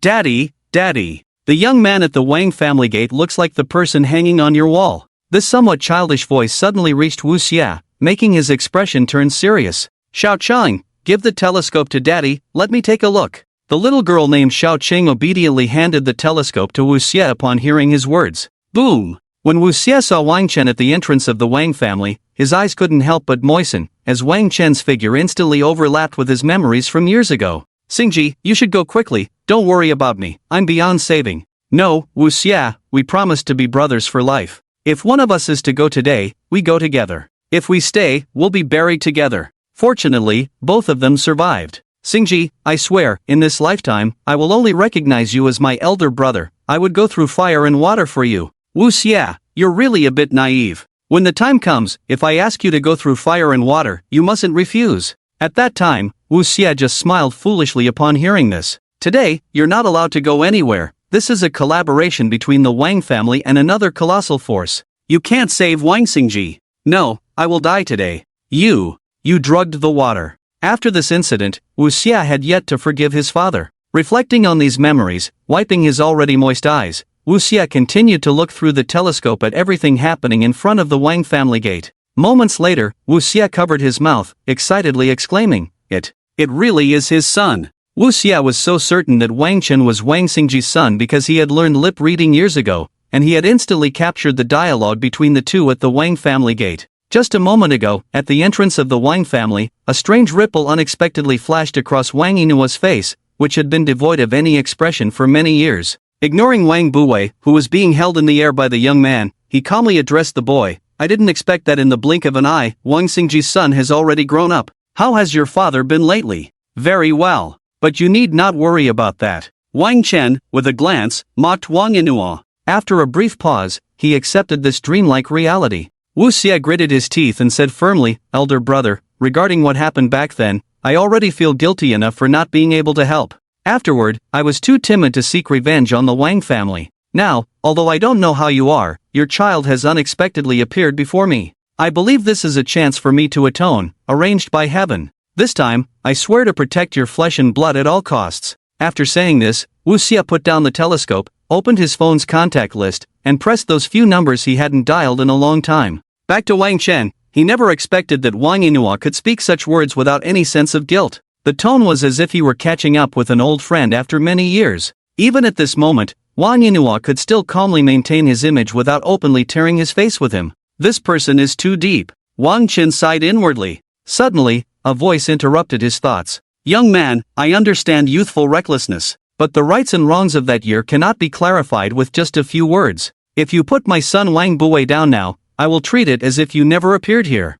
Letting you go, how about that? Wang Buwei's face still gave no indication of what he was thinking. Do you think a mere Wang family is so arrogant? Why should I act as if I never showed up? I stand here at the Wang family's gate today to let all the Wang family members know. Debts incurred must eventually be repaid. As soon as these words were spoken, a spirit akin to that of an ancient general, standing tall and laughing in the face of battle, emerged from Wang Chen. This young man is not simple. This young man must not be left alive. This was Wang Yinua's first reaction after sensing the transcendent aura emanating from Wang Chen. The ancient well was calm, and the still water ran deep. Although Wang Yinua appeared outwardly calm, his heart had already stirred up a storm. He never expected that such a talent as Wang Chen could emerge from such a small village. Are you sure you won't hand over my son, Wang Buwei? Don't blame me for being unyielding as an uncle later. Wang Yinua furrowed his brows tightly, waiting for Wang Chen's response. It was evident that regardless of whether Wang Chen handed over Wang Buwei or not, this old fox, Wang Yinua, would not let him leave the Wang family alive. Your son is so cowardly. What use do I have for him? Moreover, I, Wang Chen, am not so despicable and shameless as to use such lowly means. As soon as Wang Chen finished speaking, he threw Wang Buwei, whom he was holding, in Wang Yinua's direction. Seeing this action from Wang Chen, a flash of anger crossed Wang Yinua's eyes.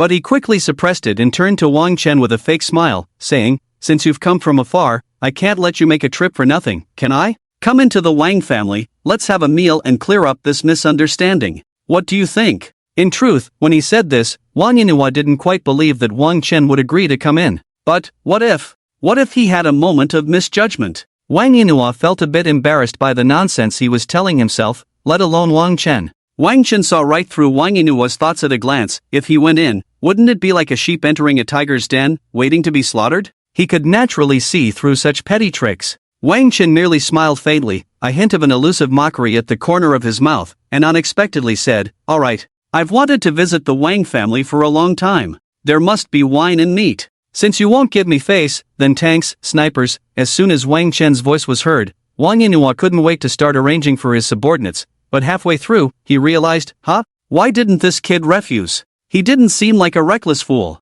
The next moment, Wang Buwei awkwardly smiled and hypocritically said, Sorry, my dear nephew, I'm used to speaking this way in the army. Wang Chen, please come in. Good wine, good dishes, and good meat will naturally be prepared. Wang Yinhua didn't care whether Wang Chen was truly foolish or pretending. He knew that as long as this guy entered the Wang family ancestral home, no matter how he tried to escape, he wouldn't be able to. As for Wang Chen, he merely smiled lightly at Wang Yinhua's nonsensical lies and didn't bother to say much. With a light snort, he said, "Then let's go. Just now, your son Yang Wei spoiled my appetite. To be honest, I'm actually a bit hungry now." After taking a step or two, Wang Chen suddenly slapped his forehead and said to Wang Yinhua, "By the way, uncle, before we go in, I have a question. Can you help me clarify it?" "What question?" Seeing that Wang Chen was close to death, Wang Yinhua decided that no matter what he asked, he would answer him well, making sure he understood clearly instead of being confused. Upon hearing Wang Yinhua's response, Wang Chen's lips curled slightly, a playful smile subtly appearing.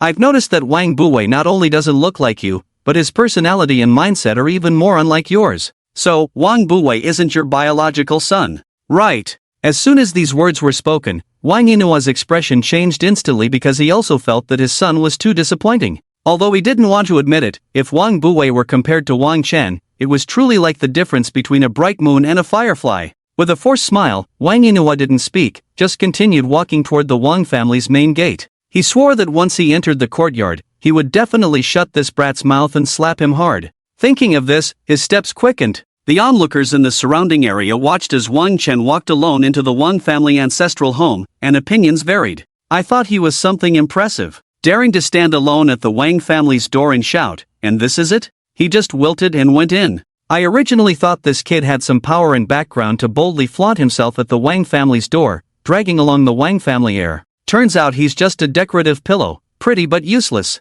Ah, the Wang family is getting more and more arrogant, no wonder they're the local emperors. I bet this young man will be taken in and will never come out alive." Inside the Wang family ancestral home, as soon as Wang Chen entered, the door was slammed shut with a duong. Swish, swish, swish. In an instant, countless black figures surrounded Wang Chen, some with submachine guns, some with machine guns, and some with rifles. Above, numerous snipers capable of a headshot from dozens of miles away appeared. "What's going on? Just closed the door, and you can't wait? The wine and dishes you promised me haven't been served yet." Wang Chen asked with a relaxed expression. He had long known that this seemingly upright person was, in reality, despicably shameless and vile.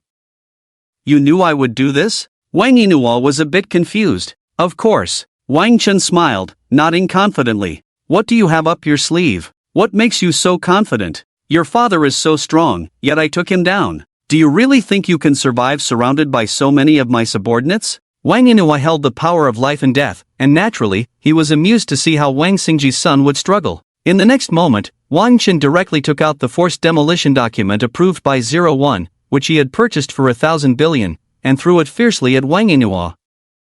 "Open your eyes wide and take a good look. What you are holding. In 3 days, the Wang family's ancestral home will no longer exist. I advise you to be sensible and move out early. Otherwise, when the higher-ups send someone down, you won't even be able to take your things." At this moment, Wang Yinhua didn't hear what Wang Chen was saying at all. He was just staring intently at the demolition document, reading it over and over again without knowing how many times. Then, in a frenzy, he tore it to shreds. "No, how is this possible? How could 01 agree to this? Whether you believe it or not, in 3 days at most, if you don't move voluntarily, then 01 will send someone to take over the site. By then, TSK TSK TSK. After saying this, Wang Chen pretended to sigh with regret. Good heavens, Wang Chen's cold mockery made Wang Yinhua, who had been calm for decades, completely lose his reason. "You bastard, even if the Wang family is leaving this land, you will stay here today to accompany the Wang family's ancestral home to the grave." Coincidentally, just as Wang Yinhua was about to give the order to attack, crash, the Wang family's gate was smashed to pieces as if it were made of paper by an armored vehicle. "Ha! What is this situation?" This bizarre scene caused Wang Chen to look towards the Wang family gate. In his view, an armored vehicle was followed by several infantry fighting vehicles and tanks. Moreover, there were dozens of burly men in plain clothes, armed, with cold eyes and serious expressions. Below them were a few lean men who looked imposing and full of anger. Additionally, what puzzled Wang Chen was that those lean men looked at him with an undeniable mix of guilt, excitement, and affection. "Don't be afraid, kid, uncle is here." Wu Xie looked at Wang Chen with genuine concern, just like his father. "Wu Xie, Lin Fan, Mu Chen, what are you three doing here? Do you want your family to be destroyed?" Wang Yinhua's face darkened, a glint of cold light flashing in his eyes. "Wang Yinhua, We three didn't protect our elder brother well back then, but that's one thing. Today, we must protect our elder brother's child. Today, even if it means death, we have no regrets. Wu Xie glanced at the determined eyes of Lin Fan and Mu Chen beside him, then seriously said to Wang Yinhua, "Then all of you today will." It was quite awkward. Before Wang Yinhua could finish his pretentious line, Wang Chen had already grabbed his throat. Wang Chen had initially wanted to use the luck card, but the scene before him clearly showed that his father's brothers had come. If he used the luck card, while it might keep him safe, his father's brothers could be in danger. If his father found out, he might not even recognize him as his son. Then, with quick reflexes, Wang Chen seized Wang Yinhua. This truly echoed the old saying, "The villain dies from talking too much." Why not just give the order to attack? Instead, there was all this blabbering, and in the end, tell your people to throw their weapons on the ground. If you're slow, if my hand shakes and I accidentally break your neck, that wouldn't be good. I'll count to 3. Wang Chen grinned menacingly at Wang Yinhua. 3 seconds, 2 seconds, Wang Yinhua still didn't speak, but Wang Bui shouted, "You all better put down your weapons. Can't you see my dad, our current family head, is being choked?"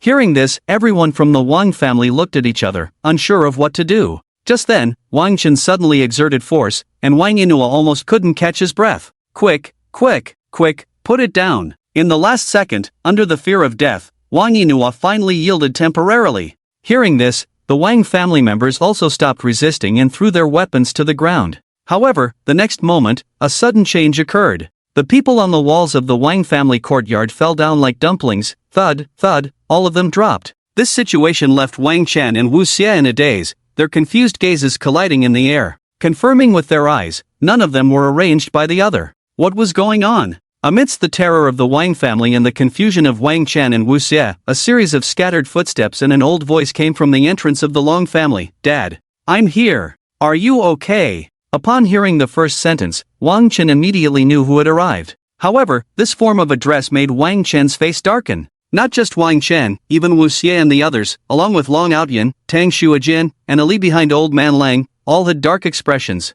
This form of address was really a bit off-putting. However, Old Man Lang personally coming out, worried about Wang Chen's safety, made it difficult for Wang Chen to say anything publicly. Therefore, Wang Chen simply shook his head lightly. Moreover, a warm current surged in his heart. These people, disregarding life and death, had all come to fight alongside him. You all stand on the opposite side of the Wang family for this little brat. What did he give you? My Wang family will give you double. Wang Yinhua shouted in disbelief. He couldn't imagine that so many forces would come to help Wang Chen, but no one responded to Wang Yinhua's words. They only saw Wu Xie and his group, the Long family, the Leng family, the Tang family, and the people from the night bar joining forces to control the Wang family members present. Moreover, due to the overwhelming disparity in strength, the Wang family members didn't take long to resist before they were all subdued. Seeing the situation stabilize, Wang Chen finally released Wang Yinhua, who had been under his control for a long time. After being let go, Wang Yinhua looked as if he had lost his soul, his face haggard, his legs unsteady, as if he would fall at any moment. "I didn't come today to fight and kill you. I just want you to leave this land quickly, go anywhere. Let you experience what my parents felt back then." Wang Chen crossed his arms, looking at the ever-changing expression of Wang Yinhua, and said. Wang Yinhua remained silent, but another strong and powerful voice came through. "You are Xingji's child?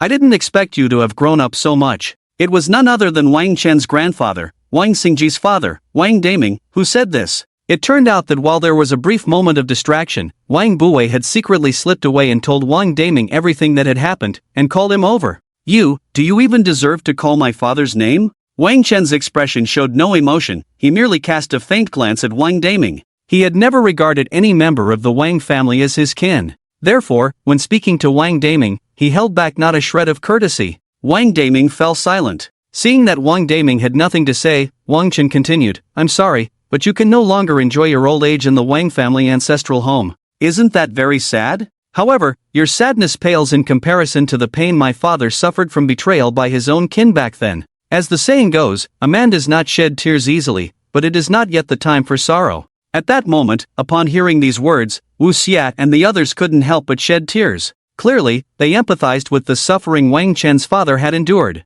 "This is not my fault. It's only because he never regarded anyone, including me, as worthy of his attention back then. No matter what decision he made, it was always unilateral. If it weren't for that, I wouldn't have paid such a heavy price to seek help from the Yi family, to regain control of the Wang family. Wang Daming still argued with righteous indignation, showing not a hint of guilt.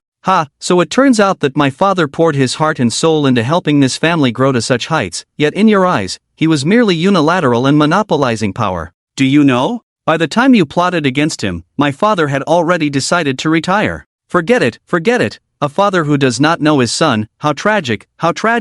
Wang Chen had initially not wanted to waste so many words with this old man, intending to turn and leave, waiting for them to roll away from this land in 3 days. But the misunderstanding his father suffered made him unable to hold back and say a few more words. As Wang Daming, the father of Wang Xingji, one would expect that upon hearing such words, he would at least feel a twinge of regret and unease. However, the Wang Daming before Wang Chen still wore the look of he deserves it, he brought it upon himself. With no common ground for conversation, Wang Chen didn't even want to look at the ugly faces of Wang Daming and Wang Yinghua, this father-son duo. He left behind a parting shot. At noon 3 days from now, I will personally watch the entire Wang family roll away from here. Wang Chen was about to turn and leave. Want to leave? Wang Daming snorted coldly, a flash of cold light suddenly appearing in his eyes. With his sharp gaze, he had long seen that Wang Chen was the key to uniting these forces. As long as they took care of Wang Chen now, all crises would be resolved, and the Wang family could simply change their territory and continue to dominate. What else? Do you think you can keep me? On what grounds? Because of your old, wrinkled face? Wang Chen looked at Wang Daming's wrinkled face, a sneer curling at the corners of his mouth. In the next moment, Wang Daming fired a special signal flare into the sky. Seeing this, Wang Chen's brows furrowed in tension, urgently urging everyone to prepare for battle. Because at that moment, this old dog Wang Daming was laughing loudly without a care in the world. Wang Chen truly did not know what kind of backup this old dog Wang Daming had. Just as everyone was filled with uncertainty, an old man dressed in a white coat, with his hands behind his back and an expression devoid of emotion, suddenly appeared before them. His calm demeanor, as tranquil as a still pond, seemed somewhat out of place among the surrounding crowd. Moreover, aside from all this, not a single person present saw how the old man appeared here. He seemed to have materialized out of thin air. Old Yi. Wang Daming bent his hunched body slightly and respectfully addressed the old man in white before him. Have you made up your mind? The old man, referred to as Old Yi, said 3 words in a calm tone, devoid of any sadness or joy. I've made up my mind, Wang Daming replied heavily. Speak, this is the last time. The old man in white directly ignored everyone present, as well as the tanks, infantry fighting vehicles, and everything else. It was as if everyone there was insignificant, not worth his attention. He was like a genie from a fairy tale, able to fulfill all of Wang Daming's requests with a mere wave of his hand. Make this boy in front of me disappear from the world. It was shocking. No one could have imagined that Wang Daming would use such a heavy card just to eliminate Wang Chen. After all, Wang Chen was still his grandson. Yet, Wang Daming said this without even blinking, his face unflinching, his heart steady. Perhaps it was a natural instinct to sense danger, an inexplicable intuition filled everyone's hearts. This old man could easily erase Wang Chen. In a moment of panic, the people around began to speak out. Wang Daming, he is still your own grandson. How can you show no mercy and want to wipe out the Wang family line? Are you even human? Lin Fan couldn't hold back his temper and shouted. You old dog, if my nephew dies, I swear, I will risk the lives of all my brothers to level the Wang family to the ground. It was Wu Xie speaking, his expression incredibly resolute at that moment. Can you not kill Wang Chen? We are willing to withdraw and gather money to compensate you for a piece of land as big as this one. How about it? It was unimaginable that Ali and Tang Shui spoke these words simultaneously.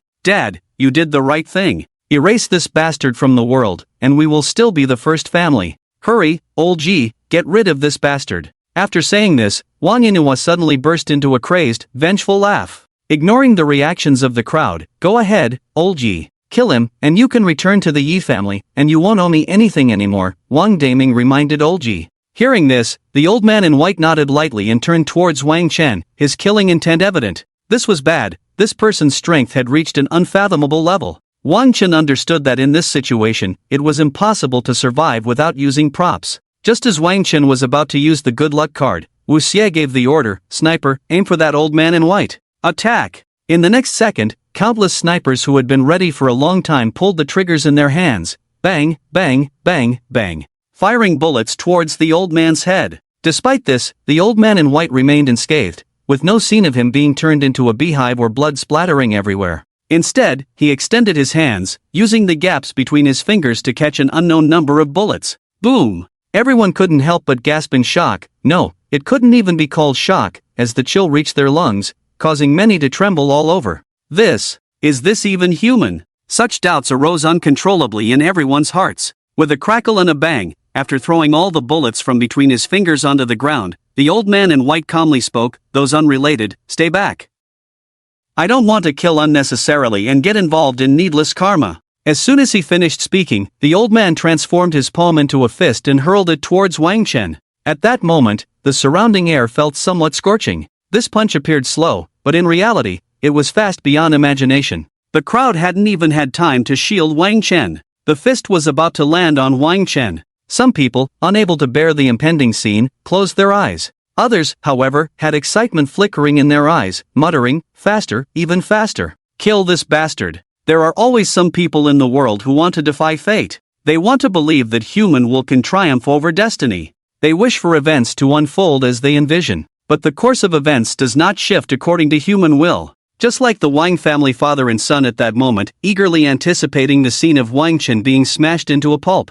However, the reality was not as they expected. The punch from the old man in white, unexpectedly, went off course, miraculously changing direction and striking Wang Yinhua instead. In the next second, a loud crack echoed, the sound of bones breaking. Wang Yinhua spat out blood, his eyes filled with disbelief and confusion, his body flying out like a kite with a severed string, landing 10 meters away. Although Wang Yinhua, lying on the ground, could not speak, the crowd could see from his still bright eyes that this was what he wanted to express. The reason for this series of reactions was, of course, that Wang Chen had used the good luck card. Hearing Wang Yinhua scream, many finally opened their eyes. What they saw was an unscathed Wang Chen and Wang Yinhua on the ground, bleeding and convulsing. Why did this old man attack someone from the Wang family? This is really strange. Could it be that this old man has long been displeased with the Wang family? Maybe this old man is just getting old and confused. Regardless, well done. As long as Wang Chen is fine. Although the crowd did not understand why things had developed this way,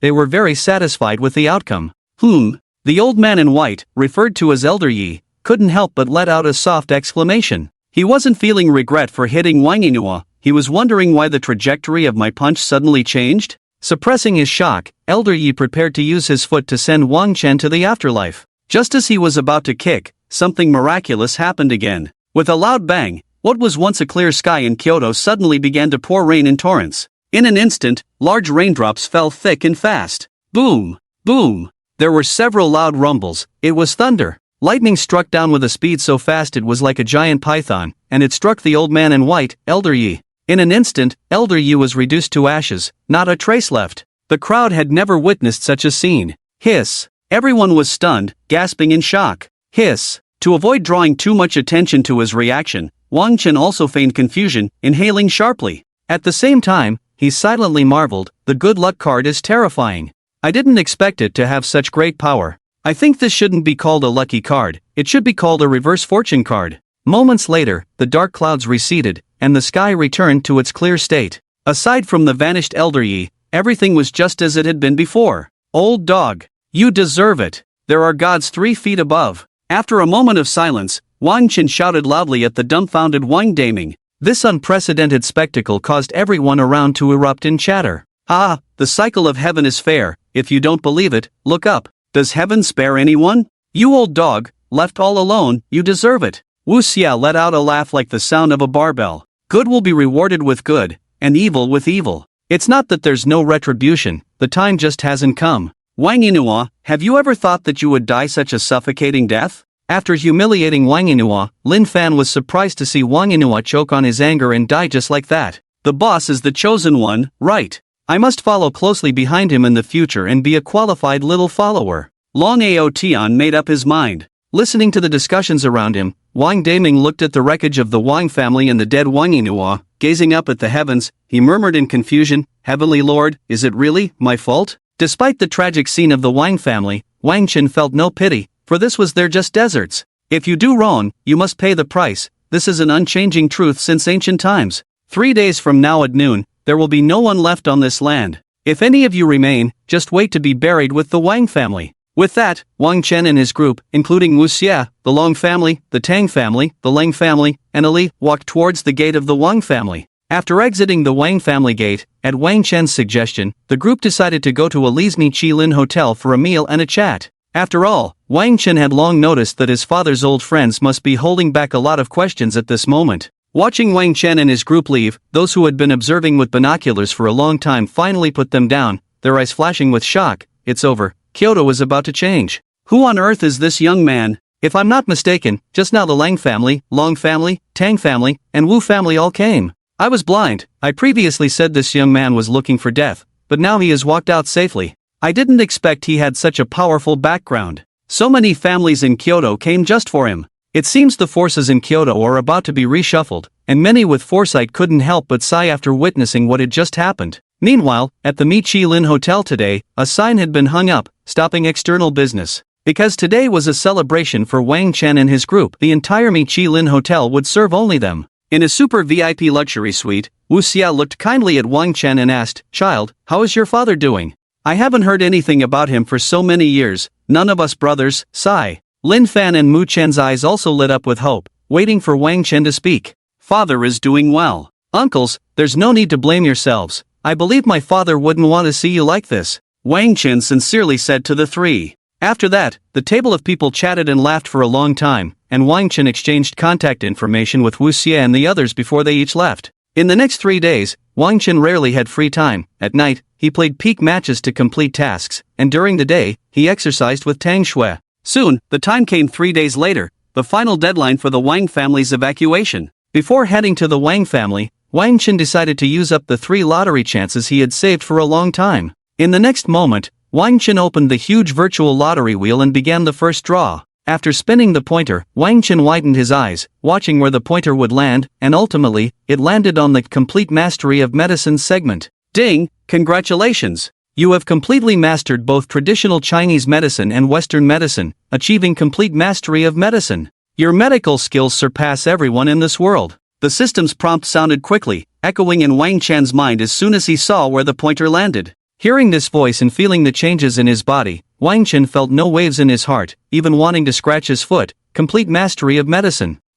What use is this? I already have the skills of observation, inquiry, examination, and diagnosis. Forget it, just consider it a refinement of my medical skills. So, I guess I can now be considered the world's #1 divine doctor? Muttering a few words, Wang Chen started the second draw. Ding! Congratulations! You have obtained 15% equity in the Huaxia Empire International Travel Agency. The equity certificate has been automatically placed in the virtual recycling space, and the host can retrieve it at any time. Hearing this prompt, Wang Chen finally smiled a bit. Finally, I have a tangible industry again, taking another step towards entering various fields. But why is it only 15% equity? Wang Chen, truly benefiting while pretending to be modest, was not afraid of the wind blowing his tongue. What is the Huaxia International Travel Agency? It is the leader in the tourism industry of the Huaxia Empire. If we simply refer to the publicly available equity structure online, Wang Chen's 15% equity would be enough to rank among the top 5 shareholders.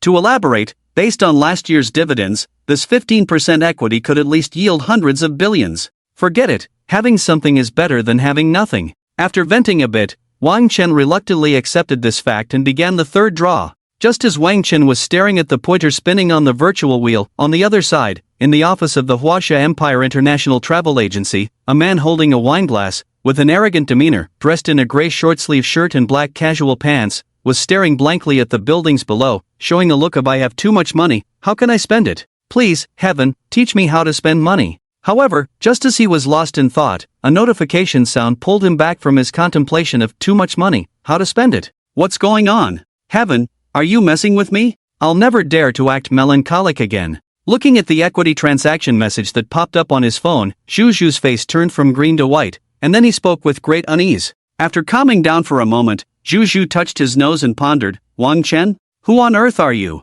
How could you silently acquire 15% of my Huaxia Empire International Travel Agency?" As he said this, Zhu Zhu's brows were tightly furrowed, and his expression was extremely grim, looking like an eggplant hit by frost, dark and purple. It was no wonder Zhu Zhu had such an expression. After all, he had been trying to gather the scattered shares in the market recently. Suddenly losing 15% of his shares would naturally make his face look bad. Forget it, I need to find time to meet this person named Wang Chen. Finally, after rubbing his chin for half a day, Zhu Zhu let out this heavy sentence. Back to Wang Chen's side, he stared at the position where the pointer on the virtual wheel had stopped, somewhat stunned. The pointer finally stopped in an area called Future Information Card. What the hell? Future Information? System, what does this mean? Wang Chen immediately asked the system. After all, asking when you don't understand has always been Wang Chen's proud tradition. Upon hearing Wang Chen's question, the system quickly replied, the Future Information Card means that after using this item card, you can randomly receive a piece of information from the future timeline. Hearing the system's straightforward explanation, Wang Chen immediately understood the effect of this item card. Simply put, this thing is still a matter of luck. If he could obtain a useful piece of information, such as land redevelopment, lottery numbers, future development trends, new scientific technologies, or matters concerning the lives of his relatives and friends, he could potentially make a fortune and become wealthy. Of course, if he only received some gossip or trivial information, like which celebrity cheated, which celebrity sang and danced, or how Aunt Wang, in her 50s, ended up with a young heartthrob, that would be utterly useless. Looking at the suddenly acquired future information card in his hand, Wang Chen did not use it immediately. Instead, he placed it into the virtual recycling space. Afterward, after having breakfast with Tang Xuejian, Wang Chen decided to wait for her to tidy up before heading out. He's here. Suddenly, while sitting at the table waiting for Tang Xuejian to finish, Wang Chen whispered mysteriously. He? Who is he? Hearing Wang Chen's words, Tang Xuejian instinctively asked.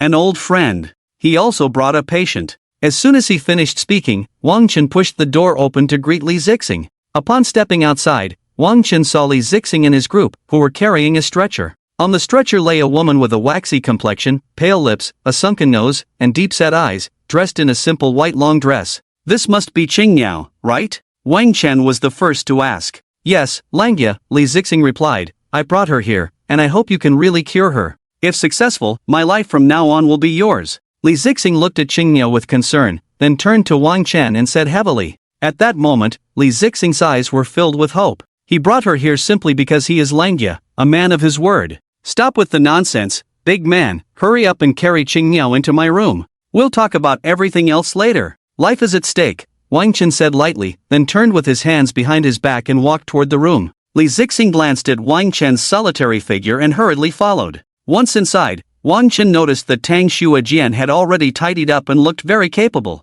With Tang Xuejian's help, Qingniao was carefully placed on a large bed. You all can leave now. I need to check Qingniao's specific condition and then prescribe the right treatment. If you're here, you'll disturb me. Wang Chen cast a faint glance at Qingniao, and then a rare look of surprise flashed in his eyes. Upon hearing this, no one in the room spoke. They all silently exited. There was no other reason but two words: trust. Once everyone had left the room and closed the door, Wang Chen carefully examined Qingniao from top to bottom. After several minutes, Wang Chen sneered and said, 100 billion to cure this illness? What a joke! There are inexplicable bruises on the body, teeth marks on both sides of the tongue, black lines in the whites of the eyes, etc. This is most likely the result of a curse. I see this voodoo technique is fundamentally caused by that doctor, or the forces behind that doctor. The reason Wang Chen could make such a judgment was naturally based on his current pinnacle level of medical skills. Various difficult and complicated diseases, as well as bizarre ailments, had long been ingrained in his mind.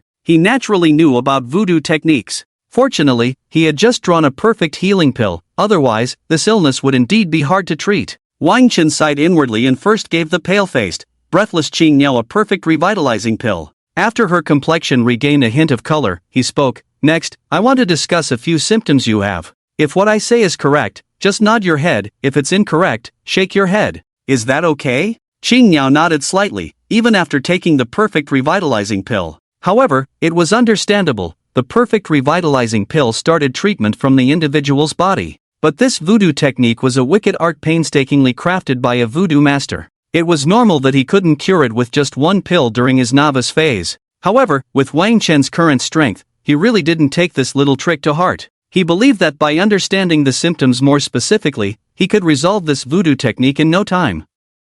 Before you fell ill, did you go to Southeast Asia or meet someone from that region? Wang Chen asked quickly. Qingniao nodded. Do Do you have unusual muscle twitches, extremely dry skin, and often feel a crawling sensation with inexplicable abdominal pain, along with occasional auditory and visual hallucinations? Qing Yao nodded again, her beautiful eyes filled with surprise. Wolf Fong, with just one glance, accurately stated all her symptoms? It was basically consistent with what that doctor, who wanted 1,000 billion from Li Zixing, had said. The difference was that the former gave her a chilling feeling, while Wolf Fong provided a sense of reassurance. At this moment, Wang Chen was unaware that so many thoughts had flashed through Qing Yao's mind. He pondered for a few seconds based on her responses and figured out the cause of the issue and the treatment method. Saving the person came first. The truth behind this would wait until Qing Yao woke up to discuss with Li Zixing. As for this voodoo technique, Wang Chen was 100% sure that the voodoo master used the legendary Yin Yang voodoo grass. The Yin Yang voodoo grass is coarse for yang and fine for yin.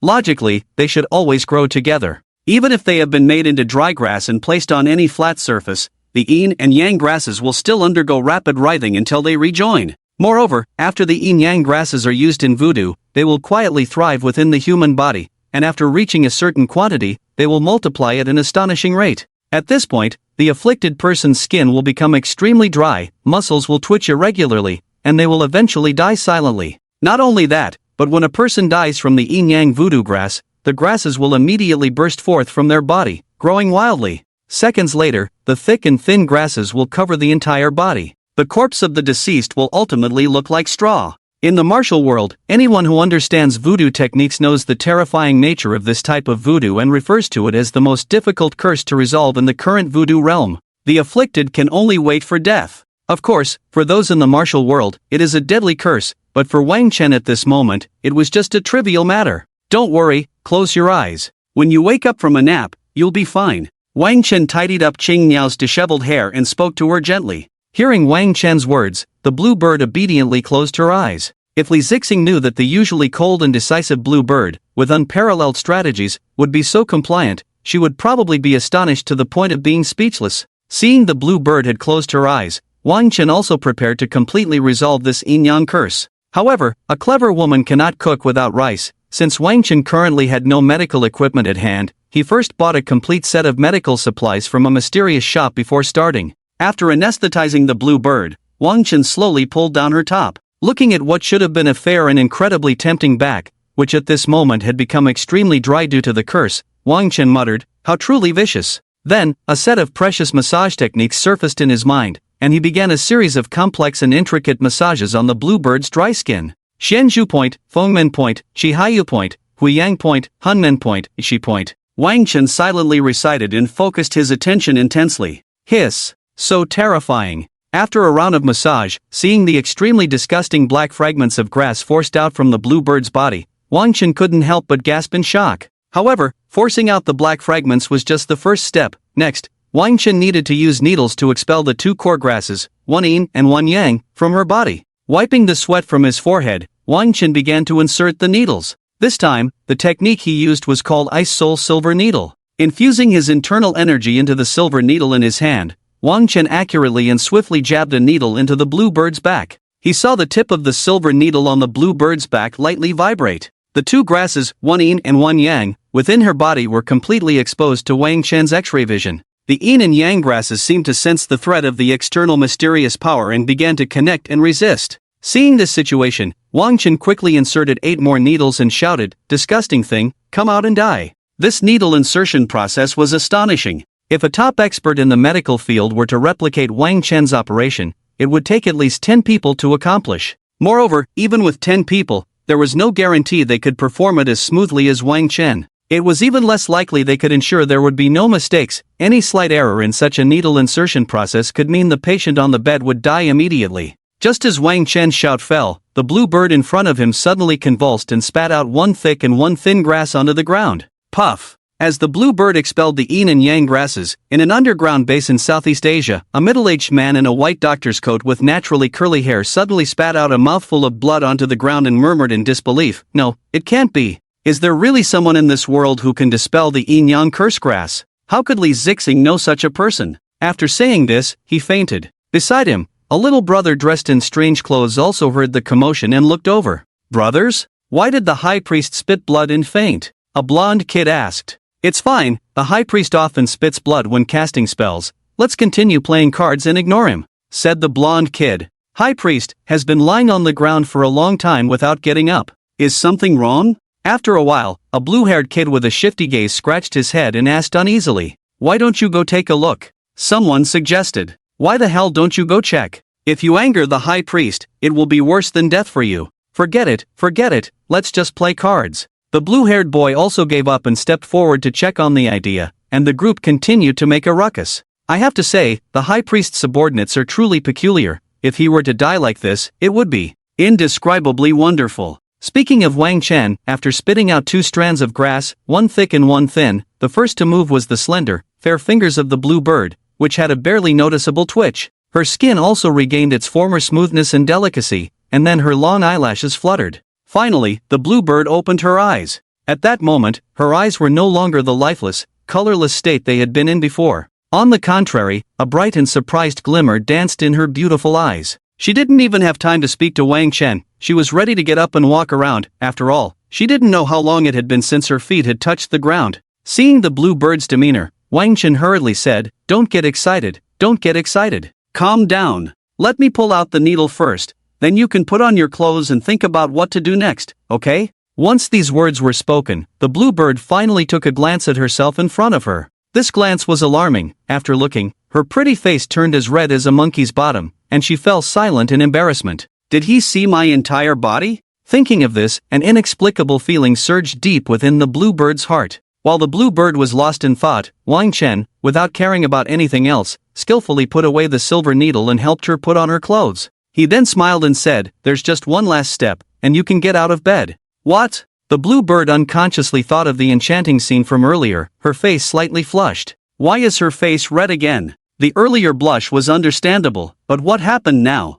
Wang Chen was speechless, but he still collected his thoughts and said calmly, "The yin-yang curse grass hasn't been completely eradicated. I'll tell you a spell you must remember well, recite it every morning, and after 10 days, you will be healed. The spell is, Heavenly Thunder God, Earthly Thunder God, 500 barbarian thunders follow closely. You have the curse, I have the tail. If the curse doesn't reach me, it will turn back on you." After saying this, Wang Chen slowly got up and walked towards the courtyard where everyone was waiting. How is it? As soon as Wang Chen came out, Li Zixing couldn't wait to ask with a smile. "Mission accomplished." Wang Chen smiled faintly. "Wow." As soon as these words were spoken, Li Zixing's excitement was hard to conceal. Before she could say any polite words, she instantly disappeared in front of Wang Chen. "Tired, right? Come on, let's go to that room. I'll give you a massage." Tang Xuejian, holding Wang Chen's angular face, said gently, then took his hand, not allowing him to refuse, and led him to another room. When everyone is concerned about whether you succeeded, there are always those who quietly care about whether you are tired. With a wife like this, what more could a husband ask for? These 2 sentences were the only words Wang Chen wanted to say in his heart at that moment. Although Wang Chen's medical skills had indeed reached a high level, treating such a troublesome thing had indeed consumed a lot of his energy. At this moment, lying on the bed and feeling the massage from Tang Xuejian, a wave of comfort filled his entire body. Comfortable. An inexplicable wave surged within him, and Wang Chen couldn't help but let out a soft sigh. "Dead man, look at your bear-like appearance. If you're comfortable enough, get up quickly, it's getting late, and many people are still waiting for you at the Miki Lin Hotel." Tang Xuejian rolled her eyes upon hearing Wang Chen's soft sigh and scolded him. That's true, little baby. Then let's go take a look at Li Zixing and the others, and then we can join them." Wang Chen brushed his fingers along Tang Xuejian's high nose bridge, then got out of bed and went with her to the room where Li Zixing was. As soon as they entered, Li Zixing turned her head and knelt before Wang Chen, tears and snot streaming down her face as she said, "Wolf Fong, from now on, my life belongs to you." Seeing Li Zixing's desperate expression, Wang Chen didn't refuse. He helped her up from the ground, punched her lightly on the chest, and said, "From now on, don't call me Wolf Fong, just call me Big Brother. Also, I want to tell you that the reason Xingniao is like this is because she was cursed, and this curse likely comes from a mysterious organization in Southeast Asia. Moreover, the doctor who asked for $1 billion is probably a member of that mysterious organization." Upon hearing this, the sinister image of that doctor flashed in Li Zixing's mind. "Damn it, I need to go take him out right now." As soon as Li Zixing finished speaking, she headed for the door. "Do you know where he is?" Wang Chen doused her enthusiasm with a bucket of cold water. Li Zixing was momentarily stunned. "Right, Southeast Asia is so vast, in the sea of people, how would I know where he is? After realizing this, Li Zixing, not wanting to lose face, stubbornly blushed and said, I will find him. Seeing Li Zixing in this awkward position of not knowing whether to leave or stay, Wang Chen chuckled, look at you, even your words are stammering. You probably don't even believe yourself, do you? You should take good care of Qingniao first, then think about other things. Noticing Li Zixing's indecision, Wang Chen gave her a reassuring look, don't worry, can I not help you with your matters? Hearing this, Li Zixing nodded, a warm current flowing through her heart, while secretly resolving that anyone who dares to offend Wang Chen in the future would definitely have their head moved. Alright, you take care of Qingniao, I have a small matter to attend to. I'll go with Xu Weijian first. After bidding farewell to everyone, the two of them took a taxi to the Miki Lin Grand Hotel. At noon, that was the official time for the Wang family to roll out. Just as they got out of the taxi, Wang Chen's phone rang. Grandpa, your grandson is calling you. Grandpa, your grandson is calling you. Picking up the phone and looking at the caller ID, Wang Chen was surprised to find that the caller was his father. This ringtone does seem a bit awkward. My own dad accidentally became a grandson. An extremely awkward smile appeared at the corner of his mouth, and scratching his head, Wang Chen quickly answered the call. What's up, Dad? Wang Yinhuai is dead? Or did he die of anger? Wang Xingji spoke bluntly. Yes, Wang Chen was momentarily speechless, he hadn't expected that old dog would die so easily. Don't kill anyone for me, remember, no matter how powerful you are right now. As for everything else, go ahead and do it, your dad supports all your decisions. After you finish this matter, come home and visit, your mom misses you. Suddenly, another voice came through the phone, look at you, a big man, still shy. You clearly talk about Tanger with me every day at home, why are you afraid to say it now? Look at your cowardly appearance? The one saying this was naturally Lu Xinyu. Can you leave me some face in front of my son? Don't I want face? It hurts. Son, women just need discipline, I won't talk to you for now, I need to go teach your mom a lesson. Wang Xingji, with his ear twisted by Lu Xinyu, quickly finished speaking and hung up the phone. Teach me a lesson? Lu Xinyu looked at Wang Xingji, who had just hung up the phone, her eyes wide open like light bulbs. Just kidding.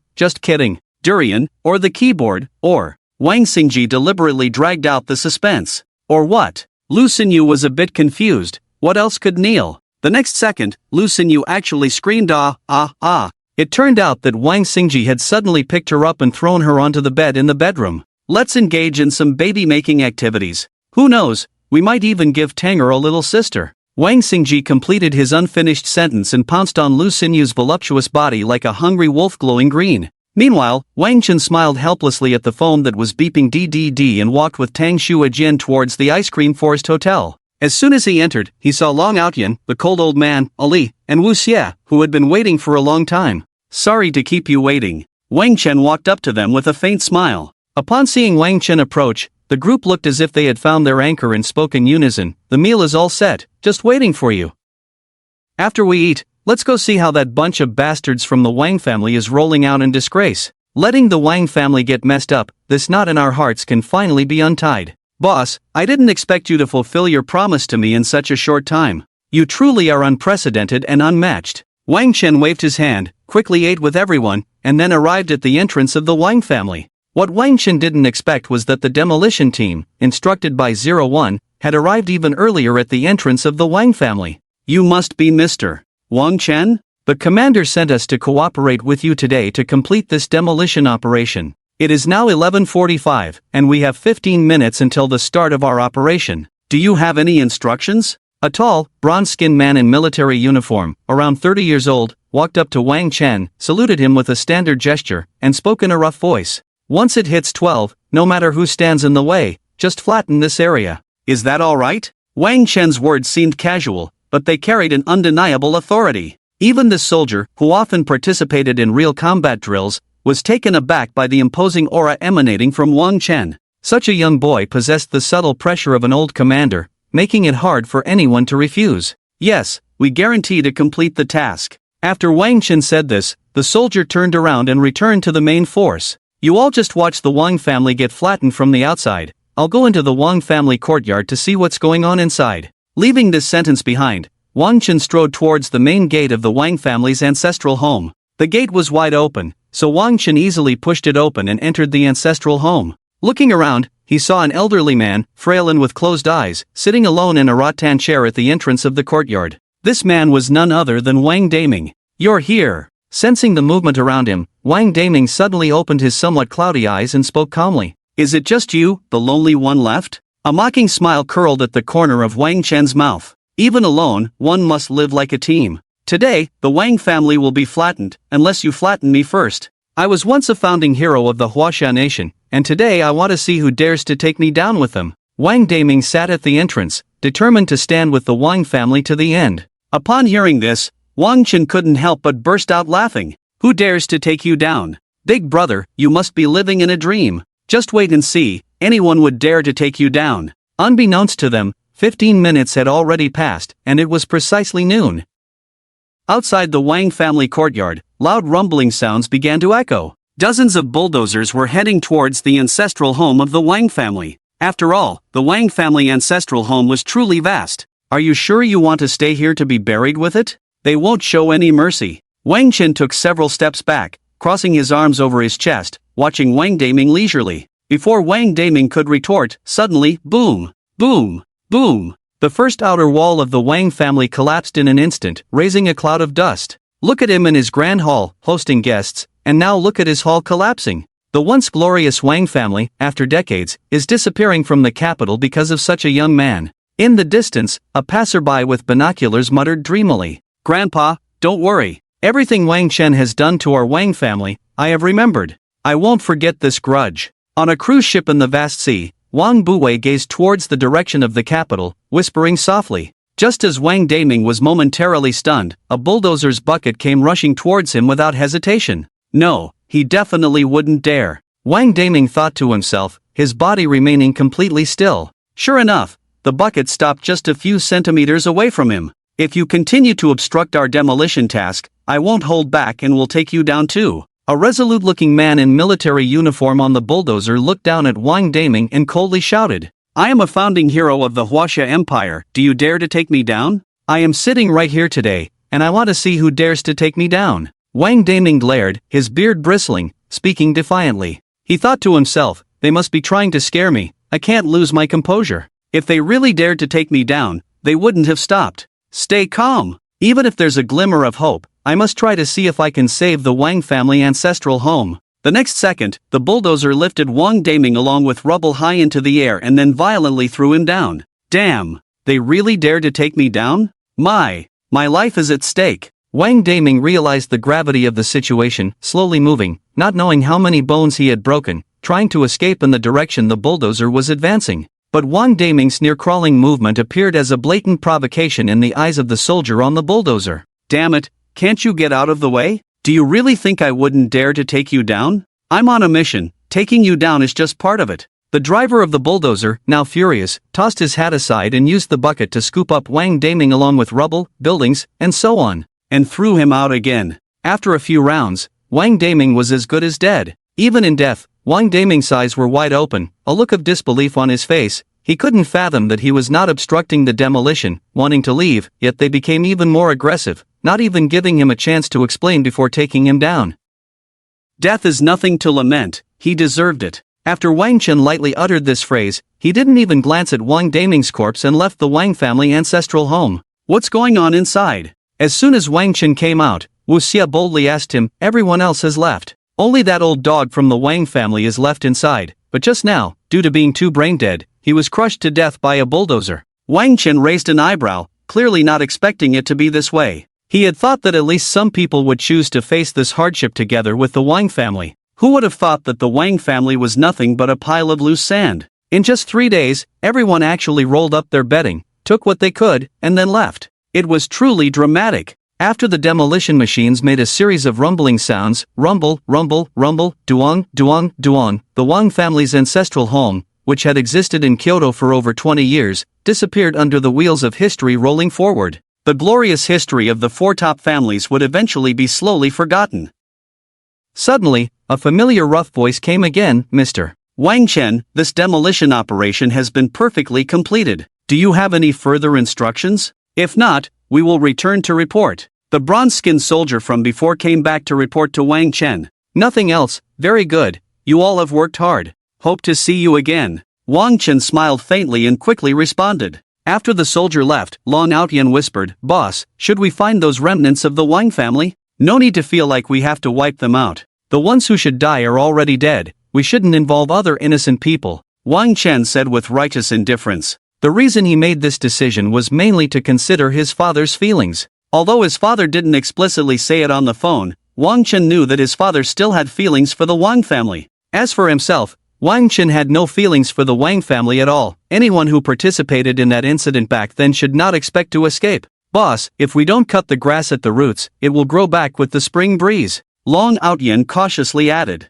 "Rest assured, no one can stir up trouble in front of me. The gap between me and them will only grow larger." Wang Chen's gaze was incredibly deep, as if he could see through the future in an instant. He glanced at the demolition team that was kicking up clouds of dust and quickly leaving, and after chatting a bit more, he and his group parted ways. When Wang Chen's group dispersed, at the locations of the other two major forces, a conversation was taking place, and this brief exchange would determine Wang Chen's upcoming fate and the reshuffling of power in Kyoto. Kyoto, at the peak of a high mountain. In a courtyard. "Head of the family, we have investigated the matter of Yi Wu's death. Yi Wu died in the Wang family courtyard. The cause of death was being struck by lightning while trying to attack a young boy." When Yi Tian said this, he automatically concealed the matter he had privately done back then, not feeling that Yi Wu being struck by lightning had anything to do with the boy born to that couple. "What is the identity of that boy?" An old man who exuded no aura, looking like an ordinary elder, glanced at Yi Tian kneeling at his feet. An ordinary member of the Wang family.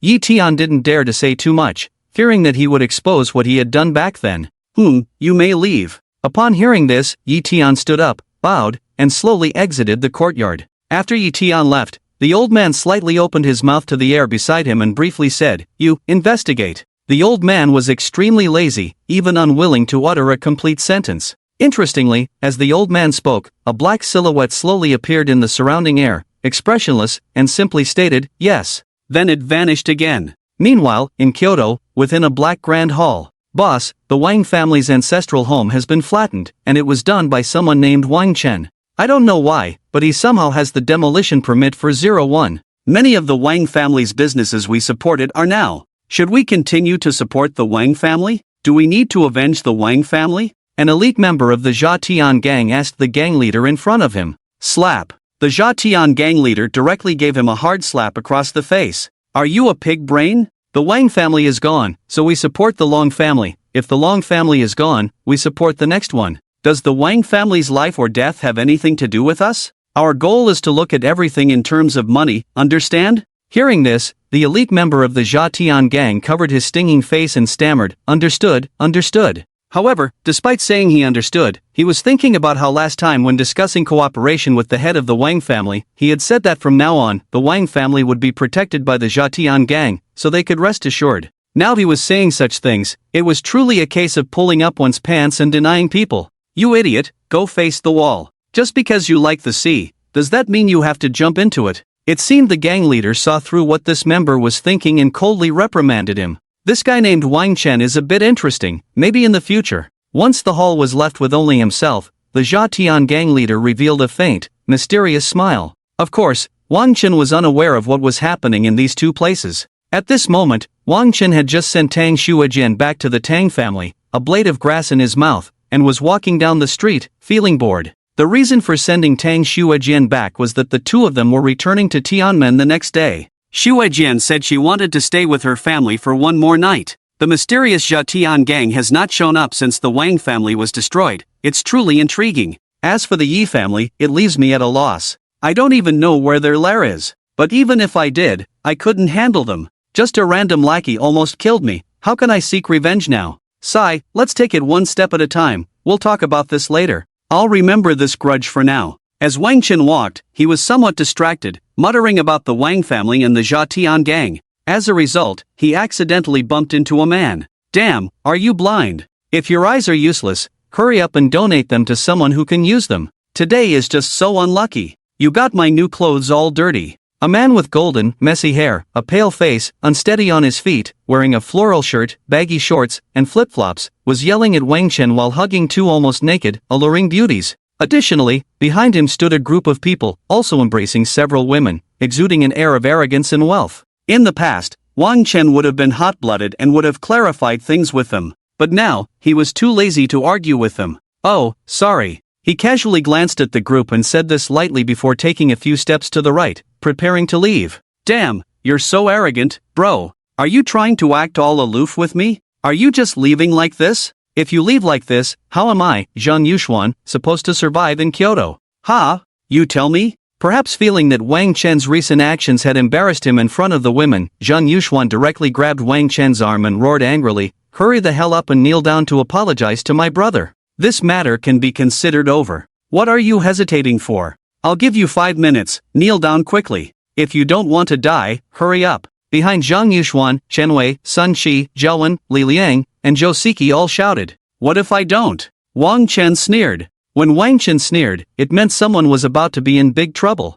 "Damn it, you dare to talk back?" Letting go of the two alluring women in his arms, Zhang Yuxuan made a move to slap Wang Chen. "Don't, Yuxuan, look at his arms. They're all lean muscle. You can't beat him. Let's call someone over and make a scene." Zhou Siki's eyes sparkled as she timely stopped Zhang Yuxuan from making a move. "Bro, don't be afraid, come and fight. My muscles are fake. It's just that I have high protein, I look strong, but actually, it's useless. To put it simply, if I punch you, even if you die, you won't feel any pain," Wang Chen said seriously to Zhang Yuxuan, creating a stark contrast with what he was saying. As soon as these words came out, Zhang Yuxuan hesitated a bit, the drunkenness brought on by alcohol suddenly dissipating significantly. After sobering up, he decided it was better to use his power to intimidate. Zhang Yuxuan completely withdrew his hand and coldly said, "Kid, in this world, just because you have a few muscles doesn't mean you're impressive. You should have heard of the Zheng family, one of the 8 prestigious families in Kyoto, right? I am the core direct descendant of the Zheng family. If you know what's good for you, kneel down and admit your mistake now while there's still time." Hearing this again, Wang Chen was almost tired of it. Why do people always flaunt their insignificant identities in front of him? Trash, get lost. What does the Zheng family even count for? Seeing this guy was just a softie, not wanting to waste more time with him, Wang Chen stepped away, leaving Zhang Yuxuan with an increasingly distant back. "Damn it, can I really take this humiliation?" Not caring about the consequences anymore, Zhang Yuxuan no longer hesitated, swinging his fist towards Wang Chen's head. This punch used all his strength. If it landed, it would surely hurt. As if he had eyes in the back of his head, in that split second, Wang Chen slightly tilted his body, and Zhang Yuxuan's fist swiped past the other side of his head, while he perfectly dodged Zhang Yuxuan's punch. Even a clay figure has some temper, let alone Wang Chen. Unable to endure any longer, he swiftly turned around and threw a punch straight at Zhang Yuxuan's chest. Zhang Yuxuan felt his blood surge, his whole body went numb, and then, with a duong, he fell to the ground. "Damn, brothers, with so many of us, are we afraid of just him? Get him." Zhou Siki was also a bit angry, letting go of her hands that were fondling the woman's chest, and together with the others, they launched an attack on Wang Chen. A few dozen seconds later, Wang Chen clapped his hands, pa pa pa, and then looked at the 6 people sprawled on the ground and slowly said, "With this kind of performance, you dare to come out and shout." The 6 people on the ground fell silent upon hearing this. "You few women, help me carry him into this hotel box, and you can leave." Glancing at the nearby Furong Hotel, Wang Chen came up with a plan and said to the several flustered and charming women. Seeing Wang Chen's violent demeanor, the women hurriedly lifted the 6 individuals into the box and slipped away. Wang Chen crossed his legs, looking at the people in the box, and said with a playful hum, "All right, unleash your energy. Either call someone to come here to die, or let your families pay 100 billion to redeem you." Just as Wang Chen finished speaking, a waiter happened to push the door open and walked in. This scene was also just seen by him. 100 billion? Are you crazy? This can't be a movie, right?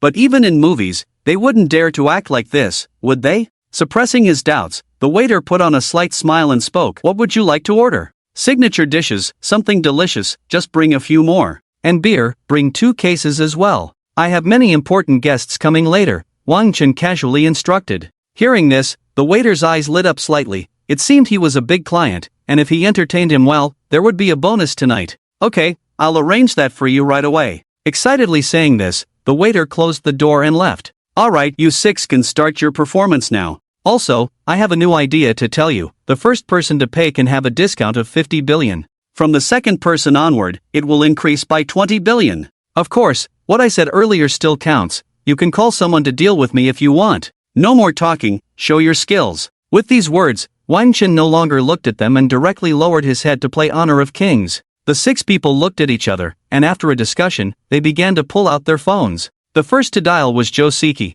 and the person he called was none other than his cousin Zhou Qi, the same Zhou Qi who had owed Wang Chen 6.4 billion at the night bar a while ago. The remaining 5, seeing Zhou Siki's call connect immediately, decided to wait and see what happened before making plans. Hello, cousin, it's me, Siki. What's up? Spit it out quickly, remember, no money. Zhou Qi said impatiently on the other end of the line. After all, he had just handed over 6.4 billion. However, Zhou Qi was still somewhat relieved because he had just learned that the owner of the night bar had not only wiped out the Wang family this morning but had also leveled the Wang family's ancestral home. It was truly terrifying. I've been bullied, brother. This person is a martial artist. He told me to call anyone to deal with him, and if we can't handle it, he wants a ransom of 10 billion. I've been taken to room 3040 of the Furong Hotel. Hurry and call more people to deal with him, let me vent my anger. Zhou Siki said angrily, believing that once his cousin arrived, this young man would be in for a tough time. What a waste, I always have to clean up your mess. Forget it, I haven't been in a good mood lately anyway, I'll just consider it a way to exercise. Just wait for me. Zhou Qi said a few harsh words before hanging up and heading to the address Zhou Siki mentioned. Oh right, you are all from the 8 great noble families, right? Wang Chen casually asked. Yeah, scared now? The people on the ground said in unison. Wang Chen chuckled lightly and no longer looked at them. My cousin Zhou Qi will be here soon, just wait to die. Seeing Wang Chen silent, Zhou Siki felt she had gained some leverage and, after tucking her phone into her pocket, viciously mocked Wang Chen. Zhou Qi? Wang Chen couldn't help but smile. Could it really be that unlucky guy again? What? You've heard of my brother's name, Zhou Siki said proudly upon seeing Wang Chen's surprised expression. If I remember correctly, I just humiliated him a few days ago. Wang Chen chuckled lightly. You're full of crap. Zhou Siki's eyes widened like light bulbs. Just then, an angry roar came from outside the private room. Who the hell dares to stir up trouble on my turf and mess with my brother? The voice belonged to none other than that unlucky guy, Zhou Qi.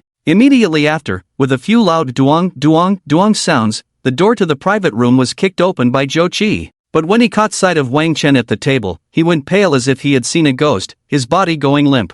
I did stir up trouble on your turf, and I messed with your brother. What are you going to do about it? Wang Chen looked at his old acquaintance, revealing a smile he thought was calm. Little did he know, in Zhou Qi's eyes, that smile was like that of a devil. And nothing. I wouldn't dare do anything. I came to give you 10 billion. Zhou Qi looked at Wang Chen, quickly suppressing his anger, his expression changing dramatically as he hurriedly put on a flattering smile. You come to give money, but why did you kick my door? If you broke it, you'll pay for it. Wang Chen's voice suddenly rose, his face showing anger. Tong Yi. I couldn't wait to bring you money, the door was blocking me, I was in a hurry. Zhou Qi started rambling, completely off topic. Oh, Wang Chen feigned realization, then slowly said, so where's your money? Why do I only see a bunch of dark figures behind you? Zhou Qi was a bit stunned, then after a moment, he hurriedly shouted to his brothers behind him, brothers, shout with me. We came here today to stand guard for Tong Yi, specifically to deal with some blind fools. As soon as these words were spoken, Zhou Qi's followers understood, this person was someone the entire Zhou family couldn't afford to offend. So they quickly mustered all their strength and shouted along with Zhou Qi, we came here today to stand guard for Tong Yi, specifically to deal with some blind fools. In the next moment, the roar of dozens of people shook the entire Furong Grand Hotel, creating a sense of tremor. Oh, I understand what you guys are here for now, so where's the money you brought? And has the 6.4 billion from last time been delivered to the night bar yet? Wang Chen stood up, lit a cigarette, and walked up to Zhou Qi. He took a deep puff and slowly exhaled the smoke right into Zhou Qi's face, a clear act of humiliation. I've already delivered the money to the night bar. As for the 10 billion now, it's on the way. Still being gathered. I came just to tell you that I'm already raising money for you. Upon hearing this, the anger on Wang Chen's face vanished in an instant. He patted Zhou Qi on the shoulder and chuckled, you should have said so earlier, you almost made me misunderstand you. Alright, come sit down, have a meal with me, and watch a show, after all, we are old acquaintances. Hearing this, Zhou Qi, though unsure of what Wang Chen was thinking, didn't dare refuse, so he sat down awkwardly. Just as he settled in, a puzzled voice escaped Zhou Siki's lips. Brother, what are you doing? But before he could finish, he was interrupted by Zhou Qi, shut up. If you can't gather 10 billion at home, you might as well die here. Seeing Zhou Qi instantly back down, the other 5 people had uncertain expressions, unsure of how to make the call in their hands. As everyone pondered, a timid voice came from outside the private room, gentlemen, is something wrong? Why you? Your dishes have arrived. A waiter, holding several plates of food, began to tremble involuntarily at the sight of the dozen or so burly men wearing sunglasses in front of him. Let him in, I'm hungry. Wang Chen's voice was not loud, but it clearly reached everyone's ears. Hurry up and let him in. Didn't you hear that Master Tang is hungry? Zhou Qi added. Yes, yes, yes. The person outside hurriedly instructed the waiter, finally clearing a small path. As the waiter brought in the dishes and drinks one after another, he hurriedly fled, as the eerie atmosphere around him sent chills down his spine. Eat, Zhou Qi, I have good news for you. Since you are the first to pay for the ransom, you only need to cough up 5 billion. Wang Chen extinguished his cigarette, stomped on it a couple of times, took a bite of food, and then said this with a smile. Is there really such a good thing? You can't go back on your word. Zhou Qi's face was full of disbelief as he immediately sent a message to the head of the Zhou family. Head of the family, Siki has offended Master Tang and is now at the Furong Hotel, needing a ransom of 5 billion. If we only consider Siki's life, we don't have to pay. I'm just afraid that Master Tang might accidentally direct his anger towards our Zhou family. You decide for yourself. I'll stall for a while longer. Yes, such a good thing, and it has fallen on you. And do you think I would stoop to going back on my word? Wang Chen tilted his head back and downed a bottle of liquor, looking incredibly relaxed. Did you hear? Master Tang has already reduced your ransom by 5 billion. Aren't you going to hurry up and bow down? Zhou Qi looked at Zhou Siki on the ground and urged. Bro, are you serious? 5 billion? Are you kidding me? And you want me to kneel? A man's knees are worth gold. Is our Zhou family really that afraid of him? Zhou Siki's eyes widened as she questioned Zhou Qi. If you don't want to die, shut up and don't say too much. Hurry up and bow. If you don't give Master Tang 5 loud bows within 3 seconds, I won't care about you anymore. Get going now. Zhou Qi put on a grim face and spoke to Zhou Siki. You go ahead, don't mind him. I think this kid wants to arm wrestle with me. Wang Chen sneered. But before he could finish laughing, Zhou Siki struggled to get up, and with a thud, her knees hit the floor tiles hard, starting to bow. Duong, duong, duong. Master Tang, I was wrong. I know I was wrong. Whatever you say goes. Seeing this situation, Zhou Qi's expression finally improved a bit. Just then, the people Zhou Qi brought outside shouted in unison, Good day, head of the family. However, Zhou Yihan, the head of the Zhou family, ignored them completely, waved his hand, and quickly walked into the private room. He cupped his fists and looked at Wang Chen with a hint of reverence as he spoke. Master Tang, here is a 5 billion check. Consider it our Zhou family's apology to you. As for this kid Zhou Siki, you can deal with him however you want. I can even break his legs for you right here. Boom! As soon as these words were spoken, the entire room was in an uproar. The dignified head of the Zhou family, is it really necessary to be this humble? No need, just take the check and transfer it directly to the XXXX account. I can't be bothered to collect it. You can take the person away. Wang Chen said carelessly. You're not angry, are you? Zhou Yihan asked tentatively, fearing that Wang Chen would settle the score later. If I were angry, the Zhou family would have been gone long ago.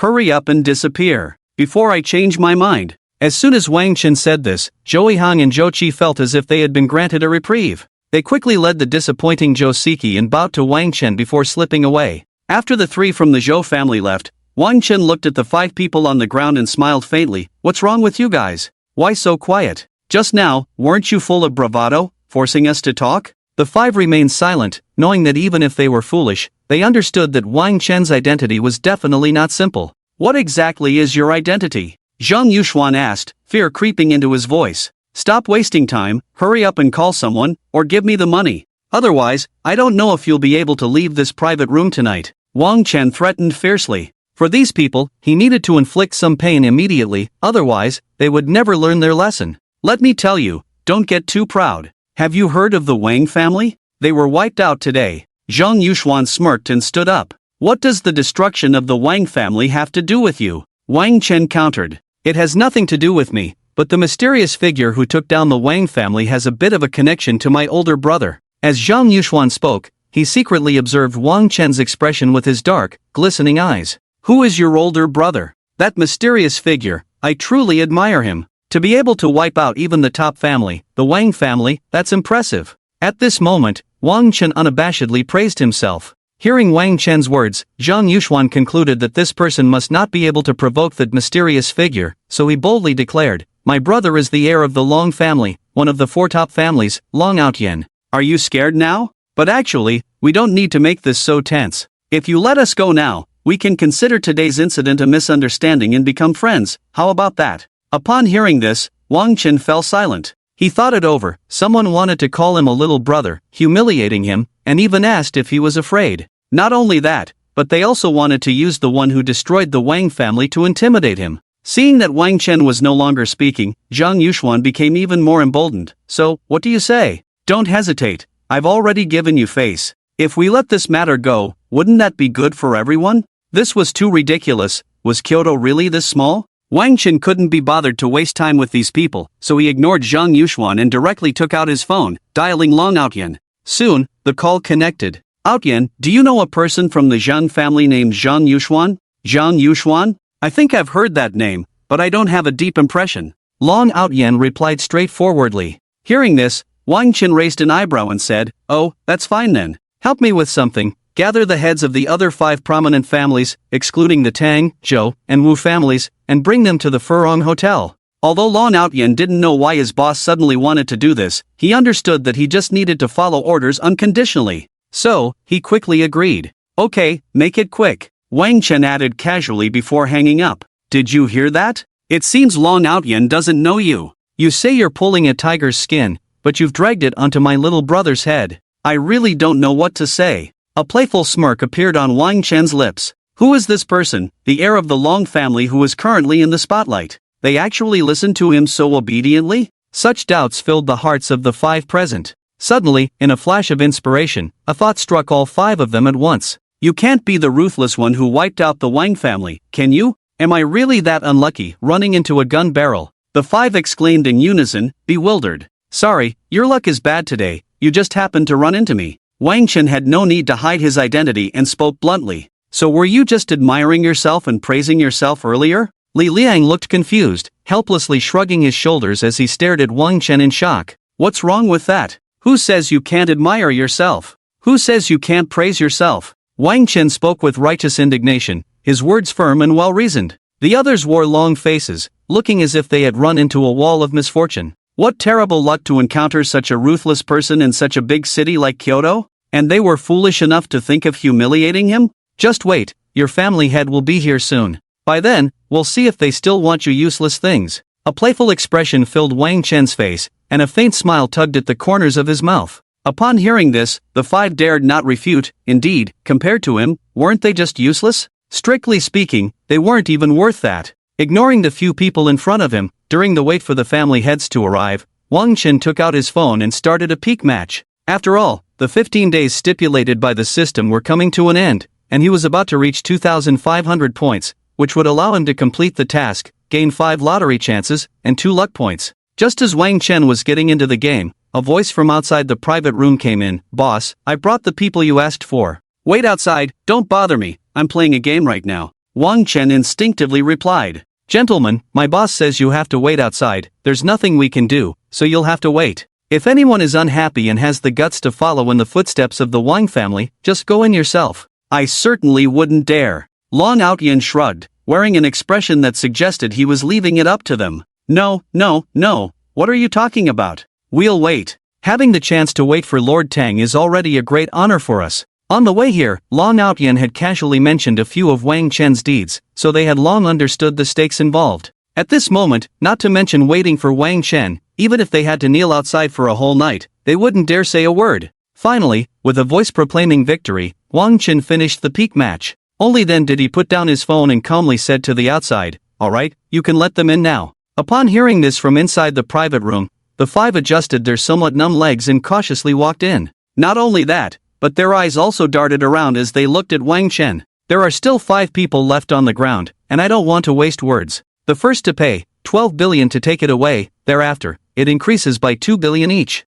The last one not only has to pay 20 billion but also has to finish all the dishes and drinks on this table before they can leave. Wang Chen stated directly, without any courtesy. A person's name, a tree's shadow. What Wang Chen did was truly terrifying. In just a few days, he dismantled the Wang family, the foremost of the 4 top families.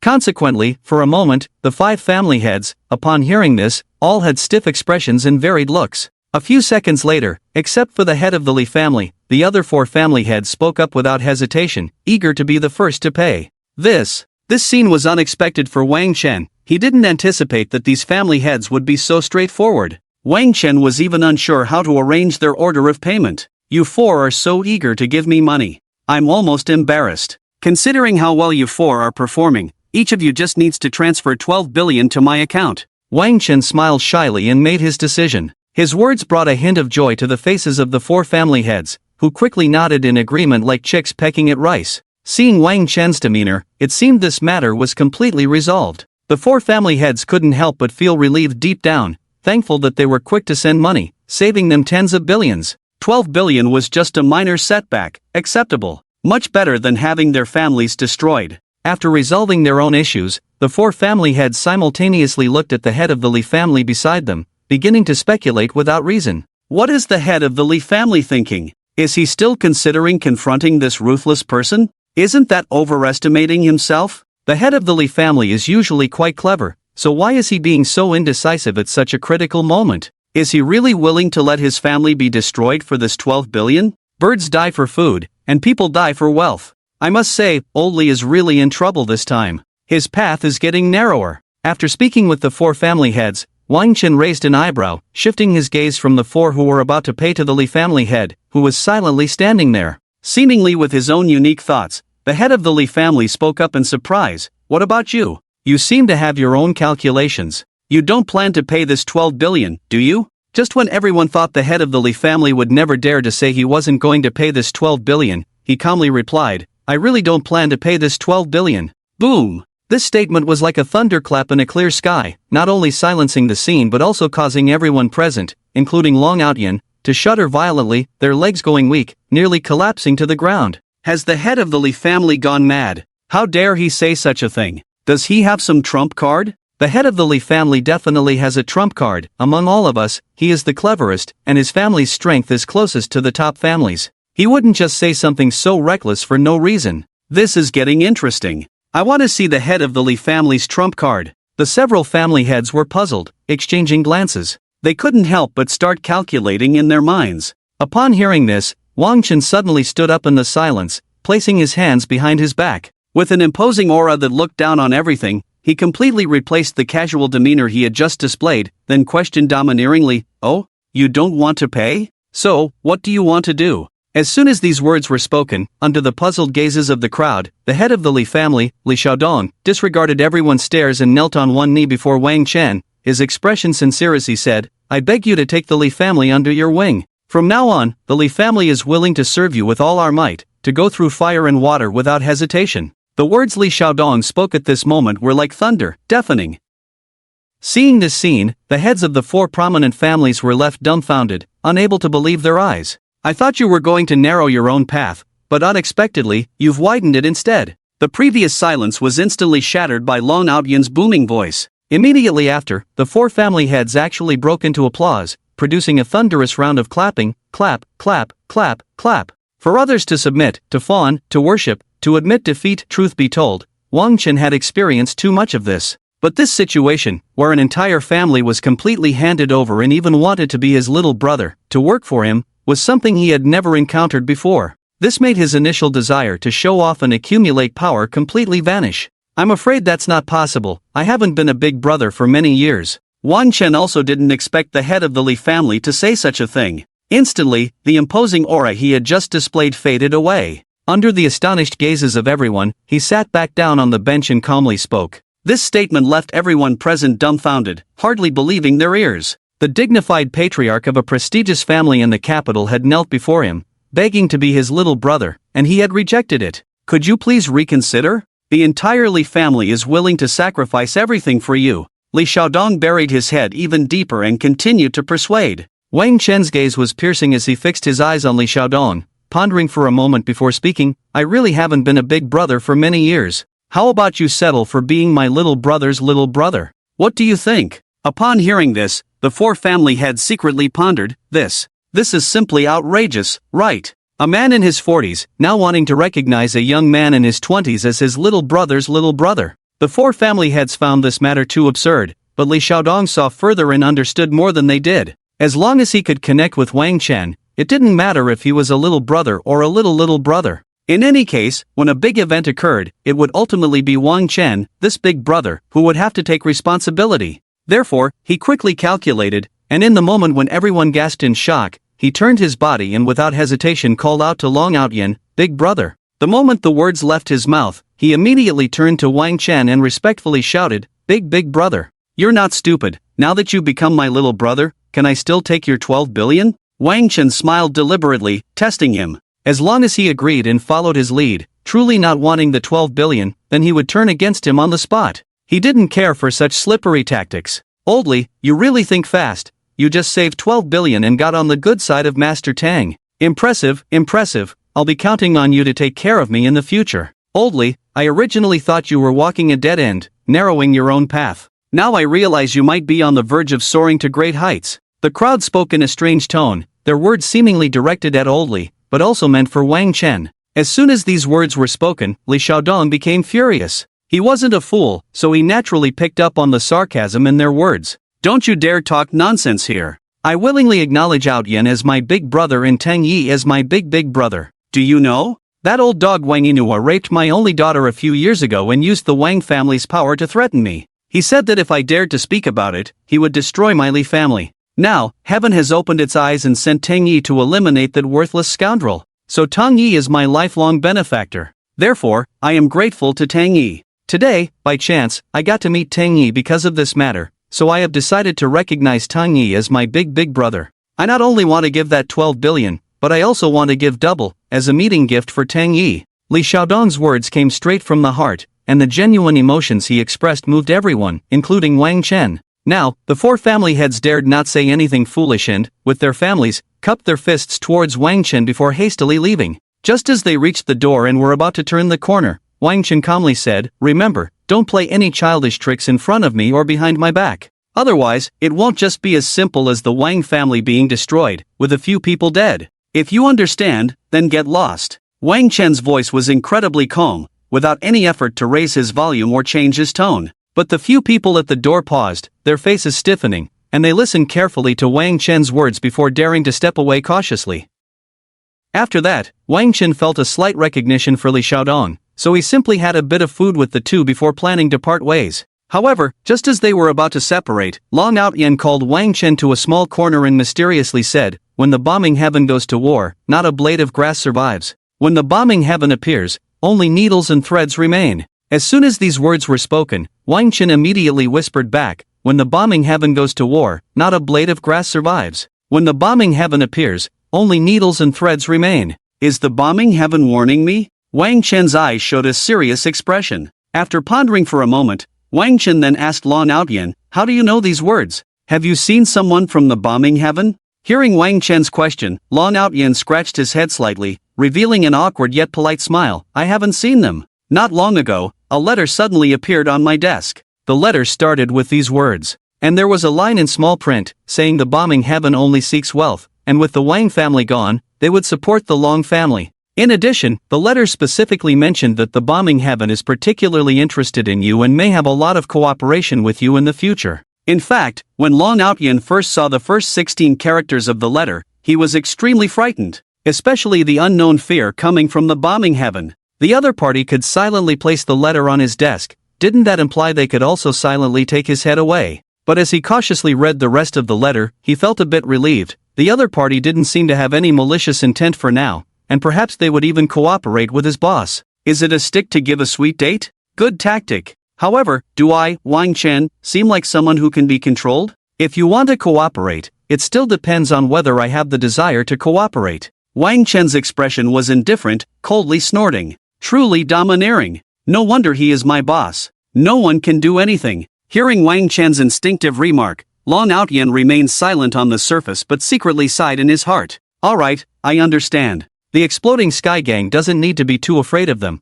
but we can't disregard their face either. Let's cooperate with them first and slowly keep them hanging. After giving Long Outyan some more instructions, Wang Chen bid him farewell, watching as he and Li Xiaodong disappeared at the end of the street. The night breeze was cool, and as Wang Chen enjoyed the gentle wind, he organized his thoughts. When he reached a deserted alley, he had just managed to clarify his ideas and plans for the next steps. He then pulled out the Neiman Marcus limited edition fighter from the virtual recycling space, mounted it, and sped back to his residence in a blaze of sparks and lightning. After dismounting and returning the Neiman Marcus limited edition fighter to his virtual recycling space, Wang Chen entered the house. After a quick wash-up, he found himself missing the intelligent housekeeper. He couldn't help but lament why it wasn't by his side. If it were here, it could not only give him a massage to relax but also cook for him. Alas, it seemed that one intelligent housekeeper was simply not enough. Next time, he should draw 10, 100, 1,000. Having vented these few complaints, Wang Chen opened King of Glory and entered the peak match interface. His peak score boldly displayed 2490. Just one more game, and he could complete the system task, earning the thrilling 5 lottery chances and 2 luck points. Without hesitation, Wang Chen clicked to start the match and entered the game. It must be said that a peak score of 2,490 meant a gathering of skilled players. On the game loading screen, all 9 players had the national server emblem, while Wang Chen was the only one without it. Therefore, as soon as he entered the King's Canyon, his teammates' voices came through the microphone. "No way, bro, you're at 2490 and still trying to play? We agreed to use national emblem heroes, so what's with your green Han Xin? Good brother, if you're going to drop points, at least tell us in advance not to pick combat heroes. I'm so mad I'm about to crack. Can you play properly? How much are they paying you? I'll double it." Faced with his teammates' taunts, Wang Chen remained calm, simply opening the microphone and firmly saying 2 words, "Lie down." He then turned off the microphone and began to operate. Where there's a will, there's a way. Those who can reach 2,490 points usually have a good mindset. So the 4 teammates stopped complaining and went to their respective positions, hoping for a miracle. Just as Wang Chen finished taking the red buff, both the top and bottom lanes were unexpectedly solo killed.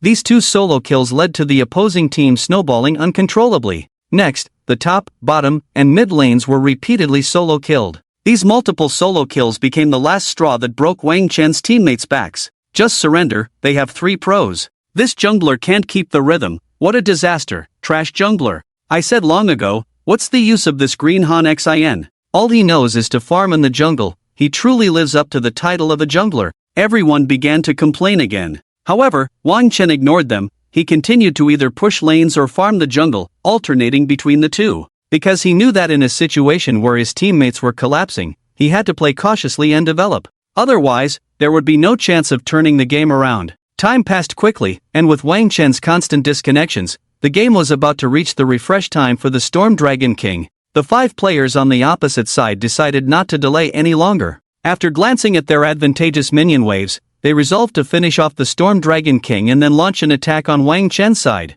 Just at this moment, when no one expected it, Wang Chen, hiding in the bushes in the bottom lane, executed a 3-part dash and began to perform the no-minion base steal, just like Meng Lei. Meanwhile, the other 4 on Wang Chen's side were entangled with the opponents at the Storm Dragon King's location.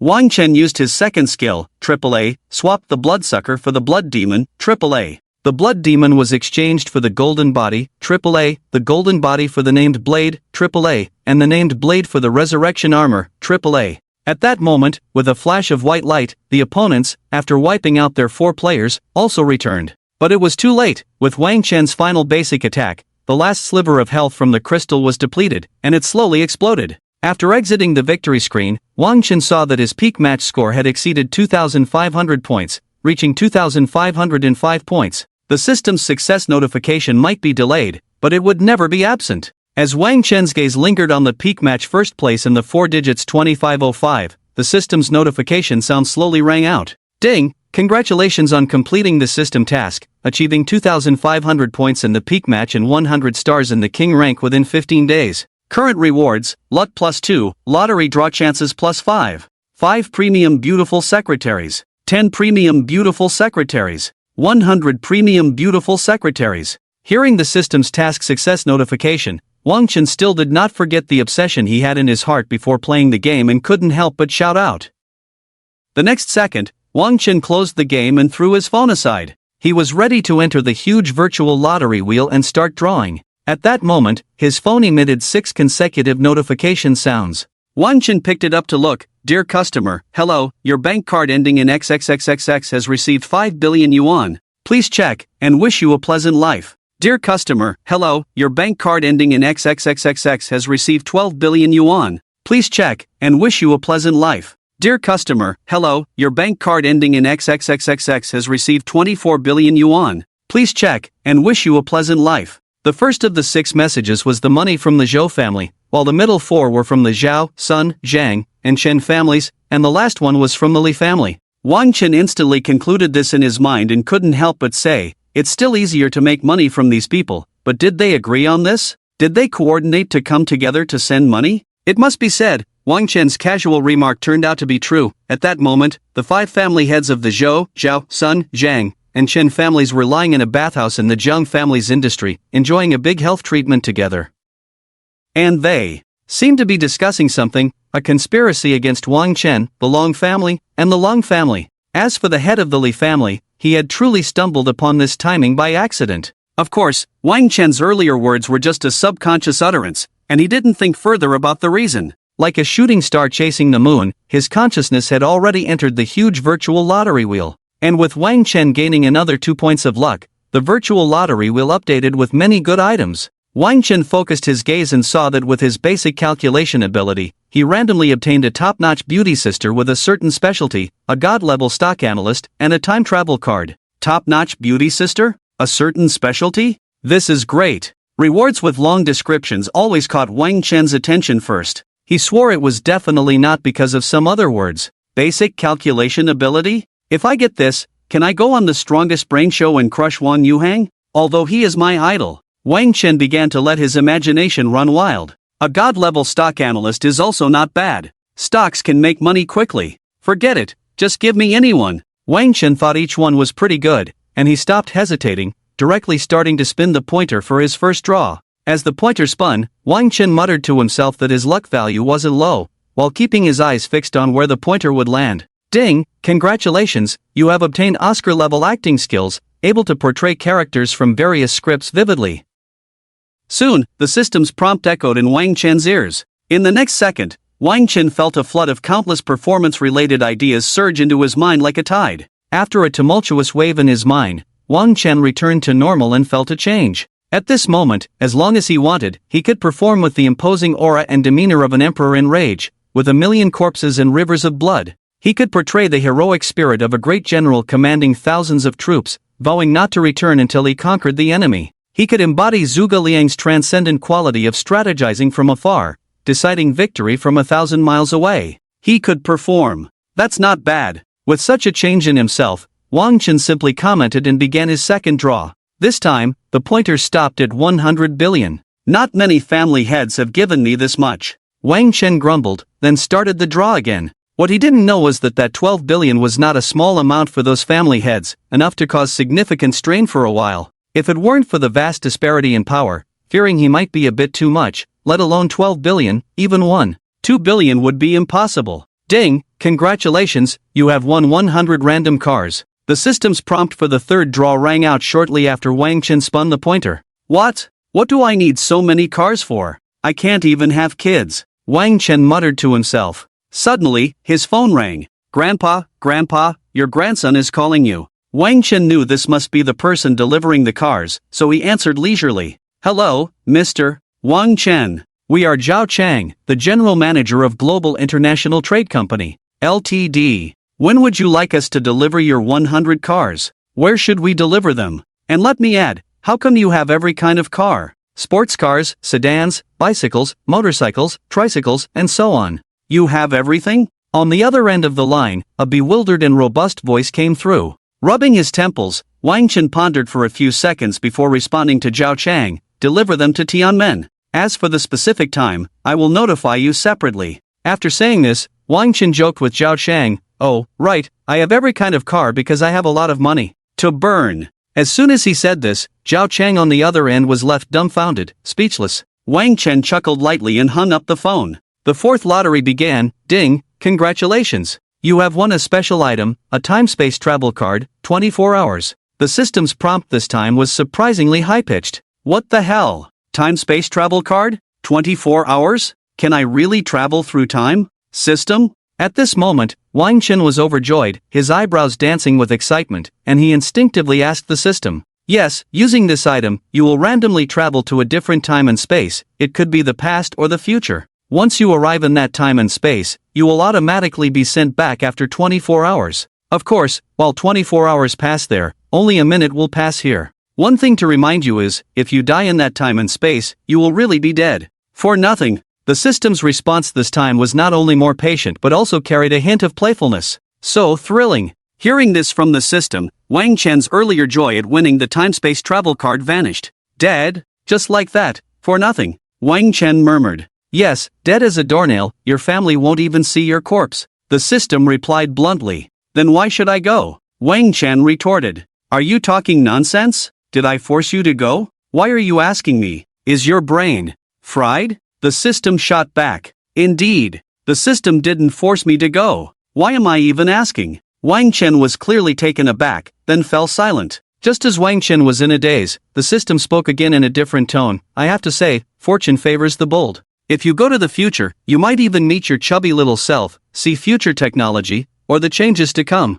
When you return to reality. TSK TSK TSK. At the very least, if you go to the past, you know history like the back of your hand, easily settling scores, pointing out the landscape, and casually taking a few items back, you'd return with a fortune. Wouldn't that be tempting? Ah, what a pity. What a pity. Be a coward, just be a coward. As soon as these words were spoken, Wang Chen immediately shouted, coward. The word coward doesn't exist in Wang Chen's dictionary. Then go ahead. The system retorted. I'll go, but, system, can't you give me some life-saving gear? If such a capable host like me were to die, you'd be sad too, right? How much money do you have? The system inexplicably asked Wang Chen a question that left him puzzled. Upon hearing this, Wang Chen instinctively glanced at his attributes. Host, Wang Chen. Appearance. Wealth, 75,360,520,000. Combat power, mid-level yellow rank. Skills, world-class piano master, diagnostic skills, top-notch firearms skills, basketball skill set, world-class painting master, X-ray vision, complete medical skills, Oscar-winning actor. Identity, world's #1 hacker, world's #1 assassin. Luck, 6. Education, PhD in literature from Kyoto University. Weapon, bronze loudspeaker, permanent god of song sticker. Assets, Longting Commercial Street, Wine Group, Zhongmei Commercial Street, 10 traditional courtyard houses in Kyoto, Nightshade Bar, Grand Entertainment Company, Asia Region. Huaxia Empire International Travel Agency, 15% shares. Servant, Old Master Lang. Medicines, Perfect Health Pill, 1, Truth Pill, 3, Hair Growth Pill, 4. Rare items, Time-Space Travel Card, Home Card, Future Information Card. After quickly browsing through, Wang Chen said, 75,360,520,000. What's wrong? You give me all this money, and I'll get you a set of shockproof equipment, ineffective in reality, ensuring you dominate the world. How about it? This deal, you absolutely won't lose. Think about it? The system surprisingly began to coax Wang Chen. Upon hearing this, Wang Chen's expression suddenly froze. I only have this little money, and you want to empty me out? Can you act like a human? Oh, right, you're not human to begin with. The system ignored his words and coldly said, so, do you buy it? I, Wang Chen, would rather die than buy your so-called shockproof equipment, ineffective in reality, even if I don't travel through time. Wang Chen stood tall and proud, exuding an air of determination. You better think carefully, this is the only chance, don't forget what I just said. Once you decide, I'll destroy this card, and we'll start the 5th lottery. The system spoke in a mechanical, cold tone, but to Wang Chen's ears, it felt full of malice. After hesitating for a moment, Wang Chen changed his tone. Why not buy it? So tempting. No one can escape the law of temptation. As soon as these words fell, the system's cold, emotionless voice immediately rang out. Ding, automatically deducting 75,360,520,000. Ding, the host has obtained super strong full-body shock equipment. Ineffective in reality. The host must use the time travel card within half an hour. Also, I must remind you, since your current level is only a golden level scrap collector, you cannot collect any scraps in other timelines, you can only bring back things given to you by others. Good luck. As soon as this was said, Wang Chen went a bit crazy, shouting in frustration, damn it! Why didn't you say this earlier? Why now tell me I can't just collect anything? What a scam! System! Why aren't you talking?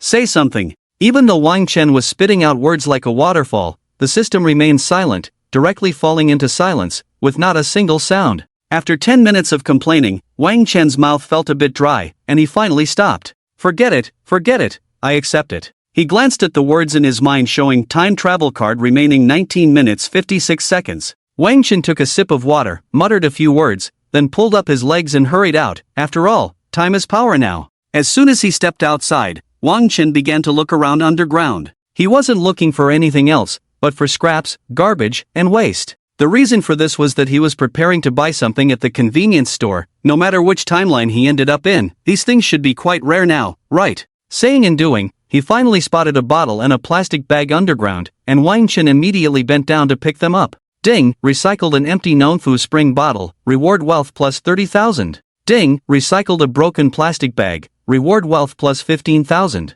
Hearing this sound, Wang Chen felt a surge of joy. Not bad, not bad. After reaching 6 points of luck, it's really strong. One bottle gives 30,000 in income. But just as he was pleased for a moment, Wang Chen rushed into a nearby convenience store. He bought a bunch of snacks, drinks, and small toys, and only then did he feel satisfied as he paid and walked out. As soon as he stepped outside, Wang Chen glanced at the empty street, then immediately put these items into the virtual recycling space and quickly returned to his room, locking the door behind him. After doing this, Wang Chen took out the time-space travel card. Just as he was about to use the card, he suddenly remembered that he hadn't put on the invulnerable electric shock gear he had just acquired with his savings, ineffective in reality. So, he quickly retrieved the suddenly appeared electric shock gear, ineffective in reality, from the virtual recycling space. After taking it out, Wang Chen first looked at the attribute description of the electric shock gear. Ineffective in reality. This electric shock gear can arm the entire body, controlled by the host's thoughts, allowing for free use and arbitrary electricity generation. In 3 words, it can be summarized as invincible. Note, ineffective in reality. The description was very straightforward, and Wang Chen understood it completely with just a glance. Nodding slightly, he put on the electric shock gear, ineffective in reality, and armed himself. Then, he immediately used the time-space travel card. In the next second, a mechanical voice devoid of any warmth entered Wang Chen's ears. Ding! Time-space travel card used successfully. Location, random. Time-space, random. The effective time for this time-space travel is 24 hours. Exceeding 24 hours will result in immediate return. Seeing these 2 random results, Wang Chen couldn't help but complain a bit, but fortunately, the system had already informed him about this, so he quickly calmed down. After a 5-second buffer time, you will enter the time-space tunnel. 5 seconds. 4 seconds. 3 seconds. 2 seconds. 1 second. Entering the time-space tunnel. In the next second, Wang Chen felt darkness envelop him, and his whole body felt disoriented, as if he had lost control of it. Then he fell into a tunnel. He couldn't open his eyes and could only hear the crackling sound of lightning. At that moment, he couldn't help but think of the theory he had learned from Einstein during his studies. As long as one could exceed the speed of light, one could achieve time travel. Could it be that I have already surpassed the speed of light? Wang Chen couldn't help but entertain this thought. Forget it, what am I even thinking? I can't figure it out anyway. I'm Wang Chen, and I'm coming to the future time-space. About 5 minutes later, Wang Chen felt his body slowly regain control, and his vision gradually brightened, becoming incredibly dazzling. Damn. Damn. As Wang Chen's scream finally stopped, he thudded to the ground. This scene startled Liu Bei, Guan Yu, Zheng Fei, Yuan Shao, Yuan Shu, Yuxi, Pan Feng, Chao Chao, Gong Shenzan, and others present. Everyone hurriedly stepped back, shouting, Who is this demon? Why did you appear out of nowhere, falling from the sky? Hearing this, Wang Chen stood up, rubbed his head, looked around, and couldn't help but shout, Big-eared thief! Lord Guan! Butcher Zhang Fei from Zhua County! Chao Chao! As soon as he said this, Zhang Fei's temper flared, and he shouted loudly, Who are you, and how do you know me? And my 2 brothers. Who doesn't know the 3 of you? You 3 are the most famous figures in the romance of the 3 kingdoms. Wang Chen answered Zhang Fei instinctively without thinking. Just then, a small soldier entered the main hall, shouting, Report. That scoundrel Hua Xiong. That scoundrel. Yuan Shao sat high on his seat, frowning deeply, and said, What are you panting for? Hurry up and speak. Hua Xiong has brought his cavalry to the front lines, waving a big knife and taunting Governor's son with a red scarf, cursing and calling for battle. The little soldier finally managed to get this out in one breath. All right, you can go now. Yuan Shao nodded slightly. After the nameless soldier left, Yuan Shao raised an eyebrow and suddenly commanded, Come, capture this demon. In the next moment, 4 fierce-looking soldiers with broad backs and strong builds approached Wang Chen, reaching out to grab him. But Wang Chen, with a thought, advanced instead of retreating, directly stepping forward to use his electric shock equipment on the two men. Zzz. Zzz.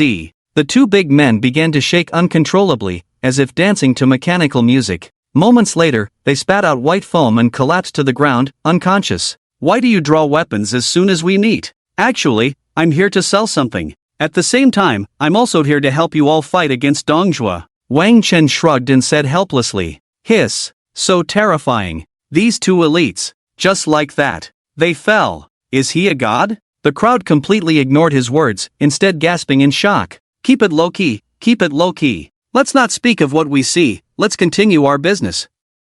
I'll give you something to drink, see if you're interested. As he spoke, Wang Chen pulled out a box of Happy Fatty Water, a box of Weilong spicy strips, and a cigarette from the virtual recycling space. He first took a sip of the Happy Fatty Water and a bite of the spicy strips in front of everyone, then lit a cigarette, took a puff, and, while everyone was dumbfounded, directly shoved one of each item into everyone's hands. Just as Yuan Shao hesitated, preparing to give it a try, someone beside him shouted, "My lord, wait, be careful, it might be poisonous. Why not let me test it for you?" Upon hearing this, Yuan Shao found it reasonable and handed the Weilong spicy strips to him. The man cautiously took a bite, then suddenly closed his eyes in ecstasy, murmuring, "How can there be such deliciousness in the world?" He instinctively reached for another Weilong spicy strip, only to find that Yuan Shao, seeing him eat, could no longer resist the aroma and had already started to indulge. Delicious, really delicious, damn it, it's so good. Yuan Shao gulped down the Happy Fatty Water while shoving the Weilong spicy strips into his mouth.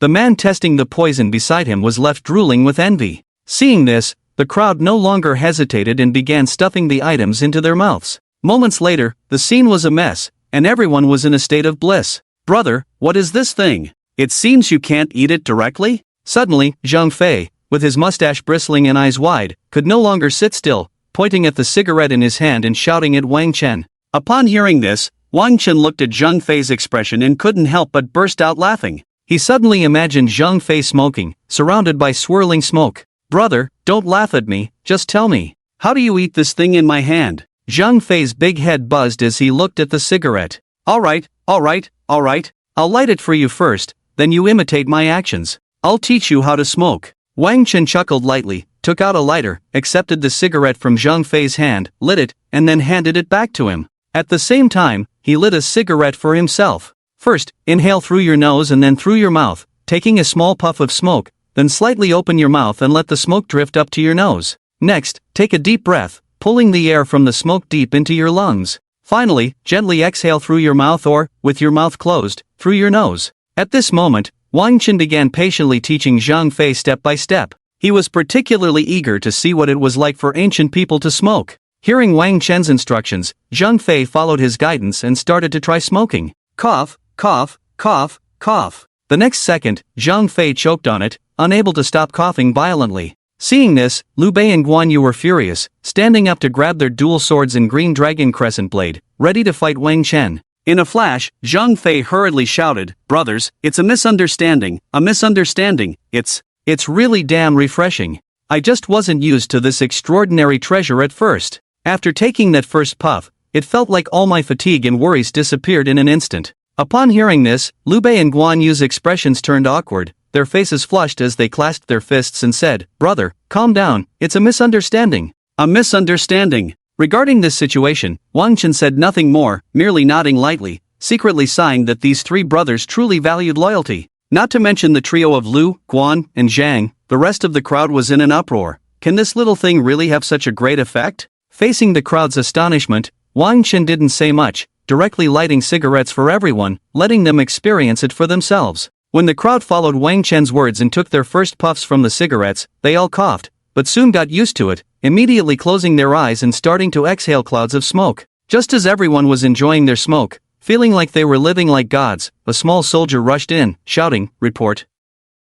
Hua Xiong is. But before he could finish, he was astonished to find that everyone present was holding a short, thin object to their mouths, wearing expressions of enjoyment. This discovery left him dumbfounded, unsure of how to continue his earlier statement. However, even though he didn't finish, everyone suddenly woke up, realizing that Hua Xiong was still at the front lines. Thus, Yuan Shao quickly straightened himself and asked the crowd, "Who dares to fight?" Upon hearing this, the valiant General Yushi stepped forward from behind Yuan Shu and said, "This little general is willing to go." Yuan Shao, seeing someone so eager, immediately sent Yushi to fight the enemy, while the others continued to smoke their cigarettes, waiting for good news from Yushi. At this moment, only Wang Chen knew that this person was just a complete novice, unable to last more than a few seconds. Sure enough, not long after, a small soldier came to report, Yushi fought Hua Xiong for less than 3 rounds before being slain by Hua Xiong. Upon hearing this, everyone, except for the 3 brothers Lu, Guan, Zhang, Wang Chen, and Chao Chao, showed shocked expressions. After a moment of silence, finally, the governor Han Fu stood up, breaking the calm, confidently addressing the various lords. "I have General Pan Feng. If I send him, he will surely be able to slay Hua Xiong." And Pan Feng, wielding a large axe, stood in the great hall, issuing a rough voice, "In front of me, Hua Xiong is nothing. Once I make my move, he will surely be scared out of his wits." Upon hearing this, Yuan Shao immediately dispatched General Pan Feng to battle. Wang Chen paid no attention to these matters and continued to smoke. He knew that Pan Feng was just a rookie and would definitely be defeated in a few minutes. "I will obey your command. Watch me go take him down. My great axe has long been eager for action. Within 3 strikes, I will surely slay Lu Bu beneath his horse." Upon hearing Yuan Shao's words, Pan Feng clenched his fist tightly, responded to him, and then took up his great axe to mount and face the battle. As Pan Feng stepped out, the people in the great hall began to discuss among themselves. "General Pan speaks with such confidence. I believe he will easily slay that Hua Xiong. Then we can celebrate with this divine water. How many rounds do you think General Pan will take to bring back Hua Xiong's head? Come, drink. I believe it won't be long before General Pan can slay that so-called famous Hua Xiong beneath his horse." Just as everyone was animatedly discussing, a small soldier rushed in a panic, and in his excitement, he stumbled into the great hall and exclaimed, "Report! General Pan has also been slain by Hua Xiong." Boom! Boom! Boom! As soon as the soldier finished speaking, the lords present were all taken aback, their faces turning pale. How is this possible? Instead of gasping in shock, the people furrowed their brows, picked up their cigarettes, and began to smoke. For a moment, the entire hall fell into an eerie silence. After a long while, Yuan Shao threw away the burnt-out cigarette in his hand and sighed, "It's a pity that my generals Yan Liang and Wen Shou are not here. If one of them were here, why would I fear Hua Xiong?" As soon as these words were spoken, Wang Chen knew that Guan Yu would definitely stand up at this moment. Just as this thought flashed through Wang Chen's mind, a man, 9 feet tall, with a beard 2 feet long, phoenix eyes, and a face like a heavy jujube, stood up, looking down on everything, and calmly said, "I am willing to go and slay Hua Xiong, presenting his head at your feet." This statement was like a thunderclap, quickly drawing everyone's attention. "Who are you?" Yuan Shao asked in surprise, thinking to himself, "Does this person not fear death?" Before Guan Yu and Gong Sunzan could respond, Wang Chen stepped in first, expressionless, and said, "He is Lu Xuanda's brother, Guan Yu. He follows Lu Xuanda as a cavalry archer." As soon as these words were spoken, everyone felt a rising curiosity about this person who seemed to know everything. "You deceive me. Do the lords have no great generals? A mere cavalry archer dares to speak so recklessly. Come, throw this person out." Yuan Shao did not care how Wang Chen knew this. He looked at Liu Bei, his veins bulging, and an unnamed rage erupted. At this critical moment, Chao Chao slightly stood up, looking at Guan Yu with admiration. He cleared his throat and said with a smile, "Since this person dares to boast so boldly, he must have his exceptional qualities. Let him try. If he fails, it won't be too late to hold him accountable." Hearing Chao Chao say this, Yuan Shao stroked his chin, pondered for a moment, and then asked Chao Chao, "Sending a cavalry archer into battle, won't that be a source of ridicule for Hua Xiong?" As soon as this was said, Wang Chen thought to himself that Guan Yu would surely say that classic line. Sure enough, the next second, Guan Yu stroked his beautiful beard and declared in a booming voice, "If I do not win, please behead me." Boom! As soon as these words were spoken, an overwhelming aura erupted from Guan Yu, as if he were ready to charge into battle. Seeing this, Chao Chao immediately sent someone with a cup of hot wine, saying, "Let us toast to this." Guan Yu saw the wine in Chao Chao's hand, shook his head, and said lightly, "Pour the wine first, I will be back soon." After saying this, Guan Yu turned to leave to mount his horse and take Hua Xiong's head. "Wait a moment." Wang Chen pretended to be profound and spoke. As soon as these words were spoken, Guan Yu slowed his pace and turned to look at Wang Chen, his eyes filled with confusion. "I will go with you." A faint smile appeared on Wang Chen's lips. He was thinking to himself, "Can I seize Guan Yu's head this time?" Upon hearing this, Guan Yu was stunned for a second and was about to refuse. But before he could say anything, Wang Chen had already moved ahead of him and walked outside. Guan Yu struggled to swallow the words he was about to spit out and quickly followed Wang Chen, also leaping onto his horse. In front of the two armies. Who goes there? Hua Xiong, holding a long spear, looked at Wang Chen and the others with a hint of disdain and said, "Say my name, and it will scare you." Wang Chen actually imitated the words of General Xing Daorong from Lingling, teasing Hua Xiong. Not only that, he also turned to Guan Yu and asked, "What do you think of this Hua Xiong?" Guan Yu, with his sword at the ready, lightly stroked his beautiful beard and proudly said, "In my view, he is like a mere chicken or dog, just a pawn." Ha! Such big words. Come and take your life. Without further ado, Hua Xiong charged at the two with his blade raised. In the next second, Hua Xiong's silver-white blade, gleaming with cold light, swung towards Wang Chen. In an instant, Wang Chen activated his electric shock equipment that rendered him impervious to blades and performed a move to catch the incoming blade with empty arms. At that moment, Hua Xiong, upon contact with the electric shock equipment, felt his whole body go numb and began to twitch, about to fall off his horse.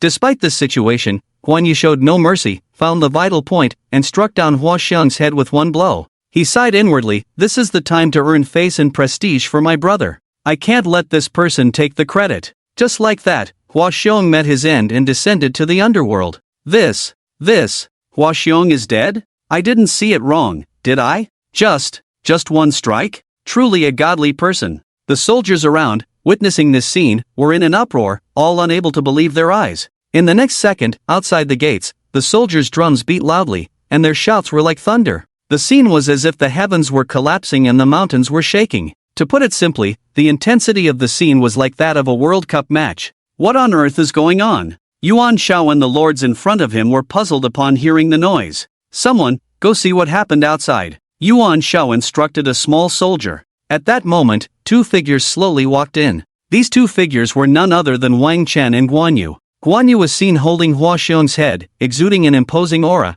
and walked expressionlessly to the front of the crowd, then casually tossed it to the ground. At this time, the wine that had just been poured was still warm. Boom! Upon seeing this, the surroundings erupted into chaos. Except for Liu Bei, Zhang Fei, and Xiao Chao, everyone else was incredibly shocked, their eyes filled with disbelief. They couldn't help but grab the spicy strips in their hands, stuffing them into their mouths while gasping in shock. As for Wang Chen, he had already anticipated this situation, so he felt nothing. Thus, just a few seconds later, he broke the somewhat strange tension with a voice, "Oh.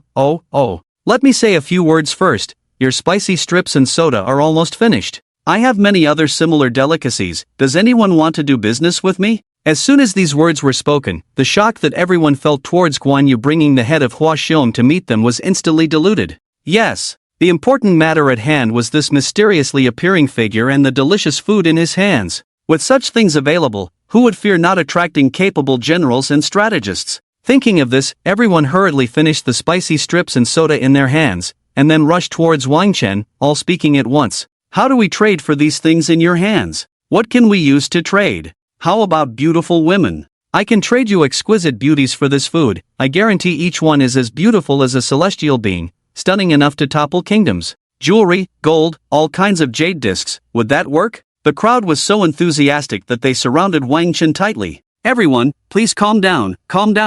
Why don't we find a brighter, quieter place to discuss this slowly? I have other, even more delicious foods." Wang Chen waved his hand and suggested to the crowd. As soon as he said this, everyone was stunned. The spicy strips and soda they just had were already so tempting, and there were even more enticing things? Wonderful.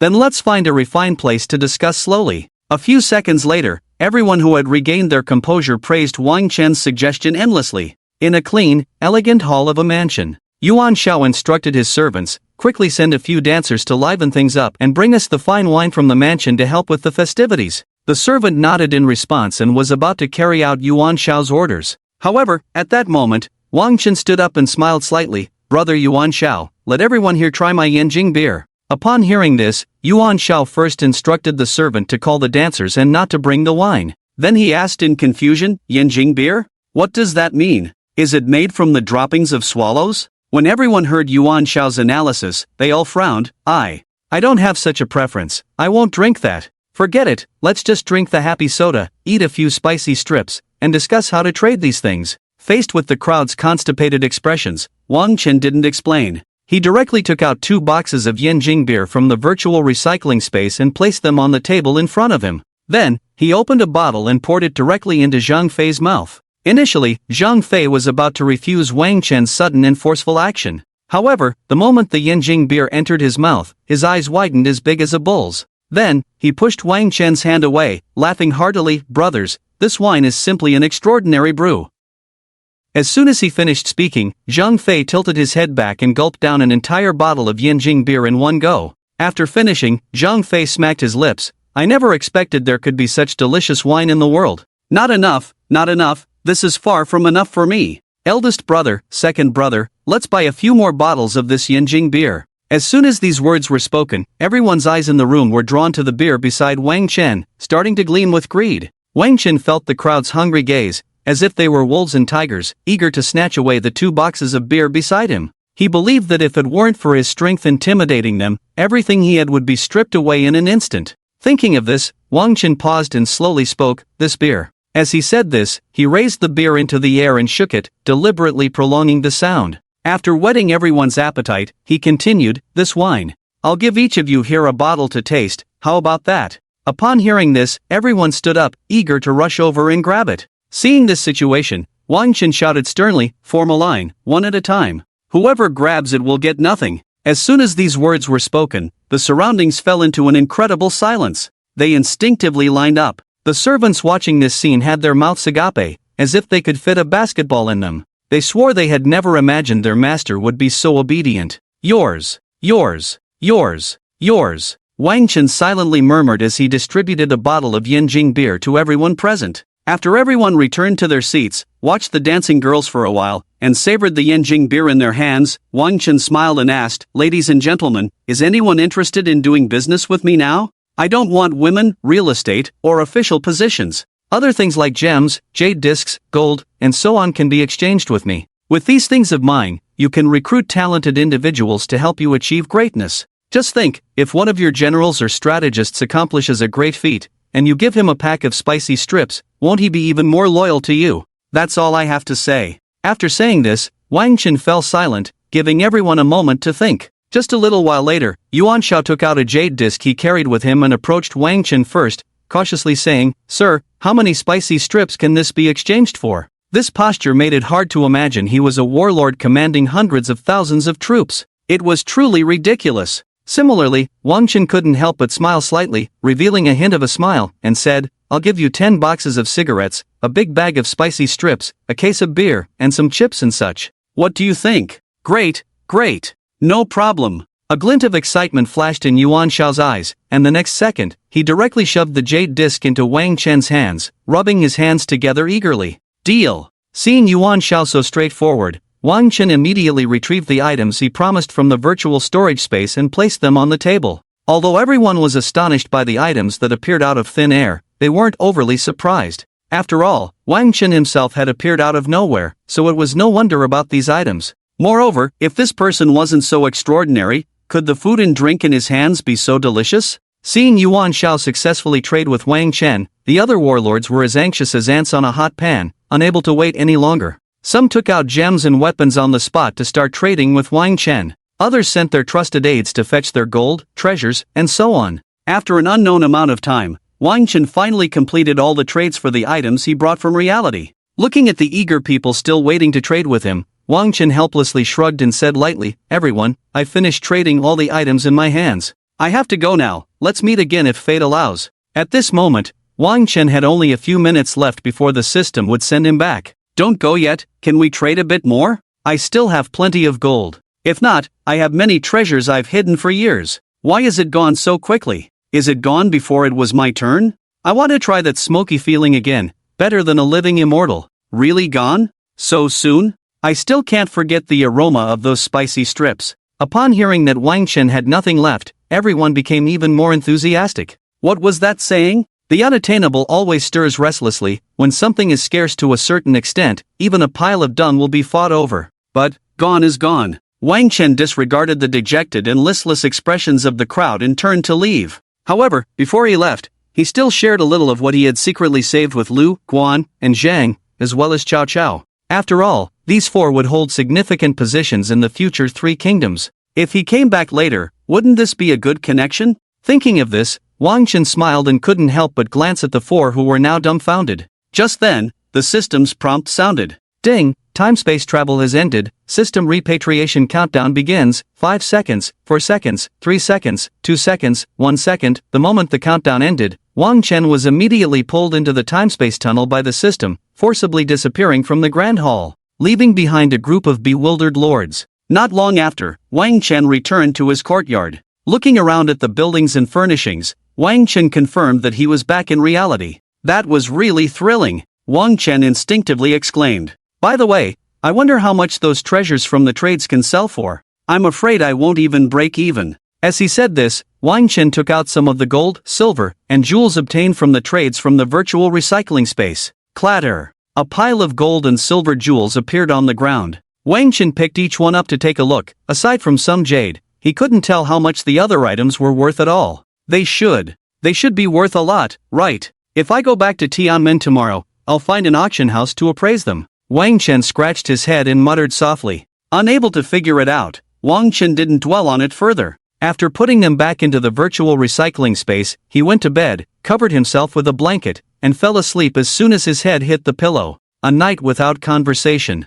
The next morning, just as dawn was breaking, Wang Chen woke up naturally. After waking up, he couldn't fall back asleep, so he went to the yard to stretch his muscles. After having breakfast, he went out. As soon as he stepped outside, his phone rang. Grandpa, your grandson is calling you. Wang Chen casually glanced and saw that it was a call from someone named Chen Tao. The name seems a bit familiar? Wang Chen murmured, not thinking much of it, and answered the call. The next second, a slightly puzzled voice came from the other end. Boss, there are so many bags of junk piled up at your door that we can hardly fit anymore. Should I keep collecting? After hearing this, Wang Chen remembered that this was the person he had hired to collect junk. Yes, keep collecting. I'll be back soon to handle it, Wang Chen said confidently to Chen Tao without hesitation. Okay, boss. Chen Tao replied respectfully on the other end of the line. After hearing Chen Tao's response, Wang Chen lightly acknowledged and hung up, then called Tang Xuejian. In a few seconds, the call was connected.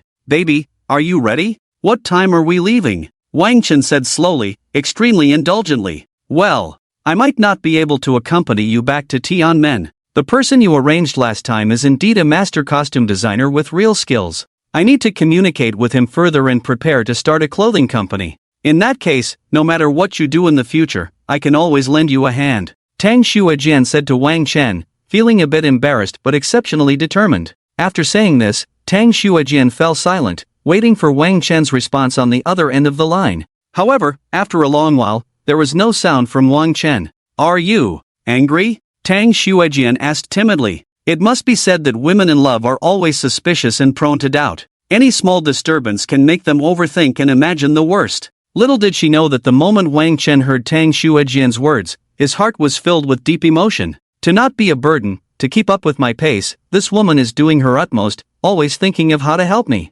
With a woman like this, what more could I ask for? On the day of the wedding, I must give Xuejian a wedding that will make headlines across the country. Wang Chen thought to himself, and for a moment, he was so stunned that he didn't make any sound. Hello, are you listening? Seeing Wang Chen silent, Tang Xuejian felt anxious, her hands fidgeting, and her brows furrowing tightly. No, how could I be angry? With a girlfriend like you, I wake up laughing in my dreams at night. Wang Chen, coming back to his senses, smiled slightly, immediately speaking to dispel Tang Xuejian's worries. Upon hearing this, Tang Xuejian didn't waste any more words, pursing her alluring red lips before speaking. Okay, I've already bought your plane ticket. You go back first, Mua. At that moment, Tang Xuejian felt particularly relaxed and happy because she had met someone who understood her. She thought, I don't need to say much, you understand, and that might be the most wonderful thing in the world. Alright, take care of yourself. If you need any help, just give me a call.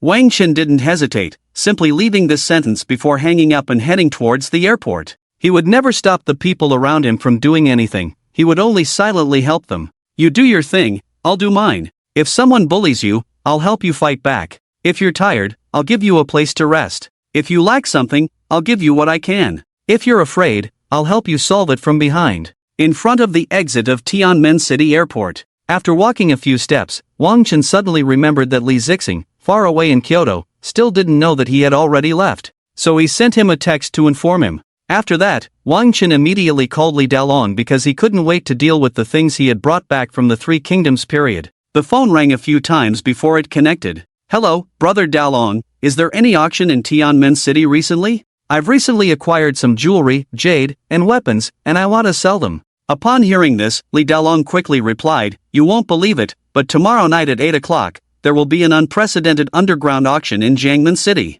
You can take this opportunity to have your items appraised. Those who can attend are all prominent figures. You can have those items appraised, and if you want to sell them, you can do so directly. What do you think?" Wang Chen sighed softly, truly feeling that whenever he was drowsy, someone would come to deliver a pillow to him. Timing was more important than speed. "All right, brother. We'll meet tomorrow night, and I'll call you then." After hanging up, Wang Chen began to wander aimlessly down the street. Suddenly, he jolted as he remembered he still had 100 cars that needed to be dealt with. So, he quickly called Zhao Chang from the International Trading Company. The phone rang incessantly, but no one picked up. However, Wang Chen wasn't anxious. He continued to stroll while waiting for the call to connect. At that moment, Zhao Chang was about to take off his clothes and get on top of a certain second-tier starlet to exercise when he heard his phone ring at this critical moment. In a fit of anger, he almost turned off his phone, but upon seeing the caller ID, he hurriedly answered. After all, Wang Chen was such a formidable client he couldn't afford to offend. "Mr. Tang, hello, what can I do for you?" After finally getting through, Wang Chen said lightly, "Hello? Is this Zhao Chang? Have my 100 cars arrived in Tianmen City yet? If they have, just deliver them to the entrance of the villa in Jing'an district. That's not a problem, right?" Upon hearing this, Zhao Chang quickly put on his clothes and said into the phone, Sure, no problem. Just wait a moment, and I'll send them over." Then he hung up. After hanging up, he immediately began to curse. "What bad luck. I was already this far along, and now I have to put on pants, damn it. So what if I live in Jing'an district? Just because I have a bit of money, buying 100 cars makes me impressive? Just know how to disturb my good fortune." After cursing, Zhao Chang reluctantly glanced at the small starlet on the bed, who had a sultry look and was half naked, and said, "Don't rush, baby, wait for me to come back, you'll have your time to cry. What you need to do now is to get ready and wait for me." As soon as he finished speaking, Zhao Chang endured the uncontrollable urge in his lower abdomen and left quietly.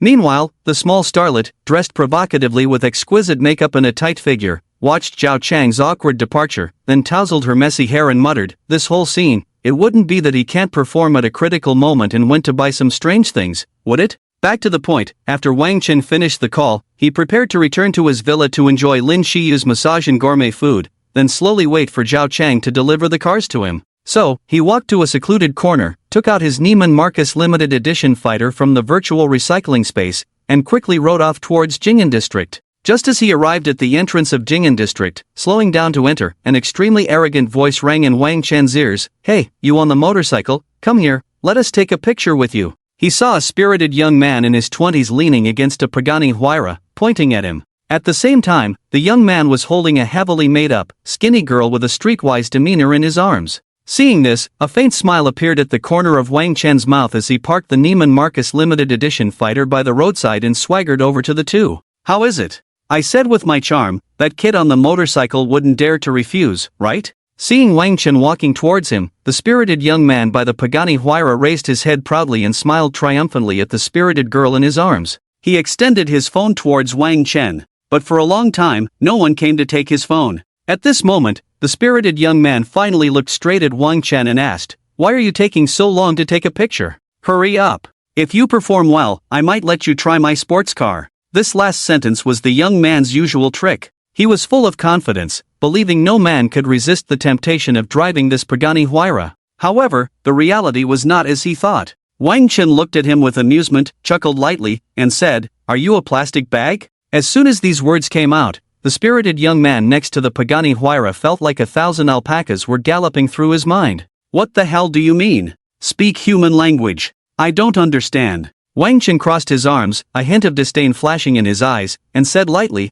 "What I mean is you're cheap and pretentious. Now, do you understand?" The spirited young man could hardly believe his ears. This kid on a broken motorcycle actually dared to insult him? In the next second, he pointed at his latest model iPhone in his hand, thrusting it in front of Wang Chen's nose, and said, "This phone costs 10,000, can you afford it? Open your eyes and take a good look." Just as he finished speaking, Wang Chen looked at the broken iPhone in front of him, and an unnamed anger surged in his chest. He snatched it away and smashed it hard onto the ground, turning it into pieces. "Don't put your worthless junk in front of me." Boom! The spirited young man was stunned. This person dared to smash his phone? In an instant, he pushed the woman in his arms away and lunged at the pieces on the ground, looked at them, and immediately jumped up, saying fiercely, "How dare you smash my phone? You've got some guts. If you're brave, go ahead and smash my Pagani Huayra too. Do you know how much this car costs? I'll tell you, 29 million. If you have the guts, smash it." The spirited young man was sure that if this person wasn't crazy, he definitely wouldn't dare to say another word and would be scared to the point of trembling.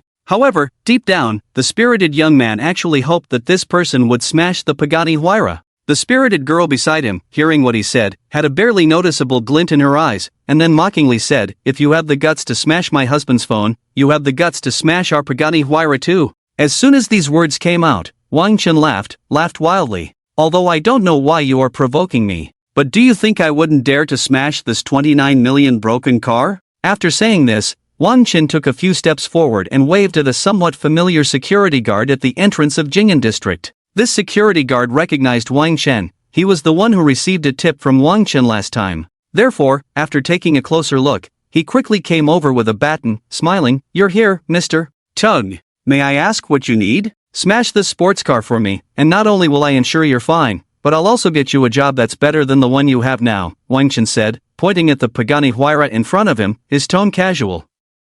He believed this person would definitely do it, for his eyes were filled with ambition. Sure enough, the security guard hesitated for only a few seconds, then thought to himself, "Fortune favors the bold," and began to wildly smash the Pagani Huayra with his electric baton. Seeing this scene, the spirited young man and young woman didn't feel sad at all. Instead, they burst into laughter, clutching their stomachs, unable to stop. After a while, when they finally stopped laughing, they pointed at Wang Chen and said, "Ha ha ha, you're such an idiot, this Pagani Huayra isn't even ours. How does it feel to be dumbfounded?" After saying this, the spirited young man and young woman linked arms, grinning at Wang Chen, waiting for him to explode in anger, hoping he would lose his mind and do something outrageous, preferably beat himself up and then spend a few days in jail.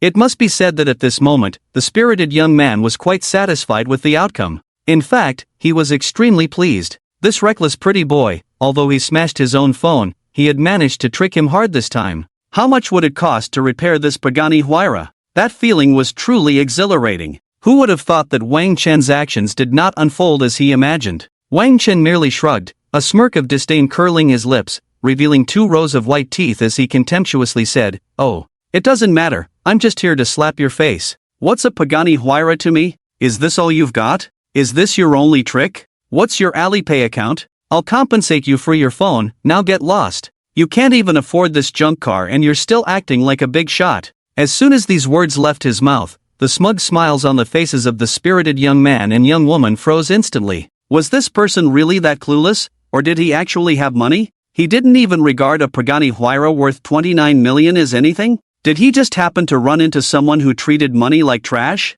To be fair, the wild thoughts racing through the spirited young man's mind were surprisingly accurate. He was right on the mark. The person standing in front of him truly treated money like trash and trash like money. While the spirited young man and young woman were in a daze, contemplating how to leave gracefully, a powerful voice suddenly rang out, clearly reaching the ears of all 4 present.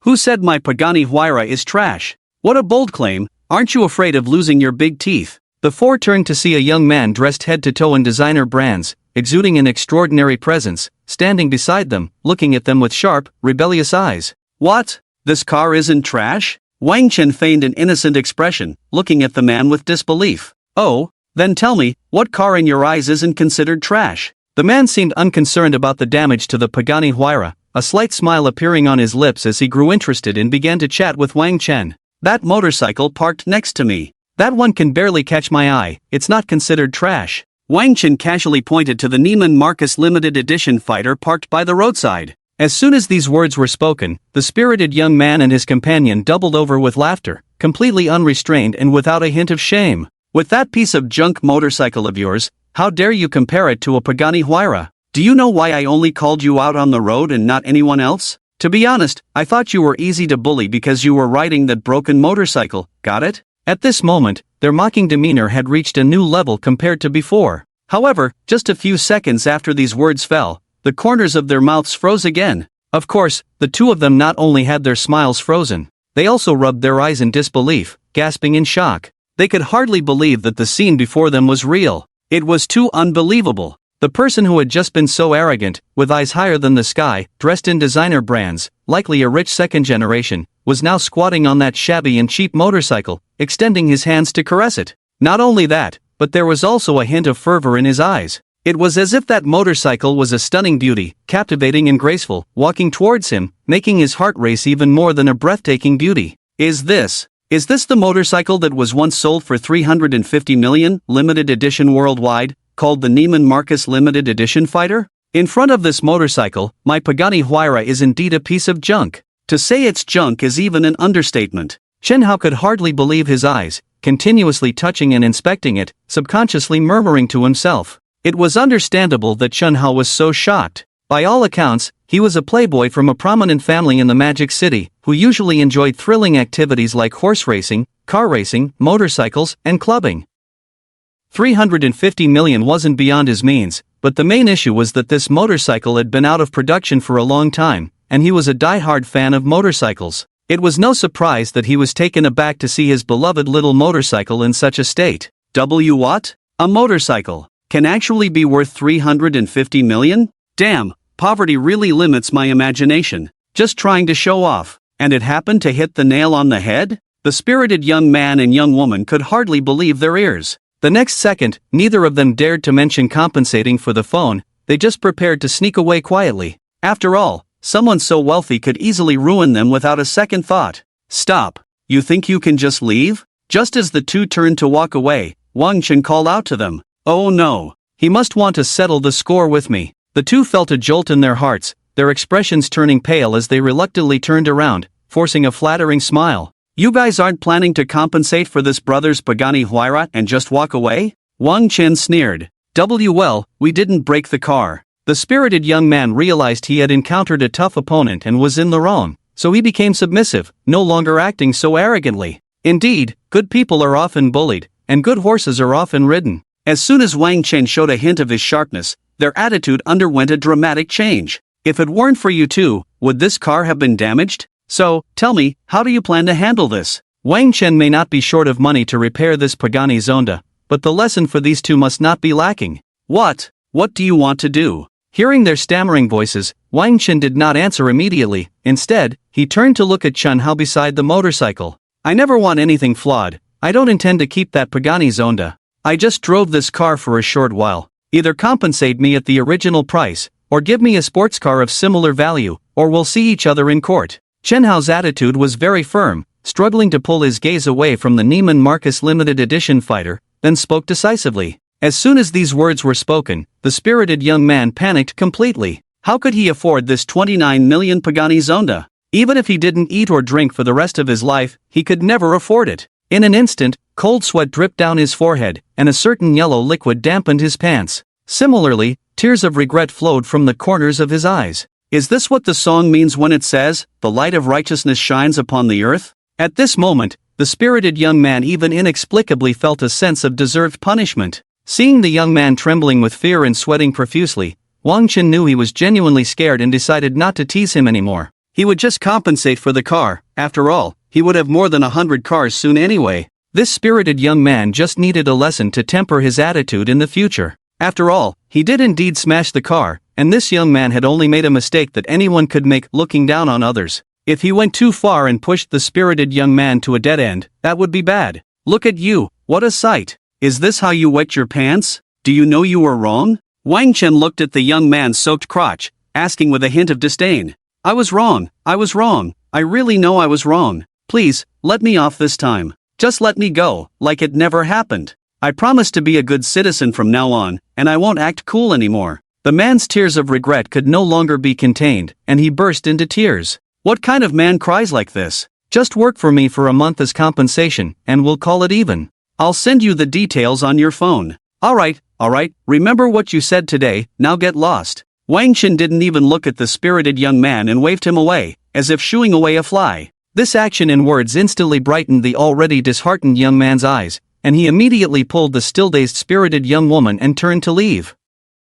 Wait, just as the spirited young man was about to leave Wang Chen's sight, he called out to him, "Come on, you're not messing with me, are you?" The spirited young man's face turned incredibly stiff and ugly, reluctantly turning back to wait for Wang Chen's next words. "I broke your phone, give me your Alipay account, and I'll transfer the money to you." Wang Chen was a principled person, he wouldn't break someone else's phone and then remain silent, bullying them, unless the other party truly crossed his bottom line. After spending a few minutes, he transferred the money to the spirited young man, who was moved to tears and almost hugged Wang Chen's thigh, vowing to turn over a new leaf. Wang Chen then shifted his gaze to Chen Hao in front of him, chuckling lightly, "Brother, wait a bit, I have 100 cars on the way here. When they arrive, you can choose one of similar value, alright? 100? No way! Are you kidding me?" Chen Hao was taken aback. Despite Wang Chen riding a motorcycle worth 350 million, Chen Hao still couldn't believe he would have 100 cars. After all, who would be so bored as to collect 100 cars?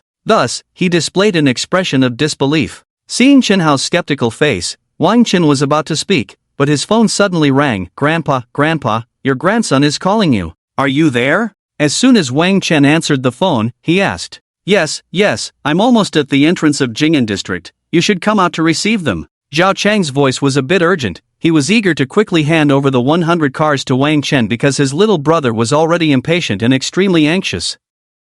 "Alright," Wang Chen replied calmly and hung up the phone. "Just wait a moment, they will be here soon. I won't take back what I said like the DNF mobile game, you can rest assured. You can be 1000% sure." At that moment, Wang Chen happened to recall the DNF game that a certain game company had been developing for 5 years without success, and he couldn't help but make a sarcastic remark. "What do you mean by rest assured?" Chen Hao completely didn't understand what Wang Chen was trying to express. That's not important. What's important is this, that. Before Wang Chen could think of what to say next, the transport team of 100 cars had already appeared in his line of sight, forming a long line. They're here, I'll go receive them first, you can choose later." Leaving that remark, Wang Chen didn't pay attention to the stunned Chen Hao and walked towards the slowly stopping transport team. At that moment, Zhao Chang had just stopped the car and was about to call Wang Chen again to quickly sign for the delivery. But just as he was about to make the call, he saw a familiar figure walking over. "Is that Mr. Tang?" Zhao Chang murmured to himself while comparing the photo in his hand. The next second, Zhao Chang couldn't help but exclaim excitedly, it's him, it's the man who bought 100 cars. It was no exaggeration to say that Zhao Chang's expression upon seeing Wang Chen was even 1,000 times more excited than when he saw his own father. Moments later, Zhao Chang rushed to Wang Chen with lightning speed and respectfully said, "Please sign for your 100 cars." Wang Chen glanced at the long line of cars behind Zhao Chang, and his mouth couldn't help but twitch, thinking to himself that it was truly a mix of everything. There were all kinds of vehicles. Bicycles, electric bikes, motorcycles, tricycles, vans, sports cars. He thought about it but wasn't too shocked. He had seen and experienced even more outrageous things, so what was this? He quickly completed the signing process, watching as Zhao Chang and his employees parked the 100 cars by the roadside, then nodded and left. Looking at the neatly arranged convoy, Wang Chen nodded in satisfaction before calling Chen Hao over. With a wave of his hand, he pointed to an area where a bunch of sports cars were parked and casually said, "All those sports cars over there are mine, you can pick any one you like, just something similar to your Pagani Huayra will do. Go ahead and choose." Hearing this, Chen Hao glanced at the line of sports cars and, with his years of experience in car culture, couldn't help but start talking to himself. Lamborghini Hermes, Koenigsegg CCXR, Bugatti Veyron Hermes Edition, Ferrari Sergio.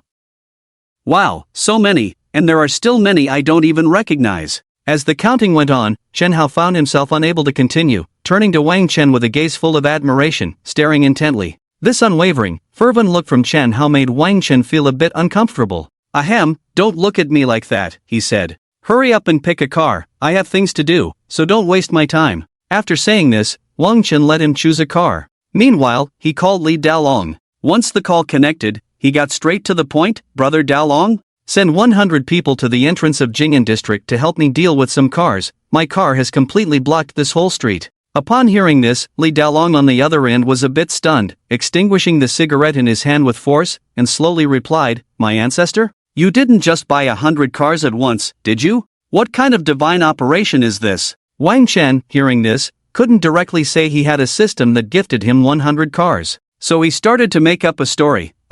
It's a long story. I didn't buy these cars, a friend of mine was too enthusiastic and accidentally sent me 100 cars, of all types. Just send someone to drive these 100 cars away and handle it. Pick a few you like, then assign one to each member of the GM team, and sell the rest, transferring the money to my account. That's fine, right? Li Daolong didn't doubt the truth of Wang Chen's words. In his mind, Wang Chen was a powerful and mysterious figure. Someone gifting him 100 cars, while a bit extravagant, was still somewhat understandable. Alright, I'll send someone to help you handle the cars. After saying this, Li Daolong waited for Wang Chen to hang up before swiftly taking care of the tasks Wang Chen had assigned. How's it going? Have you picked one? Why are you taking so long? I've been looking for quite a while. After putting the phone in his pocket, Wang Chen walked in front of the mesmerized Chen Hao, interrupting his intense focus. Suddenly being addressed by Wang Chen, Chen Hao snapped out of his trance-like state, helplessly saying, "Hey, don't blame me. It's just that I really like several of your cars.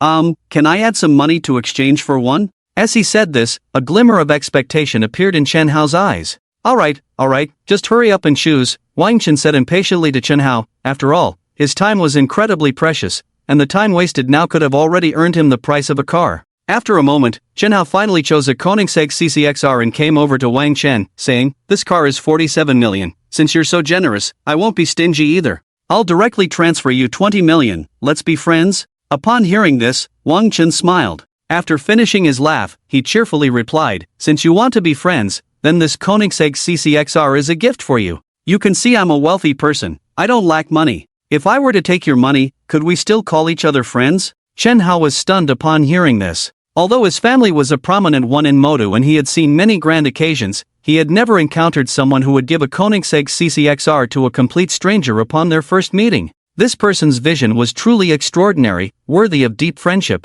Chen Hao silently judged in his heart. "Alright, if you need my help with anything, just call me at the number on this card. I have something to do, so I'll take your car and leave first." Chen Hao didn't hesitate, graciously accepting the Koenigsegg CCXR that Wang Chen had sent him, then casually handed Wang Chen a business card before getting into the car. He revved the engine, and with a roar, he disappeared from the spot. Once Chen Hao was gone, Wang Chen casually looked down at the business card in his hand. After a moment, he couldn't help but murmur, "Chairman of the Victory Sky Group? What is the Victory Sky Group? I've never heard of it." As soon as Wang Chen finished speaking, he put the business card in his pocket. When he looked up, he was surprised to find that 100 people had appeared in front of him without him noticing. Seeing Wang Chen raise his head, Su Pengfei spoke up, "We saw you deep in thought earlier, so we didn't want to disturb you.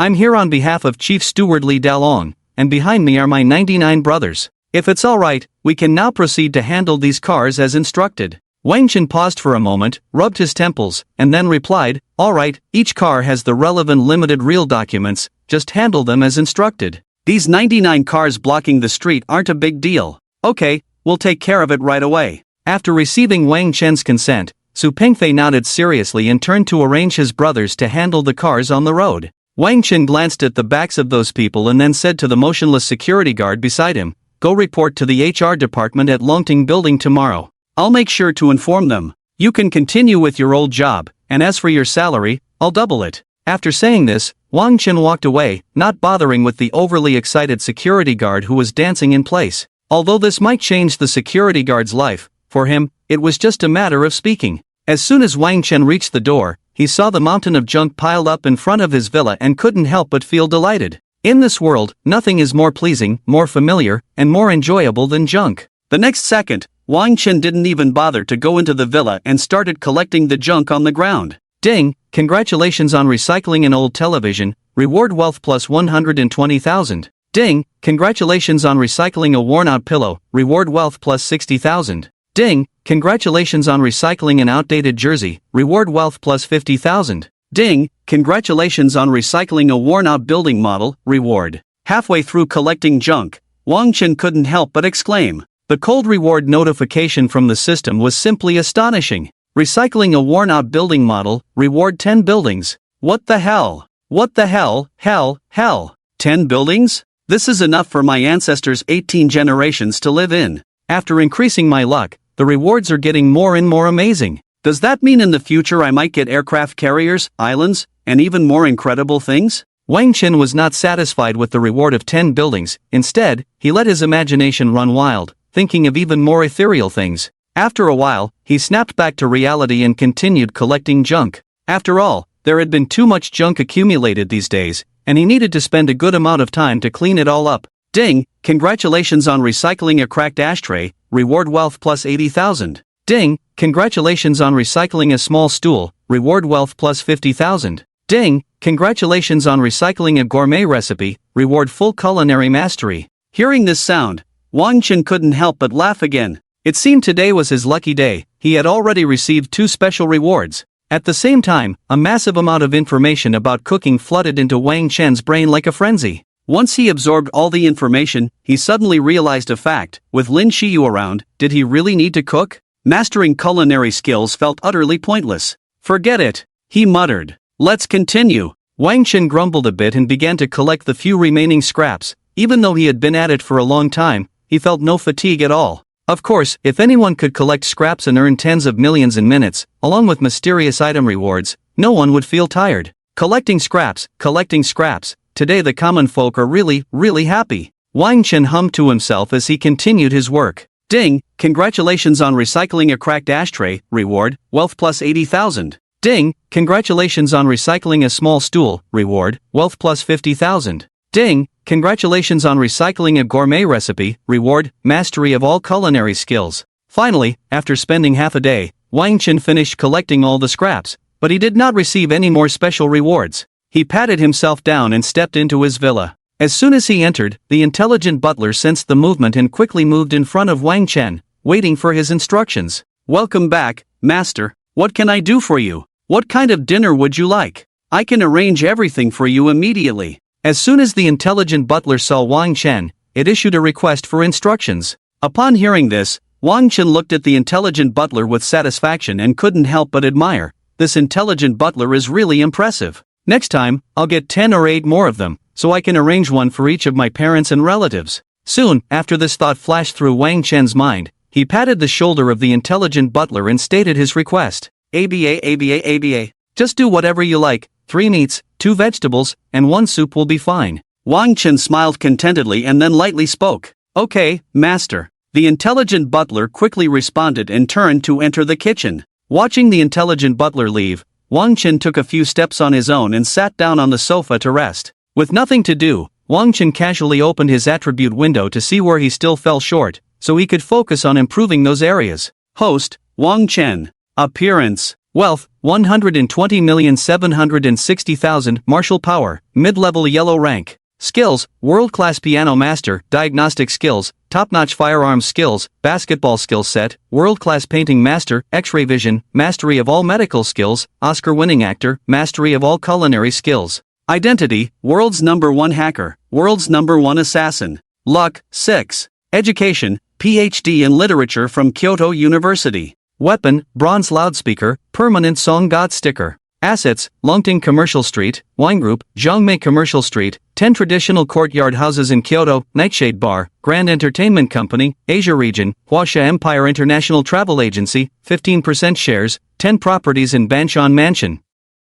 Servant, Old Master Lang. Medicines, Perfect Health Pill, 1, Truth Pill, 3, Hair Growth Pill, 4. Rare items, Home Card, Future Information Card. After a quick glance, Wang Chen analyzed, the combat power is too low. If I encounter someone from the Yi family again, I might end up being beaten to a pulp on the spot, so improving my combat power is urgent. As for money, receiving over 100 million for all that junk is still not as fast as asking those big families for compensation. Just as Wang Chen was still analyzing his strengths and weaknesses, a series of knocking sounds, duang, duang, duang, interrupted his thoughts. Wang Chen grumbled in frustration. What kind of nonsense person comes to interrupt my thoughts at this time? Reluctantly putting on a stern face, he got up to open the door. As soon as he opened the door, Wang Chen saw a courier from Shunfeng Express holding a box, standing outside. Hello, your package. The delivery guy smiled as he handed the box to Wang Chen. Wang Chen exchanged a few pleasantries before closing the door and returning to the villa.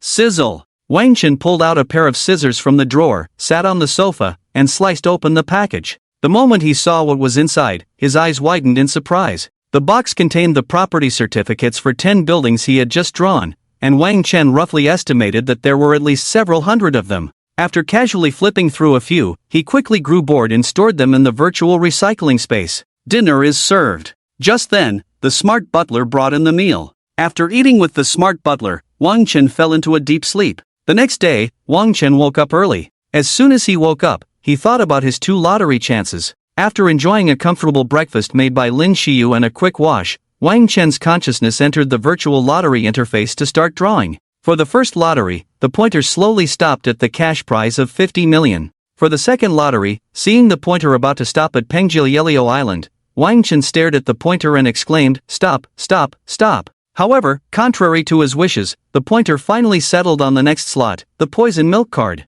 Poison milk card? What is this? Why do I keep getting these strange things? Wang Chen muttered as he looked at the attributes of the poison milk card. Poison milk card, after using it on yourself, the more you praise someone, the more the situation will develop in a direction completely opposite to what you praised. Poison milk, after using this card, my mouth will truly become poison milk. Back in college, my buddies used to say their mouths were blessed, cursing teammates to get 5 kills every day, and whenever they cursed a teammate, they would disconnect. I never expected that now I really have this ability. Wang Chen reminisced about the past, his gaze becoming distant as his thoughts returned to those carefree times. After a moment, he decided not to dwell on those things anymore. After all, one must always look towards money. Soon, he made a decision. He planned to rent out the 10 buildings the system had rewarded him with yesterday since he couldn't possibly live in so many houses. The next second, Wang Chen casually pulled out a property certificate, glanced at the location, and couldn't help but think of the expensive land prices in that area. The Half Mountain Mansion is located near a primary experimental school in Tianmen City, with obvious geographical advantages, close to various large shopping malls, snack streets, and sports fields. Due to such geographical advantages, many parents are eager to provide the best living conditions for their children. This has led to skyrocketing property prices in this area in recent years, reaching hundreds of thousands per square meter. Nowadays, it can be said that there are prices but no market. Without further thought, Wang Chen found a sack to put the property certificates in, then stepped out and retrieved the Neiman Marcus limited edition fighter from the virtual recycling space, heading towards the property management company of the Hillside Mansion. After parking the Neiman Marcus limited edition fighter downstairs at the property management building, Wang Chen quickly went inside. "Hello, this is the Hillside Mansion property management building. How can I assist you?" A woman in standard professional attire, with a curvaceous figure, approached Wang Chen with a polite smile and a sweet voice. Of course, she treated everyone this way. After all, the customer is king. "My surname is Wang," Wang Chen replied casually. In his heart, he thought, they must have heard of me, the major client with 10 buildings. However, the woman merely displayed a professional smile and said, "Hello, Mr. Wang. How can I help you?" "Well, to put it simply, I have 10 buildings here, and I want to know if you can help me rent out 9 of them," Wang Chen stated directly without any small talk. Upon hearing this, Zhang Qianyu was momentarily stunned. After a moment, this professionally trained individual couldn't help but let out a cold laugh, speaking with irritation. "Who are you, clown? Holding a sack, how ridiculous. You have 10 buildings and want to rent out 9? You're making me laugh. Are you here to waste my time? To be honest, if it weren't for my high professional standards, I would have kicked you out already." Such a commotion naturally caught the attention of Zhang Qianyu's colleagues, who came over to support her, saying, "10 buildings? Do you know how much a single room costs here? You're making me laugh so hard. Ha, I doubt you even know. Let me tell you, a single room is over 50 million. And a building has 48 units. Use your pathetic intelligence to calculate how much that is. Truly ignorant. You probably have never seen a wealthy person in your life. Let me show you what it's like today." Wang Chen's lips curled into a slight smile. As he finished speaking, he turned and dumped hundreds of property certificates from the sack onto the ground. Wang Chen's imposing gesture immediately attracted everyone's attention. The moment they saw the property certificates on the ground, based on their years of work experience, they quickly judged that those certificates were absolutely genuine. In just a second, everyone's eyes nearly popped out. They began to cover their mouths, gasping in shock, utterly stunned. After a while, Zhang Qianyu wiped the cold sweat from her forehead, hurried to Wang Chen's side, squatted down, and frantically started putting the property certificates back into the sack, continuously apologizing. "Mr. Wang, Mr. Wang, I'm sorry. Before Zhang Qianyu could finish her apology, a stern voice echoed throughout the room, "Xiao Zhang, what's going on?" After hearing this, Zhang Qianyu's heart sank, and she stiffly forced a bitter smile as she turned back and said, "Manager, at first, this Mr. Wang came to me with a tattered sack, claiming he had 10 properties. I thought he was just messing with me. But I never expected that the sack was actually filled with property certificates. Having said this with great difficulty, Zhang Qinyu mechanically stuffed the property certificates into the sack, waiting for the manager's wrath to descend upon her. What? In that instant, upon hearing this, Chu Shui didn't even bother to blame Zhang Qinyu. Her gaze shot directly to Wang Chen. Because at this moment, she had just learned that a mysterious figure had actually purchased 10 buildings in the Half-Mountain Mansion. She was about to go out to report to the company's top leadership. Who would have thought that now, through such an unexpected incident, she would encounter the owner of 10 buildings in this manner? That, Mr. Wang, this is all a misunderstanding. Can we talk in the office? How to handle this employee depends on your opinion. Does that sound alright? In an instant, Chu Shui thought of ways to calm Wang Chen's anger. After all, this was an impressive owner with 10 buildings in the Half-Mountain Mansion. Not to say there would be no successors, but absolutely unprecedented. Alright, then let's talk in the office. Wang Chen waved his hand, speaking nonchalantly. After all, he had a golden finger, his vision had to be broader. Good. I knew you were magnanimous. Please, this way. I have some top-quality De Long Pao tea brought back from the northeast. You can taste it while we discuss your matters. As soon as Chu Shui finished speaking, she pointed in a direction and led the way for Wang Chen. At the same time, she signaled a few employees to pick up the sack and follow behind Wang Chen. A few female employees, having been pampered since childhood, had never handled a sack like this. But due to the manager's gaze and Wang Chen's power, they hesitated for only a second before obediently following Chu Shui's instructions. For a distinguished guest, Chu Shui never held back her enthusiasm and service. Feeling the change around him, Wang Chen raised an eyebrow and snorted, "Alright, let's go." He stepped forward, following Chu Shui's back toward the office. Soon, the two arrived at Chu Shui's office on the 3rd floor. After Wang Chen sat down, he crossed his legs and leisurely awaited Chu Shui's next move. "Please sit for a moment and enjoy this tea." Chu Shui personally brewed a cup of exquisite De Long Pao and brought it over, revealing a sweet smile. "It's acceptable." Wang Chen picked up the teacup and took a gentle sip, speaking lightly. What a big show. But who could blame him for being so impressive? If he weren't really wealthy, I would really want to. Sigh, what ordinary people consider exquisite De Long Pao probably doesn't even count as trash in his eyes. Acceptable is too much praise for us. I'm sorry, this De Long Pao is the best tea we have. I hope you can understand and just drink a few sips. Despite Wang Chen's haughty attitude, Chu Shui dared not show the slightest dissatisfaction and continued to flatter him as best as she could. "I won't hold the earlier matter against you, my time is tight, so I'll get straight to the point. I have 10 buildings, I don't need that many. Can you rent out 9 of them for me?" Wang Chen said softly, continuing to sip the freshly brewed De Long Pao. Chu Shui moved her alluring red lips and smiled lightly. You just bought 10 buildings, and you want to rent out 9 of them?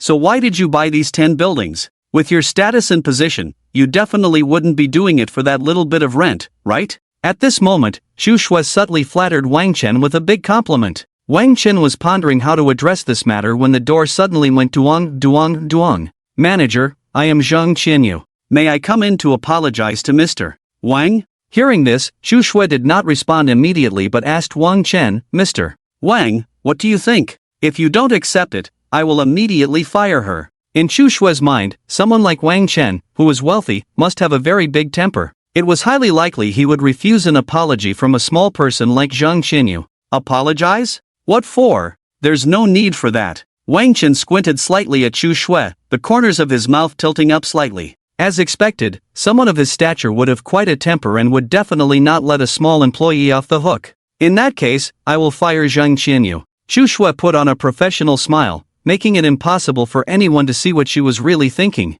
"You might have misunderstood my meaning. What I mean is, in that kind of situation, having that kind of reaction is perfectly normal. There's really no need to apologize." Wang Chen directly interrupted Chu Shui, shaking his head lightly. Upon hearing this, Chu Shui was clearly taken aback, unable to believe her ears. This person was so rich and so arrogant, yet so reasonable? It was unbelievable. "Stop daydreaming, hurry up and let your employee go down. Don't scare her so much that she can't eat or drink." Wang Chen's mouth revealed a perfect arc as he reminded the dazed Chu Shui. Hearing this, Chu Shui showed a grateful smile to Wang Chen. She actually appreciated this employee, Zhang Qinyu.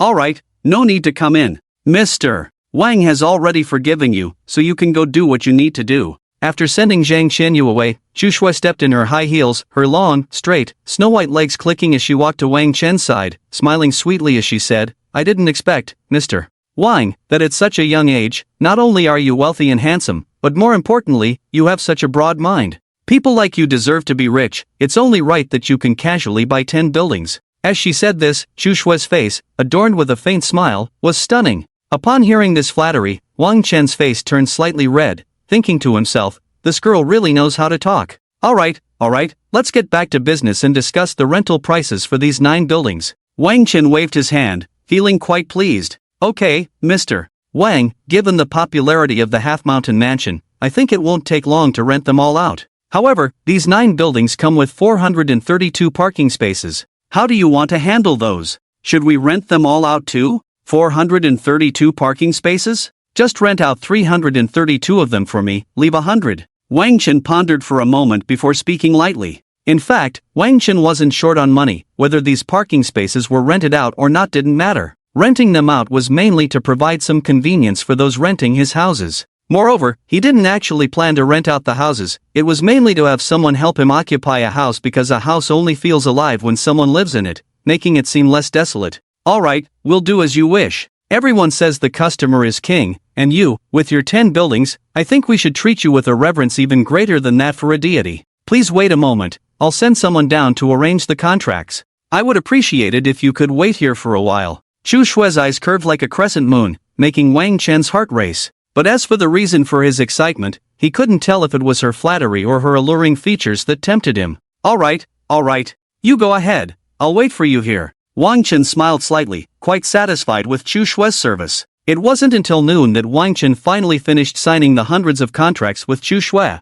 I've signed so much that I can barely write my own name anymore, it's really exhausting. Wang Chen leaned back on the sofa, looking at Chu Shui across from him, revealing an awkward yet polite smile. Despite signing hundreds of contracts, Wang Chen still didn't feel tired. He just vowed to himself that he wouldn't write his name again anytime soon, it was too dizzying. Upon hearing this, Chu Shui couldn't help but chuckle. Isn't it because you have so many houses? If I had as many houses as you, I wouldn't even blink if I had to sign thousands or tens of thousands of contracts. As soon as she said this, Wang Chen put on a pretentious smile, gazing at the sky at a 45-degree angle, presenting himself as someone with a deep story, and said lightly, when you truly have that kind of ability, you won't even care about these contracts. Hearing this, Chu Shui was momentarily taken aback, and the air was suddenly filled with an extremely awkward atmosphere. After a moment of silence, Chu Shui finally spoke, casually saying, So, Mr. Wang Chen, our wealthy god, can you take me out for a meal? Wang Chen never expected that Chu Shui would make such an impolite request, after all, she was a married woman. Realizing this, Wang Chen paused before replying, just one meal, but if I eat too much, my wife. Wang Chen didn't say it too clearly, but he believed that any normal person would understand his polite refusal and would not insist on dining with him again. To his surprise, Chu Shui immediately packed her things, slung her small bag over her shoulder, walked up to Wang Chen, and smiled brightly. Alright, respect is better than refusal. Boom! Wang Chen's head felt like it had been struck by lightning, leaving him stunned. Did this person really not understand his meaning? Did she really think he wanted to take her out for a meal? This was a rejection, a blatant rejection. Wang Chen couldn't help but scream helplessly in his heart several times. Fine, let's go. Wang Chen tilted his mouth, forced a bitter smile, shrugged his shoulders, and reluctantly said, What? You don't want to? You have no idea how many men in the company want to take me out for a meal, and I've turned them all down. Chu Shui huffed at Wang Chen, adopting a little girl's posture. Yeah, I really don't want to. Wang Chen had made himself very clear, and he believed that Chu Shui would definitely take the hint this time. However, Chu Shui's actions once again surprised Wang Chen. She said softly, Since you don't want to, then I must have this meal with you. You're the first one to refuse me. Wang Chen was completely speechless. Good grief, the more I refuse, the more determined you become. No wonder people often say that to pursue a girl, you absolutely cannot be too accommodating, putting on a needy demeanor. Instead, you should be elusive yet inviting, chat a bit, then go cold, that's the right approach. Let's go. Although Chu Shui said this, it was hard for Wang Chen to feel any disgust towards her. Once outside, he hopped on the Neiman Marcus limited edition fighter, with Chu Shui riding along, and sped off. As for the destination, he had already planned it. Soon, the two arrived at their destination. But when Chu Shui saw where they had come, she was stunned for a few seconds. Who would have thought that someone as wealthy as Wang Chen would bring her to eat at a roadside stall serving some kind of aphrodisiac barbecue? Is this it? You brought me to a place like this? I've never eaten this kind of stuff in my life. Xu Shui looked at the group of burly men, some in tank tops and others bare-chested, and instinctively spoke to Wang Chen. I love it, Wang Chen said nonchalantly as he plopped down on the sofa. His implied message was clear, I like to eat, and if you want to eat, then eat, if not, just leave. Seeing Wang Chen's indifferent demeanor, Xu Shui bit her silver teeth, stomped her foot in frustration, and defiantly sat down opposite him. If we're eating, the more you try to send me away, the more I want to stay. Xu Shui had a proud expression on her face. Boss, we'd like to order. Wang Chen glanced at Xu Shui, a look of surprise flashing in his eyes, then casually waved to the boss. What would you two like to order? The boss looked at Wang Chen and Xu Shui with a hint of ambiguity before handing Wang Chen a menu. Next, Wang Chen casually ordered a few items from the menu, 10 skewers of grilled gluten, 6 skewers of the signature aphrodisiac kidneys, 2 plates of chives, 40 skewers of grilled lamb, 40 skewers of grilled pork, a plate of peanuts, 4 bottles of beer. Alright, that should be it. Got it. Please wait a moment, it will be ready soon. Watching Wang Chen order those nourishing and aphrodisiac foods, the boss couldn't help but smirk before turning to leave. You really are a strange person, coming to eat at a roadside stall despite being so rich. It's one thing to eat at a roadside barbecue, but while others eat at night, you choose to come at noon, so odd. After the barbecue stall owner left, Xu Shui fixed her gaze on Wang Chen and said, her eyes clearly showed her curiosity about him. Curiosity is a mysterious psychology. Curiosity kills the cat, curiosity leads people to fall in love, and many stories begin with one person's curiosity about another. Why must we live according to these mundane societal norms? Can't a rich person eat barbecue? Is barbecue only meant to be eaten at night? Wang Chen rubbed his nose, chuckled lightly, and then asked Xu Shui 3 questions in succession, leaving her speechless. In the pause, Wang Chen added, in fact, it's hard to buy my willingness. As long as it's something I want to do, I will do it. Only by having one's own personality can one achieve great success and experience the joy of seeing all the flowers in Chang'an in a single day. As soon as he said this, Xu Shui seemed to start reflecting on some past events. Yeah, I've lived my life according to my parents' wishes, living for others' opinions. Can't I just follow my own heart? My family wanted me to learn dancing, but I liked the piano, so why did I listen to them and give up the piano? There are so many things I love, why should I give them up just because others don't like them? Just as Xu Shui was lost in thought, a voice interrupted her reverie. Here we go. The things you ordered are here, eat while it's hot. The barbecue stall owner cheerfully smiled as he set down the items for the two and then turned to attend to other customers. Wang Chen caught a whiff of the delicious aroma at the dining table and, without greeting Xu Shui, picked up a skewer of kidneys, ready to eat. Just then, 2 silver-white vans pulled up at the entrance of the barbecue stall, and a dozen fierce-looking men with big gold chains got out, exuding an intimidating presence. The Black Dragon Gang. The barbecue shop owner gasped, feeling the suddenly cold air around him, and couldn't help but exclaim. Not only him, but the other shop owners also turned pale, as if they had just eaten something terrible. To be honest, their reaction was not surprising at all, it was perfectly normal.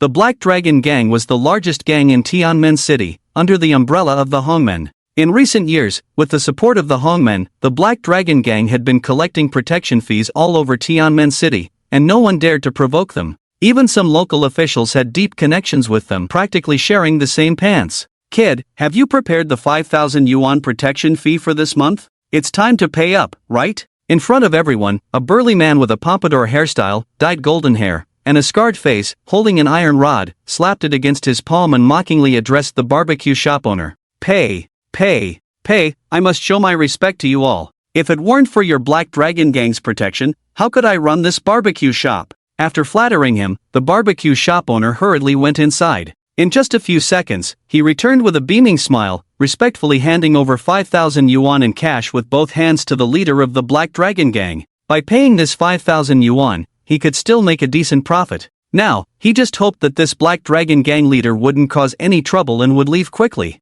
If they came by every day, his little business would be completely ruined. Good kid, you're quite savvy. If you run into any trouble in the future, just call me. But whether I'm willing to help you depends on you. Ha ha ha ha ha. The leader of the Black Dragon Gang took the cash and humiliatingly slapped it back and forth across the barbecue shop owner's face. Smack. Smack. Smack. Smack. After 4 slaps, he laughed loudly. Yes. Yes. You're right, we can only survive on this street thanks to you. Despite being humiliated by the leader of the Black Dragon Gang, the barbecue shop owner still wore a forced smile, not daring to make a sound. He just hoped these dozen or so thugs would leave quickly. Ha ha ha ha. Brothers, Let's go. On to the next one. The leader of the Black Dragon Gang was very pleased with the barbecue shop owner's sycophantic reaction, chuckling with satisfaction before turning to leave for the next shop to collect protection fees.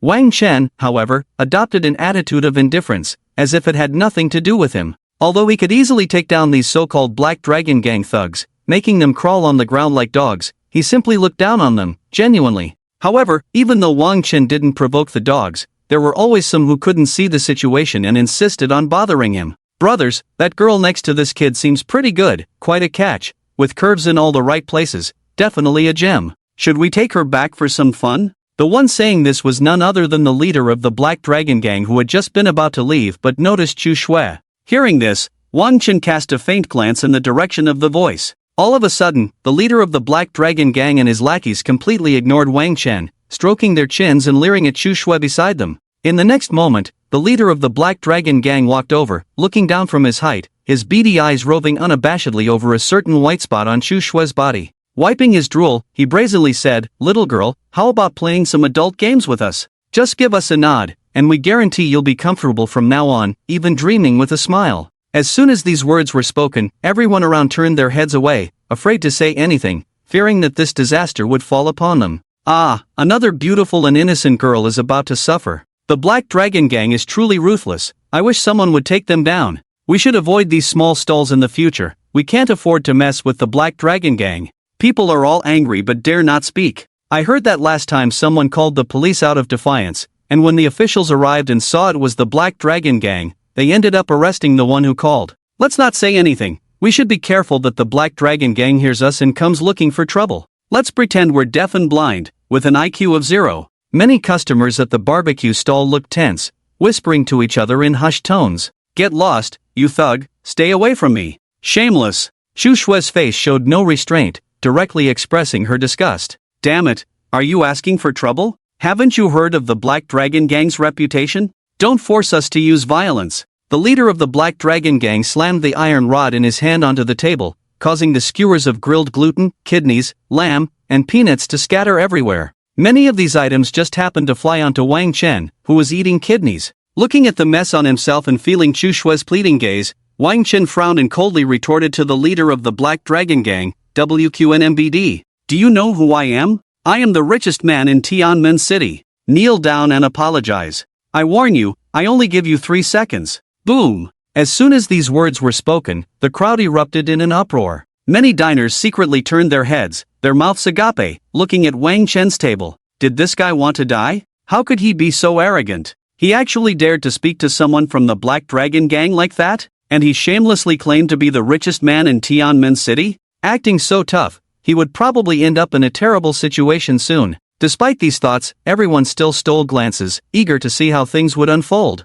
The richest man in Tianmen City? Ha ha, you're making me laugh my teeth out. If you casually throw me 1 million right now, not only will I take it, but I'll also kneel down and apologize 10 times, eating all the dirty food off the ground. I'd even be willing to be your little brother, and from now on, no gang in Tianmen City would dare to mess with you. He's mistaken. Someone who can buy 10 buildings in the Half Mountain Mansion wouldn't care about this 1 million. Moreover, you can't just buy the Half Mountain Mansion with money. Thinking of this, a hint of pity flashed in Chu Shui's eyes as she looked at the leader of the Black Dragon Gang. Chu Shui's thoughts were unknown to Wang Chen. However, Wang Chen knew that anything that could be solved with money was not a problem. Immediately, Wang Chen stood up, patted himself down, and smiled faintly. "All right, tell me your bank account number." Upon hearing this, the leader of the Black Dragon Gang directly reported his bank account number. "Ha! Let's see how long you can keep pretending. In just a few seconds, it will be your death time. The kind of death that cannot be more dead." The leader of the Black Dragon Gang thought to himself.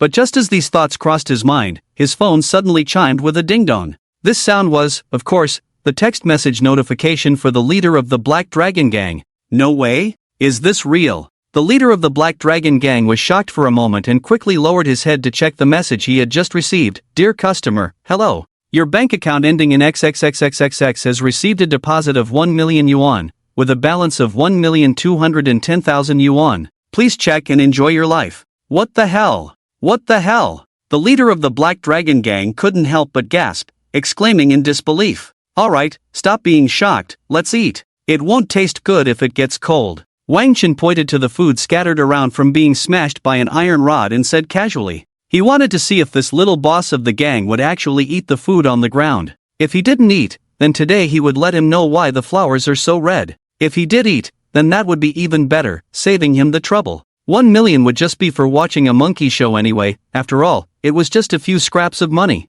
Alright, I'm eating now. The leader of the Black Dragon Gang, without a change in expression, boldly declared. Ignoring the astonished looks from his subordinates behind him, he began to pick up the food from the ground, which had long been contaminated with countless bacteria and dust, and started to eat it voraciously. While eating, he fiercely threatened those around him who were watching. What are you looking at? Have you never seen someone eat barbecue?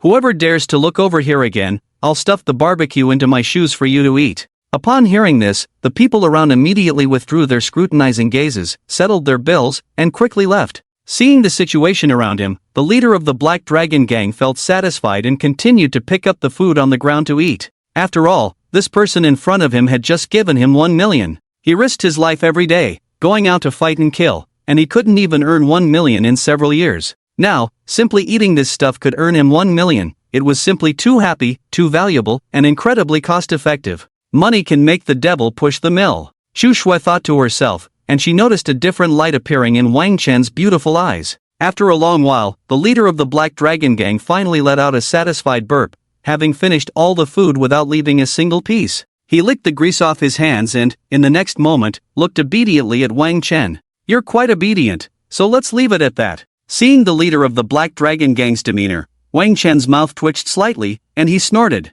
Thank you, rich man. If any blind thugs dare to mess with you in the future, just call me, and I'll take care of it for you. My number is XXXXX. The leader of the Black Dragon Gang appeared very courteous. Got it, stop dawdling here. Hurry up and leave, don't disturb my appetite. Wang Chen waved his hand impatiently, sitting back down at the dining table, ready to continue ordering. Awesome, this is simply the idol of women and the model for men. The trembling barbecue shop owner, hiding to the side, couldn't help but feel a deep sense of admiration in his heart as he witnessed Wang Chen's impressive series of actions. Thank you, richest man. Whatever you say goes, I'll leave right away. If anything comes up in the future, make sure to call me. Just a little reward will satisfy me. The leader of the Black Dragon Gang, lacking in backbone, flattered Wang Chen and prepared to take his leave. Just then, several luxurious extended Rolls-Royces stopped behind the group of the Black Dragon Gang. A group of expressionless individuals wearing black sunglasses and well-tailored suits stepped out.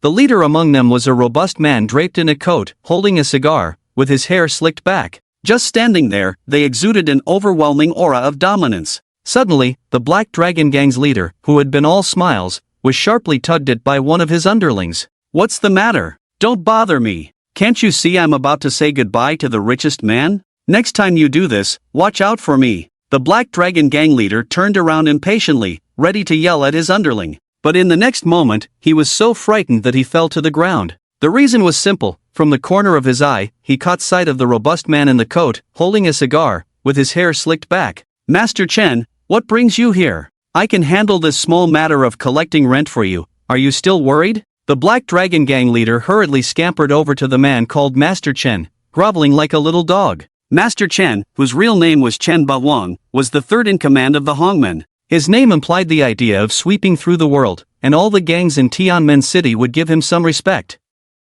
Xiao Zhang, finished collecting? Chen Bawang asked casually. Once I finish this street, I'll be done, Zhang Yuhang quickly replied. Good, transfer the money to my account once you're done. Also, the woman next to you is my wife, get her to my car right now, and be quick about it. Chen Bawang said this with an expression and tone that showed no sign of change. It was clear that he had done this many times before. Hey, brother. I just paid you, you said if someone bothers me, I can just report you. Now, you can protect me and my friend, right? No problem, right? Wang Chen ignored what Chen Bawang said and didn't care about his posturing. He simply looked up, feigning enthusiasm, at Zhang Yuhang, who was caught between the two. Hearing Wang Chen's words, Zhang Yuhang felt incredibly stifled, as if he had swallowed a fly. Damn! Are you kidding me? This is Master Chen of the Hongmen. Don't even talk about giving me 1 million. Even if you gave me 10 million, I wouldn't dare go against Master Chen. I won't risk my life for money. Mr. Richest man, you stay put, and I guarantee you won't have a single problem.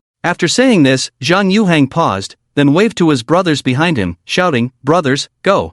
Master Chen's wife is having a dispute with him. Let's quickly get her to Master Chen's car, move swiftly. At Zhang Yuhang's command, the dozen or so underlings behind him surged toward Wang Chen's table with fierce intent. Seeing this, a fierce glint flashed in Wang Chen's eyes as he slammed his hand on the table and stood up. Not only did he not retreat, but he also took a quick step forward, charging ahead. With a side kick, he struck hard at the groin of the man at the front. Ah! The person at the front let out a scream like a slaughtered pig, instantly clutching his groin and collapsing on the spot. Following that, with Wang Chen's swift strike, a series of smack, smack, smack sounds echoed, accompanied by continuous wails. Ah! Ah! Ah! Ah! Within seconds, all of Zhang Yuhang's underlings had fallen to the ground, unable to get up, clutching their painful spots and trembling. Seeing this scene, Chen Baoang couldn't help but curse, "What a bunch of useless trash. Forget it, I'll handle this myself." Upon hearing this, Wang Chen chuckled lightly. "You mean you want to challenge me one-on-one? No way, no way, no one really thinks they can beat me, right?" Chen Baoang looked down on the person before him. He waved his hand dismissively and sneered, "Don't think that such a simple provocation will work on me. To be honest, I don't even want to gang up on you. You all step back, just seal off the surroundings. Don't help, I want to fight him one-on-one." Of course, while saying this, Chen Baoang added in his heart, "If I can't win, why would I gang up?" In the next moment, Chen Baoang snatched the iron rod from Zhang Yuhang's hand and roared, swinging it towards Wang Chen. Die! Chen Baoang seemed to envision Wang Chen's head exploding, blood splattering everywhere. However, in the next instant, Wang Chen moved aside with a speed that Chen Baoang could never have anticipated, causing Chen Baoang to swing at nothing. Seeing Chen Baoang expose his backside, Wang Chen charged forward and kicked him hard. With a clang, Chen Baoang fell face first to the ground, performing a perfect dog-eat-shit. "Is that it? Is your boss really this weak? What does it mean to kneel in front of me? Do you want to acknowledge me as your grandpa?" Wang Chen walked to the front of the fallen Chen Baoang and teased the onlookers. "WCNM. You're looking for death. I want you dead." Chen Baoang, feeling humiliated, got up and threw a heavy punch at Wang Chen's head. Clearly, he couldn't tolerate such an insult in front of his underlings. He needed to regain his dignity. However, in reality, smack! Wang Chen dodged Chen Baoang's heavy punch and slapped him hard. The slap left Chen Baoang's face burning, completely ruining his appearance. After a few agonizing screams of awe, Chen Baoang went mad, disregarding everything, and prepared to strike again. He couldn't swallow this anger. Seeing Chen Baoang completely lose his mind, Wang Chen struck back with lightning speed. Smack! Ah! Smack! Ah! Smack! Ah! Just like that, every time Wang Chen struck, Chen Baoang let out a scream like a slaughtered pig. After just a few exchanges, Chen Baoang's face swelled up, resembling a pig's head. His underlings behind him couldn't bear to watch any longer and wanted to intervene.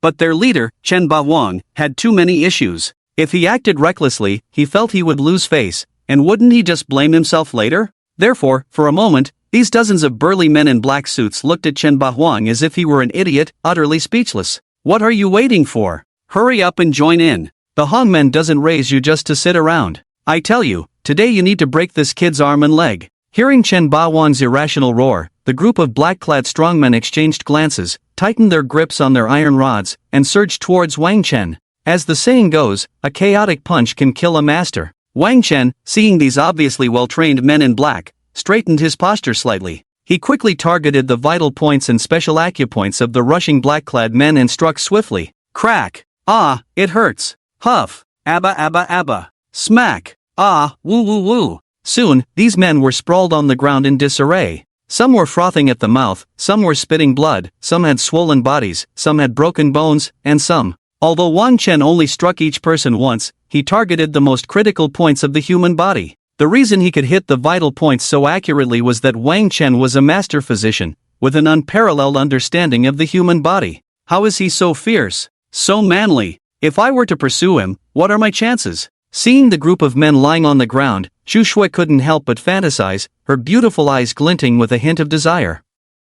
Indeed, when women go crazy, men have no chance. What? Are you still not leaving? So pathetic, do you still want to get beaten? Wang Chen coldly asked the people on the ground. At the same time, he casually said to the barbecue shop owner, "Grill me another 50 skewers of lamb, I'm hungry, hurry up." Chen Baoang, seeing Wang Chen's calm and fearless demeanor, decided to go back and gather some people, considering how to deal with Wang Chen later. So, he turned around, preparing to call his brothers to leave. But the next second, his mouth dropped open. The reason Chen Bawang's mouth dropped open was that he saw his subordinates, along with Zhang Yuhang and the others, had already run dozens of meters away, leaving him with a long and awkward back. Damn! I might not be human, but you guys are really dogs. Chen Bawang swallowed back the words he had just wanted to say, nearly spitting out a mouthful of old blood. After casting a resentful and furious glance at Wang Chen, Chen Bawang struggled to get up and fled in disgrace. You wait for me, this isn't over. Even from a distance, Chen Bawang threw down a harsh word. Your lamb skewers are here, and I've also brought you a few bottles of beer, please enjoy. And finally, your meal today is on the house. Consider it a thank you for helping me release this long-accumulated anger. Not long after Chen Bawang left, the barbecue shop owner placed the lamb skewers in front of the two, his face beaming with gratitude. It's a small matter, a small matter, Wang Chen said very amiably, and began to enjoy the skewers. Life should be enjoyed to the fullest, don't let the golden cup face the moon empty. Without Chen Bawang and those pests like Zhang Yuhang, these skewers tasted delicious. This drink was exhilarating. Watching Wang Chen indulge in the skewers and drink, completely oblivious to his own appearance, Xu Shui also angrily dug into the skewers. In her heart, she muttered indignantly, Fool! Fool! He must be a fool. This beautiful girl is right here, and you can't even see her. Are your eyes just for show? You're worse than those thugs with their good taste. Glancing at Xu Shui, who was fuming with nowhere to vent her anger, Wang Chen couldn't understand it all. I've already helped you solve your problem, so why are you still acting like I owe you hundreds of dollars? Women are truly like riddles, impossible to figure out. This thought flashed through Wang Chen's mind and then vanished. Why think about that? The lamb skewers are delicious, aren't they? Wang Chen completely ignored Xu Shui and dug into the skewers even more. A few minutes later, he went to settle the bill, wiped his mouth, and felt satisfied after the meal. Alright, I've treated you to dinner, so let's part ways here. Maybe we'll meet again. Wang Chen had no intention of figuring out how Xu Shui would get home. Treating her to a meal was already quite generous. There was no way he would offer to take her home. As soon as he finished speaking, Wang Chen stood up to get on his Neiman Marcus limited edition fighter, ready to leave. Hey, you're just going to walk away like that? Don't you have any gentlemanly manners? With an attitude like yours, how could you possibly have a girlfriend? Xu Shui looked at Wang Chen on the motorcycle, unable to help but stomp her foot in frustration, pouting. Of course I do. Do you think I don't have a girlfriend? Wang Chen replied seriously, waved his hand, and with a hearty laugh, sped away from the barbecue shop towards Lungting Building. Damn it! Xu Shui watched as Wang Chen left her with just a cool silhouette, unable to hold back a curse. The barbecue shop Wang Chen had just visited was still quite a distance from Lungting Building, so he drove along the wide road for over 10 minutes before reaching the foot of the building. Wang Chen didn't even get off the Neiman Marcus limited edition fighter, he just sat in the vehicle and called Li Dalong. The call connected quickly. Hey, brother Dalong, you didn't forget that you promised to take me to the biggest underground auction house in Tianmen City today, did you? Wang Chen joked. Little brother, I might forget someone else's business, but I can't forget yours. To be honest, I just finished up and was about to call you. At that moment, Li Dalong's hair was getting thicker, and he looked quite spirited, laughing heartily. Ha ha ha, that's good, that's good. I've just arrived at the foot of Longting Building. Get ready and come down. We'll sell some things, and then we can see if there's anything good to buy. Wang Chen smacked his lips. Alright, wait for me. I'll be right down. Li Dalong replied, putting down the documents in his hand, rubbing his temples, tidying up his outfit, and hurriedly preparing to head downstairs. While waiting for Li Dalong, Wang Chen went to a nearby shop to buy a sack and then returned to the foot of Longting Building. Little brother, sorry to keep you waiting. Just as Wang Chen returned, a voice rang in his ear. Long time no see, brother Dalong. It's just a small matter. Now, shall we go? Wang Chen patted Li Dalong's shoulder and said warmly. You didn't drive, did you? I'll go get my car. Li Dalong glanced around and noticed that Wang Chen only had a motorcycle beside him. How about you ride on my motorcycle? This motorcycle accelerates really fast. Wang Chen pointed to the sleek black figure in front of him and suggested. Brother, your motorcycle seems I'm really a bit scared. Li Dalong glanced at the motorcycle beside Wang Chen, then looked at his own plump body and round belly. Images of a motorcycle tire bursting suddenly flashed in his mind. Seeing the expression on Li Dalong's face, Wang Chen immediately knew what he was thinking and quickly explained, Don't worry, old bro, even if there were 10 of you, this motorcycle wouldn't break down. Upon hearing Wang Chen's words, Li Dalong felt that his little worries had been instantly exposed, and a very awkward smile appeared on his face. He scratched his head and shyly said, "Alright, let's go then." In the next moment, Wang Chen stabilized the motorcycle, and Li Dalong struggled to get on. Wang Chen got on the Neiman Marcus limited edition fighter and drove in the direction Li Dalong indicated. As Li Dalong felt the speed after the motorcycle started, he couldn't help but hug Wang Chen tightly from behind.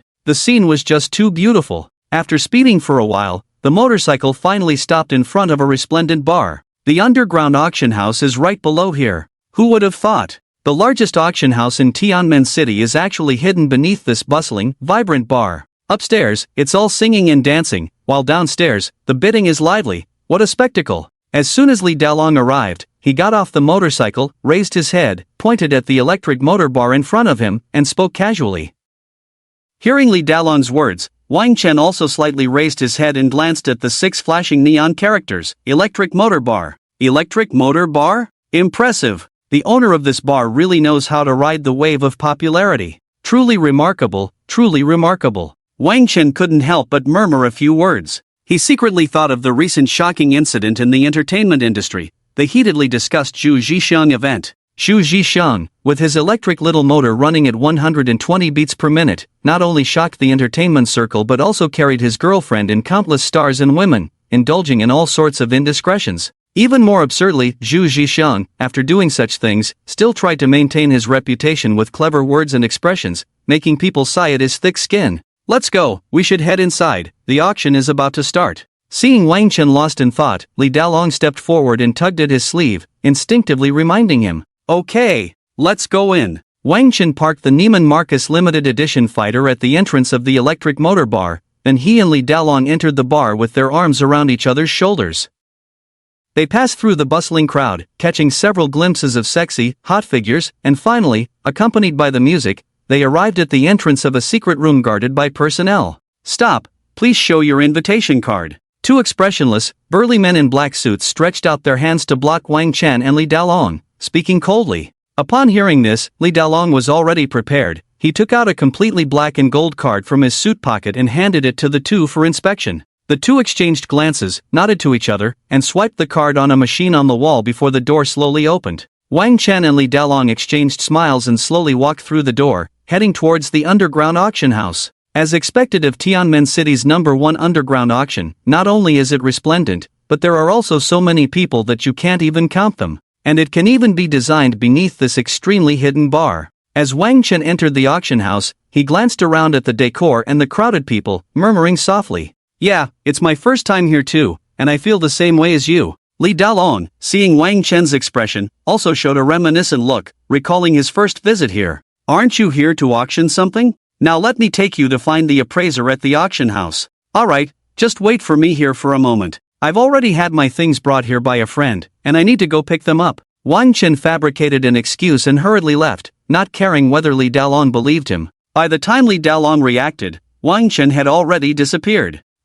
Is this even possible? Li Dalong touched his nose in disbelief. Meanwhile, Wang Chen slipped away to an empty spot, retrieving a pile of gold, silver, and jewelry exchanged from the Three Kingdoms period from the virtual recycling space. Satisfied, he glanced at the bulging sack before hoisting it up and swaggering towards where Li Dalong was. "Brother Dalong, I'm back. All the treasures in my sack are from the Three Kingdoms period. Let's go find that appraiser and have these treasures evaluated. Let's see how much we can sell them for," Wang Chen shouted loudly to Li Dalong from a distance. As soon as he said this, the wealthy and powerful people around couldn't help but turn to Wang Chen, frowning and starting to make sarcastic remarks. "Ha! Is the manager of Longting Commercial Street an idiot? How could he bring such an unsophisticated bumpkin to the underground auction house? It's laughable, and a sack full of treasures from the Three Kingdoms. Ha ha ha, look at the way he's carrying that sack, he looks just like a country bumpkin. Is he perhaps Li Dalong's poor relative here to see the world? Although it's none of our business, it's quite an eyesore. Yeah, if your identity doesn't match, don't come to places like this." Right now, he's like a sour fish, both sour and unnecessary, becoming the laughingstock of everyone. Ha ha ha. The laughter of the people around continued, one after another, seemingly unstoppable. Facing the ridicule from the crowd, Wang Chen remained expressionless, saying nothing. He didn't let their constant taunts and insults affect him emotionally, as these unsophisticated fools were not worthy of his attention. What do you know? He is. In a moment of urgency, Li Dalong wanted to defend Wang Chen and reveal his true identity to the public. However, before he could finish his sentence, Wang Chen pulled Li Dalong away. If a dog bites you, are you going to bite back? Don't bother with these dogs. Li Dalong also fell silent, following Wang Chen towards the room of an appraiser at the auction house. WCNMD, what the hell are you saying?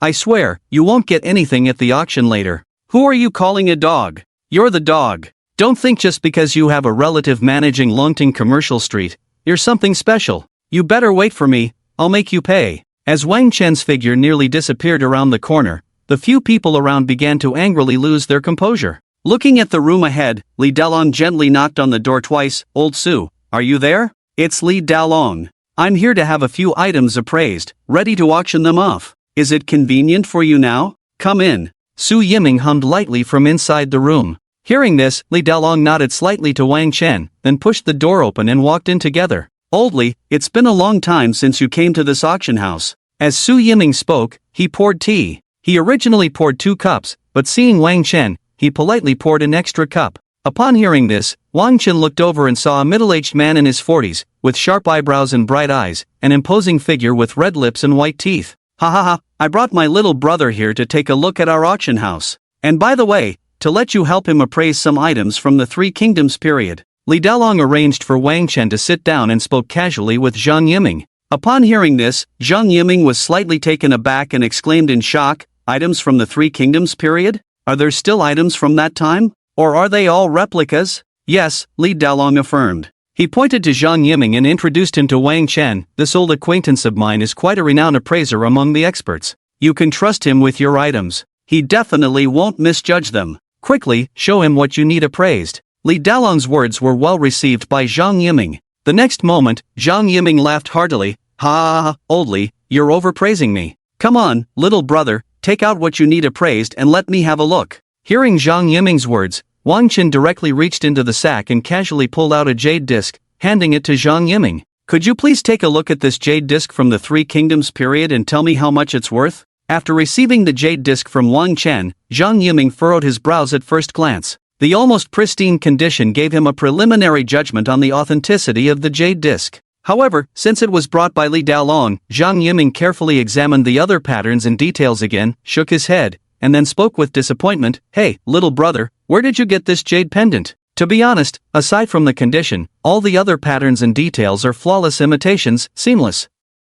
But based on this condition, it's clearly fake, but it's a high-quality fake. If I had to estimate, it could sell for a few $1,000s. Upon hearing this, Li Dalong immediately became displeased and frowned. Wang Chen would bring in a counterfeit? Wang Chen's reaction was even more direct. He immediately put on a half-smile, half-sneer expression. What are you laughing at? Don't you believe my appraisal? As a certified appraiser from such a large auction house, what haven't I seen? Could I make a mistake in my appraisal? Dalong, where did you find this ignorant kid? Don't bring just anyone to me in the future. Bringing a high-quality imitation jade disc for appraisal, not only with such an arrogant attitude but also putting on such airs. Zhang Yiming absolutely would not allow anyone to question his authority in item appraisal. His face was filled with anger, and his gaze towards Wang Chen was full of undisguised disdain. Don't talk nonsense. He is. Li Dalong almost revealed Wang Chen's identity. Old brother Dalong, stop talking, let's go. With such a lousy auction house that can't recognize treasures, it's better we don't even look. If they don't want me here, there will be other places that do. When we encounter an auction house with discerning eyes, they will definitely kneel and beg us. Wang Chen heard the sarcasm in Zhang Yiming's words and couldn't help but respond lightly. Ha, what a big mouth. What gives you the courage to say our auction house is a garbage auction house? Is it Liang Jingru? An elderly man with graying hair, bright eyes, and dressed in a tang suit heard Wang Chen's words, pushed the door open, and slowly walked in. This man was none other than Chen Weiguo, the chief appraiser at the auction house under the electric motor bar. At this moment, Chen Weiguo was looking at Wang Chen with intense anger, waiting for his response. Upon hearing this aged yet powerful voice, Wang Chen merely glanced over indifferently, then continued to maintain a calm expression, tapping his lips coldly as he said, Your auction house can't even authenticate a jade disc from the Three Kingdoms period. Isn't that a garbage auction house? Wang Chen was confident in the jade disc in his hand. It was definitely from the Three Kingdoms period, and it might even be older. What a joke! Could something he personally brought back from the Three Kingdoms period possibly be fake? Shut your filthy mouth, Don't be disrespectful to Elder Chen. Zhang Yiming immediately stood up, respectfully walked in front of Chen Weiguo with a flattering smile, and then glared at Wang Chen. A dog's mouth can't spit out ivory. You shut your dog mouth too, Wang Chen coldly retorted. He wouldn't indulge anyone putting on airs in front of him. He had always been a person who repaid kindness with kindness and enmity with enmity. You respect me an inch, I respect you a mile. You humiliate me a bit, I return it 100-fold. Just as Wang Chen finished speaking, Chen Weiguo suddenly spoke up. Young friend, can you let me take a look at that jade disc in your hand? I promise to give you a satisfactory result. What it is, it is. For some reason, Chen Weiguo suddenly noticed the jade disc in Wang Chen's hand, a hint of fervor flashing across his face. Little brother, let Master Chen take a look. Master Chen is a towering figure in the appraisal industry, and he is highly respected. Having him appraise it for you will definitely not go wrong. Li Dalong, seeing Chen Weiguo's expression, also suggested to Wang Chen. Master Chen, there's no need. I think you don't need to look, I've already seen it. What he has in his hand is just a high-quality imitation, so you don't need to bother. Why not let them leave, and we can enjoy the top-grade Longjing tea I brought back from Tianan City together, how about that? Upon hearing Li Dalong's words, Zhang Yiming quickly patted his chest, his tone filled with disdain for the jade disc in Wang Chen's hand. Chen Weiguo directly ignored Zhang Yiming's words and looked at Wang Chen with fervor again. Young friend, trust me, I will definitely give you an explanation.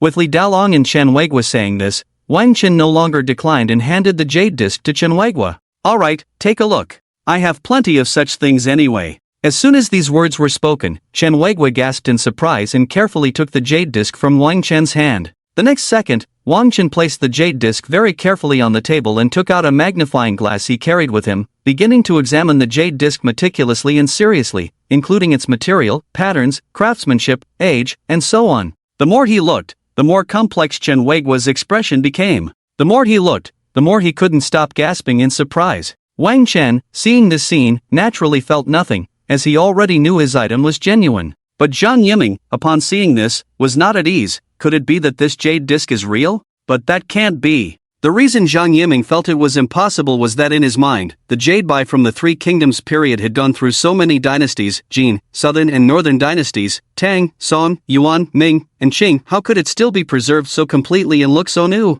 Master Chen is shocked. It must be because the imitation level of this jade bai is too high. Yes, it must be like that. It must be. Zhang Yiming kept comforting himself in his heart. He didn't believe it, nor did he want to believe that he could make a mistake in identification. After a moment, Chen Weiguo finally put the magnifying glass back in his pocket, then suddenly stood up and yelled at Zhang Yiming, "If we had listened to your nonsense, our auction house would have missed this jade bai from the Three Kingdoms, do you know that? If you can't make a judgment in the future, just admit your ignorance, okay? If something like this happens again, you can just leave, you arrogant fool." Chen Weiguo scolded Zhang Yiming for a long time, his face red and neck thick, and only stopped when he was out of breath. Zhang Yiming didn't dare to breathe, because in front of Chen Weiguo, he truly felt like an ignorant child. But the quality of that jade bai is obviously wrong. How could it be so new? Zhang Yiming protested, unable to understand how there could be such a new jade bai. Shut your ignorant mouth. People should learn more and see more if they don't understand, instead of just relying on their limited knowledge to babble on and on.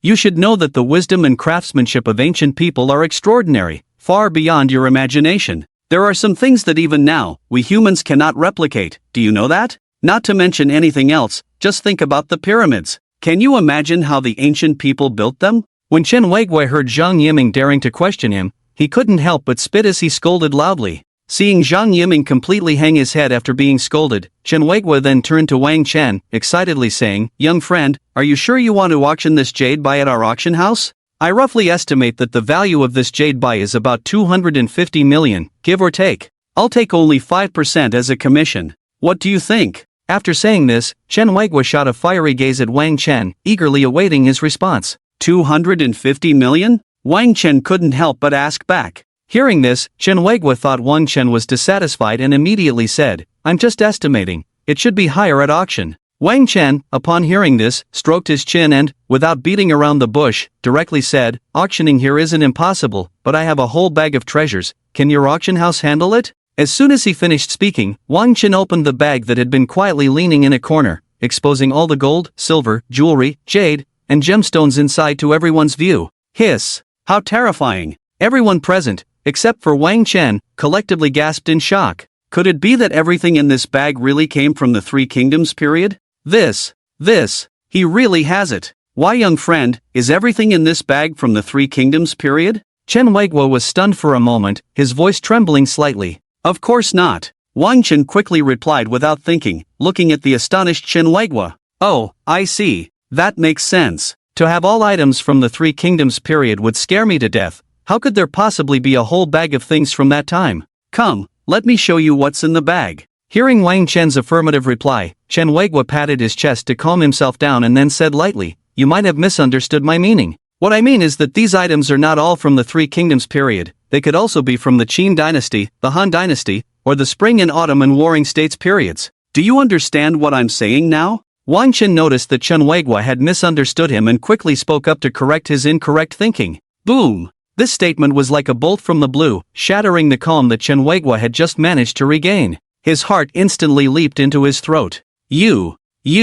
Are you saying that these items, at the latest, are from the Three Kingdoms period? Is that what you mean? Chen Weiguo swallowed hard and stammered as he spoke. He really couldn't believe his ears. How could it be that a whole bag of items was all from the Three Kingdoms and before? That's right. What's wrong? Is that hard to believe? I don't think it's a big deal. I'm not lacking in these items at all. Besides this bag, I have plenty more. Seeing Chen Weiguo's shocked expression, Wang Chen decided to go all out in showing off, without holding back at all. After all, with his current strength, the vast majority of troubles were not troubles for him. No way? No, not lacking? Young friend, don't joke with me. Can I take a look at these items in the bag first? Chen Weiguo cautiously requested. Having spent years appraising treasures, he simply couldn't resist the temptation of these items. Sure, but can you handle it all by yourself? Wang Chen waved his hand dismissively and asked. I can appraise them while auctioning them off. I must finish appraising these items for you.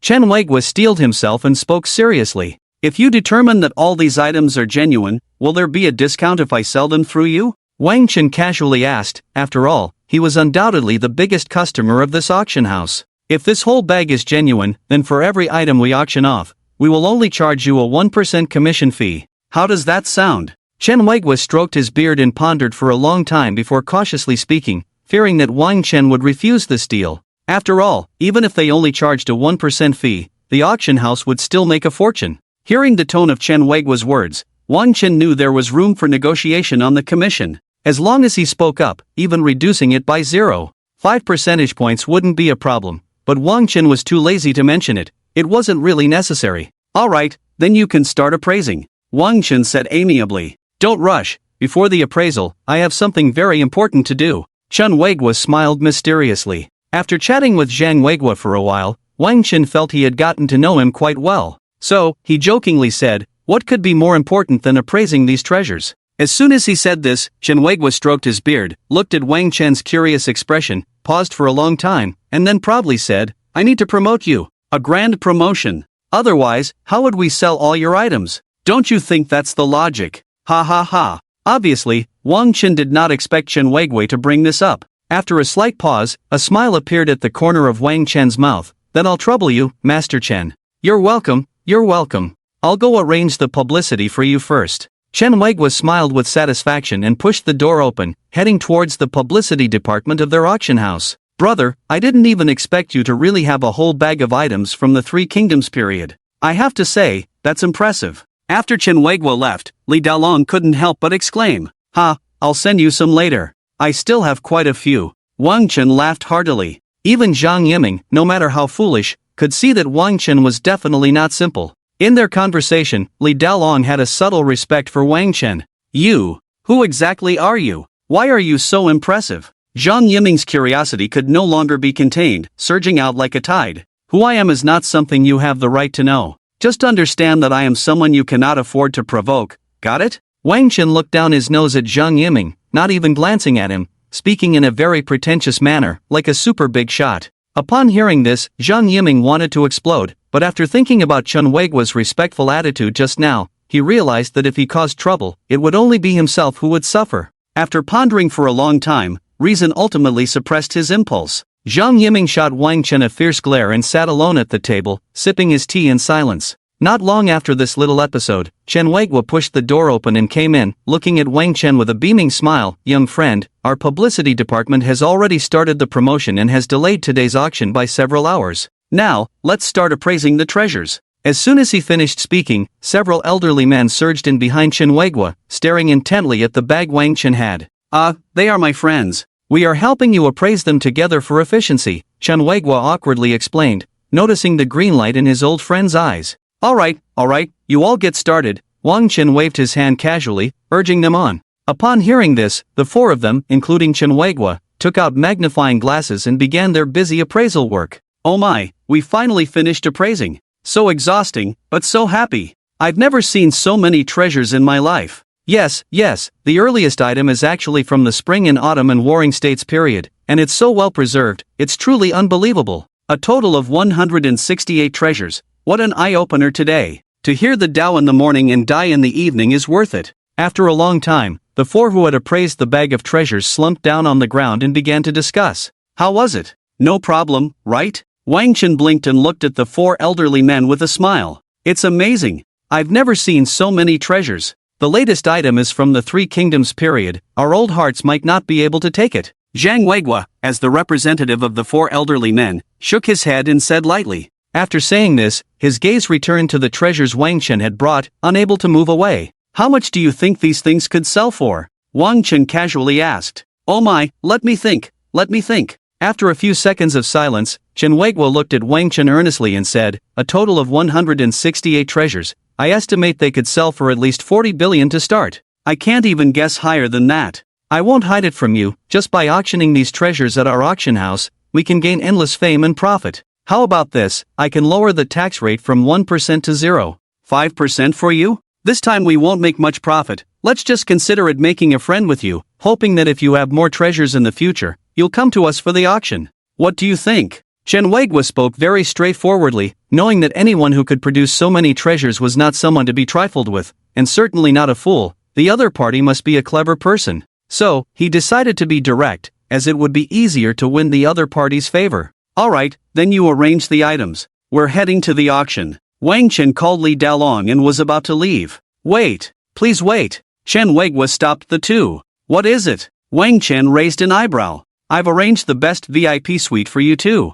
That room is on the second floor, where you can see all the treasures of the auction house at a glance, and it will also be convenient for you to bid and select. Here is your VIP card, please keep it safe. After saying this, Chen Weiguo respectfully presented a fully gilded card with both hands to Wang Chen. Thanks. Wang Chen blinked and left the room with Li Dalong without looking back. As soon as they stepped out, they immediately heard the four old men, Chen Weiguo, cursing Zhang Yiming. Upon hearing that voice, Wang Chen exchanged a smile with Li Dalong and continued towards their VIP suite on the second floor. On the way to the VIP suite, Li Dalong began to introduce the auction house's process to Wang Chen. Wang Chen, since it's your first time here, let me introduce you to the auction house's process. The underground auction house we are visiting has 3 segments. The first segment is the auction of some relatively valuable items, which is very ordinary. The second segment is somewhat similar to gambling stones. The auction house cannot authenticate the items, only vaguely providing their own pricing, and the rest is up to the buyers to gamble.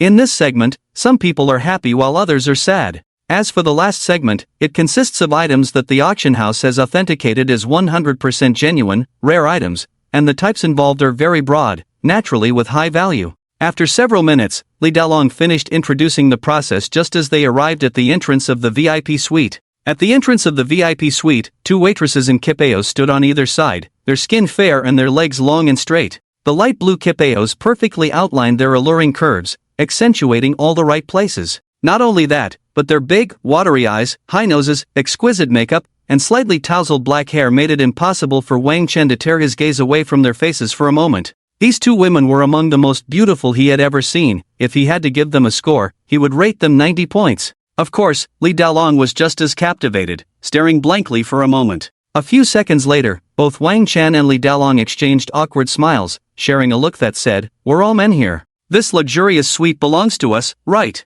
Wang Chen looked at the exquisite faces of the 2 women, his eyes clear, and politely asked while showing the fully gilded card. "Honorable guests, please come in. Tonight, the 2 of us will provide you with all services. Just let us know what you need," the 2 waitresses in light blue kipeos said in unison. Upon hearing this, Wang Chen and Li Dalong exchanged a smile, a strange expression appearing at the corners of their mouths. All services.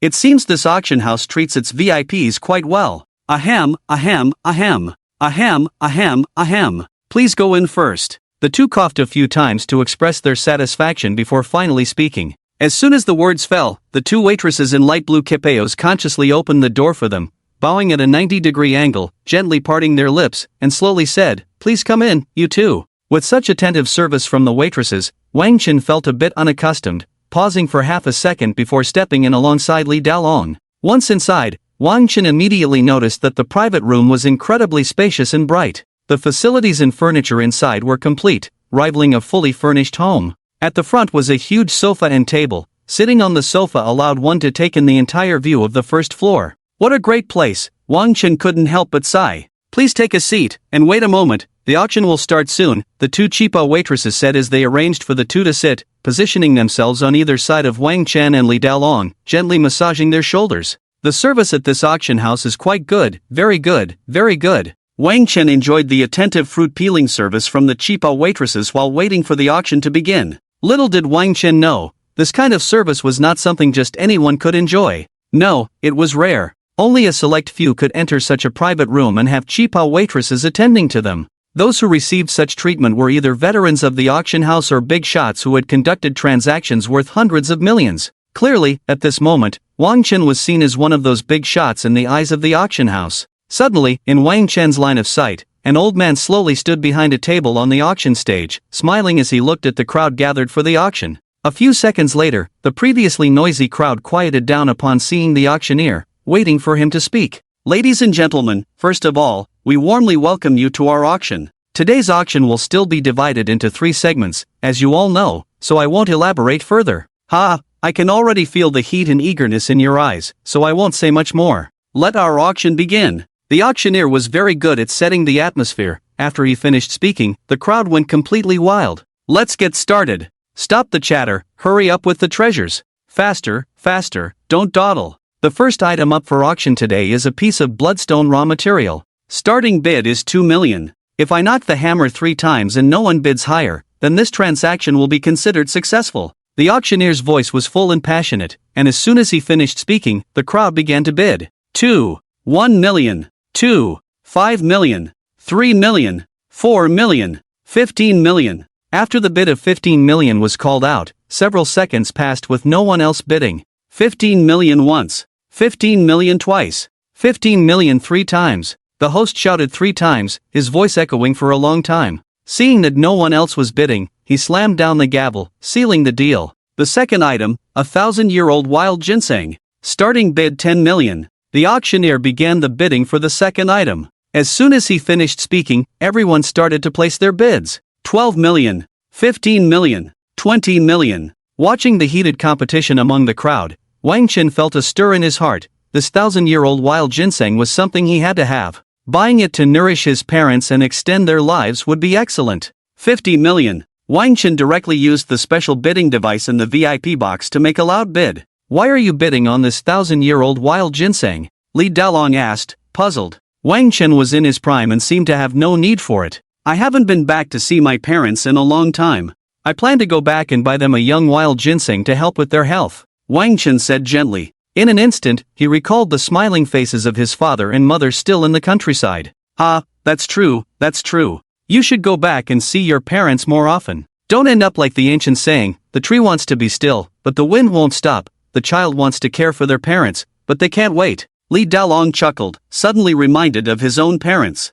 It had been a long time since he last visited them, hadn't it? He should go back and see them. Meanwhile, after Wang Chen called out the high price of 50 million, the entire room was stunned. 50 million? The last person only bid 35 million. The people in the VIP box were indeed all super big shots. A middle-aged man, upon hearing the bid of 50 million, couldn't help but speak out. 50 million once, 50 million twice. Just as the auctioneer was about to call for the third time, a voice rang out lightly. "You think you can buy this 1,000-year-old wild ginseng for 50 million? I'll bid 60 million. The speaker was none other than Zhang Hao, the same guy who had previously seen Wang Chen dragging a sack and compared him to pickled fish. Clearly, from Wang Chen's bidding voice, he heard the insult directed at him, that pickled fish. So he deliberately raised the price to annoy Wang Chen. In reality, he didn't need this 1,000-year-old wild ginseng at all. 100 million. Without a second thought, Wang Chen added 40 million. He could sell the items he auctioned for over 400 billion. Did he care about this little money?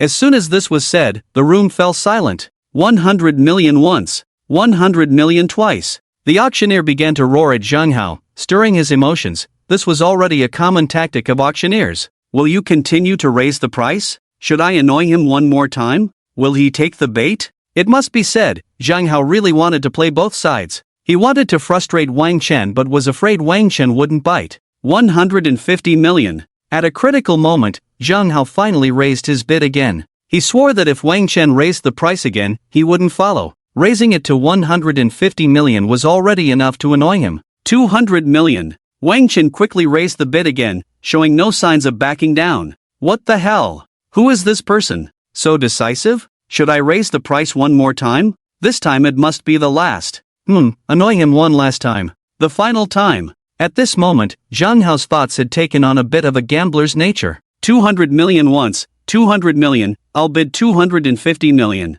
Zhang Hao was full of confidence, shouting with great enthusiasm. Tonight's auction is absolutely amazing. It starts off with a battle of the immortals. It's so thrilling. These two haven't even blinked, yet they bid such a high price. Truly a presence we can only look up to. What do you think? Will the VIP box number 2 raise the bid again? The bidding war between Wang Chen and Zhang Hao drew a wave of murmurs from the other buyers. Seconds passed, and Wang Chen remained silent. His goal had been achieved. Did this fool really think he could trick me? Although I don't lack money, there's no need for me to fall for your trap, spending 300 million on something that's not even worth that much. Meanwhile, Zhang Hao, hearing the silence from Wang Chen's box for a long time, began to panic, cold sweat pouring down his forehead. He muttered to himself, "You better bid again, you better bid again, if you do, I definitely won't raise my bid. You better bid again, you better bid again, if you do, I definitely won't raise my bid." But no matter how much he pleaded with the heavens, Wang Chen remained completely silent.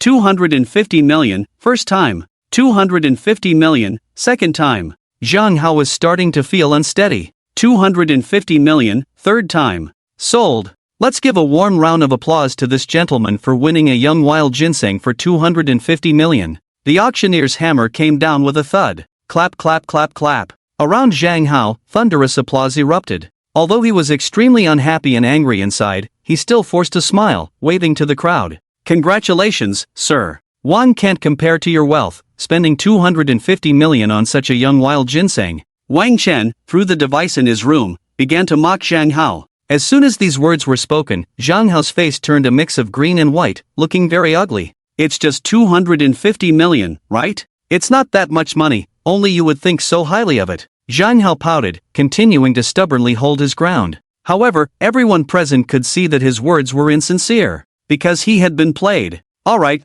let's move on to the auction of the third item. This item is a vase from the Tang Dynasty, starting bid 50 million. This little interlude did not affect the continuation of the auction. The auctioneer proceeded to the next item. After a long while, the first segment of the auction finally came to an end. The items auctioned in this first segment included several that went for over 500 million, many of which were brought by Wang Chen. Seeing how good the items in the first segment were, Wang Chen couldn't help but feel a strong interest in the items to be auctioned in the second and third segments. Next, we begin the second segment, which is quite interesting. Some people become overnight millionaires in this segment, while others go bankrupt. In short, this segment is a non-heaven, indeed a hellish segment. Without further ado, let's start the auction. The first item in our second segment is a stone. Don't be fooled by its appearance as just a stone. This stone is indestructible. We've tried various methods and couldn't inflict any damage on it. As for its age, we can't verify that either. I'll leave the introduction of this stone here, so please start bidding.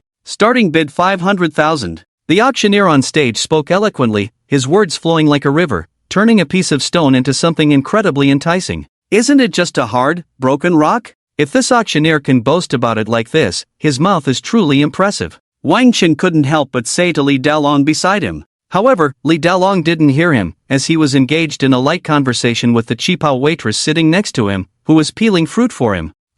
This old guy can really chat with anyone. Wang Chen's mouth twitched, revealing a rather awkward smile, and he quickly shifted his gaze back. At that moment, The Qipao waitress respectfully finished peeling a bunch of grapes and placed them in front of Wang Chen. In an instant, he caught a faint fragrance from the grapes before him. Feeling the attentive service, Wang Chen naturally gave the girl a generous tip and began to eat the grapes. It must be said, the grapes peeled by the Qipao waitress were indeed much tastier than those he peeled himself. Perhaps, this is the joy of spending money to enjoy attentive service. Just like that, Wang Chen began to savor the grapes, while also tossing several to the happily chatting Li Dalong.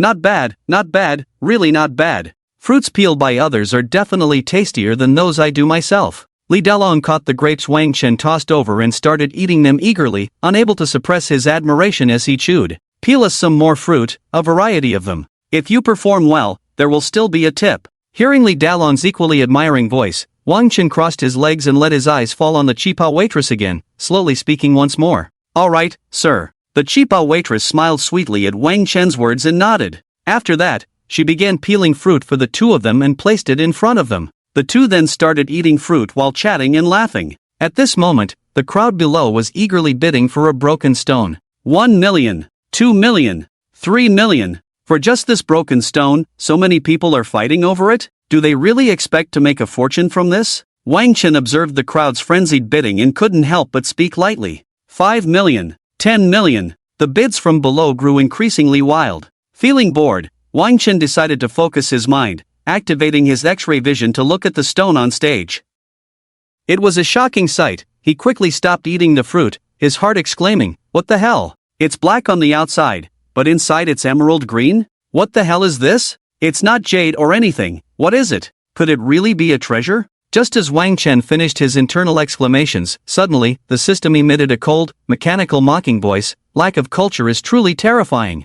That thing is called a meteorite fragment. Remember, someone like you who lacks culture needs to read more in the future. Do you understand? Upon hearing this voice, Wang Chen's heart remained unaffected. He even squeezed the Qipao beauty in his arms a bit more. He had long been immune to the system's childish taunts. "You have culture, so you can take care of things later," Wang Chen mumbled. 20 million, 30 million, 30 million once, 30 million twice. Despite the host's passionate and enticing voice, no one else placed a bid, as no one wanted to spend so much money on a stone of unknown value. 30 million. Just as the auctioneer was about to call it for the third time, Wang Chen finally made his move. With a strong voice and no hesitation, he calmly said, "I bid 50 million. Boom! As soon as those words were spoken, Li Moran's previously triumphant expression froze. WCNM. It's that guy again. I'm determined to get this stone today. Li Moran was intent on acquiring this stone because a fortune teller in his family predicted that his fate would change because of a stone at this auction. Coincidentally, Li Moran was one of the group that had just made things difficult for Wang Chen along with Zhang Hao. I bid 60 million. Li Moran gritted his teeth as he said this. I bid 100 million. Wang Chen, having already seen the true nature of the stone with his X-ray vision, wouldn't feel any pain regardless of how much he spent. 200 million. Li Moran doubled the price, trying to make Wang Chen understand his determination and back down. However, Wang Chen simply countered, coldly and dismissively, 500 million. At this, the entire room erupted in shock. What was so mysterious about this broken stone that someone from Box 2 would bid 500 million? Or was the person in Box 2 just trying to annoy this guy, simply driving up the price? Little brother, didn't you just say that stone was worthless? How come you're bidding 500 million now? Li Dalong also released the beautiful woman in the Qipao he was holding, asking in confusion. This is a different time, you'll understand soon enough, just keep watching. Wang Chen didn't explain directly but instead smiled faintly, winking at Li Dalong. 1 billion. Li Moran believed that as long as he got this stone, his fate would surely change, because that master had never been wrong before. Interesting, you want to compete with me in wealth? 5 billion. Wang Chen said calmly, his voice steady. Damn it, I only brought 5 billion this time. Li Moran sighed helplessly and made a decision. He would borrow money from his friends around him.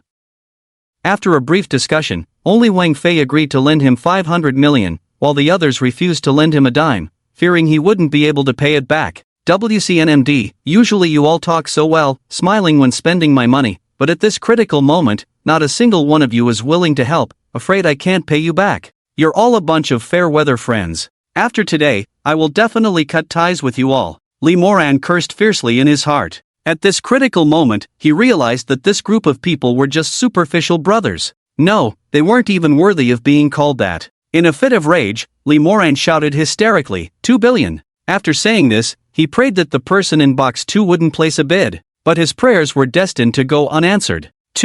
5 billion. Wang Chen methodically organized his clothes and spoke in a calm, emotionless tone. That voice immediately became the last straw that broke Lee Moran. In an instant, he was overwhelmed with a sense of helplessness. 5 billion, once. The auctioneer's voice was filled with even more passion. He had never imagined that a piece of stone could fetch such a high price of 5 billion. 5 billion, twice. The auctioneer's eyes were fixed on Lee Moran, hoping he would bid again. But Lee Moran truly had nothing left. 5 billion, 3 times. Sold. Let's congratulate box 2. The auctioneer's words struck each person like a hammer. I think the person who bought that stone is a fool. That stone isn't worth tens of thousands. At that moment, Zhang Hao's voice was laced with sarcasm. Oh, really? Wang Chen smirked, looking with interest at Zhang Hao on the first floor. Otherwise? It's just a worthless piece of rock. Only an idiot would spend 5 billion to buy it. It's simply a case of a fool with too much money. Zhang Hao crossed his arms, a strong sense of superiority on his face. Because you have a pig's brain that understands nothing, that's why you think that. Do you know? This stone is actually emerald green. Wang Chen had 2 waitresses in light blue kipaos step aside, then he pulled back the curtains of the VIP box, exposing himself to the large floor-to-ceiling windows, striking a condescending pose. I must be hearing things. This person actually said this black stone is green. Is there something wrong with his eyes? Anyone with eyes can see that it's a black stone, yet he claims it's emerald green. What a ridiculous joke. If it were emerald green, I'd eat that stone. Come on, tell me, how is this stone emerald green? Are you just a sucker who doesn't want to admit it, so you're saying nonsensical things to cover your embarrassment? Most of the people attending the auction were chatting with those next to them, pointing at Wang Chen, looking at him as if he were the foolish son of a landlord. Auctioneer, if I pay for this item now, can I dispose of it on the spot? Wang Chen ignored the voices around him and calmly addressed the auctioneer. Items below 5 billion can be taken away and disposed of by the people in the VIP box. The auctioneer slightly bent his body in response to Wang Chen. Alright, I'm going down now to show you why this stone is green. A flash of confidence crossed Wang Chen's eyes as he turned and went downstairs. Soon, Wang Chen reached the stage below the auction. The stone he had bid 5 billion for was already being lifted in front of him by several auction staff members. Could you please bring me some essential oils and a few pieces of sandpaper? With these, I can reveal its true color. Wang Chen blinked and asked the staff on site. Of course, it's our honor to serve you, VIP. A sturdy man with bronze skin nodded seriously. As soon as he finished speaking, the man turned and left to fetch what Wang Chen needed. TCH, what a show. Do you think just rubbing it will turn it emerald green? Zhang Hao looked at Wang Chen and couldn't help but mock him. No, it was emerald green to begin with, understand? Loser? Forget it, it's pointless to explain things to a fool like you. Just open your dog eyes wide and see clearly later. Wang Chen sighed, spreading his hands, speaking as if he were teaching his son a lesson. WCNM, why are you so arrogant? Do you dare to bet with me? Zhang Hao was getting worked up. What? Wang Chen asked. Let's bet on whether this piece of junk is worth 5 billion. If its value exceeds 5 billion, I'll give you another 1 billion, otherwise, you give me 1 billion. Do you dare? Zhang Hao sneered. 1 billion is too little. Wang Chen directly refused. He wasn't just satisfied with 1 billion, he wanted to catch a bigger fish. Upon hearing this, Zhang Hao couldn't help but furrow his brows. What does this kid want? Is he trying to raise the stakes to force me to back down? Or is he really that fearless? It shouldn't be possible for him to be so confident. How could he know that this piece of junk contains green jade? He can't possibly have X-ray vision, right? Then how much do you want to bet? Zhang Hao dismissed the possibility of Wang Chen having X-ray vision. Ridiculous, this is the real world, not some movie special effects. How could anyone have X-ray vision? If Wang Chen knew what Zhang Hao was thinking at that moment, he would definitely give him a thumbs up and praise him, saying, "You TNN are really too smart." Let's say 2 billion, anything below that is not worth my time to bet on. Wang Chen waved his hand impatiently, acting very grand. Alright, I hope you won't go back on your word. Zhang Hao nodded, looking at Wang Chen with a mocking expression, secretly sighing in his heart. You can't back out, but I can, ha ha ha. I will always be in an unbeatable position. I have the Hongmen as my backing. Only a dog would back out. Wang Chen shot back, his aura looking down on everything. Here it comes, here it comes. The thing you wanted is here. Not long after Wang Chen finished speaking, the honest man returned, holding essential oil and sandpaper. The stuff is here, hurry up and get to work. We're waiting for you to give Zhang Xiao 2 billion. Hurry up and show us, didn't you say it was green? Ha ha ha ha ha. Stop wasting time, no matter how long you take. You can't turn such a big piece of black stone into green. The people around Zhang Hao took turns mocking Wang Chen, all looking like they were enjoying a show. Next, I will use my actions to make you shut your mouths. Wang Chen stood with one hand behind his back, taking the essential oil and sandpaper from the honest man's hands. Open your eyes wide, don't blink for a second, and watch closely. Wang Chen's voice was like thunder. In the next second, he poured the essential oil onto the sandpaper and started rubbing. 1 second, 2 seconds, 3 seconds, the black stone in front of Wang Chen showed no signs of change, still black. Seeing this, Zhang Hao and the people around him burst into laughter, overjoyed. Ha ha, I told you, black is black. Don't think you can change its color just by rubbing it. Hurry up and pay, 2 billion, don't try to weasel out. Our Zhang Xiao is the son of Hongmen. Why are you still rubbing? Rub and stop struggling in vain, okay? The words from those around Zhang Hao were increasingly harsh. But Wang Chen couldn't care less about them. His X-ray vision was absolutely infallible. So, where did the problem lie? After pondering for a few seconds, Wang Chen suddenly realized the key to the problem. The auctioneer also said that this stone is indestructible. Although it certainly isn't as magical as he claimed, it must have a certain hardness. Without using internal energy, one naturally cannot disperse the clouds and mist to let that shade of green see the light of day again. After coming to a complete realization, Wang Chen mobilized his internal energy and fiercely rubbed at the spot from earlier.